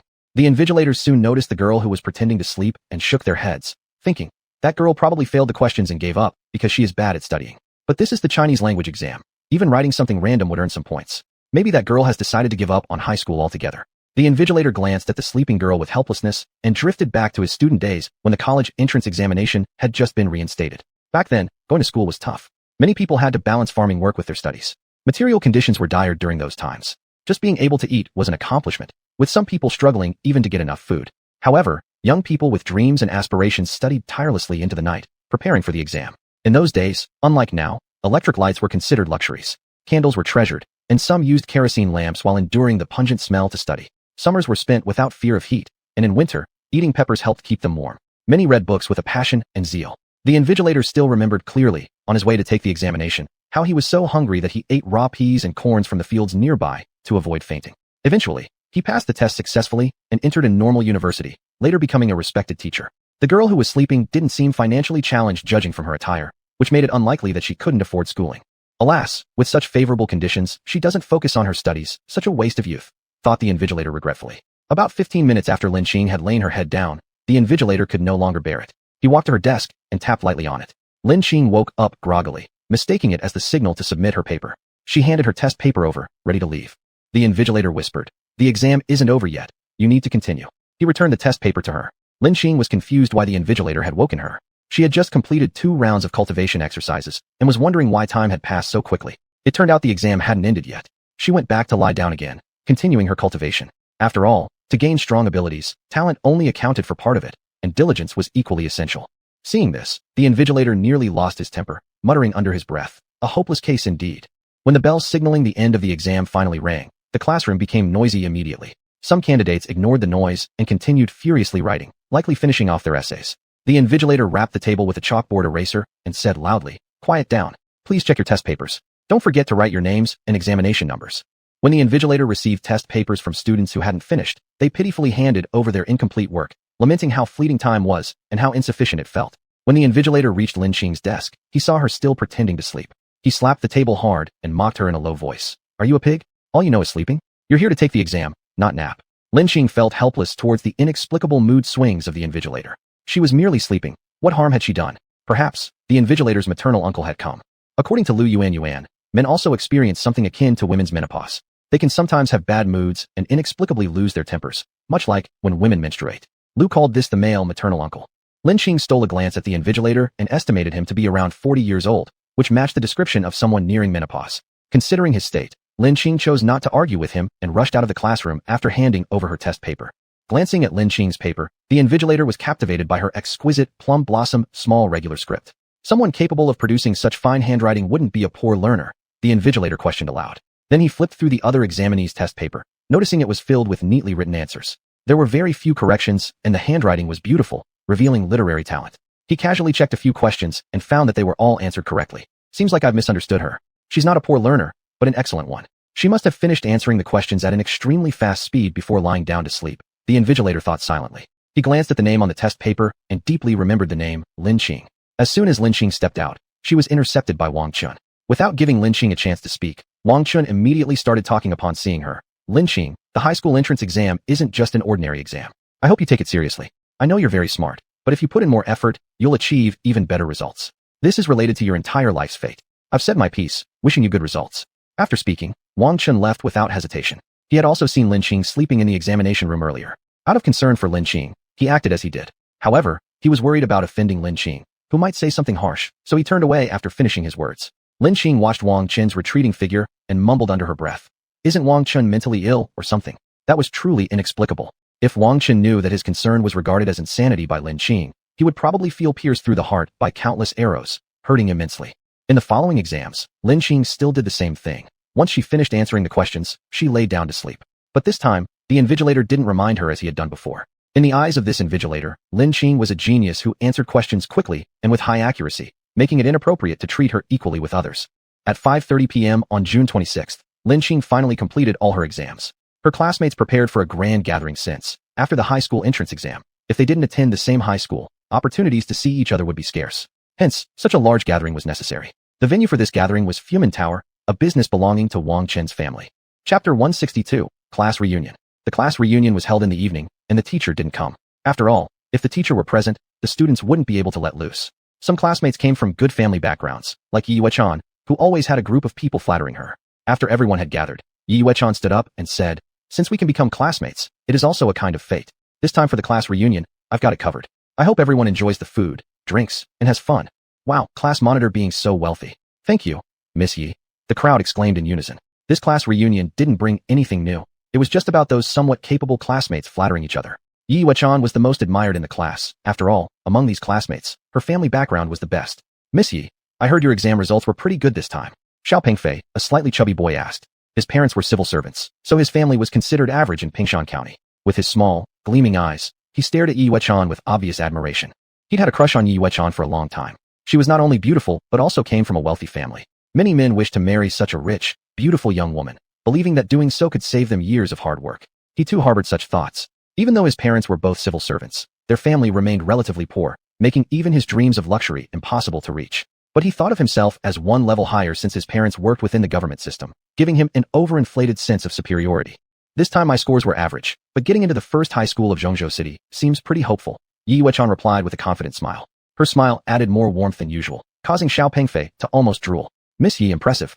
This time I plan to enroll in the first high school too. Maybe we'll continue to be classmates." Xiao Pengfei flattered. Given Xiao Pengfei's academic record, there was no way he could get into the first high school of Zhongzhou City, but he had a relative who was the director of admissions there. So he planned to return home and ask his parents to help him find connections, aiming to get into the first high school. Just imagining continuing to be classmates with Yi Yuechan gaining an advantage by proximity, and eventually winning her affection made him grin until his mouth reached his ears. Xiao Pengfei didn't notice the look of disdain and mockery in Yi Yuechan's eyes when she looked at him, but it carried deeper meaning that most wouldn't perceive easily. Lin Qing, which high school are you planning to apply to? Yi Yuechan asked carefully. Since learning that Lin Qing was a big shot in Zhongzhou City, Yi Yuechan had stopped thinking about Wei Jia. Although Wei Jia was handsome, indeed, the kind of handsomeness that could blind one upon first sight, compared to wealth, Yi Yuechan craved wealth more. Didn't Lin Qing have more money and connections? That was why she was able to have Wei Jia following her around. Once you have enough wealth, what kind of handsome man can't you get? Yi Yuechan thought to herself, full of ambition. How could she possibly take interest in someone like Xiao Pengfei? I'm planning to apply to the first high school of Zhongzhou City. Lin Qing responded indifferently. Since Lin Qing revealed her identity last time, Yi Yuechan hadn't caused any trouble, leading Lin Qing to reflect that power and money truly were wonderful things. Now Yi Yuechan spoke to her very sincerely, and Lin Qing couldn't ignore her since others were watching. Yet her attitude was somewhat cold. Yi Yuechan didn't mind. After all, Lin Qing's status was already known. The real estate developer from Zhongzhou City had shown her great respect before. What did a little coldness matter? Besides, she had offended Lin Qing in the past, and now all she wanted was to repair their relationship, hoping Lin Qing wouldn't bear a grudge against her. In a certain sense, Yi Yuechan was smart and rational. Although she could fall in love with someone, once that love posed a threat, she immediately chose what benefited her more. While Yi Yuechan wasn't concerned, others were, especially Xiao Pengfei. Seeing Lin Qing's cold demeanor towards Yi Yuechan, he indignantly said, Lin Qing, what exactly do you think you're bragging about? Isn't it just because you perform well academically? What use is it anyway? Once you enter society, you'll realize that no matter how good your grades are, you may struggle all your life without reaching Miss Ye's level. Lin Qing, you should apologize right away. Lin Qing coldly looked at Xiao Pengfei and said, oh, and what if I don't? Yi Yuechan hearing Xiao Pengfei's words quickly interjected. No need, Lin Qing, you don't have to apologize to me. You haven't done anything wrong. Xiao Pengfei continued. No, Lin Qing, you must apologize. Who exactly are you putting on airs for with that haughty attitude? When Miss Yi talks to you, you just stand there acting aloof, like you're too good to talk. Are good grades really everything? You're nothing but some girl from the countryside. Xiao Pengfei thought to himself, the girl I like is watching beside me. How can I not help her reclaim her dignity? That would make me look too incompetent. He acted this way merely because he didn't want Yi Yuechan to feel the slightest weight check. He wanted Yi Yuechan to see that he was willing to stand up for her, hoping to leave a good impression. However, what he did instead made Yi Yuechan dislike him even more. Humph. Lin Qing gave a cold snort and ignored him. She didn't want to stoop to his level. After all, he was just a fool whose brain had been taken over by a fat frog's ambition. At this moment, Yi Yuechan was so embarrassed that she didn't know what to do. She hadn't expected Xiao Pengfei to be such a fool. His actions were practically creating trouble for her. She was making peace with Lin Qing on her own initiative, but who would have thought Xiao Pengfei would cause such chaos? Would Lin Qing think she was deliberately looking for trouble? Instantly, Yi Yuechan became furious and coldly said, Xiao Pengfei, you shut your mouth. If you don't want to attend the class reunion, then go back right now. Don't cause any trouble here. What? Xiao Pengfei couldn't believe Yi Yuechan was getting angry. Was it because Lin Qing still refused to apologize after he stepped in that Yi Yuechan thought he was incapable and therefore so mad? Xiao Pengfei glared at Lin Qing and coldly said, fine, Lin Qing, you've got guts. With that, he stormed off angrily. He never imagined Lin Qing, a girl from the countryside, would have such a tough personality. Lin Qing couldn't help but give a wry smile. She truly had suffered from something she didn't deserve. As soon as Xiao Pengfei left, Yi Yuechan immediately carried a cup of tea over to Lin Qing and said, Lin Qing, I'm sorry. Everything Xiao Pengfei did has nothing to do with me. I didn't know he was such a fool. Lin Qing calmly picked up the tea and finished it in one gulp, then nodded and replied, I know Xiao Pengfei's behavior has nothing to do with you. Don't worry, I won't blame you for it. Their classmates watched Yi Yuechan's actions, puzzled. They secretly guessed, what kind of background does Lin Qing have? Could it be that the claim about her being from the countryside wasn't true? Chapter 163, Surprise. On June 28th, it was Jiang Beichen's birthday, meaning Jiang Beichen was a Cancer. No matter how cold and ruthless his exterior appeared, his inner self was actually very sensitive and filled with insecurities. In some ways, Jiang Beichen was a man of silent agitation. Lin Qing boarded the train to Xinqing on the morning of June 27th. However, before leaving, Lin Qing did not inform Jiang Beichen. Although she had mentioned that she would visit him after her junior high school graduation exams, she didn't specify when. By noon, Lin Qing had already arrived at Xinqing. After getting off the train, she found a fairly decent restaurant to eat lunch as it was already lunchtime. As soon as she finished ordering, Lin Qing received a call from Jiang Beichen. Xinqing, are your exams over? The voice on the other end was still the one that made Lin Qing infatuated. Yeah, they finished yesterday, Lin Qing replied with a slight smile. So, when will you come see me? You did say you'd visit me after your exams. The tone of Jiang Beichen unconsciously revealed longing. He thought about their last parting scene, and he couldn't help but blush. He missed Xinqing so much. Chun, I'm sorry, but I need to apply for college tomorrow. I'll come visit you in a couple days. Lin Qing let out an impish laugh. Oh, can't you really come? Jiang Beichen felt a natural sense of disappointment. Really, choosing the right high school is important too. Lin Qing's soft voice intensified Jiang Beichen's yearning. How about I go find you tomorrow instead? Jiang Beichen suggested. Huh? No need. I'm busy right now, going to attend a class reunion. I'll call you later. Lin Qing hung up the phone with an evil smirk. Xiaoqing, little Beichin. Wait for my surprise. Qing doesn't want to see me, doesn't want to see me. This sentence repeated itself in Jiang Beichin's mind. Throughout the entire afternoon, all of the Longya Special Forces squad members noticed the instructor's mood wasn't good. He was stricter than the previous few days. Even though Instructor Jiang had always been cold and rarely smiled before, during those past days everyone could feel his positive emotions. Occasionally, some of the team members even caught sight of his gentle smiles. But today, Instructor Jiang turned into a devil. It seemed like he was tormenting them. Despite this, no one complained, because in about a month, they were set to participate in the Elite Special Forces competition, and this time they were full of confidence. They believed they could definitely secure the championship. Ever since Lin Qing taught them a particular physical strengthening technique last time, their physical capabilities greatly improved.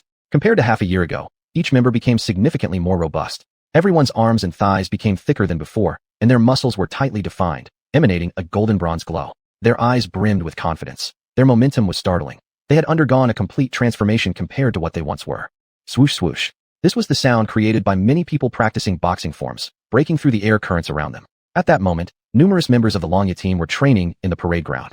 Each one practiced with vigor and ferocity, showing different styles. Crack. A stern-looking youth jumped up and delivered a powerful kick towards a tree nearby that was as thick as a bull's opening. The speed of this kick was incredibly fast. The airflow generated around him made the skin of bystanders feel painful from being sliced against. The power of this single kick was enormous, instantly breaking the bull-thick tree trunk apart. If this had hit a person, the ribs might have been broken clean through.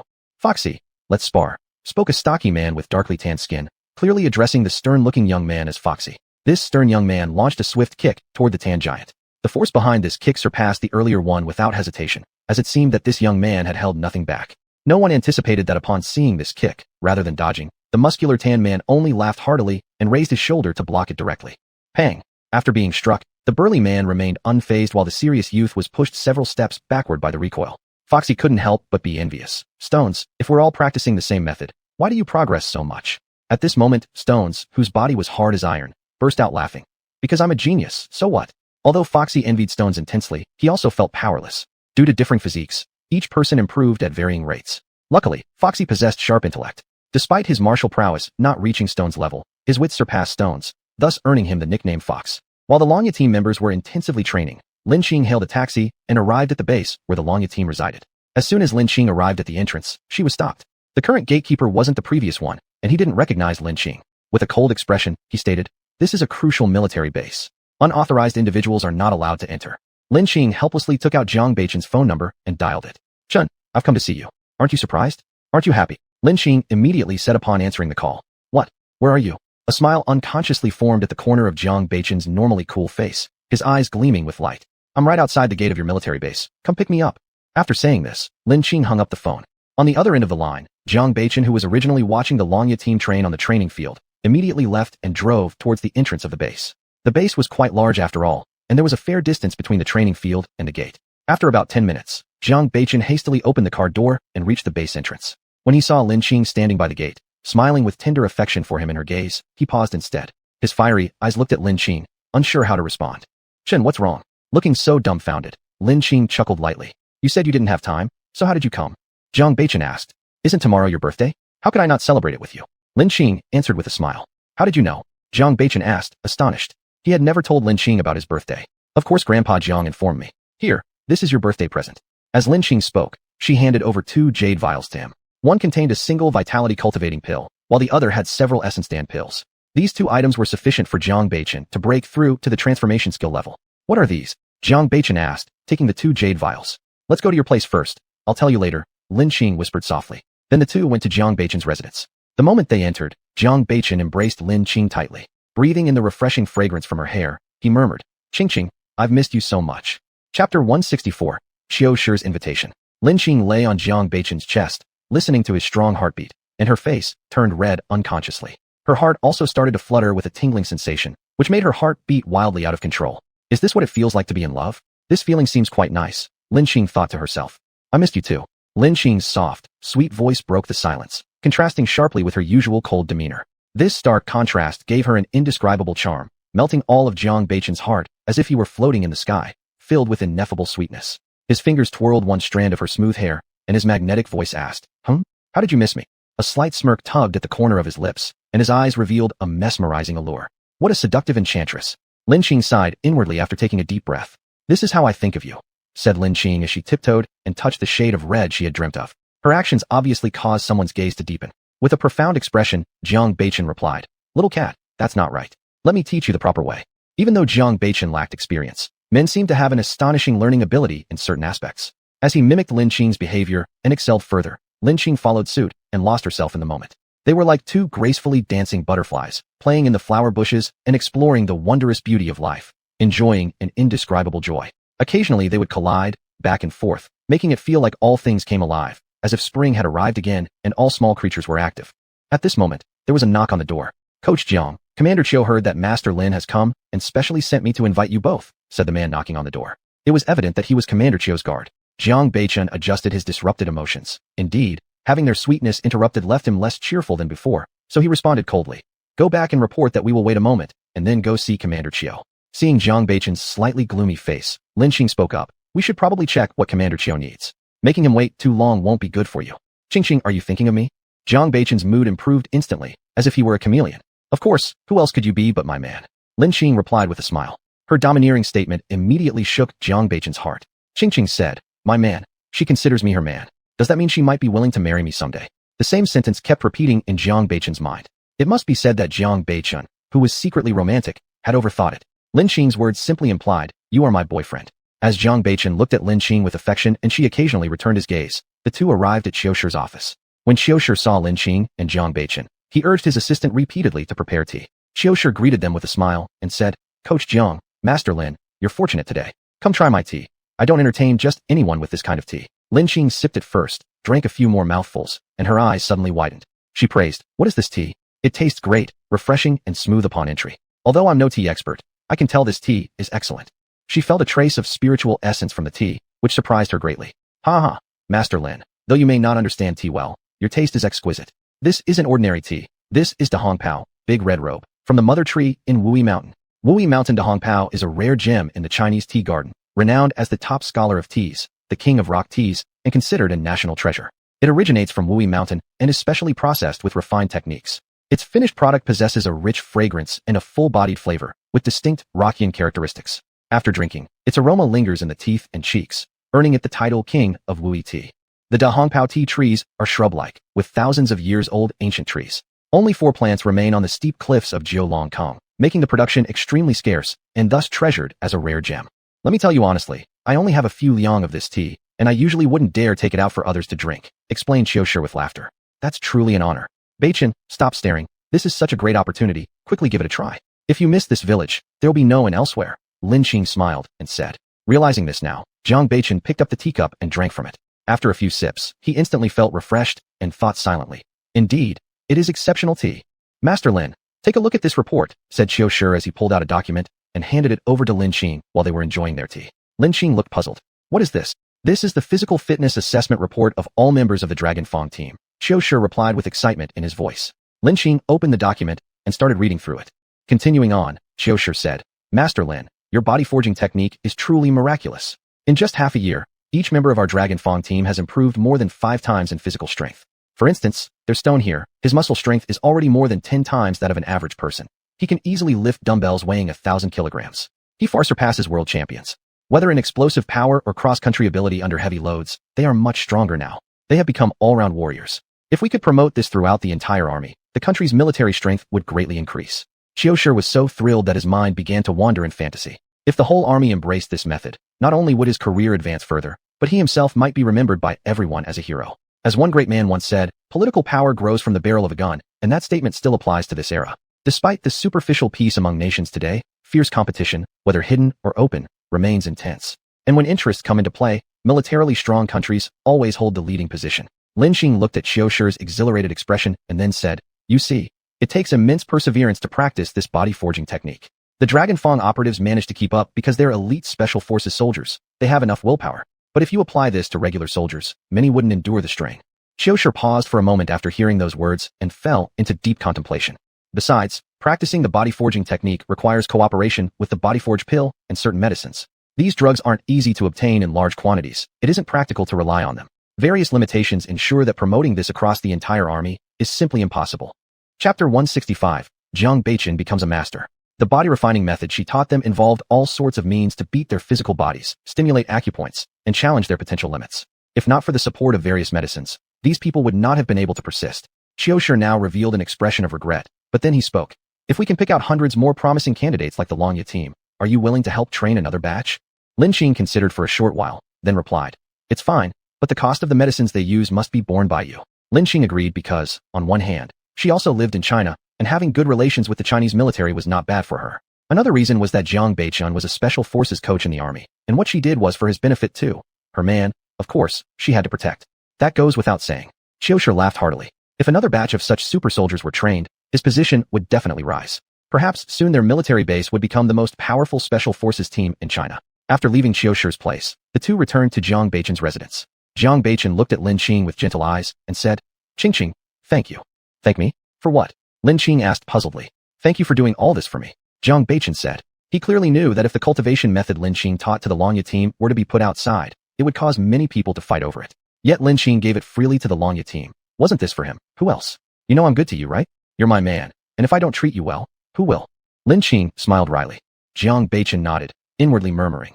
Qing, I'll be good to you forever. Aren't you curious about what birthday gift I sent you? Lin laughed cunningly. As long as it's from you, I'll like it. Jiang Beichun looked deeply at Lin and said, take out those 2 bottles of stuff. Lin giggled. All right. Jiang Beichun pulled out the 2 jade bottles. Lin poured out a pill the size of a longan and said, this is the Pei Yuan pill, used by practitioners to solidify and cultivate their foundation. It can remove impurities from the body, clear meridians, and lay a solid foundation for those practicing martial arts. The other bottle contains the Yuan Qi pill, which increases the true Qi of martial artists. After taking these 2 pills, today I want to help you reach the master level. What? Jiang Beichun was astonished. Lin retrieval of these 2 pills had already amazed him enough, let alone her claim that she would help him enter the master level. Although he knew her medical skills were very good, he didn't expect her to be able to refine such incredible pills to aid martial artists' practice. The Tuan Ti pills had already amazed him, and these Pei Yuan pills and Yuan Qi pills were obviously extraordinary, probably even more potent. Qing, who exactly are you? How could you refine such pills? Why do you have so many incredible things? Regardless of who you are the person I, Jiang Beichun, want to protect for life. Jiang Beichun pondered secretly. Lin waved her hand and said, Chen, what's wrong with you? Looking dazed like a bear. Nothing. Can you really help me enter the master level? Jiang Beichun asked curiously, not doubting Lin but finding it utterly unfathomable since he had never heard of anyone helping someone else reach the master level. Of course. Soon. Take this Pei Yuan pill first. After it is metabolized, then swallow 2 Yuan Qi pills simultaneously. Sit cross-legged and calm your mind. Then leave it to me. Lin said. After Lin finished speaking, Jiang Beichun no longer hesitated. He swallowed a Pei Yuan pill first. Instantly, he felt a very comfortable energy flowing through his meridians, like spring rain nourishing the earth. His body's potential kept being tapped by this energy until all the blocked meridians were cleared. When he felt that this energy was completely absorbed by his body, he immediately took 2 Yuan Qi pills. Instantly, a powerful force surged wildly within him, as if it wanted to tear apart his meridians. But this intense pain didn't make him emit a single sound. He merely furrowed his brows. It seems taking both pills together released too much energy, but if there wasn't a lot of energy, how could one leap directly to the master level? Lin thought internally, observing the energy turbulence inside him from the slight tension on his brow. As she spoke, she placed her delicate hands on his back and moved them around, causing thoughts unrelated to training to start running through Jiang Beichun's mind. Calm your heart. Focus your spirit, Lin admonished. Lin sharp reprimand caused Jiang Beichun to quickly refocus his attention and begin feeling the movement of that energy. Lin hands quickly danced, guiding the Yuan Qi through Jiang Beichun's meridians along a specific path until it finally gathered in his dantian.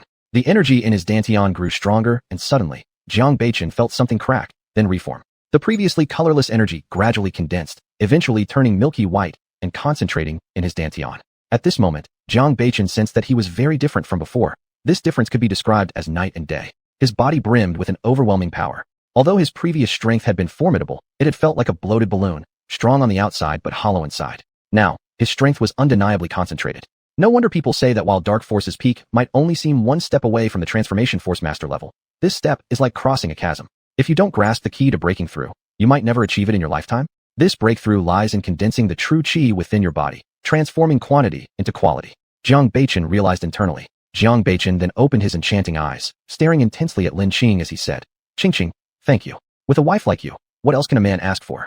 He had been wondering how to break through faster when Lin helped him reach the master level, akin to someone passing a pillow to someone about to sleep. It was just in time. Chun, I'm not yet your wife, Lin pouted. Soon you will be, Jiang Beichun confidently replied, determined to take her by force if she wouldn't marry him willingly. Do you have such confidence? Lin Qing countered. This feeling of being fully counted on was a bit unsettling. It's not overconfidence. I'll win you over with my actions so you cannot leave me. I'll treat you better than anyone else in this world ever could. In such a case, I can't imagine you leaving me. If you still do, it would mean you lack discernment. Jiang Beichen declared. Fine, I'll wait and see how you make me unable to leave you. Lin Qing smiled faintly, seeming to look forward to it. Chapter 166. Please teach me, Master Lin. Chun, you smell terrible. Go take a shower quickly, Lin Qing said, wrinkling her nose. At this moment, Jiang Beichen realized that he was full of foul odor. He had been too excited before and didn't notice it in time, pulling Lin Qing aside to tell her a bunch of sweet nothings, which was truly embarrassing. As soon as Lin Qing finished speaking, Jiang Beichen immediately ran into the bathroom and began brushing his teeth and washing up. The sound of rushing water caused Lin Qing's cat-like eyes, filled with a spiritual glimmer, to dart around continuously. Out of sight, out of mind. Out of sight, out of mind. Lin Qing silently chanted in her heart. Lin Qing suspected whether Jiang Beichen was poisonous. Why did she feel more and more attracted to him as they interacted? It was like being poisoned. She didn't know that she had already been poisoned by an incurable poison known as love poison. In order to relieve the awkwardness, Lin Qing had no choice but to sit cross-legged and meditate. However, she couldn't settle her mind down no matter what. Luckily, Jiang Beichen quickly finished washing up, allowing Lin Qing to come out of that awkward state. She glanced towards Jiang Beichen, who had changed into a white shirt. She saw the man before her. His brows and eyes looked like a painting, his eyes sparkled like the stars, and his still wet hair occasionally dripped with water droplets that slid down his neck and into his clothes. Faced with this scene, Lin Qing involuntarily became entranced once again, her cat-like eyes looking at Jiang Beichen adorably, as if pondering why she wasn't one of those water droplets. Do I look good? Jiang Beichen's lips slightly curled upward. Good. Lin Qing nodded. Do you like it? Jiang Beichen's eyes held deep laughter. Yes. Lin Qing blinked unconsciously. Ha! Laughter spilled from Jiang Beichen's sensual lips. You're making fun of me? Humph. Lin Qing quickly came back to herself, wondering why she had turned into a lovesick girl. She wasn't like this before. How embarrassing. I'm not making fun of you. I'm happy because you like me. Jiang Beichen smiled brilliantly. Who likes you? Don't speak nonsense. Lin Qing said insincerely. You just said so. Jiang Beichen replied. What I just said was clearly. Lin Qing instantly realized she couldn't say it out loud, or it would make her seem too lovesick and too embarrassing. What did you say clearly? Jiang Beichen laughed. All right, you tricked me. Lin Qing angrily glared at Jiang Beichen. Jiang Beichen displayed an innocent expression. Helpless, Lin Qing could only give up. Chun, how are you going to celebrate your birthday tomorrow? Lin Qing asked. It doesn't matter how we celebrate it, as long as you're there. Jiang Beichen showed feelings of happiness, making this the happiest birthday he had after his mother passed away because Lin Qing was here. The next morning, Jiang Beichen woke up early for his usual training routine with the Longya team members. Some of them were delighted to hear about Lin Qing's arrival. They definitely noticed their instructor's much better mood. Teacher Jiang, we've heard that Master Lin has arrived. Why hasn't she visited us yet? We all miss her desperately. Stone naively voiced. Upon hearing Stone's words, Jiang Beichen's face immediately turned somber. He coldly said, Stone, it seems you have too much free time. Is the previous training too little? Teacher Jiang, spare my life. Not at all. Not at all. I'm almost dying of exhaustion. Stone immediately complained. Increase the distance. Add 10 kilometers under additional weight. Jiang Beichen coldly stated. Stone didn't understand how he had angered Teacher Jiang, appearing completely blameless. The young and serious fox showed a smirk, muttering internally, Stone, you're such a fool. Didn't you see last time when we met Master Lin? Teacher Jiang's eyes were glued on Master Lin? What does this mean? This means Teacher Jiang has fallen from Master Lin. You saying you miss her out loud is basically inviting death. After waking up, Lin Qing guessed that Jiang Beichen might be at the training ground, so she headed there directly. Since she had been there before, it was easy for her to find its location. Lin Qing's arrival caused a roar of excitement in the training area. After all, Lin Qing was a great benefactor to them, and without her techniques and medicines, they wouldn't have reached their current level. Jiang Beichen spotted Lin Qing right away and hurried over, saying, Qing, you're awake. Why did you come over? It's too boring inside. I came out for a walk. Lin Qing replied helplessly. As the many Longya team members saw Lin Qing arrive, they greeted her enthusiastically with gleaming eyes. Master Lin, Master Lin, Master Lin. Lin Qing observed how much everyone had improved compared to the past. Each person's eyes radiated pride, causing her to shake her head and say, although you are progressing rapidly, you haven't reached my expectations. Remember, knowledge is boundless. Just achieving some results and becoming arrogant isn't a good sign. Upon hearing Lin Qing's words, someone immediately expressed dissatisfaction. Does Master Lin know what kind of hardship we've been through in the past half year? We don't accept that. We don't accept that. Another person added. Oh, looks like you want to challenge me, Lin Qing said. Since Lin Qing's last visit over half a year ago, they hadn't seen her again. Although others said that Master Lin was a grandmaster in strength, aside from blocking a bullet once, she had not displayed any other skills. Therefore, everyone was unclear about her true abilities and did not know just how strong her martial prowess was. Fine. Since you want to challenge me, who wants to try? Lin Qing asked as she looked around at everyone. I will. At this moment, a square-faced young man stepped forward. His military stance was extremely standard. showing he was an exceptionally self-disciplined person. The man was clearly one of the less prominent members of the Lanya team, far less influential than Stone or Fox. No one expected him to step forward now. It truly took courage. Lin Xing probed the man with her spiritual awareness and detected powerful explosive energy within his body. His internal chi ranked high among all of them, and his muscles and bones were highly resilient.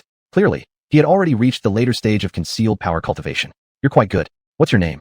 Lin Xing asked, surprised by how high his willpower had grown. In merely half a year, his cultivation had advanced significantly. Although Stone was also very strong, his talent was innate. However, this man had a fairly average constitution, yet had managed to cultivate physical strengthening techniques to such a level. It showed his incredibly strong willpower. My name is Zhou Jian.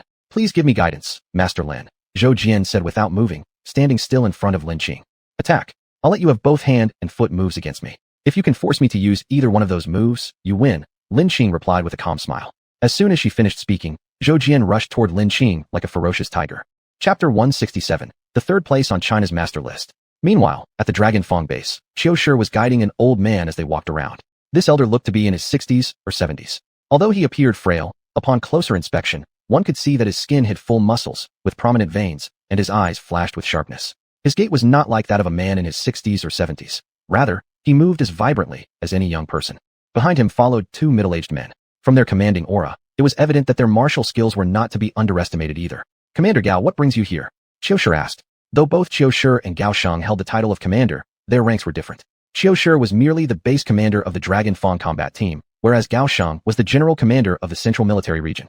Oh, am I not allowed to conduct inspections? What have you guys been up to lately? I've heard rumors about some secret training. How are the results? In this upcoming competition between the special operation teams from the 5 military regions, you must not embarrass me again. Another last place, and I wouldn't even have the face to meet those other old fellows, Gao Shang said coldly. Rest assured, Commander Gao, this time our Dragon Fong combat team will definitely secure first place, Qiu Shi responded confidently. Are you that sure of yourself? You weren't like this about half a year ago, Gao Shang questioned with a hint of doubt. Commander, this time we invited a master to help train us, Qiu Shi explained. Master? What kind of master? Could it be someone even stronger than your Jiang coach here at the base? Gao Shang wondered aloud. Just then, they arrived near the training grounds. On the training field, Lin Xing and Zhou Jian had already engaged in combat. Following Commander Gao's gaze, Qiu Shi looked toward the training area where Zhou Jian and Lin Xing were in battle. When did your Dragon Fong team start recruiting women? And she looks underage too. Gao Shang furrowed his brows, obviously dissatisfied with how the situation of Dragon Fong had drastically changed recently. Commander, that girl is the master I mentioned earlier. Qiu Shi chuckled awkwardly. What? This is ridiculous. How strong can such a young girl be? Gao Shang retorted sharply. Commander, don't underestimate Lin Xing, Master Lin. She may very well be a true master. If she wasn't this capable, how could I agree to let her train the Dragon Fong team? Qiu Shi defended quickly. What's her name? Gao Shang widened his eyes, fixing them on the little girl on the training field. Her name is Lin Xing, probably Jiang Beichen's girlfriend, Qiu Shi added hastily, noticing the widening eyes of Commander Gao. He tried to shift part of the responsibility onto Jiang Beichen, as this whole idea initially stemmed from Jiang Beichen. Ha. Qiu Shi, you've done wonderfully to invite Lin Xing. Good job. Gao Shang patted Qiu Shi on the shoulder and laughed loudly. You're not angry, Commander? We didn't exactly follow protocol. Qiu Shi looked baffled because typically people who weren't affiliated with the army shouldn't be involved in these more secretive military activities. Why should I be angry? Rules mean nothing compared to strength, Gao Shang responded. So who exactly is Lin Xing? Qiu Shi couldn't help but ask. She's the new rising star on China's recent master ranking list, currently ranked third behind only Long Outyin and Zhan Bei, two pillars of the nation. You can imagine just how formidable she truly is. Gao Shang couldn't help but marvel. He had struggled into his 50s before finally breaking through to become a master himself, still lingering in the early stage of transforming energy, while Lin Xing was already capable of defeating top-tier masters even though she was underage. Her potential might even surpass Long Outyan's. What? How is that possible? Qiu Shi was astonished. Although he was also a martial artist, confined to this space, he hadn't encountered many people, so he wasn't aware of the latest developments in the martial world. Even though Qiu Shi was just a hidden force martial artist, he still couldn't gauge how powerful masters truly were until hearing about Long Outyin, a national pillar, which gave him insight into the magnitude of Lin Xing's capabilities. Afterward, the group fell silent, observing the sparring session on the training ground. On the training ground, Lin Xing and Zhou Jian had exchanged several moves back and forth. Although Zhou Jian possessed astonishing strength, he was far inferior to Lin Xing. With just one sweep of Lin Xing's hand, she could have potentially killed him. Thus, Lin Xing did not utilize the spiritual force within her body, but instead fought purely using her physical strength. Even so, Zhou Jian was unable to make Lin Xing use any real moves. As Lin Xing fought effortlessly, he was already panting heavily. This Mistress Lin doesn't seem all that powerful. She can't be more than at the peak of hidden force level, a middle-aged man behind Commander Gao stated. You shut up. Didn't you see that Lin Zhongshi hasn't used any true energy at all? This means she's fighting purely with her physical strength.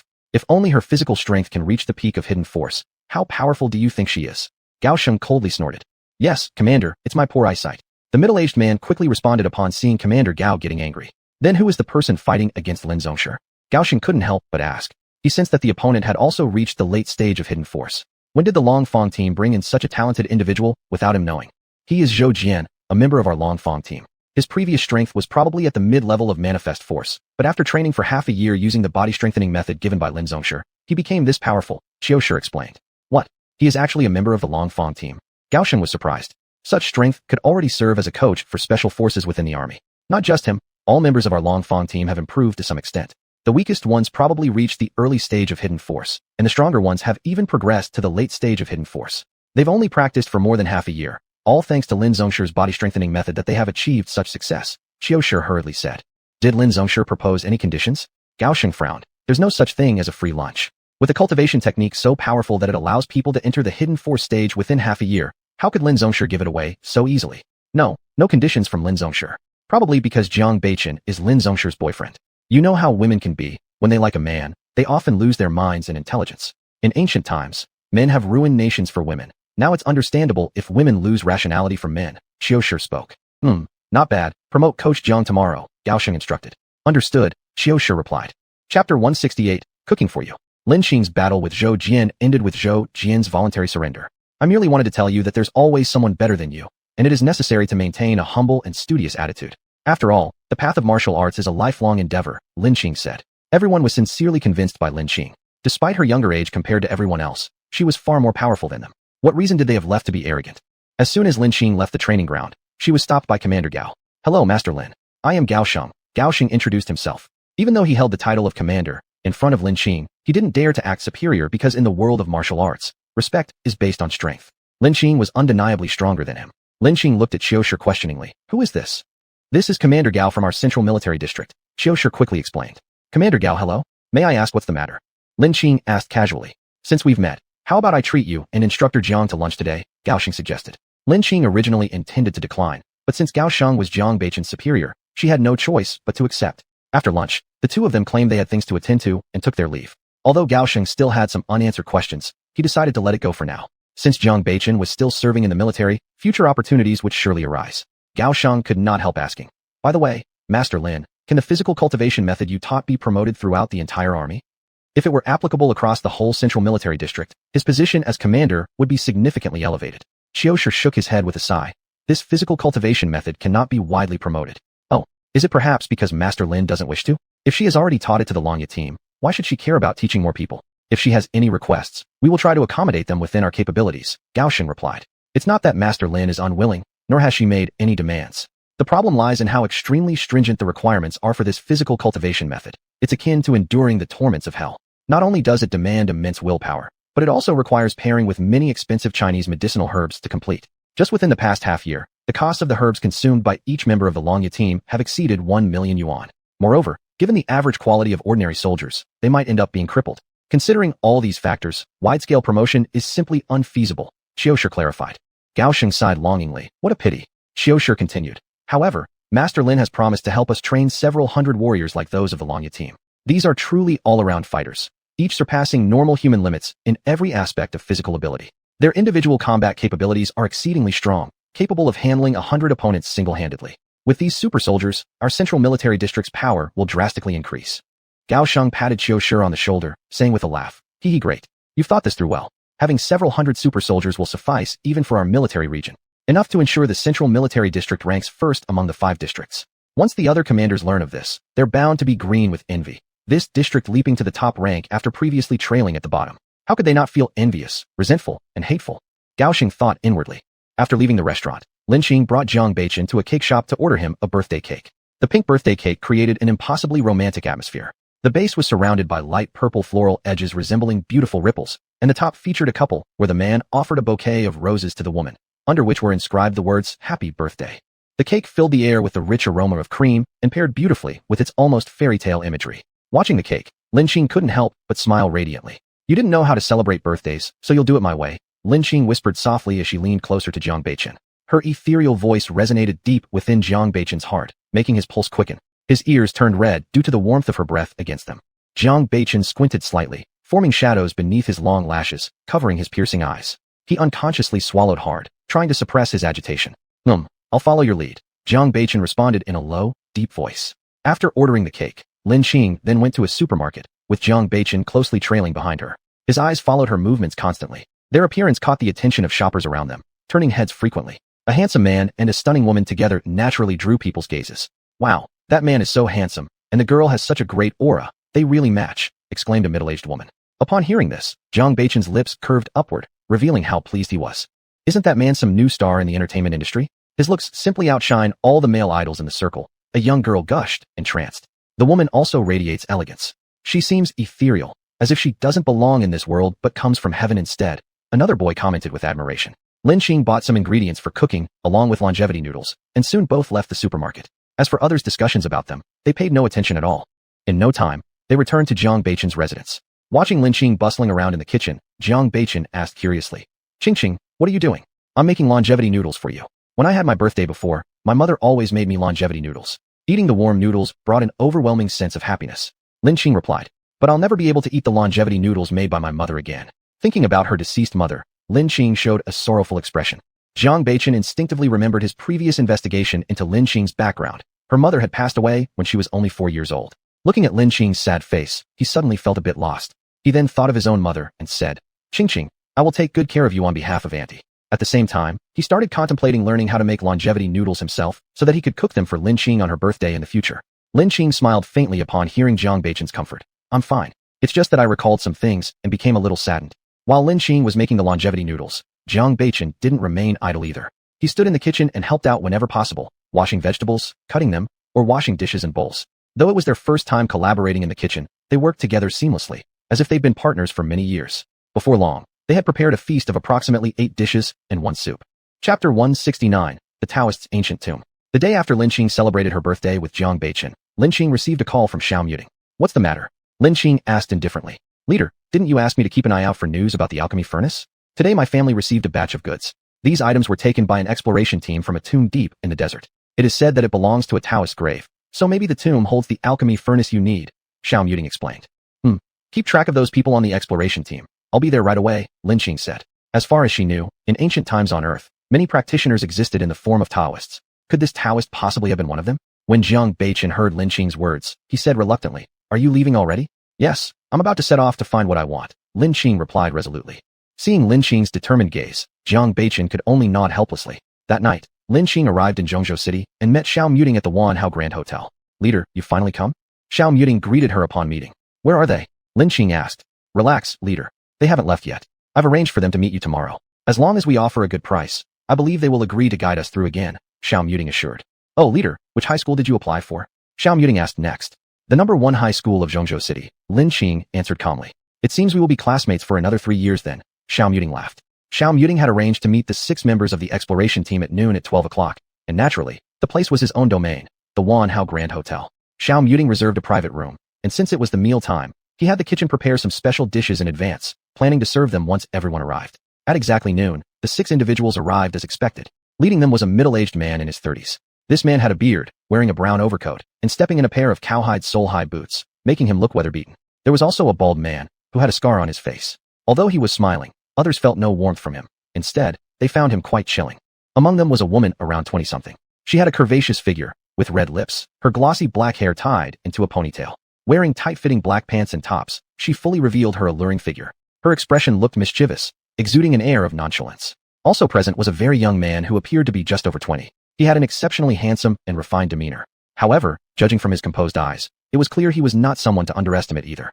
As soon as they met, the bearded man spoke up. Young Master Xiao, our deal has been settled. What else do you need from me? Xiao smiled and said, Everyone, please take your seats. I need to discuss a business deal with you. What kind of business deal does young Master Xiao wish to discuss with us? The bearded man chuckled. To put it simply, a friend of mine is very interested in the tomb you explored last time. She would like you to guide her there again, Xiao said with a smile. Upon hearing these words, the 6 others instantly showed signs of concern. That tomb is not worth visiting. The bearded man shook his head. Really? Why is that? Xiao frowned. That place is too dangerous. Last time when we explored that tomb, we didn't even manage to enter it. We just found a few things around the perimeter and returned. Even just being outside posed significant risks. 2 of my comrades accidentally lost their lives there. That's why we left so quickly, The bearded man recounted with pain evident on his face. Then how do you know that tomb belonged to a Taoist? Lin Qing interjected curiously. Who is this? The bearded man asked, looking at Lin Qing, who had suddenly spoken up. This is the person who wishes to hire you to take her to the tomb. Lin Qing, Xiao Muting introduced her. The bearded man scrutinized Lin Qing carefully and remarked, young lady, that's not a place for you to mess around. You might lose your life if you're not careful. Evidently, he mistook her for a rich young mistress overly curious about adventures, completely unaware of the danger. What's your surname? Lin Qing asked, a faint smile on her face. I humbly bear the surname Hu, second son in my family. Others call me Hu heir. The bearded man introduced himself.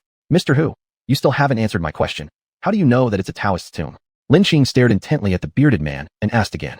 The bearded man was shocked at this moment. He didn't expect the young girl in front of him to have such an imposing presence. She just simply asked him a question, and it already had an impact on him. She was truly remarkable, and he had underestimated her. Then, no longer holding back, he opened his mouth and said, we in our line of work do have some understanding of different people's ancient tombs. Whether they are those of nobles, ministers, or imperial tombs, the construction of graves varies according to the identities of the deceased. Based on some architectural features outside, we analyze that the ancient tomb is likely that of a Taoist, and one with quite high status, possibly even a Grand Preceptor. Grand Preceptor? Lin Qing was surprised. Yes, the Grand Preceptor who in ancient times predicted the fate of the nation and prayed for favorable weather. I estimate that this ancient tomb must be thousands of years old. As for why it was built in the desert, it remains a mystery. However, there are rumors saying that thousands of years ago, there used to be a small country there, but due to harsh conditions, it later became a vast desert. There are also rumors suggesting that tectonic shifts caused the relocation of the tomb. But exactly what happened has yet to be determined, Hu heir explained patiently. At this point, the bald man snickered wickedly. Big brother, you seem quite interested today, being so patient with a young girl. This doesn't seem like your usual personality, unless you've developed feelings for her. Hu heir immediately reprimanded. Baldy, what nonsense are you talking? Apologize to the young lady right now. He had a very strong feeling that the young girl in front of them was dangerous, despite appearing harmless. This strange sensation, which he called his sixth sense, had saved his life many times before. The bald man glanced at Hu heir, understanding immediately from their long-standing tacit agreement what Hu heir meant. The young girl in front of them should not be provoked. She was perilous. He placed immense trust in his leader, whose abilities inspired confidence. The bald man then chuckled and said, sorry, young miss, my tongue runs loose sometimes. Don't take it personally. Chapter 170. Do you want to take over my body? The conversation between the group had drawn curious stares from other members of the expedition team toward Lin Qing. They were speculating if this little girl had something special about her, but they could not figure it out no matter how long they looked. The alluring woman smiled seductively and said, little sister, my name is Hong Yi. You can call me Sister Hong Yi. Why do you want to go to that ancient tomb? It's extremely dangerous there. It's not a place for fun. Lin Qing slightly frowned. She, the 200-year-old demon lord from her previous life, was being called little sister by a woman barely in her 20s. Truly, she couldn't help but feel helpless at the situation. But considering her present age was indeed young, Lin Qing decided not to argue with the other woman, thinking it wise to adapt to local customs. Oh, how dangerous. Lin Qing gave a faint smile, looking quite innocent. When we were around the periphery of the tomb, we encountered many poisonous things, snakes, scorpions, centipedes, spiders, lizards. I got goosebumps just thinking about it. They were utterly disgusting. Hong Yi shuddered as she spoke. So those are the 5 venoms. Lin Qing did not seem frightened in the slightest. Instead, her eyes gleamed with excitement. Little sister, aren't you afraid? Hong Yi asked curiously. This girl before her was certainly unusual. What's so scary about them? Lin Qing replied with a laugh, making it sound like they were discussing the weather instead of deadly dangers. At this moment, Lin Qing recalled her previous life. Back then, after joining the evil path, she had searched for dozens of poisonous creatures to rapidly enhance her powers. Using these venomous beings, she refined a dark art known as 10,000 Poison's Hands. This technique was cruel and merciless. Once poisoned, the victim would be thrust into an abyss of unending suffering. And that's why it was named 10,000 Poison's Hands. When Lin Qing had trained in this technique before, she was often bitten by these poison-carrying creatures, enduring excruciating pain, nearly losing her life multiple times. But fueled by a deep-seated vendetta and unwavering determination, she pushed through and survived. Even now, though she wasn't training in the 10,000 Poison's Hands anymore, the method still lingered in her mind. If bitten by even all those creatures simultaneously, she'd know how to detoxify herself. Moreover, she carried antidote pills capable of curing any poison. How could she possibly fear such beasts? The young male interjected with laughter. Haha, Sister Hong Yi, looks like your tricks didn't work. This little girl must have some secrets up her sleeve. Your teasing hasn't fazed her one bit. Humph, brat, I'm not fooling around with this cute little sister. I'm just reminding her how perilous it is, Hong Yi coldly muttered, clearly annoyed that the young man undermined her. I know it's dangerous, but I will still go. I didn't ask you to enter the tomb with me. All I need is for you to lead me to the location of the tomb. As for remuneration, that can be discussed, Lin Qing said with a light smile. Hu heir furrowed his brow and replied, that place is truly dangerous. Are you really going? Lin Qing nodded. Even if you don't guide me, I'll go on my own. I'll pay you 6 million. What do you say? Everyone's eyes lit up upon hearing this.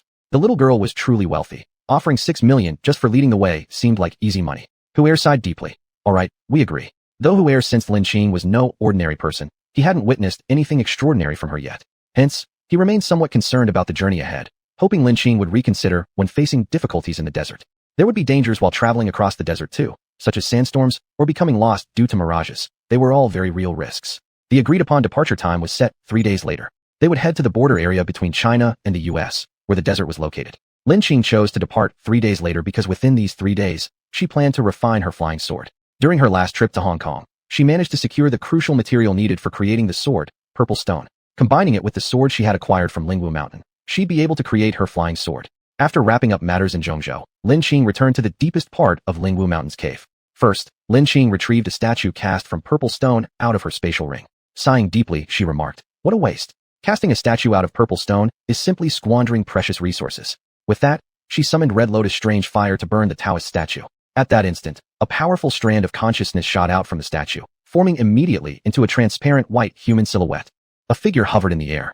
He wore a simple white robe embroidered with flowing silver patterns, masterfully crafted and exquisitely beautiful. His pitch-black hair, long enough to reach his waist, fluttered around him gracefully. With icy and malevolent eyes, he stared at Lin Qing and laughed wildly.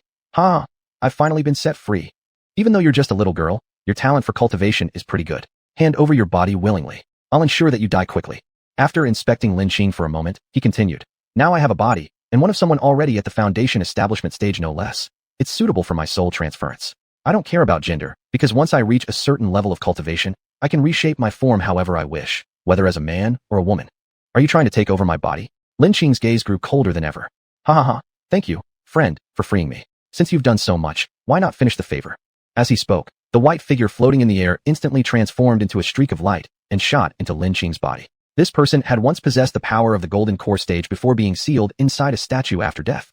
Thanks to the peculiar properties of purple stone, his soul had remained intact, and now he was amazed that he could escape from such an endless darkness. But as soon as the white shadow entered Lin Qing's consciousness, it was immediately restrained by her powerful awareness. "This isn't your body. You're another soul transgressor?" The white shadow exclaimed, shock on his face turning into regret when he realized that this female cultivator at the foundation establishment stage harbored within her the spirit of an ancestral master at the soul infant stage. "Ho ho, attempting to seize my body. You must be seeking death." Lin Qing bellowed in fury. Her awareness launched an immediate attack on the white shadow. The white shadow struggled like a tiny leaf caught in a storm of violent winds and surging waves. "I made a mistake, please forgive me." The white shadow screamed frantically. "Ho ho, isn't acknowledging your fault too late now?" As she spoke, Lin Qing's consciousness manifested as a towering tidal wave in her spiritual sea, crashing down toward the white shadow. Despite its desperate struggles, the white shadow was slowly engulfed into the boundless deep ocean. Chapter 171, Refining a Flying Sword. After Lin Qing fused with the consciousness of the person who wanted to possess her, she found that her damaged consciousness had recovered by more than half. This was truly turning disaster into blessing. She never would have thought that within the statue made of purple stone there was actually the soul of a cultivator. However, looking at the person's appearance, they were probably not a good person. Swallowing the other's soul, Lin Qing felt no psychological burden. From the other's memories, Lin Qing discovered that this person was from several thousand years ago, a time when golden core cultivators existed. This suggested that on this earth, there must be some relics left by cultivators, and perhaps even passages to other cultivation worlds. Thinking of this, Lin Qing had even higher expectations for this desert trip. After calming herself down, Lin Qing returned to the process of refining an artifact. She released her strange fire and continuously smelted the purple stone. The purple stone was undoubtedly extraordinary material. It took Lin Qing a full day to completely melt the statue, transforming it into liquid stone. Subsequently, Lin Qing poured the stone water over the sword and began smelting it with her strange fire. As time went on, the stone water seeped into the sword. Soon, the silver sword turned silvery gray, shimmering with tiny purple lights. Subsequently, Lin Qing took out several special ores. Following the same steps, she once again melted the ores and infused the molten ore into the silvery gray sword. Although the sword faintly radiated light, Lin Qing knew it wasn't yet complete. At this point, the sword still could not be called a spiritual sword. From her space ring, Lin Qing retrieved some biscuits and chocolates and quickly ate them. Afterward, a massive hammer appeared in her hand, which she had specifically custom-made. Its material was extremely hard titanium alloy, aimed at forging weapons later on. Having eaten, the hunger disappeared from Lin Qing.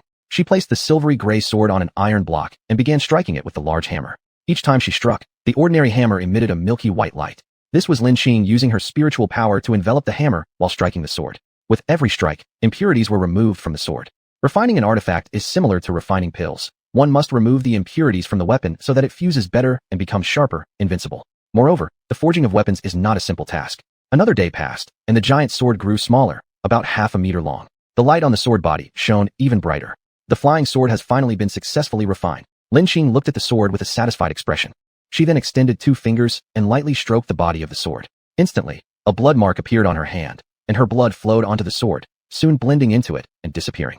In an instant, a streak of silver light flashed, and the sword, originally shining brilliantly, instantly transformed into an ordinary silvery gray sword. Unlike its previous mighty demeanor, it now resembled a craftwork piece, lacking the usual sharpness. Subsequently, Lin Qing's lips slightly moved, and the sword immediately transformed into a beam of light, disappearing within her. If someone saw this miraculous scene, they would surely believe they had seen a ghost. On the 3rd day, Lin Qing returned to her residence. Zhou Linger and Li Chengfeng were extremely delighted to see Lin Qing. After all, the high school entrance exam was now over, and apart from cultivating, Zhou Linger and Li Chengfeng had nothing else to do. They hoped their master would take them to broaden their horizons. With a smile on her face, Zhou Linger said, "Master, now that you're back this time, won't you stay for a longer period?" Lin Qing shook her head and replied, "Tomorrow, I'm going to the desert to explore. I estimate it will last at least half a month." Zhou Linger's eyes lit up and said, "Master, you are going to explore. Take us along." Li Chengfeng also looked filled with longing and said, "That's right, Master. Take us along." Lin Qing shook her head and said, "This time, I don't know what dangers lie there. So, both of you should stay home and cultivate diligently." The two were a little disappointed, speculating if it was because their strength was too low, making their master worry that they might become burdens, thus deciding not to bring them along. Immediately, the two decided that they wouldn't play around during this summer vacation and would instead cultivate diligently. Finally, Lin Qing decided to bring Xiao Jin, as Xiao Jin, being an expert treasure hunter, would make things much easier. When Xiao Yin heard that Lin Qing would bring Xiao Jin but not him, he immediately became dissatisfied. "Master, you are raising me like a pet dog, a huge and majestic silver wolf. I feel like I've gained a lot of weight, my perfect figure almost gone." Wailing, "Master, you're way too irresponsible towards me. Even though there are delicious foods here every day, I still need battles and adventures. I'm going to have an adventure in the desert, where there won't be much good food. We might even starve," Lin Qing teased. "Master, there are always animals in the desert. I can take care of my own food. Anyway, as a spirit beast, I don't have too much problem with being hungry for a few days. Master, please let me go. I promise not to cause any trouble. If you tell me to go east, I will never go west," Xiao Yin said in a cajoling tone. "Fine, this time you and Xiao Jin go together." Lin Qing was amused by Xiao Yin's adorable demeanor and decided to bring it along. After some thought, she realized she should indeed take Xiao Yin on expeditions more often. After all, as a mighty silver wolf, Xiao Yin had great combat power and needed to become stronger through continuous battles. 3 days later in the morning, Lin Qing arrived in Zhongzhou City with 2 little creatures perched on her shoulders. When the 6 members of the expedition team saw the 2 small figures on Lin Qing's shoulders, they were shocked. The bald man furrowed his brows and spoke up first. "Miss Lin, surely you're not serious about bringing these 2 pets? This is not a vacation, we could risk our lives." Lin Qing nodded with a calm smile. "Don't worry, my 2 little companions here are no ordinary beings. Your strength would pale in comparison to theirs." The bald man replied in disbelief. "Miss Lin, you're underestimating us. How could we possibly be weaker than 2 small pets?" Others were also dissatisfied, as no one likes being underestimated. "I'm not belittling you, I'm stating the fact. If you don't believe me, challenge these 2 little pets. If you manage to hurt them even slightly, then I admit defeat and apologize," Lin Qing confidently retorted. Although the group before her had extensive experience in exploration, their martial abilities weren't overly strong. Heir, their most skilled member, was only at the early stage of concealed energy. The others were at the later stages of visible energy. Xiao Yin now had the equivalent power of a human grandmaster.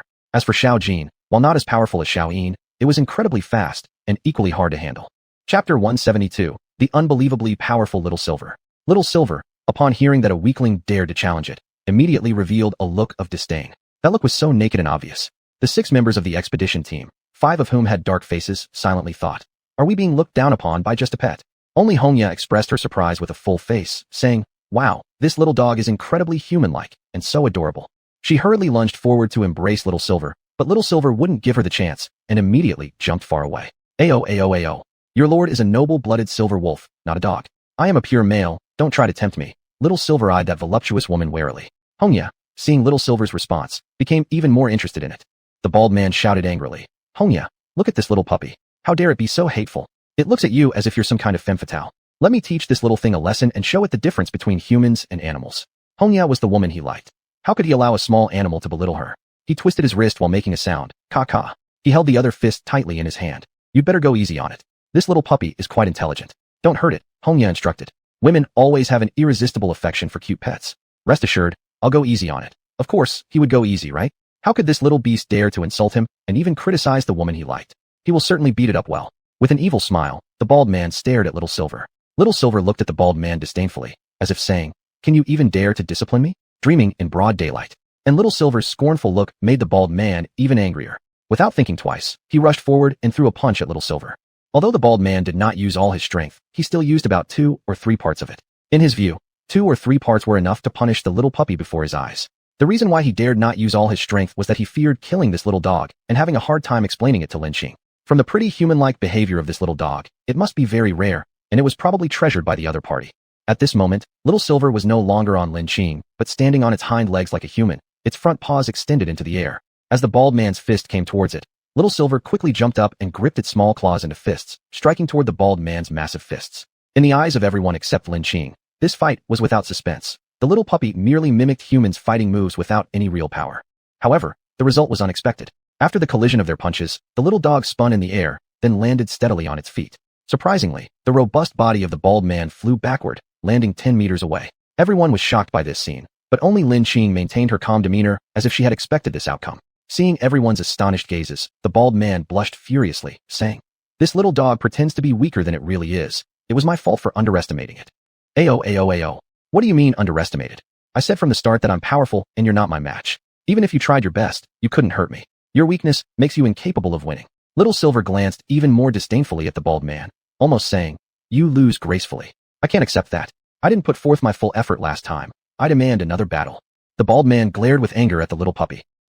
Baldy, at least now we know Lin Qing's pet isn't a burden. It might even help us. Animals are much more sensitive to challenges for survival than humans, heir advised. "No way.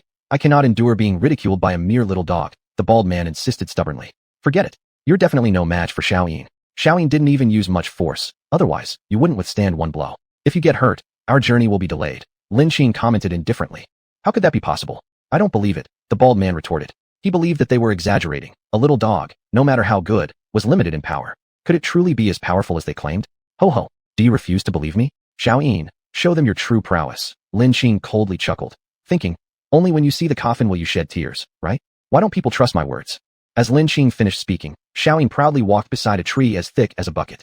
Then, it leapt into the air, spun once in midair, and delivered a kick to the tree before landing in a classic pose copied from a martial arts star. When Xiaoyin landed, the tree showed no damage whatsoever. Putting on airs, the bald man sneered. He had thought the other party was highly skilled, but it turned out that not even the bark of the tree was broken. Apparently, he'd been too careless earlier. This little puppy is absolutely adorable. I adore it. Hongya burst into laughter. Ayo. I've already said, your lord is not a little puppy but a noble-blooded silver wolf. Little Silver felt dissatisfied as its lineage kept being misunderstood by others. It wanted to directly reveal its true form so they could see. However, without its master's indication, it didn't dare to easily expose its true self.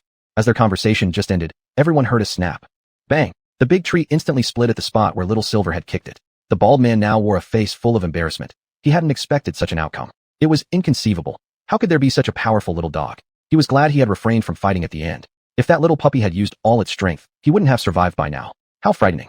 The rest of the people were equally astonished. They had initially thought Lin Qing's words were untrue because boasting about a smart and lively pet was common. But the little puppy before them was indeed terrifying, with strength comparable to a well-trained grandmaster. How did such a strong little dog exist in the world? Instantly, they felt that the world had become fantastical. Little Silver gazed proudly at the crowd, as if saying, have you seen my handsome and mighty figure? They looked again at another strange-looking small pet on Lin Qing's shoulder. Could the animal resembling a rat be equally powerful? If so, how could humans still compete? Animals were stronger than humans. How could people possibly live like this? At the same time, they speculated inwardly. If her pets were this capable, how formidable would their owner be? Now, no one dared to look down on Lin Qing anymore. In the eyes of everyone present, she appeared enigmatic and profound. Chapter 173, Entering the Desert. Ever since Xiaoyin displayed its incredible strength by kicking a tree as thick as a barrel into two, no one in the expedition team dared to underestimate the two pets anymore. They watched as Xiaoyin and Xiao Jin often glared at each other, fighting all the time. However, Xiaoyin was never able to land an attack on Xiao Jin. They thought to themselves, I guessed it right. This strange creature that looks like a rat yet resembles a pig isn't an easy target either.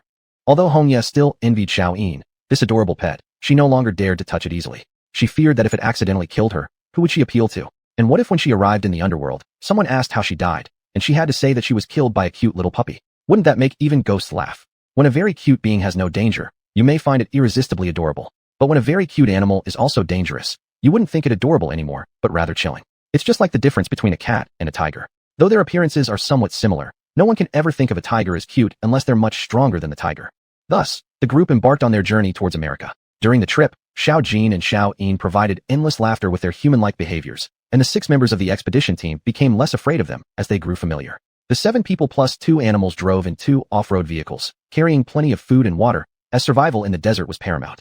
Of course, outdoor tents and some common medicines were also essential. Before heading into the desert, Lin also purchased a large amount of ready-to-eat food from the supermarket such as biscuits, bread, chocolate, instant noodles, and dried meat.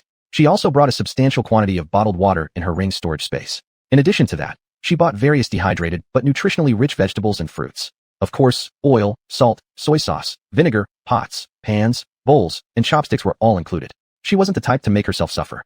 To avoid revealing her ring's special capability, she also carried a large backpack, storing some ready-to-eat food and several bottles of mineral water inside it.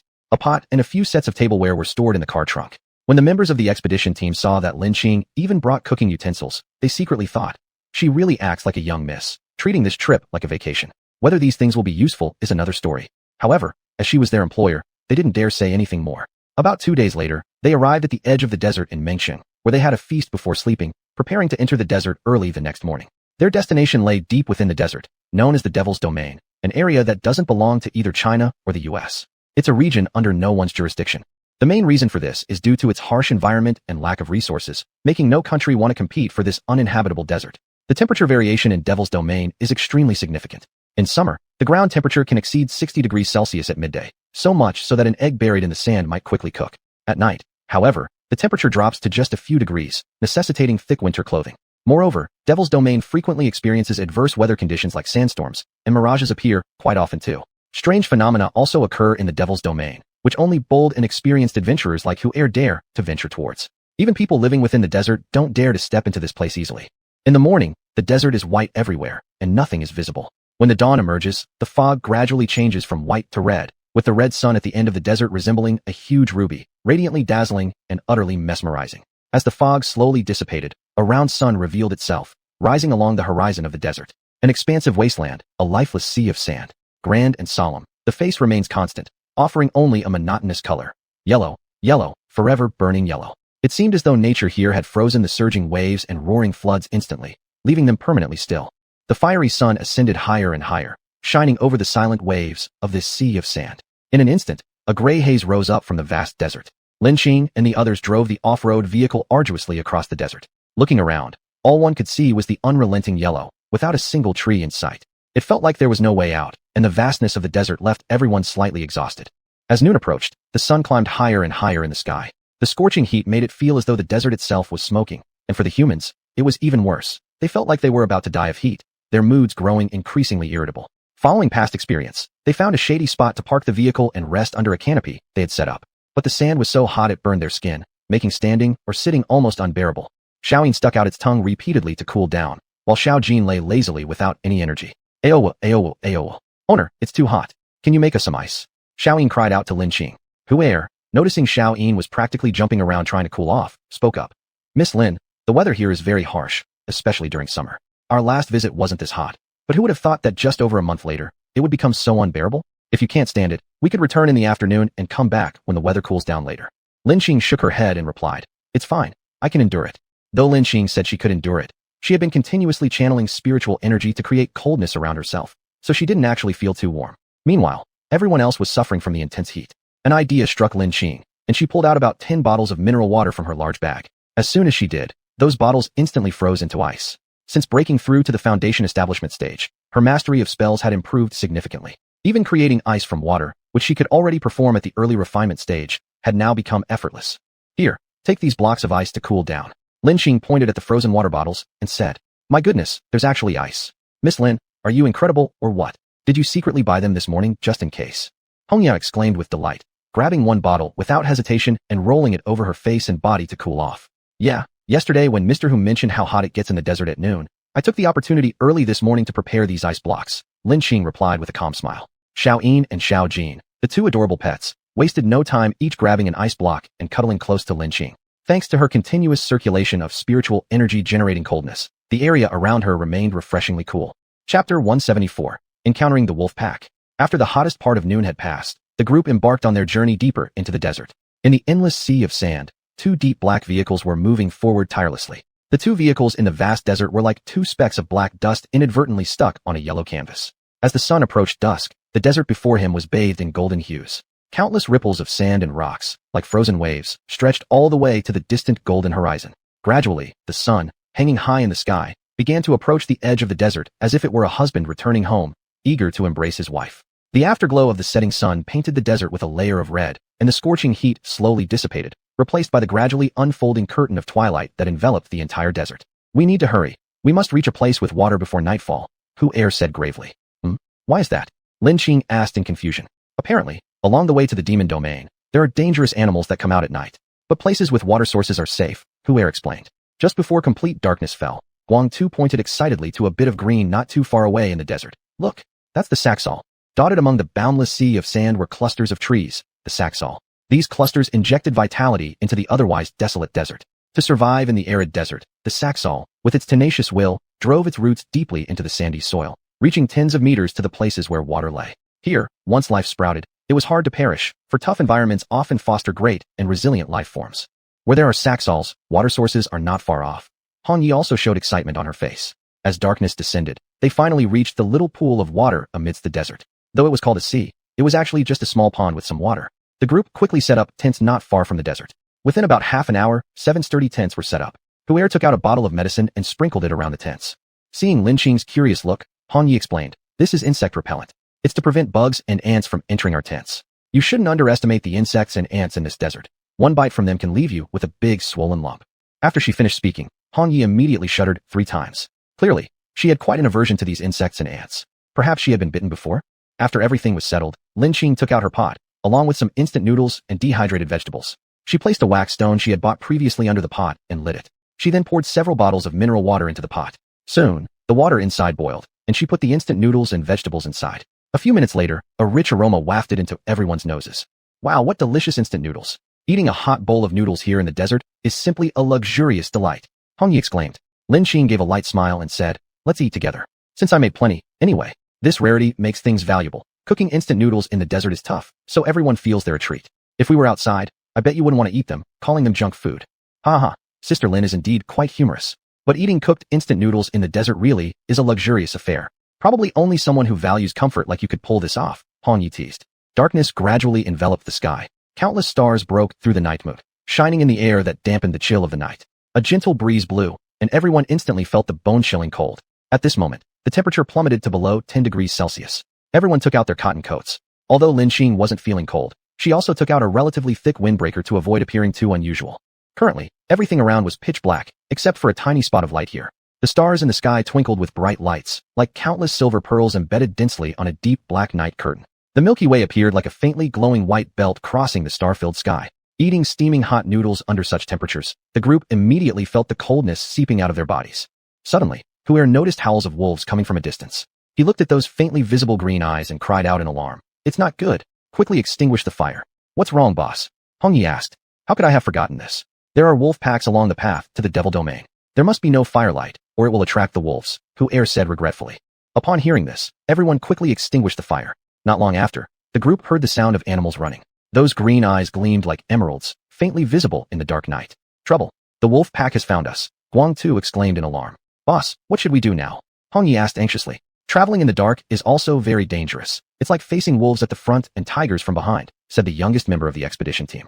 "Hurry up and gather the most important things, and leave immediately. Although traveling in the dark is dangerous too, there's still a glimmer of hope.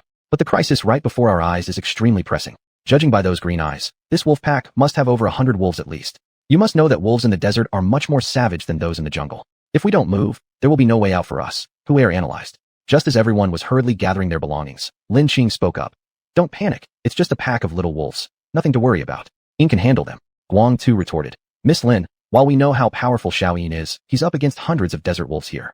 Are you really sure he can win? Besides, even if he does win eventually, can he possibly fight off hundreds of wolves all at once? The other desert wolves will definitely come to attack us. We wouldn't stand a chance against so many wolves." "Don't worry, I have a way to make sure those wolves won't harm any of you," Lin Qing said confidently. Heir, noticing Lin Qing's self-assured gaze, couldn't help but believe her. He then said, "All right, this time we trust you." "Why are you so rash, boss? What if she cannot stop those wolves? Then what?" Guangtu protested unhappily. "You all prepare an emergency escape plan too. If things turn out to be impossible, we'll flee at that moment. Heir instructed. Indeed, his method of doing things was rather prudent, anticipating potential dangers and preparing emergency plans beforehand. Chapter 175. The overbearing CEO possession of Little Lin. In less than 15 minutes, the group heard the galloping sound, and as the pack of wolves drew nearer, everyone couldn't help but become nervous. Even though Lin Qing had said that she could handle the wolves, no one dared to let their guard down. Suddenly, a sharp howl came from not too far away, seemingly the command from the leader of the wolf pack. This cry made the already dark night even darker, leaving only the sacred moonlight and the shining stars as the last sliver of light in this world. Soon, the wolf pack arrived near the group, and Little Lin immediately jumped up, arrogantly walking dozens of meters ahead of everyone, facing the charging wolves. Ayo, this is young master's territory, you'd better scram. These people are all under my protection. Little Lin released its aura as a third-stage beast, accompanied by the suppression of its bloodline. The originally ferocious wolf pack instantly stopped in their tracks, halting over 100 meters away. Their whole bodies trembled as if they were about to prostrate themselves before Little Lin. Animals are very sensitive, especially towards danger, more so those living in harsh environments. The pack sensed an overwhelmingly powerful presence emanating from Little Lin, a force that pressed down heavily on them. They were just a common pack of wolves, albeit fierce, but were powerless against Little Yin's noble bloodline. The group could only see the small and cute puppy-sized figure standing before a pack of large and menacing wolves. Those wolves immediately lowered their heads, as if preparing to kneel down. This scene seemed nothing short of magical. At that moment, a taller and more robust wolf stepped out from behind the pack. What a magnificent wolf it was. Its wet nose spewed out white mist, showing its health. Two amber eyes shone brightly, emitting green light in the darkness, reflecting both vigor and intelligence. Its pointed ears stood high on its head, indicating defiance. Thick silver-gray winter fur concealed well-defined muscles, with a tuft of white fur atop its head, making it distinct among the others. Clearly a wolf in its prime, and most likely the leader of the pack. When this imposing figure arrived before Little Lin, it bent its forelegs and prostrated itself. Ayo, my lord, we did not know you were here. Please forgive our intrusion, the wolf leader said, sensing the royal presence of the wolf king in Little Lin. And from the overwhelming pressure Little Lin exuded, it was clear that this being was immensely powerful, stronger than anything it had encountered so far. Despite the small size of Little Lin, animals don't measure strength based solely on physical appearance when faced with such evident differences in power. Ayo, since you know now, withdraw quickly. In consideration of our shared lineage, I'll spare your lives, Little Lin said proudly. Ayo, yes, replied the wolf leader. Subsequently, the wolf leader turned around first, emitting a loud call. Upon hearing this call, the entire wolf pack immediately sprinted away, running as if chased by a predator. Watching the wolves gallop off, raising dust, the group was momentarily stunned.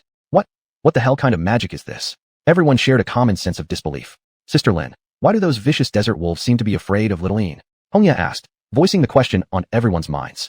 As for this, Little Lin isn't actually a dog, it belongs to the silver wolf species. Silver wolves possess a noble bloodline, making them kings among wolves. Ordinary wolves naturally must submit to their true king. Lin Qing explained with a calm smile. What? This little puppy is a wolf? Guangtou exclaimed in surprise. Ayo, I told you I'm a silver wolf. Are you deaf or dumb? Or maybe you want me to teach you a lesson? Little Lin bared its fangs at Guangtou, revealing its pristine and sharp teeth, which gleamed coldly under the moonlight. Even though Guangtou didn't understand Little Yin's words, he comprehended its expression and movements, all of which said, Do you wish to die? Could it possibly understand human language? Does it understand what we're saying?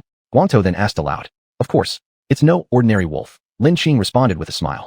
After hearing Lin Qing's words, Guangtou looked at Little Yin's piercing gaze and flattered in an instant. I'm sorry, Little Lin. I didn't know you're the mighty silver wolf with a noble lineage of the wolf king, so I called you a little puppy. Please forgive me. Guangtou was afraid that Little Lin would make things difficult for him.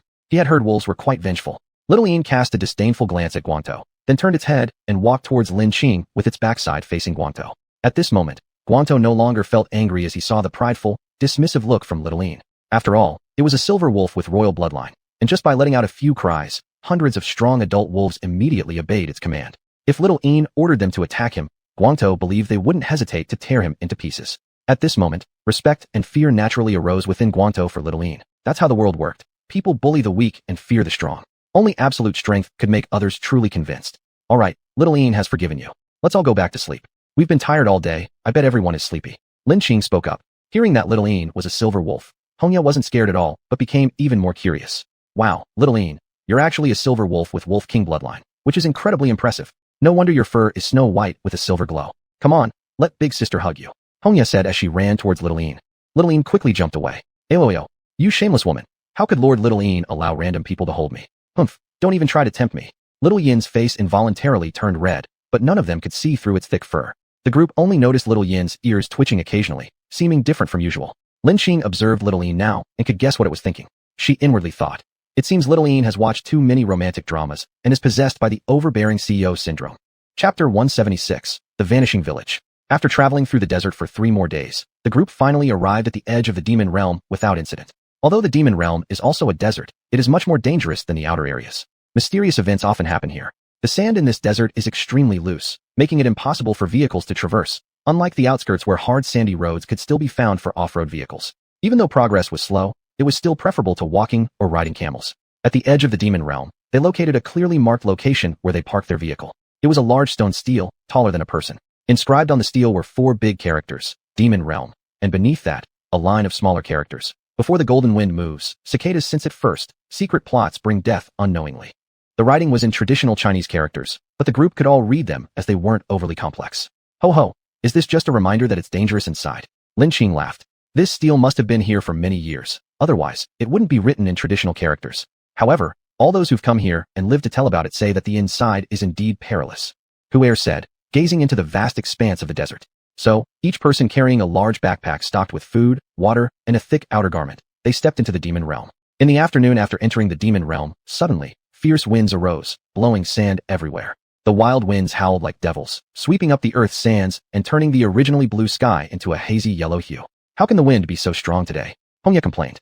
She had tied a red silk scarf around her head, which was now wildly dancing in the wind. The violent gusts carried sand everywhere, causing dirt to enter her eyes unexpectedly. Heir looked towards the distance. Far away, wave-like sand dunes surged forward, like an invisible giant hand uncovering layer after layer of the desert. Not good. We may face a massive storm soon. This luck of ours is terrible. Hurry up, there should be a place to take shelter ahead. Heir warned everyone. After Heir spoke, the group rushed forward quickly. Occasionally, they glanced back and could see the distant sandstorms swirling behind them. At the sight of the storm, everything changed color. The sunset was completely obscured. The furious winds sang, screamed, and roared, reverberating across the area. They suddenly surged forward like a frenzied giant spirit dashing madly across the heavens and earth, then became chaotic, violently spiraling in every direction like a demon uncertain of what to do and deciding to collide recklessly, then swept horizontally, attacking everything on the ground by surprise. Yellow sand flew everywhere, enveloping the sky and land in a thick haze, blurring the boundaries between sky and earth entirely. Even proud eagles dared not test their wings in such weather. Thankfully we ran fast, otherwise we don't know what would have happened. Encountering a storm in the desert is dangerous. It might make you lose your way, or even plunge you into mirages. Once you lose direction and run out of food and water, it's your end. Guanto said. By evening, the group reached a village. This so-called village wasn't very big, consisting of only dozens of houses closely grouped together. How could there be a village here? Lin Qing asked curiously. This village, we came here last time during midday to escape the heat. There's no one here anymore, probably because people lived here when the environment hadn't deteriorated yet. Moreover, these houses are unusually sturdy, built entirely from stones, obviously very old. But what's strange is that the sand here is blood red. Heir remarked. Red? Lin Qing frowned, deep in thought. What they didn't realize was that they had reached one of the most dangerous places in the demon realm. This was the Vanishing Village, also known as Ghost Town. The peculiarity of this village lies in its appearance above the desert during the day, looking no different from other villages, while at night it gets buried under endless yellow sand, vanishing completely. The desert here was a blood-red color, as if warning people not to enter lightly. Lin Qing immediately felt a heavy sense of resentment upon arriving here, and the blood-red sands appeared to be caused by this same grievance. According to legend, in the burial sites of those who died unjustly, the surroundings turned blood-red, implying something grievous occurred here. The fact that the surrounding desert of this village was all blood-red suggested that there had not only been injustice, but also great grievances. What kind of grievance caused the sky-high resentment here and dyed the earth red? Lin Qing pondered deeply. If she could not resolve these grievances, she would definitely advise these people to leave. But for her, these grievances were like supplements. How could she give up the opportunity to enhance her own strength?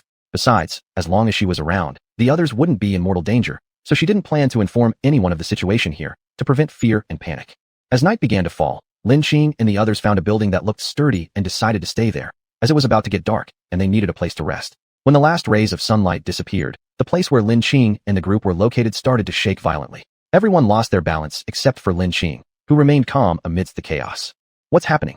Hongya asked in confusion. I don't know either. Why is it shaking? Could it be an earthquake? Guanto guessed. Soon, the group began descending along with the ground. The descent wasn't fast, but it still made them cry out in alarm before realizing what was happening. We're falling. We're done for. Buried under the desert. Will we ever escape? Hongya panicked at the thought of death, which terrified her when faced with it directly. Don't worry, we won't die immediately, but our situation isn't good either. It seems we've accidentally entered one of the most dangerous places in the demon realm, the Vanishing Village, also known as Ghost Town, Heir said calmly, analyzing based on his knowledge. How can this be the Vanishing Village? We've been here before, and nothing like this happened. Hongya frowned. Have you forgotten when we were here last time? It was noon, and we left in the afternoon. It's said that the vanishing village appears during the day but gets buried by the desert at night. When we arrived here earlier, it wasn't yet dark, so now that it's completely dark, this is happening, Heir explained. Chapter 177, The Eerie Portrait Beauty. Just at this moment, the ground stopped shaking, and the room was pitch black. Everyone felt a bone-chilling cold. They had already changed into thick clothing, but this cold could penetrate through their clothes, seeping into their bones. Heir and the others immediately took out their flashlights to provide illumination. In this dark and cold underground space, only brightness could bring them a little comfort. How is it so cold here? It feels like these thick winter coats can't keep out the chill. Hongya complained. Her originally rosy lips had turned purplish red. Maybe it's because we're underground. Guangtou shivered as he spoke. Lin Qing knew that the reason for such extreme cold wasn't merely due to the temperature. The main cause was the abundance of resentment, energy, and ghostly vibes here, which made them feel this kind of cold that reached deep into their bones. I don't know why, but here I not only feel icy cold all over my body, but I also have goosebumps, feeling as if countless pairs of eyes are watching me from all around. This place is also called Ghost Town. Could there really be ghosts? Li Xiaola, the youngest member of the expedition team, said aloud. As an adventure enthusiast who also loved reading various scary supernatural novels, his mind couldn't help but wander in this kind of atmosphere. Xiaola, stop scaring people. There's no such thing as ghosts in the world. Heir scolded him. He didn't want Xiaola's words to incite panic among everyone. Yes, Xiaola, don't scare your sister. There's no such thing as ghosts in this world. Hongya chimed in. Her voice lacked confidence, because she wasn't sure whether ghosts really existed or not either. After all, she hadn't seen one, but as a seasoned adventurer, she had witnessed many strange events, so she held a skeptical attitude towards many things. What should we do then? It's so cold here. If we stay like this overnight, all of us will fall sick, Li Xiaola asked. We should look for something that can burn, like firewood, and start a fire to warm ourselves. Guangtou and I, along with Xiaola, will go search, while the rest of you stay here, Heir suggested. The others had no objections and were accustomed to following Heir's instructions. Thus, Heir began searching in the courtyard house they were in. They exited the living room and moved toward other rooms along the corridor outside it. Heir shone his flashlight through the windows outward. As they looked outside through the corridor's windows, they saw that the yard appeared normal. They had assumed the yard would be buried by the desert, but unexpectedly, the yard was covered by stone slabs that kept the sand at bay. It was evident that this place had been deliberately constructed to be above the desert during the day and buried by the sand at night. Who could have done this? And what was the purpose? These speculations flashed through Heir's mind briefly. After all, this village had existed for a very long time. Thinking about it too much wouldn't do any good. At that moment, a low, hoarse bell sound rang out. This bell sound seemed to carry a special melody, mournful and sorrowful, as if filled with feelings of regret. What's that sound? Who is ringing that bell? Li Xiaola exclaimed in alarm. Xiaola, don't jump at every shadow. You nearly gave me a heart attack. Do you know how frightening it is when someone screams unexpectedly? I haven't been scared by anything here yet, but now I almost got scared to death because of you. Guangtou was startled by Li Xiaola's sudden shout. What is that over there? Li Xiaola pointed to where the sound had come from. Heir shone his flashlight in the direction Xiaola pointed, seeing a few small bells hanging on the wall. Next to the bells hung a portrait, portraying a beautiful woman with exotic features. The woman in the painting wore splendid attire that reflected the foreign culture and stood by the river singing. This beauty resembled a mix between Russian and Chinese ancestry. The woman in the painting might have been someone who lived here previously, likely due to the region being near the border between China and Russia, blending characteristics of both nationalities' beauties. Heir and Guangtou glanced over the painting quickly before Heir spoke. It's just the bell sound, probably moved by the wind. Don't make such a fuss. But we're underground. Where did the wind come from? Moreover, the sound of the bells is hoarse, forming a melody that makes one involuntarily feel sad, Li Xiaola explained, seemingly excusing his own behavior. I suspect that this village appears on the ground during the day and underground at night, designed intentionally. Therefore, there must be an exit here, and the sound of the bells makes me even more certain of this. Only if it connects to the outside world could there be any wind here, Heir speculated after hearing Li Xiaola's question. But who would do such a thing? This must be a huge project, Guangtou asked, puzzled. Who did it is something we can no longer verify. After all, this place is from a long time ago, and all the people here have perished. However, we only need to know that there's a way out of here, Heir said confidently. Realizing they could leave had calmed his nerves significantly. Ah! Li Xiaola suddenly screamed. Heir was just finished speaking when Li Xiaola let out a loud cry. Heir angrily rebuked him. Didn't I tell you not to scream so easily? The eyes of the beautiful woman in the portrait blinked once. Li Xiaola looked terrified. Heir pointed the flashlight at the portrait again and found that the woman's eyes were wide open as before, no different from how they were initially. He spoke right away. You probably saw wrong. How can a painted beauty in a portrait blink her eyes? Just relax and stop overthinking things. It's likely that you've thought too much, so you feel there's something amiss with everything. Li Xiaola nodded reluctantly but still doubted himself. Could I really have seen wrong? What they didn't notice was, when they turned to leave, the beautiful woman in the portrait gave an evil smile. After searching for a long while, they finally found a pile of decayed dark brown wood in a side room, unsure if it could still burn. Nevertheless, they carried these pieces of wood back to the main hall and took along the brazier they had found in the kitchen. When Heir and the others returned to the main hall, Hongya said, Boss, Why did it take you so long? We're freezing. Sigh, don't ask. We searched everywhere, but couldn't find any firewood. We discovered these rotten logs in a side room. Let's try burning them, Guanto complained. All right, let me light them, Hongya said. She was extremely cold and wanted to get near the fire as soon as possible. Pulling out her lighter, she ignited one piece of the wood. Surprisingly, even though the wood looked damp, it caught fire immediately. Chapter 178. Is there a ghost? After heir and the other two left, Lin Qing sat in a quiet corner of the room to meditate and cultivate by absorbing grievance qi. Unconsciously, that dense grievance qi was being absorbed by Lin Qing. When heir and the others returned, they saw Lin Qing sitting cross-legged on a stool with a backrest. They thought Lin Qing was tired, so they planned to carry her along with the chair over once the fire started burning, to let her sleep warmly. At this moment, Xiaoyin and Xiaojin were nestled in Lin Qing's arms, sound asleep. After the wood caught fire, it emitted a green flame, accompanied by a faint fragrance. This scent was so subtle that people usually wouldn't realize it came from the burning wood. This flame is green. There's a ghost. Before, I watched some TV shows where someone goes tomb raiding, and in the tomb, they light a candle. When the candle doesn't burn properly, or its flame turns green, it means the tomb is dangerous, and one should leave immediately. Is there something dirty in this room? Li Xiaola looked around fearfully. If there was a ghost, what would he do? He wasn't afraid of danger, but he feared those unknown mysterious things. Xiaola, stop talking nonsense. Previously, when I told you to read more books, you didn't listen. Now you're just daydreaming wildly. It's not true that every time something burns green, there must be a ghost. This is a scientific society. How can there be ghosts? Some substances also emit green flames when burned, like copper, barium, phosphorus, carbon monoxide, methane, hydrogen, etc. Haven't you noticed that our household gas burns green as well? You should read more books in the future.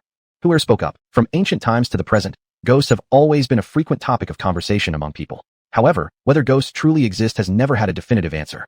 One such theory suggests that ghosts are actually a form of energy. After a person dies, their body releases a certain kind of energy, composed of countless particles. It's akin to an electromagnetic wave that we cannot see or touch, but that exists undeniably in our space. This energy aimlessly drifts in our space after death. It acts like a storage card, storing fragments of information about the deceased. When does a person see a ghost? Every person carries an invisible magnetic field. Usually, when your magnetic field is weak, which often happens when your body isn't functioning properly, like when you're sick, in low spirits, drunk, etc. These abnormal states make seeing ghosts more likely. That's why those close to death or in abnormal conditions tend to see ghosts.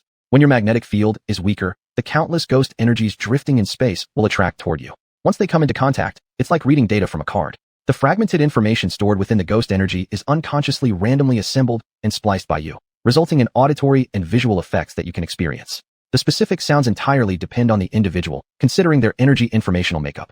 The type of ghost seen and the audiovisual impressions perceived depend on the composition of one's biological informational makeup. Here, the concept of mind comes into play. What you see concerning ghosts largely depends on the energy information you interpret. People like Li Xiaola have numerous imaginations about ghosts in their minds, and their willpower isn't strong enough.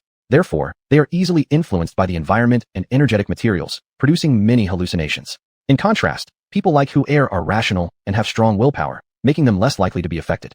Hongya warmed herself by the fire, feeling somewhat cozier instantly. She mumbled quietly, "Why do I feel there's a faint fragrance in the room?"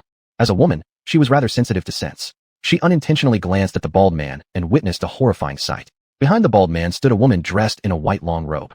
This woman had a head of jet black long hair draped behind her. Her face was extremely pale. She had an exotic appearance, a high nose bridge and blue eyes. She gave Hongya a smile, which carried an evil essence. Suddenly, her eyes fell out of her eye sockets, and blood streamed down her face. In no time, her white long robe became drenched in blood, turning red. She stretched out her emaciated hands, aiming to grab the bald man, while her tongue shot out very long, ready to lick him, as if he were a delicious feast for her, and she was about to devour him. "Ah, Baldy, there's a ghost behind you." "A ghost?" Hongya screamed. "Hongya, don't follow Xiaola's lead, and start imagining ghosts everywhere," the bald man said, glancing at Li Xiaola. But the moment he looked, his eyes nearly popped out in shock. Only to see, behind Li Xiaola, there stood a man in a black robe. His face was full of wrinkles, his skin tinged with green, and beneath his eye sockets lay dark shadows. He had two deep eye pits, each about 10 centimeters in diameter, from which blood streamed down at a thickness of around 3 centimeters. He howled, his face distorted as if it were a rugged landscape of mountains and valleys before your eyes. His teeth were sharp, and he stretched out his vein-covered hands towards Li Xiaola. Those claws, as sharp as those of a wild beast, seemed ready to strangle Li Xiaola's neck. "Li Xiaola, get out of the way. There's a ghost behind you," the bald man shouted in terror. As he spoke, he pulled out a weapon and hacked toward the grotesque, evil ghost. Hongya also drew out a dagger and stabbed at the white-robed female ghost. But in Li Xiaola's eyes, an entirely different scene unfolded. He saw the beauty from the portrait step out of the painting. She was tall and elegant with a graceful demeanor, and her smile was akin to that of an angel. Upon seeing this, Li Xiaola couldn't help but exclaim fearfully, "How did you walk out of the painting? Are you human or ghost?" Suddenly, The woman's face changed. She revealed an evil grin, and her sleeves magically extended, wrapping tightly around Li Xiaola's neck. Clutching at the long sleeves, Li Xiaola felt his neck getting tighter by the second. Meanwhile, the commotion caught Lin Qing's attention, forcing her to interrupt her cultivation. In front of her, the bald man and one of the quieter men were fiercely fighting, as though they aimed to kill each other. Hongya and another man were combating heir, who fortunately happened to be the strongest among the six. Therefore, heir managed to hold them off. Meanwhile, Li Xiaola was violently choking his own neck, as though trying to strangle himself. Lin Qing gently sniffed and detected something unusual. This is the smell of hallucination grass. I didn't expect to find hallucination grass here. Lin Qing thought to herself quietly. However, there was no time for deep reflection. If she didn't act soon, the few members of the exploration team might end up killing each other.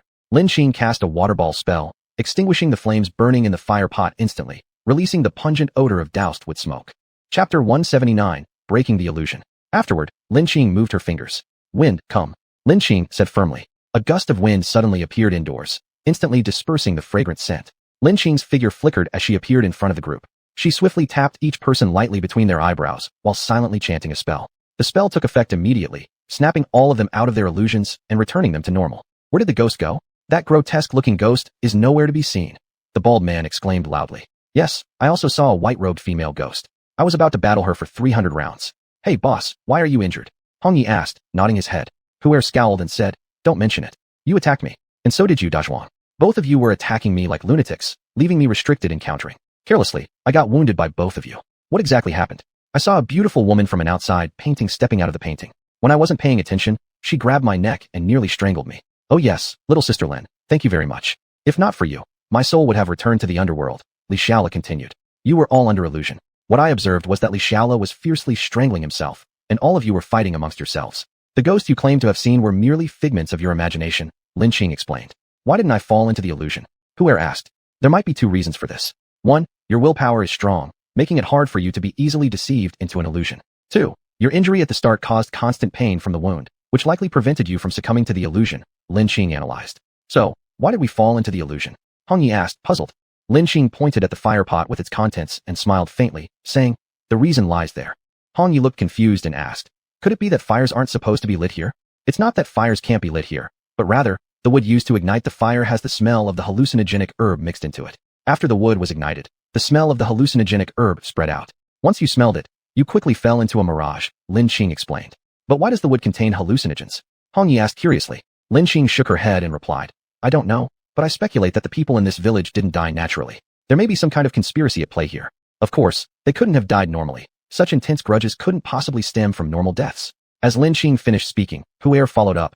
Not only this, even the village being above ground during the day and moving underground at night is a man-made design. Earlier, when we went out looking for something flammable, we found that a barrier above the entire village could prevent sand from entering. Clearly, someone designed this place deliberately. Hong Yi wondered aloud. But what could the purpose behind all this be? I don't know what the other party's goal is either, but I do know they intend for those who enter here to die. Think about it. Had Lin Qing not saved us, we might already have killed each other. The one designing this must have anticipated that those who enter would feel cold, so penetrating that it chills to the bone, that we couldn't endure the frigid temperature here and look for wood to burn. And all the wood here must have been soaked in the juice of the hallucinogen herbs, which is why we saw the wood we attempted to use so decayed. Heir displayed his remarkable analytical ability as he opened his mouth to speak. But what's the relationship between decay and having been soaked in the hallucinogen? Things should rot over time if left long enough. Hong Yi said, confused. If something remains for a long period, it will indeed rot. However, if you carefully observe the surroundings, you'll notice that all other wooden items here remain relatively intact, even though they've been made many years ago and haven't corroded significantly at all, still well preserved. Even the painting we noticed earlier in the corridor was perfectly preserved, yet these pieces of wood had rotted severely with time. This indicates that there's a problem. Initially, I assumed the room was too damp, but after giving it more thought, that's not true either, as other items in the room hadn't corroded significantly, Heir added. It's all my fault. If I had thought things through more thoroughly, you wouldn't have fallen into the illusion and nearly lost your lives, Heir said with a frightened expression on his face. Boss, none of us blame you. No one can predict the future. How could anyone foresee that there would be something straight out of a fantasy novel here? It's just too dangerous in this place, Hong Yi consoled him. That's right, boss, none of us blame you. Others echoed in agreement. By the way, Miss Lin, I saw you casually release water balls to extinguish the fire, and then effortlessly rescue them from the illusion. Could it be that you're a Taoist practitioner? Heir asked. As someone who had seen much of the world, Heir had certainly witnessed some of the powerful abilities of Taoist practitioners. Although the Taoists he had interacted with were of a rather average caliber, he had heard others recount tales about extraordinary Taoist masters. Oh, do you know about Taoist practitioners? Lin Qing asked curiously, raising an eyebrow. I've heard a little bit about them. I heard that last year in Suzhou City, a Taoist master surnamed Lin appeared. It said she could command lightning and eradicate hundreds of ghosts with just a wave of her hand. Miss Lin, your surname is Lin too. Do you know this Master Lin? Hu'er asked. Yes, I do indeed know her. Lin Qing responded. I am the very person you speak of. How could I not know myself? What? There are actually people in this world who can control lightning and destroy ghosts? Isn't that the kind of ability only celestial beings from mythological novels possess? Hong Yi exclaimed wide-eyed, hardly able to believe it. Ordinarily, these matters aren't things I talk about with you, as they're too far removed from our daily lives. Most people don't usually get to meet such individuals, but by sheer chance, I happen to encounter a few Taoist practitioners. Yet, never did I expect that Lin Qing, traveling alongside us, would also be one. Hu'er spoke, his expression full of astonishment. Boss, please tell us more. Let us gain some knowledge, Hong Yi said with a coquettish tone. All right, I'll share a little with you. Though my knowledge is limited and some things might be slightly inaccurate, Hu'er started. No problem, boss, we're not picky about the details. But regarding these mysterious matters, we're genuinely curious, Li Xiaola interjected with childlike curiosity. All right then, I'll explain a bit. In this world, besides ordinary people, there exist some special individuals. Martial artists form one group, while Taoist practitioners form another. However, unlike martial artists, who don't require exceptional physical conditions, Taoist practitioners rely heavily on natural talent. Therefore, there are far fewer Taoist practitioners than martial artists. Chapter 180. Lin's sister is a cultivator. We may also be considered warriors, but we belong to the unorthodox sect. We don't have any formal faction. We only learned from some masters for a few years.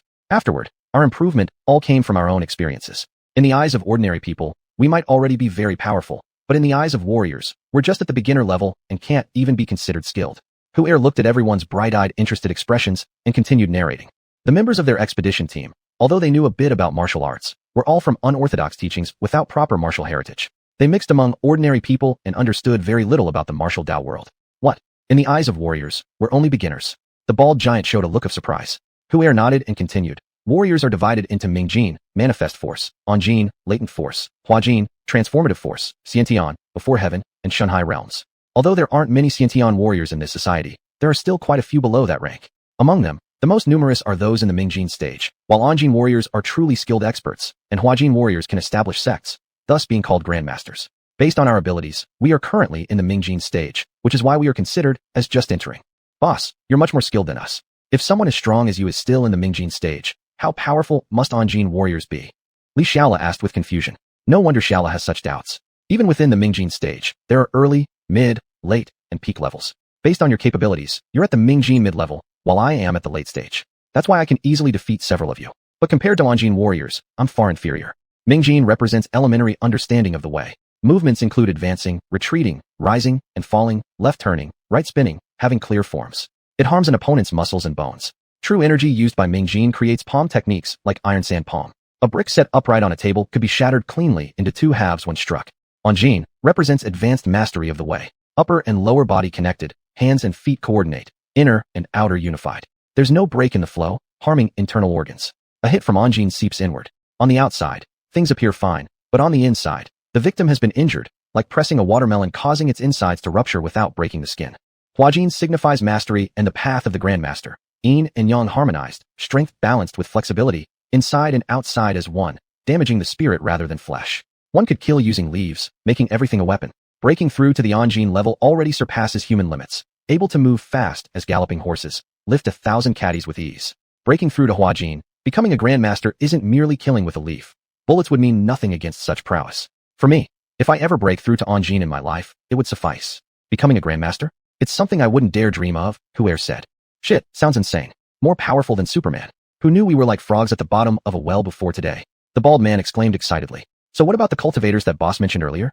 Warriors alone are already formidable, so I assume cultivators possess even greater power. Hongya followed up.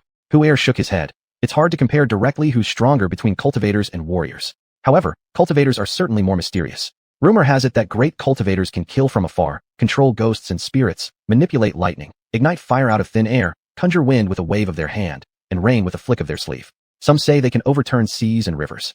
That's amazing. This isn't human anymore. It's akin to the divine powers described in legends. The bald giant commented. It said that cultivators follow the traditions left behind by legendary immortal cultivators of old, later evolving into their current school through people's own interpretations. Due to changes over time, many traditions have been lost, along with the worsening environment for cultivation, leading to these present-day results. Hu'er guessed based on his own understanding. Boss, did you say earlier that Lin's sister is a cultivator? Hongya asked with envy.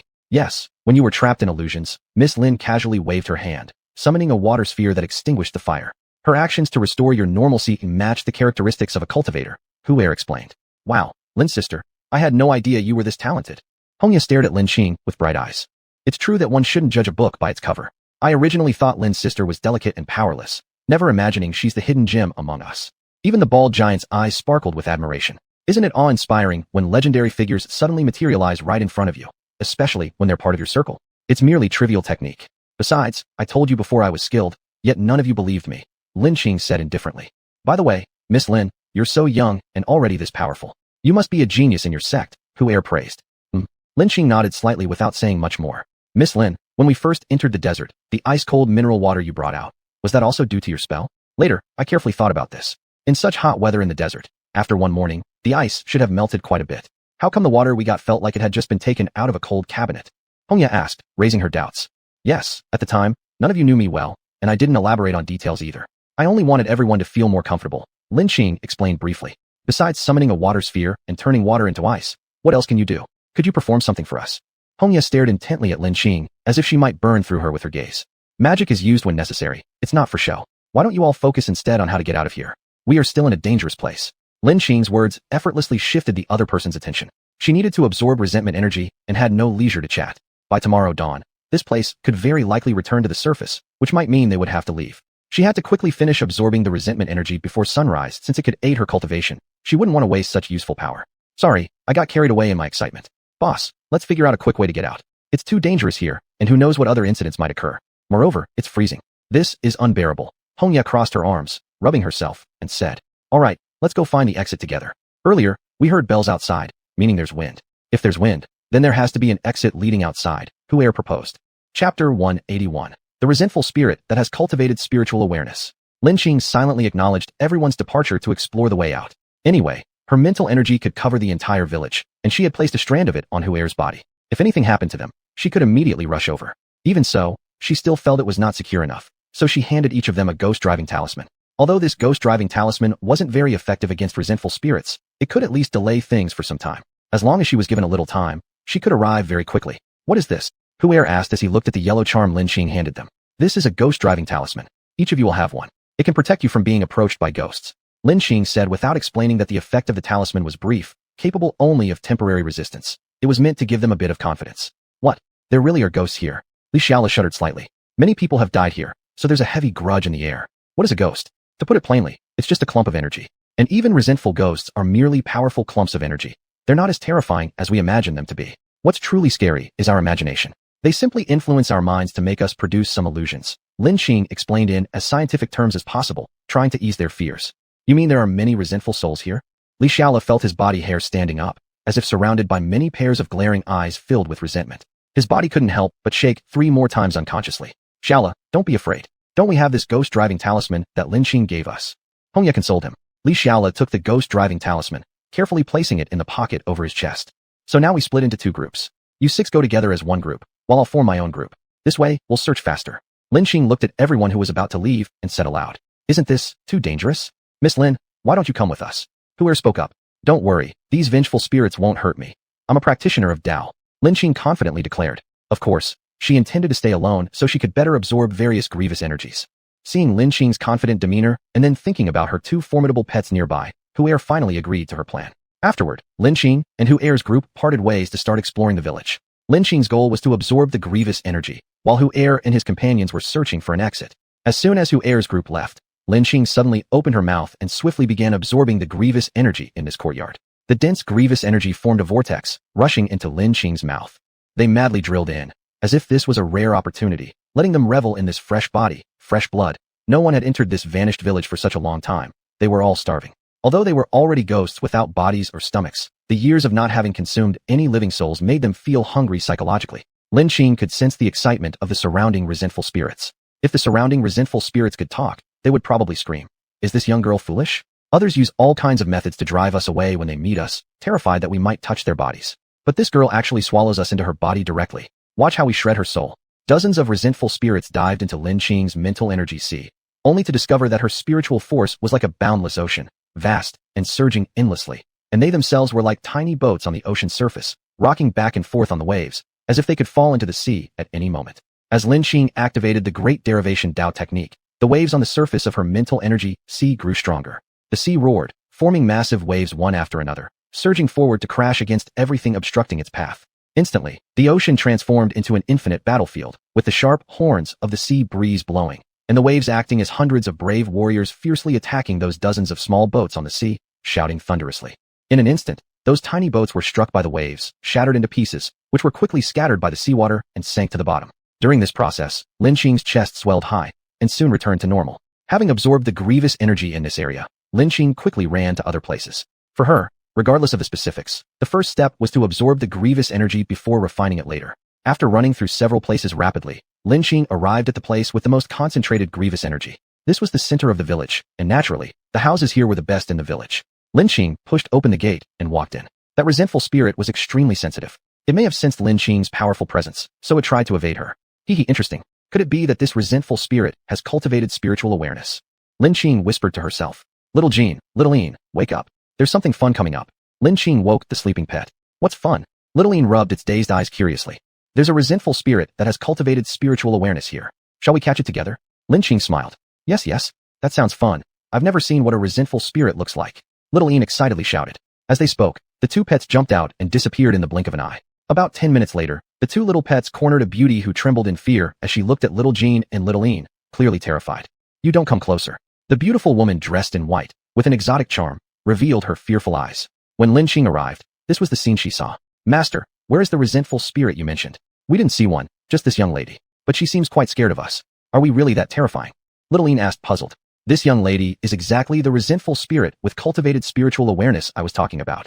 Of course she's afraid of you both. You are powerful creatures full of yang energy, while she remains an heavy resentful spirit even though she's developed spiritual awareness. Throughout history, yin and yang have always been at odds, let alone when you are much stronger than her. Lin Qing explained with a smile. Although she had cultivated spiritual awareness, her strength was equivalent only to the early stage of cultivation in chi refining. How could she compare to Lin Qing or Little Lin? Just the intangible pressure emanating from Lin Qing and Little Lin made it hard for her to breathe. I have no intention of harming you. Please let me go. The beauty pleaded pitifully. Oh, you're not harming us now because we're stronger. If you met someone weaker, you would surely attack. Give me a reason to forgive you. Lin Qing sneered coldly.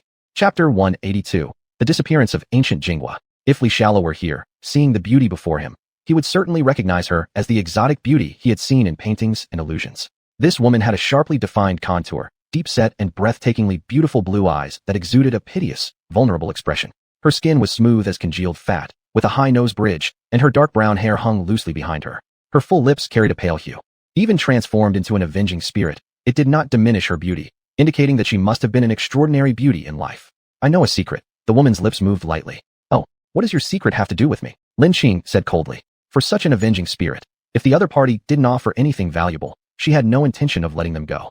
You came to the desert to seek treasure, right? And this secret is related to the treasure. Moreover, I also know there's a tomb ahead that contains the elixir of immortality, the woman stated. Elixir of immortality? Lin Qing laughed. How did she not know about any elixir of immortality in this world? What conspiracy was this person playing? Yes, the elixir of immortality, a divine medicine capable of reviving bones, regenerating muscles, and ensuring eternal youth. A trace of enticement colored the woman's melodious voice. Lin Qing stepped forward and gripped the woman's slender neck. Enraged, she demanded, do you want to die? Even though you've already died once, I can make you die again, dissipating your soul forever. Speak, what is your true intention? I will tell. The woman almost couldn't breathe, her throat constricted. Though she was an avenging spirit, Lin Qing still had ways to torment her greatly. Like discarding a rag, Lin Qing casually threw her aside, and the stunning woman immediately crashed onto the ground. Tsk, my goodness, master, you really have no compassion for beautiful women. How cruel you were to such a radiant beauty. Xiaoyin looked on eagerly, his eyes gleaming. Am I a man to be seduced by a woman's charm? Why don't you try showing compassion instead? Lin Qing teased. Master, I'm a silver wolf, different species. It's impossible for me to show compassion to humans, Xiaoyin pitifully replied. Don't worry, next time, I'll find you a beautiful wolf, allowing you to show her some compassion. Lin Qing continued. Master, I won't lower myself to those vulgar and plain ones. She must not only be pretty but also as powerful as me. Then we can follow our master together. Otherwise, if there's too big a gap, there'd be no shared language or common progress. Sooner or later one side will abandon the other. I don't want to be the betrayer, Xiaoyin gleamed. Hearing this, Lin Qing was momentarily taken aback. Has Xiaoyin been watching too many TV dramas? Previously, she heard Zhou Linger mention Xiaoyin being obsessed with television series, monopolizing all at home. She didn't take it seriously then, But now it seemed Xiao Yin had been influenced so much that his thoughts paralleled human modernity. She couldn't help but feel conflicted about whether it was good or bad. Of course, the conversation between Lin Qing and Xiao Yin happened through telepathic communication, all within a split second. Fixing her gaze on the woman lying on the ground, Lin Qing straightened her mind and spoke coldly. All right, you only have one more chance. If you play any tricks again, don't blame me for scattering your soul. Cough, cough, cough. I'll tell. One thing I didn't deceive you about. There indeed are treasures in the ancient tomb. As for the elixir of immortality, whether it truly offers eternal life, no one knows. But it undeniably has the power to regenerate bones and muscles. Clenching her teeth bitterly, the white-clad woman continued. I lead you here because I have selfish intentions. The owner of that tomb is my enemy and the murderer of my entire village. If you say that about the tomb, shouldn't its owner already be dead? Why do you look like you want to devour him? Lin Qing furrowed her brow, confused. Yes, he is dead, but he devised many schemes, attempting resurrection. Once 7 more people die here, making the count of those who've died due to him 9,999, he will truly resurrect. No, I can't let him resurrect. He's a devil, a devil. The white-clad woman became visibly agitated at the thought of the man in the ancient tomb. What exactly happened? Can you explain? If that man is truly a heinous criminal, I will definitely not allow him to revive. Lin Qing spoke coldly. In her previous life, although she was a generation's demon lord, she rarely killed innocent people. People often say not to impose on others what they do not desire themselves. Her past family's tragic death made her detest those bloodthirsty individuals. In her previous life, her enemies wiped out her entire clan for a possibly existing cultivation technique. And the tomb's owner massacred nearly 10,000 people just for a chance to revive. It was simply horrific beyond measure. More than 3,000 years ago, this place wasn't a desert.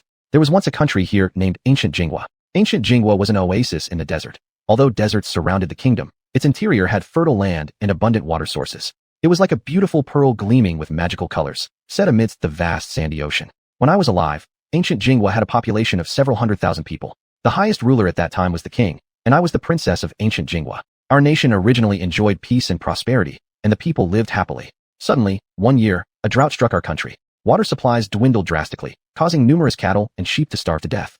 The crops we planted suffered significant reductions in yield, spreading panic across the land. Later, a Taoist arrived in our country. He performed magic to summon rain, alleviating the drought that plagued us. Afterwards, my father, the king, revered him as the national master, unknowingly sowing the seeds for our nation's downfall. In the beginning few years, the national master blessed our country, performing rituals to bring rain, earning admiration from everyone. But soon enough, he revealed his ambitions by swiftly seizing control over the military power, effectively gaining true dominion over Ancient Jingwa. Then, he proposed constructing a colossal project. My father initially opposed it since it was a burden on both manpower and resources. At this moment, my father discovered that the state's authority had already fallen into the hands of this demonic master. The massive construction project he initiated included the ancient tomb and this vanished village. Eventually, my father failed to stop these projects from being completed successfully. Moreover, the demon master brainwashed the people of our nation, making them believe in faith power, convincing them that worshipping heaven would grant them eternal life. Afterward, the demon master made another shocking move. He proposed sacrifices, claiming that those sacrificed were attending to the heavenly gods and would receive immortality. Yet, unbelievably, some citizens supported his absurd actions. My father strongly opposed this, devising various methods to save the brainwashed people. By this point, the white-clad beauty choked up slightly while recounting her tale. Chapter 183. The ancient tomb's owner was a heretic cult practitioner. Oh, never expected that someone conducted heretical propaganda several thousand years ago, Lin Qing remarked with feeling. Not to mention several thousand years ago. Even now in a civilization that has developed for thousands of years, in an era where science and technology are progressing rapidly, there still exist various kinds of cult organizations. These cults often disguise themselves under the banner of religion or science. They fabricate absurd doctrines, deify their leaders, control people mentally, establish underground organizations, engage in illegal activities, resort to any means to amass wealth, oppose the government, and despise society. Several decades ago in China, a cult organization appeared. This organization believed in God Almighty. This group typically brainwashed individuals with lower education levels. A certain follower of this heretical faith, out of devotion to their proclaimed God, and as a way to cleanse their sins, intended to save 10,000 people in the world. They used an axe to attack their sleeping 8-year-old son, then stretched his arms horizontally and nailed his little hands to a cross-like homemade wooden frame with iron nails. They also drove a long nail into the boy's forehead. Another believer of God Almighty believed that his wife was possessed by evil spirits, and the flesh had to be destroyed to eliminate the evil spirits for the Holy Spirit to bring about rebirth. After beating and hitting his wife, the believer suffocated her with a pillow until she died. Subsequently, he chopped her corpse over a dozen times on her head, chest, and abdomen using a kitchen knife. Such incidents were numerous beyond counting, and those cult followers could deceive believers simply by employing some fraudulent tactics. As for that national teacher of the ancient Jing state, from what the white-robed beauty narrated, the person definitely knew some magic spells. Such individuals would naturally sway people more effectively. There is a saying that goes, a thug isn't scary, it's the educated thug that is. Later, my father king suddenly fell seriously ill and passed away. I knew this was surely caused by that fiendish Taoist. He feared that my father king would become an obstacle to his plan. It was by chance that I discovered the fiendish Taoist scheme. Originally, his appearance in the ancient Jing state had a specific purpose, which was to achieve his plan for eternal life.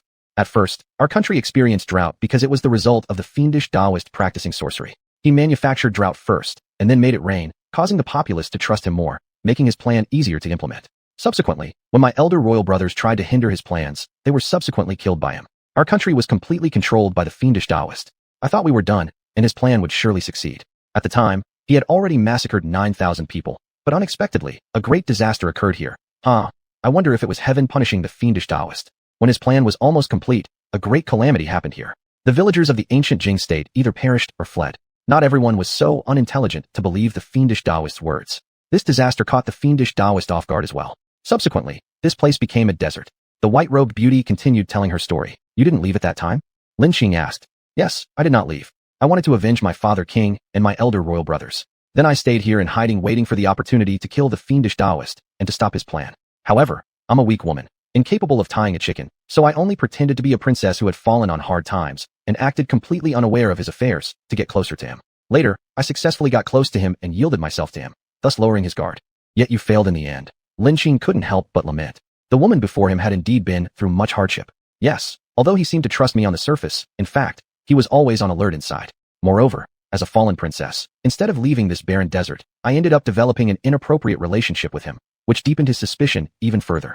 However, he didn't expose me because he had long lusted after me. Previously, he had been focused on carrying out his own plan and had not spent too much energy thinking about this. After all, with immortality ahead of him, he would have plenty of time later to do what he wished to do.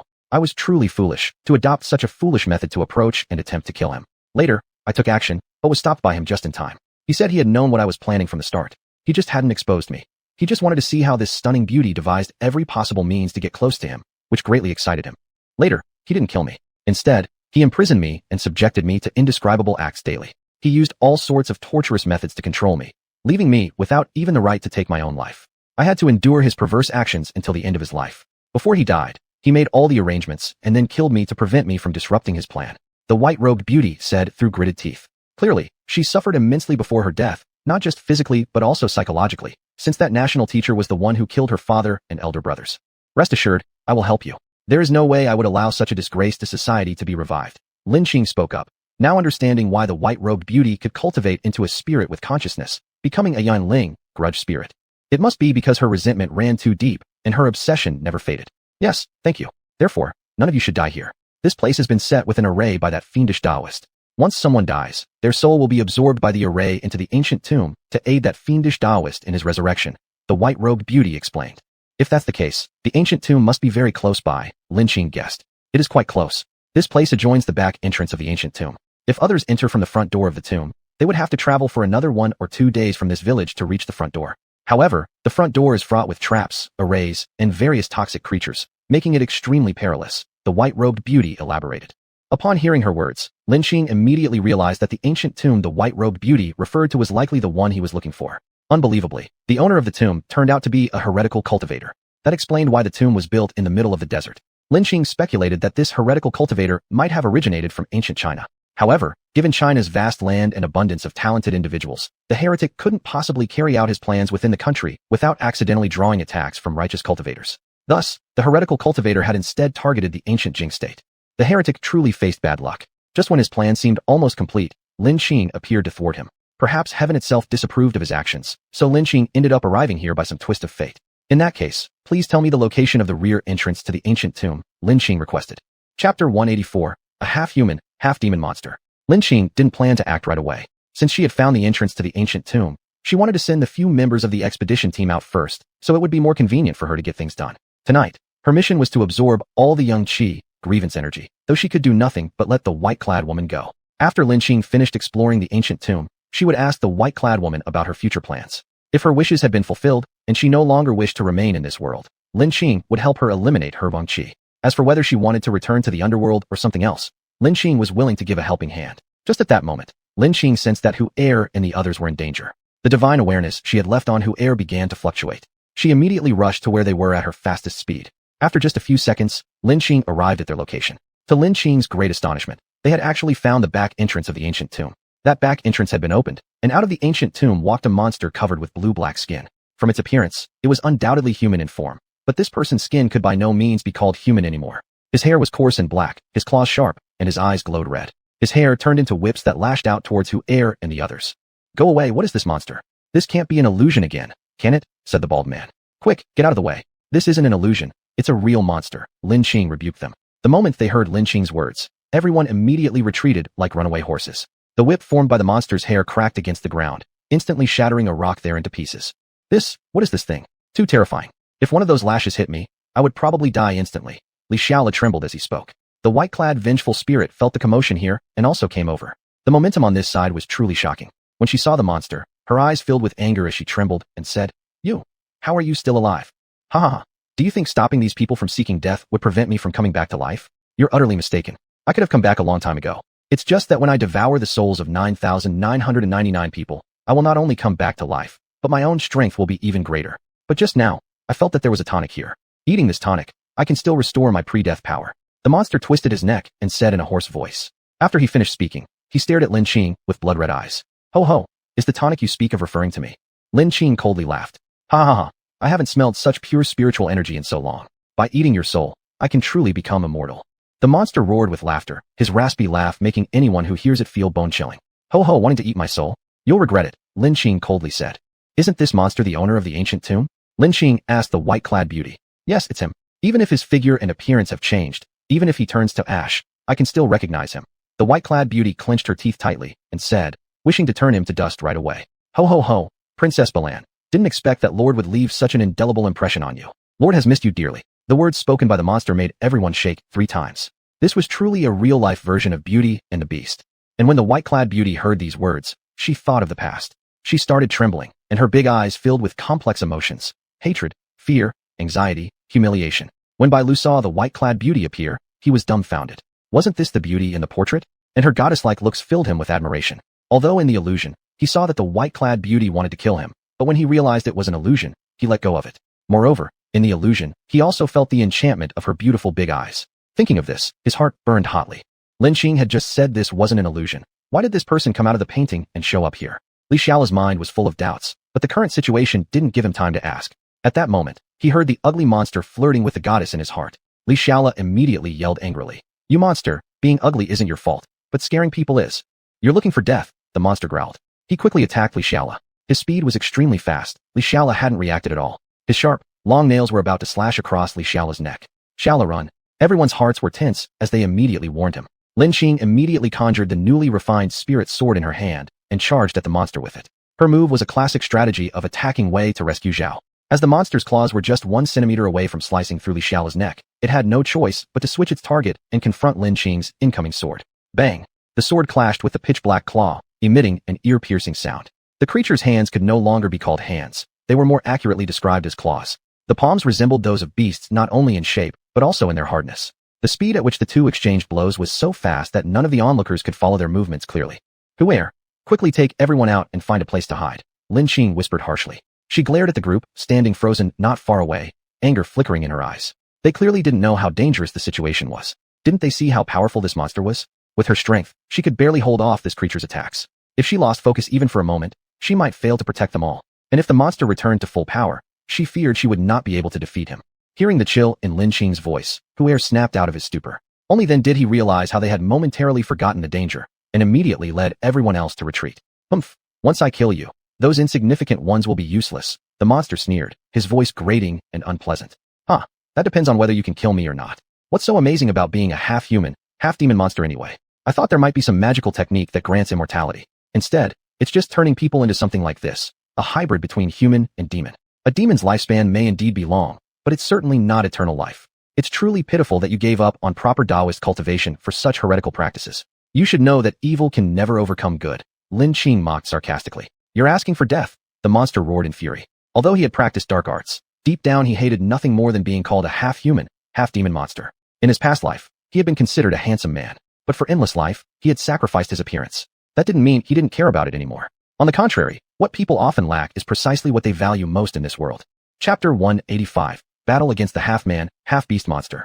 As the half-man, half-beast monster lunged toward Lin Qing, his speed was extraordinarily fast. His claws created a shrill sound of friction against the air when he swung them. Lin Qing dared not hold back, and with her spiritual sword raised, she moved to meet the monster's attack. Bang bang bang. After a few more rounds, both quickly retreated. After stabilizing their positions, they gazed deeply at each other with heavy interest in their eyes. They were evenly matched, neither able to injure the other. Lin Qing was interested because she had finally found someone who could challenge her full potential. The half-man, half-beast monster, on the other hand, was intrigued by Lin Qing's powerful soul that radiated immense spiritual strength. Little girl, you're impressive. You can even fight me to a draw. No wonder I sense such formidable power from you. If I consume your soul, my cultivation will definitely soar. Not only that, I might truly achieve immortality. The monster emitted an ugly sound, causing goosebumps all over Lin Qing's body. Lin Qing suddenly recalled a miscellany she had read before. It described certain creatures that existed outside the 6 realms, neither human, deity, ghost, demon, beast, nor god. Such creatures often escape the constraints of any realm, thus granting themselves long lives. She guessed the creature before her shared this characteristic. Humph, do you think I'm some sort of Tang monk meat? You need to prove if you're skilled enough first. Instead of being a proper human, you insist on becoming this grotesque monster practicing wicked arts. Pitiful indeed. Lin Qing sneered. Humph, do you think everyone is as lucky as you? To be so young, yet already cultivated to the foundation stage? How am I, a person without talent or resources, supposed to attain immortality? The half-man, half-beast monster was filled with jealousy towards Lin Qing. What he enjoyed most was devouring the souls of geniuses like her. It was the only way to console his twisted mind. This kind of attitude resembled one where poverty becomes an excuse for righteousness. They believed the whole world owed them, demanding unreasonable sacrifices from others, otherwise invoking resentment. Indeed, here comes the move. With a cold snort, Lin Qing's vast reserves of spirit energy within her body erupted, bringing forth an overwhelming power instantaneously. Brilliant golden light filled her exterior, its resplendent beams wrapping around her body like a divine warrior clad in golden armor. She had unleashed the 3rd level of the Phoenix body strengthening technique, making her body as solid as walls of bronze. Since the opponent possessed a powerful physical body, it served as excellent training for her newly cultivated technique. At the same time, she instantly stowed her spiritual sword into her spatial ring. Ha ha ha, little girl, don't look down at me. Despite your young age, you possess such a wealth of treasures, spatial rings and all. Soon enough, all these treasures will be mine, the monster said excitedly. The monster hadn't expected that this seemingly self-assured young girl would dare to engage him in close combat without a weapon. His body wasn't ordinary anymore, having been tempered by thousands of years of bloodshed and countless soul forces. It compared to that of a mid-grade beast, far beyond the strength of a mere cultivator's body. As the monster spoke, it transformed into a streak of blue light rushing towards Lin Qing. All she saw were several claw shadows hurtling towards her at rapid speeds. This monster's speed had doubled compared to earlier, and it roared. Ha ha ha, I wasn't fully exerting myself before. I was merely probing your capabilities. Hee, I was just warming up previously. Finishing her statement, Lin Qing leapt forward a step, causing the entire underground cavern to tremble. Her right fist swung with immense force in a head-on collision. A golden fist shadow appeared upon her punch. Surrounding the golden shadow were streams of fierce golden light, resembling writhing golden snakes. The sheer power distorted space itself, seemingly attempting to tear the vacuum surrounding the shadow. Booming thunder. The exchange between the two formed 2 beams of light, one blue and one gold. These 2 streams, blue and gold, were akin to a crocodile battling a golden dragon. At their intersection, brilliant light emerged along with earth-shaking reverberations. From their clash arose an incomparably strong surge of energy spreading outward like a mountain flood. This explosive stream of energy produced a mighty wind blowing in all directions, while the entire underground cavern began shaking violently. Meanwhile, the white-robed beauty had distanced herself from the fight, realizing the prowess of the 2 far surpassed hers. Staying would likely burden Lin Qing rather than help. Heir and the others, who had just run not far away, were completely unable to stand steady due to the shock. This terrifying wave of energy also caused their hearts to palpitate. Could this be the sound of Miss Lin and the monster's battle? It's truly too horrifying, the bald man remarked with a sigh. Big brother, do you think Sister Lin can defeat that monster? Hongya revealed her worried expression. I don't know either, but we can only pray she wins. Otherwise, all of us will die. Heir's gaze was very serious. This situation concerned their lives and deaths. Big brother, are we just going to sit here waiting for our doom, placing all our hopes on a young girl? The bald man frowned. Can we even participate in a battle like this? All we can do now is stay as far away from their combat center as possible, so as not to become a burden to Miss Lin. Heir let out a long sigh. After the powerful gusts dissipated, the scene of the battle became much clearer. In front of Lin Qing stood a massive ravine, with buildings on both sides destroyed beyond recognition. Cough, cough, cough. The monster lay on the other side of the ravine, coughing violently. A trickle of blood seeped from the corner of his mouth. He tried to stand up by supporting himself on the ground with his claws, but the arm he'd fought with didn't seem to have enough strength left. He almost accidentally tumbled into the ravine, but luckily, Thanks to his quick reflexes, he managed to grab onto the edge of the ravine with his other hand and jump back up.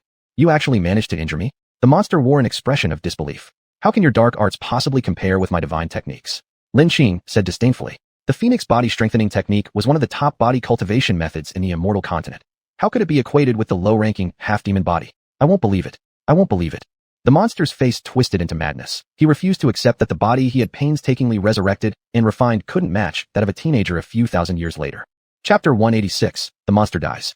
Could it be that cultivation techniques have become so profound in today's society? The half-man, half-beast monster muttered to himself. He never expected that the reality was exactly the opposite of his guess.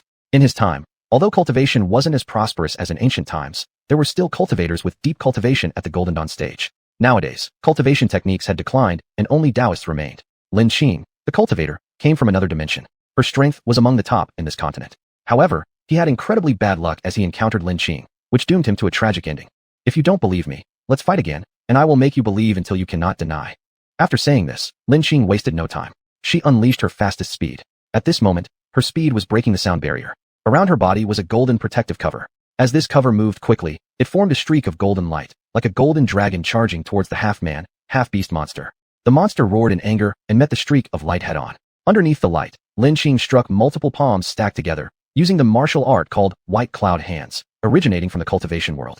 Each punch increased in power several times over the previous one. White Cloud Hands, first form, second form, third form. Using 3 successive moves, the monster was forced back dozens of steps and spat out a large mouthful of blood. Humph, this body is truly formidable. It merely spat out a mouthful of blood. Lin Qing sneered coldly. Upon hearing Lin Qing's sarcastic words, the monster bellowed furiously as if saying, I've already spat out blood, and you're calling me formidable? Isn't that sarcasm? Lin Qing ignored the monster's cries and proceeded to form her hands into a spherical embrace. Between her 2 hands gradually formed a purple ball, initially very large. As Lin Qing quickly rotated her wrists, the large purple ball shrank, first shrinking to the size of a basketball, then becoming as small as a bowl. What was originally sparse purple turned into concentrated purple, occasionally flashing with electrical sparks in the middle. 5th form of White Cloud Hands. Lin Qing whispered softly from the corner of her mouth. The purple ball, glowing with electrical sparks, immediately struck the half-man, half-beast monster at an extremely fast speed. The monster sensitively felt the danger emanating from this purple ball and prepared to dodge beforehand. The first 2 times when he was hit and vomited blood had already made him less confident. At the last possible moment before the purple ball hit the monster, he dodged the purple ball and smirked evilly. Hee, I can feel the great power within this purple ball. If it strikes me, I'll surely be left with just half a life. Unfortunately for you, your gathering process took too long, giving me the chance to escape. No matter how powerful the force, it's useless if it misses. Hee. Just as he said these words, the purple ball shot through his body from behind, causing him to fly away instantly. Bang bang bang.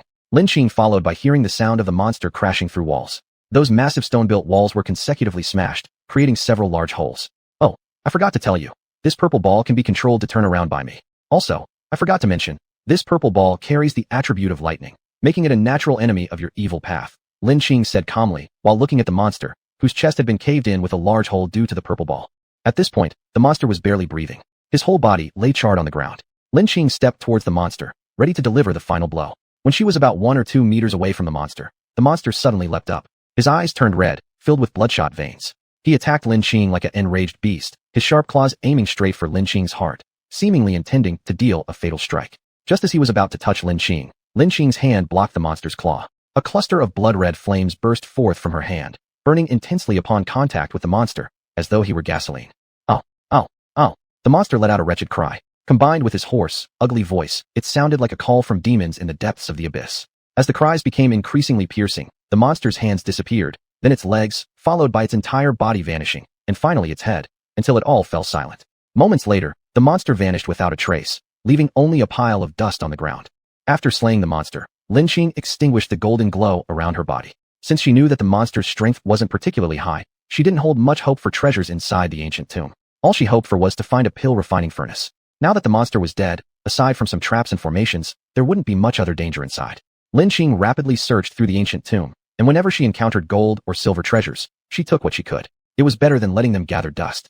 After a thorough search, Lin Qing found a spirit-grade pill refining furnace, an advanced magical artifact called the spirit-suppressing bell, a small amount of spirit stones, and in addition, a spiritual herb growing beside the coffin where the monster had lain. Upon closer inspection, Lin Qing discovered that it was actually a revival grass. No wonder the evil Taoist could resurrect. This revival grass wasn't an ordinary spiritual herb. It was rumored to grow in the 9 netherworlds, a place only accessible to the dead under normal circumstances. The presence of the pill refining furnace inside the ancient tomb made sense to Lin Qing, given that the monster's transformation into a half-man, half-beast creature must have required Dan pills. The spirit-suppressing bell, however, was a valuable item. It could affect someone's mental strength by attacking their spiritual realm, a type of attack that was virtually impossible to guard against, making it perfect for surprise assaults. Lin Qing had previously promised Li Chengfeng to give him a magical artifact, but she hadn't possessed any suitable ones at the time, so she hadn't been able to give anything yet. Once she returned, she could present the spirit-suppressing bell to him. After all, artifacts didn't play as significant a role for her anymore. When Lin Qing had gathered everything that interested her, she left the ancient tomb and returned to the vanished village. Following the direction in which Heir and the others had gone, she located them hiding in a secluded little house. With her keen hearing, Lin Qing overheard their conversation. It has been quite a while without any noise outside. How did the battle turn out? This is driving me crazy, the bald man fretted. Should we go take a look? Perhaps the monster and Sister Lin are both too injured to continue fighting, Li Xiaola suggested. Calm down everyone. I'll go check it out. You stay here. After all, I'm the strongest among us explorers, Heir declared. Brother Hu, please be careful. If there's any danger, retreat immediately, Hongya said with red eyes, as if Heir leaving would mean never seeing him again. Lin Qing paused, listening to their worried whispers. Chapter 187. The Divide Between Human and Ghost. Heir had not yet stepped out of the door when he heard footsteps outside. He quickly made a gesture for silence and mouthed, "Everyone stay alert. There's movement outside." The group immediately became tense, each quietly taking up their weapons, ready to fight at any moment. Even if they were facing a powerful monster, they could not possibly surrender. Bang bang bang. The knocking on the door heightened everyone's anxiety as they feared it might be the creature. "It's me, Lin Qing. Open the door. I've already killed that monster."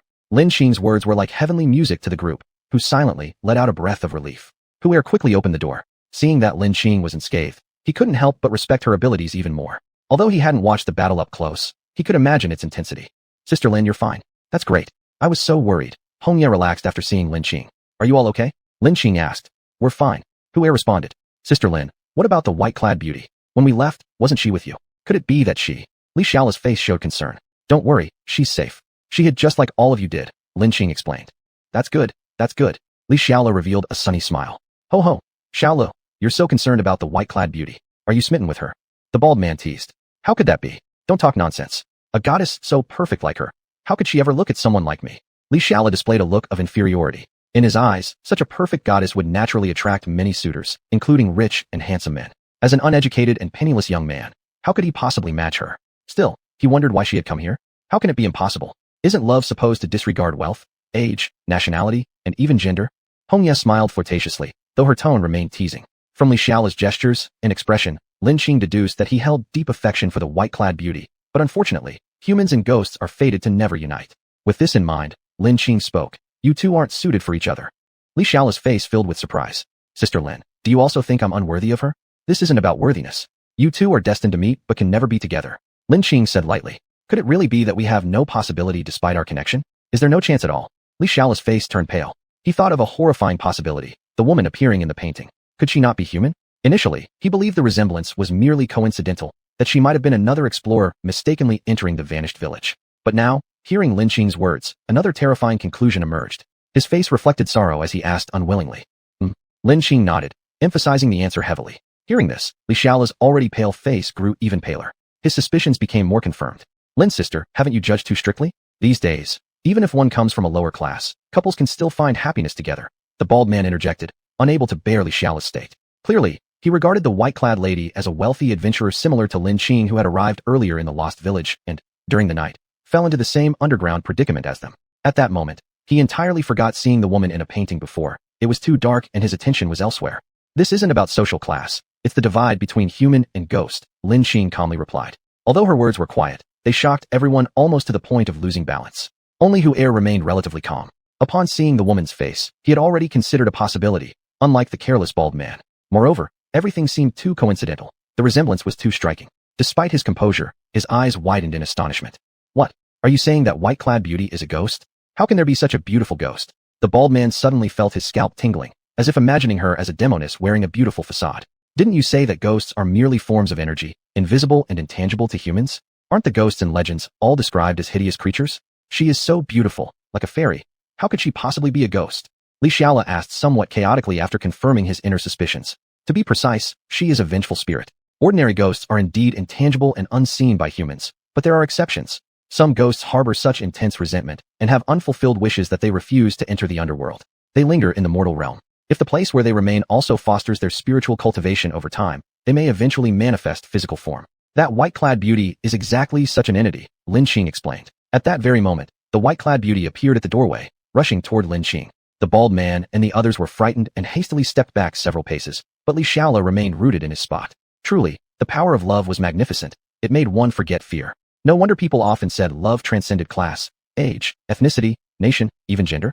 Now, it seemed another phrase could be added. Love also transcended boundaries between humans and ghosts.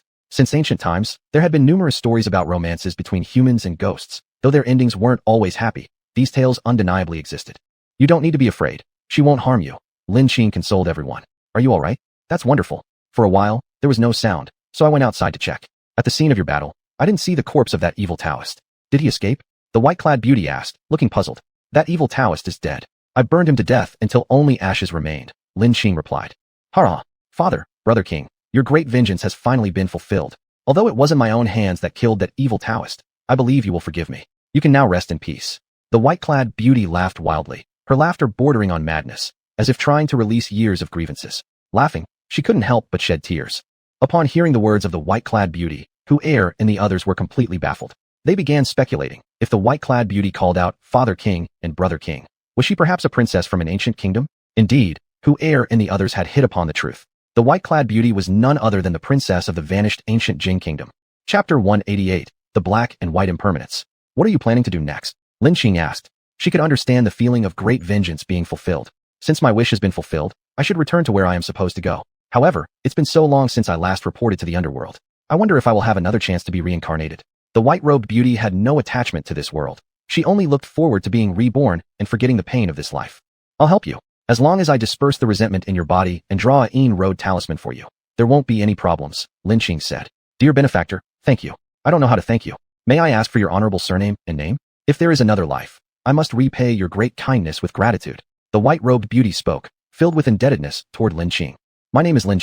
As for repayment, it's unnecessary. Those who bestow kindness do not seek repayment. Moreover, that Taoist's actions are something I deeply despise. Since I encountered this, I would absolutely never stand idly by. Now relax. Let me first remove your resentment. Lin continued. Lin placed her hand behind the white-robed beauty, initiating the Dian Dao technique to absorb the resentment from the woman's body. After about 10 minutes, Lin let go of the white-robed beauty. Losing the intense resentment and her lingering attachment to this world, her soul became much weaker, and the body that was visible to everyone began to turn semi-transparent. Holy cow, she's really a ghost, the bald man muttered softly. Sister Lin, what's wrong with her? Why did she become like this? Li Xiaola asked anxiously. She is returning to the netherworld, Lin replied. At the same time, Lin suddenly produced a brush and several talismans in her hand. But these road talismans were not ordinary ones. These were 4th-class spirit talismans. With her current cultivation level, she barely managed to draw them. If she hadn't advanced to the Zudao Foundation phase, she wouldn't be able to produce such talismans at all. Lin concentrated her spirit and began channeling her spiritual power throughout her body to start drawing the talisman. Li Xiaola wanted to ask more questions, but was stopped by heir. Heir could see that Lin had important things to do. For cultivators, drawing talismans was especially taboo if disturbed by others. Lin failed the first attempt. It seems 4th-class spirit talismans truly aren't easy to draw, Lin mused quietly. After adjusting her breathing, she began drawing the second one. After failing twice consecutively, Lin finally succeeded in drawing the road talisman. Lin picked up the completed talisman and threw it far away. Everyone thought the talisman wouldn't fly very far because everyone knows it's difficult to throw a piece of paper very far. However, to everyone's great surprise, the talisman, as if equipped with wings, immediately turned into a streak of golden light flying off into the distance. It reached the end of the wall and then disappeared. In the place where the talisman vanished, a black vortex-like hole appeared. People couldn't make out the scene inside the hole, only feeling the intense cold emanating from within. What is this? Heir murmured. Chill. Lin made a sign for silence, and everyone immediately kept quiet. At this moment, chain sounds emerged from the black hole. Then 2 figures stepped out, not people, but 2 ghost messengers. One was dressed in white, grinning widely, tall and thin with an ashen face and a long tongue protruding. The word wealth upon sight was written on his official hat. The other was dressed in black, fierce-looking, overweight and stout, short and dark-skinned. The words peace under heaven were written on his official hat. Both carried handcuffs and fetters. When the white-robed beauty saw their appearance, she immediately walked towards the 2 ghost messengers. They put handcuffs and fetters on the white-robed beauty and led her back into the black hole. Heir and the others watched this scene, holding their breaths. Fortunately, Lin had promptly erected a force field around them, blocking their scent. Otherwise, if the black and white impermanents detected their presence, they might have become lost souls. Once the black hole completely disappeared, the bald man woke up from his trance, trembling and saying, "Oh my God, was that the black and white impermanents? I actually got to see them while alive. This adventure was totally worth it. What we've seen today will be unprecedented knowledge for sure. Baldy, keep cool. Do you want the black and white impermanents to grab you?" Hongya glanced cautiously around, whispering. Unlike others, Li Xiaola didn't care about the black and white impermanents. Instead, he stared blankly and asked, "Sister Lin, is she gone? Did she go to the underworld?" "Yes, she's going to be reborn. You just feel a temporary fondness now. In the future, you will meet a girl you like who suits you." Lin Qing responded. Li Xiaola gazed vacantly in the direction where the white-robed beauty disappeared, without turning around for a long time. "Don't worry, he'll be fine. After all, it's his first time liking a girl. First love always leaves an unforgettable mark. Give him some time and he'll be all right," Heir said softly as he noticed the worried looks on everyone's faces. The sky gradually brightened, and at the edge of the desert, a dark line appeared. That line slowly receded as a ray of sunlight emerged from the horizon. This single beam was like a victorious general, pushing back the darkness until it vanished entirely. Suddenly, a small curve rose from the edge of the desert, immediately illuminating the gray clouds above. The clouds, as if blushing, turned into a fiery red. The sunrise began to ascend, its golden light spreading like two great hands parting the mist, banishing the darkness. At this very moment, the village that had disappeared beneath the ground started trembling, and the bald man, who had been dozing off, abruptly tumbled off his chair. "What's happening? Is it an earthquake?" he mumbled, clearly still groggy from sleep. "Ha ha ha, Baldy, we can finally leave this place," Hongya exclaimed happily. Whoever spent a night in the cold underground couldn't help but miss the warmth of the sun, especially after such a perilous night where their lives were almost lost. They all instantly felt that life was incredibly precious. In no time, they returned to the surface. Lin Qing spoke up. "Let's go home." "You're not going to check out that ancient tomb?" Heir asked, surprised. Lin Qing nodded but didn't mention that she'd already been there. "Perhaps it's for the best. We've experienced so many inexplicable things in just one day and one night here. That tomb is bound to be even more dangerous," Heir said thoughtfully. "Don't worry. I'll still fulfill my promise about your rewards," Lin Qing assured them. "Long live the rich Lin," the bald man shouted gleefully. Chapter 189, Jiang Beichen's eccentric grandmother. Before they knew it, a month had passed, and the Chinese Special Forces competition was about to begin. The location for their competition was in the capital city, and Lin Qing arrived there 3 days before the start of the competition. Of course, part of the reason was that she had been invited by old Master Jiang. He said he missed Lin Qing and asked her to come over as a guest, coinciding with these days when Jiang Beichen had returned to the capital, saying that he would stay in the capital for a while. He thought that since Lin Qing should be on vacation now, after the high school entrance exam, but before the next term began, he could let the two of them get to know each other better. Maybe then they'd hit it off and end up together. Old Master Jiang liked Lin Qing very much. He didn't know if his grandson had succeeded in winning Lin Qing's affection, and remembering his grandson's usual cold and taciturn demeanor, he decided it was time for him to play matchmaker.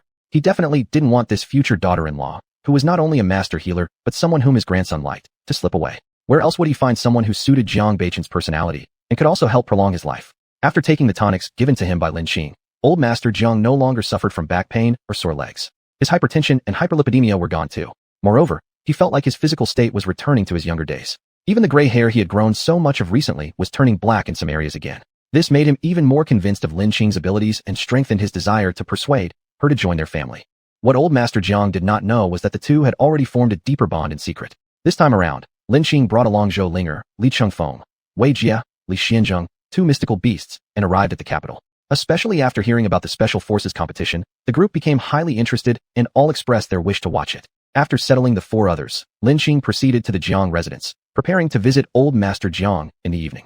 Jiang Beichen, on the other hand, had spent the last few days busy planning various strategies for the upcoming competition. After all, this Special Forces competition wasn't just individual contests but also included team competitions. Even though one might possess strong personal abilities, disregarding tactics would likely still result in losing. As evening approached, Jiang Beichen finally finished his work, leaving the rest of the fine-tuning to Longya team members. Not long ago, he had been extremely busy, but now, as he idled slightly, all he could think of was his luminous, translucent beloved. Since Lin Qing emerged from the desert and spent a week with him day and night, they hadn't seen each other for a week now. Truly, absence makes the heart grow fonder. How many autumns apart had they endured? Although they communicated every night, how could such mere contact compare to actually seeing her?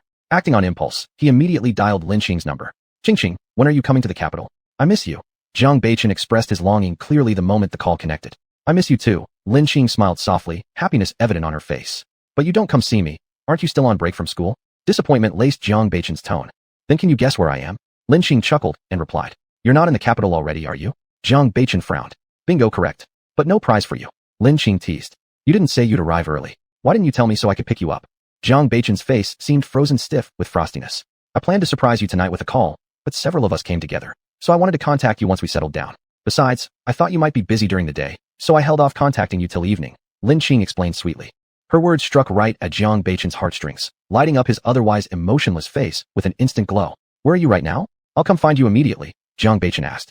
Oh, I'm standing at the front gate of your ancestral home, waiting for someone to announce my presence to old Master Jiang. I've come to see him, Lin Qing explained. What? My grandfather is not staying at the ancestral home anymore. Wait for a moment, I'll head straight there. If that old hag gives you any trouble, don't hesitate to stand your ground against her. Jiang Beichen hung up hurriedly and started heading toward the ancestral home. Currently, he was at a military training base on the outskirts of the capital. Even without traffic congestion, it would probably take over an hour to reach the ancestral home. Jiang Beichen's cryptic comment puzzled Lin Qing. Who exactly is this old hag? Regardless of who she is, thinking she can bully me is naive. Certainly, I'm not the type to be bullied. At that very moment, a middle-aged woman appeared at the gates of the Jiang ancestral home. She opened her mouth arrogantly, saying, Miss Lin, our Lady Jiang requests your presence. Since Grandpa Jiang wasn't around, meeting Grandma Jiang would also suffice. However, she wondered why Grandma Jiang hadn't been there the last time she treated Grandpa and Grandma Jiang together. But this was another family's affairs, so Lin Qing didn't think much about it. Her doubts flashed through her mind momentarily. In no time, Lin Qing reached the living room of the Jiang family manor. Seated at the head position was a woman with pitch black hair, only having some gray near the temples. Her face had a rosy glow, with very few wrinkles, and judging by her features, she must have been a stunning beauty when she was young. She wore a deep red tang-style blouse over black, loose pants that were made from high-quality material. On her wrist was a blood-red jade bangle bracelet, one whose water clarity indicated its astronomical worth.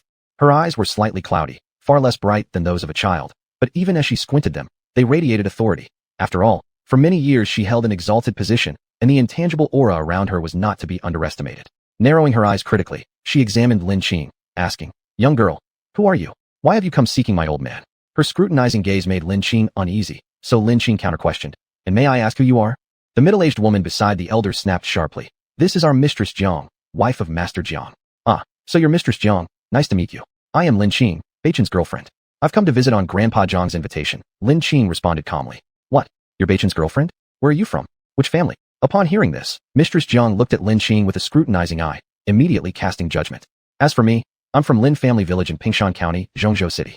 Lin Qing, of course, recognized instantly that Mistress Jiang was not someone to be easily handled with ease, her whole demeanor steeped in power dynamics. Yet Lin Qing did not care much. Out of the entire Jiang family, she was only interested in Jiang Beichen. The reason she cared for him was because she liked him, and the reason she treated Grandpa Jiang well was because he had been good to her, and also kind to Beichen. That was just how Lin Qing operated. If others were good to her, she reciprocated the kindness, and if others weren't, she turned cold and ruthless without hesitation. Chapter 190. Mother-in-law and daughter-in-law are destined enemies. What? You actually come from a rural area? I can't believe that at such a young age you've already learned how to seduce men. Truly shameless. The only reason someone like Beichen would fall for you is because he's socially awkward and doesn't understand women well. You're one of those gold-digging types who try to marry into wealth, but I must tell you, I will absolutely not allow you to step into my family. When the matriarch Jiang heard that Lin Qing came from a rural area, her expression immediately turned sour. Her words became unbearably sharp and critical. While she had limited contact with Jiang Beichen, she knew he wasn't particularly interested in women, yet he seemed to have taken an interest in this girl from a poor background.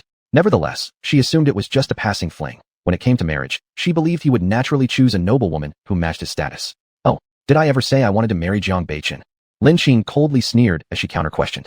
She marrying Jiang Beichen would be his good fortune, especially since she herself hadn't even thought about getting married yet. So, you do know your place after all. The old Madame Jiang laughed. If Lin Qing understood her limits, things were easier to manage. Regardless, Lin Qing could only be considered a plaything, and while Mrs. Jiang didn't want to spoil Jiang Beichen's fun entirely, she also didn't wish for their relationship to worsen further. You've misunderstood me. My meaning is quite simple. If anyone marries, it should be Jiang Beichen marrying me, complete with all his family assets as dowry. Lin Qing said calmly and confidently. You shameless. I didn't realize that instead of knowing your place, you're so ambitious. The elderly Mrs. Jiang seethed angrily. Haha. Thank you for your compliment, Lin Qing replied humorously. Indeed, she was highly ambitious, craving a broader horizon. Cultivating immortality was already defying fate. How could worldly wealth compare to the treasures and divine herbs of the cultivation world? This secular world's wealth meant nothing to her. However, seeing how enraged the old madam was brought Lin Qing some satisfaction, making her feel lighthearted and content. But I trust your scheme won't succeed. Once Beichen comes back, I'll definitely make him see through your greedy nature. The old Madame Jiang remarked with contempt. Do what you must. Since Grandfather Jiang isn't here, I'll take my leave. With that, Lin Qing turned and left. That infuriates me. She truly lacks refinement and upbringing. A real peasant. The elderly Madame Jiang exclaimed angrily. Madam, Please calm down. Don't harm your own health over this. It's not worth it. The middle-aged woman behind Mrs. Jiang consoled her gently. After leaving the Jiang residence, Lin strolled into a nearby dessert shop. Since Jiang Beichen would soon arrive, she didn't want to go too far. Taking the time to indulge in some sweet treats, her mood gradually improved. About an hour later, Jiang Beichen arrived at the Jiang family estate. As soon as he walked in, he hurried to the living room, just in time for dinner preparations. The elder Jiang still lingered there, calmly drinking premium pu'er tea. Upon seeing Jiang Beichen, the old madam interrogated, "Where's Lin Qing? Wasn't she here earlier?" "She has already left." "Listen, Beichen, we don't object to you having a girlfriend, but couldn't you find someone more suitable? What kind of woman is she? Crude, unrefined, overly greedy. All she wants is our family's wealth. I've seen many women like her who try to marry upward into riches. Break it off with her. I'm completely repulsed by her behavior." "What exactly did you do to Qing? Didn't you chase her away?" Jiang Beichen's face darkened instantly, his tone turning harsh. "What could I have done? She left on her own accord. And she even said she doesn't want to marry you. If anyone marries, it should be you bringing your property as dowry to her. How absurd, utterly disrespectful." The elder Jiang fumed furiously, still boiling over thinking about Lin Qing. "If she said such things, it's probably because you've upset her somehow. If she truly wants the Jiang family assets, I'd gladly give myself up as her dowry too."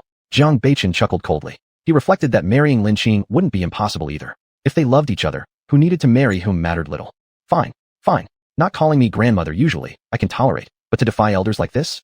Have you lost your mind to that siren? How can you inherit our Jiang family business like this? The elder Jiang snapped. "Oomph. I knew you never wanted me to inherit the Jiang family legacy. You only favor your son. But this family belongs to me. Even if I disregard it, it will never fall into his hands." Jiang Beichen scoffed coldly. Jiang Beichen and grandfather Jiang had a good relationship, but he didn't get along well with Grandma Jiang, his nominal grandmother. This was because Grandma Jiang doted excessively on her son, which naturally led to poor treatment of her daughter-in-law. In her eyes, her son could do no wrong. Even his minor strengths were exaggerated, while his flaws went unnoticed entirely. Conversely, when it came to the daughter-in-law, Grandma Jiang would overlook all virtues yet magnify even slight imperfections into major faults. Jiang Beichen grew up watching Grandma Jiang mistreat his mother, who was a gentle, noble woman of impeccable refinement. His mother didn't want to quarrel with elders, but this only encouraged Grandma Jiang's behavior, leading her to frequently belittle and torment his mother. Even when his father committed adultery, Grandma Jiang failed to reprimand him, instead mocking his mother for being unable to keep a man under control. When Grandma Jiang learned about her son's infidelity, she told his mother things like, "In this world, all men cheat. If someone throws themselves at him, it'd be foolish not to take advantage of it." She advised his mother to let go of her grievances and not make trouble unnecessarily. The deep sadness that eventually claimed his mother's life could partly be attributed to his father and partly to this so-called grandmother. Grandfather Jiang disapproved of Grandma Jiang's indulgence of her son. However, during those years, Grandfather Jiang was in the midst of expanding his business empire and paid little attention to his son, Jiang Cheng. By the time he had more leisure to intervene, Jiang Cheng had already become a weak, heartless, and irresponsible man. Whenever Grandfather Jiang scolded Grandma Jiang, she responded with tears, tantrums, or even threats of suicide. She never acknowledged any wrongdoing, causing the emotional distance between Grandfather Jiang and herself to grow wider. But Grandfather Jiang, being a man of principle and loyalty, refused to divorce his long-suffering spouse just because of this.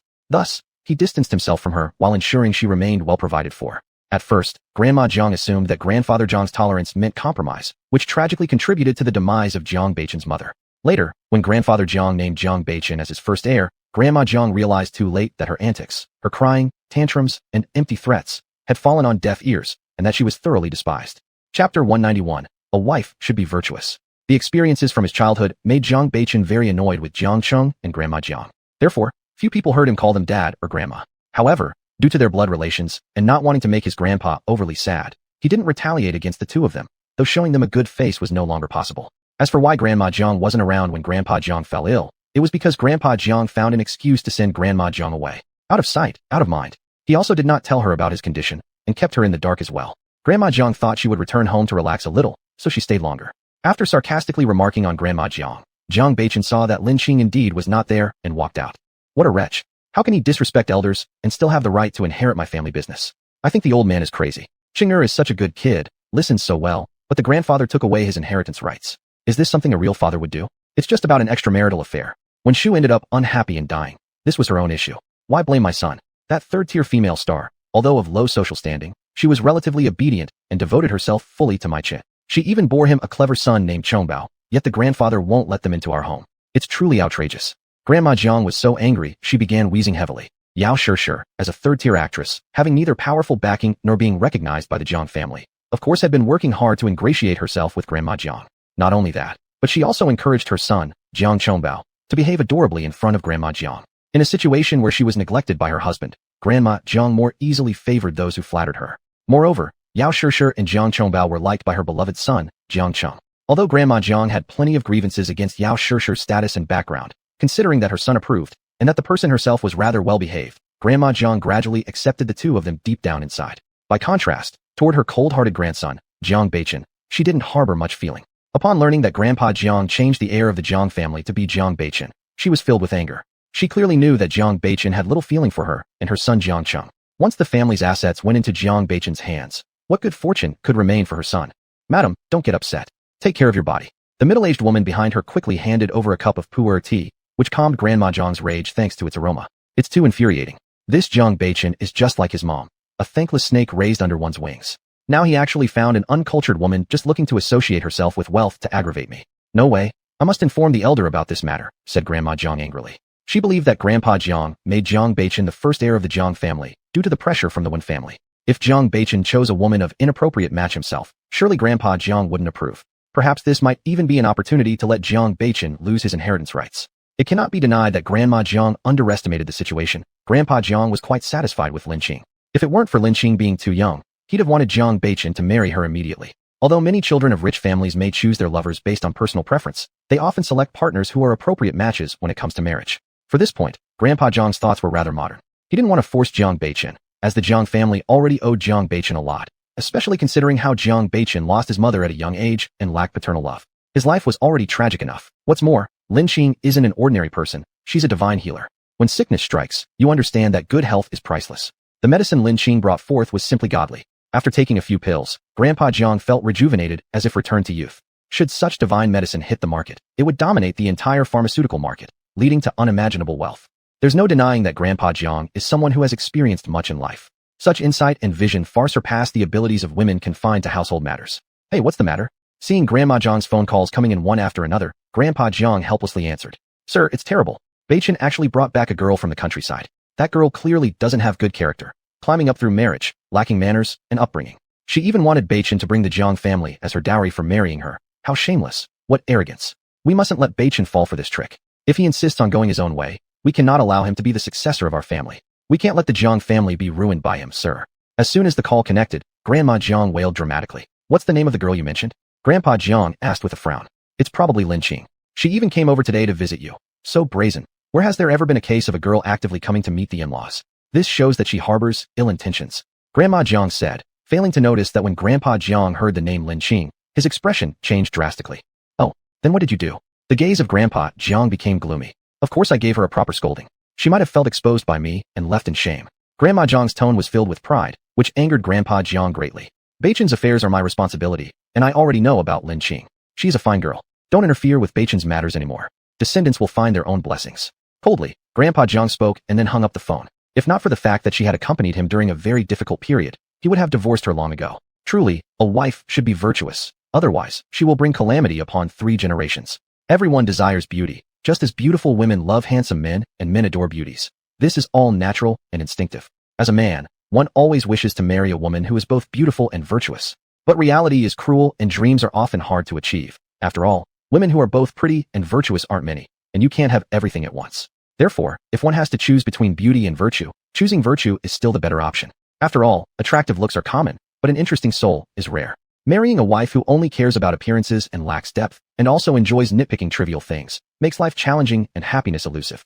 However, with someone less outwardly stunning yet virtuous, possessing an interesting soul, happiness remains abundant despite average looks. Back in the day, Grandpa Jiang made the same mistake, captivated by Grandma Jiang's beauty without truly understanding her before marriage, a regretful decision of a lifetime.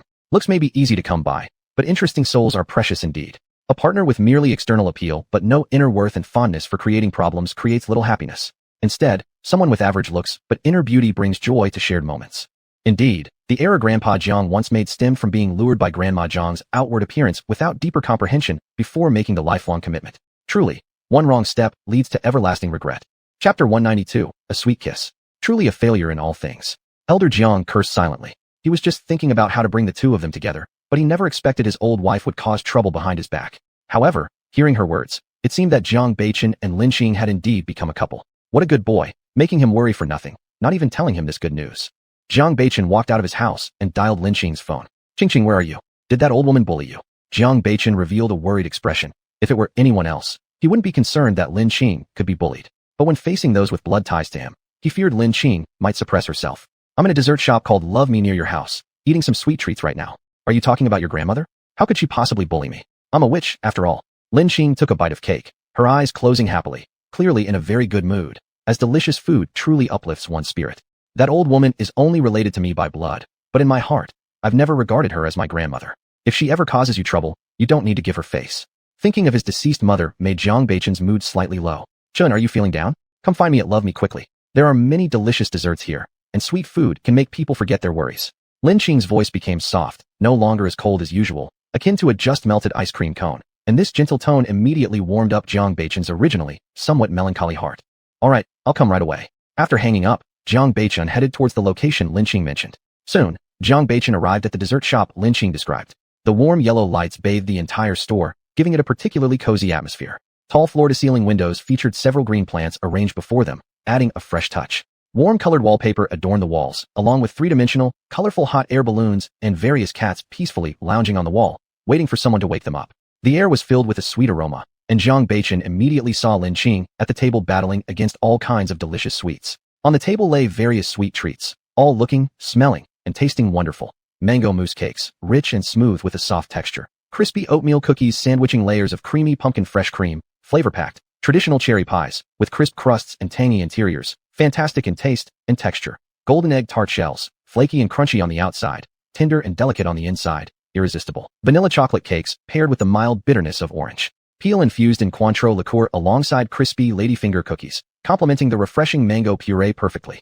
When Jiang Beichen approached Lin Qing, he noticed the corners of her extremely pink lips were dotted with strawberry jam. The vivid color made her lips resemble a delicious dessert, impossible not to want to taste. Upon seeing this scene, Jiang Beichen's already deep gaze turned darker and more mysterious, making it hard to read what he was brewing inside. You're here.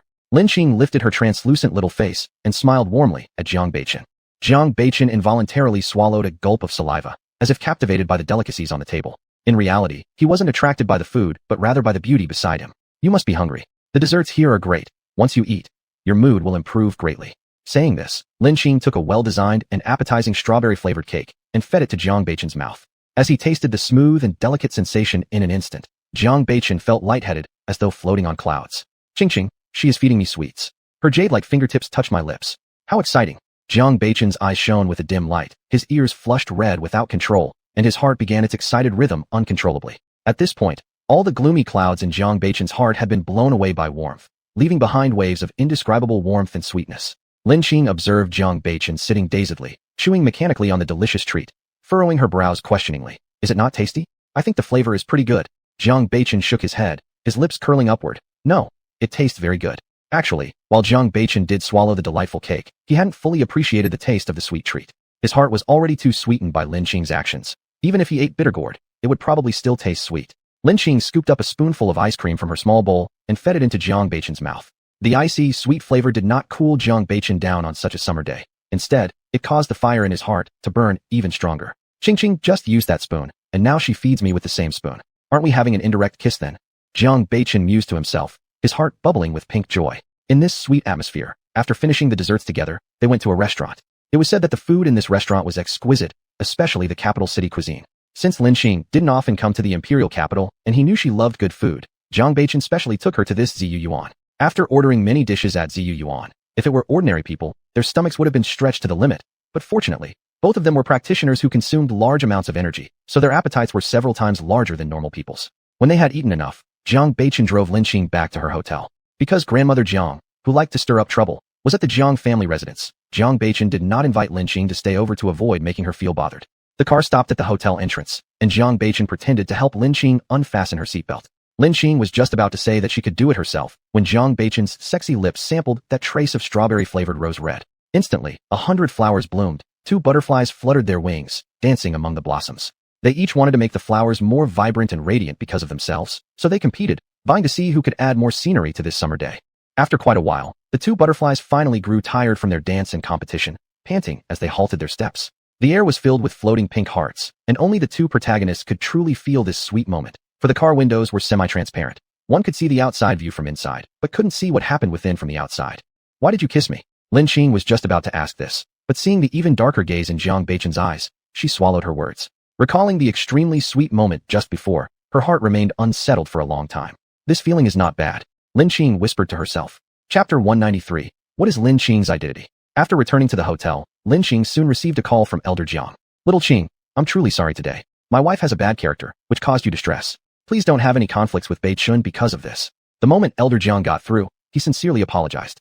Grandpa Jiang, what she did has nothing to do with you or Bei Chun. How could I possibly argue with Bei Chun because of her? Moreover, am I the kind of person who allows myself to be wronged? Lin Qing smiled and said gently. Yes, Lin Qing really understands things clearly and has a broad mind. Elder Jiang praised her. I'm not someone with a broad mind. I take revenge on my enemies right away. That's why I won't hold grudges.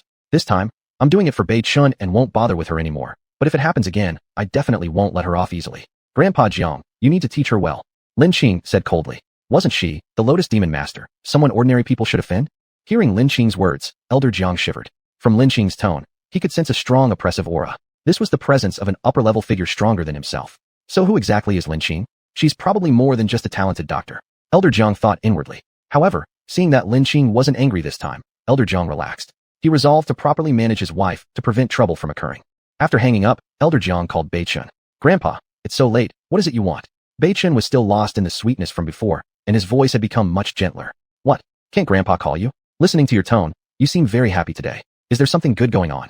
Elder Jiang asked curiously. He hadn't heard Bei Chun speak so softly in a long time. Since Bei Chun's mother passed away, his voice had always been cold, so Elder Jiang felt quite sorry for him and believed they owed him a lot. Nothing. Grandpa, what exactly are you calling about?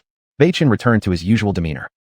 Since when did you start keeping secrets from Grandpa? Did you win Lin Qing's heart? Why didn't you tell me so I can share in your joy? Don't you know how long I've wanted a great-grandson? Elder Jiang complained. Grandpa, I've only been together with her for a short while, and our feelings aren't yet stable. I think we shouldn't create too many complications, and besides, Lin Qing is still young. It's still early for marriage. Bei Chun furrowed his brows slightly and spoke. By the way, Bei Chun, do you know Lin Qing's true identity? Elder Jiang asked. Grandpa, didn't you say you don't care about Qing Lin's family background? You previously supported me being with her. Did Grandma poison your ears against her again? Bei Chun frowned even harder. Where are your thoughts going? Am I someone so materialistic? Do you think I would fall for Grandma's tricks? I called Lin Qing today because of Grandma's behavior earlier, hoping she wouldn't mind too much. Although she didn't mind, I sensed a very powerful oppression from her. Such pressure is evidently from an extremely high-ranking superior, which is why I asked you about Lin Qing's true identity.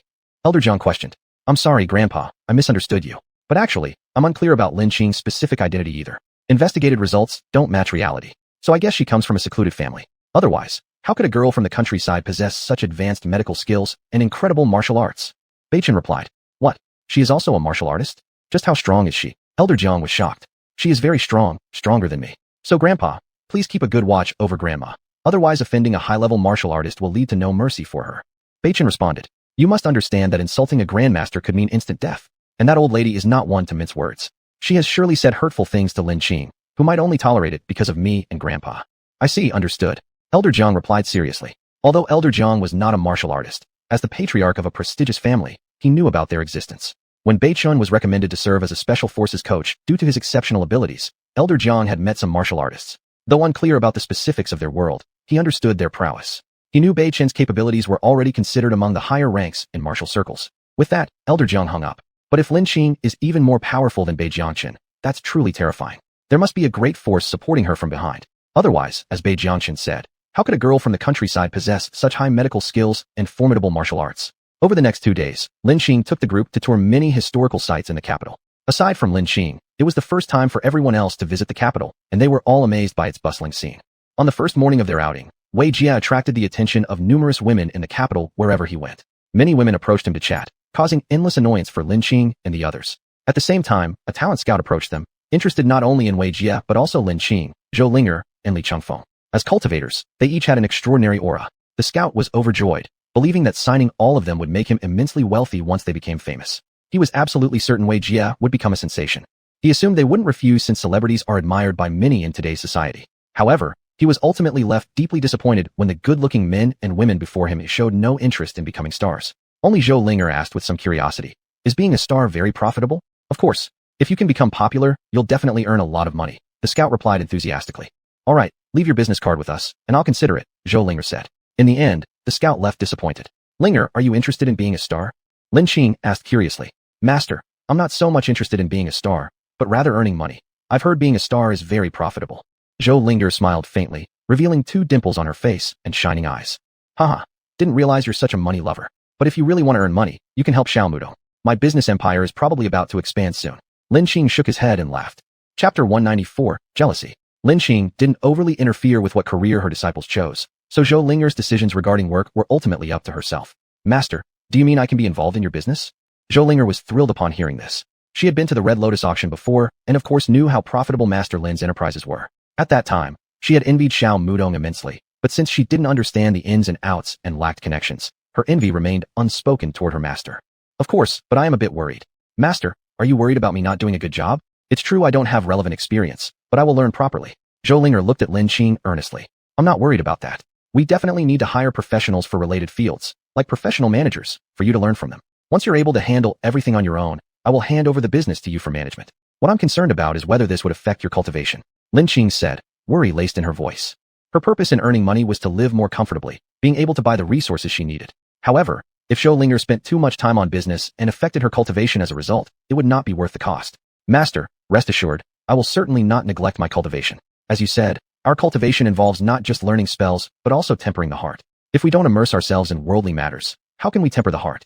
Besides, Master, you already mentioned hiring some professionals. I'll only help supervise things without wasting too much time. Zhou Linger responded. Haha, Zhou Linger, you're not bad.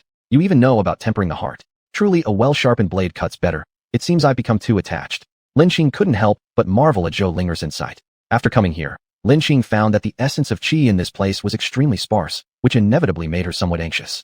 However, luckily her cultivation speed was quite fast, faster than when she was on the Cultivation Continent, which alleviated her worries. The Dian Dao indeed did not disappoint as a celestial-level cultivation method. It was truly extraordinary. If she had been cultivating an ordinary technique, she wouldn't know when she could achieve foundation establishment. After getting rid of that talent scout, Lin Qing cast a mesmerizing spell on Wei Jie, making sure people wouldn't see his real appearance. In everyone's eyes, he looked like an ordinary person, sparing their flowers and grasses from being trampled. The Special Forces competition was soon approaching. Lin Qing had managed to procure 5 tickets from Jiang Beichen and brought Zhou Linger and the others to the venue. The competition hadn't started yet, so they went to where Jiang Beichen was resting. When Zhou Linger and the others saw Jiang Beichen, they were all awestruck by his stunning beauty. Though they had seen Wei Jie's ethereal charm many times, Jiang Beichen's manly handsomeness left them equally stunned. In Wei Jie's era, people favored the frail, elegant beauty, but in the current age, people preferred muscular men like Jiang Beichen, who sported a chiseled physique. Yet Jiang Beichen was too cold, causing people to hesitate to approach him. Master, who is this? Zhou Linger stared at Jiang Beichen, nearly drooling. Hey, wipe that drool off, Li Qingfeng teased. Zhou Linger wiped her mouth with the back of her hand and instantly flared up in anger. Oh, little junior brother, how dare you deceive me? Are you itching for punishment? Sister, didn't you notice just now? That cool handsome guy never took his eyes off our master. Li Qingfeng whispered. Lin Qing naturally overheard their low-toned conversation and then said aloud. This is my boyfriend, Jiang Beichen. What? So this is actually sister-in-law? Oh no, should I call him father-in-law? Zhou Linger was surprised. She had always assumed Wei Jie would be her father-in-law and quickly glanced furtively at Wei Jie, noticing no particular emotion from him. These few people? Jiang Beichen asked, but his eyes constantly darted toward Wei Jie, who was too beautiful, possessing a charm capable of captivating entire nations. He seemed to be the type admired by everyone on TV, and Jiang Beichen felt threatened. His bond with Lin Qing wasn't deep enough to withstand any ripples, and there was always that saying, no wall is impervious to prying. Only those who haven't worked hard enough to break it. These two are Zhou Linger and Li Qingfeng. They are my disciples. This one is Li Xianjing, Li Qingfeng's father, and this is Wei Jie, my friend. Lin Qing hesitated for a moment when introducing Wei Jie, choosing to simply describe him as her friend, unsure of exactly how to define their relationship. After all, she couldn't say he was a zombie or even a servant. Such terminology fell out of place in the present day, so she simply described him as a friend. Wei Jie, this face is truly worthy of being one of the 4 great beauties, Jiang Beichen said with a sarcastic undertone, implying that his audacity to use the name of one of the ancient 4 great beauties was sheer arrogance. He had just noticed Wei Jie showing him an overly courteous demeanor. Could it be that Wei Jie wanted to poach him from his position? Jiang Beichen inwardly felt sick to his stomach, yet he had to pretend to be magnanimous, otherwise he would appear petty and narrow-minded. After all, Lin Qing introduced Wei Jie as a friend and himself as her boyfriend, indicating that Lin Qing probably harbored no romantic thoughts for Wei Jie, although Wei Jie's intentions were unclear. It was normal for someone as outstanding and beautiful as Lin Qing to attract attention. Wei Jie didn't know why, but despite the compliment from the handsome man in front of him who appeared suave and elegant, he sensed a strong sense of hostility. Nonetheless, Wei Jie responded with propriety. This gentleman flatters me. You yourself possess remarkable good looks, rare in this world. Just then, someone came in and reminded them, "Coach Jiang, the competition is about to begin." Jiang Beichen was compelled to leave, and they all made their way to the spectators' seats. Wei Jie sat beside Lin Qing and whispered softly, "Lin Qing, I don't understand why, but I feel deep animosity from Master Jiang towards me. Has he discovered that I'm a zombie?" "It can't be that. I'll ask him later," Lin Qing responded. At that moment, Jiang Beichen happened to catch Wei Jie whispering to Lin Qing, causing his expression to darken immediately. Now he became even more convinced that Wei Jie intended to seduce Lin Qing.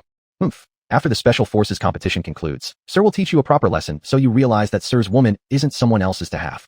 And let you see, my charm isn't something that a mere pretty face like yours could ever match, Jiang Beichen thought silently. Wei Jie's pale complexion and frail frame easily led people to think of him as someone too weak to even bind a chicken. In reality, Wei Jie had already reached the peak of the qi condensation stage in cultivation strength, comparable to a grandmaster. If the two were to compete, there would undoubtedly be a fierce struggle. Chapter 195, the competition begins. Not long after Lin Qing took her seat, the area around her was densely filled with people. To Lin Qing's left sat Wei Jie, and to her right was a young man in his early 20s. Although the young man had an average appearance, his eyes were lively and expressive, giving him an agile look. In his hand, he held a camera, clearly preparing to take photos during the battles between the various teams. Not long after the young man took his seat, he noticed Lin Qing and Wei Jie beside him due to their outstanding appearances, as if they were two blossoms amidst a vast green expanse. Since there were hardly any women at the scene of the Special Forces competition, Wei Jie didn't use an illusion to conceal his appearance. Lin Qing, on the other hand, did employ an illusion, but her charisma was so remarkable that even though she made herself appear only delicate and refined, under the influence of her aura, she still seemed like a beautiful young woman in everyone's eyes. Though Wei Jie was incredibly handsome, stunningly so, the young man, being completely direct, was more interested in beauties. The young man was very close to Lin Qing. Looking at the skin of the small beauty next to her which seemed breakable by a mere breath, her delicate features, and the subtle fragrance emanating from her, all these things made him feel immensely comfortable. Actually, this comfort came from the fact that Lin Qing's surrounding essence energy was constantly circulating, and just by inhaling a bit of it, one would feel refreshed and invigorated. "Hey, beautiful lady, which military district are you from? With such beauty, could you be an art troupe member? My name is Zhang Hui, and I'm from the military propaganda department." The young man flirted. He said this because those who had come to watch the match were either soldiers or family members of soldiers, and since Lin Qing looked quite young, he didn't think she was married. "I'm not from the army," Lin Qing replied indifferently. "Oh, then are you here to see your boyfriend, or father?" The young man asked enthusiastically, praying internally that it was her father. Seeing Lin Qing fit perfectly into his aesthetic standards, she was his ideal goddess. He couldn't miss out on an opportunity he might have waited for his whole life. "Boyfriend," Lin Qing answered indifferently. Upon hearing these two words, the young man felt utterly disappointed. He hadn't expected that after encountering what he considered his dream goddess, she would already have a boyfriend. What kind of man lacked insight, preying on such a young girl who looked underage? However, he failed to realize that he himself had also been intrigued by Lin Qing moments before. But thinking that her boyfriend was in the army, he reluctantly gave up. They all respected military wives and wouldn't dare flirt or make moves. Typically, those attending his family were the extremely brave and mighty special forces, crazy, powerful warriors whom a soldier in charge of publicity wouldn't dare to offend. At that moment, the elite squad members from the 5 major military regions, Eastern, Western, Central, Southern, and Northern Special Forces elite teams, had arrived at the competition venue. The names of the elite teams from the Eastern, Western, Central, Southern, and Northern military regions were respectively the Flying Eagle Team, Lone Wolf Team, Dragon Fang Team, Leopard Hunt Team, and Soaring Dragon Team. Each team had a person standing in front, evidently serving as the coach of each elite squad. Jiang Beichen stood out among the 5, partly because he was extraordinarily youthful and strikingly handsome, and partly because his aura was the weakest among the 5, leading many to assume he lacked strength. His weak aura, however, wasn't due to a lack of power. Rather, after breaking through to the peak master level, he had learned to suppress his own energy. Xiao Mu, the coach of the Northern Military Region's Special Forces, smirked coldly. "Humph, has your Dragon Fang team run out of people? That you'd recruit such a pretty boy to be your coach? Are you selecting coaches based on looks?" Ha ha. After Xiao Mu spoke, the Dragon Fang team immediately grew furious. Their Jiang coach was someone every member admired deeply, and they certainly wouldn't allow others to insult Coach Jiang. After all, they owed their achievements greatly to Coach Jiang. Jiang Beichun, seeing how his team bristled with anger, about to explode with fury, gestured with his hand to quiet them down. The current battle strategy for Dragon Fang team was to first conceal some of their capabilities and wait for the right moment to astonish everyone. After all, if they unleashed all their power at the beginning, the other top teams might perceive their advantages and possibly join forces against Dragon Fang team. Even with significantly improved skills, facing simultaneous opposition from the 4 major military regions would remain quite challenging for Dragon Fang team. Possessing both capability and strategy, remaining humble without overconfidence, is the key to becoming unbeatable. Jiang Beichen sneered coldly. Hee, there are some people now who just love to rely on their seniority and make trouble. Ugly faces aside, they lack strength, Yet they have a narrow view of the world and always assume they're incredibly powerful. What a joke.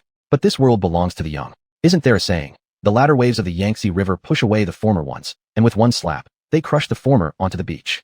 Xiaomu heard the mockery in the other's words and immediately retorted in anger. Who are you calling? You little punk. Coach Xiao, I wasn't referring to you.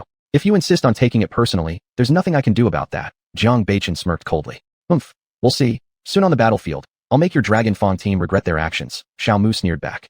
Then he warned his team, the Soaring Dragon team, not to hold back when they encountered the Dragon Fang team. They had to utterly humiliate them. Dragon Fang team, blame yourselves for having an incapable coach. It's all his incompetence leading you into conflict, Xiaomu muttered darkly to himself. Among the 5 elite teams, the one which clashed the most with Dragon Fang team was the Soaring Dragon team. The reason was simple. The name, Dragon Fang, included the word dragon, making it sound like they were stealing thunder from the Soaring Dragon team.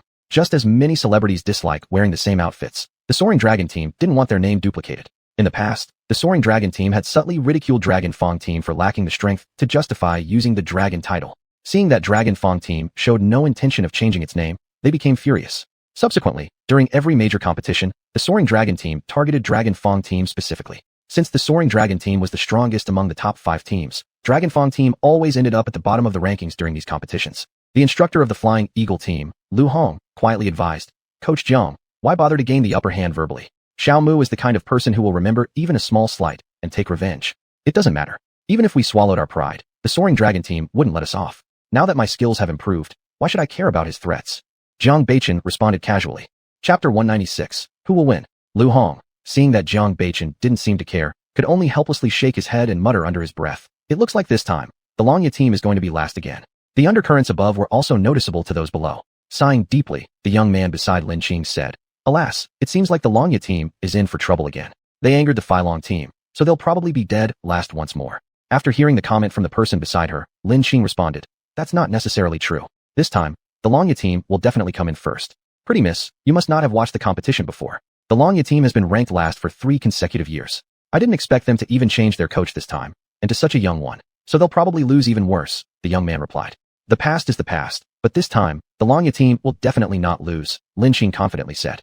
Miss, why do you say that? Could it be your boyfriend is on the Longya team? The young man suddenly had an idea. You guessed right, but there's no prize for you. Lin Qing giggled sweetly. Her sweet smile momentarily left the young man stunned. He shook his head and muttered to himself. No wonder they always say, heroes can't resist beauties. Miss, I know you hope your boyfriend's team will win, and that's good. But things may not go as you wish, the young man added. He feared that if the Longya team lost, the girl would be too disappointed, so he prepared her in advance. With his sharp intuition, he still believed that the possibility of the Longya team being dead last was very high. I firmly believe that the Longya team will win. Don't believe me? We'll see, Lin Qing smiled. At this moment, the young man's heart surged with waves of emotions. What kind of feeling was this? Trust? How could she believe in her boyfriend so much? Why couldn't fate let me meet a girl like her earlier? Right at this moment, another team appeared on the competition field. This team was selected from various elite warriors and was joining as a reserve team. Even though the reserve team members were already elite soldiers compared to regular fighters, they were still less experienced than the elite special operation troops. Their selection served 2 purposes. Firstly, to allow more new elites to enter the top 5 teams. Secondly, to facilitate rulemaking during the competition, since 6 teams made it easier to establish fairer rules compared to just 5. Additionally, letting these reserve team elites face off against the elite special operations team helped them recognize their own shortcomings, allowing better self-improvement. After all, real combat helps warriors find issues better. Subsequently, the coaches of the 6 teams went up to draw lots to decide which teams would face off in the first round. When the 6 coaches revealed the numbers from their lottery, the crowd below erupted into chatter. Wow, isn't the Longya team incredibly lucky? They're going up against the reserve team. It's bound to be a sure win for them. Upon seeing that they would compete against the Longya team, the coach of the reserve team sighed in relief. He thought that even if they lost, it wouldn't be as embarrassing as facing the Filong team, which would beat them down in mere moments, a total disgrace. Meanwhile, the other 4 teams paired up where the Filong team faced the Leopard team, and the Flying Eagle team went up against the Lone Wolf team. In the previous competition, the rankings had been as follows. First place, Filong team. Second place, Lone Wolf team. Third place, Flying Eagle team. Fourth place, Leopard team. Fifth place, Longya team. In everyone's mind, this ranking was expected, and people most looked forward to seeing the confrontation between the Filong team and the Lone Wolf team. Fortunately, they did not meet in the first round. Otherwise, the following rounds would have been entirely predictable. To prevent a situation where after one match, a team cannot participate in the next due to injuries, each match limited participants to 30 individuals. Thus, even after 3 matches, there wouldn't be any problems, as each team had over 100 members. For those strong teams, they generally didn't use all their elite forces in the first game, like the Filong team. However, for the weaker teams drawn against formidable opponents in the first game, they had to give their all from the start or risk a very low ranking. There were 3 games in the first round: Filong team versus Leopard team, Flying Eagle team versus Lone Wolf team, and Longya team versus the reserve team. Soon, 30 members from both the Filong team and the Leopard team ascended the stage, instantly creating tension as soon as they entered. Even the spectators below felt a sense of foreboding akin to the calm before the storm. Begin. As soon as the bell rang to start the match, both sides immediately revealed their momentum and began to move quickly, forming a formation. The Filong team's formation resembled a dragon, roaring with its mouth open as it charged toward the Leopard team. The Leopard team's members gathered together, looking very much like a lazy leopard. However, this leopard had no trace of laziness at the moment, as it opened its big mouth, ready to counterattack the Filong team. The battle began intensely, and the two teams unleashed all their skills. Despite the Filong team's strength, there were fewer elites present. Meanwhile, though the Leopard team's power was relatively weaker, they deployed a significant portion of their elite forces. As a result, the two sides were evenly matched at the beginning. Gradually, the Filong team's potential emerged. In the end, despite losing several members, the Filong team ultimately won the match. The second match pitted the Flying Eagle team against the Lone Wolf team, which proved to be just as thrilling as the first one. It was a fierce contest between the two. After both teams gave their all, the Lone Wolf team narrowly claimed victory. In the third match, the Longya team faced off against the reserve team. This time, the Longya team chose fighters who looked rather slim, reserving large and powerful members like Stone for the final game. Jiang Baichen planned to save them until the last round. When the Longya team's members took the field, the crowd erupted in laughter. Their figures contrasted sharply with those of the reserve team members. No one expected the Longya team to send out such individuals for their first game, and the reserve team felt insulted. How dare they look down on our reserve team? We will knock the Longya team off their pedestal. For the reserve team, the Longya team, as one of the top 5 teams nationwide, was on a pedestal. Would defeating them mean replacing them? With this thought in mind, the reserve team members' faces were filled with excitement, as if the Longya team were a delicious dish they could hardly wait to devour. Chapter 197. The Good Fortune of Longya Team. Before the battle began, the members of the Longya team still appeared quite lax. Jiang Coach had said something about disguising themselves as pigs to eat tigers, and they were going to shock everyone soon. As the bell rang for the battle to begin, the originally frail-looking members of the Longya team immediately became different. They all seemed like a completely different person, filled with energy. Though this boost in spirit was felt by everyone, in everyone's eyes, the Longya team still looked weak. As soon as the fight began, the Longya team formed their shape. Their formation resembled an eagle spreading its wings, eager to rush into the snake-shaped formation ahead. Once both sides started fighting, the backup team's warriors formed their most skilled snake formation. This formation was easier to control and more flexible, making it convenient to trap the opponent. At this point, each member of the backup team was full of confidence and vigor, and they initiated their attack on the Longya team first. Wow, the show has begun. Do you think how long the Longya team can hold out? I guess at most 10 minutes. Who would have thought that the Longya team, being one of the top 5 teams, underestimated their opponents? Just look at their physiques. They look much weaker than the backup team. Everyone below began discussing. Indeed, from appearance alone, the Longya team seemed less fierce compared to the backup team. However, true strength isn't judged by who looks physically fit. The members of the Longya team had all practiced the body strengthening method taught by Lin. Even though their abilities might not match those of Shirtu, Huli, Stone Fox, and others, they were no worse than other teams. Their slim physiques were due to their intense practice of the body strengthening method over the last 6 months. Initially, the members of the Longya team didn't use their full strength. If they did so right away, the opposition definitely wouldn't last more than 5 minutes. They kept dodging and exhausting the opponent's stamina. If the opponent fell too quickly, it would also be embarrassing for them. Remembering their coach's advice to stay humble, they adopted such a tactic. After more than 10 minutes passed, some of the audience started to become dissatisfied. Why does the Longya team keep dodging? What cowards! Even if you're weak, you should still have the courage to fight. Yeah, what's the point of always dodging? Fight already. Their voices were extremely loud, clearly showing impatience. When the members of the Longya team saw that enough time had passed, they immediately unleashed their true power. Being called cowards by others, they weren't willing to suppress their anger any longer. Like ferocious tigers, they rushed into the enemy's ranks. Each person targeted an opponent, and upon the order from their leader, they immediately attacked their targets. In no time, within less than a minute, all members of the backup team collapsed onto the arena floor, groaning in pain, clearly having been hit hard. What just happened? Why did the backup team suddenly fall? Weren't the Longya team playing tricks earlier? First, they exhausted the opponent's strength. Then when the opponent relaxed thinking they would surely win, they instantly revealed their true strength. Hearing you say that, these people from the Longya team are pretty smart. They know how to disguise themselves as pigs eating tigers. Disguising as pigs eating tigers only works against teams with similar strength. If they face much stronger opponents, they'll fail. In front of all plots and schemes, strength is the real thing. This match, the Longya team wins. With the judges' words, the first round of the competition ended. The second round similarly decided opponents through a lottery system. The 3 teams that won in the first round drew lots, and whoever drew the blank sign directly advanced to the third round. The other 2 teams went into the second round. As for the 2 special operation units that lost in the first round, they would compete again to decide the 4th and 5th rankings. During the lottery draw, everyone hoped Filong team would get the blank sign because it was the universally acknowledged strongest team. However, unexpectedly, the Longya team drew the blank sign. My goodness, isn't the Longya team's luck too good? Not just too good, it's outright great. This time, the Longya team will probably rank second among the top 5 teams. They really should go buy lottery tickets. The members of the Longya team paid no attention to the public's discussions. Not only did they not think their luck was good, but they actually felt discontented. They had come to this competition hoping to prove themselves and show their prowess, but in the first round, they were paired with a weak opponent, and in the second round, they were given a bye. This meant they could only participate in the third round, where they were limited to sending out just 30 members. As a result, many soldiers who had trained hard for over half a year and wanted to showcase their strength wouldn't be able to compete. Naturally, this made them feel frustrated. Jiang Baichen sensed some of the team members' emotions and said, "Is your training all about showing off?" "No." Everyone responded quickly. "Then you shouldn't feel this way. Increasing your strength isn't just for gaining face, it's also for surviving better." Jiang Baichen continued in his usual cold tone. "Your profession is very unique and dangerous. One wrong move, and you might lose your life. Increasing your strength can significantly improve your survival chances." After he finished speaking, the frustration among the members lessened. Also, the Longya team is a collective. When one of our representatives wins, it brings glory to all of us. Therefore, don't worry about whether or not you get to participate on the field. Starting from today, the Longya team will definitely become famous, Jiang Baichen added. Just at that moment, Xiao Mu, the coach of the Filong team, happened to pass by. He chuckled sarcastically. Do you really think finishing second place will make you known worldwide? How laughable. Who remembers the second place winner anyway? Everyone knows the first place winner. Besides, your second place was purely due to luck. In a little while, our Filong team will defeat your Longya team as fast as possible to make you realize the gap between us. Not every team has the qualification to include dragon in its name. You're more like snakes or reptiles. Calling yourselves the Longya team is quite amusing. You, the Longya team members angrily retorted. Jiang Baichen stopped his teammates from arguing with Xiao Mu and coldly replied, "You're right. Whether we're dragons, snakes, or reptiles needs to be tested in battle. However, I think your Filong team resembles snakes or reptiles more. Maybe you should rename yourselves the Fei Shi team, or Fei Pakong team." Chapter 198, Dragon Tooth Team wins first place. Xiao Mu was extremely angered by what Jiang Baichen said, replying furiously, We'll see about that."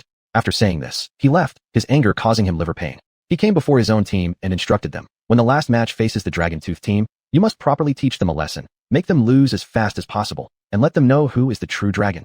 Jiang Baichen looked at Xiao Mu's retreating back with a series of cold laughs. Xiao Mu had never won against him in verbal sparring, yet the other side still could not resist coming to provoke him. Wasn't this inviting shame? The second round of matches saw the Flying Dragon team versus the Lone Wolf team, and the Soaring Eagle team versus the Leopard team. Both matches were spectacular, prompting repeated screams from the audience on site. In the end, the Flying Dragon team and the Soaring Eagle team achieved victory. Soon came the third round of matches. The moment Dragon Tooth team stepped onto the field, boos echoed below. Everyone felt the Dragon Tooth team did not advance purely through strength, so some looked down on the Dragon Tooth team. Dragon Tooth team, just go away already. How could you ever be the rival of the Flying Dragon team? The Flying Dragon team has had too much good luck this time. Even if they get second place, it isn't due to their real strength. This time, before the competition, Jiang Baichen instructed, "You don't need to stay low-key and hide your strength anymore. Solve the Flying Dragon team quickly and show everyone our Dragon Tooth team's might." Long live the drill instructor. Everyone was overjoyed, finally getting the chance to display their skills. The young man beside Lin Qing sighed. This Dragon Tooth team is truly lucky. But their luck ends here. Haven't you heard? Luck is also a form of strength. I believe the Dragon Tooth team will definitely win first place. Lin Qing spoke up. The young man helplessly shook his head. The little girl beside him was blindly confident. Didn't she realize how the people around reacted? What he didn't know was that sometimes truth lies in the hands of a few. And Lin Qing happened to be someone with strong abilities, capable of seeing through all delusions. At that moment, the bell signaling the battle rang out.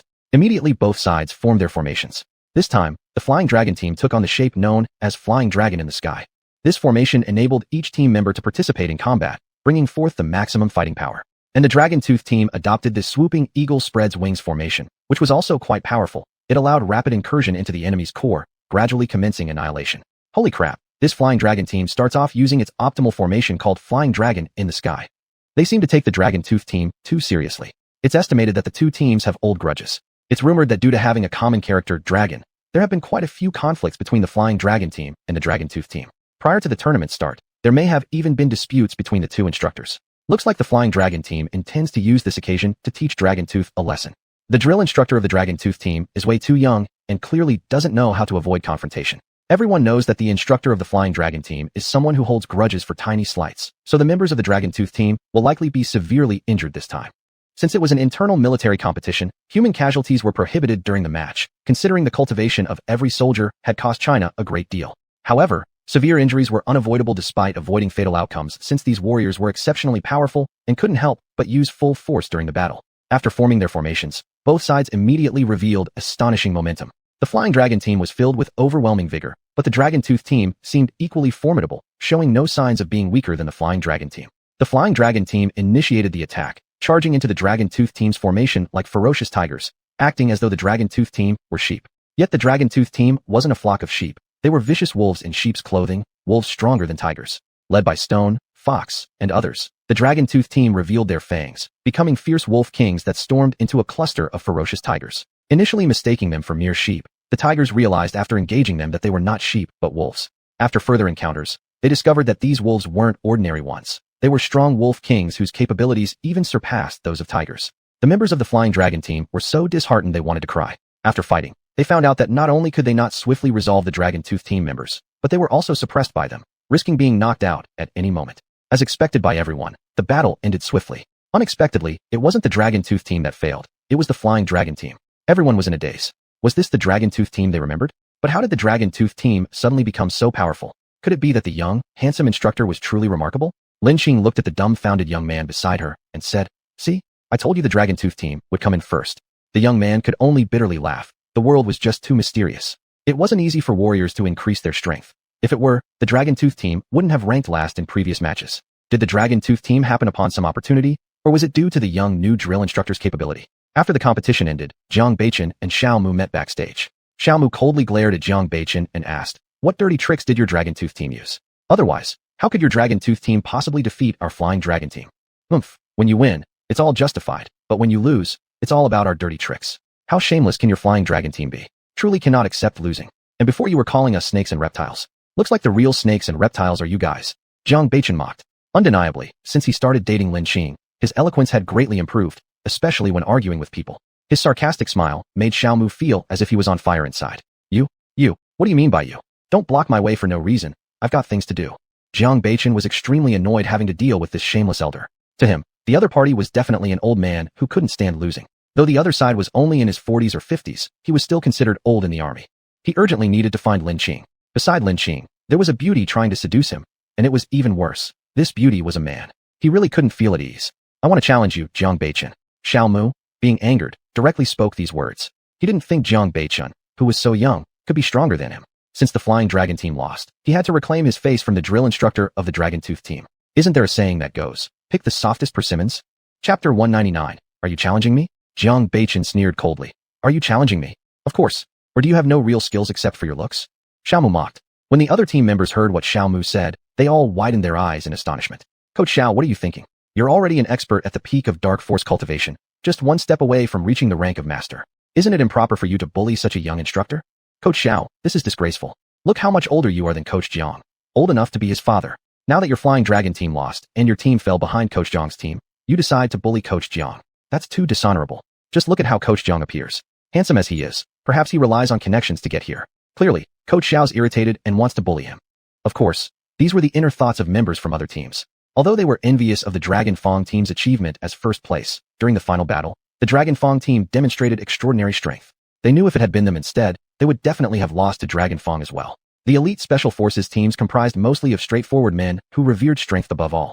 When they initially thought Dragon Fang team might have only won by luck, they felt disdain. But now that they see Dragon Fang's genuine power leading them to first place, all they feel is admiration mixed with envy.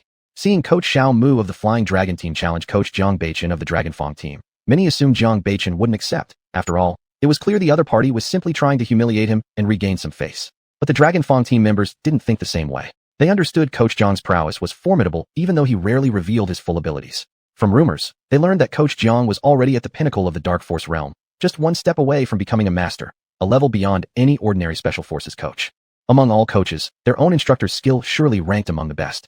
Even if Coach Xiao Mu was also at the peak of the Dark Force realm, they believed their younger instructor had nothing to fear. Youth equaled vigor, after all. What they didn't know was that Jiang Beichen had already reached the transformational Force Master level. If they realized this, they'd take even more pride in having such a remarkable instructor with both stunning appearance and powerful capabilities. At that moment, Dragon Fang's members shouted encouragement. "Coach Jiang, come on." Others witnessing this muttered under their breaths. Aren't these Dragon Fang members foolish? Don't they see the obvious gap in strength? What a pity it is, encouraging their own instructor into trouble. Hearing his teammates cheer him on, Jiang Beichen responded lightly. All right, I agree to fight with you. Our Dragon Fang team has beaten your Flying Dragon team, so I absolutely cannot lose to you. After hearing this statement, the crowd believed even more strongly that Dragon Fang's support was actually pushing their instructor into accepting an unfavorable situation. They speculated that Coach Jiang accepted solely out of respect for his team's encouragement or risked losing face before them. Xiaomu grinned upon seeing Jiang Beichen's acceptance. He thought inwardly, what a brainless fool to actually accept my challenge. Can't he see I'm looking for trouble? Soon I will give him a good lesson. He'll realize exactly why roses bloom red. Subsequently, both moved to a nearby training field. Word of the confrontation quickly spread among various teams, drawing both members and instructors. The instructors wanted to evaluate the skills of both contenders, while the trainees hoped to gain insights to benefit their own team's experiences. Even though most considered Jiang Beichen less skilled than Xiaomu, but still acknowledged him as a true talent. Otherwise, connections alone couldn't secure the role of teaching elite special forces. Standing on the field, Xiaomu opened the dialogue. Coach Jiang, in the heat of combat, there may be moments when neither of us can control our actions completely. If I accidentally hit you too hard, please don't hold it against me. It's certainly not intentional. Upon his words, murmurs broke out amongst the spectators, though their voices remained low so as not to alert Xiaomu, fearing to provoke someone known for holding grudges and possessing great power. Ugh, how shameless can this Xiaomu get? Saying things like that means he is clearly asking for trouble while pretending to shield himself from blame. How vile. Hush, quieter. That Xiaomu seeks revenge for every slight. We shouldn't offend him. Sigh, wonder how Coach Jiang will respond. Nonetheless, I hope Coach Jiang shows his power and humiliates the other side properly. Sigh, this is too difficult. After all, Instructor Jiang looks too young. Even if he has reached the Dark Force stage, it's probably just the early stage of Dark Force. Even if he's a prodigy, he might only be at the middle stage of Dark Force. It's extremely challenging for martial artists to improve. Isn't there talk of a Master Lin in the martial arts world who became a grandmaster before he was 20? Since such geniuses exist, perhaps Instructor Jiang is also a genius. Whether Master Lin is truly as great as the rumors say is uncertain. If it's true, he isn't merely a prodigy. He can only be described as a prodigious talent, 1 in 10,000. Do you think someone like that is so easily obtainable? Of course, the discussions among the crowd did not affect the two men. At their level, their mental fortitude was already quite strong. Jiang Beichen sneered coldly. All right, I understand. And of course, my meaning is the same. If I accidentally injure you, please do not hold it against me. Xiaomu inwardly mocked. This Jiang Beichen really doesn't know his place. Does he think he can hurt me? That's just a daydream.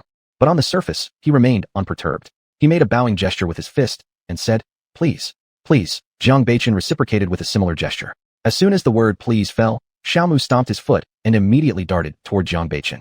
He moved like an extremely swift beast, and where he stomped, cracks formed in the concrete floor. Facing Xiaomu's attack, Jiang Beichen didn't dodge at all. As Xiaomu's punch was about to hit his face, the onlookers became anxious, muttering under their breaths. Is Jiang Beichen stupid? Xiaomu is so hateful, exerting full force from the start and aiming straight for the face. Poor Instructor Jiang. Just as Xiaomu's fist was almost touching Jiang Beichen's face, the latter swiftly evaded, his gaze turning incredibly cold as he said, You're seeking death by attempting to injure my face? Chapter 200. Is Instructor Jiang a master? The reason why Jiang Beichen became so furious was because he believed that he could win Lin Qing's affection due to his extraordinarily handsome face. He often saw Lin Qing unintentionally staring at him with a lovesick expression, and if his face got injured, what if Qing no longer liked him? If Lin Qing knew she had been seen as an infatuated woman, who knows how she would react? As Jiang Beichen said this, he no longer held back and angrily threw a punch towards Xiaomu's fist. In general, the person forced to counterpunch is at a disadvantage since the initial attacker has already gained acceleration, thus exerting greater force. When Jiang Beichen dodged Xiaomu's fist, everyone was surprised. When they saw him punch directly toward Xiaomu's fist, they helplessly shook their heads, thinking to themselves, this Jiang Beichen is such a fool. Before their sighs could fully escape, after the collision of fists, an immense energy erupted. This energy created a powerful current of air, forcing everyone to close their eyes and quickly step back a few paces in order to avoid being caught up in it. Accompanying the strong gust, they heard a bang. They all thought Jiang Beichen had fallen and inwardly muttered, Xiaomu's hit was too harsh. Once the gust died down, they were shocked to see Jiang Beichen standing firmly on the spot. The concrete beneath his feet had crumbled into powder, and not far from him there was a large crater where a shadow coughed while crawling out. The pitiful figure, covered in dust, blood on his mouth, clearly indicated severe injuries, obviously belonging to Xiaomu. This scene stunned everyone. They hadn't expected the beautiful-looking Instructor Jiang to be so formidable. Isn't it usually believed that looks and strength cannot coexist? That typically good-looking people aren't capable? What is going on right before their eyes? Xiaomu was still able to crawl out of the pit and stand up because Jiang Beichen did not use full strength. Otherwise, killing or permanently disabling the other party would have left Jiang hard-pressed for an explanation. Jiang Beichen, you should die, Xiaomu roared with anger. At this point, one of his arms was completely paralyzed, shattered in a broken fracture. His hand, which delivered the blow, was now a bloody mess, utterly unrecognizable. Even if he sought medicine in the Valley of Medicine and managed to fully recover, his arm would never return to its former condition. He was just about to unleash his ultimate move for the final strike on Jiang Beichen, muttering under his breath, "I refuse to believe this move can't defeat you." But before Xiao Mu could unleash his ultimate technique, several instructors interrupted by saying, "Instructor Jiang, please calm your anger. Instructor Xiao, why don't you admit defeat?" Looking towards Jiang Beichen, Xiao Mu was struck first by the sword floating in front of him, emanating milky white light. External release of internal energy. Are you a master of transformation? Impossible, impossible. How can someone so young be a master of transformation? Xiao Mu stared wide-eyed, unable to believe what he saw. There's nothing impossible in this world. Your inability doesn't mean others share it. I only used 2/10 of my power, and you couldn't handle it. Do you wish to continue fighting? Jiang Beichen coldly scoffed. Upon hearing this from Jiang Beichen, Xiao Mu became even more certain that the other was indeed a master of transformation. If the opponent was at his same level of skill, Xiao Mu could fight a desperate battle, but against a grandmaster, he had no choice but to bow his head and concede. To do otherwise would invite death. Although Picard internal force masters and transformation masters seem only a step apart, that one step feels like an insurmountable boundary line. Some spend their entire lives unable to cross it. I admit defeat. May Instructor Jiang be magnanimous and not hold it against me. Xiao Mu lowered his proud head. Though it may pain him internally, he still had to do this. No one wants to antagonize a grandmaster. His earlier provocation towards Jiang Beichen was solely because he presumed the latter wasn't as skilled as himself. After all, in this world where the strong prevail, when you're weak, you endure, and no one will speak up for you. Though Xiao Mu may come across as arrogant, he isn't unintelligent. He knows Jiang Beichen is someone he cannot offend, so he can only accept his loss. Well, since there's nothing more, I'll leave first. With that, Jiang Beichen retracted the sword formed by his external energy projection. He acted this way merely to scare Xiao Mu a bit and ensure that the confrontation ended there.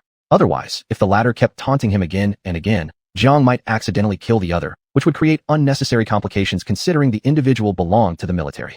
After leaving, Jiang Beichen headed towards where Lin Qing was located. By the time Jiang arrived, most of the audience had dispersed. Spotting Lin Qing immediately, Jiang hastened his steps toward her. The young man beside Lin Qing noticed Jiang Beichen walking in this direction and exclaimed in surprise, "Hey, look over there. That's the coach of the Longya team. I didn't expect the Longya team to be so powerful, probably closely related to their coach. His strength must be incredibly formidable. Wow, how could he be so handsome? He already looks stunning from afar, but up close, it's even better. This is ridiculous. I'm starting to feel gay. Ho ho, you'll never have a chance. He already has a girlfriend, and besides, he wouldn't possibly like men," Lin Qing said with a light laugh. "How do you know he has a girlfriend?" the young man asked curiously. "Because his girlfriend is me," Lin Qing replied with a smile. The young man scoffed disbelievingly. "You're just bluffing. I know you like this kind of godlike figure, but how could such a godlike guy possibly like you? A kid who still smells like milk." Just as he finished speaking, he saw Jiang Beichen arrive next to him, affectionately looking at the girl beside him and saying, "Qing Qing, did you wait long? Not too bad. Let's go eat together," Lin Qing said with a smile. With that, Lin Qing and her group walked out. Wow, so that girl really is the girlfriend of the Longya team's coach. I actually just tried hitting on the girlfriend of a godlike man earlier. Was I asking for death? The young man's eyes were filled with a complex emotion, disbelief, and regret. After the team competition ended, it was already noon. Jiang Beichen took Lin Qing to a nearby well-known restaurant. There, they had both buffets and hot pot and barbecue meats. Their buffet offered an extensive variety of delicacies from around the world, satisfying Lin Qing's large appetite. "This restaurant is really good. Their food tastes amazing. It's usually hard to reserve a spot here," Jiang Beichen explained. "Wow, we're in for a treat today. Thank you, Grandpa Sure, for treating us," Zhou Linger excitedly said. She was also a foodie. Her family situation wasn't great before, making it hard for her to eat all these delicious foods regularly. After becoming Lin Qing's disciple, her life improved gradually. Therefore, she had little resistance when it came to gourmet treats. Chapter 201. Wei Jie is not human. After everyone had finished eating, Jiang Beichen sent Lin Qing and the others to the hotel. After everyone went into their rooms, Jiang Beichen invited Wei Jie out. The two came to a nearby vacant place where no one was around. "Do you have something in mind when you called me out?" Wei Jie asked confusedly. He did not feel that he had any friendship with Jiang Beichen. He didn't know what purpose the other person might have by calling him out so late at night. "Stay away from Lin Qing in the future," Jiang Beichen bluntly said. "That's impossible. Lin Qing was his master, and there was no way he could stay away from her. She is my girlfriend," Jiang Beichen declared his rights. "I know that. What does this have to do with me? Even if she is your girlfriend, you don't have the right to interfere with who she befriends," Wei Jie said lightly. Lin Qing had told him that when people asked about their relationship later on, he should not say that he was her servant, but rather a friend. In today's society, feudal remnants like those were no longer fashionable. However, Wei Jie's words were interpreted differently by Jiang Beichen. In Jiang Beichen's eyes, the meaning of the other party's words was, "I love her. It has nothing to do with you. You don't have the right to intervene." It really fulfilled that old saying, "There are no walls too tough to break, only inadequate third parties." "So it seems like you're determined to go against me," Jiang Beichen coldly said. "I don't mean to go against you. I don't understand why you've held hostility towards me from the start," Wei Jie asked perplexedly. "Pretend all you want. As long as you stay away from Lin Qing, I will naturally not hold hostility towards you," Jiang Beichen sneered. That's impossible. Since he had acknowledged Lin Qing as his master, there was no reason for him to abandon his trust. Unless Lin Qing herself actively requested him to keep his distance, he would not leave willingly. Looks like you're just asking for death. Jiang Beichen released his overwhelming momentum. Of course, I don't want to die, Wei Jie helplessly said. He had died once already. Naturally, in Jiang Beichen's eyes, these words became a provocation. Truly, the IQs of men and women caught in love significantly decrease. In that case, let's fight then. Jiang Beichen took on an inviting stance for combat. Despite his strong dislike for Wei Jie, he also upheld a chivalrous manner. Alright, since you want to fight me, fine. It's been a while since I loosened my muscles.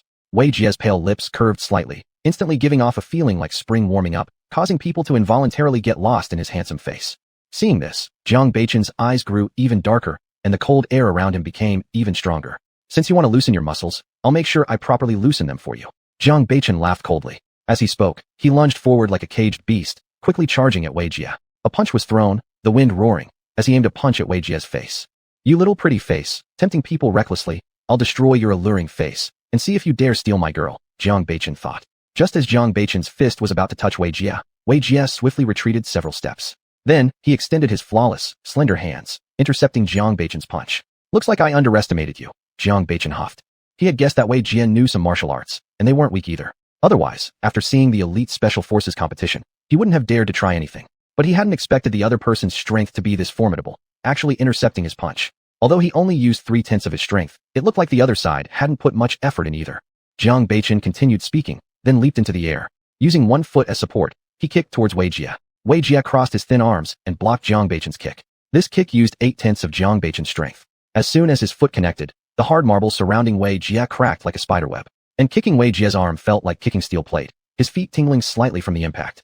Yet Wei Jie showed absolutely no reaction, only saying indifferently, "You're pretty good." By now, Jiang Beichen's view of Wei Jie was no longer as dismissive as before. He looked at Wei Jie carefully, clearly treating him as a formidable opponent.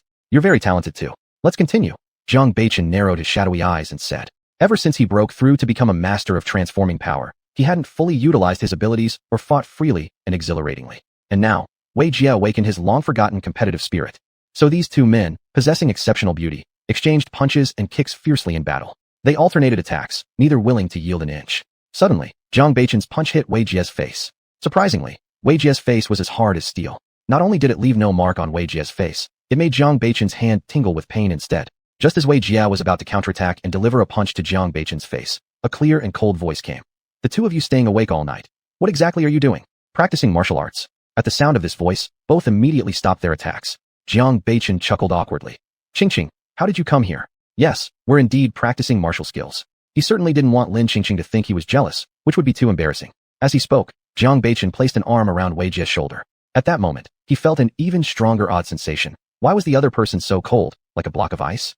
Really? Lin Qingqing clearly didn't believe him. "Don't you feel that your boyfriend has some hostility towards me?" Wei Jie then interjected. "Alright, I understand. Wei Jie, go back first. I'll have a chat with him," Lin Qingqing said lightly. Once Wei Jie had left, Lin Qingqing asked, "Alright, why do you harbor such animosity toward Wei Jie? Don't tell me you're envious because he has a face that could topple kingdoms.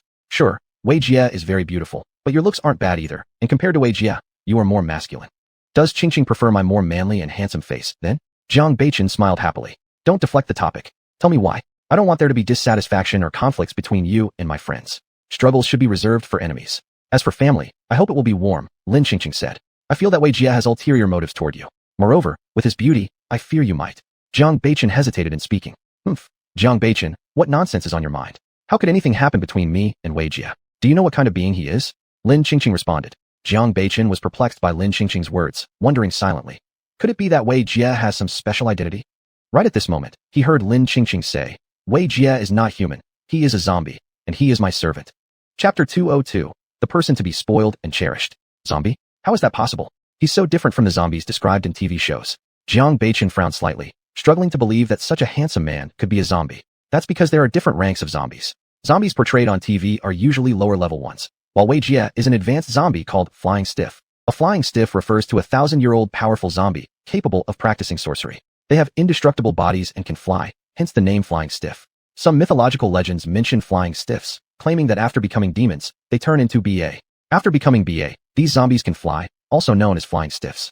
It's said they can kill Buddhas, devour gods, move like wind, and leave barren land wherever they go. They're considered the kings of zombies.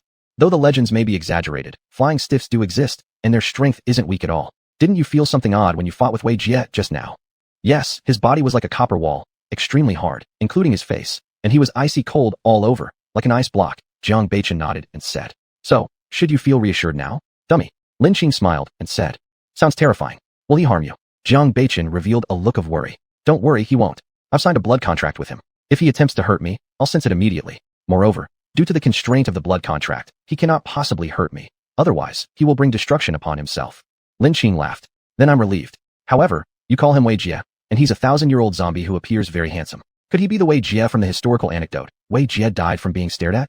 A thought suddenly came to Jiang Baichen, making him ask curiously. "Yes, he is indeed the person from the anecdote. Wei Jie." Lin Qing lightly laughed. Lin Qing poked Jiang Baichen's chest with her finger. "Are you not jealous anymore?" "Jealous? Who's jealous? I just think Wei Jie has bad intentions, and he doesn't seem weak either. I'm afraid he might harm you." Jiang Baichen blushed, believing Lin Qing couldn't see it in the dark night. "You still claim you're not jealous? I think the air around us reeks of sourness. And if you're not jealous, why is your face red?" Lin Qing teased. "How do you know my face is red?" Jiang Baichen tried to deny. Lin Qing looked at his sensual lips opening and closing, as if unwilling to admit his childish behavior. For her, this sight was incredibly adorable, just like a moody leopard. She felt her heart burning with excitement. She pulled his neck down and kissed him. What exactly happened shall remain unspoken for discretion purposes, but it seemed that finally, everything fell silent. Jiang Baichen repeatedly indulged in one of humanity's favorite acts. Joy spread like ripples in a lake, encircling him endlessly. She stood tall and elegant like a lotus flower, and he wished to nourish layers of soil to ensure her beauty bloomed perpetually. Savoring the most exquisite flavors of life, he caught whiffs of sweet, yet non-cloying fragrances off her skin, feeling as though even his normally calm and controlled self was at risk of losing it completely. His heart raced, unable to calm down for a long time. After much duration, sanity returned to both. "It's getting late. Go back and rest early." Jiang Baichen took a few deep breaths to suppress his wildly pounding heart, fearing he'd inadvertently harm Lin Qing if he continued. She was too young, and someone he cherished deeply above all else. Even himself, he would never allow any harm to come to her. The day after the Special Forces competition ended, Lin Qing visited Grandpa Jiang with a small bottle of yuandan. There were only 10 pills inside. Though few, they would last Grandpa Jiang 1 or 2 years. Although cheer-restoring pills are great, Grandpa Jiang is not a practitioner. As the saying goes, a weak body cannot handle excessive supplementation. However, the effects of yuandan differ. It helps consolidate one's essence, strengthens immunity, and uses ordinary medicinal herbs over a decade old for its preparation. To prolong the grandpa's life, taking yuandan is certainly better than cheer-restoring pills. Upon seeing Lin Qing, Grandpa Jiang's mouth curved upward until it reached the corner of his eyes. "Little Lin, you've finally come to see me. Are you no longer angry?" "I've never been angry." Lin Qing smiled. "Still say you're not angry. This time you didn't bring me a gift." Grandpa Jiang pouted like an old mischievous child. Of course, Lin Qing knew what gift Grandpa Jiang wanted. They say the older the person gets, the more they resemble children. It was indeed true. Wasn't Grandpa Jiang just like a little child who wanted some candy right now? But she pretended not to understand and said, "Oh no, Grandpa Jiang, you are so rich. How could you miss my tiny gift? I seem to have really forgotten to bring it. Otherwise, I can accompany you outside and see what you fancy, and I will pay for it." Upon hearing this, Grandpa Jiang got upset inside and muttered, "I am so wealthy that I would lack your money for buying gifts. What I want is your miraculous pill. If I could buy it, would I need to flatter you like this?" Yet, Grandpa Jiang obviously did not try to hide his discontent. "Looks like Grandpa doesn't like the gifts I buy outside. What shall I do then? Grandpa, do you have any suggestions?" Lin Qing, seeing the expression on Grandpa Jiang's face, acted as if she had no idea what to do. Grandpa Jiang hinted, "A gift should be something that suits the other party's heart. For example, for elders, you should give them something beneficial to their health. After all, having an elder in the house is like having a treasure. When the elders are healthy, the children worry less." Grandpa Jiang was about to say directly that he wanted the pills, but hesitated since it seemed too direct and a bit unbecoming. "Oh, something beneficial to health. I originally intended to bring a few cheer-restoring pills with me, but these pills are extremely hard to refine. I've already run out of stock," Lin Qing said. Actually, she still had many cheer-restoring pills stored away in her storage space. Only now they were no longer suitable for the current condition of Grandpa Jiang. At hearing this, Grandpa Jiang immediately showed signs of disappointment. But regardless of his disappointment, he couldn't demand from her too much. After all, Lin Girl had mentioned that these pills were difficult to refine. "However, I brought you some yuandan pills. Although these pills may not improve one's state as quickly as the cheer-restoring pills, they do strengthen the body, prolong life, and consolidate essence. I promise you, by taking yuandan regularly, you will live up to 100 years old," Lin Qing said. Chapter 203, Lock Dragon Well. As soon as these words were spoken, Old Man Jiang's face immediately lit up with surprise. Although the chi-replenishing pill could make him more energetic, he was more interested in this kind of life-extending medicine. Can this pill really extend one's lifespan? Though Old Man Jiang believed what Lin Qing said, he still felt it was somewhat unrealistic and needed to confirm again. "Of course, I can even cure cancer. Extending one's lifespan is nothing," Lin Qing replied confidently. As she spoke, Lin Qing handed the bottle of Xiao Yuan Dan over to Old Man Jiang. The moment Old Man Jiang opened the bottle, he he smelled an indescribable, soothing medicinal fragrance. He immediately popped a pill into his mouth. As soon as the pill entered his mouth, it instantly turned into a stream of energy that flowed into Old Man Jiang's body, making him feel incredibly comfortable. By the way, old man, you shouldn't take too many of these pills. It's best to take one every 2 or 3 months. Remember, taking too much medicine isn't good for you, Lin said. I understand. Do you treat me like a child? You call me old man. Old Man Jiang smiled like a cat that had stolen some fish. You're not just like a child. Lin kept this thought to herself. What should I call you if I don't call you old man? Aren't you going to call me grandpa instead? Old Man Jiang cheerfully asked after receiving the pill. Alright then, I'll call you Grandpa Jiang. Lin thought that since Jiang Beichen was now her boyfriend, calling Old Man Jiang Grandpa Jiang was not inappropriate. In the following few days, Lin did not go home immediately. After all, there was still more than half a month before school started. The group decided to tour the capital city thoroughly. The city was too large with many scenic spots, which they couldn't explore fully in 2 or 3 days. On one of those days, the group arrived near the Xinxiao area in the capital city. Xinxiao, named Bridge, actually had no bridge, nor bridge wings. There was a folk legend about the story of the locked dragon well here. According to the legend, long ago, a malevolent dragon attempted to flood the capital and was subdued by a master of metaphysical studies who locked it in a well with a massive iron chain. The master left a message that when the bridge became old, wings would be built, and the streetlights would turn downward rather than upward. The evil dragon would be released. But the people never built a bridge here. Instead, they erected a temple over the well and named this place New Bridge. Thus, the bridge never aged, so the ancient dragon king was forever sealed in the well. It was rumored that the iron chains in the well must not be tampered with, otherwise the capital would be flooded. During Japan's invasion of China, the Japanese soldiers once forced local people to pull the iron chains from the well. However, the chains seemed endless, impossible to pull out completely. As they continued pulling, black water began surging upwards accompanied by thunderous sounds of water. The foul odor also emanated from the well, along with strange noises resembling the bellowing of cattle. The Japanese soldiers panicked and quickly placed the chains back into the well, covering it, and dared not touch it again. Later during the Cultural Reform period, some bold individuals also tried to pull the chains once but failed, eventually becoming scared. Master, could it really be that there is a dragon sealed here? Zhou Linger asked curiously. She remembered how an old man nearby had warned them not to come here, saying it was dangerous and narrated the legend of this place. That person also mentioned that occasionally, the area would emit moo sounds, and the water in the well would continuously churn, releasing foul-smelling black water. Lin didn't answer Zhou Linger immediately but probed inside using her spiritual senses to investigate the situation within the well. Seeing that Lin wasn't speaking, Zhou Linger guessed that her master was surely investigating the mysterious locked dragon well. Hey, there really is a sealing array here? Lin mused. As her spiritual senses penetrated further, she sensed a very powerful presence that exerted immense pressure on her. Her senses roamed through the dark underground river, hoping to see what exactly resided there. Who are you? Suddenly, a roar echoed in her mind. She looked in the direction of the voice and saw something terrifying. In the pitch-black water, a pair of lantern-sized eyes stared at where her spiritual awareness was located. The creature was several meters long, closely resembling a dragon, but its horns were very short or even absent. The neck of the python-like creature had white patterns, while its back had blue patterns, chest ochre, and its limbs shone like brocade in 5 brilliant colors. It had 4 legs designed like broad paddles used for swimming, and the tip of its tail had a hard, fleshy spine. Is this a python dragon? Lin was astonished, as this was her first encounter with a python dragon, Jiao. Only noble snakes, capable of surviving thousands or even tens of thousands of years, could evolve into such dragons after undergoing countless heavenly calamities, each time risking their lives. Therefore, such creatures were extremely rare, even in the immortal continents where they were exceedingly precious. The appearance of a python dragon is like that of a snake, with its head resembling a tiger. It can grow up to several zhang in length. They often reside in creek pools or stone caves, and their cries are similar to the mooing of a cow. Those who walk along riverbanks or through creeks sometimes fall victim to its attacks. The python dragon first wraps its target in a foul saliva, then sucks the blood from its waist until it drains dry. According to ancient texts, the python dragon is a carnivorous animal with fierce temperaments and strong attacking power. No wonder legends say there was an evil dragon sealed here. It turned out to be a python dragon. You humans are truly despicable scoundrels. Once I am free, I will slaughter every one of you until not a single piece of armor remains. The python dragon let out angry moo roars. From the opponent's aura, Lin could see that this python dragon had immense power, being a very high-level beast. However, Lin was unable to determine exactly how high its level was. Her spiritual senses couldn't judge. Thus, the python dragon's strength must at least be at the core infant stage, otherwise, she would have been able to detect it. Lin quietly withdrew her spiritual sense and carefully observed the suppression formation. She discovered that the suppression formation wasn't just restraining the python dragon. It was also consuming its energy, preventing it from practicing and improving its cultivation. No wonder the python dragon was so furious earlier. Based on its previous statement, it fell into a trap set by humans, which confined it here. Those who imprisoned it must have foreseen that even if they locked it away, its power might eventually break the formation, so they depleted its strength, making sure it lacked the energy for cultivation. If the python dragon managed to break free, it would be a great calamity for all of society. Its full-force strike could likely annihilate a whole country immediately. Reflecting on the python dragon's hatred towards humans, Lin used her spiritual senses to investigate the formation further, trying to estimate how long it could still hold. Maintaining a formation requires the consumption of energy stones.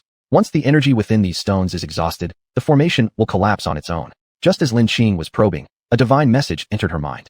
Chapter 204, Bearing a Heavy Burden. I've finally waited for you. Standing before Lin was an elegant-looking man. He wore a well-fitted moon-white brocade robe, with a slim yet tall posture. His gait was unhurried, and his presence was noble and refined, evoking images of orchids and jade trees under the clear wind and serene moonlight. He hovered gracefully in the air and gave Lin a faint smile. Who are you? Lin asked warily. She could feel an overwhelming aura emanating from this man, and there was no doubt that he was far beyond her current abilities. You don't need to be afraid. I'm merely a wisp of spirit awareness. The elegant man replied. Upon hearing this, Lin exhaled a breath of relief. I knew it. How could such an incredible person still exist in this world? It seems like we've never met. Why do you say you've been waiting for me? Lin asked, perplexed. We indeed have never met. When I said, finally waited, I wasn't referring specifically to you, but rather to a person with karmic ties, someone capable of dealing with the dragon-like beast, Jiaolong, and someone who can protect this land, the man explained. Are you kidding? That Jiaolong is so powerful. With my current state, how could I possibly defeat it? Lin asked, furrowing her brows. If you were more powerful than the Jiaolong, asking you to deal with it wouldn't raise any objections from you. But the truth is, the Jiaolong is much stronger than you. If I put myself first, I can barely take care of myself, she continued. I understand this is difficult for you. However, over these many years, you're the first person who has awakened my spiritual awareness. I can sense your consciousness is quite powerful, though strangely enough, your cultivation level is weak. Regardless, I don't have much time left. Once my spiritual awareness is awakened, it will dissipate soon. What I can tell you is that the suppression formation will lose its effectiveness in about 10 years. By then, the Jiaolong will escape from the deep well and cause chaos among humans, the elegant man warned. What? The array's effects will last only another 10 years? Is there no way to repair it? Lin asked in shock. The elegant man shook his head and replied. That energy stone is extremely rare and concentrated essence of spiritual power. I can sense that the concentration of qi in the present era is exceedingly thin, making it hard for such stones to appear. So within the next 10 years, you must elevate yourself to at least the infant yuan stage of cultivation, or else, you won't have the ability to fight the Jiaolong. And if that happens, the planet will be in danger. Seriously, do you know how hard it is to increase one's cultivation from foundation establishment to infant yuan within such a spiritually depleted place in only 10 years? Lin complained after hearing his words. I know. Alternatively, you could find someone stronger to deal with the Jiaolong, the elegant man suggested. By the way, how did you manage to trick this Jiaolong into coming here and suppress it? Lin voiced her question. How did you know that I'm the one who suppressed the Jiaolong? The elegant man smiled. If it weren't you, how would you be so familiar with the formations here, even knowing when they'll fail? Furthermore, the fact that you left behind a strand of spiritual awareness here already proves that you're closely related to this matter. Lin coldly snorted. She felt irked by the sudden responsibility thrust upon her. The elegant man continued smiling as he began. When this Jiaolong first attained its shape through cultivation, I didn't pay too much attention. Who would have thought that as it advanced in cultivation, its temper became increasingly cruel? It not only feasted on human flesh, but also liked to trigger floods, stirring up winds and waves. At that time, the society frequently suffered from floods, leading to widespread misery among the populace. Later, the emperor of that time could no longer bear it, and invited me to investigate the frequent occurrence of floods. Afterward, I discovered that the floods were caused by this dragon. Back then, I wasn't a match for this dragon, but I was exceptionally adept at formation arts. Therefore, I set up the locking dragon array in advance and lured this dragon into the water well. Originally, I believed that dragons being shaped is not easy, and since heaven has the virtue of preserving life, if this Jiaolong could eliminate its resentment and cultivate properly, maybe in another 1,000 years, it might transform into a true dragon. Little did I expect that this Jiaolong's vicious nature couldn't be changed. It constantly attempted to break free and seek revenge on humans. But it failed to realize that my array, if it had no grudge, would surely allow it to cultivate. However, because it carried grievances, the array continuously consumed its strength and energy, preventing it from cultivating further. Now that the array's effect is about to wear off, the Jiaolong's malice hasn't changed. If it escapes, it will definitely wreak havoc on humanity. That's why I left behind a thread of spirit awareness, hoping to find the strong ones here and resolve the problem before the Jiaolong escapes. After enhancing your strength, why didn't you immediately kill this Jiaolong? Lin questioned. The elegant man coughed twice and said, Isn't this because heaven wants to give this Jiaolong a chance? You're pretending to be a good person, leaving this mess for me. Lin coldly snorted. This strand of my spiritual awareness is about to disappear. You must find a way to protect this planet. The elegant man helplessly replied in the face of Lin complaints. As soon as he finished speaking, his body began to slowly fade away. Hey, don't go. Since you've given me such an important mission, is there any reward? Something that helps with cultivation, perhaps? Lin helplessly asked. But at this point, no one answered her. As soon as she finished speaking, that elegant figure had already vanished without a trace. Lin Qing sighed helplessly. It was utterly bizarre how she ended up shouldering the responsibility to protect this planet. Given the circumstances, what else could she do? Could she really let the planet vanish? All she could do now was work hard to enhance her own abilities. As for finding someone stronger, don't even think about it. She was already at the top among the experts on this planet during her foundation establishment phase. No other cultivators would surpass her within 10 years. When Zhou Linger saw Lin Qing open her eyes lit up, and she eagerly asked, "Master, is there really an evil dragon sealed here?" "The one sealed here isn't a dragon, but a jiaolong," Lin Qing calmly replied. "Jiaolong? Isn't a jiaolong a kind of dragon?" Zhou Linger asked curiously, as in her view, there wasn't much difference between the two. Jiao is jiao, and it's different from dragons. Most people believe that jiaos usually refer to broad-sense dragons capable of causing floods. In ancient Chinese legends, jiao is a water-inducing broad category of dragons, sometimes called jiaolong, but it's not a true dragon. Some ancient texts have inconsistent statements. Some say a dragon without horns is jiao, while others claim having scales makes it a jiaolong. The reason jiao is referred to as jiaolong is because its form and abilities are already quite close to those of a dragon. It just needs to survive the lightning tribulations to ascend and become a true dragon. Lin Qing explained. Chapter 205, The Soul Calming Bell. Master, you're so knowledgeable. You even know about the dragon-like creature Jiao? That's amazing. But it's incredible that Jiao still exists in this society. It's the predecessor of the dragon. Zhou Linger exclaimed in surprise. Senior sister, if Master weren't capable, how could he be our master? Li Chengfeng joked. However, they didn't know that Lin Qing was actually anxious about how to quickly enhance her power. In this world, she had Jiang Beichen as her boyfriend, Zhou Linger and Li Chengfeng as her disciples, Xiaomu Ting as her friend. How could she let this planet be destroyed by a Jiao dragon? But after Lin Qing felt melancholy for a moment, she soon realized that worrying now wouldn't help. Enhancing her strength was the most crucial task. I've decided to leave the capital city tomorrow and return to Zhongzhou City, Lin Qing announced. Does Master have some urgent matters? Why are you returning to Zhongzhou City in such a hurry? Didn't you say yesterday that you wanted to stay longer in the capital city? Zhou Linger asked with confusion. Lin Qing wanted to say that the current situation was different from before. Previously, she could leisurely improve her strength, but now with pressure, things couldn't remain the same. However, she would never tell her disciples about her inner worries for fear of causing them anxiety.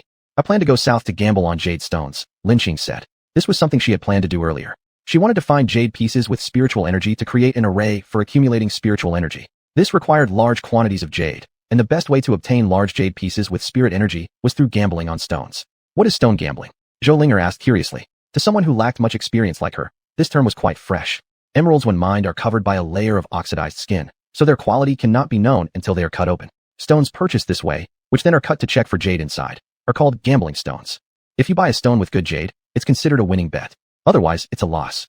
Li Xian watched the puzzled Zhou Linger and helped explain. Having traveled widely and being well-versed, of course, he knew about stone gambling. Stone gambling essentially means betting on jade hidden within its rough exterior. Knowing the quality of the jade inside based on its outer skin requires deep knowledge of jade. Even in today's advanced technological era, there's no equipment that can detect what's inside. When jade raw materials are mined, they're wrapped in a layer of rocky skin. What's inside the skin remains unclear to everyone. Thus the process of determining the jade's quality is referred to as gambling on stones within the trade. So this is stone gambling. Master, can you take us along to witness it? Zhou Linger begged with puppy eyes. No problem, we'll all go together, Lin Qing replied. Before leaving the capital, Lin Qing mentioned her intention to return to Zhongzhou City, to Jiang Beichen. Though Jiang Beichen was reluctant to part, he also understood that eternal love doesn't hinge on being together day and night. On the day they returned, Lin Qing gave Li Chengfeng the soul-calming bell she had obtained from the desert tomb. When Li Chengfeng saw the bell, he looked surprised and asked, Master, what is this? With his level of knowledge, he wasn't yet skilled enough to properly identify magical artifacts, especially since the soul-calming bell was a spiritual force attack artifact. Didn't I promise to give you a high-level magical artifact? I didn't have any suitable ones back then, but during my last adventure, I found this advanced artifact, the soul-calming bell. I thought it'd be perfect for you. Don't underestimate this little bell. Its power is quite astonishing. This is a spiritual force attack artifact. Lin Qing explained as she watched Li Chengfeng's bewildered expression. A spiritual force attack artifact. Li Chengfeng showed signs of pleasant surprise. As we all know, among many types of cultivation, developing spiritual force is the hardest. This artifact can secretly attack others' spiritual forces without their awareness, leaving enemies defenseless. In minor cases, it affects opponents' performance during battles. In severe cases, they may turn into idiots. Of course, this depends on the strength of your own spiritual force.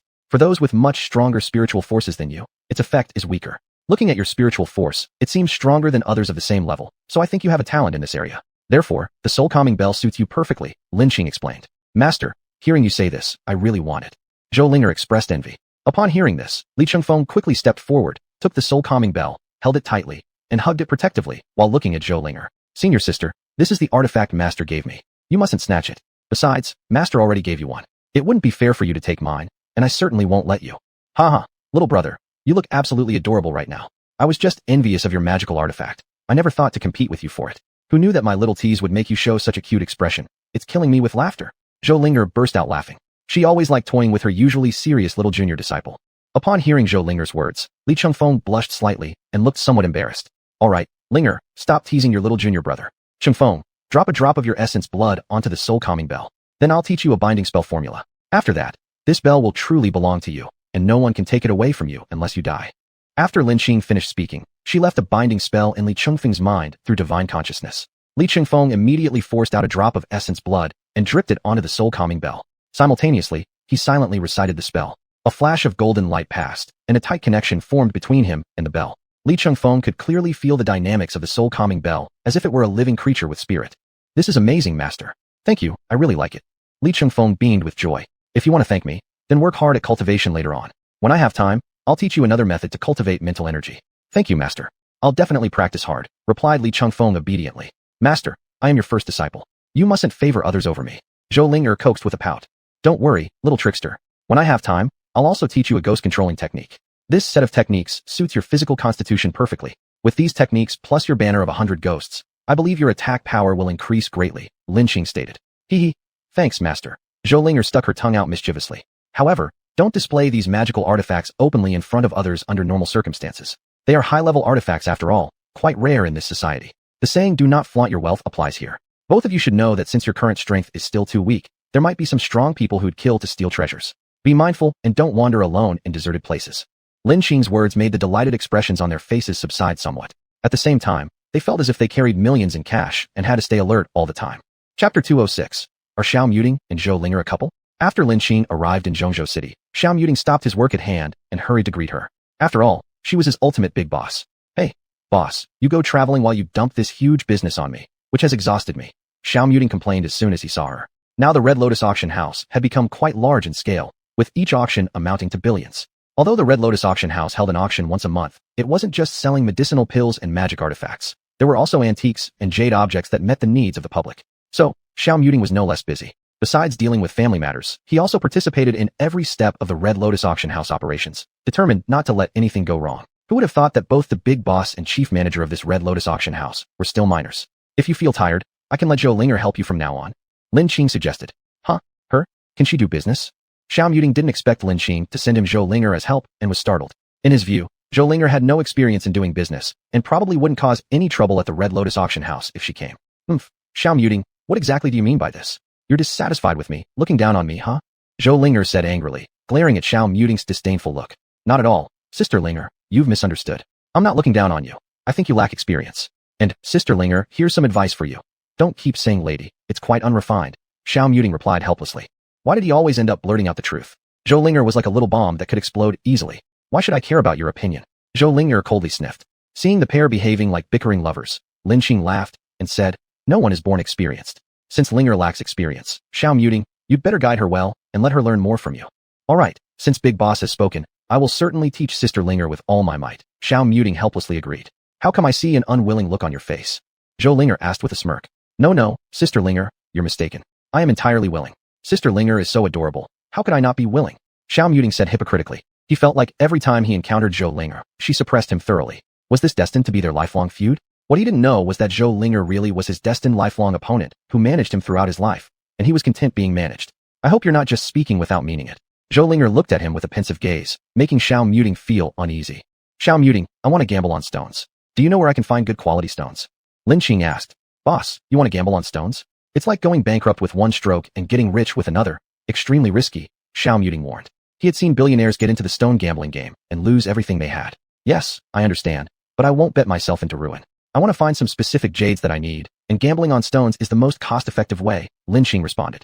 Xiao Muting wanted to cry but couldn't. He inwardly lamented. Boss, I know you are mighty powerful, but being strong doesn't relate to gambling on stones at all. Why are you so confident? Looking at Zhou Linger, he gave her a meaningful glance, suggesting, why don't you persuade your master? But apparently, Zhou Linger didn't understand his meaning and asked, Xiao Muting, what's wrong with your eyes? Is it sick? Xiao Muting once again wanted to cry but couldn't. All right, stop your playful bickering already. If you fancy each other, I wouldn't interfere. I'm a very understanding teacher. Lin Qing watched Xiao Muting giving winks and gestures toward Zhou Linger and mistakenly assumed that Xiao Muting had feelings for Zhou Linger. Who fancies you? Zhou Linger and Xiao Muting said simultaneously. You say you don't fancy each other, yet look how synchronized you are. Lin Qing gave them a glance implying she had seen through them. Zhou Linger and Xiao Muting both felt deeply wronged. It was a huge misunderstanding. Zhou Linger knew Xiao Muting used to have a crush on their master, so at first, she considered him as a potential suitor for the master.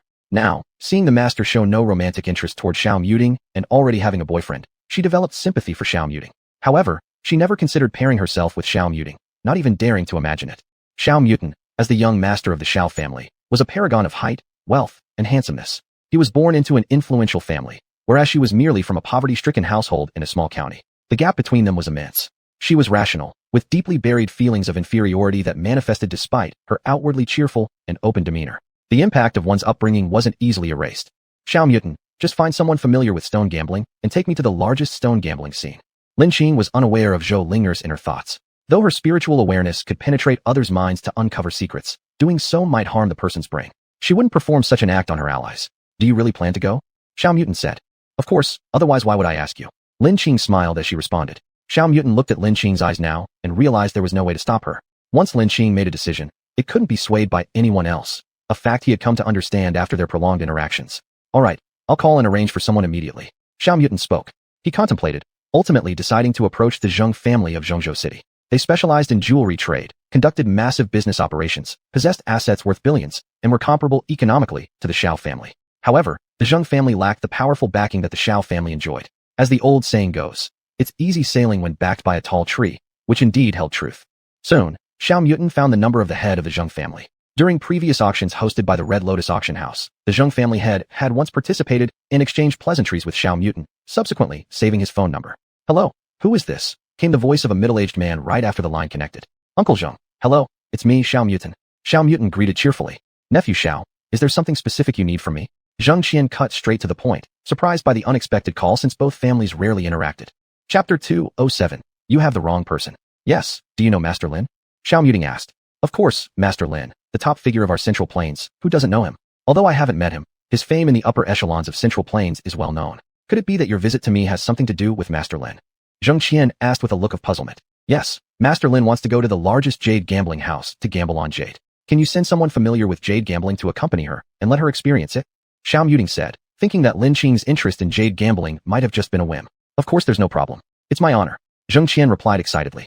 After all, Master Lin was not only the #1 person in Central Plains, but also the big boss behind the Red Lotus auction. Zhang Qian usually couldn't even come close to touching Master Lin's people, and now the opportunity had unexpectedly presented itself. Why wait for another chance when this opportunity of getting closer to power has arrived? Uncle Zhang, once you find the right person, tell them to come to the Marriott Hotel. Master Lin is here, Xiao Muting mentioned. As soon as Zhang Qian hung up the phone, he canceled all his activities for the afternoon through his secretary, then invited an expert in jade gambling from his company named Old Lu. The secretary was thoroughly confused by Zhang Qian's actions, unsure what the boss intended to do. Little Zhang, let the driver take us and Old Lu to the Marriott Hotel immediately. Moreover, don't arrange any more trips for me in the coming days. I have other plans, Zhang Qian commanded. Once everything was arranged, Zhang Qian, together with his secretary Zhang Qi and Old Lu, went to the Marriott Hotel. He then called Xiao Muting. Xiao Xinji, I've arrived at the Marriott Hotel, Zhang Qian announced. After hanging up, Xiao Muting hurried to the lobby on the first floor and warmly greeted upon seeing Zhang Qian. Uncle Zhang, why did you personally come? Master Lin has given orders. It's my family's honor, so of course I must accompany him personally. This is Old Lu, our company's expert in jade gambling, Zhang Qian introduced. Mr. Zhang, you're too generous. There's really no such thing as true experts in jade gambling. It's all about experience, Old Lu humbly said. An unopened piece of raw stone shows only its shape and weight. Nobody can determine its content clearly. In the world of jade gambling, there's a saying, even celestial beings have difficulty judging an inch of jade. Only after cutting it open will there be a real conclusion. Jade gamblers depend on their experience based on the outer surface appearance, repeatedly guessing and judging before estimating prices. Sometimes they buy a stone and cut it open, finding it full of color and luster, suddenly worth tens of millions. Other times, it turns out to have neither color nor value, becoming instantly worthless. That's the risk involved in jade gambling. One knife can make you poor, one knife can make you rich. A single stone might either enrich a person or cause bankruptcy overnight. Zhang Qi became curious about this Master Lin Zhang Qian had mentioned. Who exactly was this person capable of making the head of the Jiang family, worth billions, bow so low in servility? Then, Xiao Muting led Zhang Qian and his group to the private room where Lin Qing was. As soon as Zhang Qian entered, he saw a middle-aged man, an extremely handsome young man with a face of stunning beauty, and 3 adolescents around 15 or 16 years old. He quickly approached Li Xianzheng and half-bowed respectfully. Master Lin, I've admired you for a long time, but never had the chance to meet. Today I finally get to see you. For Master Lin, Zheng Qian dared not act arrogantly. Every wealthy tycoon in Central Plains knows about this master's mysterious abilities, and leaders of various regions bow obediently to him. No one dares disobey his instructions. Anyone disrespectful towards Master Lin would lose the ability to survive in Central Plains, as other millionaires could easily exclude him. Though Zheng Qian wasn't sure where Master Lin came from, or how he suddenly became the #1 powerful figure in Central Plains. Once this happened, and he earned such widespread support, he could do nothing but yield. Furthermore, Zheng Qian had long coveted the artifact from the Red Lotus auction, which could save his life, but every time, he failed to secure it. It wasn't an issue of money. There were always people with more power fighting over it, leaving business people like him as mere cannon fodder. Just as Zheng Qian's thoughts were spinning, he heard a clear and crisp laugh. He turned towards the source of the laughter and caught sight of a slim teenage girl whose skin was smooth as peeled eggshell, with shiny black eyes, exuding a wonderful aura that made one feel warm like spring breeze. What a beautiful little girl. If she grows older, she will undoubtedly mesmerize countless youths. Although Zheng Qian was amazed by the little beauty's appearance, he was also thinking, what is the relationship between this young lady and Master Lin? Could she be Master Lin's kept lover? What enviable pleasures of love this Master Lin truly has. But even if she's his kept lover, isn't she too unruly? Laughing so casually while Master Lin is receiving guests. How disgraceful to Master Lin's face. Zheng Qian expected Master Lin to become angry and reprimand the young lady. He sneaked a glance at Master Lin but didn't expect him to sit silently with a closed mouth. Isn't this supposed to be the man who acts decisively in killing? How come he seems to have such a good temper? It's unbelievable that he tolerates his woman this much. Ha ha ha, mister, you've got the wrong person. Lin Qing's crisp laughter turned into a hearty one. Got the wrong person? Could it be that the breathtakingly handsome youth is Master Lin? By what means did he rise to the top position as the #1 boss of Central Plains? Could it possibly be through his beauty? Zheng Qian looked secretly at the somewhat frail Wei Jie and shuddered at his own thoughts. Uncle Zheng, this is Master Lin. Xiao Muting interjected, unable to bear watching Zheng Qian continue being mistaken. What? She is Master Lin? Zheng Qian felt like he'd been struck by lightning.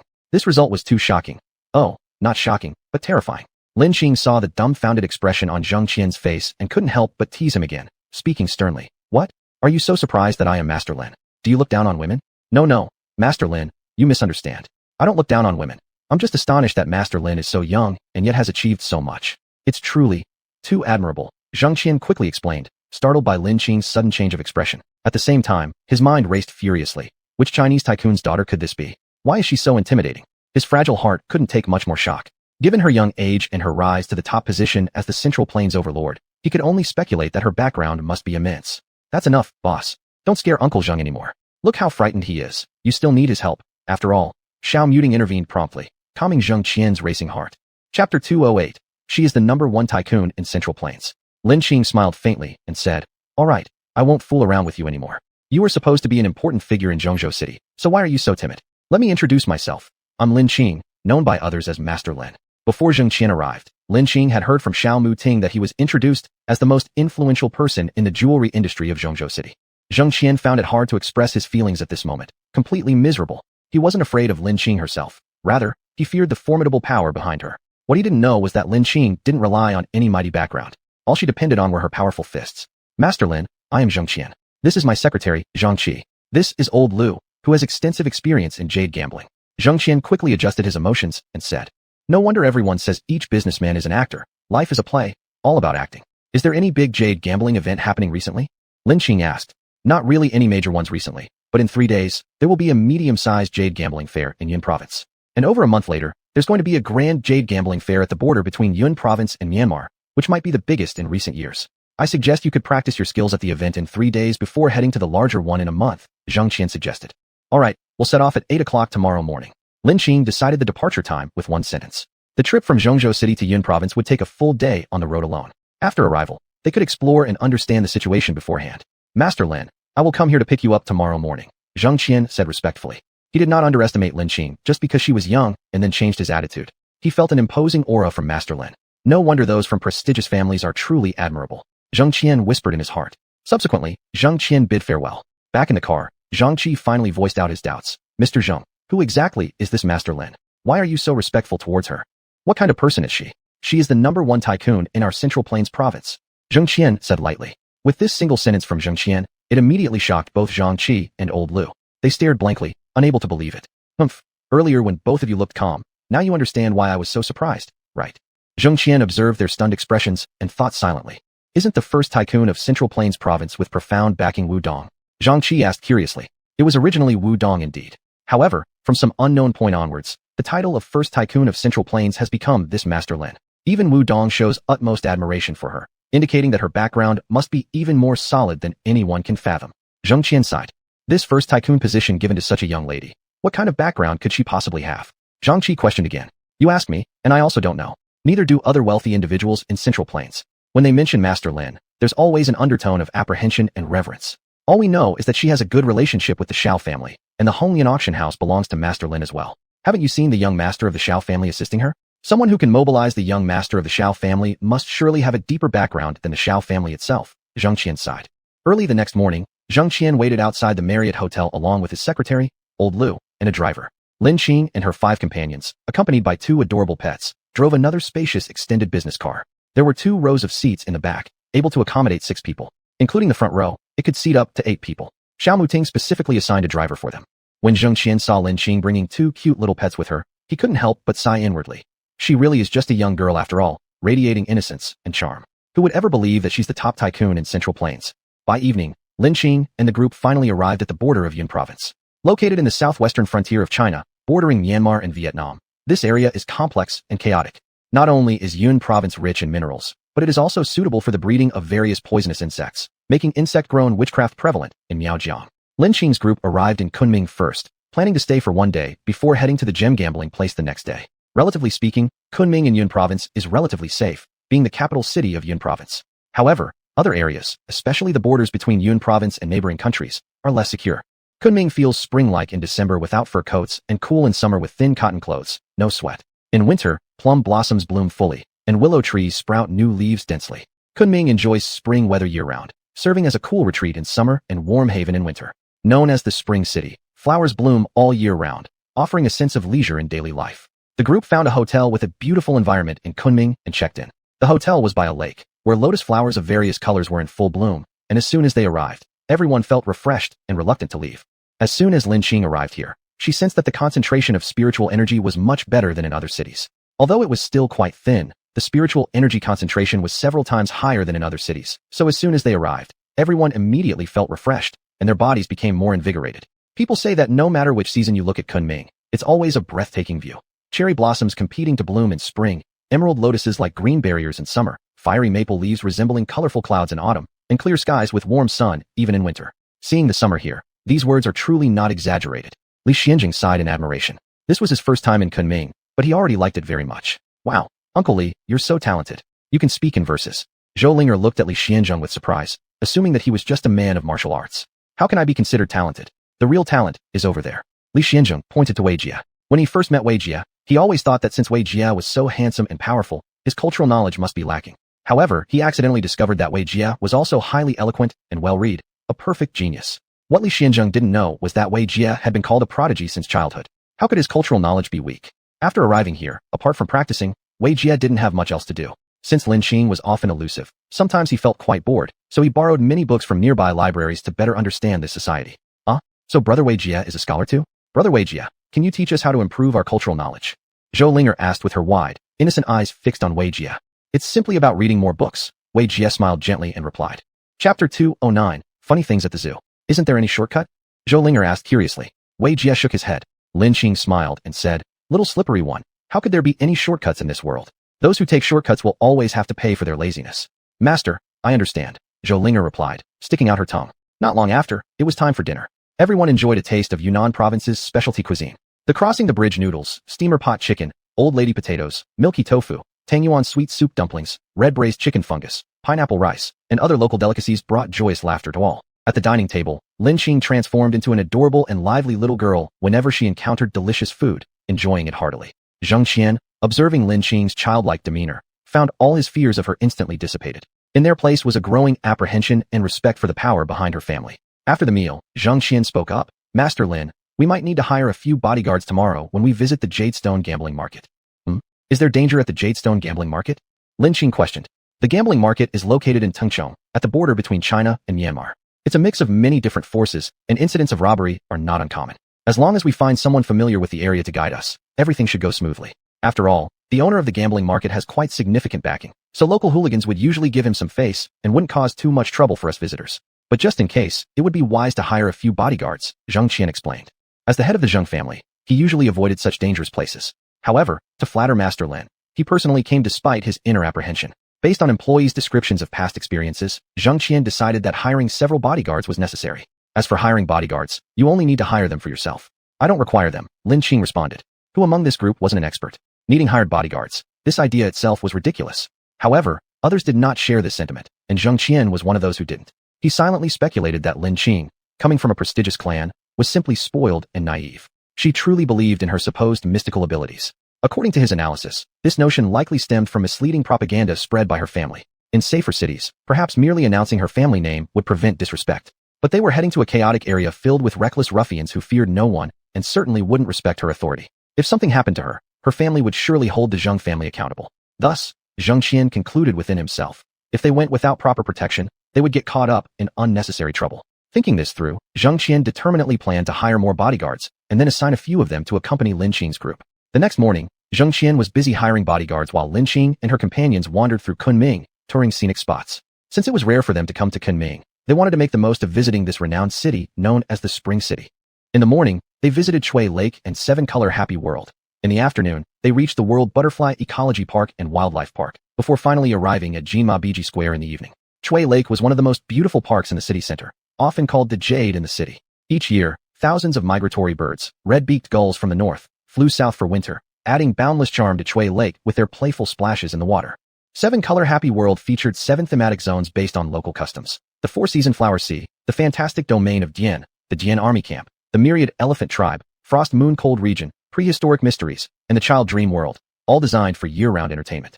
The World Butterfly Ecology Park combined tourism, sightseeing, leisure, recreation, and entertainment in a large ecological agriculture tourist park. Among its highlights were 3 remarkable spectacles: the living butterfly garden, the Lilliput land, and the primitive Era Square. Among their adventures, what everyone found most interesting was the trip to the wildlife zoo. With Lin Qing accompanied by her pets Xiao Jin and Xiao Yin, every time she approached an animal enclosure, it caused chaos among the animals inside. Even ferocious beasts like tigers and leopards were affected. The zoo staff, upon seeing this, grew alarmed. Recalling that during natural disasters, animals tend to show signs of unease, they immediately phoned relevant authorities about possible seismic events. Upon receiving the call, the officials promptly conducted investigations for recent earthquake activity. One check after another confirmed that everything remained normal. To avoid unnecessary commotion, Lin Qing had Xiao Jin and Xiao Yin suppress their aura. Thereafter, the zoo animals returned to their usual state. This event later became known among the zoo workers as the mysterious incident. Later, as they walked to an area where lions were kept, Xiao Yin suddenly jumped onto the cage roof when no one was paying attention. Upon seeing this scene, a staff member immediately stepped forward and warned, "Young lady, how did you bring your pet inside? This lion was just sent in a short while ago and hasn't been tamed yet. It's very ferocious.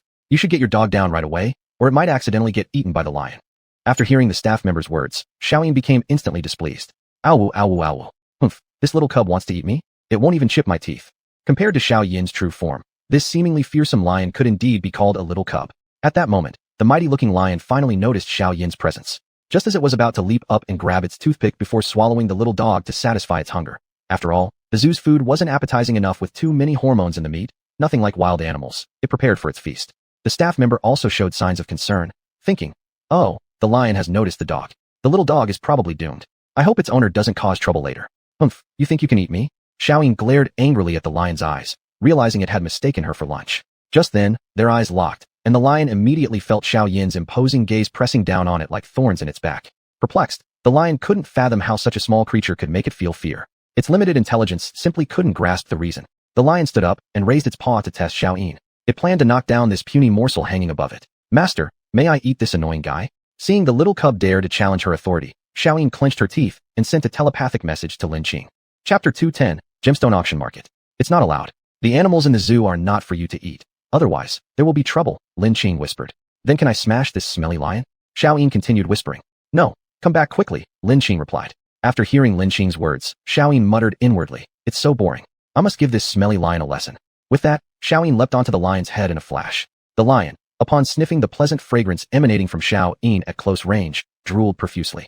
It had an instinctive feeling that if it ate this adorable little creature before it, its strength would greatly increase, and these iron nets wouldn't even be able to hold it anymore.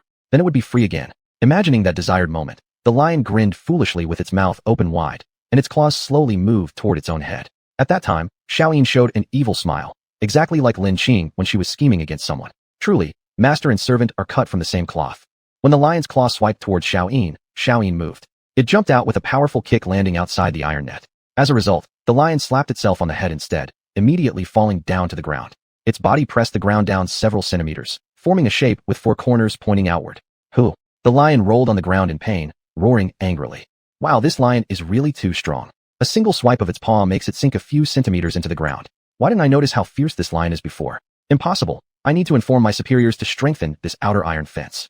These iron fences now look so dangerous to me. The staff member was shocked speechless. Of course, he would never have thought that Xiao Yin's single kick had pushed the lion down several centimeters. After all, in everyone's eyes, Xiao Yin appeared only as a cute little puppy, seemingly weak. Seeing Xiao Yin return to her shoulder, Lin Qing tapped its forehead gently with her finger and said, You're just mischievous. At this point, the staff also noticed this lucky little pet that had narrowly escaped death. He praised aloud. Young lady, your little puppy is really agile. It managed to escape from the ferocious lion. Truly impressive. Xiao Yin arrogantly laid down on Lin Qing's shoulder, saying disdainfully, That chicken lion isn't fierce at all. I could easily kill it with one paw. In the eyes of the staff, Xiao Yin lazily patted the young girl's shoulder while making woof-woof sounds, looking very adorable. After dinner, when everyone returned to their lodging, they found that Zheng Qian had hired 6 bodyguards, each having bulging waists, clearly armed with guns. In such a dangerous place, not having guns was simply not feasible. But for Zheng Qian's evident fear of death, the others indeed felt somewhat contemptuous. Yet they did not show it, muttering internally, If you fear death so much, why come here personally? However, later on, they remembered that he had come for them, and their previous disdain vanished. Very early the next morning, Lin Qing and the others rushed to the gemstone auction location. After approximately 2 or 3 hours, the group arrived at a roadblock where some disheveled-looking people were stationed. Some among them held guns. Oh, there are really people who rob others? Lin Qing said. Master Lin, you don't need to worry. Usually, handing over some money to the other party will suffice, and they will let us pass, Zheng Qian explained. When it came to Zheng Qian's group, his secretary Zhang Qi got out of the car, trembling slightly as he took every step since Mr. Zheng had never come here himself before, and neither had he. For anyone, being confronted by real guns pointed directly at you induces fear. Big brothers, this is our boss offering you respect. We're here for the gemstone gambling, Zhang Qi said nervously, his forehead dripping with sweat. All right, go ahead. That guard easily let them through upon receiving the money. After all, their purpose in robbing people was for cash, not deliberately causing trouble. Also, many representatives here were sent by gemstone merchants who might have connections to influential figures. Therefore, under normal circumstances, these guards were reluctant to harm others. If no money was handed over, they'd most likely refuse passage but wouldn't want to accidentally cause fatalities. The 3 vehicles gradually drove away. Around half an hour later, everyone arrived at the gemstone trading site. Here, voices were clamorous with many people involved in jewelry businesses from all over the country present. Some were genuinely there for the gemstone gambling, hoping for good luck, while others looked to purchase high-grade jade pieces that others had already cut open, which were always rare commodities wherever they were found. After arriving, Mr. Liu, whom Zheng Qian had brought along, began explaining to Lin Qing the precautions regarding gambling on jade stones and how to select stones that might yield jade. Generally, stone gambling has some tricks. First, look at the quarry. Stones from the top 10 emerald raw stone quarries usually have a higher chance of revealing high-grade jadeite. Secondly, examine the shape. Look for the patterns on the stones. It should be noted that most people are unfamiliar with the patterns on stones. They may search for something but fail to identify it. Recognizing the right patterns requires careful and patient observation over time, allowing one to instantly recognize them eventually. The white patterns differ from the original color of the stone. These white ones are called white patterns. Even white stones can have white patterns, making them hard to identify. Among such patterns, those in grayish-white are considered the best. Especially when black stones have grayish-white patterns resembling snot, there is a significant chance for success in gambling. If there is also some loose flower, a green patch indicating jade, on the pattern, then that's an excellent sign. In the old quarry of Lao Pa Gan, if a stone has a pattern, it is worth betting on. If the stone is black with patterns resembling tendons from Lao Pa Gan, it's also worth betting as wherever the patterns lead, there will likely be color. However, in the Mohan quarry, having only patterns does not make a stone suitable for gambling. Lin Qing listened indifferently to Mr. Liu's explanations because her method for choosing stones was not based on appearance. She relied on touch, feeling for stones with spiritual energy. The stronger the spiritual energy she felt, the more useful the jade inside would be for her. Yet she didn't interrupt Mr. Liu's lecture since his knowledge could still be valuable. Soon, Lin Qing arrived at a shop. All the other shops were crowded, but this one had few customers. Seeing Lin Qing's confusion, Mr. Liu explained, "This store has been open for months, but they've never successfully cut out jade. So people say all their stones are useless, which is why no one comes here." "You're wrong. Our store doesn't sell useless stones. There are gems inside. You just don't know how to recognize them," shouted a dark-skinned boy of about 12 or 13 who ran out from the shop. Chapter 211, Gambling on Stones. Lao Lu, after talking behind someone's back and being scolded by a little child, suddenly felt somewhat awkward. However, Lin Qing did not care about what the other person thought. She curiously asked, "Oh, there are really gemstones?" "Of course. My father once accidentally cut open a stone and found inside it a milky white jade.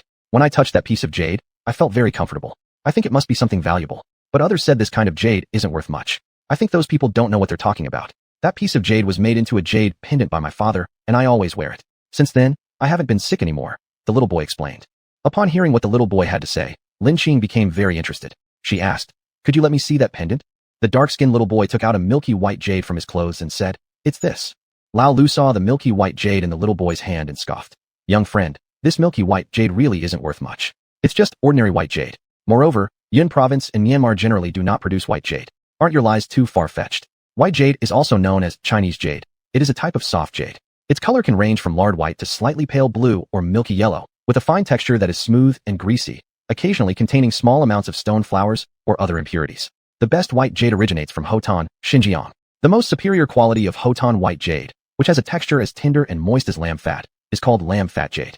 Lamb fat jade belongs to the high-quality varieties of white jade. The piece of white jade the little boy took out was milky white, but it had a dead white feel, lacking the luster and smoothness. Its transparency was poor, with inferior oiliness. Clearly, it was a low-quality piece of white jade. At this moment, Lin Qing's eyes were intently fixed on the jade in the little boy's hand, causing him to quickly hide the jade back inside his clothes. Trembling, he spoke up, "This is my jade. You can't take it." This jade was his treasure. He would never willingly give it away. Lin Qing laughed. "I'm certainly not taking it. I want to buy a stone at your family store. Do you have any objections to that?" "Really? You want to buy?" The little boy immediately froze. "Of course," Lin Qing replied with a faint smile. The little boy instantly revealed a delighted smile and said, "Wait a moment. I'll go call my dad from the back." With that, he scampered off like a cheerful little mouse towards the back of the shop, shouting loudly, "Dad, get up quickly. We have a customer." Seeing the little boy run away, Lao Lu quietly said, "Master Lin, I think there's something wrong with this shop. Otherwise, it wouldn't be so quiet and deserted."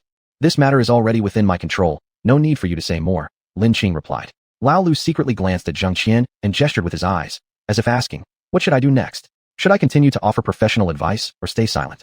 Zheng Qian returned a look to Lao Lu, and quickly he understood. The message was to watch and wait. Perhaps Master Lin's coming here to gamble on stones was merely for entertainment, not caring whether she wins or loses, since she certainly doesn't lack the money. As far as he knew, her Red Lotus auction house earns over 10 million yuan in net profits from every single auction. The milky white jade the little boy showed earlier wasn't ordinary jade. It was actually a low-grade spirit stone. Low-grade spirit stones have a chaotic distribution of spiritual energy, making their appearance less appealing. People who don't recognize them easily mistake them for common white jade. But who was Lin Qing? She was a cultivator. The moment the little boy pulled out that spirit stone, Lin Qing identified it as a low-grade spirit stone. Not long after, a man covered in facial hair, reeking of alcohol, emerged from the back room. "You came to buy stones?" the bearded man asked. "Yes, precisely speaking, I've come to gamble on stones," Lin Qing responded. Lin Qing's statement shocked the bearded man. He had thought it was those middle-aged men who wanted to buy stones, but instead, it turned out to be a 15 or 16-year-old girl. This young girl was barely older than his own son. In a manner indicating he didn't want to deceive her, he spoke up. "Young miss, you've seen it yourself. No one comes to my shop. I spent a large sum buying all these rough stones. The seller told me these stones were mine from Myanmar. Seeing the shapes of these stones looking decent, I purchased them. I originally expected to make a fortune, but turns out I bought fake Myanmar rough stones." "How are you certain they are fake Myanmar stones?" Lin Qing questioned in confusion. "These rough stones, by appearance, do indeed look like Myanmar stones. Otherwise, I wouldn't have been deceived either. On the opening day of my shop, those who gambled on these stones only found either plain white rocks or ordinary white jade inside after cutting them open. As everyone knows, the raw stones mined in Yun province and Myanmar mainly produce jadeite and carnelian. How could there be white jade? Isn't this a case of being swindled?" The bearded man sighed heavily. "Why are you telling me all this? Aren't you afraid of losing your only customer?" Lin Qing asked with her doubts. No matter how destitute I might be, I won't deceive a child like you. Moreover, even if you have some money, it probably won't be much, and that can't change my current predicament," the bearded man said. "Nevertheless, I still want to buy your stones," Lin Qing said. Upon hearing Lin Qing's words, the bearded man thought she was pitying him. He couldn't imagine he'd ever fall so low as to be pitied and handed charity by a young girl. After saying this, Lin Qing directly walked into his store. She was different from others who would take a long time carefully selecting a single rough stone. As she walked through each section of the shop, she touched every nearby rough stone. If she detected spiritual energy, she placed them together. Of course, for those with particularly weak spiritual energy, she didn't select them. She couldn't scoop up all the good items in his store, as that would be somewhat unethical. In no time, Lin Qing had examined all the rough stones in the shop. Surprisingly, she found 5 pieces of primary spirit stones among them. The 5 rough stones containing primary spirit stones were the most energetic, while another 3 or 4 had relatively strong, but still weaker spiritual energy compared to primary spirit stones. Within just a short while, Lin Qing picked out 9 rough stones, and 3 or 4 of them were rather large. To others, Lin Qing's method of picking stones seemed far too casual, as though each one was chosen at random with just a touch. Alright, I'll take these 9 rough stones. Tell me how much they cost. Lin asked. You actually want so many? That's not going to be cheap. The bearded man furrowed his brows slightly. Chapter 212. Did she step in dogshit luck? It's fine. After all, there's no point in spending a fortune if I'm not willing. So how much would you estimate? Lin gave a calm smile, as if she really had the air of someone ready to spend a fortune at a whim. I'll sell you these 3 large raw stones at cost price for 1.8 million yuan, plus 6 medium-sized raw stones, making it a total of 2.8 million. The bearded man said. Wow, that's expensive. A few stones adding up to nearly 3 million yuan. Gambling with stones sure can make money, Zhou Linger exclaimed. Hearing Zhou Linger's words, the bearded man thought secretly. Sure enough, the other party was just struck by momentary enthusiasm and doesn't understand much about stone gambling or the prices of raw stones. Now that they've seen the real cost of the raw stones, they'll probably back out. After all, even the young girl next to her finds it expensive. Okay, let's pay by card. Lin pulled out a platinum credit card while speaking, a card that only upgrades to platinum after depositing over 10 million yuan. The bearded man was instantly shocked, speechless. Who exactly was this little girl? Even some billionaire tycoons wouldn't casually give their kids tens of millions as pocket money. Why are you hesitating? Let's finish the transaction already, Lin urged. She wanted desperately to open the other 4 raw stones that weren't primary spirit stones, eager to see what quality jade was inside. Alright, I'll help you swipe the card right away, the bearded man replied enthusiastically, as having this money could solve his urgent financial problems. After helping Lin swipe the card via a POS machine, the bearded man respectfully handed the card back to Lin delicate, pale hand. By the way, where can I process the stone? Lin asked. Do you want to process the stone? The bearded man inquired. He hoped the beautiful young girl before him wouldn't feel disappointed afterwards since he'd already reminded her earlier. Since she insisted on buying, it couldn't be blamed on him now. Yeah. Lin nodded slightly. We have the tools for stone processing here, and I can help you. Just don't blame me if my luck isn't great, the bearded man said. As a failed owner of a gemstone gambling shop, he often juggled multiple jobs himself. In this trade, many people were superstitious about different things, and jade cutters who rarely cut out good quality jade were excluded and considered unlucky. No worries, let's just go ahead. What is fated to come will come, and what is not destined should not be forced. Lin smiled lightly. The young girl might be small in years, but her poise is far from ordinary, the bearded man praised. Which piece do you want to start with? The bearded man asked. All of them. As soon as Lin gave the order, the bearded man wasted no more time and carefully began cutting the stones. He first picked up the raw stones of the primary spirit stones. Cutting stones was the most critical step in gemstone gambling. Whether you won or lost was determined once the stone was split open. Traditional cutting methods used bow saws with sand, slowly sawing through the stones. If green color appeared but further cutting was unnecessary or detrimental, immediate measures were taken to salvage the situation. Another method utilized jade cutting machines with diamond-coated blades for fast and accurate cuts, though the process wasn't visible because the stones were submerged in oil or water. You had to wait until fully cut to know the results. If after cutting all the green disappears, the shopkeeper might contemplate suicide. One wrong move with high-stakes stones could mean losing a BMW car's worth in value, and those with weak nerves could perish along with the stone. Therefore, when slicing stones, it was crucial to pick the right starting point. Generally, one sliced from the edge or cracks of the stone. Some went for additional slices if the first didn't reveal anything. Lin observed as the bearded man carefully wiped the surface of the stone as if afraid of accidentally damaging the inner jade, and she then said, Uncle, that's too slow. Let me mark a few lines, and you follow these cuts. Looking at the random marks Lin made, the bearded man hesitated. This could easily cause problems. If there's jade inside, it might get damaged. You don't need to worry. All consequences will be borne by me, Lin assured confidently. When the first huge stone was cut open, revealing only a goose egg-sized common white jade, the bearded man almost wanted to cry. For such low-quality jade, a stone of that size was barely worth 10,000 yuan, leaving him devastated. He thought the young girl would surely feel disappointed or sorrowful, yet he never expected her to pick up the ordinary white jade with an expression full of happiness, admiringly handling it, as if it were precious. Continue, Lin instructed. The bearded man moved his lips, but said nothing, thinking privately. Truly, rich people can't afford to be capricious. In his eyes, the young girl before him was a golden-tinted tycoon. After cracking open 5 raw stones, the bearded man didn't know what to say. All 5 had revealed only ordinary white jade. He couldn't help but marvel that the young girl had good luck, since not everyone could have jade come out of all 5 stones they cracked. When the bearded man picked up the smallest raw stone, Lin said, Use the sand wheel to grind this one. He followed her instructions since the customer was always right. The sand wheel hadn't ground for long when a hint of deep green appeared inside the stone. Overwhelmed with excitement, he adjusted his emotions and continued grinding. As the gray-white sand fell off, the full appearance of the jade within was revealed. It was a fist-sized emerald, exuding a noble beauty. Its green hue carried a subtle bluish tint, but it didn't deviate in color. This green seemed as though a droplet of water would spill over at any moment. Imperial green is a unique color. Under sunlight, it appears as a heavy lake green, resembling lake blue at first glance, but under strong light, it reveals an emerald green, and under digital flashlights, it emits a vivid green, unpredictable in its changes. This is Ice Machi Imperial Green. He was so excited, he almost lost his grip on the stone. Machi Imperial Green is considered the ultimate quality in modern jadeite.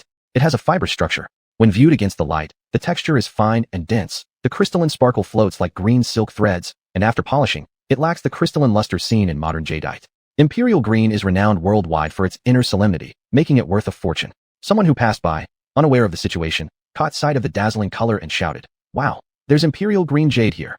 Instantly, merchants and stone gamblers rushed over, surrounding the area tightly. Wow, it really is Imperial Green. Who would have thought it'd be uncovered in this ignored shop? That person truly struck dog shit luck, someone remarked with admiration. Chapter 213. He was not deceived. "Mr. Yu, are you selling this Imperial Green jade?" asked a middle-aged man with a large belly. The bearded man was named Yu Liang. He grew up in the mountains and was born into a very poor family who could hardly afford enough food to eat. His father originally named him Yu Liang, meaning surplus grain, hoping for better fortune. As he grew older, he changed his name himself to Yu Liang, finding Yu Liang unsuitable. Although his education level was low, only finishing junior high school, he entered the workforce at just 16 or 17 years old. Initially, he worked in a factory but soon couldn't endure the monotonous and heavy labor.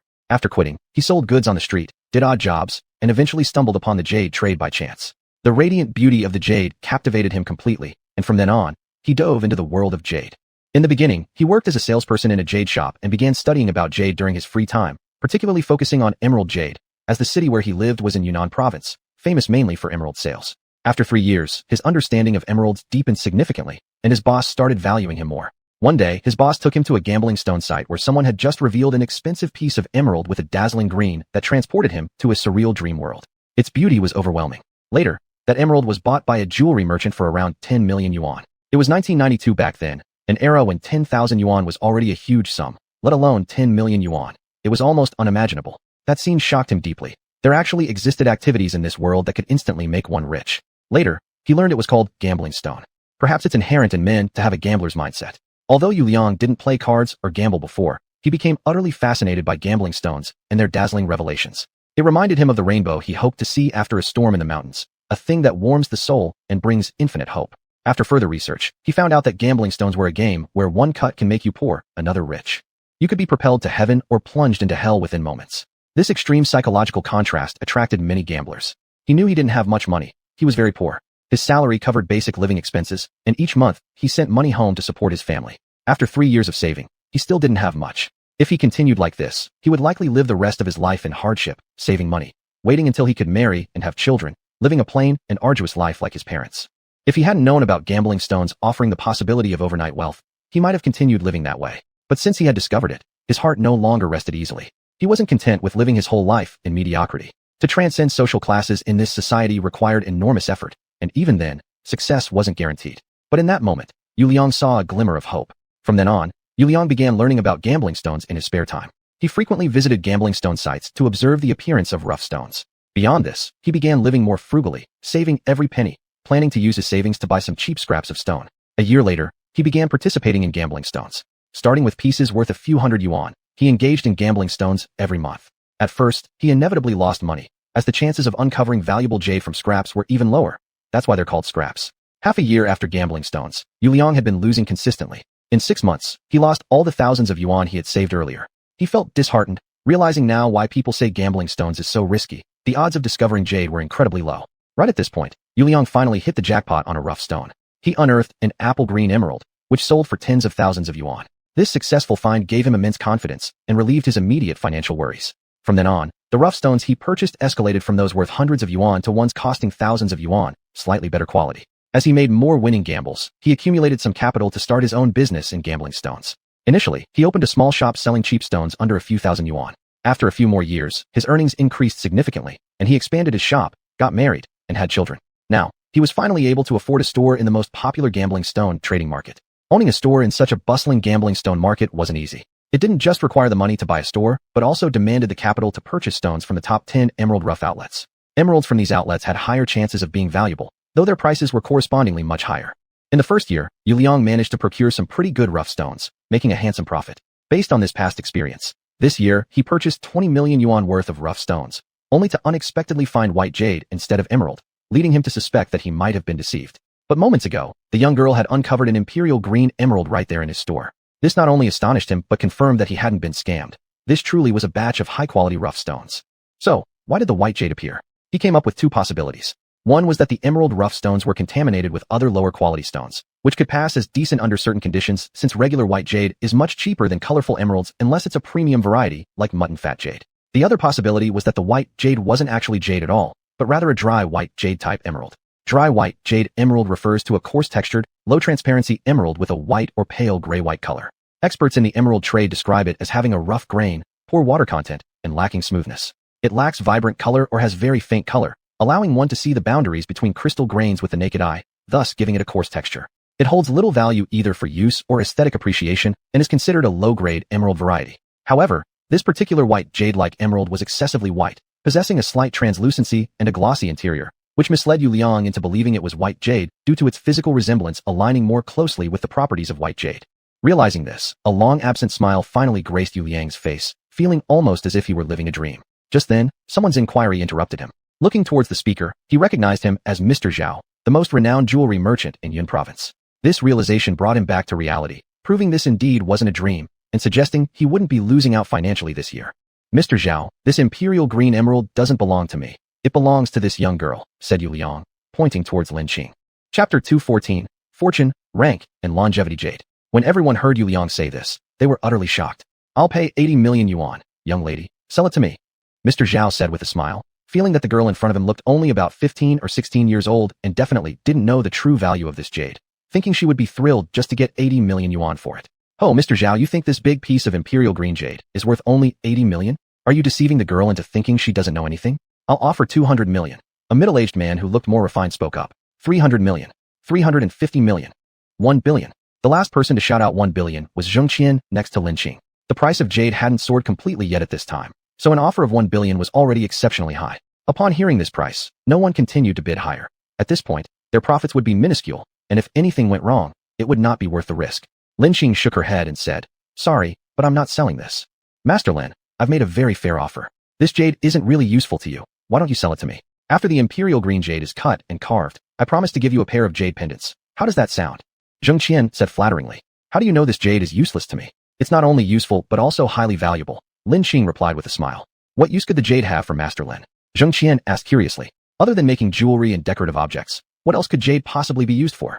It's naturally going to be made into magical instruments. With such a large piece of jade, I estimate it can be crafted into over 10 magical instruments, and these will definitely be better than those sold at auctions.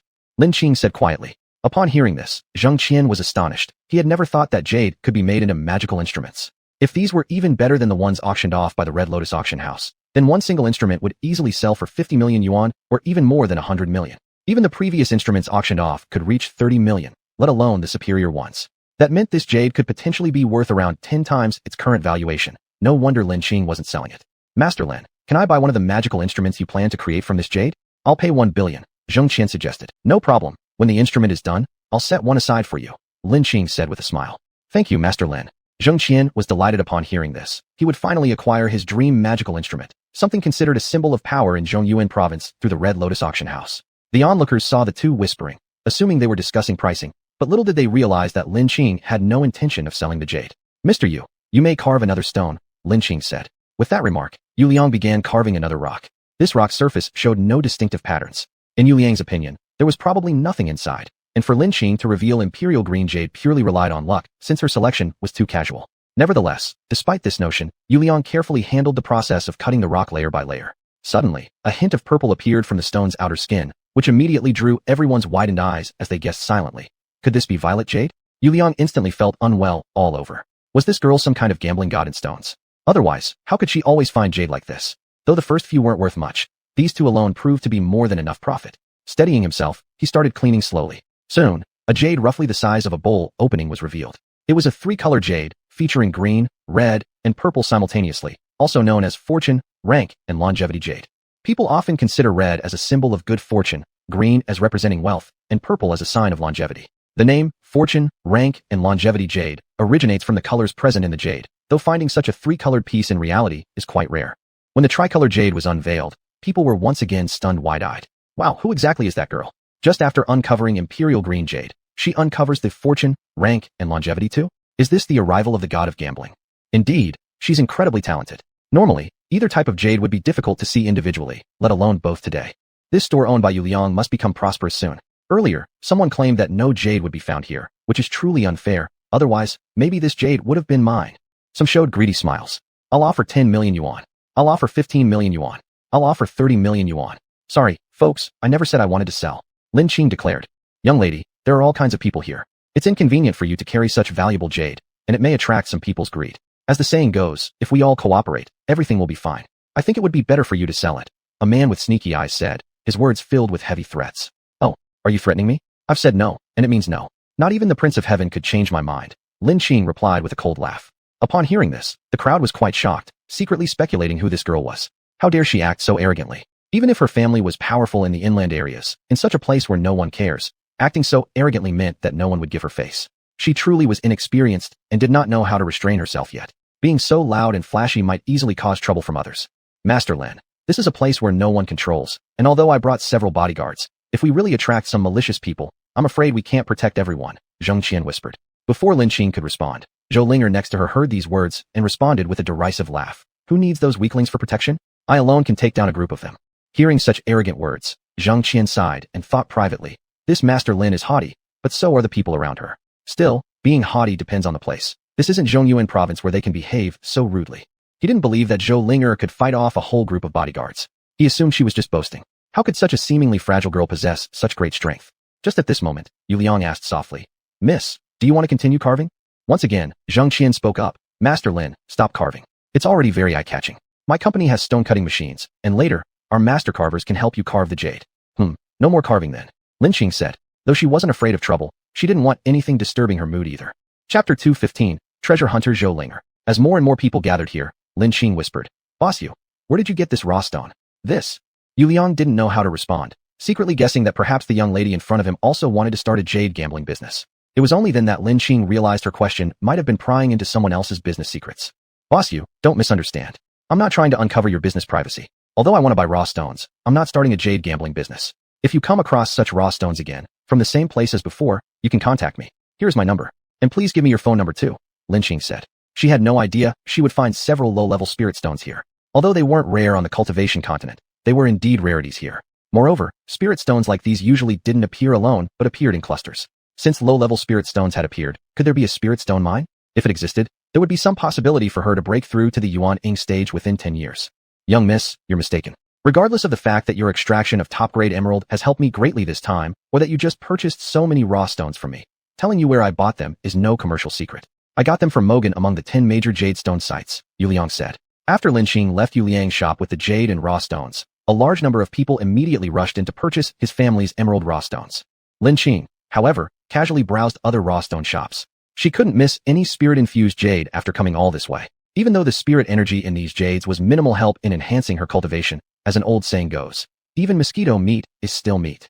In this world, she could only rely on scarce resources to enhance her abilities. After browsing around, Lin Qing bought over 10 raw stones. No wonder they say 9 out of 10 jade gambles end in loss. Among hundreds of thousands of raw stones here, Lin Qing could only detect spirit energies clearly in 1 or 2 dozen. The probability was incredibly low. Of course, the raw stones Lin Qing bought definitely contained premium emeralds. As for mid to low-grade emeralds, she had no interest. While browsing, others weren't idle either. They also observed carefully and purchased a few raw stones. After all, since they came to the jade gambling market, not gambling once would feel unfair to themselves. Zhou Linger thought back to what happened earlier. Her eyes instantly turned into dollar signs. Jade gambling was really profitable, and she wanted to try her luck as well. Though her savings weren't much, she still had several $100,000, which was enough to buy a few medium-priced raw stones. But the thought of losing everything if she failed filled her with immense pain. Zhou Linger walked up to Lin Qing and whispered, Master, is there any secret to getting such high-quality spirit stones? Lin Qing curled her finger. Immediately, Zhou Linger groveled and extended her ear next to Lin Qing's mouth. Do you want to know? Lin Qing smiled. Master, just tell me. At worst, I'll give you a cut of whatever I win, Zhou Linger painfully replied. 1/10. Lin Qing raised her eyebrows. No, 2/10. Master, I'm so poor, please don't exploit me. Zhou Linger felt her heart hurting even more. Ho ho, Linger, you're truly a treasure hunter. Don't worry, I don't want your jade, Lin Qing said helplessly while looking at Zhou Linger's greedy expression. Zhou Linger was fine in every aspect except for her money-hungry nature, which was quite exasperating.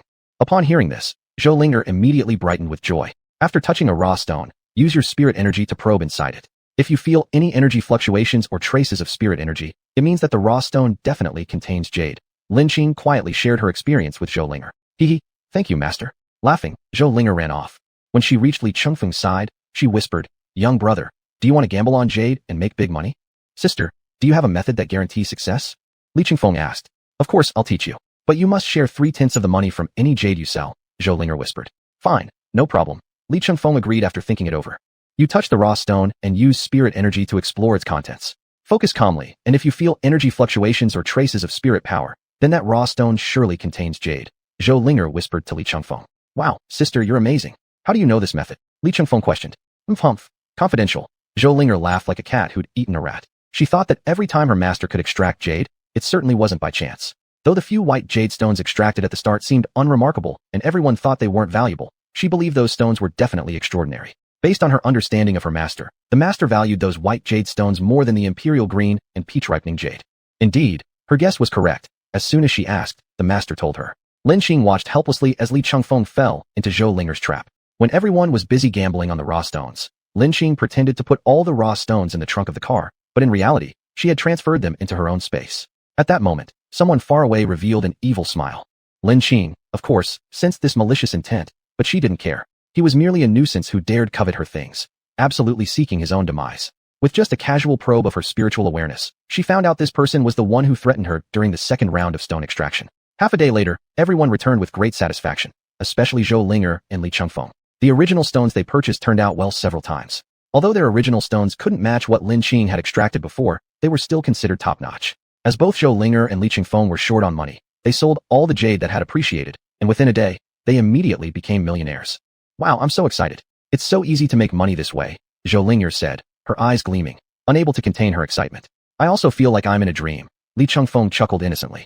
On Zhang Qian's side, although he did fairly well and hit a jackpot with a few original stones, he didn't come close to Zhou Linger and Li Chengfeng. At this moment, Lu Lao, who was beside Zhang Qian, felt extremely embarrassed. This expert in the field of jade gambling actually performed worse than a few kids, which was astonishing. If it were just one person, you might call it luck, but the fact that all these people had done similarly well was truly perplexing. "Since we're back, let's go," Lin Xing said. As the head of the household spoke, no one else had any objections. Chapter 216, Encounter a Robbery. Lin Xing and her group left the gemstone trading market in their car. A greedy look followed the direction of their departure, revealing an evil smile. Subsequently, this person took out his phone and dialed a number. "Hey, Jungu, I've got a deal for you. If it works out, I'll give you 10 million as commission." The man with shifty eyes said. "Oh, young Master Zhou, what kind of business do you want to conduct with me?" Brother Jun asked. He was puzzled as to why Zhou Chang had suddenly become so generous, suspecting that this job wouldn't be easy. Jun Gu, whose real name is Lu Jun, is one of the leaders of several major forces in this 3-nobody-managed zone. In this place, he fears no one, and can be described as extremely arrogant. The shifty-eyed man's name is Zhou Chang. He is the illegitimate son of the Zhou family in Yun province. Due to being an illegitimate child, although recognized by his father, he has always been neglected.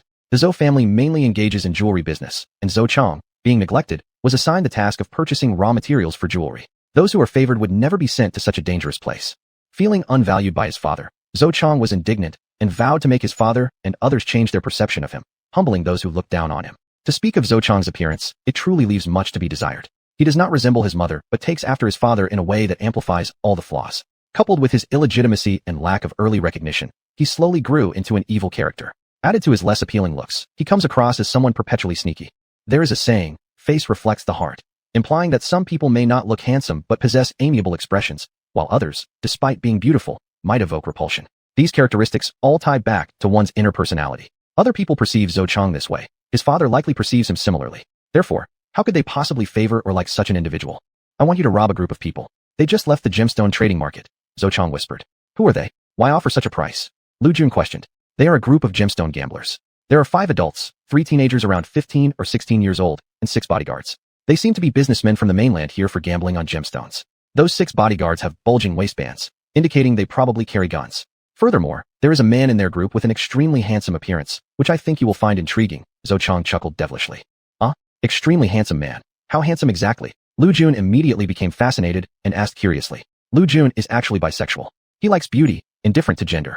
This trait also relates to his childhood experiences when he was molested by a man.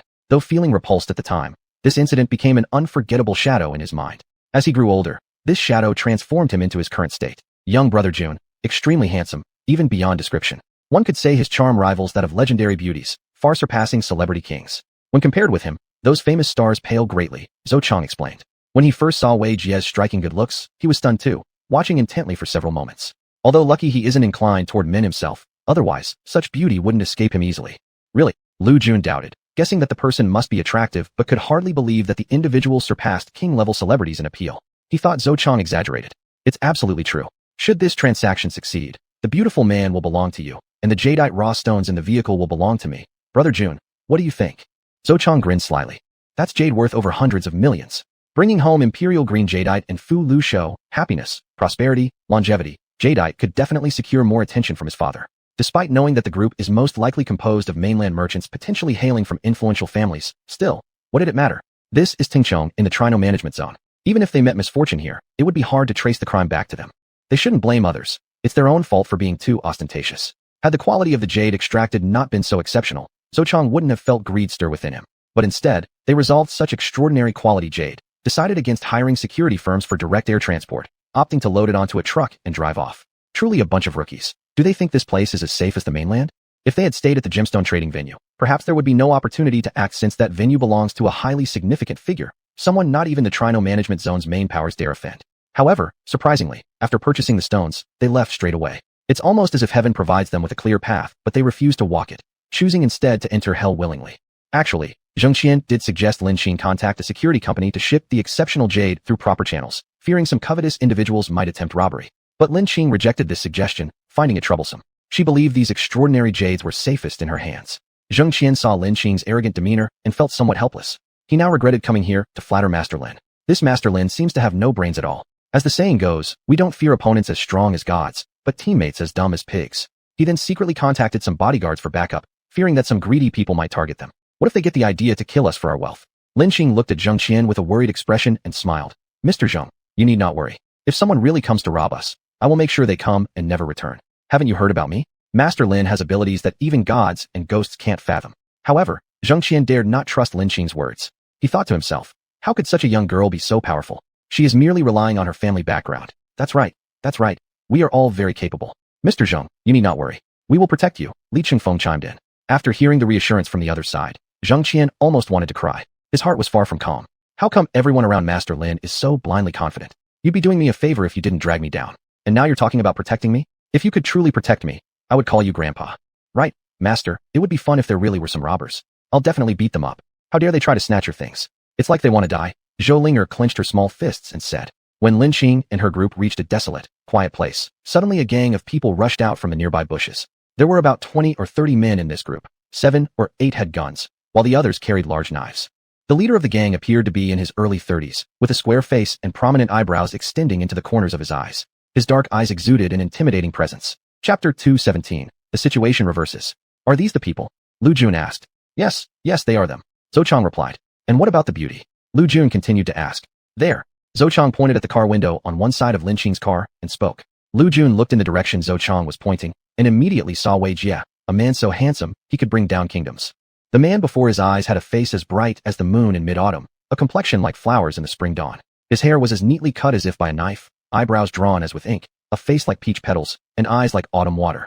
Even when angry, he seemed to smile. Even when glaring, there was charm in his gaze. How can there be such a beautiful man in this world? Lu Jun was utterly shocked. He felt that all the beauties he'd known before paled in comparison to the beauty before him. I must have him, Lu Jun whispered to himself. Seeing Lu Jun's expression now, Zhou Chang knew he had placed his bet correctly. Lu Jun truly liked beauties. Cheng Qian wanted to cry but couldn't. It was exactly what he feared, these thug-like men. A few bodyguards stepped out first, pulling out their guns and hiding behind the cars. One of them said, Who are you? What do you want? Ha ha, asking who we are and what we want. One man from Lu Jun's group burst into laughter. Just as he was about to announce his name, he noticed the leader glaring fiercely at him. Lu Jun's dark eyes glared at whoever it was, making them feel instantly chilled to the bone. Leave your jadeite rough stones and that beauty here, and I will spare your lives. Lu Jun pointed at Wei Jie and coldly said, Humph, you want my jadeite rough stones and my people? Lin Xing scoffed, then she walked out of the car door. Master Lin, danger, Cheng Qian warned. But clearly Lin Xing paid no attention, saying, There's no need to worry, just some broken guns. Upon hearing this, Lu Jun laughed. What day is it today, that my luck is so good? There's another little beauty. Little beauty, I fancy your jadeite rough stones, and that beauty. If you plead for mercy and agree to stay with me for a night, I might let you go unharmed. Seeing the little girl come out, Lu Jun realized she was pretty too. Her skin was as tender as water could drip off, and most importantly, she had an elegant bearing. Instantly his lust arose. For those who love women, who would complain about having too many beauties, especially young, beautiful girls. Oh, what if I say no? Lin Qing sneered, her eyes filled with frost. Humph, do you think you still have a choice? Lu Jun sneered back. Huh, only a bunch of weaklings. If you get down on your knees and beg me, I might promise you a quick death. Lin Qing smirked. At this moment, everyone in Lu Jun's gang burst into uncontrollable laughter because the scene was absurd. This seemingly fragile girl was facing more than 20 tough men armed with weapons, yet she claimed if they begged her, she might grant them a swift death. It was laughable. Even when she insulted them as weaklings, they ignored it. Seeing this scenario, Cheng Qian was completely at a loss for words. Was Master Lin insane? Did she not understand the situation before her? This behavior would doom them all. All of Cheng Qian's group silently prayed that Lin Qing wouldn't provoke the other side further. Otherwise, they were likely to lose their lives here. Although they had 6 bodyguards, judging from their abilities, they were clearly no match for the other party. Just then, Zhou Linger, Li Chengfeng, and Wei Jie came out. They stood beside Lin Qing, directly facing those bandits. Looking at this group, Cheng Qian thought internally, they're really fearless. Their courage is immense. Once the other side opens fire, several of them might end up dead. He felt that the scare he received today far exceeded all the scares he'd ever endured combined. From now on, he absolutely would not come to such a dangerous place again. Master, let us handle these people, Zhou Linger suggested. Right? Wei Jie, why did you come out? Lin Qing asked. They hold ill intentions toward me. How could I stay inside? Besides, it's been a long time since I've had a chance to stretch my limbs. Wei Jie smiled coldly. With this smile, the crowd was momentarily entranced. Haha, who would have thought 2 more beauties would emerge? Brothers, tie them up. We'll feast better tonight. Lu Jun laughed loudly. Thanks, boss. Others also showed wicked grins while looking at Lin Qing and Zhou Linger. Remember, don't harm those beauties. Ruining their looks wouldn't be good, Lu Jun commanded. Once Lu Jun finished speaking, part of his gang prepared to surround Lin Qing's group, while more surrounded Cheng Qian's group. Move. As soon as Lin Qing's order dropped, Zhou Linger immediately pulled out her ghost banner. She chanted incantations, and immediately ghostly howls sounded. Those chilling screams sent shivers down the spines of everyone present. What sound is this? Zhou Chong asked, his legs trembling in fear. At that moment, a series of terrifying black shadows drifted out from the banner in Zhou Linger's hand. The ghosts inside the ghost banner were no longer as weak as before. Now these ghosts had condensed into physical forms as ghost generals, capable of revealing their shapes even in daylight. In a short while, the surroundings were filled with these horrifying ghosts. My goodness, ghosts! Someone screamed. Instantly, Lu Jun's gang became disordered. Bang bang bang. Gunshots rang out as Lu Jun's henchmen drew their guns and fired at the ghostly figures hovering in the air. But the bullets passed right through the ghosts' bodies without causing any harm. My God, they really are ghosts, someone shouted again. Everyone's bodies began shaking uncontrollably. It was the first time in their lives they had encountered ghosts, which couldn't be killed by gunfire. What else could they be but ghosts? Not only Lu Jun's gang, but even Zheng Qian and others were scared stiff. This situation was just too damn frightening. Calm down, everyone. Shoot at the little girl. These ghosts emerged from the banner in her hands. Despite his own fright, Lu Jun quickly regained his composure since he had seen much in life. Ding ding ding. As the group prepared to fire at Zhou Linger, the bell suddenly rang. The men holding the guns immediately collapsed, blood gushing from their 7 orifices. Lu Jun clearly noticed the bell held by Li Chengfeng, asking in panic, "You? Who are you people? Aren't you here to rob us? Now you're asking us who we are." Lin Qing sneered coldly. At this point, Lu Jun realized his predicament. Clearly, these weren't ordinary individuals. Reciting incantations to summon ghosts, ringing bells to make one bleed fatally. How could he possibly contend against them? However, after years of experience on the streets, having learned both flexibility and tenacity, he immediately knelt down, pointing at Zhou Chong, and said, "I'm sorry, it's all him. He urged me to deal with you. He offered me 10 million to raid you. I didn't even know about you at the start." Chapter 218, Return to Zhongzhou City. Ho ho, isn't it a little late for you to beg for mercy now? Lin Qing sneered coldly. Lin Qing's words made Lu Jun very fearful, and he humbly pleaded for his life. "Please, spare me my life. I said if you knelt down and begged for mercy, I would make your death quicker. Don't worry, I always keep my promises." Lin Qing smirked coldly. After speaking, she raised 2 fingers, and white light emitted from the 2 fingers, forming a sword. The people around looked at this scene and immediately thought the world was becoming mystical. How could someone's hands emit light? Then, everyone saw an even more mystical sight. Lin Qing pointed her fingers into a sword shape and casually slashed toward Lu Jun. Lu Jun was immediately split into 2 halves by the white light sword, maintaining his kneeling posture as blood flowed out from the cut seam. My goodness, is this a devil? Run, someone suddenly shouted. The remaining people bolted away like wild horses running loose. Naturally, Zhou Chong was no exception. However, his physical fitness was far inferior to those who mingled in society, so he was running at the back. Wanna run?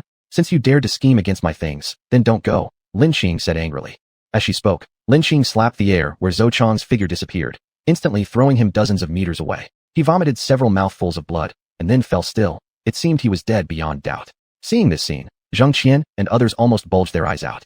Was she human? To conjure up a blade and split someone with it, and to kill with a single palm strike, it felt like those strong bandits who seemed invincible were just ants. But to Lin Qing, weren't these people just ants? Is this a master? How can there be such a young master? One bodyguard muttered under his breath. Although this bodyguard only had the cultivation of mid-level Ming Jing, manifest energy, he was well informed. Earlier, when Lin Qing turned her energy into a sword, it greatly shocked him. This was something only a master could accomplish. Only now did Zheng Qian understand why rumors said Master Lin possessed abilities that were impossible to fathom by gods or ghosts. Such skills, such capabilities, could only be described as godlike and unfathomable. He felt relieved that he didn't abandon Master Lin and flee with his bodyguards earlier, because before knowing Master Lin's true strength, he indeed believed Master Lin and her group of people were foolish, arrogant, and presumptuous. He was afraid of being retaliated against by the powerful individuals behind Master Lin if he abandoned her. If he left Master Lin to face danger alone, the worst outcome would be that all of them died together. But if he abandoned her, it could involve his family as well. He'd rather die himself than let the entire Jiang family be utterly wiped out. Seeing Lu Jun dead, a hint of dissatisfaction appeared on Wei Jie's usually indifferent face, and he said, "Master, why did you act first? I wanted to deal with it myself. That person's eyes were too disgusting. Wei Jie, next time if something similar happens, I'll definitely let you act. Mainly, that person's gaze disgusted me too. He not only coveted my belongings, but also lusted after my people. I couldn't help myself and acted impulsively." Lin Qing laughed. Upon hearing Wei Jie address Lin Qing as master, Zheng Qian and others were filled with doubts. Who calls someone master these days? Could it be as they suspected? They imagined certain undisclosed scenes from some hidden videos that flashed through their minds, and they began to think that Master Lin enjoyed great favor. Of course, they simultaneously thought Wei Jie was truly lucky, for what kind of person was Master Lin? Anyone associated with her had a brilliant future ahead. Lin Qing and others quickly departed from there and drove overnight to Zhongzhou City. Early the next morning, they arrived at Zhongzhou City. The crimson sun slowly rose from the distant horizon, painting a beautiful serene city with a rose-tinted glow. The warm sunlight filtered through dense leaves, creating spots of golden brightness scattered below. The newly risen sun was full of vitality, radiating red everywhere, lighting up the whole world brilliantly. One beam of sunlight shone through the car window onto Lin Qing's face. Her skin was smooth and tender like a baby's, and with her willow leaf eyebrows, high nose bridge, and perfect oval face, she looked like a fairy under the sunlight. She leaned against the back seat of the car, sitting cross-legged. With her eyes closed, one might think she was sleeping, but actually, she was cultivating. The best time for morning cultivation. Her long eyelashes trembled like two fans as suddenly her eyeballs rolled beneath her lids. The fan-like lashes flickered once. Then she opened her eyes, revealing a pair of beautiful large eyes. "Are we here?" Lin Qing asked. "Yes, miss, you were sleeping, so I didn't dare disturb you," the driver carefully replied. Though extremely tired, in that lawless place, he had witnessed the ghost-like power of Lin Qing and her companions, and since then, he treated the few of them with utmost respect. "Everyone wake up. It's uncomfortable to sleep in the car. If you want to sleep, get out of the car and go sleep at the Marriott Hotel," Lin Qing said. As soon as Lin Qing spoke, the group immediately woke up. Zhou Linger rubbed her sleepy eyes and said, "Master, we're here already? Let's go back and take a nap. In the afternoon, we'll go to Mr. Zhang's place to cut stones," Lin Qing said. When he heard that Lin Qing had returned, Xiao Muting arrived by noon. After sharing lunch together, Xiao Muting prepared to accompany Lin Qing to check on the raw jade she had purchased. After contacting Zheng Qian, they arranged a time. In the afternoon, Lin Qing and the others promptly arrived at the location Zheng Qian had mentioned. It was the basement of his villa area, where quite a few raw jade stones were also stored. The surrounding area of this villa was equipped with a comprehensive infrared alarm system and various surveillance cameras. Multiple pairs of infrared detectors were installed inside the villa. These invisible infrared beams formed a tight protective net around the walls of the villa. Once someone tried to climb over the wall, an immediate alarm would trigger and the corresponding area would be displayed on the alarm host. Security personnel could then quickly reach the incident site, making it very difficult for any theft attempts to succeed. Zheng Qian had even specially invited the most experienced stonecutter from their company. As soon as they arrived, Zheng Qian warmly welcomed them. When no one was paying attention, Zheng Qian secretly pulled Xiao Muting aside and whispered lowly, "Muting, why didn't you tell me that Master Lin is so powerful?"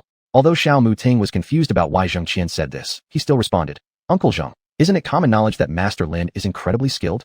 Can't you say that she actually possesses powers beyond the comprehension of gods and ghosts?" Zheng Qian replied, "I thought everyone knew that." Xiao Muting helplessly said, "Though rumors claimed that Master Lin had powers beyond the comprehension of gods and ghosts, many people didn't believe it, especially those who hadn't witnessed Master Lin's abilities." Chapter 219, Gathering of High-Quality Jadeite. Seeing several people helping to bring over a dozen pieces of jadeite rough stones inside, Lin Qing said faintly, "We can start the cutting process now." The jade cutter was named Zhang Yong. He had worked for many years in Zhang's company and had much experience in jade cutting. Although he often came to the basement of this villa to cut jade, it was usually to cut the stones of the Jiang family. This was the first time that outsiders were doing so. After arriving at the villa, Zhang Yong observed Lin Qing and her group. He found they all were handsome young men and beautiful women, and their aura was extraordinary, guessing that they should be children of other wealthy families, or otherwise they wouldn't have developed such an atmosphere. When one of the young women spoke up, Zhang Yong glanced at Zheng Qian, seemingly asking for his opinion. "Master Lin has asked you to cut the stone. Do it quickly, and carefully too. Master Lin's luck is very good. Zheng Qian said. Master Lin? Is that girl really Master Lin, the top authority of the Central Plains? Impossible, Zhang Yong thought secretly. His heart was filled with doubt and astonishment, but he quickly recovered, thinking that he might be wrong, and it was probably just a coincidence that she happened to be surnamed Lin, while being proficient in some field, thus earning the title Master Lin. Zhang Yong casually picked up a piece of rough stone, placed it on the jade cutting machine, and started slowly slicing it. Very soon, one corner of the inside of the stone was exposed. This is... Zhang Yong looked surprised. He quickly calmed down, began wiping slowly, and within a moment, a basketball-sized piece of jadeite was revealed. At first glance, it was black and shiny, presenting as deep black under the light, with oiliness, fine texture, compact structure, uniformity, and good transparency. Its black color was like ink but also exuded emerald green, green that turned black, and black that showed green colors without obvious flaws or defects. Why is this jade black? Zhou Linger revealed a look of amazement, only knowing that jade could be green, yellow, red, and purple. This is ink jade, and high-quality ink jade at that, Zhang Yong replied joyfully. What is ink jade? Zhou Linger questioned curiously. Ink jade refers to a type of jade. Ink refers to black, jade to green. Ink jade means green that turns black, and black showing green colors. In ancient China, jade referred to a bird living in the south with very beautiful feather colors, typically blue, green, red, brown, etc. This kind of bird is usually red if male, referred to as fei, and green if female, referred to as chui. The main colors of jade are red jade, green jade, lavender, yellow jade, among others including white and black. White jade is called white dry jade, while black jade is called ink jade. True ink jade is rare and precious, Zheng Qian explained. As the patriarch of a gemstone family, he was well versed in the subject of jade. This ink jade looks similar to black jade. How do you differentiate between them? Zhou Linger asked. Ha ha ha. Ink jade indeed appears black and shiny at first glance, easily mistaken for black jade or other black gems, but in fact, there is a great difference. In natural light, ink jade shows deep black with an oily luster, whereas when observed in transmitted light, it appears semi-transparent with black turning green, especially when cut into thin slices where its color under transmitted light becomes pleasing. The Burmese use the term a lover's shadow to describe the black-colored hard jade, while Chinese call it ink jade. The simplest way to distinguish ink jade from other black jades is by using transmitted light. Of course, apart from black shiyu, a different jade, they appear black externally, but in transmitted light, they differ significantly. Ink jade reveals green under transmitted light, while black jade exhibits pale black tones. Under transmitted light, black shiyu may show green, but ink jade is harder than black shiyu, and the gloss of ink jade is stronger.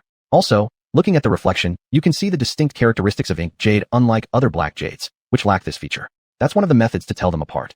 Zheng Qian responded enthusiastically. Wow, Uncle Zheng, you're amazing, knowing so much. I didn't realize that jade categorization was so detailed, Zhou Linger said, sticking out her tongue. Zheng Qian, gazing at the solemn and mysterious colors of the ink jade, his eyes lit up, couldn't help saying, Master Lin, do you have plans to sell this ink jade? No, I don't plan to sell any of the raw stones I bought, Lin Qing said faintly. Although the essence contained in the jade from these raw stones was not comparable to beginner spirit stones, compared to other jade pieces she'd seen, these stones possessed far more essence. Utilizing these jade pieces for cultivation would be wasteful, yet they were excellent materials for making magical artifacts. Disappointment flashed across Zheng Qian's eyes, but he quickly adjusted his emotions, laughing and saying, Master Lin, if you ever decide to sell in the future, please let me know, alright? Alright, no problem. Lin Qing nodded slightly. Though she didn't intend to sell, there was nothing wrong with saying so. Zhang Yong watched as his boss showed great respect toward this so-called Master Lin, secretly pondering. Could this person be a child of some major family? It was understandable that Zhang Yong thought this way. His boss, worth billions, rarely fawned over anyone like this.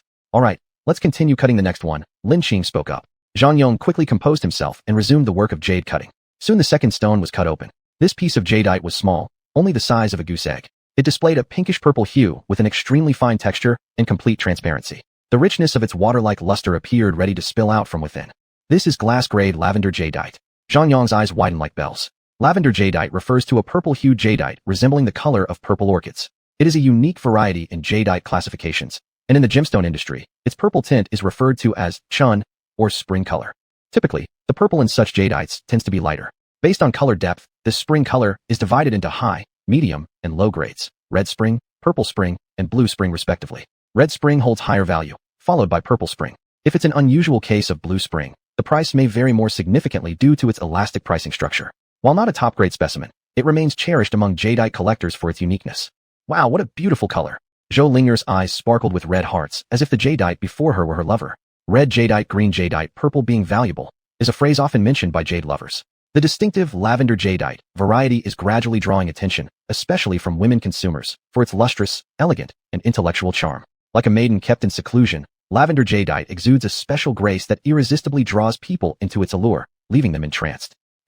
Once this purple jadeite is made into an artifact, I'll give you one, my dear disciple. Lin chuckled happily. Chapter 220. Master Lin is a gemstone gambling god. No wonder Zhou Linger instantly fell in love with this lavender jadeite. Purple, renowned for its nobility, always gives people a sense of floating ambiguity. At any time and place, the ever-changing purple color is crystal clear, like droplets of frozen dew, and it has always been a favorite among women. Jadeite accessories in purple are full of romance and mystery, evoking imagination and reminiscence. Their unique shapes radiate gentle and romantic, sincere and adorable qualities, composing distinctive and magical light that illuminates the beauty of a woman's mood and narrates her extraordinary connotation. Wow, really? Thank you, Master. Zhou Linger was so delighted she almost jumped. Master, I want one too, but I prefer something made from black jadeite, Li Chengfeng said softly.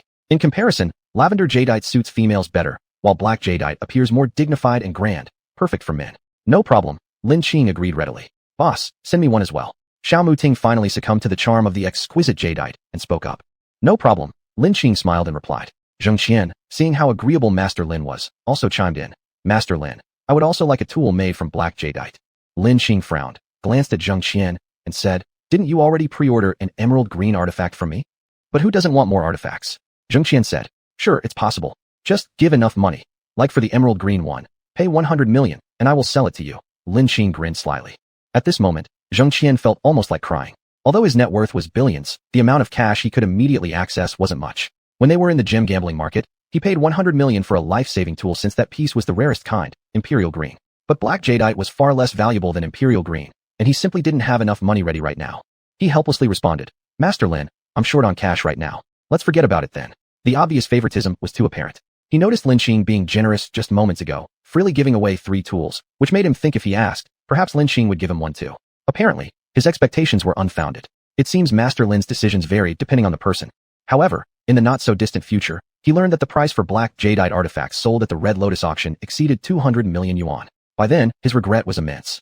Unfortunately, time can never flow backward. Let's continue unraveling the stone. Lin Qing continued. Zhang Yong was already numb with shock. Based on the words of Mr. Zhang, the young girl referred to as Master Lin had previously revealed an Emperor Green Jade. That fact was truly astonishing. Who exactly was this person? To be called a master at such a young age, was she possibly an expert in stone gambling? Zhang Yong's mind filled with doubts, yet he knew what kind of situation this was and couldn't ask directly. Thus, he suppressed his internal questions and proceeded to uncover the next stones. After revealing the third piece of jadeite, Zhang Yong was completely stunned beyond words. Before everyone's eyes appeared a red jadeite, the piece covering quite an area, roughly as large as a faceplate. Its color was a vibrant chicken comb red, shining brightly and splendidly. The texture was refined and translucent, fully hydrated, forming a semi-transparent state. A superior example within red jadeites, indeed. Ice-grade red jadeite. Master Lin, aren't you too lucky? And every time you gamble, you hit jadeite. Except when we were at the gem trading ground where you uncovered ordinary white jade initially. Later pieces were nothing but top-quality jadeite. Your chances of winning with premium jadeite must be exceptionally high. Could it be, you're the god of gemstone gambling? Zheng Qian exclaimed in astonishment. Red jadeite is a very common type of jadeite and includes shades like orange red, brown red, and bright red. It usually forms on the surface layer of the stone, known as red skin or red mist.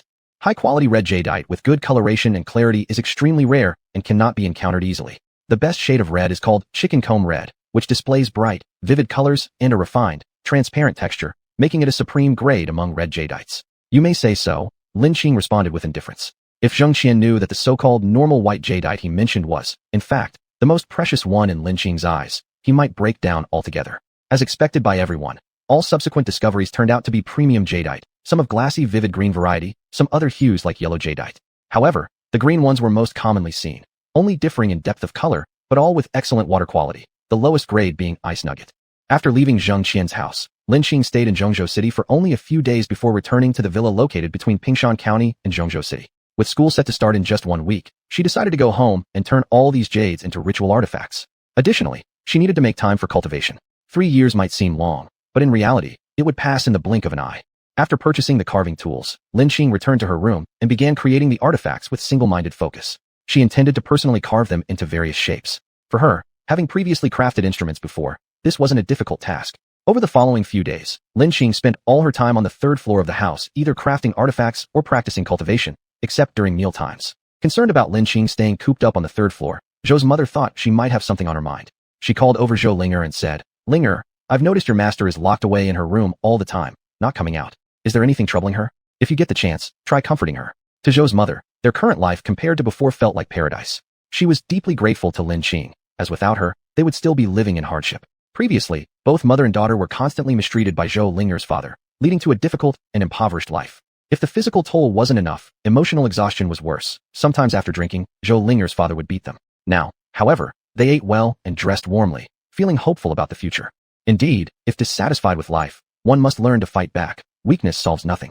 Of course, Zhou Linger's father did show up once, somehow learning that his ex-wife and daughter had moved into this villa. He trailed her while she was out buying groceries, accusing them of hooking up with a rich man and abandoning him. Amidst the whispers and murmurs of onlookers, Zhou Linger's mother called her daughter for help. Her father demanded money, specifically 1,000,000 yuan, but her mother claimed they didn't have it. He refused to believe her and threatened to hit her. That's when Zhou Linger appeared. Zhou Linger gave her father a thorough beating, one that was merciless and without pity. Afterward, when he returned home, Zhou Linger followed him and summoned the ghost from the triangular pennant inside their house, thoroughly scaring her father.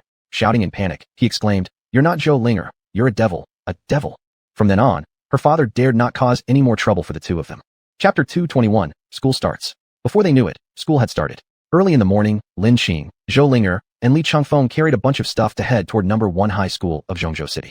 The bedding for all three was made from new cotton that Zhou's mother had sourced from a rural area, processed into comforter cores by someone skilled, and then crafted into pure cotton covers she bought herself after washing them thoroughly. In Zhou's mother's eyes, this kind of quilt was the most comfortable.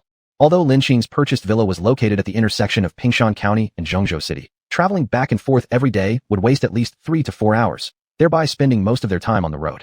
Of course, if Lin Qing flew using her sword, a reference to Chinese martial arts or fantasy novels, she could reach instantly. But usually, Lin Qing didn't choose to fly with her sword. Flying through China's airspace could easily attract the attention of national security agencies and be considered as an invasion attempt.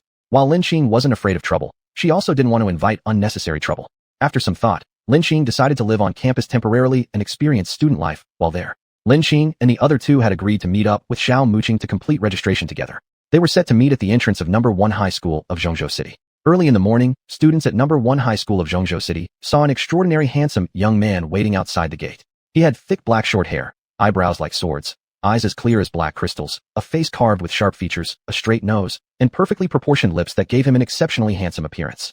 He wore all branded clothes, his movements exuding an aura of superiority. It was clear to see he came from a good family. It was the first day of registration for new students, and people were bustling about the school gates. Every girl who passed by glanced with admiration and infatuation, while guys looked on enviously. Some students even secretly took pictures of Xiao Muqing, intending to post them back at the dorms with titles like, "God-level man spotted outside campus." Among the crowd, one brave and pretty girl stepped forward and asked, "Excuse me, sir, are you here for the registration?" Xiao Muqing nodded slightly, prompting the girl to immediately speak. "So am I. My home is nearby, so I know this place pretty well. Let me guide you to the registration spot." The girl spoke carefully, mentioning her residence near the school, a prime location due to its high-priced real estate, hinting at her family's solid economic background. "Thank you, but I'm familiar with number 1 high too, and I'm waiting for someone," Xiao Muqing said calmly. His tone was elegant yet distant, politely cold though his demeanor still felt gracious. Even though refused, the girl continued gushing internally, thinking, "Wow, so handsome, rejecting someone can be this attractive too. Oh no, I've fallen in love." But ultimately, given his cold expression, she left unwillingly. She didn't want to make him annoyed because she reasoned, "There will be opportunities later. As long as he stays in this school, I can find out more about him." This girl was Hu Jing, the vice chairperson of the student union at number 1 high school of Zhongzhou City, about to enter her sophomore year. She came from a middle-class family where her mother was a university professor and her father a senior engineer. Though not extraordinarily beautiful, she was often complimented on her looks and held excellent academic results. On top of that, she was multifaceted, developing various talents. Therefore, Hu Jing tended to have a high opinion of herself. She'd never been interested in anyone before, but upon seeing Xiao Muqing today, her gaze couldn't leave him, falling deep into a starry-eyed trance. Her mind wandered to the song, "A Glimpse of Forever." "Your tears taste salty sweet when your chest presses against my cheek. Looking back at the snow, it slowly melts into a prairie. And I am like you, without a single second of regret. That love so gentle, stubborn to whom fate sets who must part, the more unforgettable coastline, always winding in beauty. Our obstinacy leaves heaven powerless to oppose. A glimpse of profound emotion, eternal passion through many lifetimes, no amount of cycles erases it, turning time into a red carpet witnessing our extreme moments. A tender word keeps forever hidden, oaths should last beyond eternity. If not for the changes of the sea and fields, how could true love emerge?" Young girls at that age tend to fill their heads with romantic scenarios, viewing rejection as a test of the relationship akin to protagonists in novels who start off less than ideally and filled with misunderstandings. Gradually, after mutual understanding, these characters fall deeply in love and enjoy fairy tale lives together. Hu Jing believed that Xiao Muqing probably only remained aloof because he hadn't understood or experienced her goodness yet. People like him usually showed great loyalty and wouldn't fall easily for superficial charms. After approximately 15 minutes of waiting, Lin Qing and the others finally arrived. Lin Qing observed that Xiao Mutaming seemed somewhat impatient and assumed he had been waiting for a long time. She thus apologized. Sorry for keeping you waiting so long. A lot of middle schools started registration today, so there was some traffic congestion. Upon seeing Lin Qing and the others, Xiao Mutaming finally let down his icy facade and replied, I haven't waited very long. Then why do you look so grumpy? Zhou Linger asked, raising the question lingering in Lin Qing's mind. During the 15 minutes I spent at the school gate, I felt like I was a monkey being gawked at by everyone. Plus, a group of annoying lovesick girls came to chat with me. It was really irritating, Xiao Mutaming said helplessly. Haha, beauty really can be a burden. Now it's not just beautiful women taking charge, handsome men are too. Women, when crazed, leave no room for us men. Zhou Linger chuckled smugly, shaking her head. You're gloating over my misfortune, Xiao Mutaming coldly remarked. By the way, next time a situation like this happens, you could hide in a secluded spot first, and then reappear when we arrive. That way, you won't cause any traffic jams because you're too good-looking, Lin Qing teased. Leader, even you are making fun of me, Xiao Mutaming complained. Well, let's carry our things inside first. Once we finish registration, you can show us around number 1 high school campus, Lin Qing suggested. The boys nearby perked up upon noticing 2 pretty girls arriving. Their eyes lit up even more when they saw these 2 girls carrying large and small luggage, thinking that helping them carry their stuff could be a good icebreaker and would give a helpful impression to the 2 girls.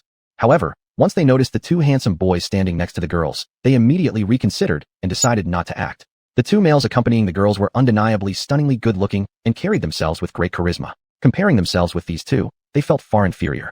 Chapter 222, Campus Stroll. It wasn't just Xiao Muting who was dressed head to toe in designer brands. Even Li Qingfeng was similarly attired. Since Li Xianzheng had been cured by Lin Qing, he too often took on various gigs related to metaphysics, which came with hefty rewards. Especially someone as well-known and capable as Li Xianzheng could earn a lot, so Li Chengfeng never lacked materially. Particularly after returning from the Yun province this time, Li Chengfeng instantly became a millionaire and indulged himself by purchasing several sets of designer clothes, something he had always wanted but couldn't afford with the money given to him by Li Xianzheng, despite it being quite substantial. The drooling male students surrounding Lin Qing and Zhou Linger were like a world apart from Xiao Muting and Li Chengfeng, akin to the difference between frogs and toads. While they might all look amphibious, one was a prince, the other a mere toad. Of course, those boys around them wouldn't admit they were toads. In comparison, both Zhou Linger and Lin Qing didn't dress as meticulously. They wore ordinary, mass-market brands. Zhou Linger came from a poor family, and, even though she had money now, she still couldn't bring herself to spend it. Lin Qing preferred pure cotton clothing, opting for comfort over style, hence her lack of emphasis on fashion. Just as everyone was wondering how the group would deal with their large luggage, an astonishing scene unfolded before their eyes. The 4 of them each carried a pile of items and confidently strode into the campus of the high school. This sight was truly shocking. Everyone assumed that they would hire someone to help carry the stuff, since both the 2 beauties and the 2 handsome guys looked like they came from wealthy families. Typically, students from such backgrounds would be incapable of lifting heavy loads, let alone carrying so much themselves. As Lin Qing's group walked away, the other students began to murmur amongst themselves. They don't really look like rich people. Wealthy individuals wouldn't have the stamina for manual labor like that, one boy remarked. What do you know? I won't argue about the 2 girls, whose clothes aren't designer brands, but the 2 handsome guys are wearing top-name labels, costing at least several $1,000s a set. In particular, the most handsome one wears a rather understated brand that costs tens of thousands per suit, another girl countered. Perhaps those 2 boys are just wearing knockoffs for appearances? The boy replied discontentedly. Do you think I don't recognize a few brands when I see them? The girl retorted. Of course, Lin Qing and the others had no idea about the discussions going on around them. After finishing their registration, they found their dormitories and discovered their class assignments. Lin Qing and Li Chengfeng were placed in Class 1, Grade 1, while Xiao Muting and Zhou Linger were in Class 2, Grade 1. Grade 1 had a total of 10 classes. Classes 1 and 2 were adjacent and considered the key classes for first-year students. Central Zhou No. 1 High School was the best high school in Central Zhou City. It recruited either academically outstanding or financially privileged students with decent academic performance. The college admission rate here was exceptionally high, virtually guaranteeing entry into university, making stepping onto this campus akin to having 1 foot already in the door of higher education. This school covered a significant area, comparable to some universities in building space. All sorts of facilities were provided within the campus to promote the overall development of the students. The educational methods of this school also differed from those used in most Chinese high schools, where rote learning was predominant. Here, the school encouraged students to explore their own studies and offered many elective courses, including some introductory university level ones. By encouraging students to find their direction early in high school, their goals become clearer. Other high schools don't emphasize these aspects, focusing only on grades. This often leaves students clueless about their preferences and suitable majors until after the Gaokao, college entrance exam, causing unnecessary detours in life. Additionally, the environment inside the school was beautiful, filled with flowers, trees, lakes, and grass. Lin Qing, Zhou Linger, and Li Chengfeng strolled around the campus guided by Xiao Muting. Upon entering the school gate, a faint fragrance wafted through the air. This was the scent of wisteria blossoms flourishing under the trellis nearby. The emerald leaves interlaced beautifully with the purple wisteria blooms, creating a stunning picture. Walking under the trellis induced a feeling of refreshment. In the morning, some students liked coming here to recite English, finding that their study efficiency greatly increased with the accompaniment of such a picturesque landscape. The campus was vibrant and alive with bird songs and floral fragrances, bustling with students everywhere, signifying an excellent learning atmosphere. They walked down the broad roads of the campus, lined with phoenix trees and poplar trees. The leaves rustled as the wind blew, and occasionally a few pitiful leaves would fall from the branches. There were many flowers in the campus, the most common being roses and sunflowers. Various flowers bloomed competitively, and bees were just as busy collecting nectar. Many bees flew around the flowers, searching for the best one. The basketball court surrounded by lush greenery occasionally erupted in cheers. As it turned out, the school's basketball team was playing a match.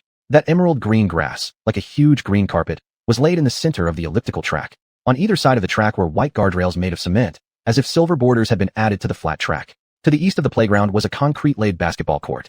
In one corner of the school was a small lake, with fountains installed on its surface. The lake contained many colorful koi fish. These cute koi fish chased and played in the clear, transparent water, constantly forming various images that left onlookers in awe. A garden-like campus, dotted with splashes of color, looked even more vibrant. The distinctive teaching buildings, decorated with emerald green trees and bashful flowers eager to whisper their stories, added even more vitality, creating an aesthetic scene blending artificial beauty with natural charm. After strolling around for half a day, the group finally finished touring the campus and figured out where the canteen, library, and classrooms were located. Every time the four arrived at a new spot, they attracted attention due mainly to their exceptionally high looks. In this society, people usually notice looks first. As mealtime approached, Xiao Muting spoke up. "Where shall we eat? Let's order food from the school restaurant. Canteen food usually doesn't taste great since it's all mass-produced." Lin Qing said, her standards for food always being very high. Besides the cafeteria, the school also had restaurants where meals could be ordered, catering to different people's needs. Chapter 223. What is their relationship? The school dining hall was next to the cafeteria, and on the way to the cafeteria you had to pass by the gymnasium. After passing the gymnasium, ahead was a sweet osmanthus road with sweet osmanthus trees planted on both sides. And it was just the season for the sweet osmanthus to bloom. The whole journey was filled with the fresh fragrance of sweet osmanthus. Sweet osmanthus is indeed a plant that delights people, often praised as having 1,000 layers of green leaves and 10,000 golden flowers. After the autumn began, various plants started to decline. Some trees had already begun to shed their leaves. But only the sweet osmanthus remained full of vitality, its leaves resembling wax-coated dark green ones. The golden and silver flowers hidden among the green leaves emitted a gentle fragrance. The fragrance of sweet osmanthus is very unique, different from the intense scent of roses, and also distinct from the serene fragrance of jasmine. It's an invigorating aroma that refreshes the mind and has the effect of waking up the brain and boosting energy. Plants on Earth have roots in the moon. Fragrant incense spreads around the emerald tree. They are naturally as magnificent as golden grains, and they do not compare their charming beauty with red skirts. On Earth, dust rises beyond our reach, revealing a single cold and fragrant bud. Could it be that the moon goddess in heaven was drunk and played by crushing the yellow clouds? At the foot of the mountain grows the osmanthus tree, emitting alone its fragrance at the end of the year. Its leaves are 1,000 layers thick, and its flowers burst out in 10,000 yellows. Heavenly fragrance evokes pure thoughts. Cloud shadows guard celestial maidens. Who understands the sentiment of a wandering sun, but can only hum the secluded recruitment chapter? There are many poems praising sweet osmanthus. These poems are so beautiful that reading them feels like being intoxicated by the scent of sweet osmanthus. Not far from the cafeteria, on this sweet osmanthus-lined path, there were quite a few tables with several people sitting at each table. Beside the tables were some exhibition boards with the words recruitment written on them. Lin Qing and 3 others passed by when many students immediately came forward to promote. "Junior brothers and sisters, join our dance club. Our dance club is really great and even participated in the National Middle School Dance Competition and won 2nd place. Junior brothers and sisters, join our Angel Drama Club. With your good looks, not joining our drama club would be such a waste. Our club participates in national drama competitions every year, and maybe one day a director might notice you, and then you'd become famous." Around the 4 individuals, there gathered quite a few people who enthusiastically introduced their clubs to Lin Qing and her group, mainly because all 4 were exceptionally handsome and beautiful, with outstanding charisma that instantly attracted leaders from various clubs. Hu Jing, the vice president of the student association, was idly seated in front of her table, lost in thought about the good-looking guy she saw earlier that morning, when suddenly she heard a commotion up ahead. "What's going on? Why is it so noisy up ahead?" Hu Jing furrowed her eyebrows slightly and said, "Vice president, there are 4 handsome and beautiful individuals ahead, and other clubs are trying hard to recruit them. Should we also go ahead and promote our student association?" A little fat boy beside Hu Jing spoke up. "No need. Does our student association really need to promote? Who doesn't want to join our student association?" Hu Jing dismissed it, believing that what their student association needs are capable people, not mere decorations. Just then, Xiao Muting and his three companions emerged first from the crowd after rejecting the invitations from everyone else. All four were so busy. How could they spare time for these trivial activities? Before Hu Jing could retract her look of disdain, she saw the good-looking guy with exceptional aura she saw this morning. She quickly adjusted her makeup, grabbed the promotional sheet, and approached, saying, "Oh, what a coincidence. Didn't expect to meet you again here. Join our student association. There are so many benefits. You can not only hone your leadership skills, but also enjoy various school benefits." Seeing Hu Jing run off to promote their student association, the small fat boy by her side whispered, "Didn't you say that our student association didn't need any promotion? So why did you go yourself?" Before Hu Jing could finish speaking, Lin Qing and her two friends also emerged from the crowd. Lin Qing looked at the woman ahead promoting their club to Xiao Muting and immediately said, "Sorry, we're not interested." After hearing those words, Hu Jing frowned and retorted, "I'm not inviting you anyway. I'm inviting him. Do you think anyone can join our student association? Many want to join, and we still have interviews to select excellent students before letting them in." Seeing her speak so bluntly, Lin Qing briefly glanced at Xiao Muting, then walked forward.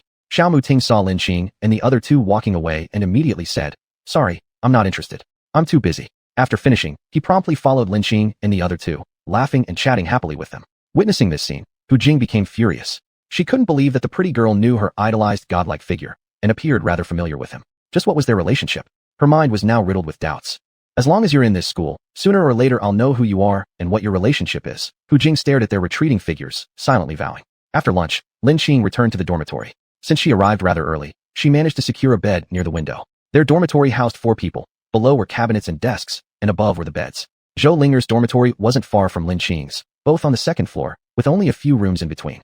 Zhou Linger first accompanied Lin Qing to her dormitory. "Master, let me help you set up your bed," Zhou Linger offered. Seeing Lin Qing nod, she picked up the cloth she had brought along and began wiping the dust off the bed and table. When the other roommates of Lin Qing's dormitory arrived, they saw an extraordinary girl sitting on a stool reading a book, while another extremely pretty girl was setting up the bed.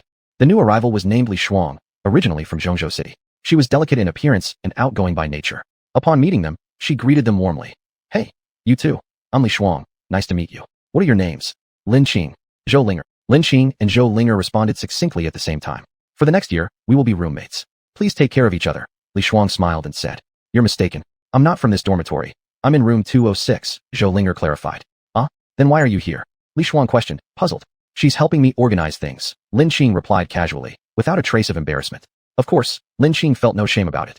Having apprentices help their master was natural. And from Zhou Linger's perspective, it was also something that ought to be done. But others did not see it that way. Li Shuang silently thought, who exactly is this Lin Qing? To have another student helping her arrange bedding and clean. Could she be a rich second-generation heir? Is Zhou Linger flattering her? But Lin Qing's clothes look very ordinary. Strange indeed. While Li Shuang was filled with doubts, Zhou Linger finished organizing for Lin Qing. She then said, "Master, I've finished. I'll head back to my own dorm now." Go ahead then." Lin Qing nodded in response. Chapter 224, Roommate. Not long after, another roommate arrived at Lin Qing's dormitory. This roommate had big eyes, short hair, and appeared playful and cute, though her skin was somewhat pale and her lips lacked color, giving her a slightly sickly appearance. She wore a checkered shirt that had been washed until it turned white, paired with jeans, clearly a very simple outfit. "Hello, I'm Zhou Xiao. What are your names?" the short-haired girl asked shyly. "My name is Li Shuang. She is Lin Qing. Nice to meet you. Are we all in grade 1 class 1? Li Shuang responded warmly. "Yes," Zhou Xiao replied. Li Shuang looked at Lin Qing and nodded, saying, "It seems everyone in our dormitory is from grade 1 class 1. Her words had barely ended when a snobbish voice belonging to a middle-aged woman rang out. "How shabby is this dormitory? How can people live here? Yeah, let's go home."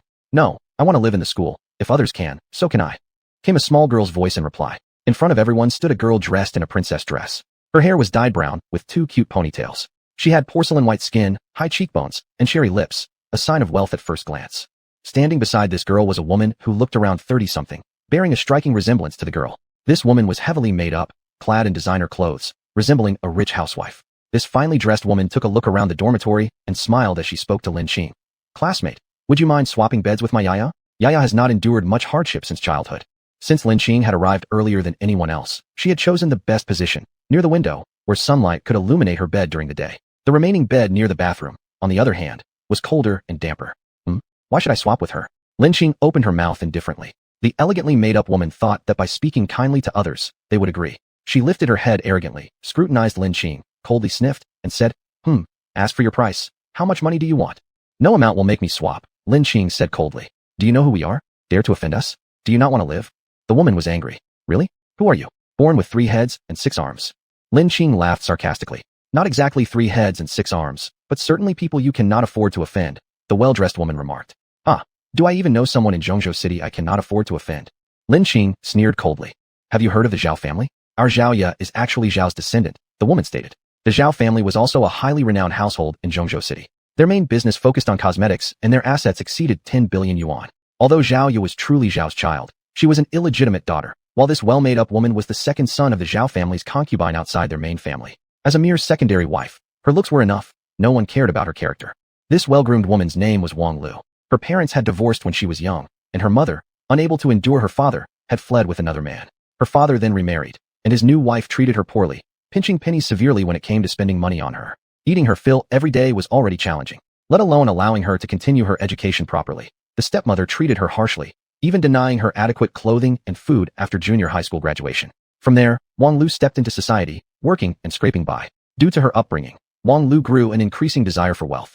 With her good looks and others' persuasion, she willingly became someone else's lover as long as the man offered her enough money, without caring whether he would marry her or not. At birth, the Zhao family refused to recognize this illegitimate daughter Zhao Ye.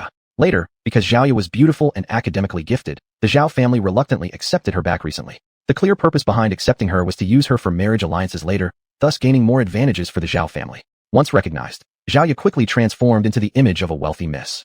Upon hearing the mention of the Zhao family, Zhou Xiao and Li Shuang both displayed expressions of surprise, clearly having heard of the Zhao family. As a cosmetics company, they frequently invited stars for endorsements, making them widely known. Zhao family. Never heard of them, Lin Qing responded coolly. Wang Lu originally thought mentioning the Zhao family would cause the student to bow before her, never expecting the response of unfamiliarity. Enraged, she said, "What mountain hollow have you crawled out of? You haven't even heard of the Zhao family. I am indeed born in the countryside, but so what? I just don't want to swap beds, no matter how much you offer. 1,000 pounds couldn't buy my consent," Lin Qing mocked. "You?" Wang Lu angrily retorted. "Mom, since others don't want to swap, let's not force them. It's getting late, go home quickly." Zhao Ye's soft voice sounded.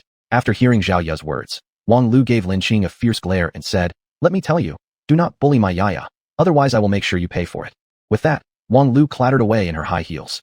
"I'm sorry, fellow classmate. My mom didn't mean it. She was only worried about me and had my best interest at heart," Zhao Ye continued. Zhao Ye smiled sweetly at Lin Qing, eliciting an automatic liking from anyone who saw her, except Lin Qing. Lin Qing felt that Zhao Ye's smile seemed insincere. If Zhao Ye truly regretted what happened, she would have stopped her mother earlier when she started showing off, instead of stepping in now when it was too late. Isn't that being hypocritical? Lin Qing simply ignored Zhao Ye, having no interest in dealing with such people. "Hi, I'm Zhao Ye. Nice to meet all of you. What are your names?" Zhao Ye greeted with a smile. "My name is Li Shuang. Very glad to meet you too." Li Shuang responded warmly. "My name is Zhou Xiao. Also very pleased to meet you." Zhou Xiao replied shyly, especially after learning that this person was the young miss of the Zhao family. She became even more bashful, as she hadn't expected that the daughter of the Zhao household would be so approachable. "Hey, what's your name? Are you still angry with me?" "My mom really didn't mean it," Zhao Ye asked anxiously, looking like she might cry. "Humph. You're not unintentional, you're intentional, right?" "Hypocrite," Lin Qing scoffed coldly. "How can you misunderstand me like that?" Zhao Ye sniffled, her eyes red as if she'd been wronged. At this point, Li Shuang intervened to mediate. "Lin Qing, I think the other side didn't intend it. So why don't you just forgive them? We will definitely live together for a long time, so we should try to understand each other." "No problem, as long as they don't bother me," Lin Qing said indifferently. Chapter 225. Xiao Muxing is a godlike figure. Zhao Ye had no choice but to stay in the bed close to the toilet. When no one was paying attention, her cute big eyes revealed a cruel light. "Lin Qing, we will see," Zhao Ye muttered under her breath. She was very upset that Lin Qing didn't give her face and wouldn't switch beds with her, but she was accustomed to pretending to be pitiful in order to maintain her image. No matter how irritated she felt, she couldn't show it.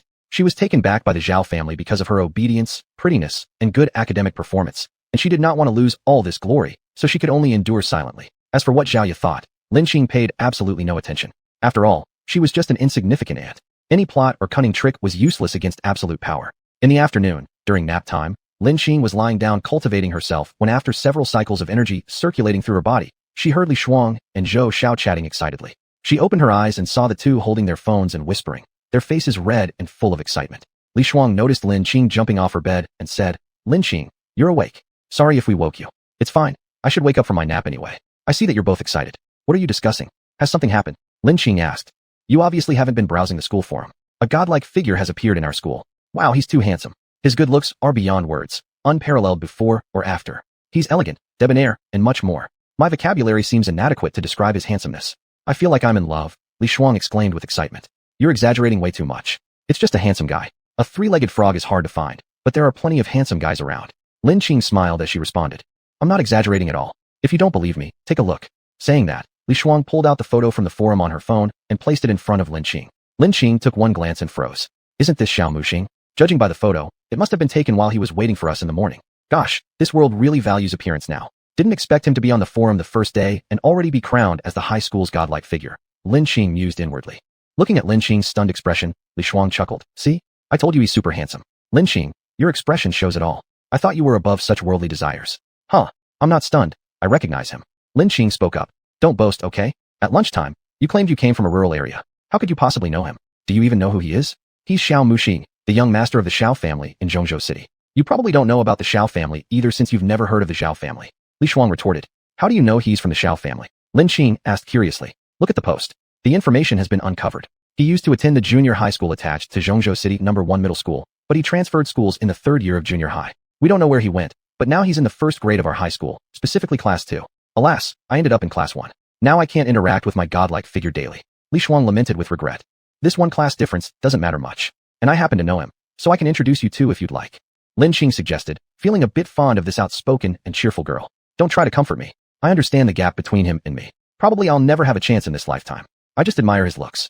Li Shuang grinned. During dinner time, Lin Qing received a call from Xiao Muxing. Let's eat together, boss. Okay, but do you know you're already a celebrity in the school? Lin Qing joked with a laugh. Huh? What do you mean? Xiao Muxing looked perplexed. You've made it onto the school forum. You're probably already regarded as the god of all the female students in our school now. Lin Qing whispered. Haha, well, I'm used to it. Why else would I look so handsome? Don't get lost in admiration, buddy. I'm a legend. Xiao Muxing joked along with Lin Qing. Ha ha ha, Xiao Muxing, you have such humorous moments as well. Lin Qing laughed. Boss, come down quickly. Li Chengfeng and I are waiting for you, and Zhou Ling are downstairs. If you don't hurry up, traffic jams might occur. Xiao Muxing said. Okay, I'll be right down. Lin Qing replied. As soon as Lin Qing left the dormitory, Zhao revealed a sarcastic smile. What an act. She actually dared to call Xiao Muxing by name. Who would believe that Xiao Muxing would talk on the phone with her, a girl from the mountains? We'll believe that when pigs fly and climb trees. Zhao muttered under her breath. When Zhao saw Xiao Muxing on the forum, she felt he was the exact image of the prince on a white horse she had in mind. She had heard of Mr. Xiao before, but never met him since. After all, as an illegitimate daughter, she held no real status in the Zhao family. They would never take her to any fancy banquets. She also knew that the Zhao family intended to marry her off for profit. If it turned out that person was Xiao Muxing, she would be fully willing. And this time, Xiao Muxing happened to be in the class next to hers. Zhao felt her opportunity had arrived. If she could ingratiate herself with the Xiao family, then the Zhao family would never dare look down on her again. Although the Zhao family gave her a decent life now, she was still looked down upon by many people in the Zhao household, especially the legitimate children, who secretly bullied her. She could only pretend to be pitiful and give in for them to let her be. Xiao Muxing, you're mine. You'll never escape my grasp. Zhao showed a smug smile, confident in her plan. She knew her sweet looks had attracted many boys since she was young, but those weren't the kind of men she wanted because they couldn't provide her the lifestyle she craved. From a young age, she knew how to attract the attention of guys and use feminine advantages to get what she wanted. With a small trick or two, many boys fell into her trap, including quite a few second-generation rich heirs. However, their family statuses were ordinary, and she somewhat disdained them, so she merely used them, giving them little taste of sweetness, playing them around her finger to do her bidding. With tricks like these, she succeeded time and again, giving her full confidence in her own charm. Zhao believed that if she pulled out all the stops to win Xiao Muxing, she would succeed. Chapter 226, The Principal's Invitation. After dinner, Lin Qing came to a quiet corner of the campus and sat cross-legged to practice cultivation. The dormitory was indeed too noisy. At this moment, Lin Qing received a call from the principal of Zhongzhou No. 1 High School. Hello, is this Lin Qing? A kind and gentle voice came from the other end of the phone. Hello, I'm Lin Qing, who are you? Lin Qing asked. I am Jiang Ruijin, the principal of Zhongzhou No. 1 High School. Principal Jiang, what's the matter? Came Lin Qing's calm voice. Lin Qing's attitude gave Jiang Ruijin a shock. Though he hadn't met her in person, he could tell from her tone that she was composed and calm. Many students would be nervous and at a loss when facing the principal. Even those with excellent psychological qualities, while they might pretend to be calm, their tension could still be sensed. But Lin Qing gave him the feeling that she was very calm, as if he were just an ordinary person, truly worthy of being the top student in the high school exam. Such mental resilience will surely lead to great achievements in the future, Jiang Ruijin muttered privately. Lin Qing, it goes like this. We have a welcoming ceremony tomorrow evening at our school, and I would like to invite you to give a speech on behalf of the students. Jiang Ruijin smiled and said, Oh, there are so many outstanding students, why me? Ha ha ha, Lin Qing, you're too modest. First of all, you are the top student of this year's high school entrance exam in Central Plains Province. Besides, you come from a mountain village. It's not easy for you to become the top student in such harsh conditions, which will be an excellent motivation for the students in our school. Jiang Ruijin laughed and answered. In modern society, it is an undeniable fact that it is difficult for poor families to produce remarkable children. When Jiang Ruijin saw Lin Qing's file and knew that the top student actually came from a mountain village, he was amazed. Our current era is developing rapidly. Urbanization is becoming increasingly fast. Cities enjoy abundant resources and relatively broader horizons, while the efforts of the previous generation also contribute to more education opportunities. Conversely, mountain villages and rural areas remain isolated due to lack of information for a long time. Parents and ancestors are busy with making ends meet and pay less attention to the education of their children. In short, all they can do now is ensure the basic food and shelter, with no additional focus on their children's education. In contrast, city children attend tutoring classes and summer camps, and they get access to various extracurricular books and activities. Under such contrasts, children from humble backgrounds naturally have no advantages, let alone stand out. The disparity of wealth and educational resources in today's society is vast. Talents or newly graduated university students aim for big cities, despite the high living pressures, rather than return to the countryside or smaller towns. On the contrary, it is hard to find teachers in remote rural areas, let alone educational facilities. Therefore, the gap in educational resources is extremely wide. For rural children, entering a good university is difficult, and even harder for one from a humble family to achieve success. Most students at Zhongzhou No. 1 High School come from urban areas, and only a few from the countryside. Thus, Jiang Ruijin wanted Lin Xing to deliver a speech to let these urban living students cherish learning opportunities and study diligently. All right, no problem. Lin Xing nodded after hearing Jiang Ruijin's words. Yesterday, when she reported to the school and paid her tuition fee, she learned that the school, considering her family situation and academic performance, exempted her tuition fees and provided her with a 10,000 yuan scholarship annually. Although she didn't need the money, others wouldn't see it that way. By exempting her tuition and providing scholarships, the school aims not to waste this talent. After all, according to external observations, given her family's situation, she might miss out on studying because of financial difficulties. Since she accepted the school's funding, it was impossible not to agree to this small request. After all, people who receive help often feel obligated, although this money meant little to her. The next morning, after breakfast, everyone came to the classroom. The seating arrangements were random. Those who came earlier got better seats. Lin Xing arrived at the classroom with Li Shuang, and they casually found 2 empty seats in a corner of the middle area. Lin Xing preferred not sitting in the center, as her affairs might require frequent leave requests. Being at a corner made her less noticeable, and Li Shuang, following Lin Xing, sat beside her. At 9 o'clock in the morning, the homeroom teacher arrived at the first grade, class 1. When the homeroom teacher entered the classroom, everyone was astounded, mainly because the homeroom teacher looked only about 20-something years old, and he exuded elegance and grace. Hello everyone, I am your homeroom teacher, Zhang Yu, and I will be teaching you Chinese. I hope that in the days ahead, we will study and grow together. After speaking, Zhang Yu wrote, Zhang Yu, in 2 big characters on the blackboard. The attitude of the homeroom teacher, who wanted to be friends with the students, was well received by many students. Immediately, someone from below shouted, Mr. Zhang, you're so handsome. Hearing this, Zhang Yu smiled and said, if you think I'm handsome, please make sure to pay attention in my class. The students, upon hearing this, thought that Chinese class would definitely be interesting in the future. As the saying goes, if you're interested in a subject, it's best to first take interest in the teacher. Students usually perform better in the subjects of teachers they admire. This is interesting. No wonder this is the best high school in Zhongzhou City. Their teaching methods really are different from other schools, Lin Xing whispered inwardly. Ordinary high schools prefer to use veteran teachers, believing these teachers have high standards and extensive experience, since high school is the most important stage of life and cannot be taken lightly. While such teachers do indeed have rich experience, they tend to become stuck in their ways and follow traditional teaching methods. However, Zhongzhou No. 1 High School broke this convention, as the school leaders favored young and excellent teachers. These teachers had energy and dared to innovate, garnering positive reactions from the students. All right, let's get back on topic. This morning, we will first get to know each other. In the afternoon, you will meet your drill instructor, and starting tomorrow, there will be a week-long military training. For the schedule during the military training, you should ask your drill instructor. At 7 o'clock tonight, there will be a welcoming ceremony for new students at the school auditorium. Please don't be late. All right, for the rest of the time, let's introduce ourselves. Zhang Yu said. Lin Xing, which one of you is Lin Xing? Lin Xing was lost in thought when she suddenly heard her name. She immediately stood up. Lin Xing, please come up and introduce yourself. Zhang Yu continued. Hello everyone, I am Lin Xing. Lin Xing walked up to the podium and spoke. Haha, Lin Xing's introduction is truly concise. When introducing yourselves, feel free to include your hobbies as well, so you can leave a deeper impression on your classmates. Zhang Yu laughed and added. Chapter 227, My Hobby is Fighting. As soon as Zhang Yu finished speaking, Lin Xing smiled faintly to the entire class and said, My hobby is fighting. For practitioners, frequently sparring with others to improve is essentially fighting, isn't it? Therefore, saying her hobby was fighting should be no issue. Upon hearing Lin Xing's words, a wave of chatter broke out below as everyone started talking among themselves. Zhang Yu tapped the table lightly with the eraser and said, Everyone, please quiet down. I think Lin Xing was just making a joke to lighten the mood. Let's continue now. Li Shuang, come up and introduce yourself. Li Shuang walked up to the podium and introduced herself with a smile. Hello, everyone. My name is Li Shuang, Li as in the wood character, and Shuang, as in the couple returning home together in song. I have many hobbies. I love singing, drawing, and playing table tennis. Please take care of me in the days to come. In this way, The morning passed by as students gave their introductions. But after listening for a while, Lin Xing stopped paying attention. She closed her eyes and began cultivating instead, the time too precious to waste. She had to seize every moment available for cultivation. Soon, it was lunchtime. Li Chengfeng came to Lin Xing's side and whispered softly, "Master, let's go eat."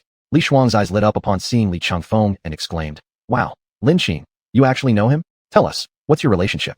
You're going out for lunch together. Do you know Li Chengfeng?" Lin Xing asked curiously.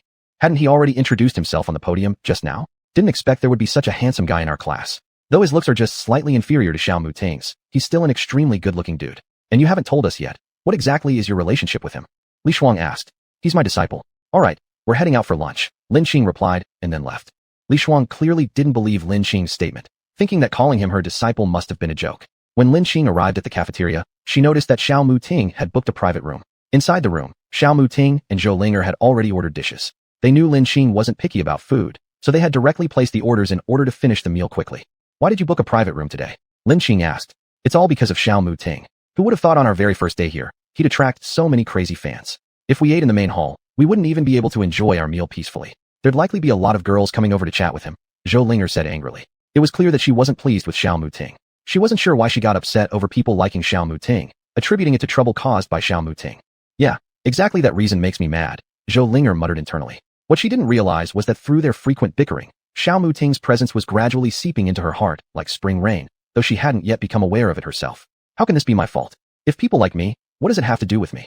Xiao Muting said helplessly. Doesn't it have something to do with you? Why are you always attracting attention? Zhou Linger sniffed coldly. How am I attracting attention? I'm usually cold towards people I don't know well, but they insist on striking up conversations. What am I supposed to do? Am I supposed to yell at them? Xiao Muting furrowed his brows slightly. Back in middle school, things weren't quite so bad yet. At that point, his budding charm hadn't yet stirred too much interest from classmates who were still shy. Hence, his appearance rarely caused him trouble back then. Now, however, wherever he went, people stared at him, some openly confessing or sending love letters. It was quite troublesome indeed.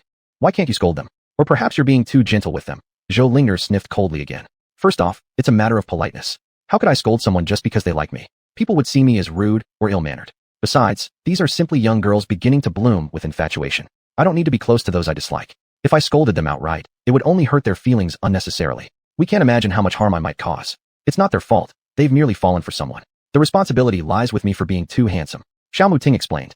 Indeed, Xiao Muting's upbringing showed through his handling of the situation, revealing his sense of responsibility and kindness.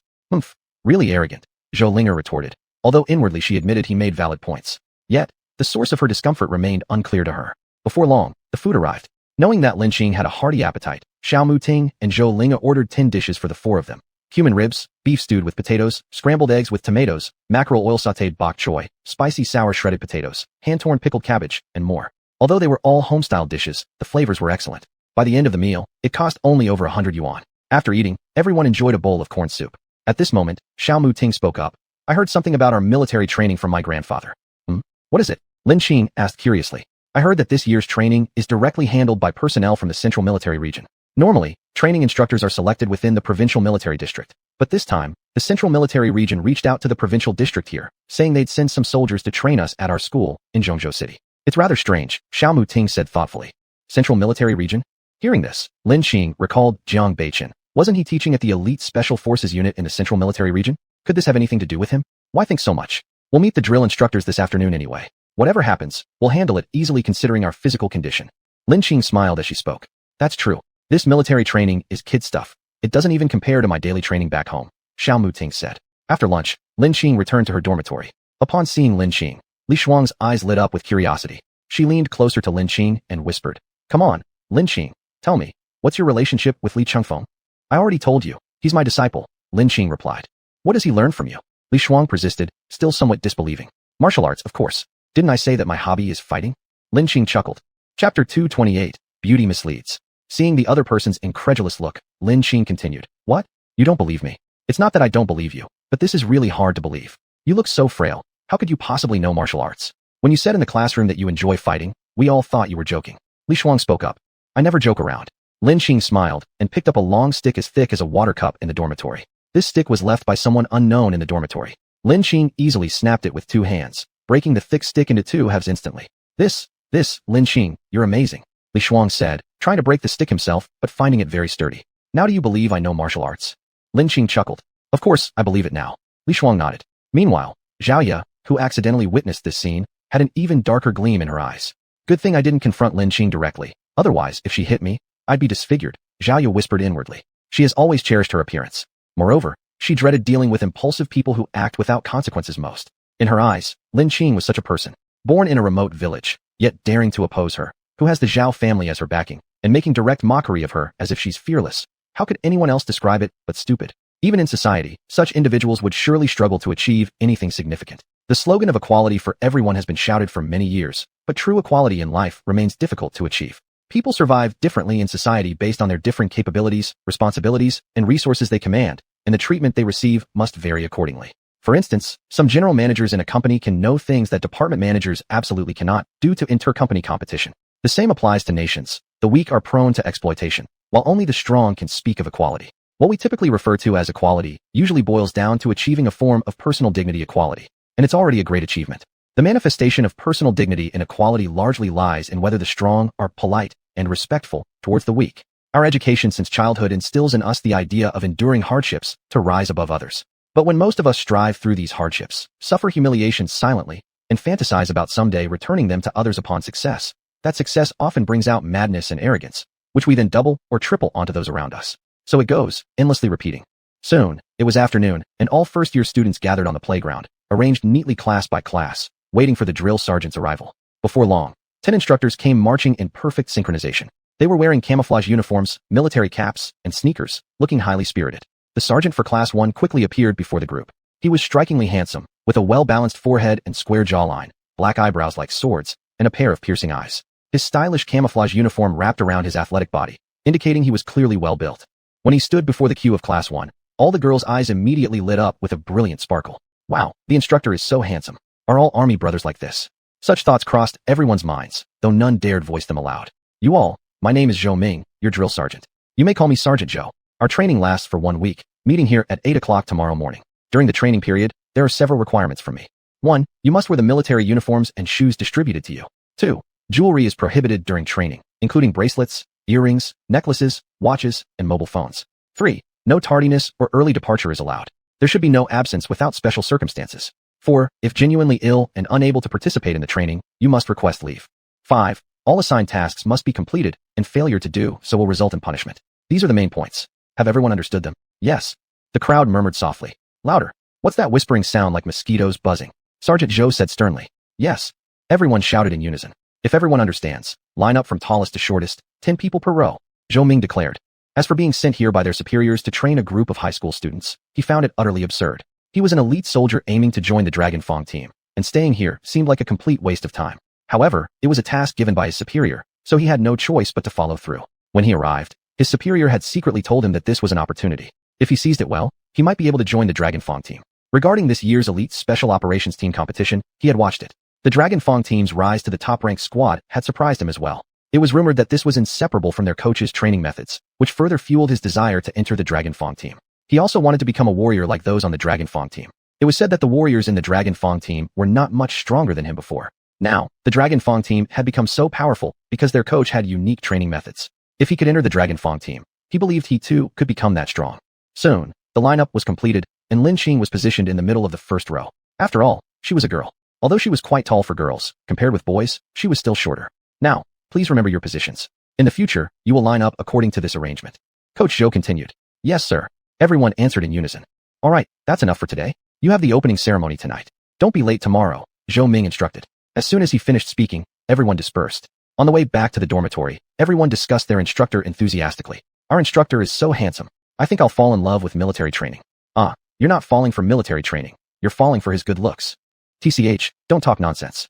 Our instructor really is handsome. I wonder if all soldiers are this handsome. If they are, I want to marry a soldier after graduation. Wow, you haven't even graduated yet, and you're already thinking about men. Who's thinking about men? You silly girl, are you itching for a fight? Okay, I'm sorry. Please don't hit me. Watching the discussion between the two people ahead, Lin Qing couldn't help but smile helplessly. Beauty really does mislead people. However, as she thought about Jiang Beichun, his incomparably beautiful features, and his perfectly proportioned body, any more or any less would have been inappropriate. Her face reddened slightly. It seemed she had initially been attracted to his beauty. Once one enters the world of beauty, discipline goes out the window. Chapter 229. Lin Qing is the top scorer of the high school entrance exam. After dinner, Lin Qing slowly gathered at the entrance of the auditorium. Since the freshman opening ceremony would begin at 7 o'clock, the teacher instructed the students to gather before 6:45. When Lin Qing arrived at the entrance of the auditorium, there were already rows of people standing there. When nearly everyone had arrived, the students entered the auditorium in batches by class. After all the students entered, the auditorium was filled with a sea of people. The opening ceremony now officially begins. A school leader said into the microphone, and immediately earlier applause erupted among the crowd.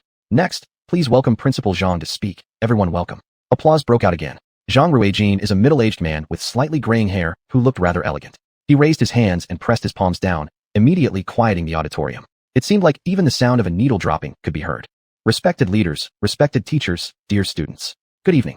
Despite the long dry autumn, we still have a bountiful harvest. Today, we are here for a grand gathering to hold the opening ceremony of the 2006 autumn semester. First, on behalf of all the teachers and students of our school, I extend a warm welcome to the teachers and students who have arrived. Your arrival makes the scale of Zhongzhou No. 1 Middle School unprecedentedly large, bringing fresh blood to our big family, introducing new educational ideas, filling our school development with new vitality. At the same time, I express my sincere gratitude to all the hardworking teachers and students. In the 2006 college entrance examination, our school achieved unprecedented new results. We led in terms of high scorers, and our undergraduate admission rate was 100%, while the admission rate for first-tier universities was 90%. Of course, these achievements were inseparable from the efforts of both teachers and students. I hope that in the future, students will continue to create glories. As for long-winded moralizing, I don't want to elaborate further. I guess the students wouldn't want to listen either. Next, please let us invite the provincial top scorer of the high school entrance exam, Lin Qing, to share her learning insights. At this, the students below burst into laughter. They didn't expect the principal to be so humorous. Is the provincial top scorer of the high school entrance exam really at our school? Why haven't we heard any news about it before? Who knows? Usually, if the high school entrance exam top scorer comes to a school, that school will do their best to promote it. But our school hasn't made a peep, which is very strange. It also requires the cooperation of the individual. Judging by the name, it's probably a girl. Girls who excel academically are usually ugly like dinosaurs, and many girls care a lot about their appearance, fearing being talked about. Maybe this person looks bad, and she doesn't like appearing in public. What you said makes some sense, but even if she doesn't like appearing in public, she has no choice now. Principal Jiang named her to go up and give a speech. Lin Qing did not pay attention to the low murmurs among the crowd. Lin Qing, are you actually the top scorer of the high school entrance exam? How come you didn't tell us? Li Shuang showed an expression of surprise. I had almost forgotten that I was the top scorer until the principal mentioned it. Lin Qing replied. After finishing the college entrance exam, Lin Qing went to deal with various matters. When the high school entrance exam results came out, she was still in the desert without a phone signal and hadn't received her head teacher's call. Later, when she returned, Zhou Ling'er casually mentioned it. But Lin Qing didn't take it seriously because being the top scorer in the high school entrance exam brought her no practical benefits. It couldn't replace eating or drinking, and therefore, she didn't even think much of it. To Lin Qing, being the top scorer in the high school entrance exam wasn't worth mentioning since she was a cultivator. But for others, this was a lifetime honor. You've forgotten yourself? That can't be true, right? Li Shuang said incredulously. See, you don't believe me again. I'm going to make a speech now. I'll talk to you about it later, Lin Qing responded. After speaking, Lin Qing walked confidently toward the front of the auditorium, showing none of the nervousness some students exhibited during speeches. Once Lin Qing stood firmly in front of the microphone, she smiled and began, "Hello everyone, I am Lin Qing." The moment those words left her lips, excitement rippled through the crowd below. They hadn't expected Lin Qing to be such a beautiful young woman, a perfect blend of beauty and talent. Holy crap, who knew the high school entrance exam top scorer would be such a beauty? This is surprising. You were saying earlier that she was probably ugly, huh? You're eating your own words now. How unfair is heaven that they've given someone talent and beauty alike. I guess she must be from a scholarly household. Nowadays, rising from humble origins is way too difficult. Wang Chun, seated below, widened his eyes in astonishment upon hearing Lin Qing's name. Initially, he thought it might just be a coincidence with the same name, but now he realized it wasn't. Lin Qing was indeed the one he knew. Wang Chun knew that Lin Qing's grades had improved, and this improvement happened during the second half of her third year in junior high school. He guessed that Lin Qing would do well in the high school entrance exam, but he never imagined she would rank first in the entire province. At Qingshui Middle School, Lin Qing once ranked first in her grade, but being the best in the whole school versus being the best in the whole province was vastly different since there were so many schools across the province, and Qingshui Middle School didn't even rank among them. Just then, Lin Qing continued, "Everyone, please quiet down." Her voice, with a hint of spiritual energy, resonated clearly, and as soon as she spoke, the crowd below fell immediately silent without a single word spoken. Before I came up here, I assume you all made many guesses about me. Some might have thought I looked like an ugly beast since beauty and talent seldom go hand in hand. Some may have guessed that I come from a wealthy family. Otherwise, how could I be the top scorer of the high school entrance exam? Lin Qing started with a touch of self-deprecating humor, which won goodwill from the audience, drawing them in. But you guessed wrong. Not only am I not ugly, but I actually have some charm. Also, my family's financial condition is far from good. I was born in a small mountain village. Lin Qing paused before continuing. As soon as her words were spoken, another intense discussion erupted. How could that be possible? With such an elegant presence, how could one be born in a mountain village? Yes, besides, education in the mountains is so backward. How could anyone become the high school entrance exam top scorer from there? Some of you may doubt it, but it's the truth. Moreover, who would willingly belittle themselves, calling themselves poor? After all, in everyone's eyes, being poor brings shame. Although the family I was born into was relatively impoverished, I've never felt inferior because books have enriched my spiritual world. Since ancient times, there has been a saying, a rich family doesn't need to buy good fields, for within books lies abundant grain. No need to build grand halls for living, for within books lie golden mansions. When stepping out, don't regret having no followers, for within books there are carriages and horses in clusters. In finding a wife, don't regret lacking a good matchmaker, for within books lies beauty. From this, we can see that reading gives people many things. Chapter 230, The Opening Ceremony. Just now, I mentioned poverty. Some people say that it's hard for the poor to produce great talents. I have to admit this to a certain extent, because those from humble backgrounds have access to fewer educational resources compared to children from more privileged families. As a result, the likelihood of their success is lower. However, a lower probability does not mean it's impossible. When God closes a door, he also opens a window. Poverty itself is not scary. What's frightening is the mindset of poverty and the attitude of fatalism. The world favors those who work hard starting from poverty, and the environment of poverty can be broken. If you flip through American history, most successful individuals were very poor when they were young. Many inventors, scientists, entrepreneurs, and politicians advanced their talents under the impetus of poverty and achieved greatness. Poverty is hardship, but it is also a form of wealth. It is called wealth because the poorer one is, the more it encourages people to strive upward and change their living conditions. Naturally, this fosters an ambitious spirit. If others put in 10 units of effort, I'll put in 100. In ancient times, there was a saying, from humble doors come illustrious sons, and out of white houses emerge ministers. Mencius once said, when heaven is about to confer a great responsibility on any man, it first exercises his mind with suffering, subjects his muscles and bones to hardships, stars his body. The beauty and name of Madame Curie are known by all. She is a miracle in the history of modern science, like a brilliant and dazzling star illuminating the scientific sky, leaving a lasting legacy. However, when she was barely 17, she had to work as a tutor due to her father's meager income. During that time, no matter the weather, she had to walk long distances in the city. Her students were either disobedient or lazy learners, and their parents did not respect her much. But for the paltry wages, she persisted. Later, to support her sister's education, at 17, she worked alone as a tutor in a countryside family, leading a simple life. Yet, it was this poor girl who grew up to discover polonium and radium, composing an unprecedented chapter in the history of science, making enormous contributions to the development of humanity.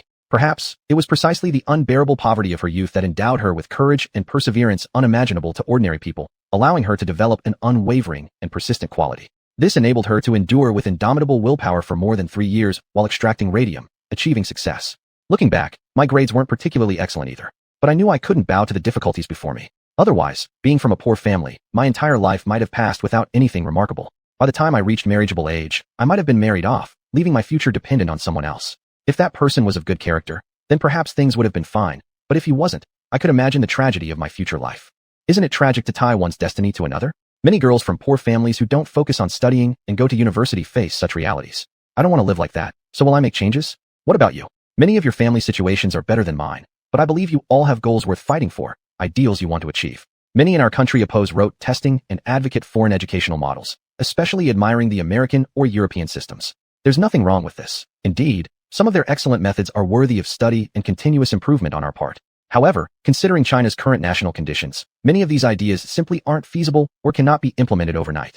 We cannot discuss pie-in-the-sky solutions divorced from reality. The Gaokao system has endured until today because it aligns with China's environment, a result of evolutionary adaptation. So if you want to realize your dreams, you must secure a place in the Gaokao. Otherwise, you may not even obtain the key to open opportunities. Some might say, they have a family business to inherit. But when you step into the company, if your subordinates all have higher qualifications and greater capabilities than you, how do you command respect when you don't understand what they're talking about?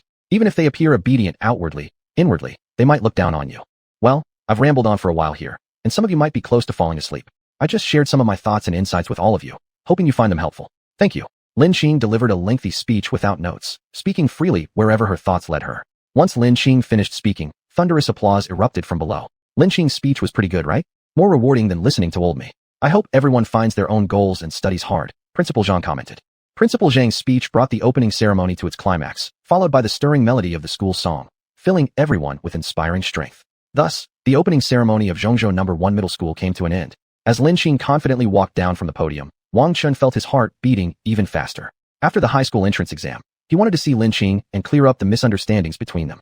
However, no matter how hard he tried, he couldn't get in touch with her. He found out that Lin Qing had applied to Zhongzhou No. 1 middle school, so he also applied to this school, thinking they would meet eventually, as they were now in the same school. Unexpectedly, on the very first day of school, he saw her at the opening ceremony for new students. Seeing her growing more beautiful and accomplished, he deeply regretted everything he had done before. He knew he had fallen for her. No matter how cold or unfriendly she was toward him, he couldn't forget her. He realized he was utterly smitten. Now, all he could do was slowly try to make her forgive him. From their previous interactions, Wang Chen knew that she despised him. Otherwise, why would she treat him so harshly?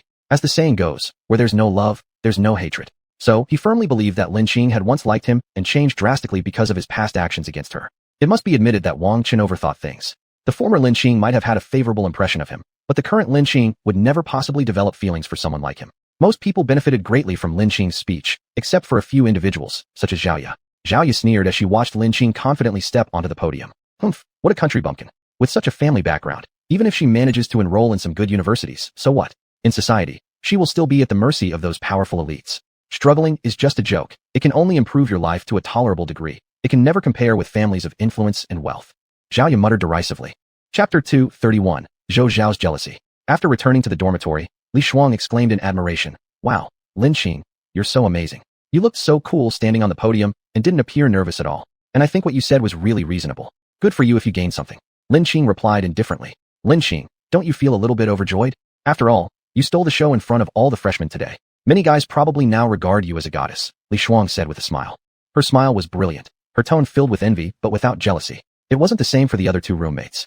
Zhao Ye didn't seem too envious. She was disdainful, since her family background gave her a clear understanding of society's rules. She wouldn't be overly affected by this small honor. Her ambitions were much greater. However, while Zhou Xiao seemed to be smiling on the surface, there was an undertone of insincerity. In a coy voice, she spoke to Lin Qing. "Congratulations, Lin Qing. I never would have thought you'd be so lucky to become the top scorer of the college entrance examination." Her words were artfully spoken. What did she mean by lucky? Saying someone is lucky implied that the person lacked real ability and relied merely on fortune. If it weren't for the hint of envy and jealousy flashing in her eyes that betrayed her true intentions, one might not easily realize that this seemingly cute and playful girl harbored deep scheming thoughts. Of course, even if Zhou Xiao could fool others, she couldn't fool Lin Qing, who had the ability to read minds. Chance is also a kind of strength. Lin Qing smiled faintly as she refuted Zhou Xiao's remark. Hearing this, Zhou Xiao immediately glanced at Lin Qing's expression. When she saw Lin Qing's usual composed smile, she sighed in relief, almost fearing that Lin Qing had seen through her thoughts. Zhou Xiao was born in the city but lived at its lowest level. Her father was a laborer, her mother worked as a dishwasher in a restaurant, and she had a younger brother. Due to their impoverished living conditions and limited financial means, they prioritized spending on her brother, which often left Zhou Xiao hungry. When everyone first met Zhou Xiao, her pale lips and weak appearance made it seem like she could be blown away by the wind. Initially, her parents were opposed to her attending high school because they wanted her to start earning money and help alleviate the family's burdens. It was only after she told them she wouldn't need any financial support if they forbade her from continuing, she'd cut ties, that her parents reluctantly agreed to let her attend high school. Zhou Xiao's parents had little education, working at the very bottom levels of urban life through sheer hard work. The constant hardships made them numb and more selfish due to their lack of knowledge and exposure. Despite living in the city, their thinking was outdated. They believed daughters had no value, seeing them as someone else's responsibility eventually, whereas sons were expected to take care of their aging parents. Hence, Zhou Xiao was treated rather poorly. Most of the money earned went to her parents and brother. Moreover, all household chores were shouldered by Zhou Xiao, who also endured hunger and cold, as if she wasn't part of their family. Even the few washed-out clothes she brought were among the better ones she owned, free of patches or holes. Previously, the books Zhou Xiao used were mostly scavenged from others, some gifted out of pity. Fortunately, primary and middle schools did not require tuition fees, allowing her to continue her studies. In her spare time, she picked up trash and sold it for money to buy study materials. Zhou Xiao detested this lifestyle deeply and vowed to escape it, knowing that studying was her only way out. Thus, she studied hard diligently and ultimately achieved admission to Zhongzhou No. 1 High School with excellent results. Zhongzhou No. 1 High School was known as the stepping stone to university. Once admitted, students were almost guaranteed acceptance into a reputable university. Knowing about student loans and work-study programs, Zhou Xiao envisioned a bright future ahead where she wouldn't have to worry about hunger and cold anymore after enduring high school. Living at the bottom rung of urban life turned out to be worse than living in rural areas. At least in the countryside, there was land to grow food. In the city, however, no money meant no food. Little Lin Qing suffered from malnutrition due to stepmother abuse, whereas Zhou Zhao's condition stemmed purely from insufficient nutrition. Thus, both exhibited symptoms of poor health. Living in such a family environment, Zhou Xiao learned to conceal her thoughts. No matter how much dissatisfaction she had toward her parents, she would not show it, instead presenting an image of pathetic innocence in front of others. In this way, people would only criticize her parents. If she showed any discontent, some uninformed individuals might think she was ungrateful, since her parents had raised her and allowed her to attend school, regardless of the methods used. After all, in many people's eyes, there are no bad parents. However, this popular saying has caused harm to many people because selfish and self-centered parents do indeed exist in the world. They treat their children as tools to be manipulated and exploited. When Zhou Xiao first came to the dormitory, she saw Lin Qing, who was radiant with glowing skin, assuming that Lin Qing must have come from a wealthy family. But at the freshman's opening ceremony today, she found out that Lin Qing was actually born in a rural village. Yet, someone who didn't have a better start than her, not only dressed better but also achieved higher academic performance and gained the attention of numerous students. Why should that be? Jealousy surged within her. She believed it must be because Lin Qing's parents treated her well, which made Zhou Xiao furious toward her own parents at that moment. Wasn't she their daughter too? Why did they treat her so poorly? That's human nature. When two people share similar unfortunate destinies, they sympathize with each other. But once a former peer becomes significantly better off, envy arises. For instance, towards Li Shuang and Zhao Ya, Zhou Xiao only felt admiration. She understood both came from families much better off than hers. However, regarding Lin Qing, her heart filled with jealousy. People envy those who are slightly better than them because they believe the others aren't much stronger. They may have succeeded through luck. When facing someone far superior, however, admiration replaces envy. Zhou Xiao harbored exactly this kind of sentiment now. What Zhou Xiao didn't know was that Lin Qing wasn't someone she could easily provoke. Lin Qing remained completely unaffected by Zhou Xiao's jealousy and subtle taunts, not because Lin Qing hadn't seen through her schemes, but because Lin Qing considered her as insignificant, and Aunt's intentions weren't worth Lin Qing's consideration. Chapter 232, Auntie's Visit. Night fell, and the silver moon dotted the deep blue night sky. Naughty stars twirled around her like children at play. Accompanied by the hazy night view and a cool evening breeze, Lin Qing seemed to catch a faint scent of osmanthus flowers in the air. This refreshing fragrance seemed to transport one into colorful dreams. Lin Qing thought about the few osmanthus trees behind the dormitory, conjuring up a poem in her mind. Dim light and pale yellow, softness in nature remains. Distant yet gentle, leaving only fragrance in her wake. Why need shallow green or deep red when she's the first class among all flowers? Plums may envy, chrysanthemums should be shy, blooming under painted railings in the crown of mid-autumn. How pitiless are literati. Why were they not collected back then? As Lin Qing was lost in her reverie, her phone buzzed softly. To avoid disturbing others who were resting, Lin Qing had turned it on vibration mode. The room was very quiet now, with most of her roommates already asleep. At this slight vibration, Lin Qing immediately noticed it. Qing, what are you doing? The screen displayed a text message from Jiang Beichen. What do you think I'm doing? Lin Qing replied. I guess you're thinking of me. Haha, how conceited you are. I don't call this being conceited, I call it confidence. Are you that confident? Lin Qing said, speechless for a moment. Yet, recalling Jiang Beichen's handsome features, his tall and elegant posture, his sensual lips, and the muscle she had accidentally touched before, her heart began beating faster involuntarily. It seemed she missed him too. Unless you haven't thought of me, which would make me so sad since I am constantly thinking of you. I even want to tie you to my waist so you can't run away. Jiang Beichen's voice carried a hint of sadness. Haha, you're right. I was thinking of you. Lin Qing couldn't help but soften her tone due to his sorrow. By the way, I'll give you a surprise tomorrow. A surprise? Could it be that you'll appear in front of me tomorrow? Lin Qing imagined the possibility. She had heard earlier that the Central Military District would send people to conduct military training for them, and she guessed that Jiang Beichen might return. How did you know? Well, I suppose there's no surprise now. Blame it on my smart wife. Who is your wife? Lin Qing asked, her words betraying her thoughts. You, sooner or later you will become my wife, Lin Qing. Jiang Beichen declared confidently. I'm sleepy. Good night. Good night. The next morning, Lin Qing heard Li Shuang complaining. Why am I always so unlucky? Li Shuang moaned, looking utterly dejected. What's wrong? Lin Qing asked curiously. My period came. How unlucky am I that it happens during military training? Li Shuang chuckled bitterly. If you can't bear it anymore, take a leave. After all, this is something inevitable for women, Lin Qing consoled her. After breakfast, all students promptly arrived at the playground. Attention! At Zhou instructor's command, every student gazed straight ahead, stood upright with their back straight, fingers closed tightly against the seams of their pants, chests thrust out and abdomens pulled in, assuming a military stance. Time flowed slowly. Although it wasn't scorching hot today, sweat quickly streamed down the faces of the students like worms wriggling across their skin. Everyone felt increasingly uncomfortable, their feet feeling as though they had walked several kilometers, achy and painful.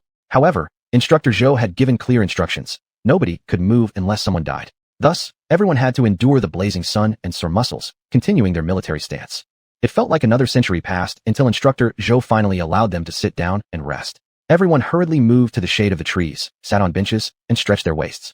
I forgot to apply sunscreen today. My face is probably going to peel after a whole day in the sun, said a fair-skinned girl. It's just one day in the sun, nothing serious. When we get back to the dormitory, we can quickly apply some repairing face masks, another girl consoled her. That's all we can do. Didn't expect military training to be so tough. This is just the beginning. We'll have to endure it step by step. At that moment, Li Shuang was clutching her stomach, her face pale, drenched in cold sweat. What's wrong, Li Shuang? Lin Qing asked with concern. My stomach hurts. I didn't expect that I would have menstrual cramps today. Li Shuang revealed an expression of discomfort. What to do? Should you ask for leave? Lin Qing inquired. Instructor Zhou said requests must be made ahead of time. Forget it. If I lose points on my credits, it won't be good. I think I can hold on, Li Shuang persisted. Just at that moment, the sound of the instructor's whistle rang again. Though the group had not fully rested yet, Instructor Zhou shouted for everyone to gather and resume training. Feeling very tired but daring not to disobey the order, the group sighed heavily and formed ranks, starting their drills once more. During the training, Instructor Zhou meticulously and tirelessly observed each individual's marching movements again and again for any errors. If anyone made a mistake, Instructor Zhang would point out the error and make corrections until the person's movement was absolutely flawless before moving on to train others. Everyone practiced over and over again until they were so exhausted they wanted to lie down and not get up. Only then did Instructor Zhou finally give in and let everyone sit down to rest for a moment. Just at that moment, Li Shuang could no longer hold on, and she had to ask Lin Qing to request leave on her behalf. Lin Qing approached the instructor and said, Instructor Zhou, I am requesting leave on behalf of my classmate. Requesting leave? Why is she asking for leave? What's her name? Why isn't she coming herself? Instructor Zhou looked perplexed. Previously, when he conducted military training, he encountered similar situations where some girls claimed they were too tired and found excuses to skip the training. Her name is Linger Zhou. She isn't feeling well. Lin Qing said. How could she say it was because of her auntie's visit? That would be embarrassing, especially for high school girls who felt shy about their periods. Not feeling well? Does she have a doctor's diagnosis? Zhou Ming said coldly. He'd seen the excuse of not feeling well many times. No, but she really isn't feeling well, Lin Qing said. Haven't I already said that requests must be made one day in advance if there's an issue? Besides, she doesn't even have a doctor's diagnosis. I can't approve this leave, Zhou Ming stated calmly. Lin Qing thought about telling him about the reason being her period, but reconsidered and decided to first consult with Li Shuang to see if she was willing to reveal it. After all, it involved privacy that many girls were unwilling to discuss in front of men. As Zhou Ming watched Lin Qing walk away, he decided that in the afternoon he would give her a tough training session to teach her a lesson. While the person who wanted to take leave was despicable, those who tried to deceive him with fake reasons were even more detestable. Chapter 233, Surprise. After the morning military training was over, Lin Qing accompanied Li Shuang to the small supermarket on campus and bought a bag of brown sugar. Then she sent her back to the dormitory. Are you sure you don't want to see a doctor? Lin Qing asked as she saw Li Shuang's pale and uncomfortable face. Although Lin Qing was also a woman, she was a cultivator and had never experienced menstrual pain herself. Cultivators rarely got sick in daily life. But from Li Shuang's appearance, Lin Qing knew that menstrual pain could be excruciating. In modern times, more and more women suffer from cold-related symptoms, such as cold hands and feet, menstrual cramps, etc. Many people say menstrual cramps can reach the level of 13 degrees of pain.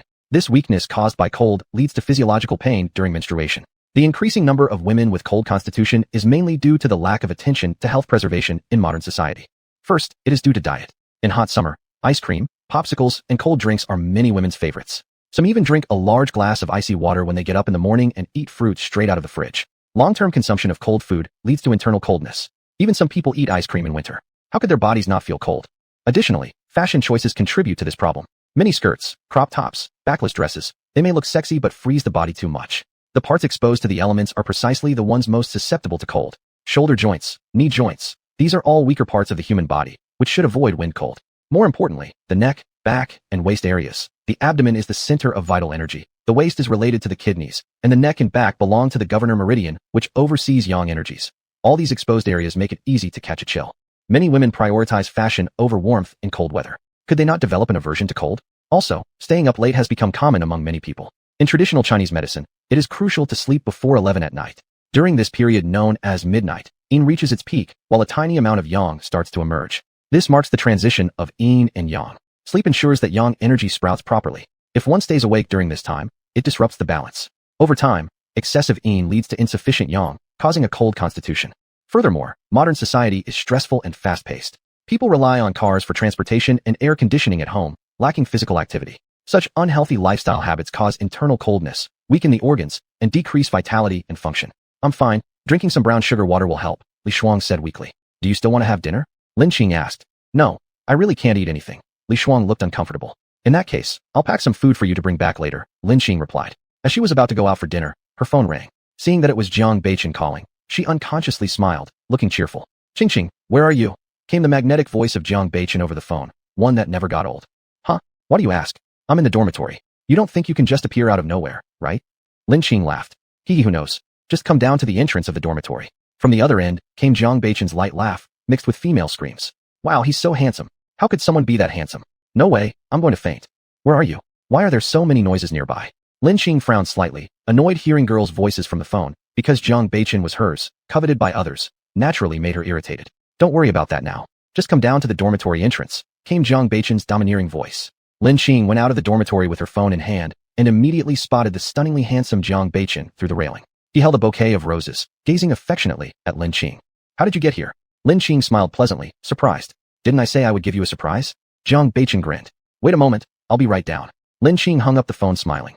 Onlookers watching Jiang Beichen smile at a girl on the second floor wondered aloud. Hey, isn't that the top scorer in this year's middle school exam? Is this incredible good-looking guy confessing his love to her? It must be. Didn't you see the bouquet of roses in his hand? Ah, my heart is broken. This amazing guy is already taken. Haven't you heard that there's no corner that can't be pried open, only third-party efforts that aren't enough? But how could I compete? She's both beautiful and academically excellent. I have no confidence in prying this situation away. Compared to you, Lin Qing has a disadvantage, and it's a fatal one. What disadvantage? She doesn't have money. This absolutely handsome guy is dressed pretty ordinarily, not any brand names, which indicates his family background is probably average. Maybe if you make a move on him, he'll turn against her. Really? How will you know if you don't try? He's an exceptional hunk. Better than Xiao Muqing, the heartthrob who showed up in our school forum a couple of days ago. That Xiao Muqing is rumored to be the scion of the Xiao family, someone we can't mess with. But this one here, once lost, there won't be another chance like this. Before Lin Qing could come downstairs, someone had already set their eyes on Jiang Beichen. The rather pretty girl, after hearing her friend's advice, hesitated for a moment, then walked up to Jiang Beichen and introduced herself. Hey there, I'm Wang Shui, a direct descendant of the Wang family in Zhongzhou City. I have quite a crush on you. I'd like to be friends with you. The Wang family was also a well-known family in Zhongzhou City. Though they were no match for the Xiao family, they still ranked high in the city. Get lost. Jiang Beichen's face immediately turned as cold as ice. He was just about to surprise Qingqing with some romance, but someone had dared to approach him, truly asking for death. What did you say? Wang Shui asked incredulously, shocked that someone would tell her to go away. It was something she'd never experienced from her childhood. I told you to get lost. Are you deaf? Jiang Beichen's words remained cold and merciless as ever.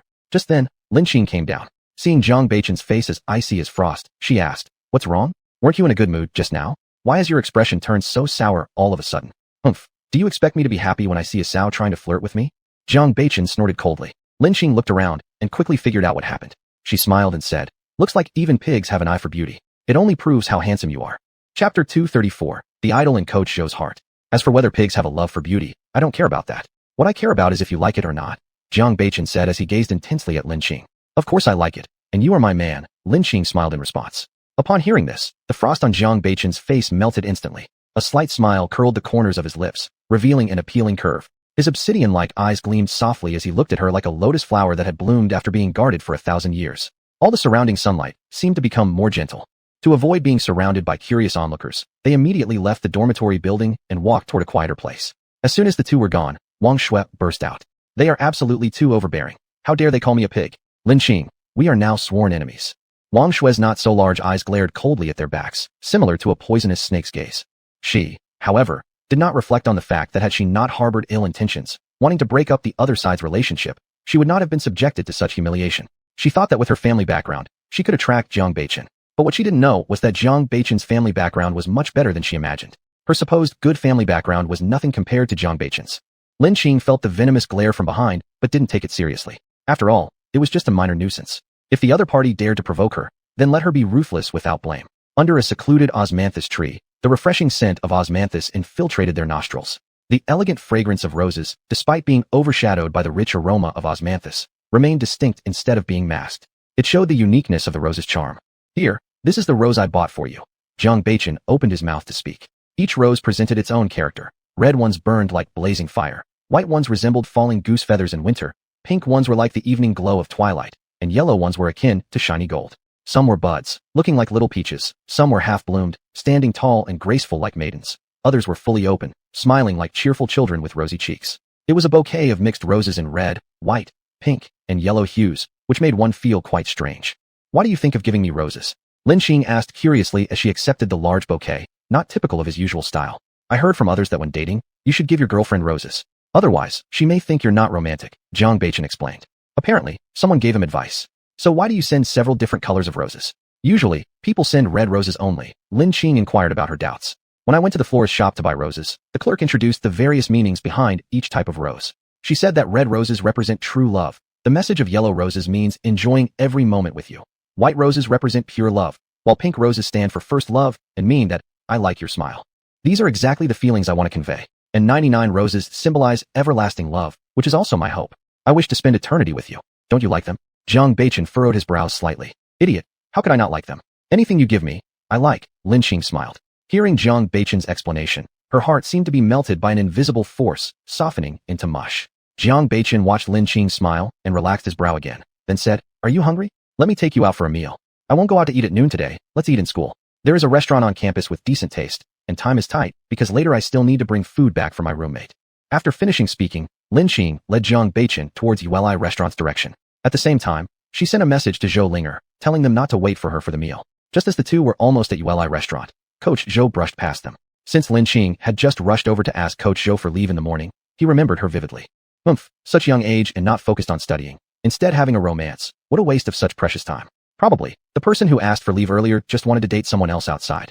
Coach Zhou thought internally. Thinking of this, he turned his gaze toward Lin companion. When he caught sight of Lin companion's features, he was dumbstruck. How could it be him? How could it be Coach Jiang? How is this possible? To confirm that his eyes were not deceiving him, he followed Lin steps to Yueli restaurant.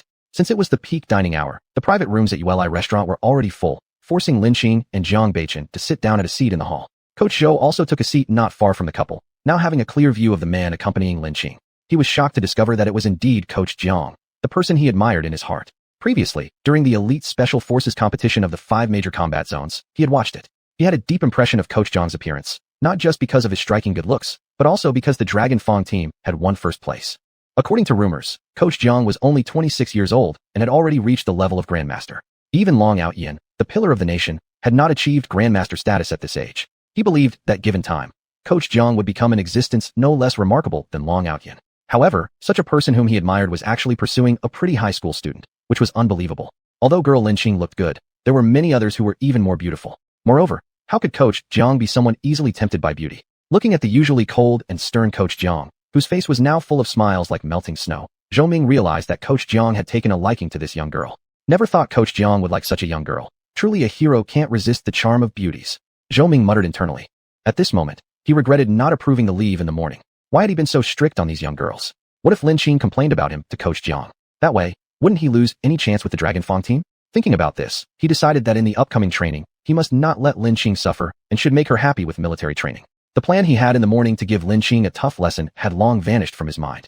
After eating, Lin returned to the dormitory with the packed meal and that large bouquet of roses, while Jiang Beichen quietly left the number 1 middle school of Zhongzhou City. After drinking red sugar water, Li Shuang felt much better. Her stomach wasn't as painful as before, and her complexion had become rosier. Seeing the roses Lin brought back, Li Shuang exclaimed in surprise. Lin, where did you get these roses? Could it be someone confessed to you? These are from my boyfriend. Lin replied. Chapter 235. You actually have a boyfriend? Lin you actually have a boyfriend? Li Shuang revealed an expression of surprise. Look at what you're saying. Why can't I have a boyfriend? Lin couldn't help but laugh and cry at the same time. Lin don't misunderstand me. I just thought you weren't the type to fall for early romance. And with your excellent academic performance, where would you find the time for romance? Li Shuang explained. I don't think dating will affect my studies, Lin said with a smile. How could it not? People always say early love is bad and it affects one's studies. Li Shuang responded in astonishment. Whether early love affects studies depends on the individual. For many middle school students, their minds aren't mature enough yet, making them easily lost in romance without the life experience to recognize scoundrels. They don't see the delicacy and fragility of young love, which often ends in bitter consequences. But I'm different. I'm already emotionally mature enough to bear the risks of romance, and I won't let it dominate my life. Therefore, to me, love adds beauty to my life, Lin calmly explained. After going through the big physiological revolution of puberty, accompanied by physical sexual maturity, adolescents develop a sense of sexual awareness psychologically. Due to their intense curiosity and desire to interact with the opposite sex, middle school boys and girls often feel an unusually strong longing to stay close with the opposite gender. This represents their earliest form of love. However, due to youthful naivety and underdeveloped conditions in various aspects, first loves typically show obvious signs of immaturity and impulsiveness. What first love usually brings to middle school students isn't happiness or joy, but rather pain and trouble. Because their worldview has yet to form, and their views on life, society, and the world are still immature and one-sided. Each person's thoughts and moral qualities may change significantly in their future life journey. Today they may agree on something, but tomorrow there might be disagreements. During this unstable period, romances often carry vague, fragile, and unstable characteristics. The majority end up going separate ways because they can't withstand the test of time. In real life, we can easily see that romantic relationships during middle school often end in breakups, with very few eventually becoming long-term partners. Middle school students haven't had much time to reflect on what love really is, what both parties should pay attention to, or the obligations and responsibilities in a relationship before starting to date. Impulsiveness and a lack of self-control make it easy for them to cross boundaries. Once crossed, these actions can cause irreparable feelings of failure and inferiority, especially for female students. But Lin Qing was different. She was a cultivator who carried the knowledge and experience from her previous life. Although she hadn't dated in her past life, her broad understanding made her clear about what she truly wanted. Her relationship with Jiang Baichen brought her joy, excitement, curiosity, and a touch of thrill, an entirely new experience for her. Wow, Lin Qing, you're so awesome. I feel like you understand so much more than us. By the way, is your boyfriend in our school? Li Shuang showed a gossipy expression. No, he's in the army, Lin Qing replied indifferently. Wow, an officer. So envious. How did you meet? Li Shuang's eyes were filled with nothing but gossip. Young girls often fantasize about officers, especially since many soldiers are handsome. The iron-blooded heroism attracts people involuntarily. Haven't you eaten enough yet? Hurry up and eat. I need to rest for a bit. We have military training this afternoon. Lin Qing then climbed onto her bed and began cultivating herself. The afternoon military training resumed. Students from Class 1 Grade 1 thought it would be another torturous day, but surprisingly, Instructor Zhou led them under the tree shade to teach them how to sing military songs. Unity is strength. Unity is strength. This strength is iron. This strength is steel, harder than iron, stronger than steel. The students from Class 1 sang happily, while other classes started off running 2 laps around the playground followed by standing at attention under the scorching sun. Sunburnt and drenched in sweat, they practiced again and again, shouting continuously until their voices turned hoarse, slowly depleting their stamina. That was what the other classes felt. Time passed quietly amidst the training as the sun heated everyone. Sweat poured down the foreheads of the students training under the sun, like mischievous children rolling down necks. Each student persisted despite being soaked in sweat and feeling heat burning beneath their feet. Other classmates watched enviously as the students of Class 1 practiced singing military songs under the tree shade. Wow, Class 1's instructor is so good. Not only is he handsome, but he also has such love for the students. I'm so envious. Yes, compared to that, our instructor is just a devil. Of course, the students of Class 1 weren't entirely exempt from practice. Instructor Zhou scheduled their training time for the later part of the afternoon since he also had his responsibilities as an instructor. By then, the sun wasn't as scorching, and with appropriate training, the group wouldn't feel too exhausted. During the rest period, Zhou Ming approached Lin Qing and Li Shuang. Officer Zhou, is there something you need? Lin Qing asked. Didn't you say yesterday that Li Shuang needed leave? I've approved her request, Zhou Ming said. Didn't you say yesterday that you wouldn't approve it because we must follow your rules? Lin Qing asked, looking confused. I did say that yesterday, but after reconsidering carefully, there are times when being a girl isn't convenient. As an instructor, I can't be too unsympathetic, Zhou Ming responded, looking somewhat awkward. Instructor, my condition has improved a bit. If the training remains at this afternoon's level, I think I can persist, Li Shuang said. All right, don't worry. The upcoming training won't be exhausting, Zhou Ming smiled and said. After Officer Zhou left, Li Shuang showed a starry-eyed expression. Lin Qing, our instructor looks like a tough man on the outside, yet he actually has a tender side. Truly iron-blooded and full of tenderness. I always feel something's off. His attitude this morning was completely different, Lin Qing whispered. Regardless of what the situation is, I don't want to be as tired as the other classes. Li Shuang laughed while feeling relieved that their instructor was reasonable. As time passed, some students in the other classes couldn't take it anymore. A girl stood up and protested. Instructor, this is unfair. Why does Class 1 have it so easy while we have to suffer so much? Chapter 236, Calculating against Zhou Linger. The girl who stepped forward was from Class 2. Like Class 1, Class 2 was also a key class for the first-year students, and the two classes were about evenly matched. This girl had a sweet appearance and was named Jiang Ran. She came from a privileged background and hadn't experienced much hardship in her life. However, the first day of military training left her exhausted and sore. But seeing that everyone else was persevering, she had to tough it out too. After noticing the situation with Class 1, she could no longer endure it. As the saying goes, no comparison, no hurt. When everyone is in the same boat, even those who find it difficult will continue to bear it. However, once there's an exception, some people will want to be that exception, especially someone like Jiang Ran from a wealthy family. She felt she had the capital to become that exception. The coach of Class 2, surnamed Zhang, who had dark skin, a square face, and well-developed muscles, didn't look as good as Coach Zhou from Class 1. Fairness? There is no absolute fairness in this world. Here, you only have to obey my orders, Coach Zhang coldly reprimanded. However, he was quite surprised by Zhou Ming's actions. Knowing Zhou Ming as someone familiar, Coach Zhang knew that Zhou Ming was usually very strict. Yet here he was training these students so loosely and carefree, it was truly astonishing. But since Zhou Ming was the coach for Class 1, there wasn't much he could do to interfere. He could only grumble silently inside. Jiang Ran blushed under the coach's reprimand, almost on the verge of tears. Especially with her crush, Xiao Mu Ting, present in the formation. How would he view her? Would he think she was overly sensitive? What gives? Why can't I voice my opinions?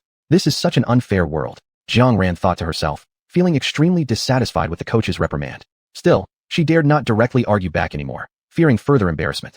Speaking of fairness, one always hears that life isn't fair.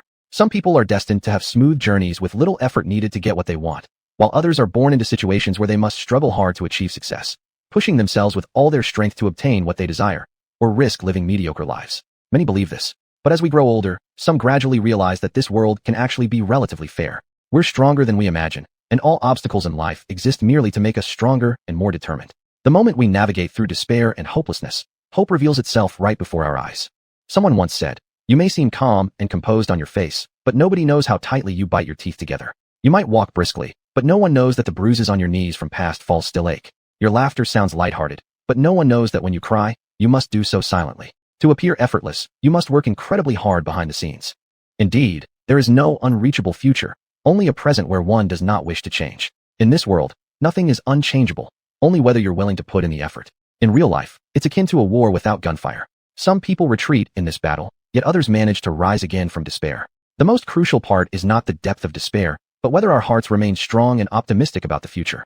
There is no absolute fairness in this world, but you can use your own power to change the circumstances and strive toward making the things you desire fair. Everyone might start at different points, but everyone's potential is limitless. Breaking through the current status and attempting to change yourself will lead to a better life ahead. Seeing others being reprimanded, those who had complaints also swallowed their dissatisfaction and continued with the training. During rest periods in the military training, Xiao Muting often chatted and laughed happily with Zhou Linger. Jiang Ran couldn't help but feel jealous about this. Upon investigating Zhou Linger, Jiang Ran discovered that she came from an ordinary family in a small county. How could such a person, despite having some charm, match up to Xiao Muting? One of the items they had to learn during the military training was the military police boxing system. Military police boxing combines various combat techniques and martial arts styles to create an efficient, comprehensive, unrestricted fighting system aimed at rapid subduing and self-defense based on military needs. In China, military police boxing is also known as the military police grappling and fighting technique, which is a military training subject and an essential component of individual soldier training. It's a necessary course for armed forces like the Chinese People's Liberation Army, Armed Police Force, and the police. It has features like being easy to learn, short training duration, effective self-defense results, and no restrictions. New paragraph starts here. Since military police boxing is relatively easy to learn, it has also been listed as one of the training items for military training in China. The country hopes that all citizens have a certain level of safety awareness. When people are stable, the nation becomes stronger. Students, with their relatively simple life experiences, are among the groups most prone to danger. Learning military police boxing would at least give them some self-defense capabilities, even if such abilities seem weak. In critical moments, these skills might help students escape danger. On the first day that the drill masters taught military police boxing, they informed the students that on the final day of military training, there would be sparring matches arranged. These matches were to encourage the students to study hard and master the moves well. The matches would involve female-to-female and male-to-male pairings, as men naturally have more strength and physical prowess than women, making direct competition between genders unfair. When Jiang Ran heard this, an idea instantly popped into her mind. She sought out Song Bo, a girl in her class who practiced taekwondo, and handed her a sum of money. She asked Song Bo to challenge Zhou Linger during the military police boxing sparring and teach her a lesson. Song Bo was a red belt expert in taekwondo, and for high school students, achieving a red belt meant being highly skilled. It signified considerable power and effectiveness. Taking advantage of this sparring opportunity, let Song Bo beat up Zhou Linger, then privately warn her not to mess with someone beyond her league. Once Zhou Linger gets her lesson, she'll realize that some people aren't within reach of girls like her, who come from ordinary backgrounds. I hope she understands the message. Otherwise, don't blame me for taking harsh actions, Jiang Ran thought quietly. A week passed quickly, and before they knew it, it was the last day of military training. Although Class 1 had it relatively easy, none of the essential training aspects were overlooked. In the morning of the final day, each class was scheduled for military police boxing sparring matches, while in the afternoon, the commanding officer would visit for the platoon performance review. At the front of Class 2's training formation, Coach Zhang looked solemn and said, "This morning you'll engage in military police boxing sparring. Later, male and female students will spar separately. Mastering these techniques will benefit you greatly. I hope that after the military training ends, you continue to practice them. In critical moments, the skills you've learned could possibly save your life." New paragraph starts here. Chapter 237. Are you challenging me? Coach, can we challenge others? Jiang Ran asked. We can, but remember to know your limits, Zhang the coach replied after some thought. But coach, as students, it's hard for us to measure our strength properly. What if we accidentally hurt someone? And if we hold back too much, we won't be able to display our true level, making it easier for others to harm us. Jiang Ran wore a look of concern. Zhang the coach thought this was reasonable. After pondering a moment, he said, then during the attacks, avoid targeting the head. During sparring, try to control the intensity as much as possible. With their abilities, the other parts of the body could withstand 1 or 2 punches without serious injury. Upon hearing the coach's words, Jiang Ran wore an expression of smug satisfaction. Anyway, her aim was to give Zhou Linger a lesson, not to take her life. Even if she were injured, she could always claim it was an accident, and surely the coach would have no choice but to accept that. After all, slips happen to people and horses alike, and slip-ups are normal among students. She then gave Song Bo a nod, meaning it was time for him to act. Classmates, do you have anyone in mind to spar with? If so, step forward. Otherwise, I will assign randomly, Zhang the coach announced. He knew that during training sessions, conflicts might arise between classmates through competition, and resolving these issues through combat would help settle any disputes. This method was often used in the military. Competition to a certain degree could be beneficial as it could stimulate soldiers' potential. Coach, I challenge Zhou Linger. Song Bo stood up and declared. Although only a freshman, Song Bo had a good physique from regular exercise and was already about 170 centimeters tall. In contrast, Zhou Linger appeared rather frail. Due to poor nutrition since childhood, she was only 160 centimeters tall now, thanks to better meals and improved physical condition since recognizing Lin Qing as her master, gaining a few more centimeters. Otherwise, her figure would have been even weaker. Coach Jiang was surprised when he saw a girl standing up. Typically, boys prefer using fists to resolve issues, while most girls don't enjoy fighting. He compared Song Bo's figure with Zhou Linger's and decided to ask Zhou Linger's opinion. Zhou Linger, Song Bo wants to challenge you. Do you accept? Jiang the coach questioned. Song Bo, are you challenging me? Are you sure? Zhou Linger asked in surprise. As far as she could recall, there was no particular feud between her and Song Bo. This seemed like provocation, but even so, she wasn't afraid. With her current skill, she was considered highly skilled even among martial artists, let alone among students. Even those who had learned Taekwondo or other martial arts couldn't match her. Her master was none other than Lin Qing. When she first recognized Lin Qing as her master, she didn't fully realize how special his skills were. Only after encountering other martial artists and practitioners did she understand just how unique the techniques her master taught her truly were. Unparalleled, unmatched. Otherwise, she wouldn't have become such a proficient martial artist in such a short period. Since her master defeated Saint Hao Tian, a grandmaster-level figure from the Han Gate, her conviction in her master's power grew stronger. Of course, as his disciple, though she still fell short of her master, she far outstripped her peers among martial artists of the same age group. Facing these students, she almost felt guilty about bullying them. However, if they insisted on challenging her, she wouldn't shirk away from it. Of course, unless you're afraid to fight me? Song Bo retorted. The reason Song Bo dared to provoke her was fear that Zhou Linger might refuse. If she refused, she would lose the several 10,000 yuan Jiang Ran promised her. Though Song Bo was born in the city, her family circumstances were average. She didn't have to worry about food and clothing, but she lacked financial resources, unable to buy expensive clothes or eat at luxurious restaurants. Although her parents paid for her Taekwondo classes based on her interests, aside from essential expenses, they wouldn't provide her with extra money. Since you insist on challenging me, I'll grant your wish, Zhou Linger coldly laughed. It was clear she thought Song Bo was looking for trouble. Subsequently, the other classmates moved away, leaving space in the center for the impending duel. Xiao Muton's deskmate, Wang Shuai, looked at Xiao Muton's carefree demeanor and asked, Xiao Muton, your girlfriend is being challenged. Aren't you worried? That's not my girlfriend. We're just ordinary friends, Xiao Muton answered. Who are you fooling? I see you eating together every day, hanging around together constantly. It's not like she's not your girlfriend. Wang Shuai expressed disbelief. She really isn't my girlfriend. We just have things to talk about, Xiao Muton explained. Besides discussing cultivation issues, he also had to teach Zhou Linger a great deal about the Crimson Lotus auction house. Hence, they were often seen together. Alright, even if you two are just ordinary friends, I can see that you both have a good relationship. Aren't you worried about her? Wang Shuai asked further. What's there to worry about? If anyone should be concerned, it's the others. When facing her, misfortune will fall on them, Xiao Muton whispered. What do you mean? Come on, you're saying she's very strong, but her build doesn't suggest that. Wang Shuai expressed disbelief.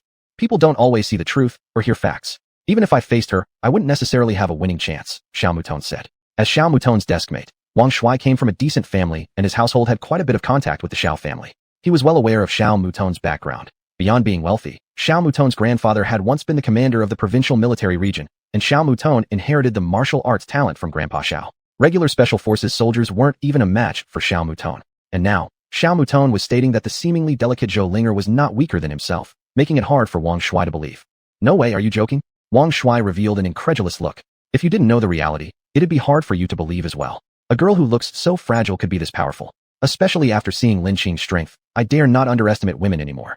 We often hear the saying, eyes deceive, what we see is not necessarily true. There are plenty of real-life examples right in front of us that make us believe.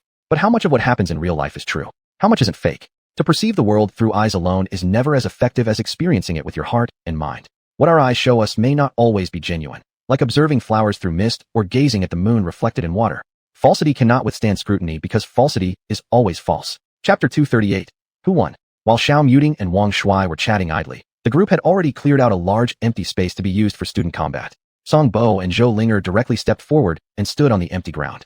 As soon as Song Bo entered the arena, he assumed the defensive stance of military police boxing, while Zhou Linger stood there casually, as if what lay before her was not a battle but a friendly exchange. Begin, the instructor shouted. The moment Instructor Zhang finished speaking, Song Bo immediately launched an attack against Zhou Linger. She was not clear about Zhou Linger's strength. Though the latter appeared weak, Song Bo habitually dared not underestimate anyone, a lesson she'd learned from her previous experience studying Taekwondo. Thus, upon entering the ring, Song Bo prepared to take the initiative. Like a fierce tiger, she unleashed all the military police boxing techniques she had learned in the past week, launching an attack against Zhou Linger. Songbo started with a left straight punch followed by a right straight punch, then delivered a right side kick. Due to her prior training in Taekwondo, both her punches and kicks possessed astonishing power. Seeing this, Instructor Jiang slightly frowned. He instantly got ready to rescue someone, not expecting Songbo, this female student, to possess such surprising strength, clearly indicating she was trained before. Recalling her challenge at that moment, he felt that Songbo had some ulterior motive. She might be using this opportunity for a fight to attack Zhou Linger. Could it be that the two of them have a feud? Even if he needed to interrupt this battle, he couldn't allow her to use this chance to seek revenge. At this time, Zhou Linger still hadn't made any moves. Everyone thought she had been frightened speechless. Upon seeing this scene, Jiang Ran's lips curved into a gentle smile, as if she was quite pleased. Just as the instructor was about to stop Songbo's actions, Zhou Linger moved. Her seemingly delicate left arm blocked Songbo's right sidekick, and her seemingly frail hand caught the other's fist, stopping the attack. You, how could you possibly block me? Songbo revealed a look of surprise. Oh, your speed is too slow, and your strength is too weak. It's not even enough to scratch me. Zhou Linger coldly laughed. You're just talking nonsense, Songbo angrily said. After saying this, Songbo unleashed her maximum strength and swiftly attacked Zhou Linger. Now, she no longer cared whether her movements were part of military police boxing or not. She used her most familiar 3 consecutive kicks. Each of these kicks increased in strength, with the last kick being 3 times as powerful as the first. If this final kick landed on the opponent, it would certainly result in severe injury.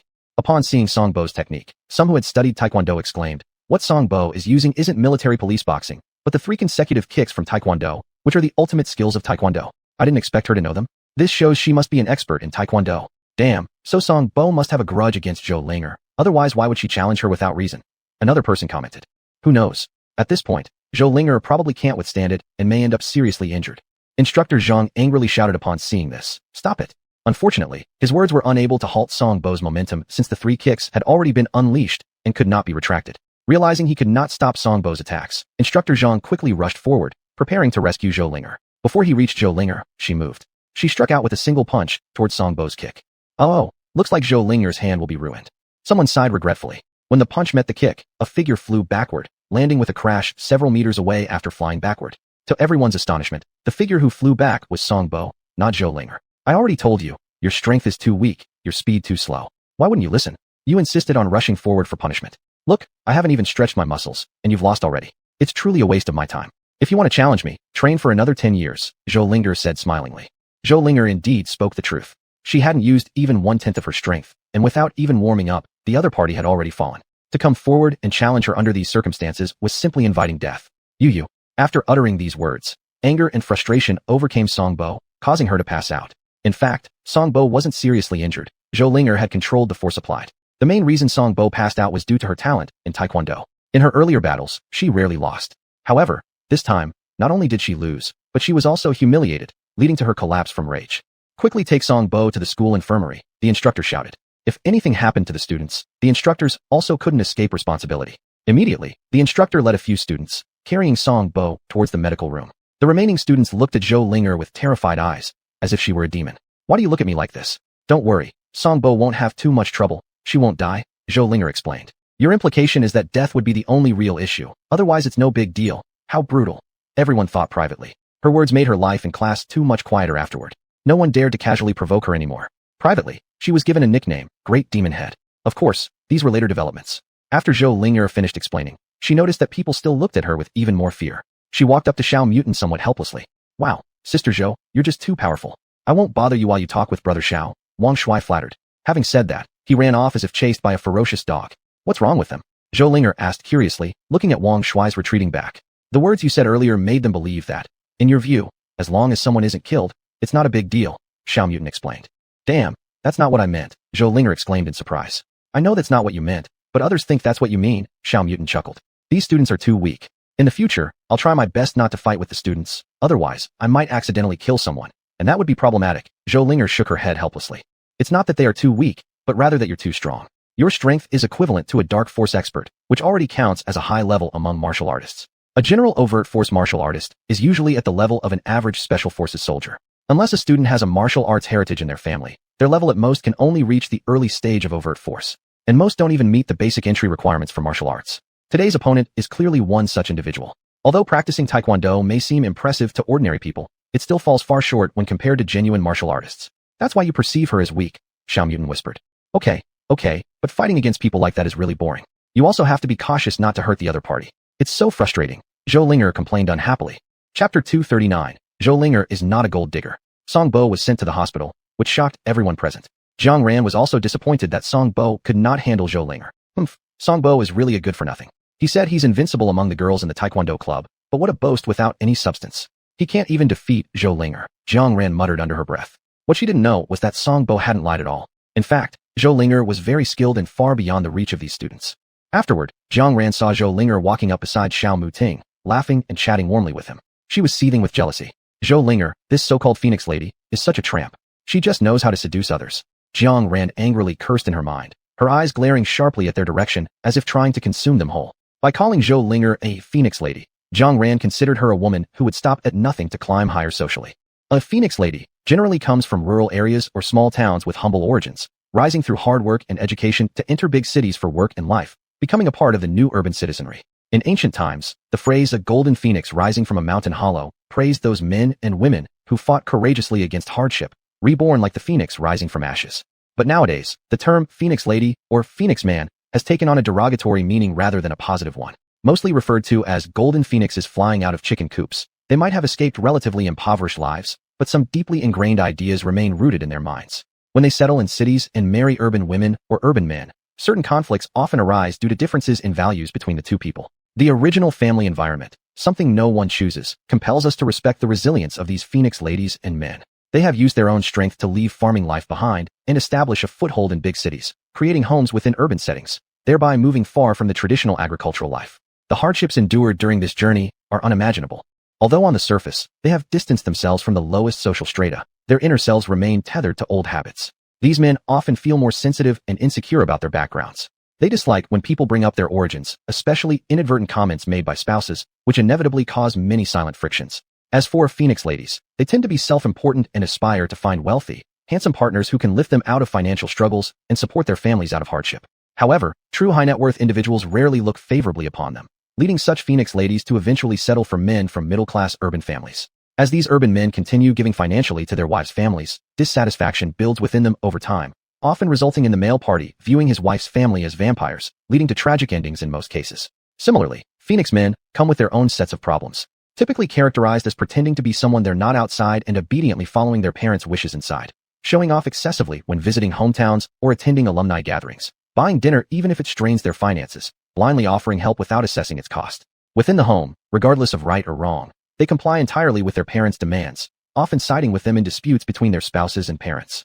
This explanation may make the concept of Phoenix man clearer to many, since such individuals aren't rare in our surroundings, particularly noticeable among those originating from rural environments.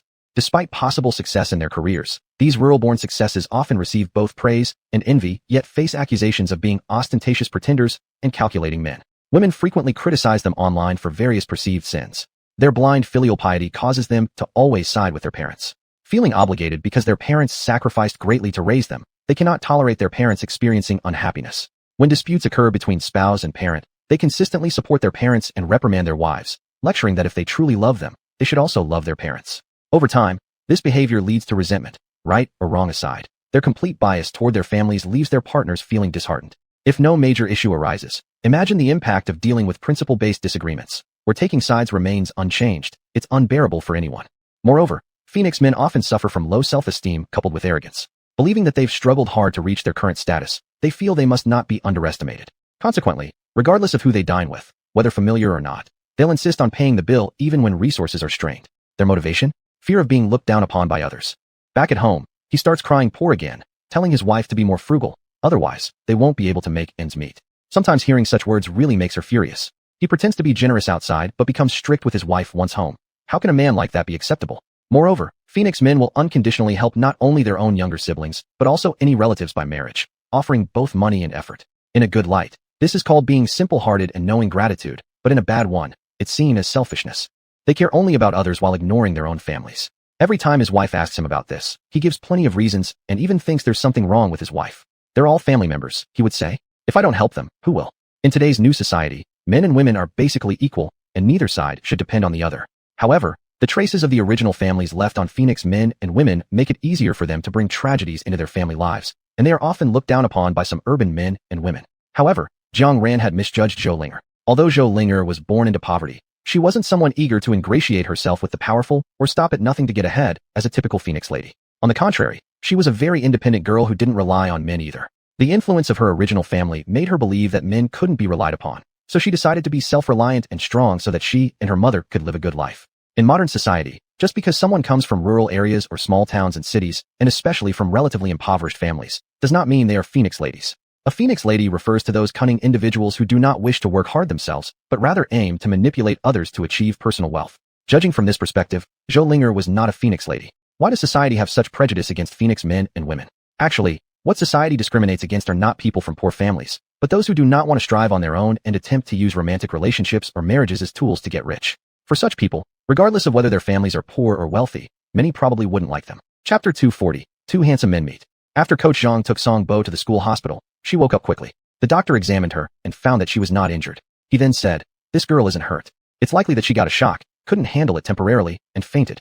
Upon hearing the doctor's explanation, Coach Zhang sighed in relief. He told Song Bo to rest well, and then returned with the other students to the playground. After returning to the playground, he didn't let the classmates challenge each other this time. Instead, he assigned specific students to practice together.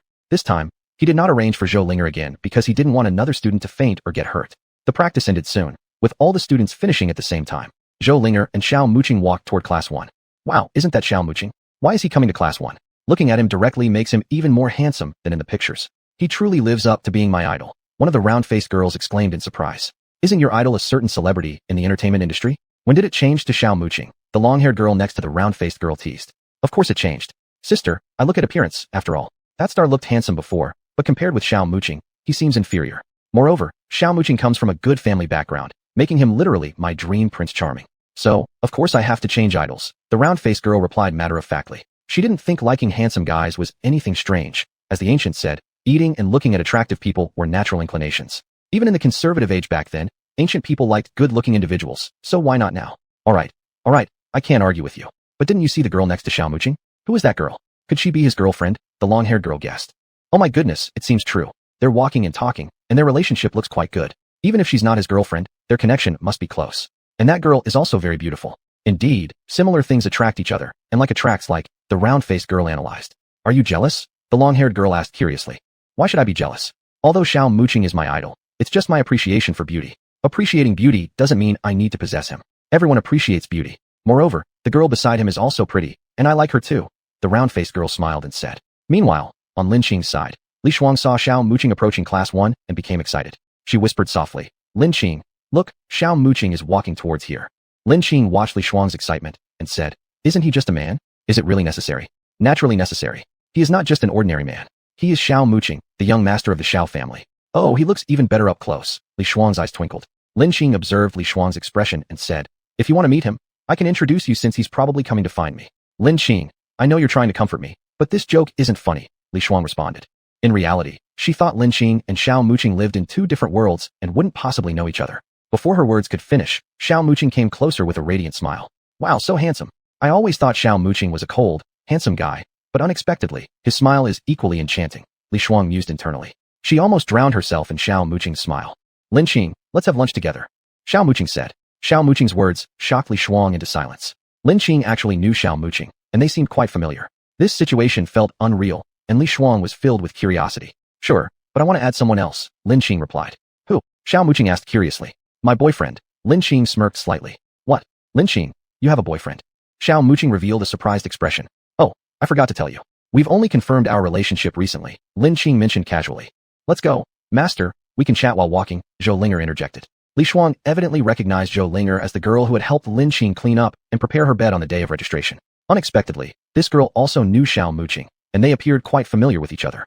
Li Shuang, we'll leave first. See you later, Lin Qing bid farewell. Alright, you go ahead. See you this afternoon, Li Shuang responded. Lin Qing also invited Li Chengfeng along, and the four walked together out of the playground.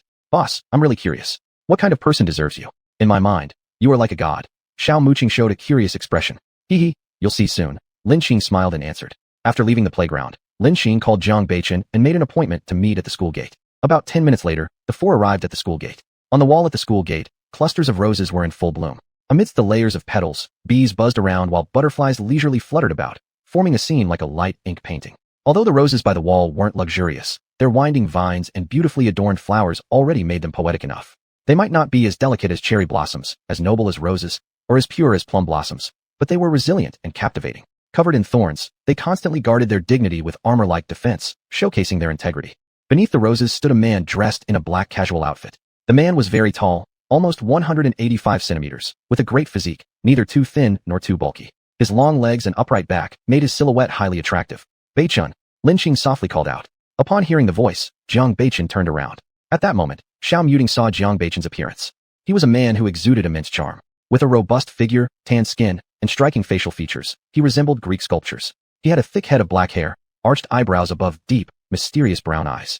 His prominent nose complemented lips of perfect thickness, creating an ideal curve. Even though Xiao Muting was often praised for his good looks, after seeing Jiang Beichun, he had to admit that the other man's appearance was nearly flawless, so flawless that it even stirred a slight envy within him. Hi, I'm Xiao Muting. Lin Qing is my senior, and I'm glad to meet you. Xiao Muting smiled and introduced himself. Hello, I'm Jiang Beichun. Apart from the brief smile when he first met Lin Qing, Jiang Beichun returned to his usual cold expression. He calmly appraised Xiao Muting, frowning slightly. Chapter 241, Jiang Beichun's Inferiority Complex. Even though Jiang Beichun thought Xiao Muting was not as handsome as him, there was no denying the other party was young. Moreover, the other person wasn't bad-looking either. As the saying goes, near water, the pavilion gets the moonlight first, and long acquaintance leads to love. Jiang Beichun couldn't help but feel somewhat worried. What if his darling got attracted? They were supposed to be people who would spend every day together. At this moment, he began to feel averse towards his own position. He even had the idea of quitting, so that he could always stay by Lin Qing's side. Lin Qing sensitively sensed Jiang Beichun's unhappiness and walked beside him to ask, "What's wrong? You seem a little upset." "I'm not unhappy. I just regret not being able to stay by your side all the time," Jiang Beichun said softly. Of course, he wouldn't admit that he was slightly jealous. Otherwise, it would be too embarrassing to envy a high school student. What's the problem? It doesn't matter anyway. With modern transportation, we can see each other at any time. And we are both very busy. I have to go to school and practice cultivation. You have tasks and need to train too. Even if we lived in the same place, we'd still be occupied with our own affairs. There's a good saying, if two hearts are long-term in love, they don't need to be together day and night, Lin Qing whispered. But I cannot let you go. You're too young. The feelings of young people today aren't stable. What if one day you fall for someone else? Then what should I do?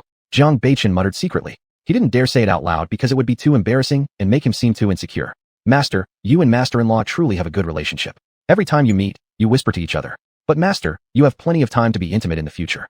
Let's hurry up and eat dinner now. We have to gather this afternoon. It's rumored that a senior leader is coming to inspect the results of military training.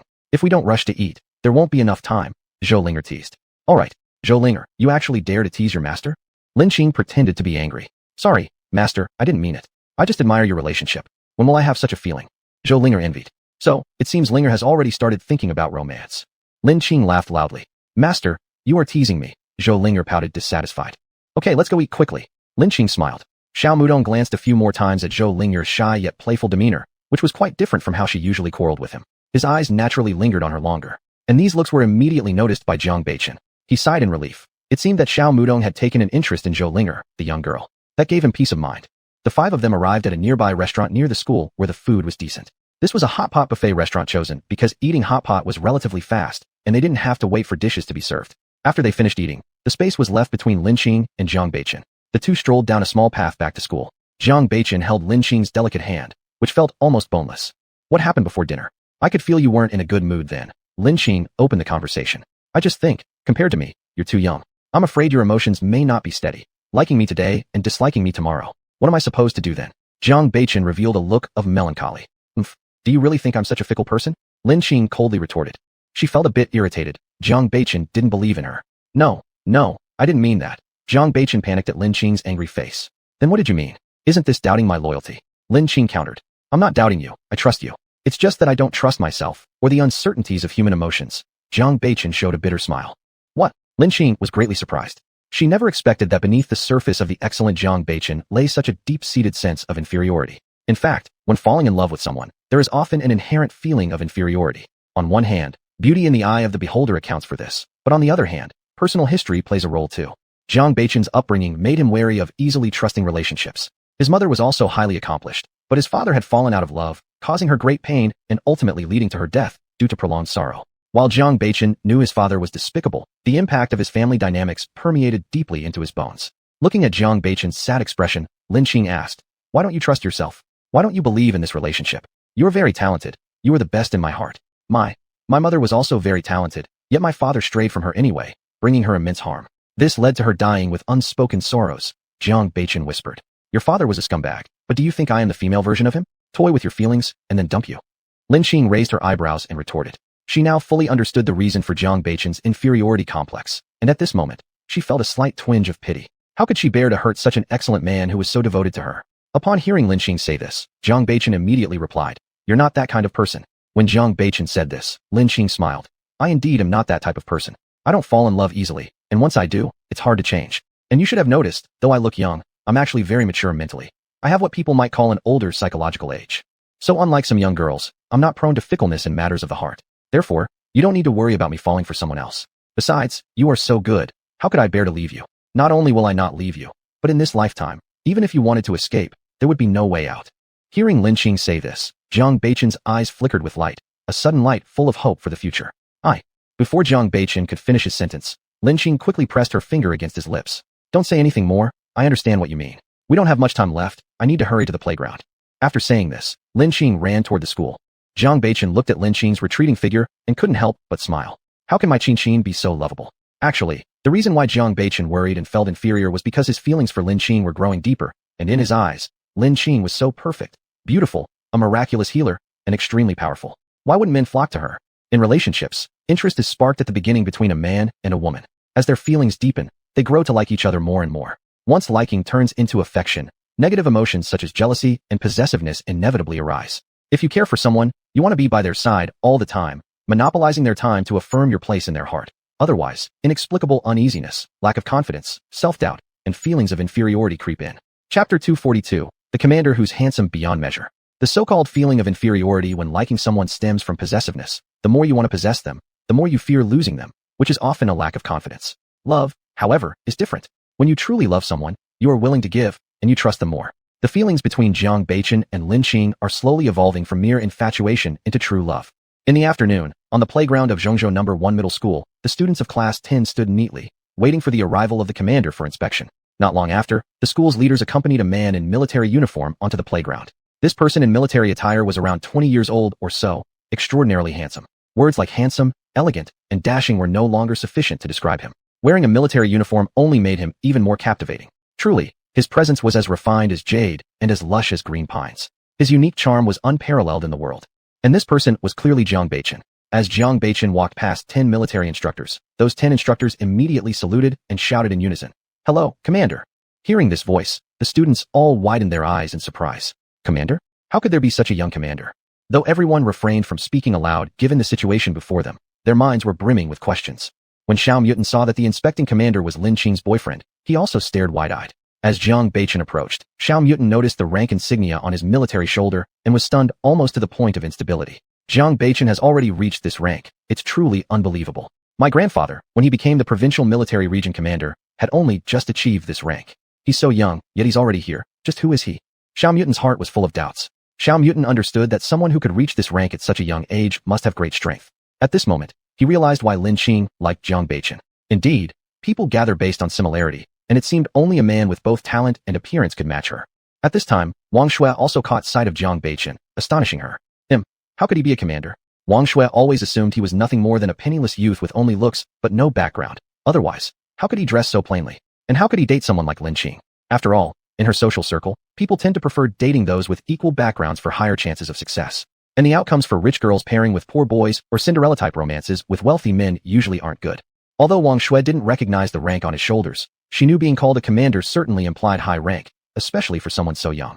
It was possible he came from an extremely influential family, one she might not be able to offend.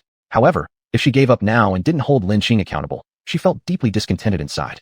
After some hesitation, Wang Shui decided to still confront Lin Qing. First, the exact nature of their relationship was uncertain. Even if Lin Qing was his girlfriend, it was likely just casual since his family would never approve of marrying a girl like Lin Qing from her kind of family. Still, although she planned to confront Lin Qing, this wasn't the right time. After all, he still showed interest in Lin Qing, and if Lin Qing whispered into his ear, blowing pillow talk, then she would suffer the consequences. She should wait until he tired of Lin Qing. Then, that would be the perfect opportunity. What she didn't know was that Jiang Beichen's feelings for Lin Qing weren't casual. He was serious about spending a lifetime with her. Moreover, Jiang's family patriarch also supported the couple. Additionally, Lin Qing wasn't as simple as Wang Shui thought. Even if it wasn't about Jiang Beichen, Lin Qing herself was someone Wang Shui couldn't afford to antagonize. When Jiang Beichen arrived at the temporary reviewing stand set up on the playground, as the military song sounded, the various teams began marching in orderly steps toward the review platform. As Class 1 approached the reviewing stand, the female commentator's words sounded over the loudspeaker. Here come the students of Grade 1, Class 1. Undeterred by the blazing sun and sweating freely, they march forward with great passion and energy. They've demonstrated unity and hard work throughout the military training period, achieving remarkable results while strengthening their resilience. With steady steps and confident bearing, and slogans loud enough to pierce the sky, they prove through their solid strides and excellent discipline that victory belongs to them, and so does the future. Good times will come with sails hoisted straight ahead across the sea. We believe they not only excel in parade formation, but will also achieve outstanding results in their studies later. When Lin Qing marched past the reviewing stand, she subtly winked at Jiang Beichen. Upon seeing this, a faint smile curved at Jiang Beichen's lips, indicating his pleasant mood. Young girl, so you can still be mischievous at times, Jiang Beichen murmured to himself. Next came Class 2. Once all the squads had passed, it signified the end of the military training. As soon as the students left the playground, they excitedly began to discuss. Wow, that leader is so handsome. If he were in the entertainment industry, all the existing kings of singing would have to step aside. A round-faced girl opened her mouth with admiration all over her face. Yes, his handsomeness is off the charts. I used to think Xia Mutin was already very handsome, but when compared with this leader, Xia still falls a little short, another long-haired girl said. And don't you find him too young? In previous military training sessions, the leaders who came for inspection were always middle-aged people. He looks just over 20, and yet he's already risen to become a commander. This clearly shows he's extraordinary, probably from a very influential family. A girl with her hair tied in a ponytail said. Did you see the rank on his shoulder? Another short-haired girl asked mysteriously. Why should we look at it? We wouldn't recognize it anyway, the round-faced girl responded, looking confused. You may not know, but I do. My brother serves in the army, so I understand these things a bit. Let me tell you, his rank is probably similar to the level of the commander of the Zhongyuan Provincial Military Region, the short-haired girl whispered. My goodness, commander of the Provincial Military Region level. How young is he? What kind of background does he come from? The ponytailed girl exclaimed in astonishment. I guess he might be one of those princelings from the capital, the short-haired girl guessed. Seriously, how amazing is that? Who on earth could be this guy's girlfriend? She must be so lucky. I bet I'd die of jealousy if I knew her. The long-haired girl showed an envious expression. Humph, girlfriends of high-ranking leaders like him? You'll never stand a chance. People like him typically only associate with daughters from wealthy families or top government officials' families. His identity speaks for itself, the short-haired girl analyzed. Lin Qing walked behind them, hearing these girls' discussions and couldn't help but feel a little amused. If they knew that Jiang Beichen's girlfriend is me, I wonder what their reaction would be. Lin Qing thought silently. Chapter 243, the F4 of No. 1 Middle School. In the blink of an eye, half a month had passed, and the first week of classes at Zhengzhou City's No. 1 Middle School had already begun. During this week, Xiao Mutin often hung out with Li Changfeng, Lin Qing, and Zhou Linger, and the students referred to them as the F4 of No. 1 Middle School. But this F4 was not like that F4. At that time, the youth idol drama Meteor Garden was in hot broadcast, loved by teenagers. The handsome guys in the TV series were called F4, meaning flower 4, symbolizing 4 vibrant young flowers. Naturally, here the flowers referred to males. Xiao Mutin and his group were called the F4 of No. 1 Middle School because the 4 were handsome men and beautiful women who often ate together and played together, thus earning this title. Inside the student union office, Hu Jing looked angry and said, Humph, did you find out? What is the relationship between Xiao Mutin, Lin Qing, and Zhou Ling? Vice President, we couldn't really find out specifically. Anyway, these 4 always eat together, play together, just like 2 pairs of lovers. But they have never admitted to being in a romantic relationship. They are probably just good friends. One of the students with a buzz cut murmured softly. This buzz-cut student was named Bao Xinggao, a member of the student union, nicknamed Mr. Know-It-All. He was known for being gossipy and skilled at piecing together information from tiny clues. He looked rather ordinary, with small eyes behind glasses. Because of this characteristic, he was given significant responsibilities within the student union. Of course, I know they're just good friends. How could Xiao Mutin possibly be interested in someone like Lin Qing or Zhou Linger? What I want to know is how these 2 managed to ingratiate themselves with Xiao Mutin. Hu Jing sneered. It seems Xiao Mutin transferred to a middle school in Pingshan County during his 3rd year of junior high school, and Lin Qing and Zhou Linger both come from Pingshan County, right? I guess Xiao Mutin transferred to their school, and that's where they met, starting to form ties with him. That student analyzed. Humph, such foul girls, thinking proximity will give them priority, huh? Have they seen themselves? Other than looks, what else do they have? Hu Jing coldly chuckled. Bao Xinggao wanted to say that Lin Qing excelled academically, and Zhou Linger was strong in martial prowess, but seeing the fury on Hu Jing's face, he dared not speak, fearing she would vent her anger on him. Which one do you think poses a greater threat, Lin Qing or Zhou Linger? Hu Jing asked. Zhou Linger perhaps. Although Lin Qing also has a decent relationship with Xiao Mutin, they merely eat together sometimes and don't spend much time together otherwise. Zhou Linger, however, spends more time with Xiao Mutin. They often eat together and even participate in school activities together, Bao Xinggao explained. When Bao Xinggao realized Hu Jing fancied Xiao Mutin, he understood why she needed help investigating Xiao Mutin. Although he wished to console her, telling her that despite Lin Qing and Zhou Linger having different backgrounds from Xiao Mutin, She might not be all that suitable either, considering Hu Jing's family was only middle class. But seeing Hu Jing's frenzied demeanor, he kept quiet, fearful of being kicked out of the student union. Frankly speaking, compared in terms of family background, there wasn't a big difference between Hu Jing and Zhou Linger. What special qualities does Zhou Linger have? Hu Jing furrowed her eyebrows slightly. According to rumors, during military training, Zhou Linger sent Song Bo to the school hospital. Song Bo was quite famous in the school's taekwondo club, which shows that Zhou Linger is very strong physically. Moreover, Xiao Mutant reportedly practiced martial arts since childhood due to his family situation, so the two share something in common. Perhaps that's why Xiao Mutant takes notice of her, Bao Xingyao answered. This Zhou Linger is deeply calculating, knowing exactly how to capture Xiao Mutant's attention. How detestable. Hu Jing gritted her teeth. At this moment, Hu Jing no longer resembled her usual charming self. Instead, she seemed like a vulgar, crazy woman. Some say jealousy makes people ugly. It is a green-eyed monster. Jealousy is a sizzling lump of coal from hell. It eats away at others and itself, corrupting everything it touches. Among the myriad of people, there are always those whose skills fall short, yet scoff at others' achievements, envying others' abilities while delighting in their losses, thereby staging repulsive, jealous dramas. In real life, many people criticize indirectly when someone achieves a higher rank than they do, feel aggrieved when someone receives favoritism from leadership, or suffer silently because another's living conditions surpass their own, adding endless troubles and disturbances to already less than peaceful lives. It is inevitable for ordinary people to feel jealous, but outstanding individuals often use rationality to suppress jealousy. In situations where jealousy might arise, they channel it into motivation for their own efforts rather than obstructing others' progress. However, those whose reason is clouded by the flames of jealousy are often consumed by this fung passion within, harming both others and themselves. At this moment, Hu Jing was insanely jealous of Zhou Linger. She envied how close Zhou Linger had become with her idol Xiao Mutant.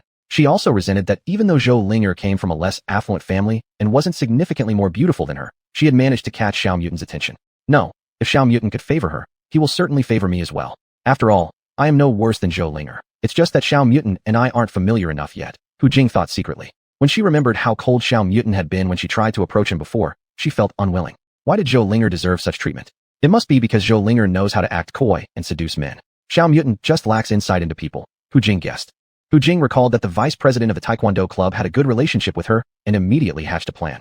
Go help me make an appointment with the vice president of the Taekwondo club, Cheng Feng. Tell him I'll invite him for lunch at ULI restaurant. Hu Jing smirked evilly. Yes, I'll go right away.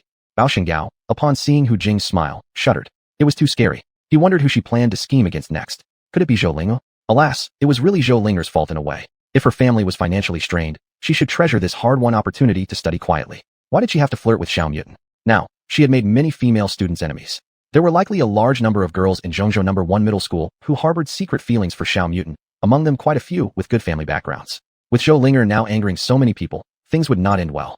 At best, she might be taught a lesson and warned to stay away from Xiao Mutant. If Zhou Linger kept her distance and studied modestly and quietly afterward, perhaps nothing further would happen. What was frightening was if Zhou Linger didn't heed the warning. Then, her days of misery would only multiply. Chapter 244, The Purpose of Treating Someone. At noon during the lunch break, Cheng Feng arrived at the ULI restaurant as promised, with a beautiful woman inviting him. How could he not come? Besides, Hu Jing was also the vice president of the student union. How could he not show her some respect? Hu Jing reserved a private room for her purpose, and using a private room usually meant spending at least 100 yuan. Although 100 yuan wasn't much, it equaled about 10 days' worth of living expenses for an average student back then. The prices were relatively low during this period. A steamed bun in school cost only 2/10 of a yuan, and having 2 dishes with rice typically cost around 2 yuan. Even a bowl of hearty noodle soup was priced at 2 yuan, so even if you ate heartily, you would rarely spend more than 10 yuan per day. When Cheng Feng arrived at the ULI restaurant and saw Hu Jing, a beautiful girl, inviting him to dine in the private room, he couldn't help but grin widely. Oh, Miss Hu, what brings you to treat me to lunch today? It's truly an honor. After arriving at No. 1 high school, Cheng Feng was immediately captivated by Hu Jing's refined beauty. Learning more about her background, he realized that her family situation was similar to his, both from middle-class households. He actively began pursuing Hu Jing, confident that he had a strong chance. He considered himself quite handsome, practiced taekwondo since childhood, had a well-built body, and was already a black belt expert in taekwondo. Moreover, his academic performance was excellent. He wasn't worried about attending a prestigious university. Being such a capable young man, he believed he'd be fairly popular among students, if not on the level of a true campus idol. To his surprise, Hu Jing turned out to be quite proud and held herself in high regard, rarely taking interest in other boys. Though his pursuit didn't succeed, Cheng Feng harbored no ill feelings, thinking it wise for a man to have a broad mind. They could still remain friends. Thus, their relationship developed into a decent friendship. I'm treating you because I need a favor, Hu Jing smiled. Really? What could possibly stump the vice president of our school's student union? Cheng Feng teased. As the vice president of the student union, Hu Jing did wield considerable influence within the school. Cheng Feng suspected that whatever she sought would likely be no trivial matter. You go ahead and order first. Let's talk while we eat, Hu Jing suggested. In China, people often discuss matters over meals, a tradition closely tied to the nation's long-standing culinary culture. Chinese people generally follow the philosophy of the doctrine of the mean and speak with great subtlety, often suppressing many internal thoughts and struggles that they cannot directly express. So they tend to communicate indirectly through hints. Yet most actions require clarity between the parties involved. Hence, a suitable setting is necessary, which can deepen personal connections and allow uncomfortable topics to surface naturally. On a dining table, discussions or problem-solving comes easier for Chinese people because during meals, individuals are generally more relaxed, akin to a family setting. Such comfort allows them to delve deeper into conversations. Why don't you just tell me what you need first? Otherwise, if I can't help, I won't enjoy this meal peacefully. Cheng Feng joked. Haha, Cheng Feng, your cautious nature hasn't changed a bit. Don't worry, it's nothing major for you. It's child's play. Just relax and order what you like. Hu Jing laughed. Haha, you said it. I won't hesitate then. If I ultimately can't resolve it, it won't be my fault. Cheng Feng smiled. Following this, Cheng Feng ordered generously with 5 dishes and a soup. As someone who practiced taekwondo, his appetite was larger than that of a regular boy, and these dishes were entirely sufficient for his consumption. Since they came early, their food arrived quickly, with very few others present in the restaurant yet. While waiting for the dishes, they casually discussed some school affairs. Once the food was served, they stopped chatting and indulged in the feast before them. Even though both their families could afford more than basic needs, their limited allowances meant eating out at restaurants wasn't a daily luxury. Their financial means paled in comparison to the rich children, so both enjoyed this meal immensely. Once they finished eating, Cheng Feng finally asked, "What exactly do you want me to do? Surely you've heard of Zhou Ling?" Hu Jing countered. Zhou Linger. Cheng Feng furrowed his brows in confusion. No way, you haven't heard of her? She completely humiliated your taekwondo club. Hu Jing exclaimed in disbelief. Cheng Feng indeed hadn't heard of Zhou Linger. While her name resonated in the first year due to her association with Xiao Muting, a famous wealthy and handsome upperclassman admired by many girls, Cheng Feng was unfamiliar with her story. As a second-year student, and a male who had no interest in gossip, he naturally hadn't heard of Zhou Linger. Besides, since Song Bo had felt embarrassed about being knocked out and sent to the school hospital, she certainly wouldn't go around telling people. So Cheng Feng had absolutely no clue about Zhou Linger. Who is she? Is she famous? What does she have to do with our taekwondo club? Cheng Feng asked in confusion. Yeah, looks like you don't know this incident. During the military training for first-year students, Zhou Linger once knocked out Song Bo from your taekwondo club, and Song Bo was then rushed to the school hospital, Hu Jing revealed. What? How could that be? Song Bo is a red belt expert in taekwondo. How could she knock him out? And why hasn't Song Bo mentioned this event? Cheng Feng expressed his disbelief. It said that Song Bo wasn't actually knocked out. She was angered by Zhou Linger's harsh words and fainted out of rage. As for why Song Bo didn't bring it up, it's probably because she found it embarrassing, Hu Jing analyzed. After all you've told me, are you planning to have me deal with Zhou Linger for you? Did she offend you? Hearing the hatred laced between the lines of Hu Jing's words, Cheng Feng immediately understood what kind of help she expected from him. Ha ha ha, Cheng Feng, you're too smart. I do indeed want you to teach her a lesson. She has offended me. But don't worry, it's just a little punishment. I won't make it too difficult for you, Hu Jing laughed. In that case, fine. Cheng Feng thought for a moment before responding. This way, he could use the incident involving Song Bo as a reason to meet this Zhou Linger. If Zhou Linger could defeat Song Bo, it indicated her strength wasn't weak at all. As the vice president of the Taekwondo club, Cheng Feng hardly encountered opponents within the school besides the club president, who was always busy participating in various martial arts competitions, being elusive like a dragon seen only in part. And now that he'd come across a capable opponent, he would seize the chance to spar. Even if she couldn't beat him, it would serve as practice for his skills. It not only helped Hu Jing with her request, but also scratched his itch for combat. After a long time, without facing a worthy opponent, he truly missed the thrill. Chapter 245, Song Bo's Illusion. After Cheng Feng returned to the Taekwondo club, he found Song Bo. When he found her, he noticed that she was training hard. Song Bo had never trained after lunch before. She usually only came in the evening for a short period. It was clear that being defeated by Zhou Linger ignited her determination. Sometimes failure is a good thing. Everyone knows that failure is the mother of success, but it takes courage to accept failure. Some people might choose to give up because of one failure, while others face the failure bravely and learn from it, eventually welcoming success. Some become complacent after one success, leading them to decline, whereas some, even after achieving success, keep moving forward and gain greater achievements. A famous person once said, "Failure is not terrible. What's terrible is that you abandon yourself because of it and can no longer see the future." On the contrary, if you are not afraid of failure, grow stronger with each setback, and dare to persevere, a heart full of positive energy will bring you hope in the midst of failure's bitterness. Often, what defeats you is not the failure itself, but losing the courage to turn things around when faced with failure. Song Bo had a talent for taekwondo. As a female, who inherently has less physical strength than males, reaching the level of red belt at such a young age was already quite an accomplishment. If she persisted, within a few years, Song Bo would likely become an expert in black belt taekwondo. When Song Bo saw Cheng Feng come looking for her, she wiped the sweat from her forehead and spoke. "Vice President, you're looking for me?" I want to ask you about something regarding Zhou Ling." Cheng Feng stated bluntly. "Vice President, do you already know?" Song Bo sighed heavily, understanding that hiding the truth wasn't solving anything. Eventually, she would have to face it. Cheng Feng nodded. "I'm sorry, Vice President, I've brought shame upon our Taekwondo club. Songbo bowed her head in apology. I'm not here to hold you accountable. An occasional failure isn't necessarily a bad thing. Look at you. Hasn't this failure motivated you? Cheng Feng smiled upon seeing Songbo's expression. Now that you mention it, that's true. Songbo laughed helplessly. By the way, what do you think of Zhou Linger's strength? Cheng Feng inquired. Her strength is powerful. Before, I used the 3 consecutive kicks of Taekwondo, and on the final kick, my foot made contact with her fist. Unexpectedly, she struck me with such force that she pushed me back several meters, and I fell on the ground. However, at the time, I didn't suffer any serious injuries. I just lost consciousness out of anger because of her aggravating words. Songbo explained. So it's true that people say you got knocked unconscious out of anger. Do you think I could beat her if I were to fight her? Cheng Feng laughed. Naturally, it would be you, Vice President. Though she's stronger than me, she cannot seriously harm me. Therefore, despite being stronger than me, her advantage over me is limited. But you, Vice President, are different. Songbo analyzed after a moment of thought. Do you think it's possible she held back? Cheng Feng asked. How could that be? At the start of our battle, she didn't take the initiative to attack, only reacting defensively. This shows that she wasn't very confident in her abilities, and she wasn't sure if she could win against me. Therefore, judging from this, she's only slightly better than me and doesn't surpass me by much, Songbo replied. Well, I understand now. Keep training hard, Cheng Feng said with a smile. Oh, Vice President, why are you asking about Zhou Linger? What are you planning to do? Songbo asked curiously. I'm challenging Zhou Linger. As they say, knowing yourself and knowing your enemy ensures victory in all battles. Cheng Feng left with these words. Vice President actually wants to challenge Zhou Linger? Zhou Linger, you're doomed. You've been targeted by the Vice President. Songbo smirked in amusement. Everyone in their Taekwondo club knew that their Vice President Cheng Feng was a fighting fanatic. After the president, he was the strongest in the club. Their president often participated in national martial arts competitions, so Vice President Cheng Feng frequently became itchy for practice matches, forcing the team members to spar with him, resulting in brutal beatings. Thinking about Zhou Linger getting pounded until her nose bled and her face was swollen, Songbo couldn't help but feel joy. In that moment, the Vice President seemed like an angelic brother ready to seek revenge for her. Why does the Vice President know that I was beaten by Zhou Linger? Could it be that the Vice President secretly likes me? He's been watching me carefully. Suddenly, he noticed something odd about my recent behavior, investigated further, and found out that I've been acting strange since being beaten by Zhou Linger, so he decided to avenge me. Songbo indulged in wild thoughts. The more she thought about it, the more she believed she'd uncovered a shocking truth. Imagining Cheng Feng's handsome face and his muscular build made Songbo blush involuntarily. What should she do if Cheng Feng confesses his feelings to her? What should she do? Of course, she would say yes. Her heart had already given the answer. Because of practicing Taekwondo since childhood, Songbo had a very well-built figure. Although such athletic women are quite popular internationally, in China, men usually prefer frail, delicate women as it gives them a sense of protection towards them. Despite having a relatively refined appearance, Songbo had never been confessed to throughout her life. And now, sensing that Cheng Feng might like her, she became extremely excited.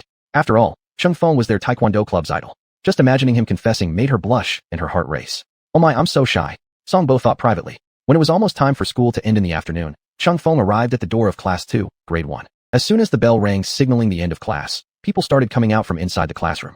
Cheng Feng stopped one student and said, "Excuse me, could you call Zhou Linger for me?" The student he stopped happened to be a female. She was already jealous of Zhou Ling. Seeing a handsome guy asking for Zhou Linger added fuel to her jealousy. Narrowing her eyes, she muttered, "Oh, you're looking for Zhou Linger, huh? Let me tell you something. Zhou Linger is not someone reputable. She's too timing and flirtatious. She's nothing good." Cheng Feng was surprised upon hearing this. What on earth was going on? How could she speak like that about Zhou Linger? Seeing the handsome guy's confused face, the girl spoke again. "Handsome, are you still looking for Zhou Linger?" Cheng Feng shook off his confusion and replied, "Could you please help me call Zhou Linger?" Seeing that this handsome guy still wanted to find Zhou Linger, the female student was furious inside. She cursed in her mind, "Zhou Linger, you sly fox. You've already lured an outstanding man, and yet you're trying to ensnare other hot guys. This is truly unbearable." But these thoughts remained confined to her mind. When it came to dealing with Zhou Linger directly, she cowered. After all, Zhou Linger was nicknamed Female Demon by their classmates. How could she dare to offend her? Chapter 246, Who Says Women Are Inferior to Men? "Zhou Linger, there's a handsome guy looking for you." The female student probably shouted loudly. She wanted to use this to make Xiao Muching understand what kind of person Zhou Linger was, thus making Xiao Muching detest Zhou Linger and stop being enchanted by her. Hearing the shout from the female student, Zhou Linger stepped out of the door. She was surprised, wondering who was looking for her. Could it be Li Chengfeng? In this school, among the more familiar handsome guys, besides Xiao Muching, there was only Li Chengfeng. After walking out of the classroom door, Zhou Linger looked left and right, but didn't see Li Chengfeng. She only saw a male student with a robust figure. "Are you Zhou Linger?" Chengfeng asked. Seeing Zhou Linger, he was impressed. He hadn't expected her to be so beautiful. Even Hu Jing seemed inferior compared to her in some indescribable way, like an impression given. If Hu Jing gave the feeling of being charmingly fresh, then Zhou Linger exuded a radiant beauty and ethereal charm. Her skin was flawless, as if she could float lightly as clouds veiling the moon, gracefully floating as wind swirled snow. Even though Zhou Ling'er was wearing a plain school uniform at the moment, her exquisite features were hard to conceal, especially her lively expression, resembling a celestial sprite descended upon earth. Who are you? Zhou Ling'er asked curiously. Could this boy before her eyes be the one looking for her? My name is Cheng Feng. I'm the vice president of the Taekwondo club. Cheng Feng introduced himself. Seeing such a graceful beauty, Cheng Feng had already forgotten about Hu Jing's instructions. At that moment, all he wanted was to strike up a conversation on the pretext of sparring. Really? I think I don't know you, do I? Zhou Ling'er said faintly. You might not know me, but surely you recognize Song Bo. During military training, you defeated her. She's part of our Taekwondo club. Cheng Feng mentioned. Song Bo. Yes, I do know her. Are you here for revenge for her? Zhou Ling'er frowned slightly. No, you misunderstood me. I just heard you're very skilled, so I wanted to invite you for a sparring match, Cheng Feng hurriedly explained. He couldn't deny having quite a favorable impression of this underclassman. A sparring match. Zhou Ling'er carefully examined Cheng Feng up and down before speaking. Not that I look down on you, but you're really no match for me. Upon hearing these words from Zhou Ling'er, Cheng Feng widened his eyes in astonishment. This underclassman was too confident. But thinking that perhaps she had never encountered a worthy opponent due to her past victories, he assumed her self-perception was somewhat exaggerated. Sister Zhou, it's too early for you to say that. You haven't sparred yet. How can you be certain I'm not your match? Cheng Feng questioned. I just know it. With you practicing Taekwondo, I'm sure you're not my match, Zhou Ling'er stated matter-of-factly. After hearing Zhou Ling'er's response, Cheng Feng felt rather upset. No wonder Song Bo had been enraged by Zhou Ling'er. This sister really knew how to provoke anger. Sister, you're being too hasty. Taekwondo originated from Korea. It became popular among Chinese teenagers for a reason. Arrogance will get you into trouble. How about we have a sparring session? Cheng Feng suggested, narrowing his eyes slightly. Good Chinese people who forsake the vast and profound Chinese martial arts to learn these tricks. Zhou Ling'er sighed. Cheng Feng grew increasingly angry watching Zhou Ling'er continuously disrespecting what he practiced. Despite her good looks, her personality was becoming more unbearable. Clearly, this one needed some discipline. Sister, merely boasting won't count for much. Why don't we have a fight? Cheng Feng retorted furiously. Well, I just don't have the guts since I'm not a man, Zhou Ling'er rebutted. You, truly difficult to deal with like women and small people, Cheng Feng remarked. Her words infuriated Zhou Ling'er immediately. Face flushed with anger, she exclaimed. What did you say? You're looking down on women, right? Fine, since you want to fight, let's do it. I'll show you through actions. Who says women are inferior to men? Initially, Zhou Ling'er didn't intend to fight him. Fighting him made her feel like bullying someone less experienced. Although his age wasn't younger than hers, his skills were significantly lower than hers. However, just moments ago, his tone clearly belittled women, which instantly ignited her temper. When she was young, she often heard her father say how unfortunate it was that she wasn't a boy. Her father harbored slight sexist attitudes, causing her to believe he treated her worse because she was a girl. This led to her feelings of inferiority regarding her gender. Gradually, she realized her father was a scoundrel, and her mindset gradually improved. Especially after meeting her master, she realized that women could be just as strong, and that they could also be self-reliant. Women were not inferior to men, which was why she detested men who looked down on women the most.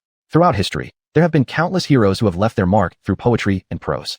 From ancient times to the present, many opinions exist, but who says women are not as good as men? Women have long been considered synonymous with fragility. The terms weak woman or little woman imply frailty, incapacity, and extreme weakness. Historically, women's status has remained disadvantaged, lacking equal treatment. This is an undeniable truth. However, I must say that women can possess the same spirit, magnanimity, and resilience as men. They also have a deep sense of passion and dedication. Though outwardly gentle, women can endure just as much as men. They can shoulder burdens as heavy as mountains. They are not weak. Instead, they too have their own blue skies. God created humans with only gender differences. Yet, in life's journey, women bear more pressure than men, accomplishing just as much if not more. Thus, women are no longer the weaker sex or merely fusu of men to rely on. Looking back through history, across millennia and infinite cycles, in the long centuries past, numerous female heroes have emerged, shining brightly among humanity. Setting these aside, even in ordinary daily life, the importance of women cannot be overlooked. Without a woman's contributions to her household, how could a man pursue his ambitions without worry? If women also focused entirely on striving, given their endurance and stress resistance, their achievements would not fall short of those of men. Alright, let's meet at 7 p.m. tonight at the gym for a fight, Cheng Feng declared. Because neither of them had spoken quietly. As soon as Cheng Feng left class 1, the news of the Taekwondo club vice president challenging Zhou Ling'er quickly spread throughout the school. After afternoon classes ended, dinner time arrived, and along the way to the cafeteria, discussions about this matter could be heard everywhere. Chapter 247, The Female Devil Zhou Ling'er. Have you heard? Cheng Feng, the vice president of the Taekwondo club, is going to challenge Zhou Ling'er, the female devil from class 2 of grade 1. The female devil Zhou Ling'er from class 2 of grade 1? How come I haven't heard of her? Recently, have you heard about our school's heartthrob Xiao Muqing? Of course, who doesn't know him? Even if we say harsh things about him, it wouldn't be exaggerated to say his beauty outshines the moon and puts flowers to shame. Cough cough. Sorry, that should be handsome and elegant, a branch of pear blossoms pressing against the parasol tree. And that female devil Zhou Linger is one of F4 at the middle school in Zhongzhou City. Don't they all say the boys of the F4 are handsome and the girls are beautiful? If this Zhou Linger is one of them, then she must be very pretty. So why is she called the female devil? That's something you don't know. This Zhou Linger is indeed very beautiful, but her combat power is too strong. It's rumored that during military training, when she fought with one of the Taekwondo club members, she knocked him out in an instant. And that person was considered quite skilled in the Taekwondo club. But even so, he was still knocked out instantly. Wow, isn't Taekwondo just all talk and no action? It's not that Taekwondo is all show and no substance. It's that Zhou Linger is terrifying. Haven't you heard that there's a rumor saying Zhou Linger has an ambiguous relationship with Xiao Muqing? This hasn't been definitively confirmed yet. If they really were together, I suspect it would definitely be because Zhou Linger forced him. What about Cheng Feng challenging Zhou Linger? What's that all about? Since a member of the Taekwondo club was knocked unconscious, it's extremely embarrassing for them. As the vice president, Cheng Feng surely needs to regain some face for the club. So do you think Cheng Feng or Zhou Linger is stronger? How would I know? Although Zhou Linger defeated a member of the Taekwondo club, Cheng Feng is different. He is a black belt expert in Taekwondo. A black belt can only be tied by senior level competitors or experts. Obtaining a first-degree black belt signifies eligibility for competitions and as a coach. While Zhou Linger is powerful, after all, she is a girl. Her last opponent was also a girl. If she faces Cheng Feng, I believe her chance of losing is greater. By the way, when and where will they fight? I want to see it. They will fight at 7 o'clock tonight at the school gymnasium. We should hurry up and eat. Afterward, we can find a good seat. Meanwhile, Lin Qing and Li Shuang also overheard this news on campus. Li Shuang looked at Lin Qing, who appeared nonchalant, and asked curiously, Lin Qing, isn't Zhou Linger your good friend? Yes. Lin Qing smiled and answered. Although Lin Qing had told Li Shuang that Zhou Linger was her disciple, Li Shuang didn't fully believe it. She thought it might just be a nickname between close friends, or perhaps Lin Qing had taught Zhou Linger something. Hence they jokingly referred to each other like this. It's similar to how Lin Qing once mentioned that Li Chengfeng was her disciple too. In Li Shuang's eyes, it was simply a teasing way friends addressed each other. So, Li Shuang hesitated. You're wondering why I'm not worried about Zhou Linger? Lin Qing guessed Li Shuang's unsaid question. Exactly, Li Shuang nodded. It's because I trust Zhou Linger to defeat Chengfeng, the vice president of the Taekwondo club. Lin Qing grinned confidently. This wasn't even something worth considering. The result was already clear. As a cultivator, if one couldn't handle a normal Taekwondo expert, what kind of cultivation would that be? The four had arranged to dine at Yulai Restaurant. When Lin Qing arrived at Yulai Restaurant, the other three were already waiting in a private room. Master, you've arrived. Zhou Linger greeted cheerfully. Why is Chengfeng challenging you? Lin Qing questioned. Didn't I knock out one of their Taekwondo members earlier? It's probably because Chengfeng wants to reclaim honor for their club. Zhou Linger replied indifferently. Humph, reclaiming honor. Chengfeng, Muqing, let's go with Zhou Linger later, Lin Qing announced. Master, you don't need to worry about my senior sister. Chengfeng is just a minor figure. He's definitely no match for my senior sister, Li Chengfeng said. Who says I'm worried about your senior sister? I have confidence in her abilities. I just think since the other party wants to maintain their dignity, we should support her, Lin Qing chuckled. After dinner, the four went to a secluded spot. Lin Qing began. The cultivation techniques I've taught you are far superior to any in this world, but familiarizing yourselves with other martial arts of this world will still be beneficial. Learning must be applied in practice to achieve a deeper understanding. In the future, you're bound to encounter many such battles, so you need to prepare yourselves mentally. Yes, Master. Zhou Linger and Li Chengfeng responded in unison. Now let me tell you about the strengths and weaknesses of Taekwondo. It primarily uses leg techniques, which are quite showy, greatly increasing both speed and power of attack. However, Chinese martial arts, Southern boxing styles, Muay Thai, Krav Maga, Brazilian Jiu-Jitsu, Japanese Judo, boxing, all focus on close-range attacks, effectively countering Taekwondo. Although it's true that an inch longer is an inch stronger when referring to leg techniques, sharp boxing skills fight with the principle of an inch shorter, an inch more dangerous, Lin Qing analyzed. To Lin Qing, these martial arts were trivial. He could see through their methods at a glance. However, Zhou Linger, Li Chengfeng, and even Xiao Muqing listened with great interest. After all, the three did not have Lin Qing's wealth of combat experience. As the time approached 7 p.m., the four made their way toward the gymnasium. At 6:58 p.m., members of the Taekwondo club noticed Zhou Linger hadn't arrived yet and began talking among themselves. How come Zhou Linger hasn't shown up? Is she scared? One member snickered. Looks like our vice president is truly fearsome. His name alone has terrified her into staying away. Ha ha. Another member said with a look of disdain, muttering something about a mere woman daring to challenge them. They thought she was practically begging for death. Chengfeng frowned slightly. The opponent wouldn't be afraid of him. He had clearly sensed Zhou Linger's pride when they met before. He was certain she would come.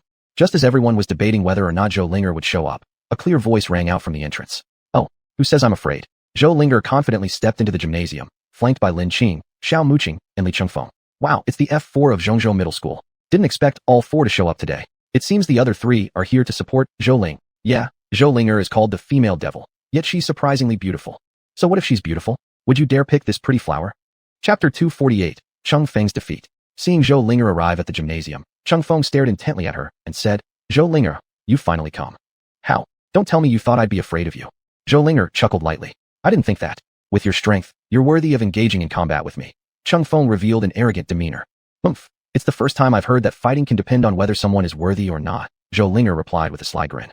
Well, now that you're here, let's stop this nonsense and prepare to fight. Cheng Feng's eyes glimmered with excitement. Deputy President, cheer up. Cheng Feng, cheer up. All around were cheers of support for him. At that moment, a cool and clear voice sounded. Linger, remember to go easy on him. Otherwise, if you cripple him, it will cause trouble. Of course, Zhou Linger knew her master was reminding her not to hurt anyone and avoid complications. However, the others didn't know this. When these words were spoken, the surroundings became dead silent, stunning everyone. This was an outright provocation. A more frenzied roar followed shortly after. Deputy President, you must knock this bratty little girl down who doesn't know the limits of her own strength. Yes, Cheng Feng, she dares to insult you. You need to teach her a lesson so that she knows why roses are red. Everyone, please quiet down. During our duel, we ask that no one makes noise so as not to affect the mood of those fighting, Cheng Feng loudly announced. His words proved very effective. Immediately, silence enveloped the area. The crowd instinctively cleared a large open space, keeping their distance from the two fighters to prevent accidental injury. Now, the entire place was densely packed with people curiously staring at the two individuals in the center.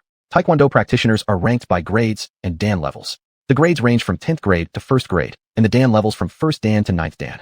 They use belt colors to indicate these levels: white, yellow, green, blue, red, and black, with white being the lowest and black the highest. Within the black belts, there are 9 Dan levels, and Cheng Feng, as a 3rd Dan black belt Taekwondo practitioner, stood out among his peers.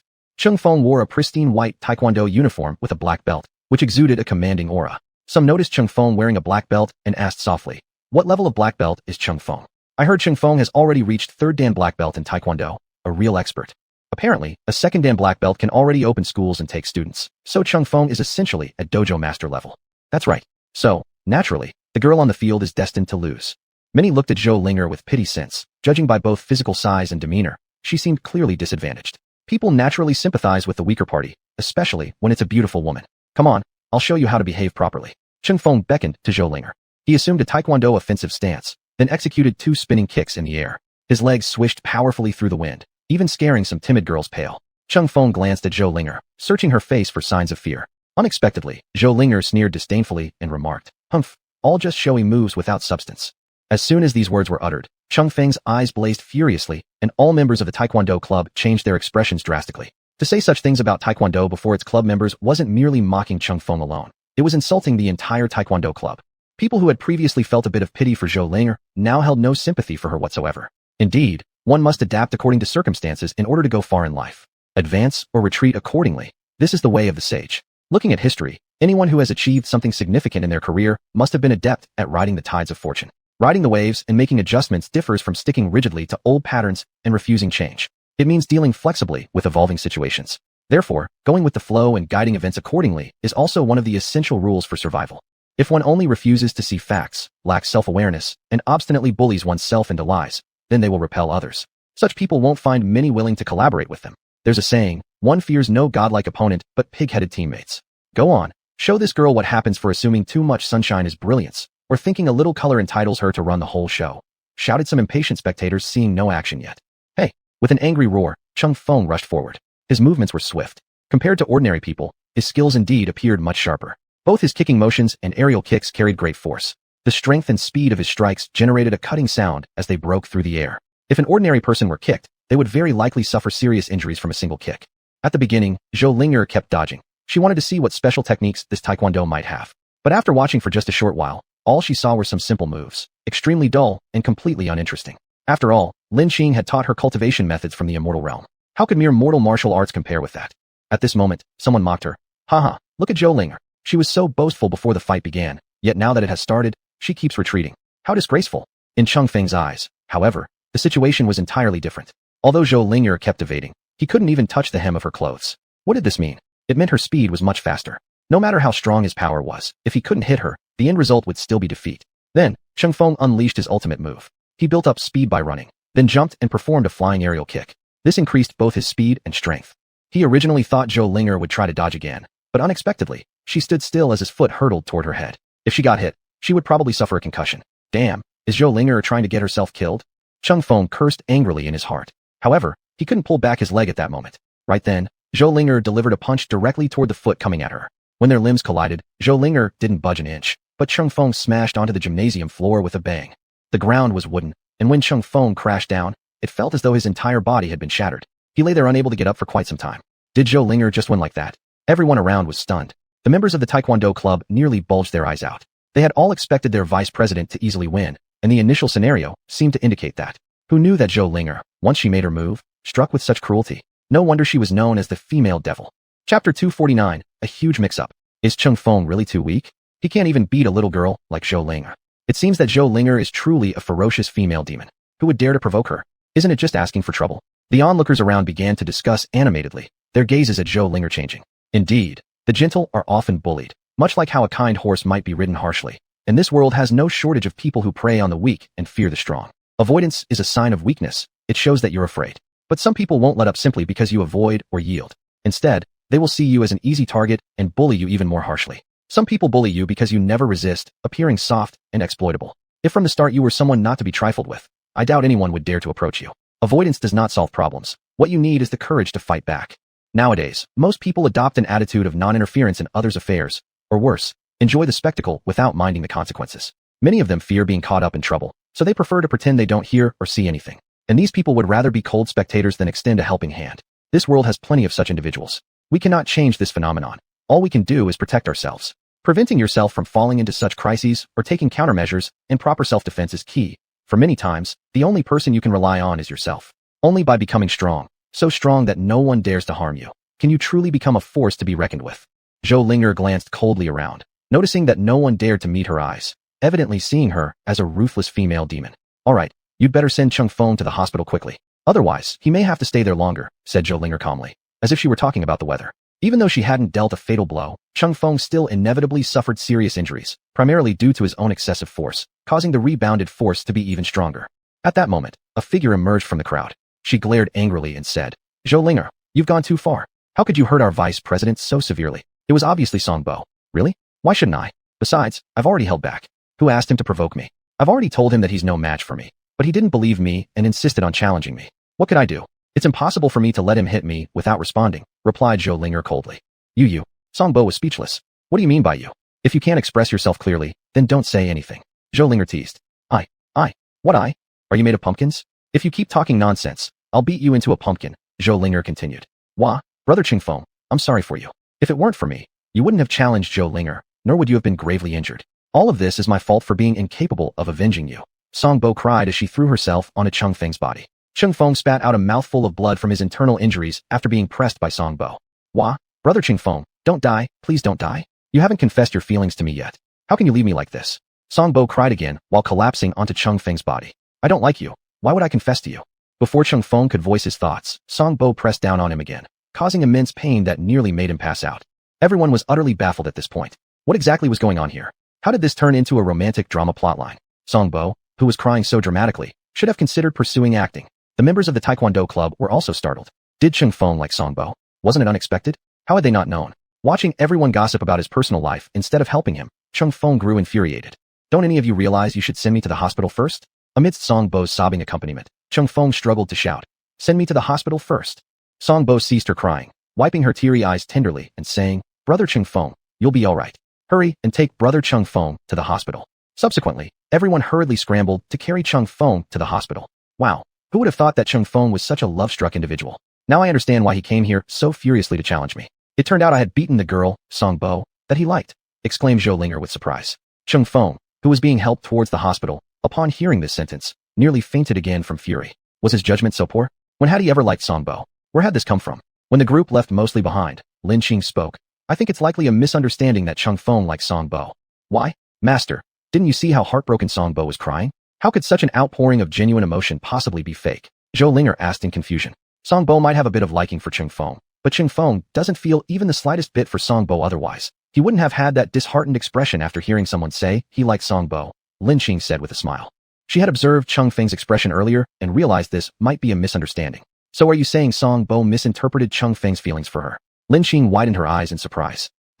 Cheng Feng challenged you possibly because he thought your actions were disrespectful to the Taekwondo club's authority, or perhaps his hands itched and he just wanted to practice with someone. So when he heard about your strong abilities, he came to challenge you. Unbeknownst to him, Song Bo mistakenly thought Cheng Feng challenged you for her sake. Wow, what a huge mix-up. Lin Qing chuckled. Haha, this Song Bo is way too confused. She can't even tell if someone likes her or not. Zhou Linger snickered. Afterward, Lin Qing, Zhou Linger, and Li Changfeng returned to their dormitory, while Xiao Muting went home, as his house was in Zhongzhou City, not far from the school. So he chose not to live on campus. After returning to the dormitory, Li Shuang immediately started gossiping. So, did Zhou Linger win, Lin Qing? Yeah, she won. Lin Qing replied nonchalantly. Wow, Zhou Linger must be incredible. She actually defeated Changfeng. That's unbelievable. Li Shuang's astonishment wasn't just because of the fight. She also felt confused. Why was Zhou Linger so skilled, yet obediently followed Lin Qing like a servant? Zhou Linger washed Lin Qing's clothes, brushed her shoes, and took care of Lin Qing's chores whenever there was work to do. When people found out Lin Qing came from a poor family and was no wealthy girl, their curiosity deepened. At first, some thought Zhou Linger let herself be bullied because she was easily pushed around by Lin Qing. But when someone really tried bullying Zhou Linger, they discovered Zhou Linger wasn't someone to mess with. She was like a devil. Chapter 250, Big Trouble. Ever since learning that Changfeng was going to challenge Zhou Linger, Hu Jing had been rather excited, her face filled with smiles. To witness Zhou Linger's miserable state firsthand, she specifically watched the duel between the two. To her disappointment, not only did Changfeng fail to win, he also suffered severe injuries. Moreover, when Zhou Linger was challenged, Xiao Muting even came to cheer her on. Ah, how infuriating. How could that when Zhou Linger be so capable? Hu Jing muttered under her breath. But thinking of Changfeng's severe injuries, she let out an evil laugh. Oomph, Zhou Linger, you're doomed. Rin Yang, the vice president of the Taekwondo club, is not someone you want to provoke. You've disrespected the Taekwondo club, and now you'll have to wait for Rin Yang to come back and exact his revenge. After the vice president of the Taekwondo club, Changfeng, lost to Zhou Linger, the members of the Taekwondo club became much more low profile. They immediately informed their club president, Rin Yang, about the matter. Rin Yang, a 7th-degree black belt in Taekwondo, was already considered a master among Taekwondo practitioners, with skills comparable to those of a martial artist at the late Ming stage. Rin Yang was nothing like Changfeng. He was someone who harbored grudges easily. It was precisely because of this competitive spirit that he managed to achieve greater success in Taekwondo. While it is necessary for martial artists to be magnanimous, it is also important to have some competitiveness to fuel their motivation to improve themselves. Since he first saw Taekwondo on television as a child, Rin Yang was deeply attracted by this stylish sport. At first, he practiced Taekwondo just because he found it prestigious and wanted to avoid being bullied. Gradually, he began to reap the benefits of Taekwondo training. As a boy skilled in Taekwondo, students and friends at school would call him Brother Yang, feeding his vanity immensely. Unbeknownst to him, he had been intensely practicing Taekwondo for over a decade. He often participated in national and even international Taekwondo competitions, earning several awards, which made him increasingly arrogant. Especially within the school, he no longer regarded others as equals. Upon receiving a phone call from Zhang Hao, a member of the Taekwondo club, informing him that someone had insulted the club and defeated Changfeng, Rin Yang was extremely enraged. Who dared to defeat Changfeng? Rin Yang asked, suppressing his anger. It's a girl from the freshman class named Zhou Linger, Zhang Hao replied. What? What good is Changfeng if he can't even beat a girl? Rin Yang exclaimed angrily. President, this Zhou Linger is incredibly skilled. Vice President was defeated in one move by her and sustained severe injuries, Zhang Hao explained.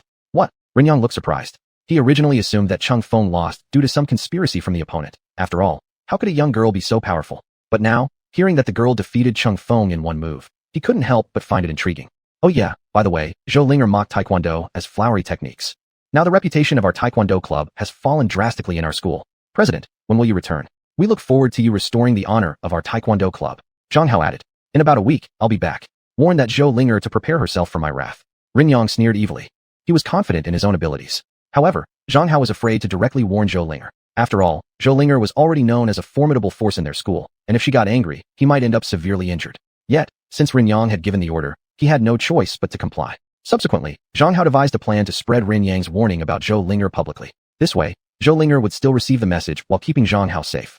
About a day later, rumors spread that Rin Yang would return to school in a week and seek retribution against Zhou Linger. And upon hearing the news, Hu Jing revealed a smug smile. Zhou Linger, you'll be triumphant for only one more week, Hu Jing whispered to herself. When Li Shuang heard the news, she was strolling around the campus during her break time. Immediately afterwards, she hurried back to the classroom to inform Lin Qing of the situation. Lin Qing, this isn't good. There's trouble, Li Shuang worriedly said for Zhou Ling. Since Li Shuang and Lin Qing sat next to each other, they became close friends. As their relationship deepened, Li Shuang also grew familiar with Zhou Linger. Both were outgoing and straightforward individuals who naturally hit it off. Upon hearing bad news about Zhou Linger, Li Shuang genuinely felt concerned for her friend. What happened? Lin Qing nonchalantly flipped through her book as she asked. Rin Yang is returning, Li Shuang continued. Who is he? Lin Qing asked curiously. He is the president of the Taekwondo club, and it's said that he will deal with Zhou Linger upon his return, Li Shuang hastily explained. You don't need to worry. The members of the Taekwondo club are just a disorganized bunch and no match for Zhou Linger, Lin Qing remarked. But Rin Yang is different. He's not like the other members of the Taekwondo club. His skills are very strong, and he has participated in national and even international Taekwondo competitions, achieving remarkable results. I've learned that Rin Yang holds grudges easily and isn't as broad-minded as Cheng Feng. Zhou Linger will be in serious trouble when she faces him, Li Shuang analyzed. Relax, there's nothing to worry about. Even if he has participated in international taekwondo competitions, so what? He still won't be a match for Zhou Linger, Lin Qing said with a smile. For her, those who win awards in international taekwondo competitions might be considered impressive among ordinary people, but they aren't significant compared to their circle. After all, true masters often hide among common folk, and genuine experts wouldn't even bother participating in such low-level competitions. Li Shuang sighed helplessly, thinking to herself, why is Lin Qing so blindly confident about Zhou Ling? No, I must tell Zhou Linger this news as soon as possible. If necessary, I'll advise her to apologize to the Taekwondo club. After all, it's better to resolve conflicts rather than hold on to grudges. Li Shuang hadn't personally witnessed how strong Zhou Linger was, so she couldn't grasp the gravity of the situation from an ordinary person's perspective. Saying this, Li Shuang rushed out and went to class 2 to find Zhou Linger. When Zhou Linger saw Li Shuang coming to look for her, she greeted her with a smile. Hey, Li Shuang, why have you come to see me? Is there something you need? Zhou Linger, things aren't good. Something big has happened, Li Shuang exclaimed immediately upon meeting her. Then, Li Shuang recounted all the information she had heard and also gave her suggestions. Seeing Li Shuang's anxious expression, Zhou Linger smiled reassuringly and said, Li Shuang, you don't need to worry about this matter. He's nothing more than a minor troublemaker. If he dares to provoke me, I'll make sure he regrets it. Chapter 251, The Sharp-Tongued Zhou Linger. Li Shuang stared in amazement at Zhou Linger and said, My heavens, how can you have the same reaction as Lin Qing? Why are you all so strangely confident? It seems my master also has a lot of confidence in me. Zhou Linger laughed. Do you two even know what level of skill is required to win an award in the international taekwondo competition? Li Shuang spoke, seeing Zhou Linger completely unworried. I don't know, but they definitely won't be able to beat me, no doubt about it. Zhou Linger confidently declared. All right, I'm not going to worry about this anymore. This truly is like the emperor being calm while the eunuch gets anxious. I'll spit. I just insulted myself, Li Shuang finally said with a sigh. Well, I know you're worried about me. Thank you, but don't worry. I'm very powerful, Zhou Linger said, raising her fist. Before long, a week passed, and Rin Yang finally returned. On the day he returned, the Taekwondo club was in an uproar. They could finally hold their heads high again. Rin Yang went straight to the door of class 2, grade 1 on that noon after returning, ready to challenge Zhou Ling. Zhou Linger walked out when she heard someone looking for her. In front of her stood a handsome man with black eyes as clear and shining as obsidian, flashing with a piercing brilliance beneath seemingly calm waves. Paired with his upright and strong face, which resembled something finely chiseled, the sight was nothing short of intimidating. It brought to mind a tiger on the tropical grasslands pouncing toward its prey, full of danger. Who are you? Zhou Linger asked curiously. I am Rin Yang. Rin Yang replied. His voice had a slight hint of coldness. He hadn't expected that Zhou Linger, the female demon from the rumors, would turn out to be such a beautiful and radiant woman. So, you're Rin Yang. Not bad. Your appearance matches up well enough. Zhou Linger smirked. From the other's aura, the person did seem to have some presence, but that didn't affect her. Even if the other party was only as fierce as a tiger, or perhaps really was a tiger, she could kill it with a few punches. You're asking for death. Rin Yang's sharp, dark gaze seemed to harbor a sword. If glares could kill, Zhou Linger might already have been chopped into pieces. Asking for death?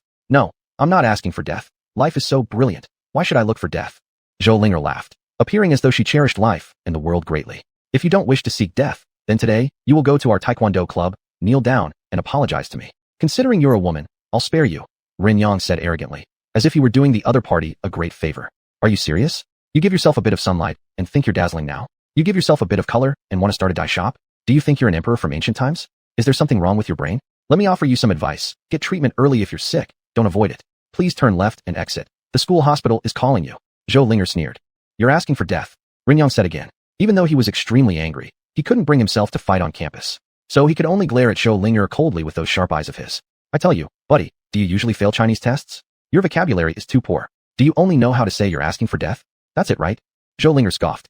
Fine, fine. Ever since I entered this high school, no one has ever talked to me this way. Zhou Linger, you've got guts, Rin Yang coldly laughed. Those familiar with him knew that when he laughed, it meant he was even angrier. Now, isn't there someone talking to you this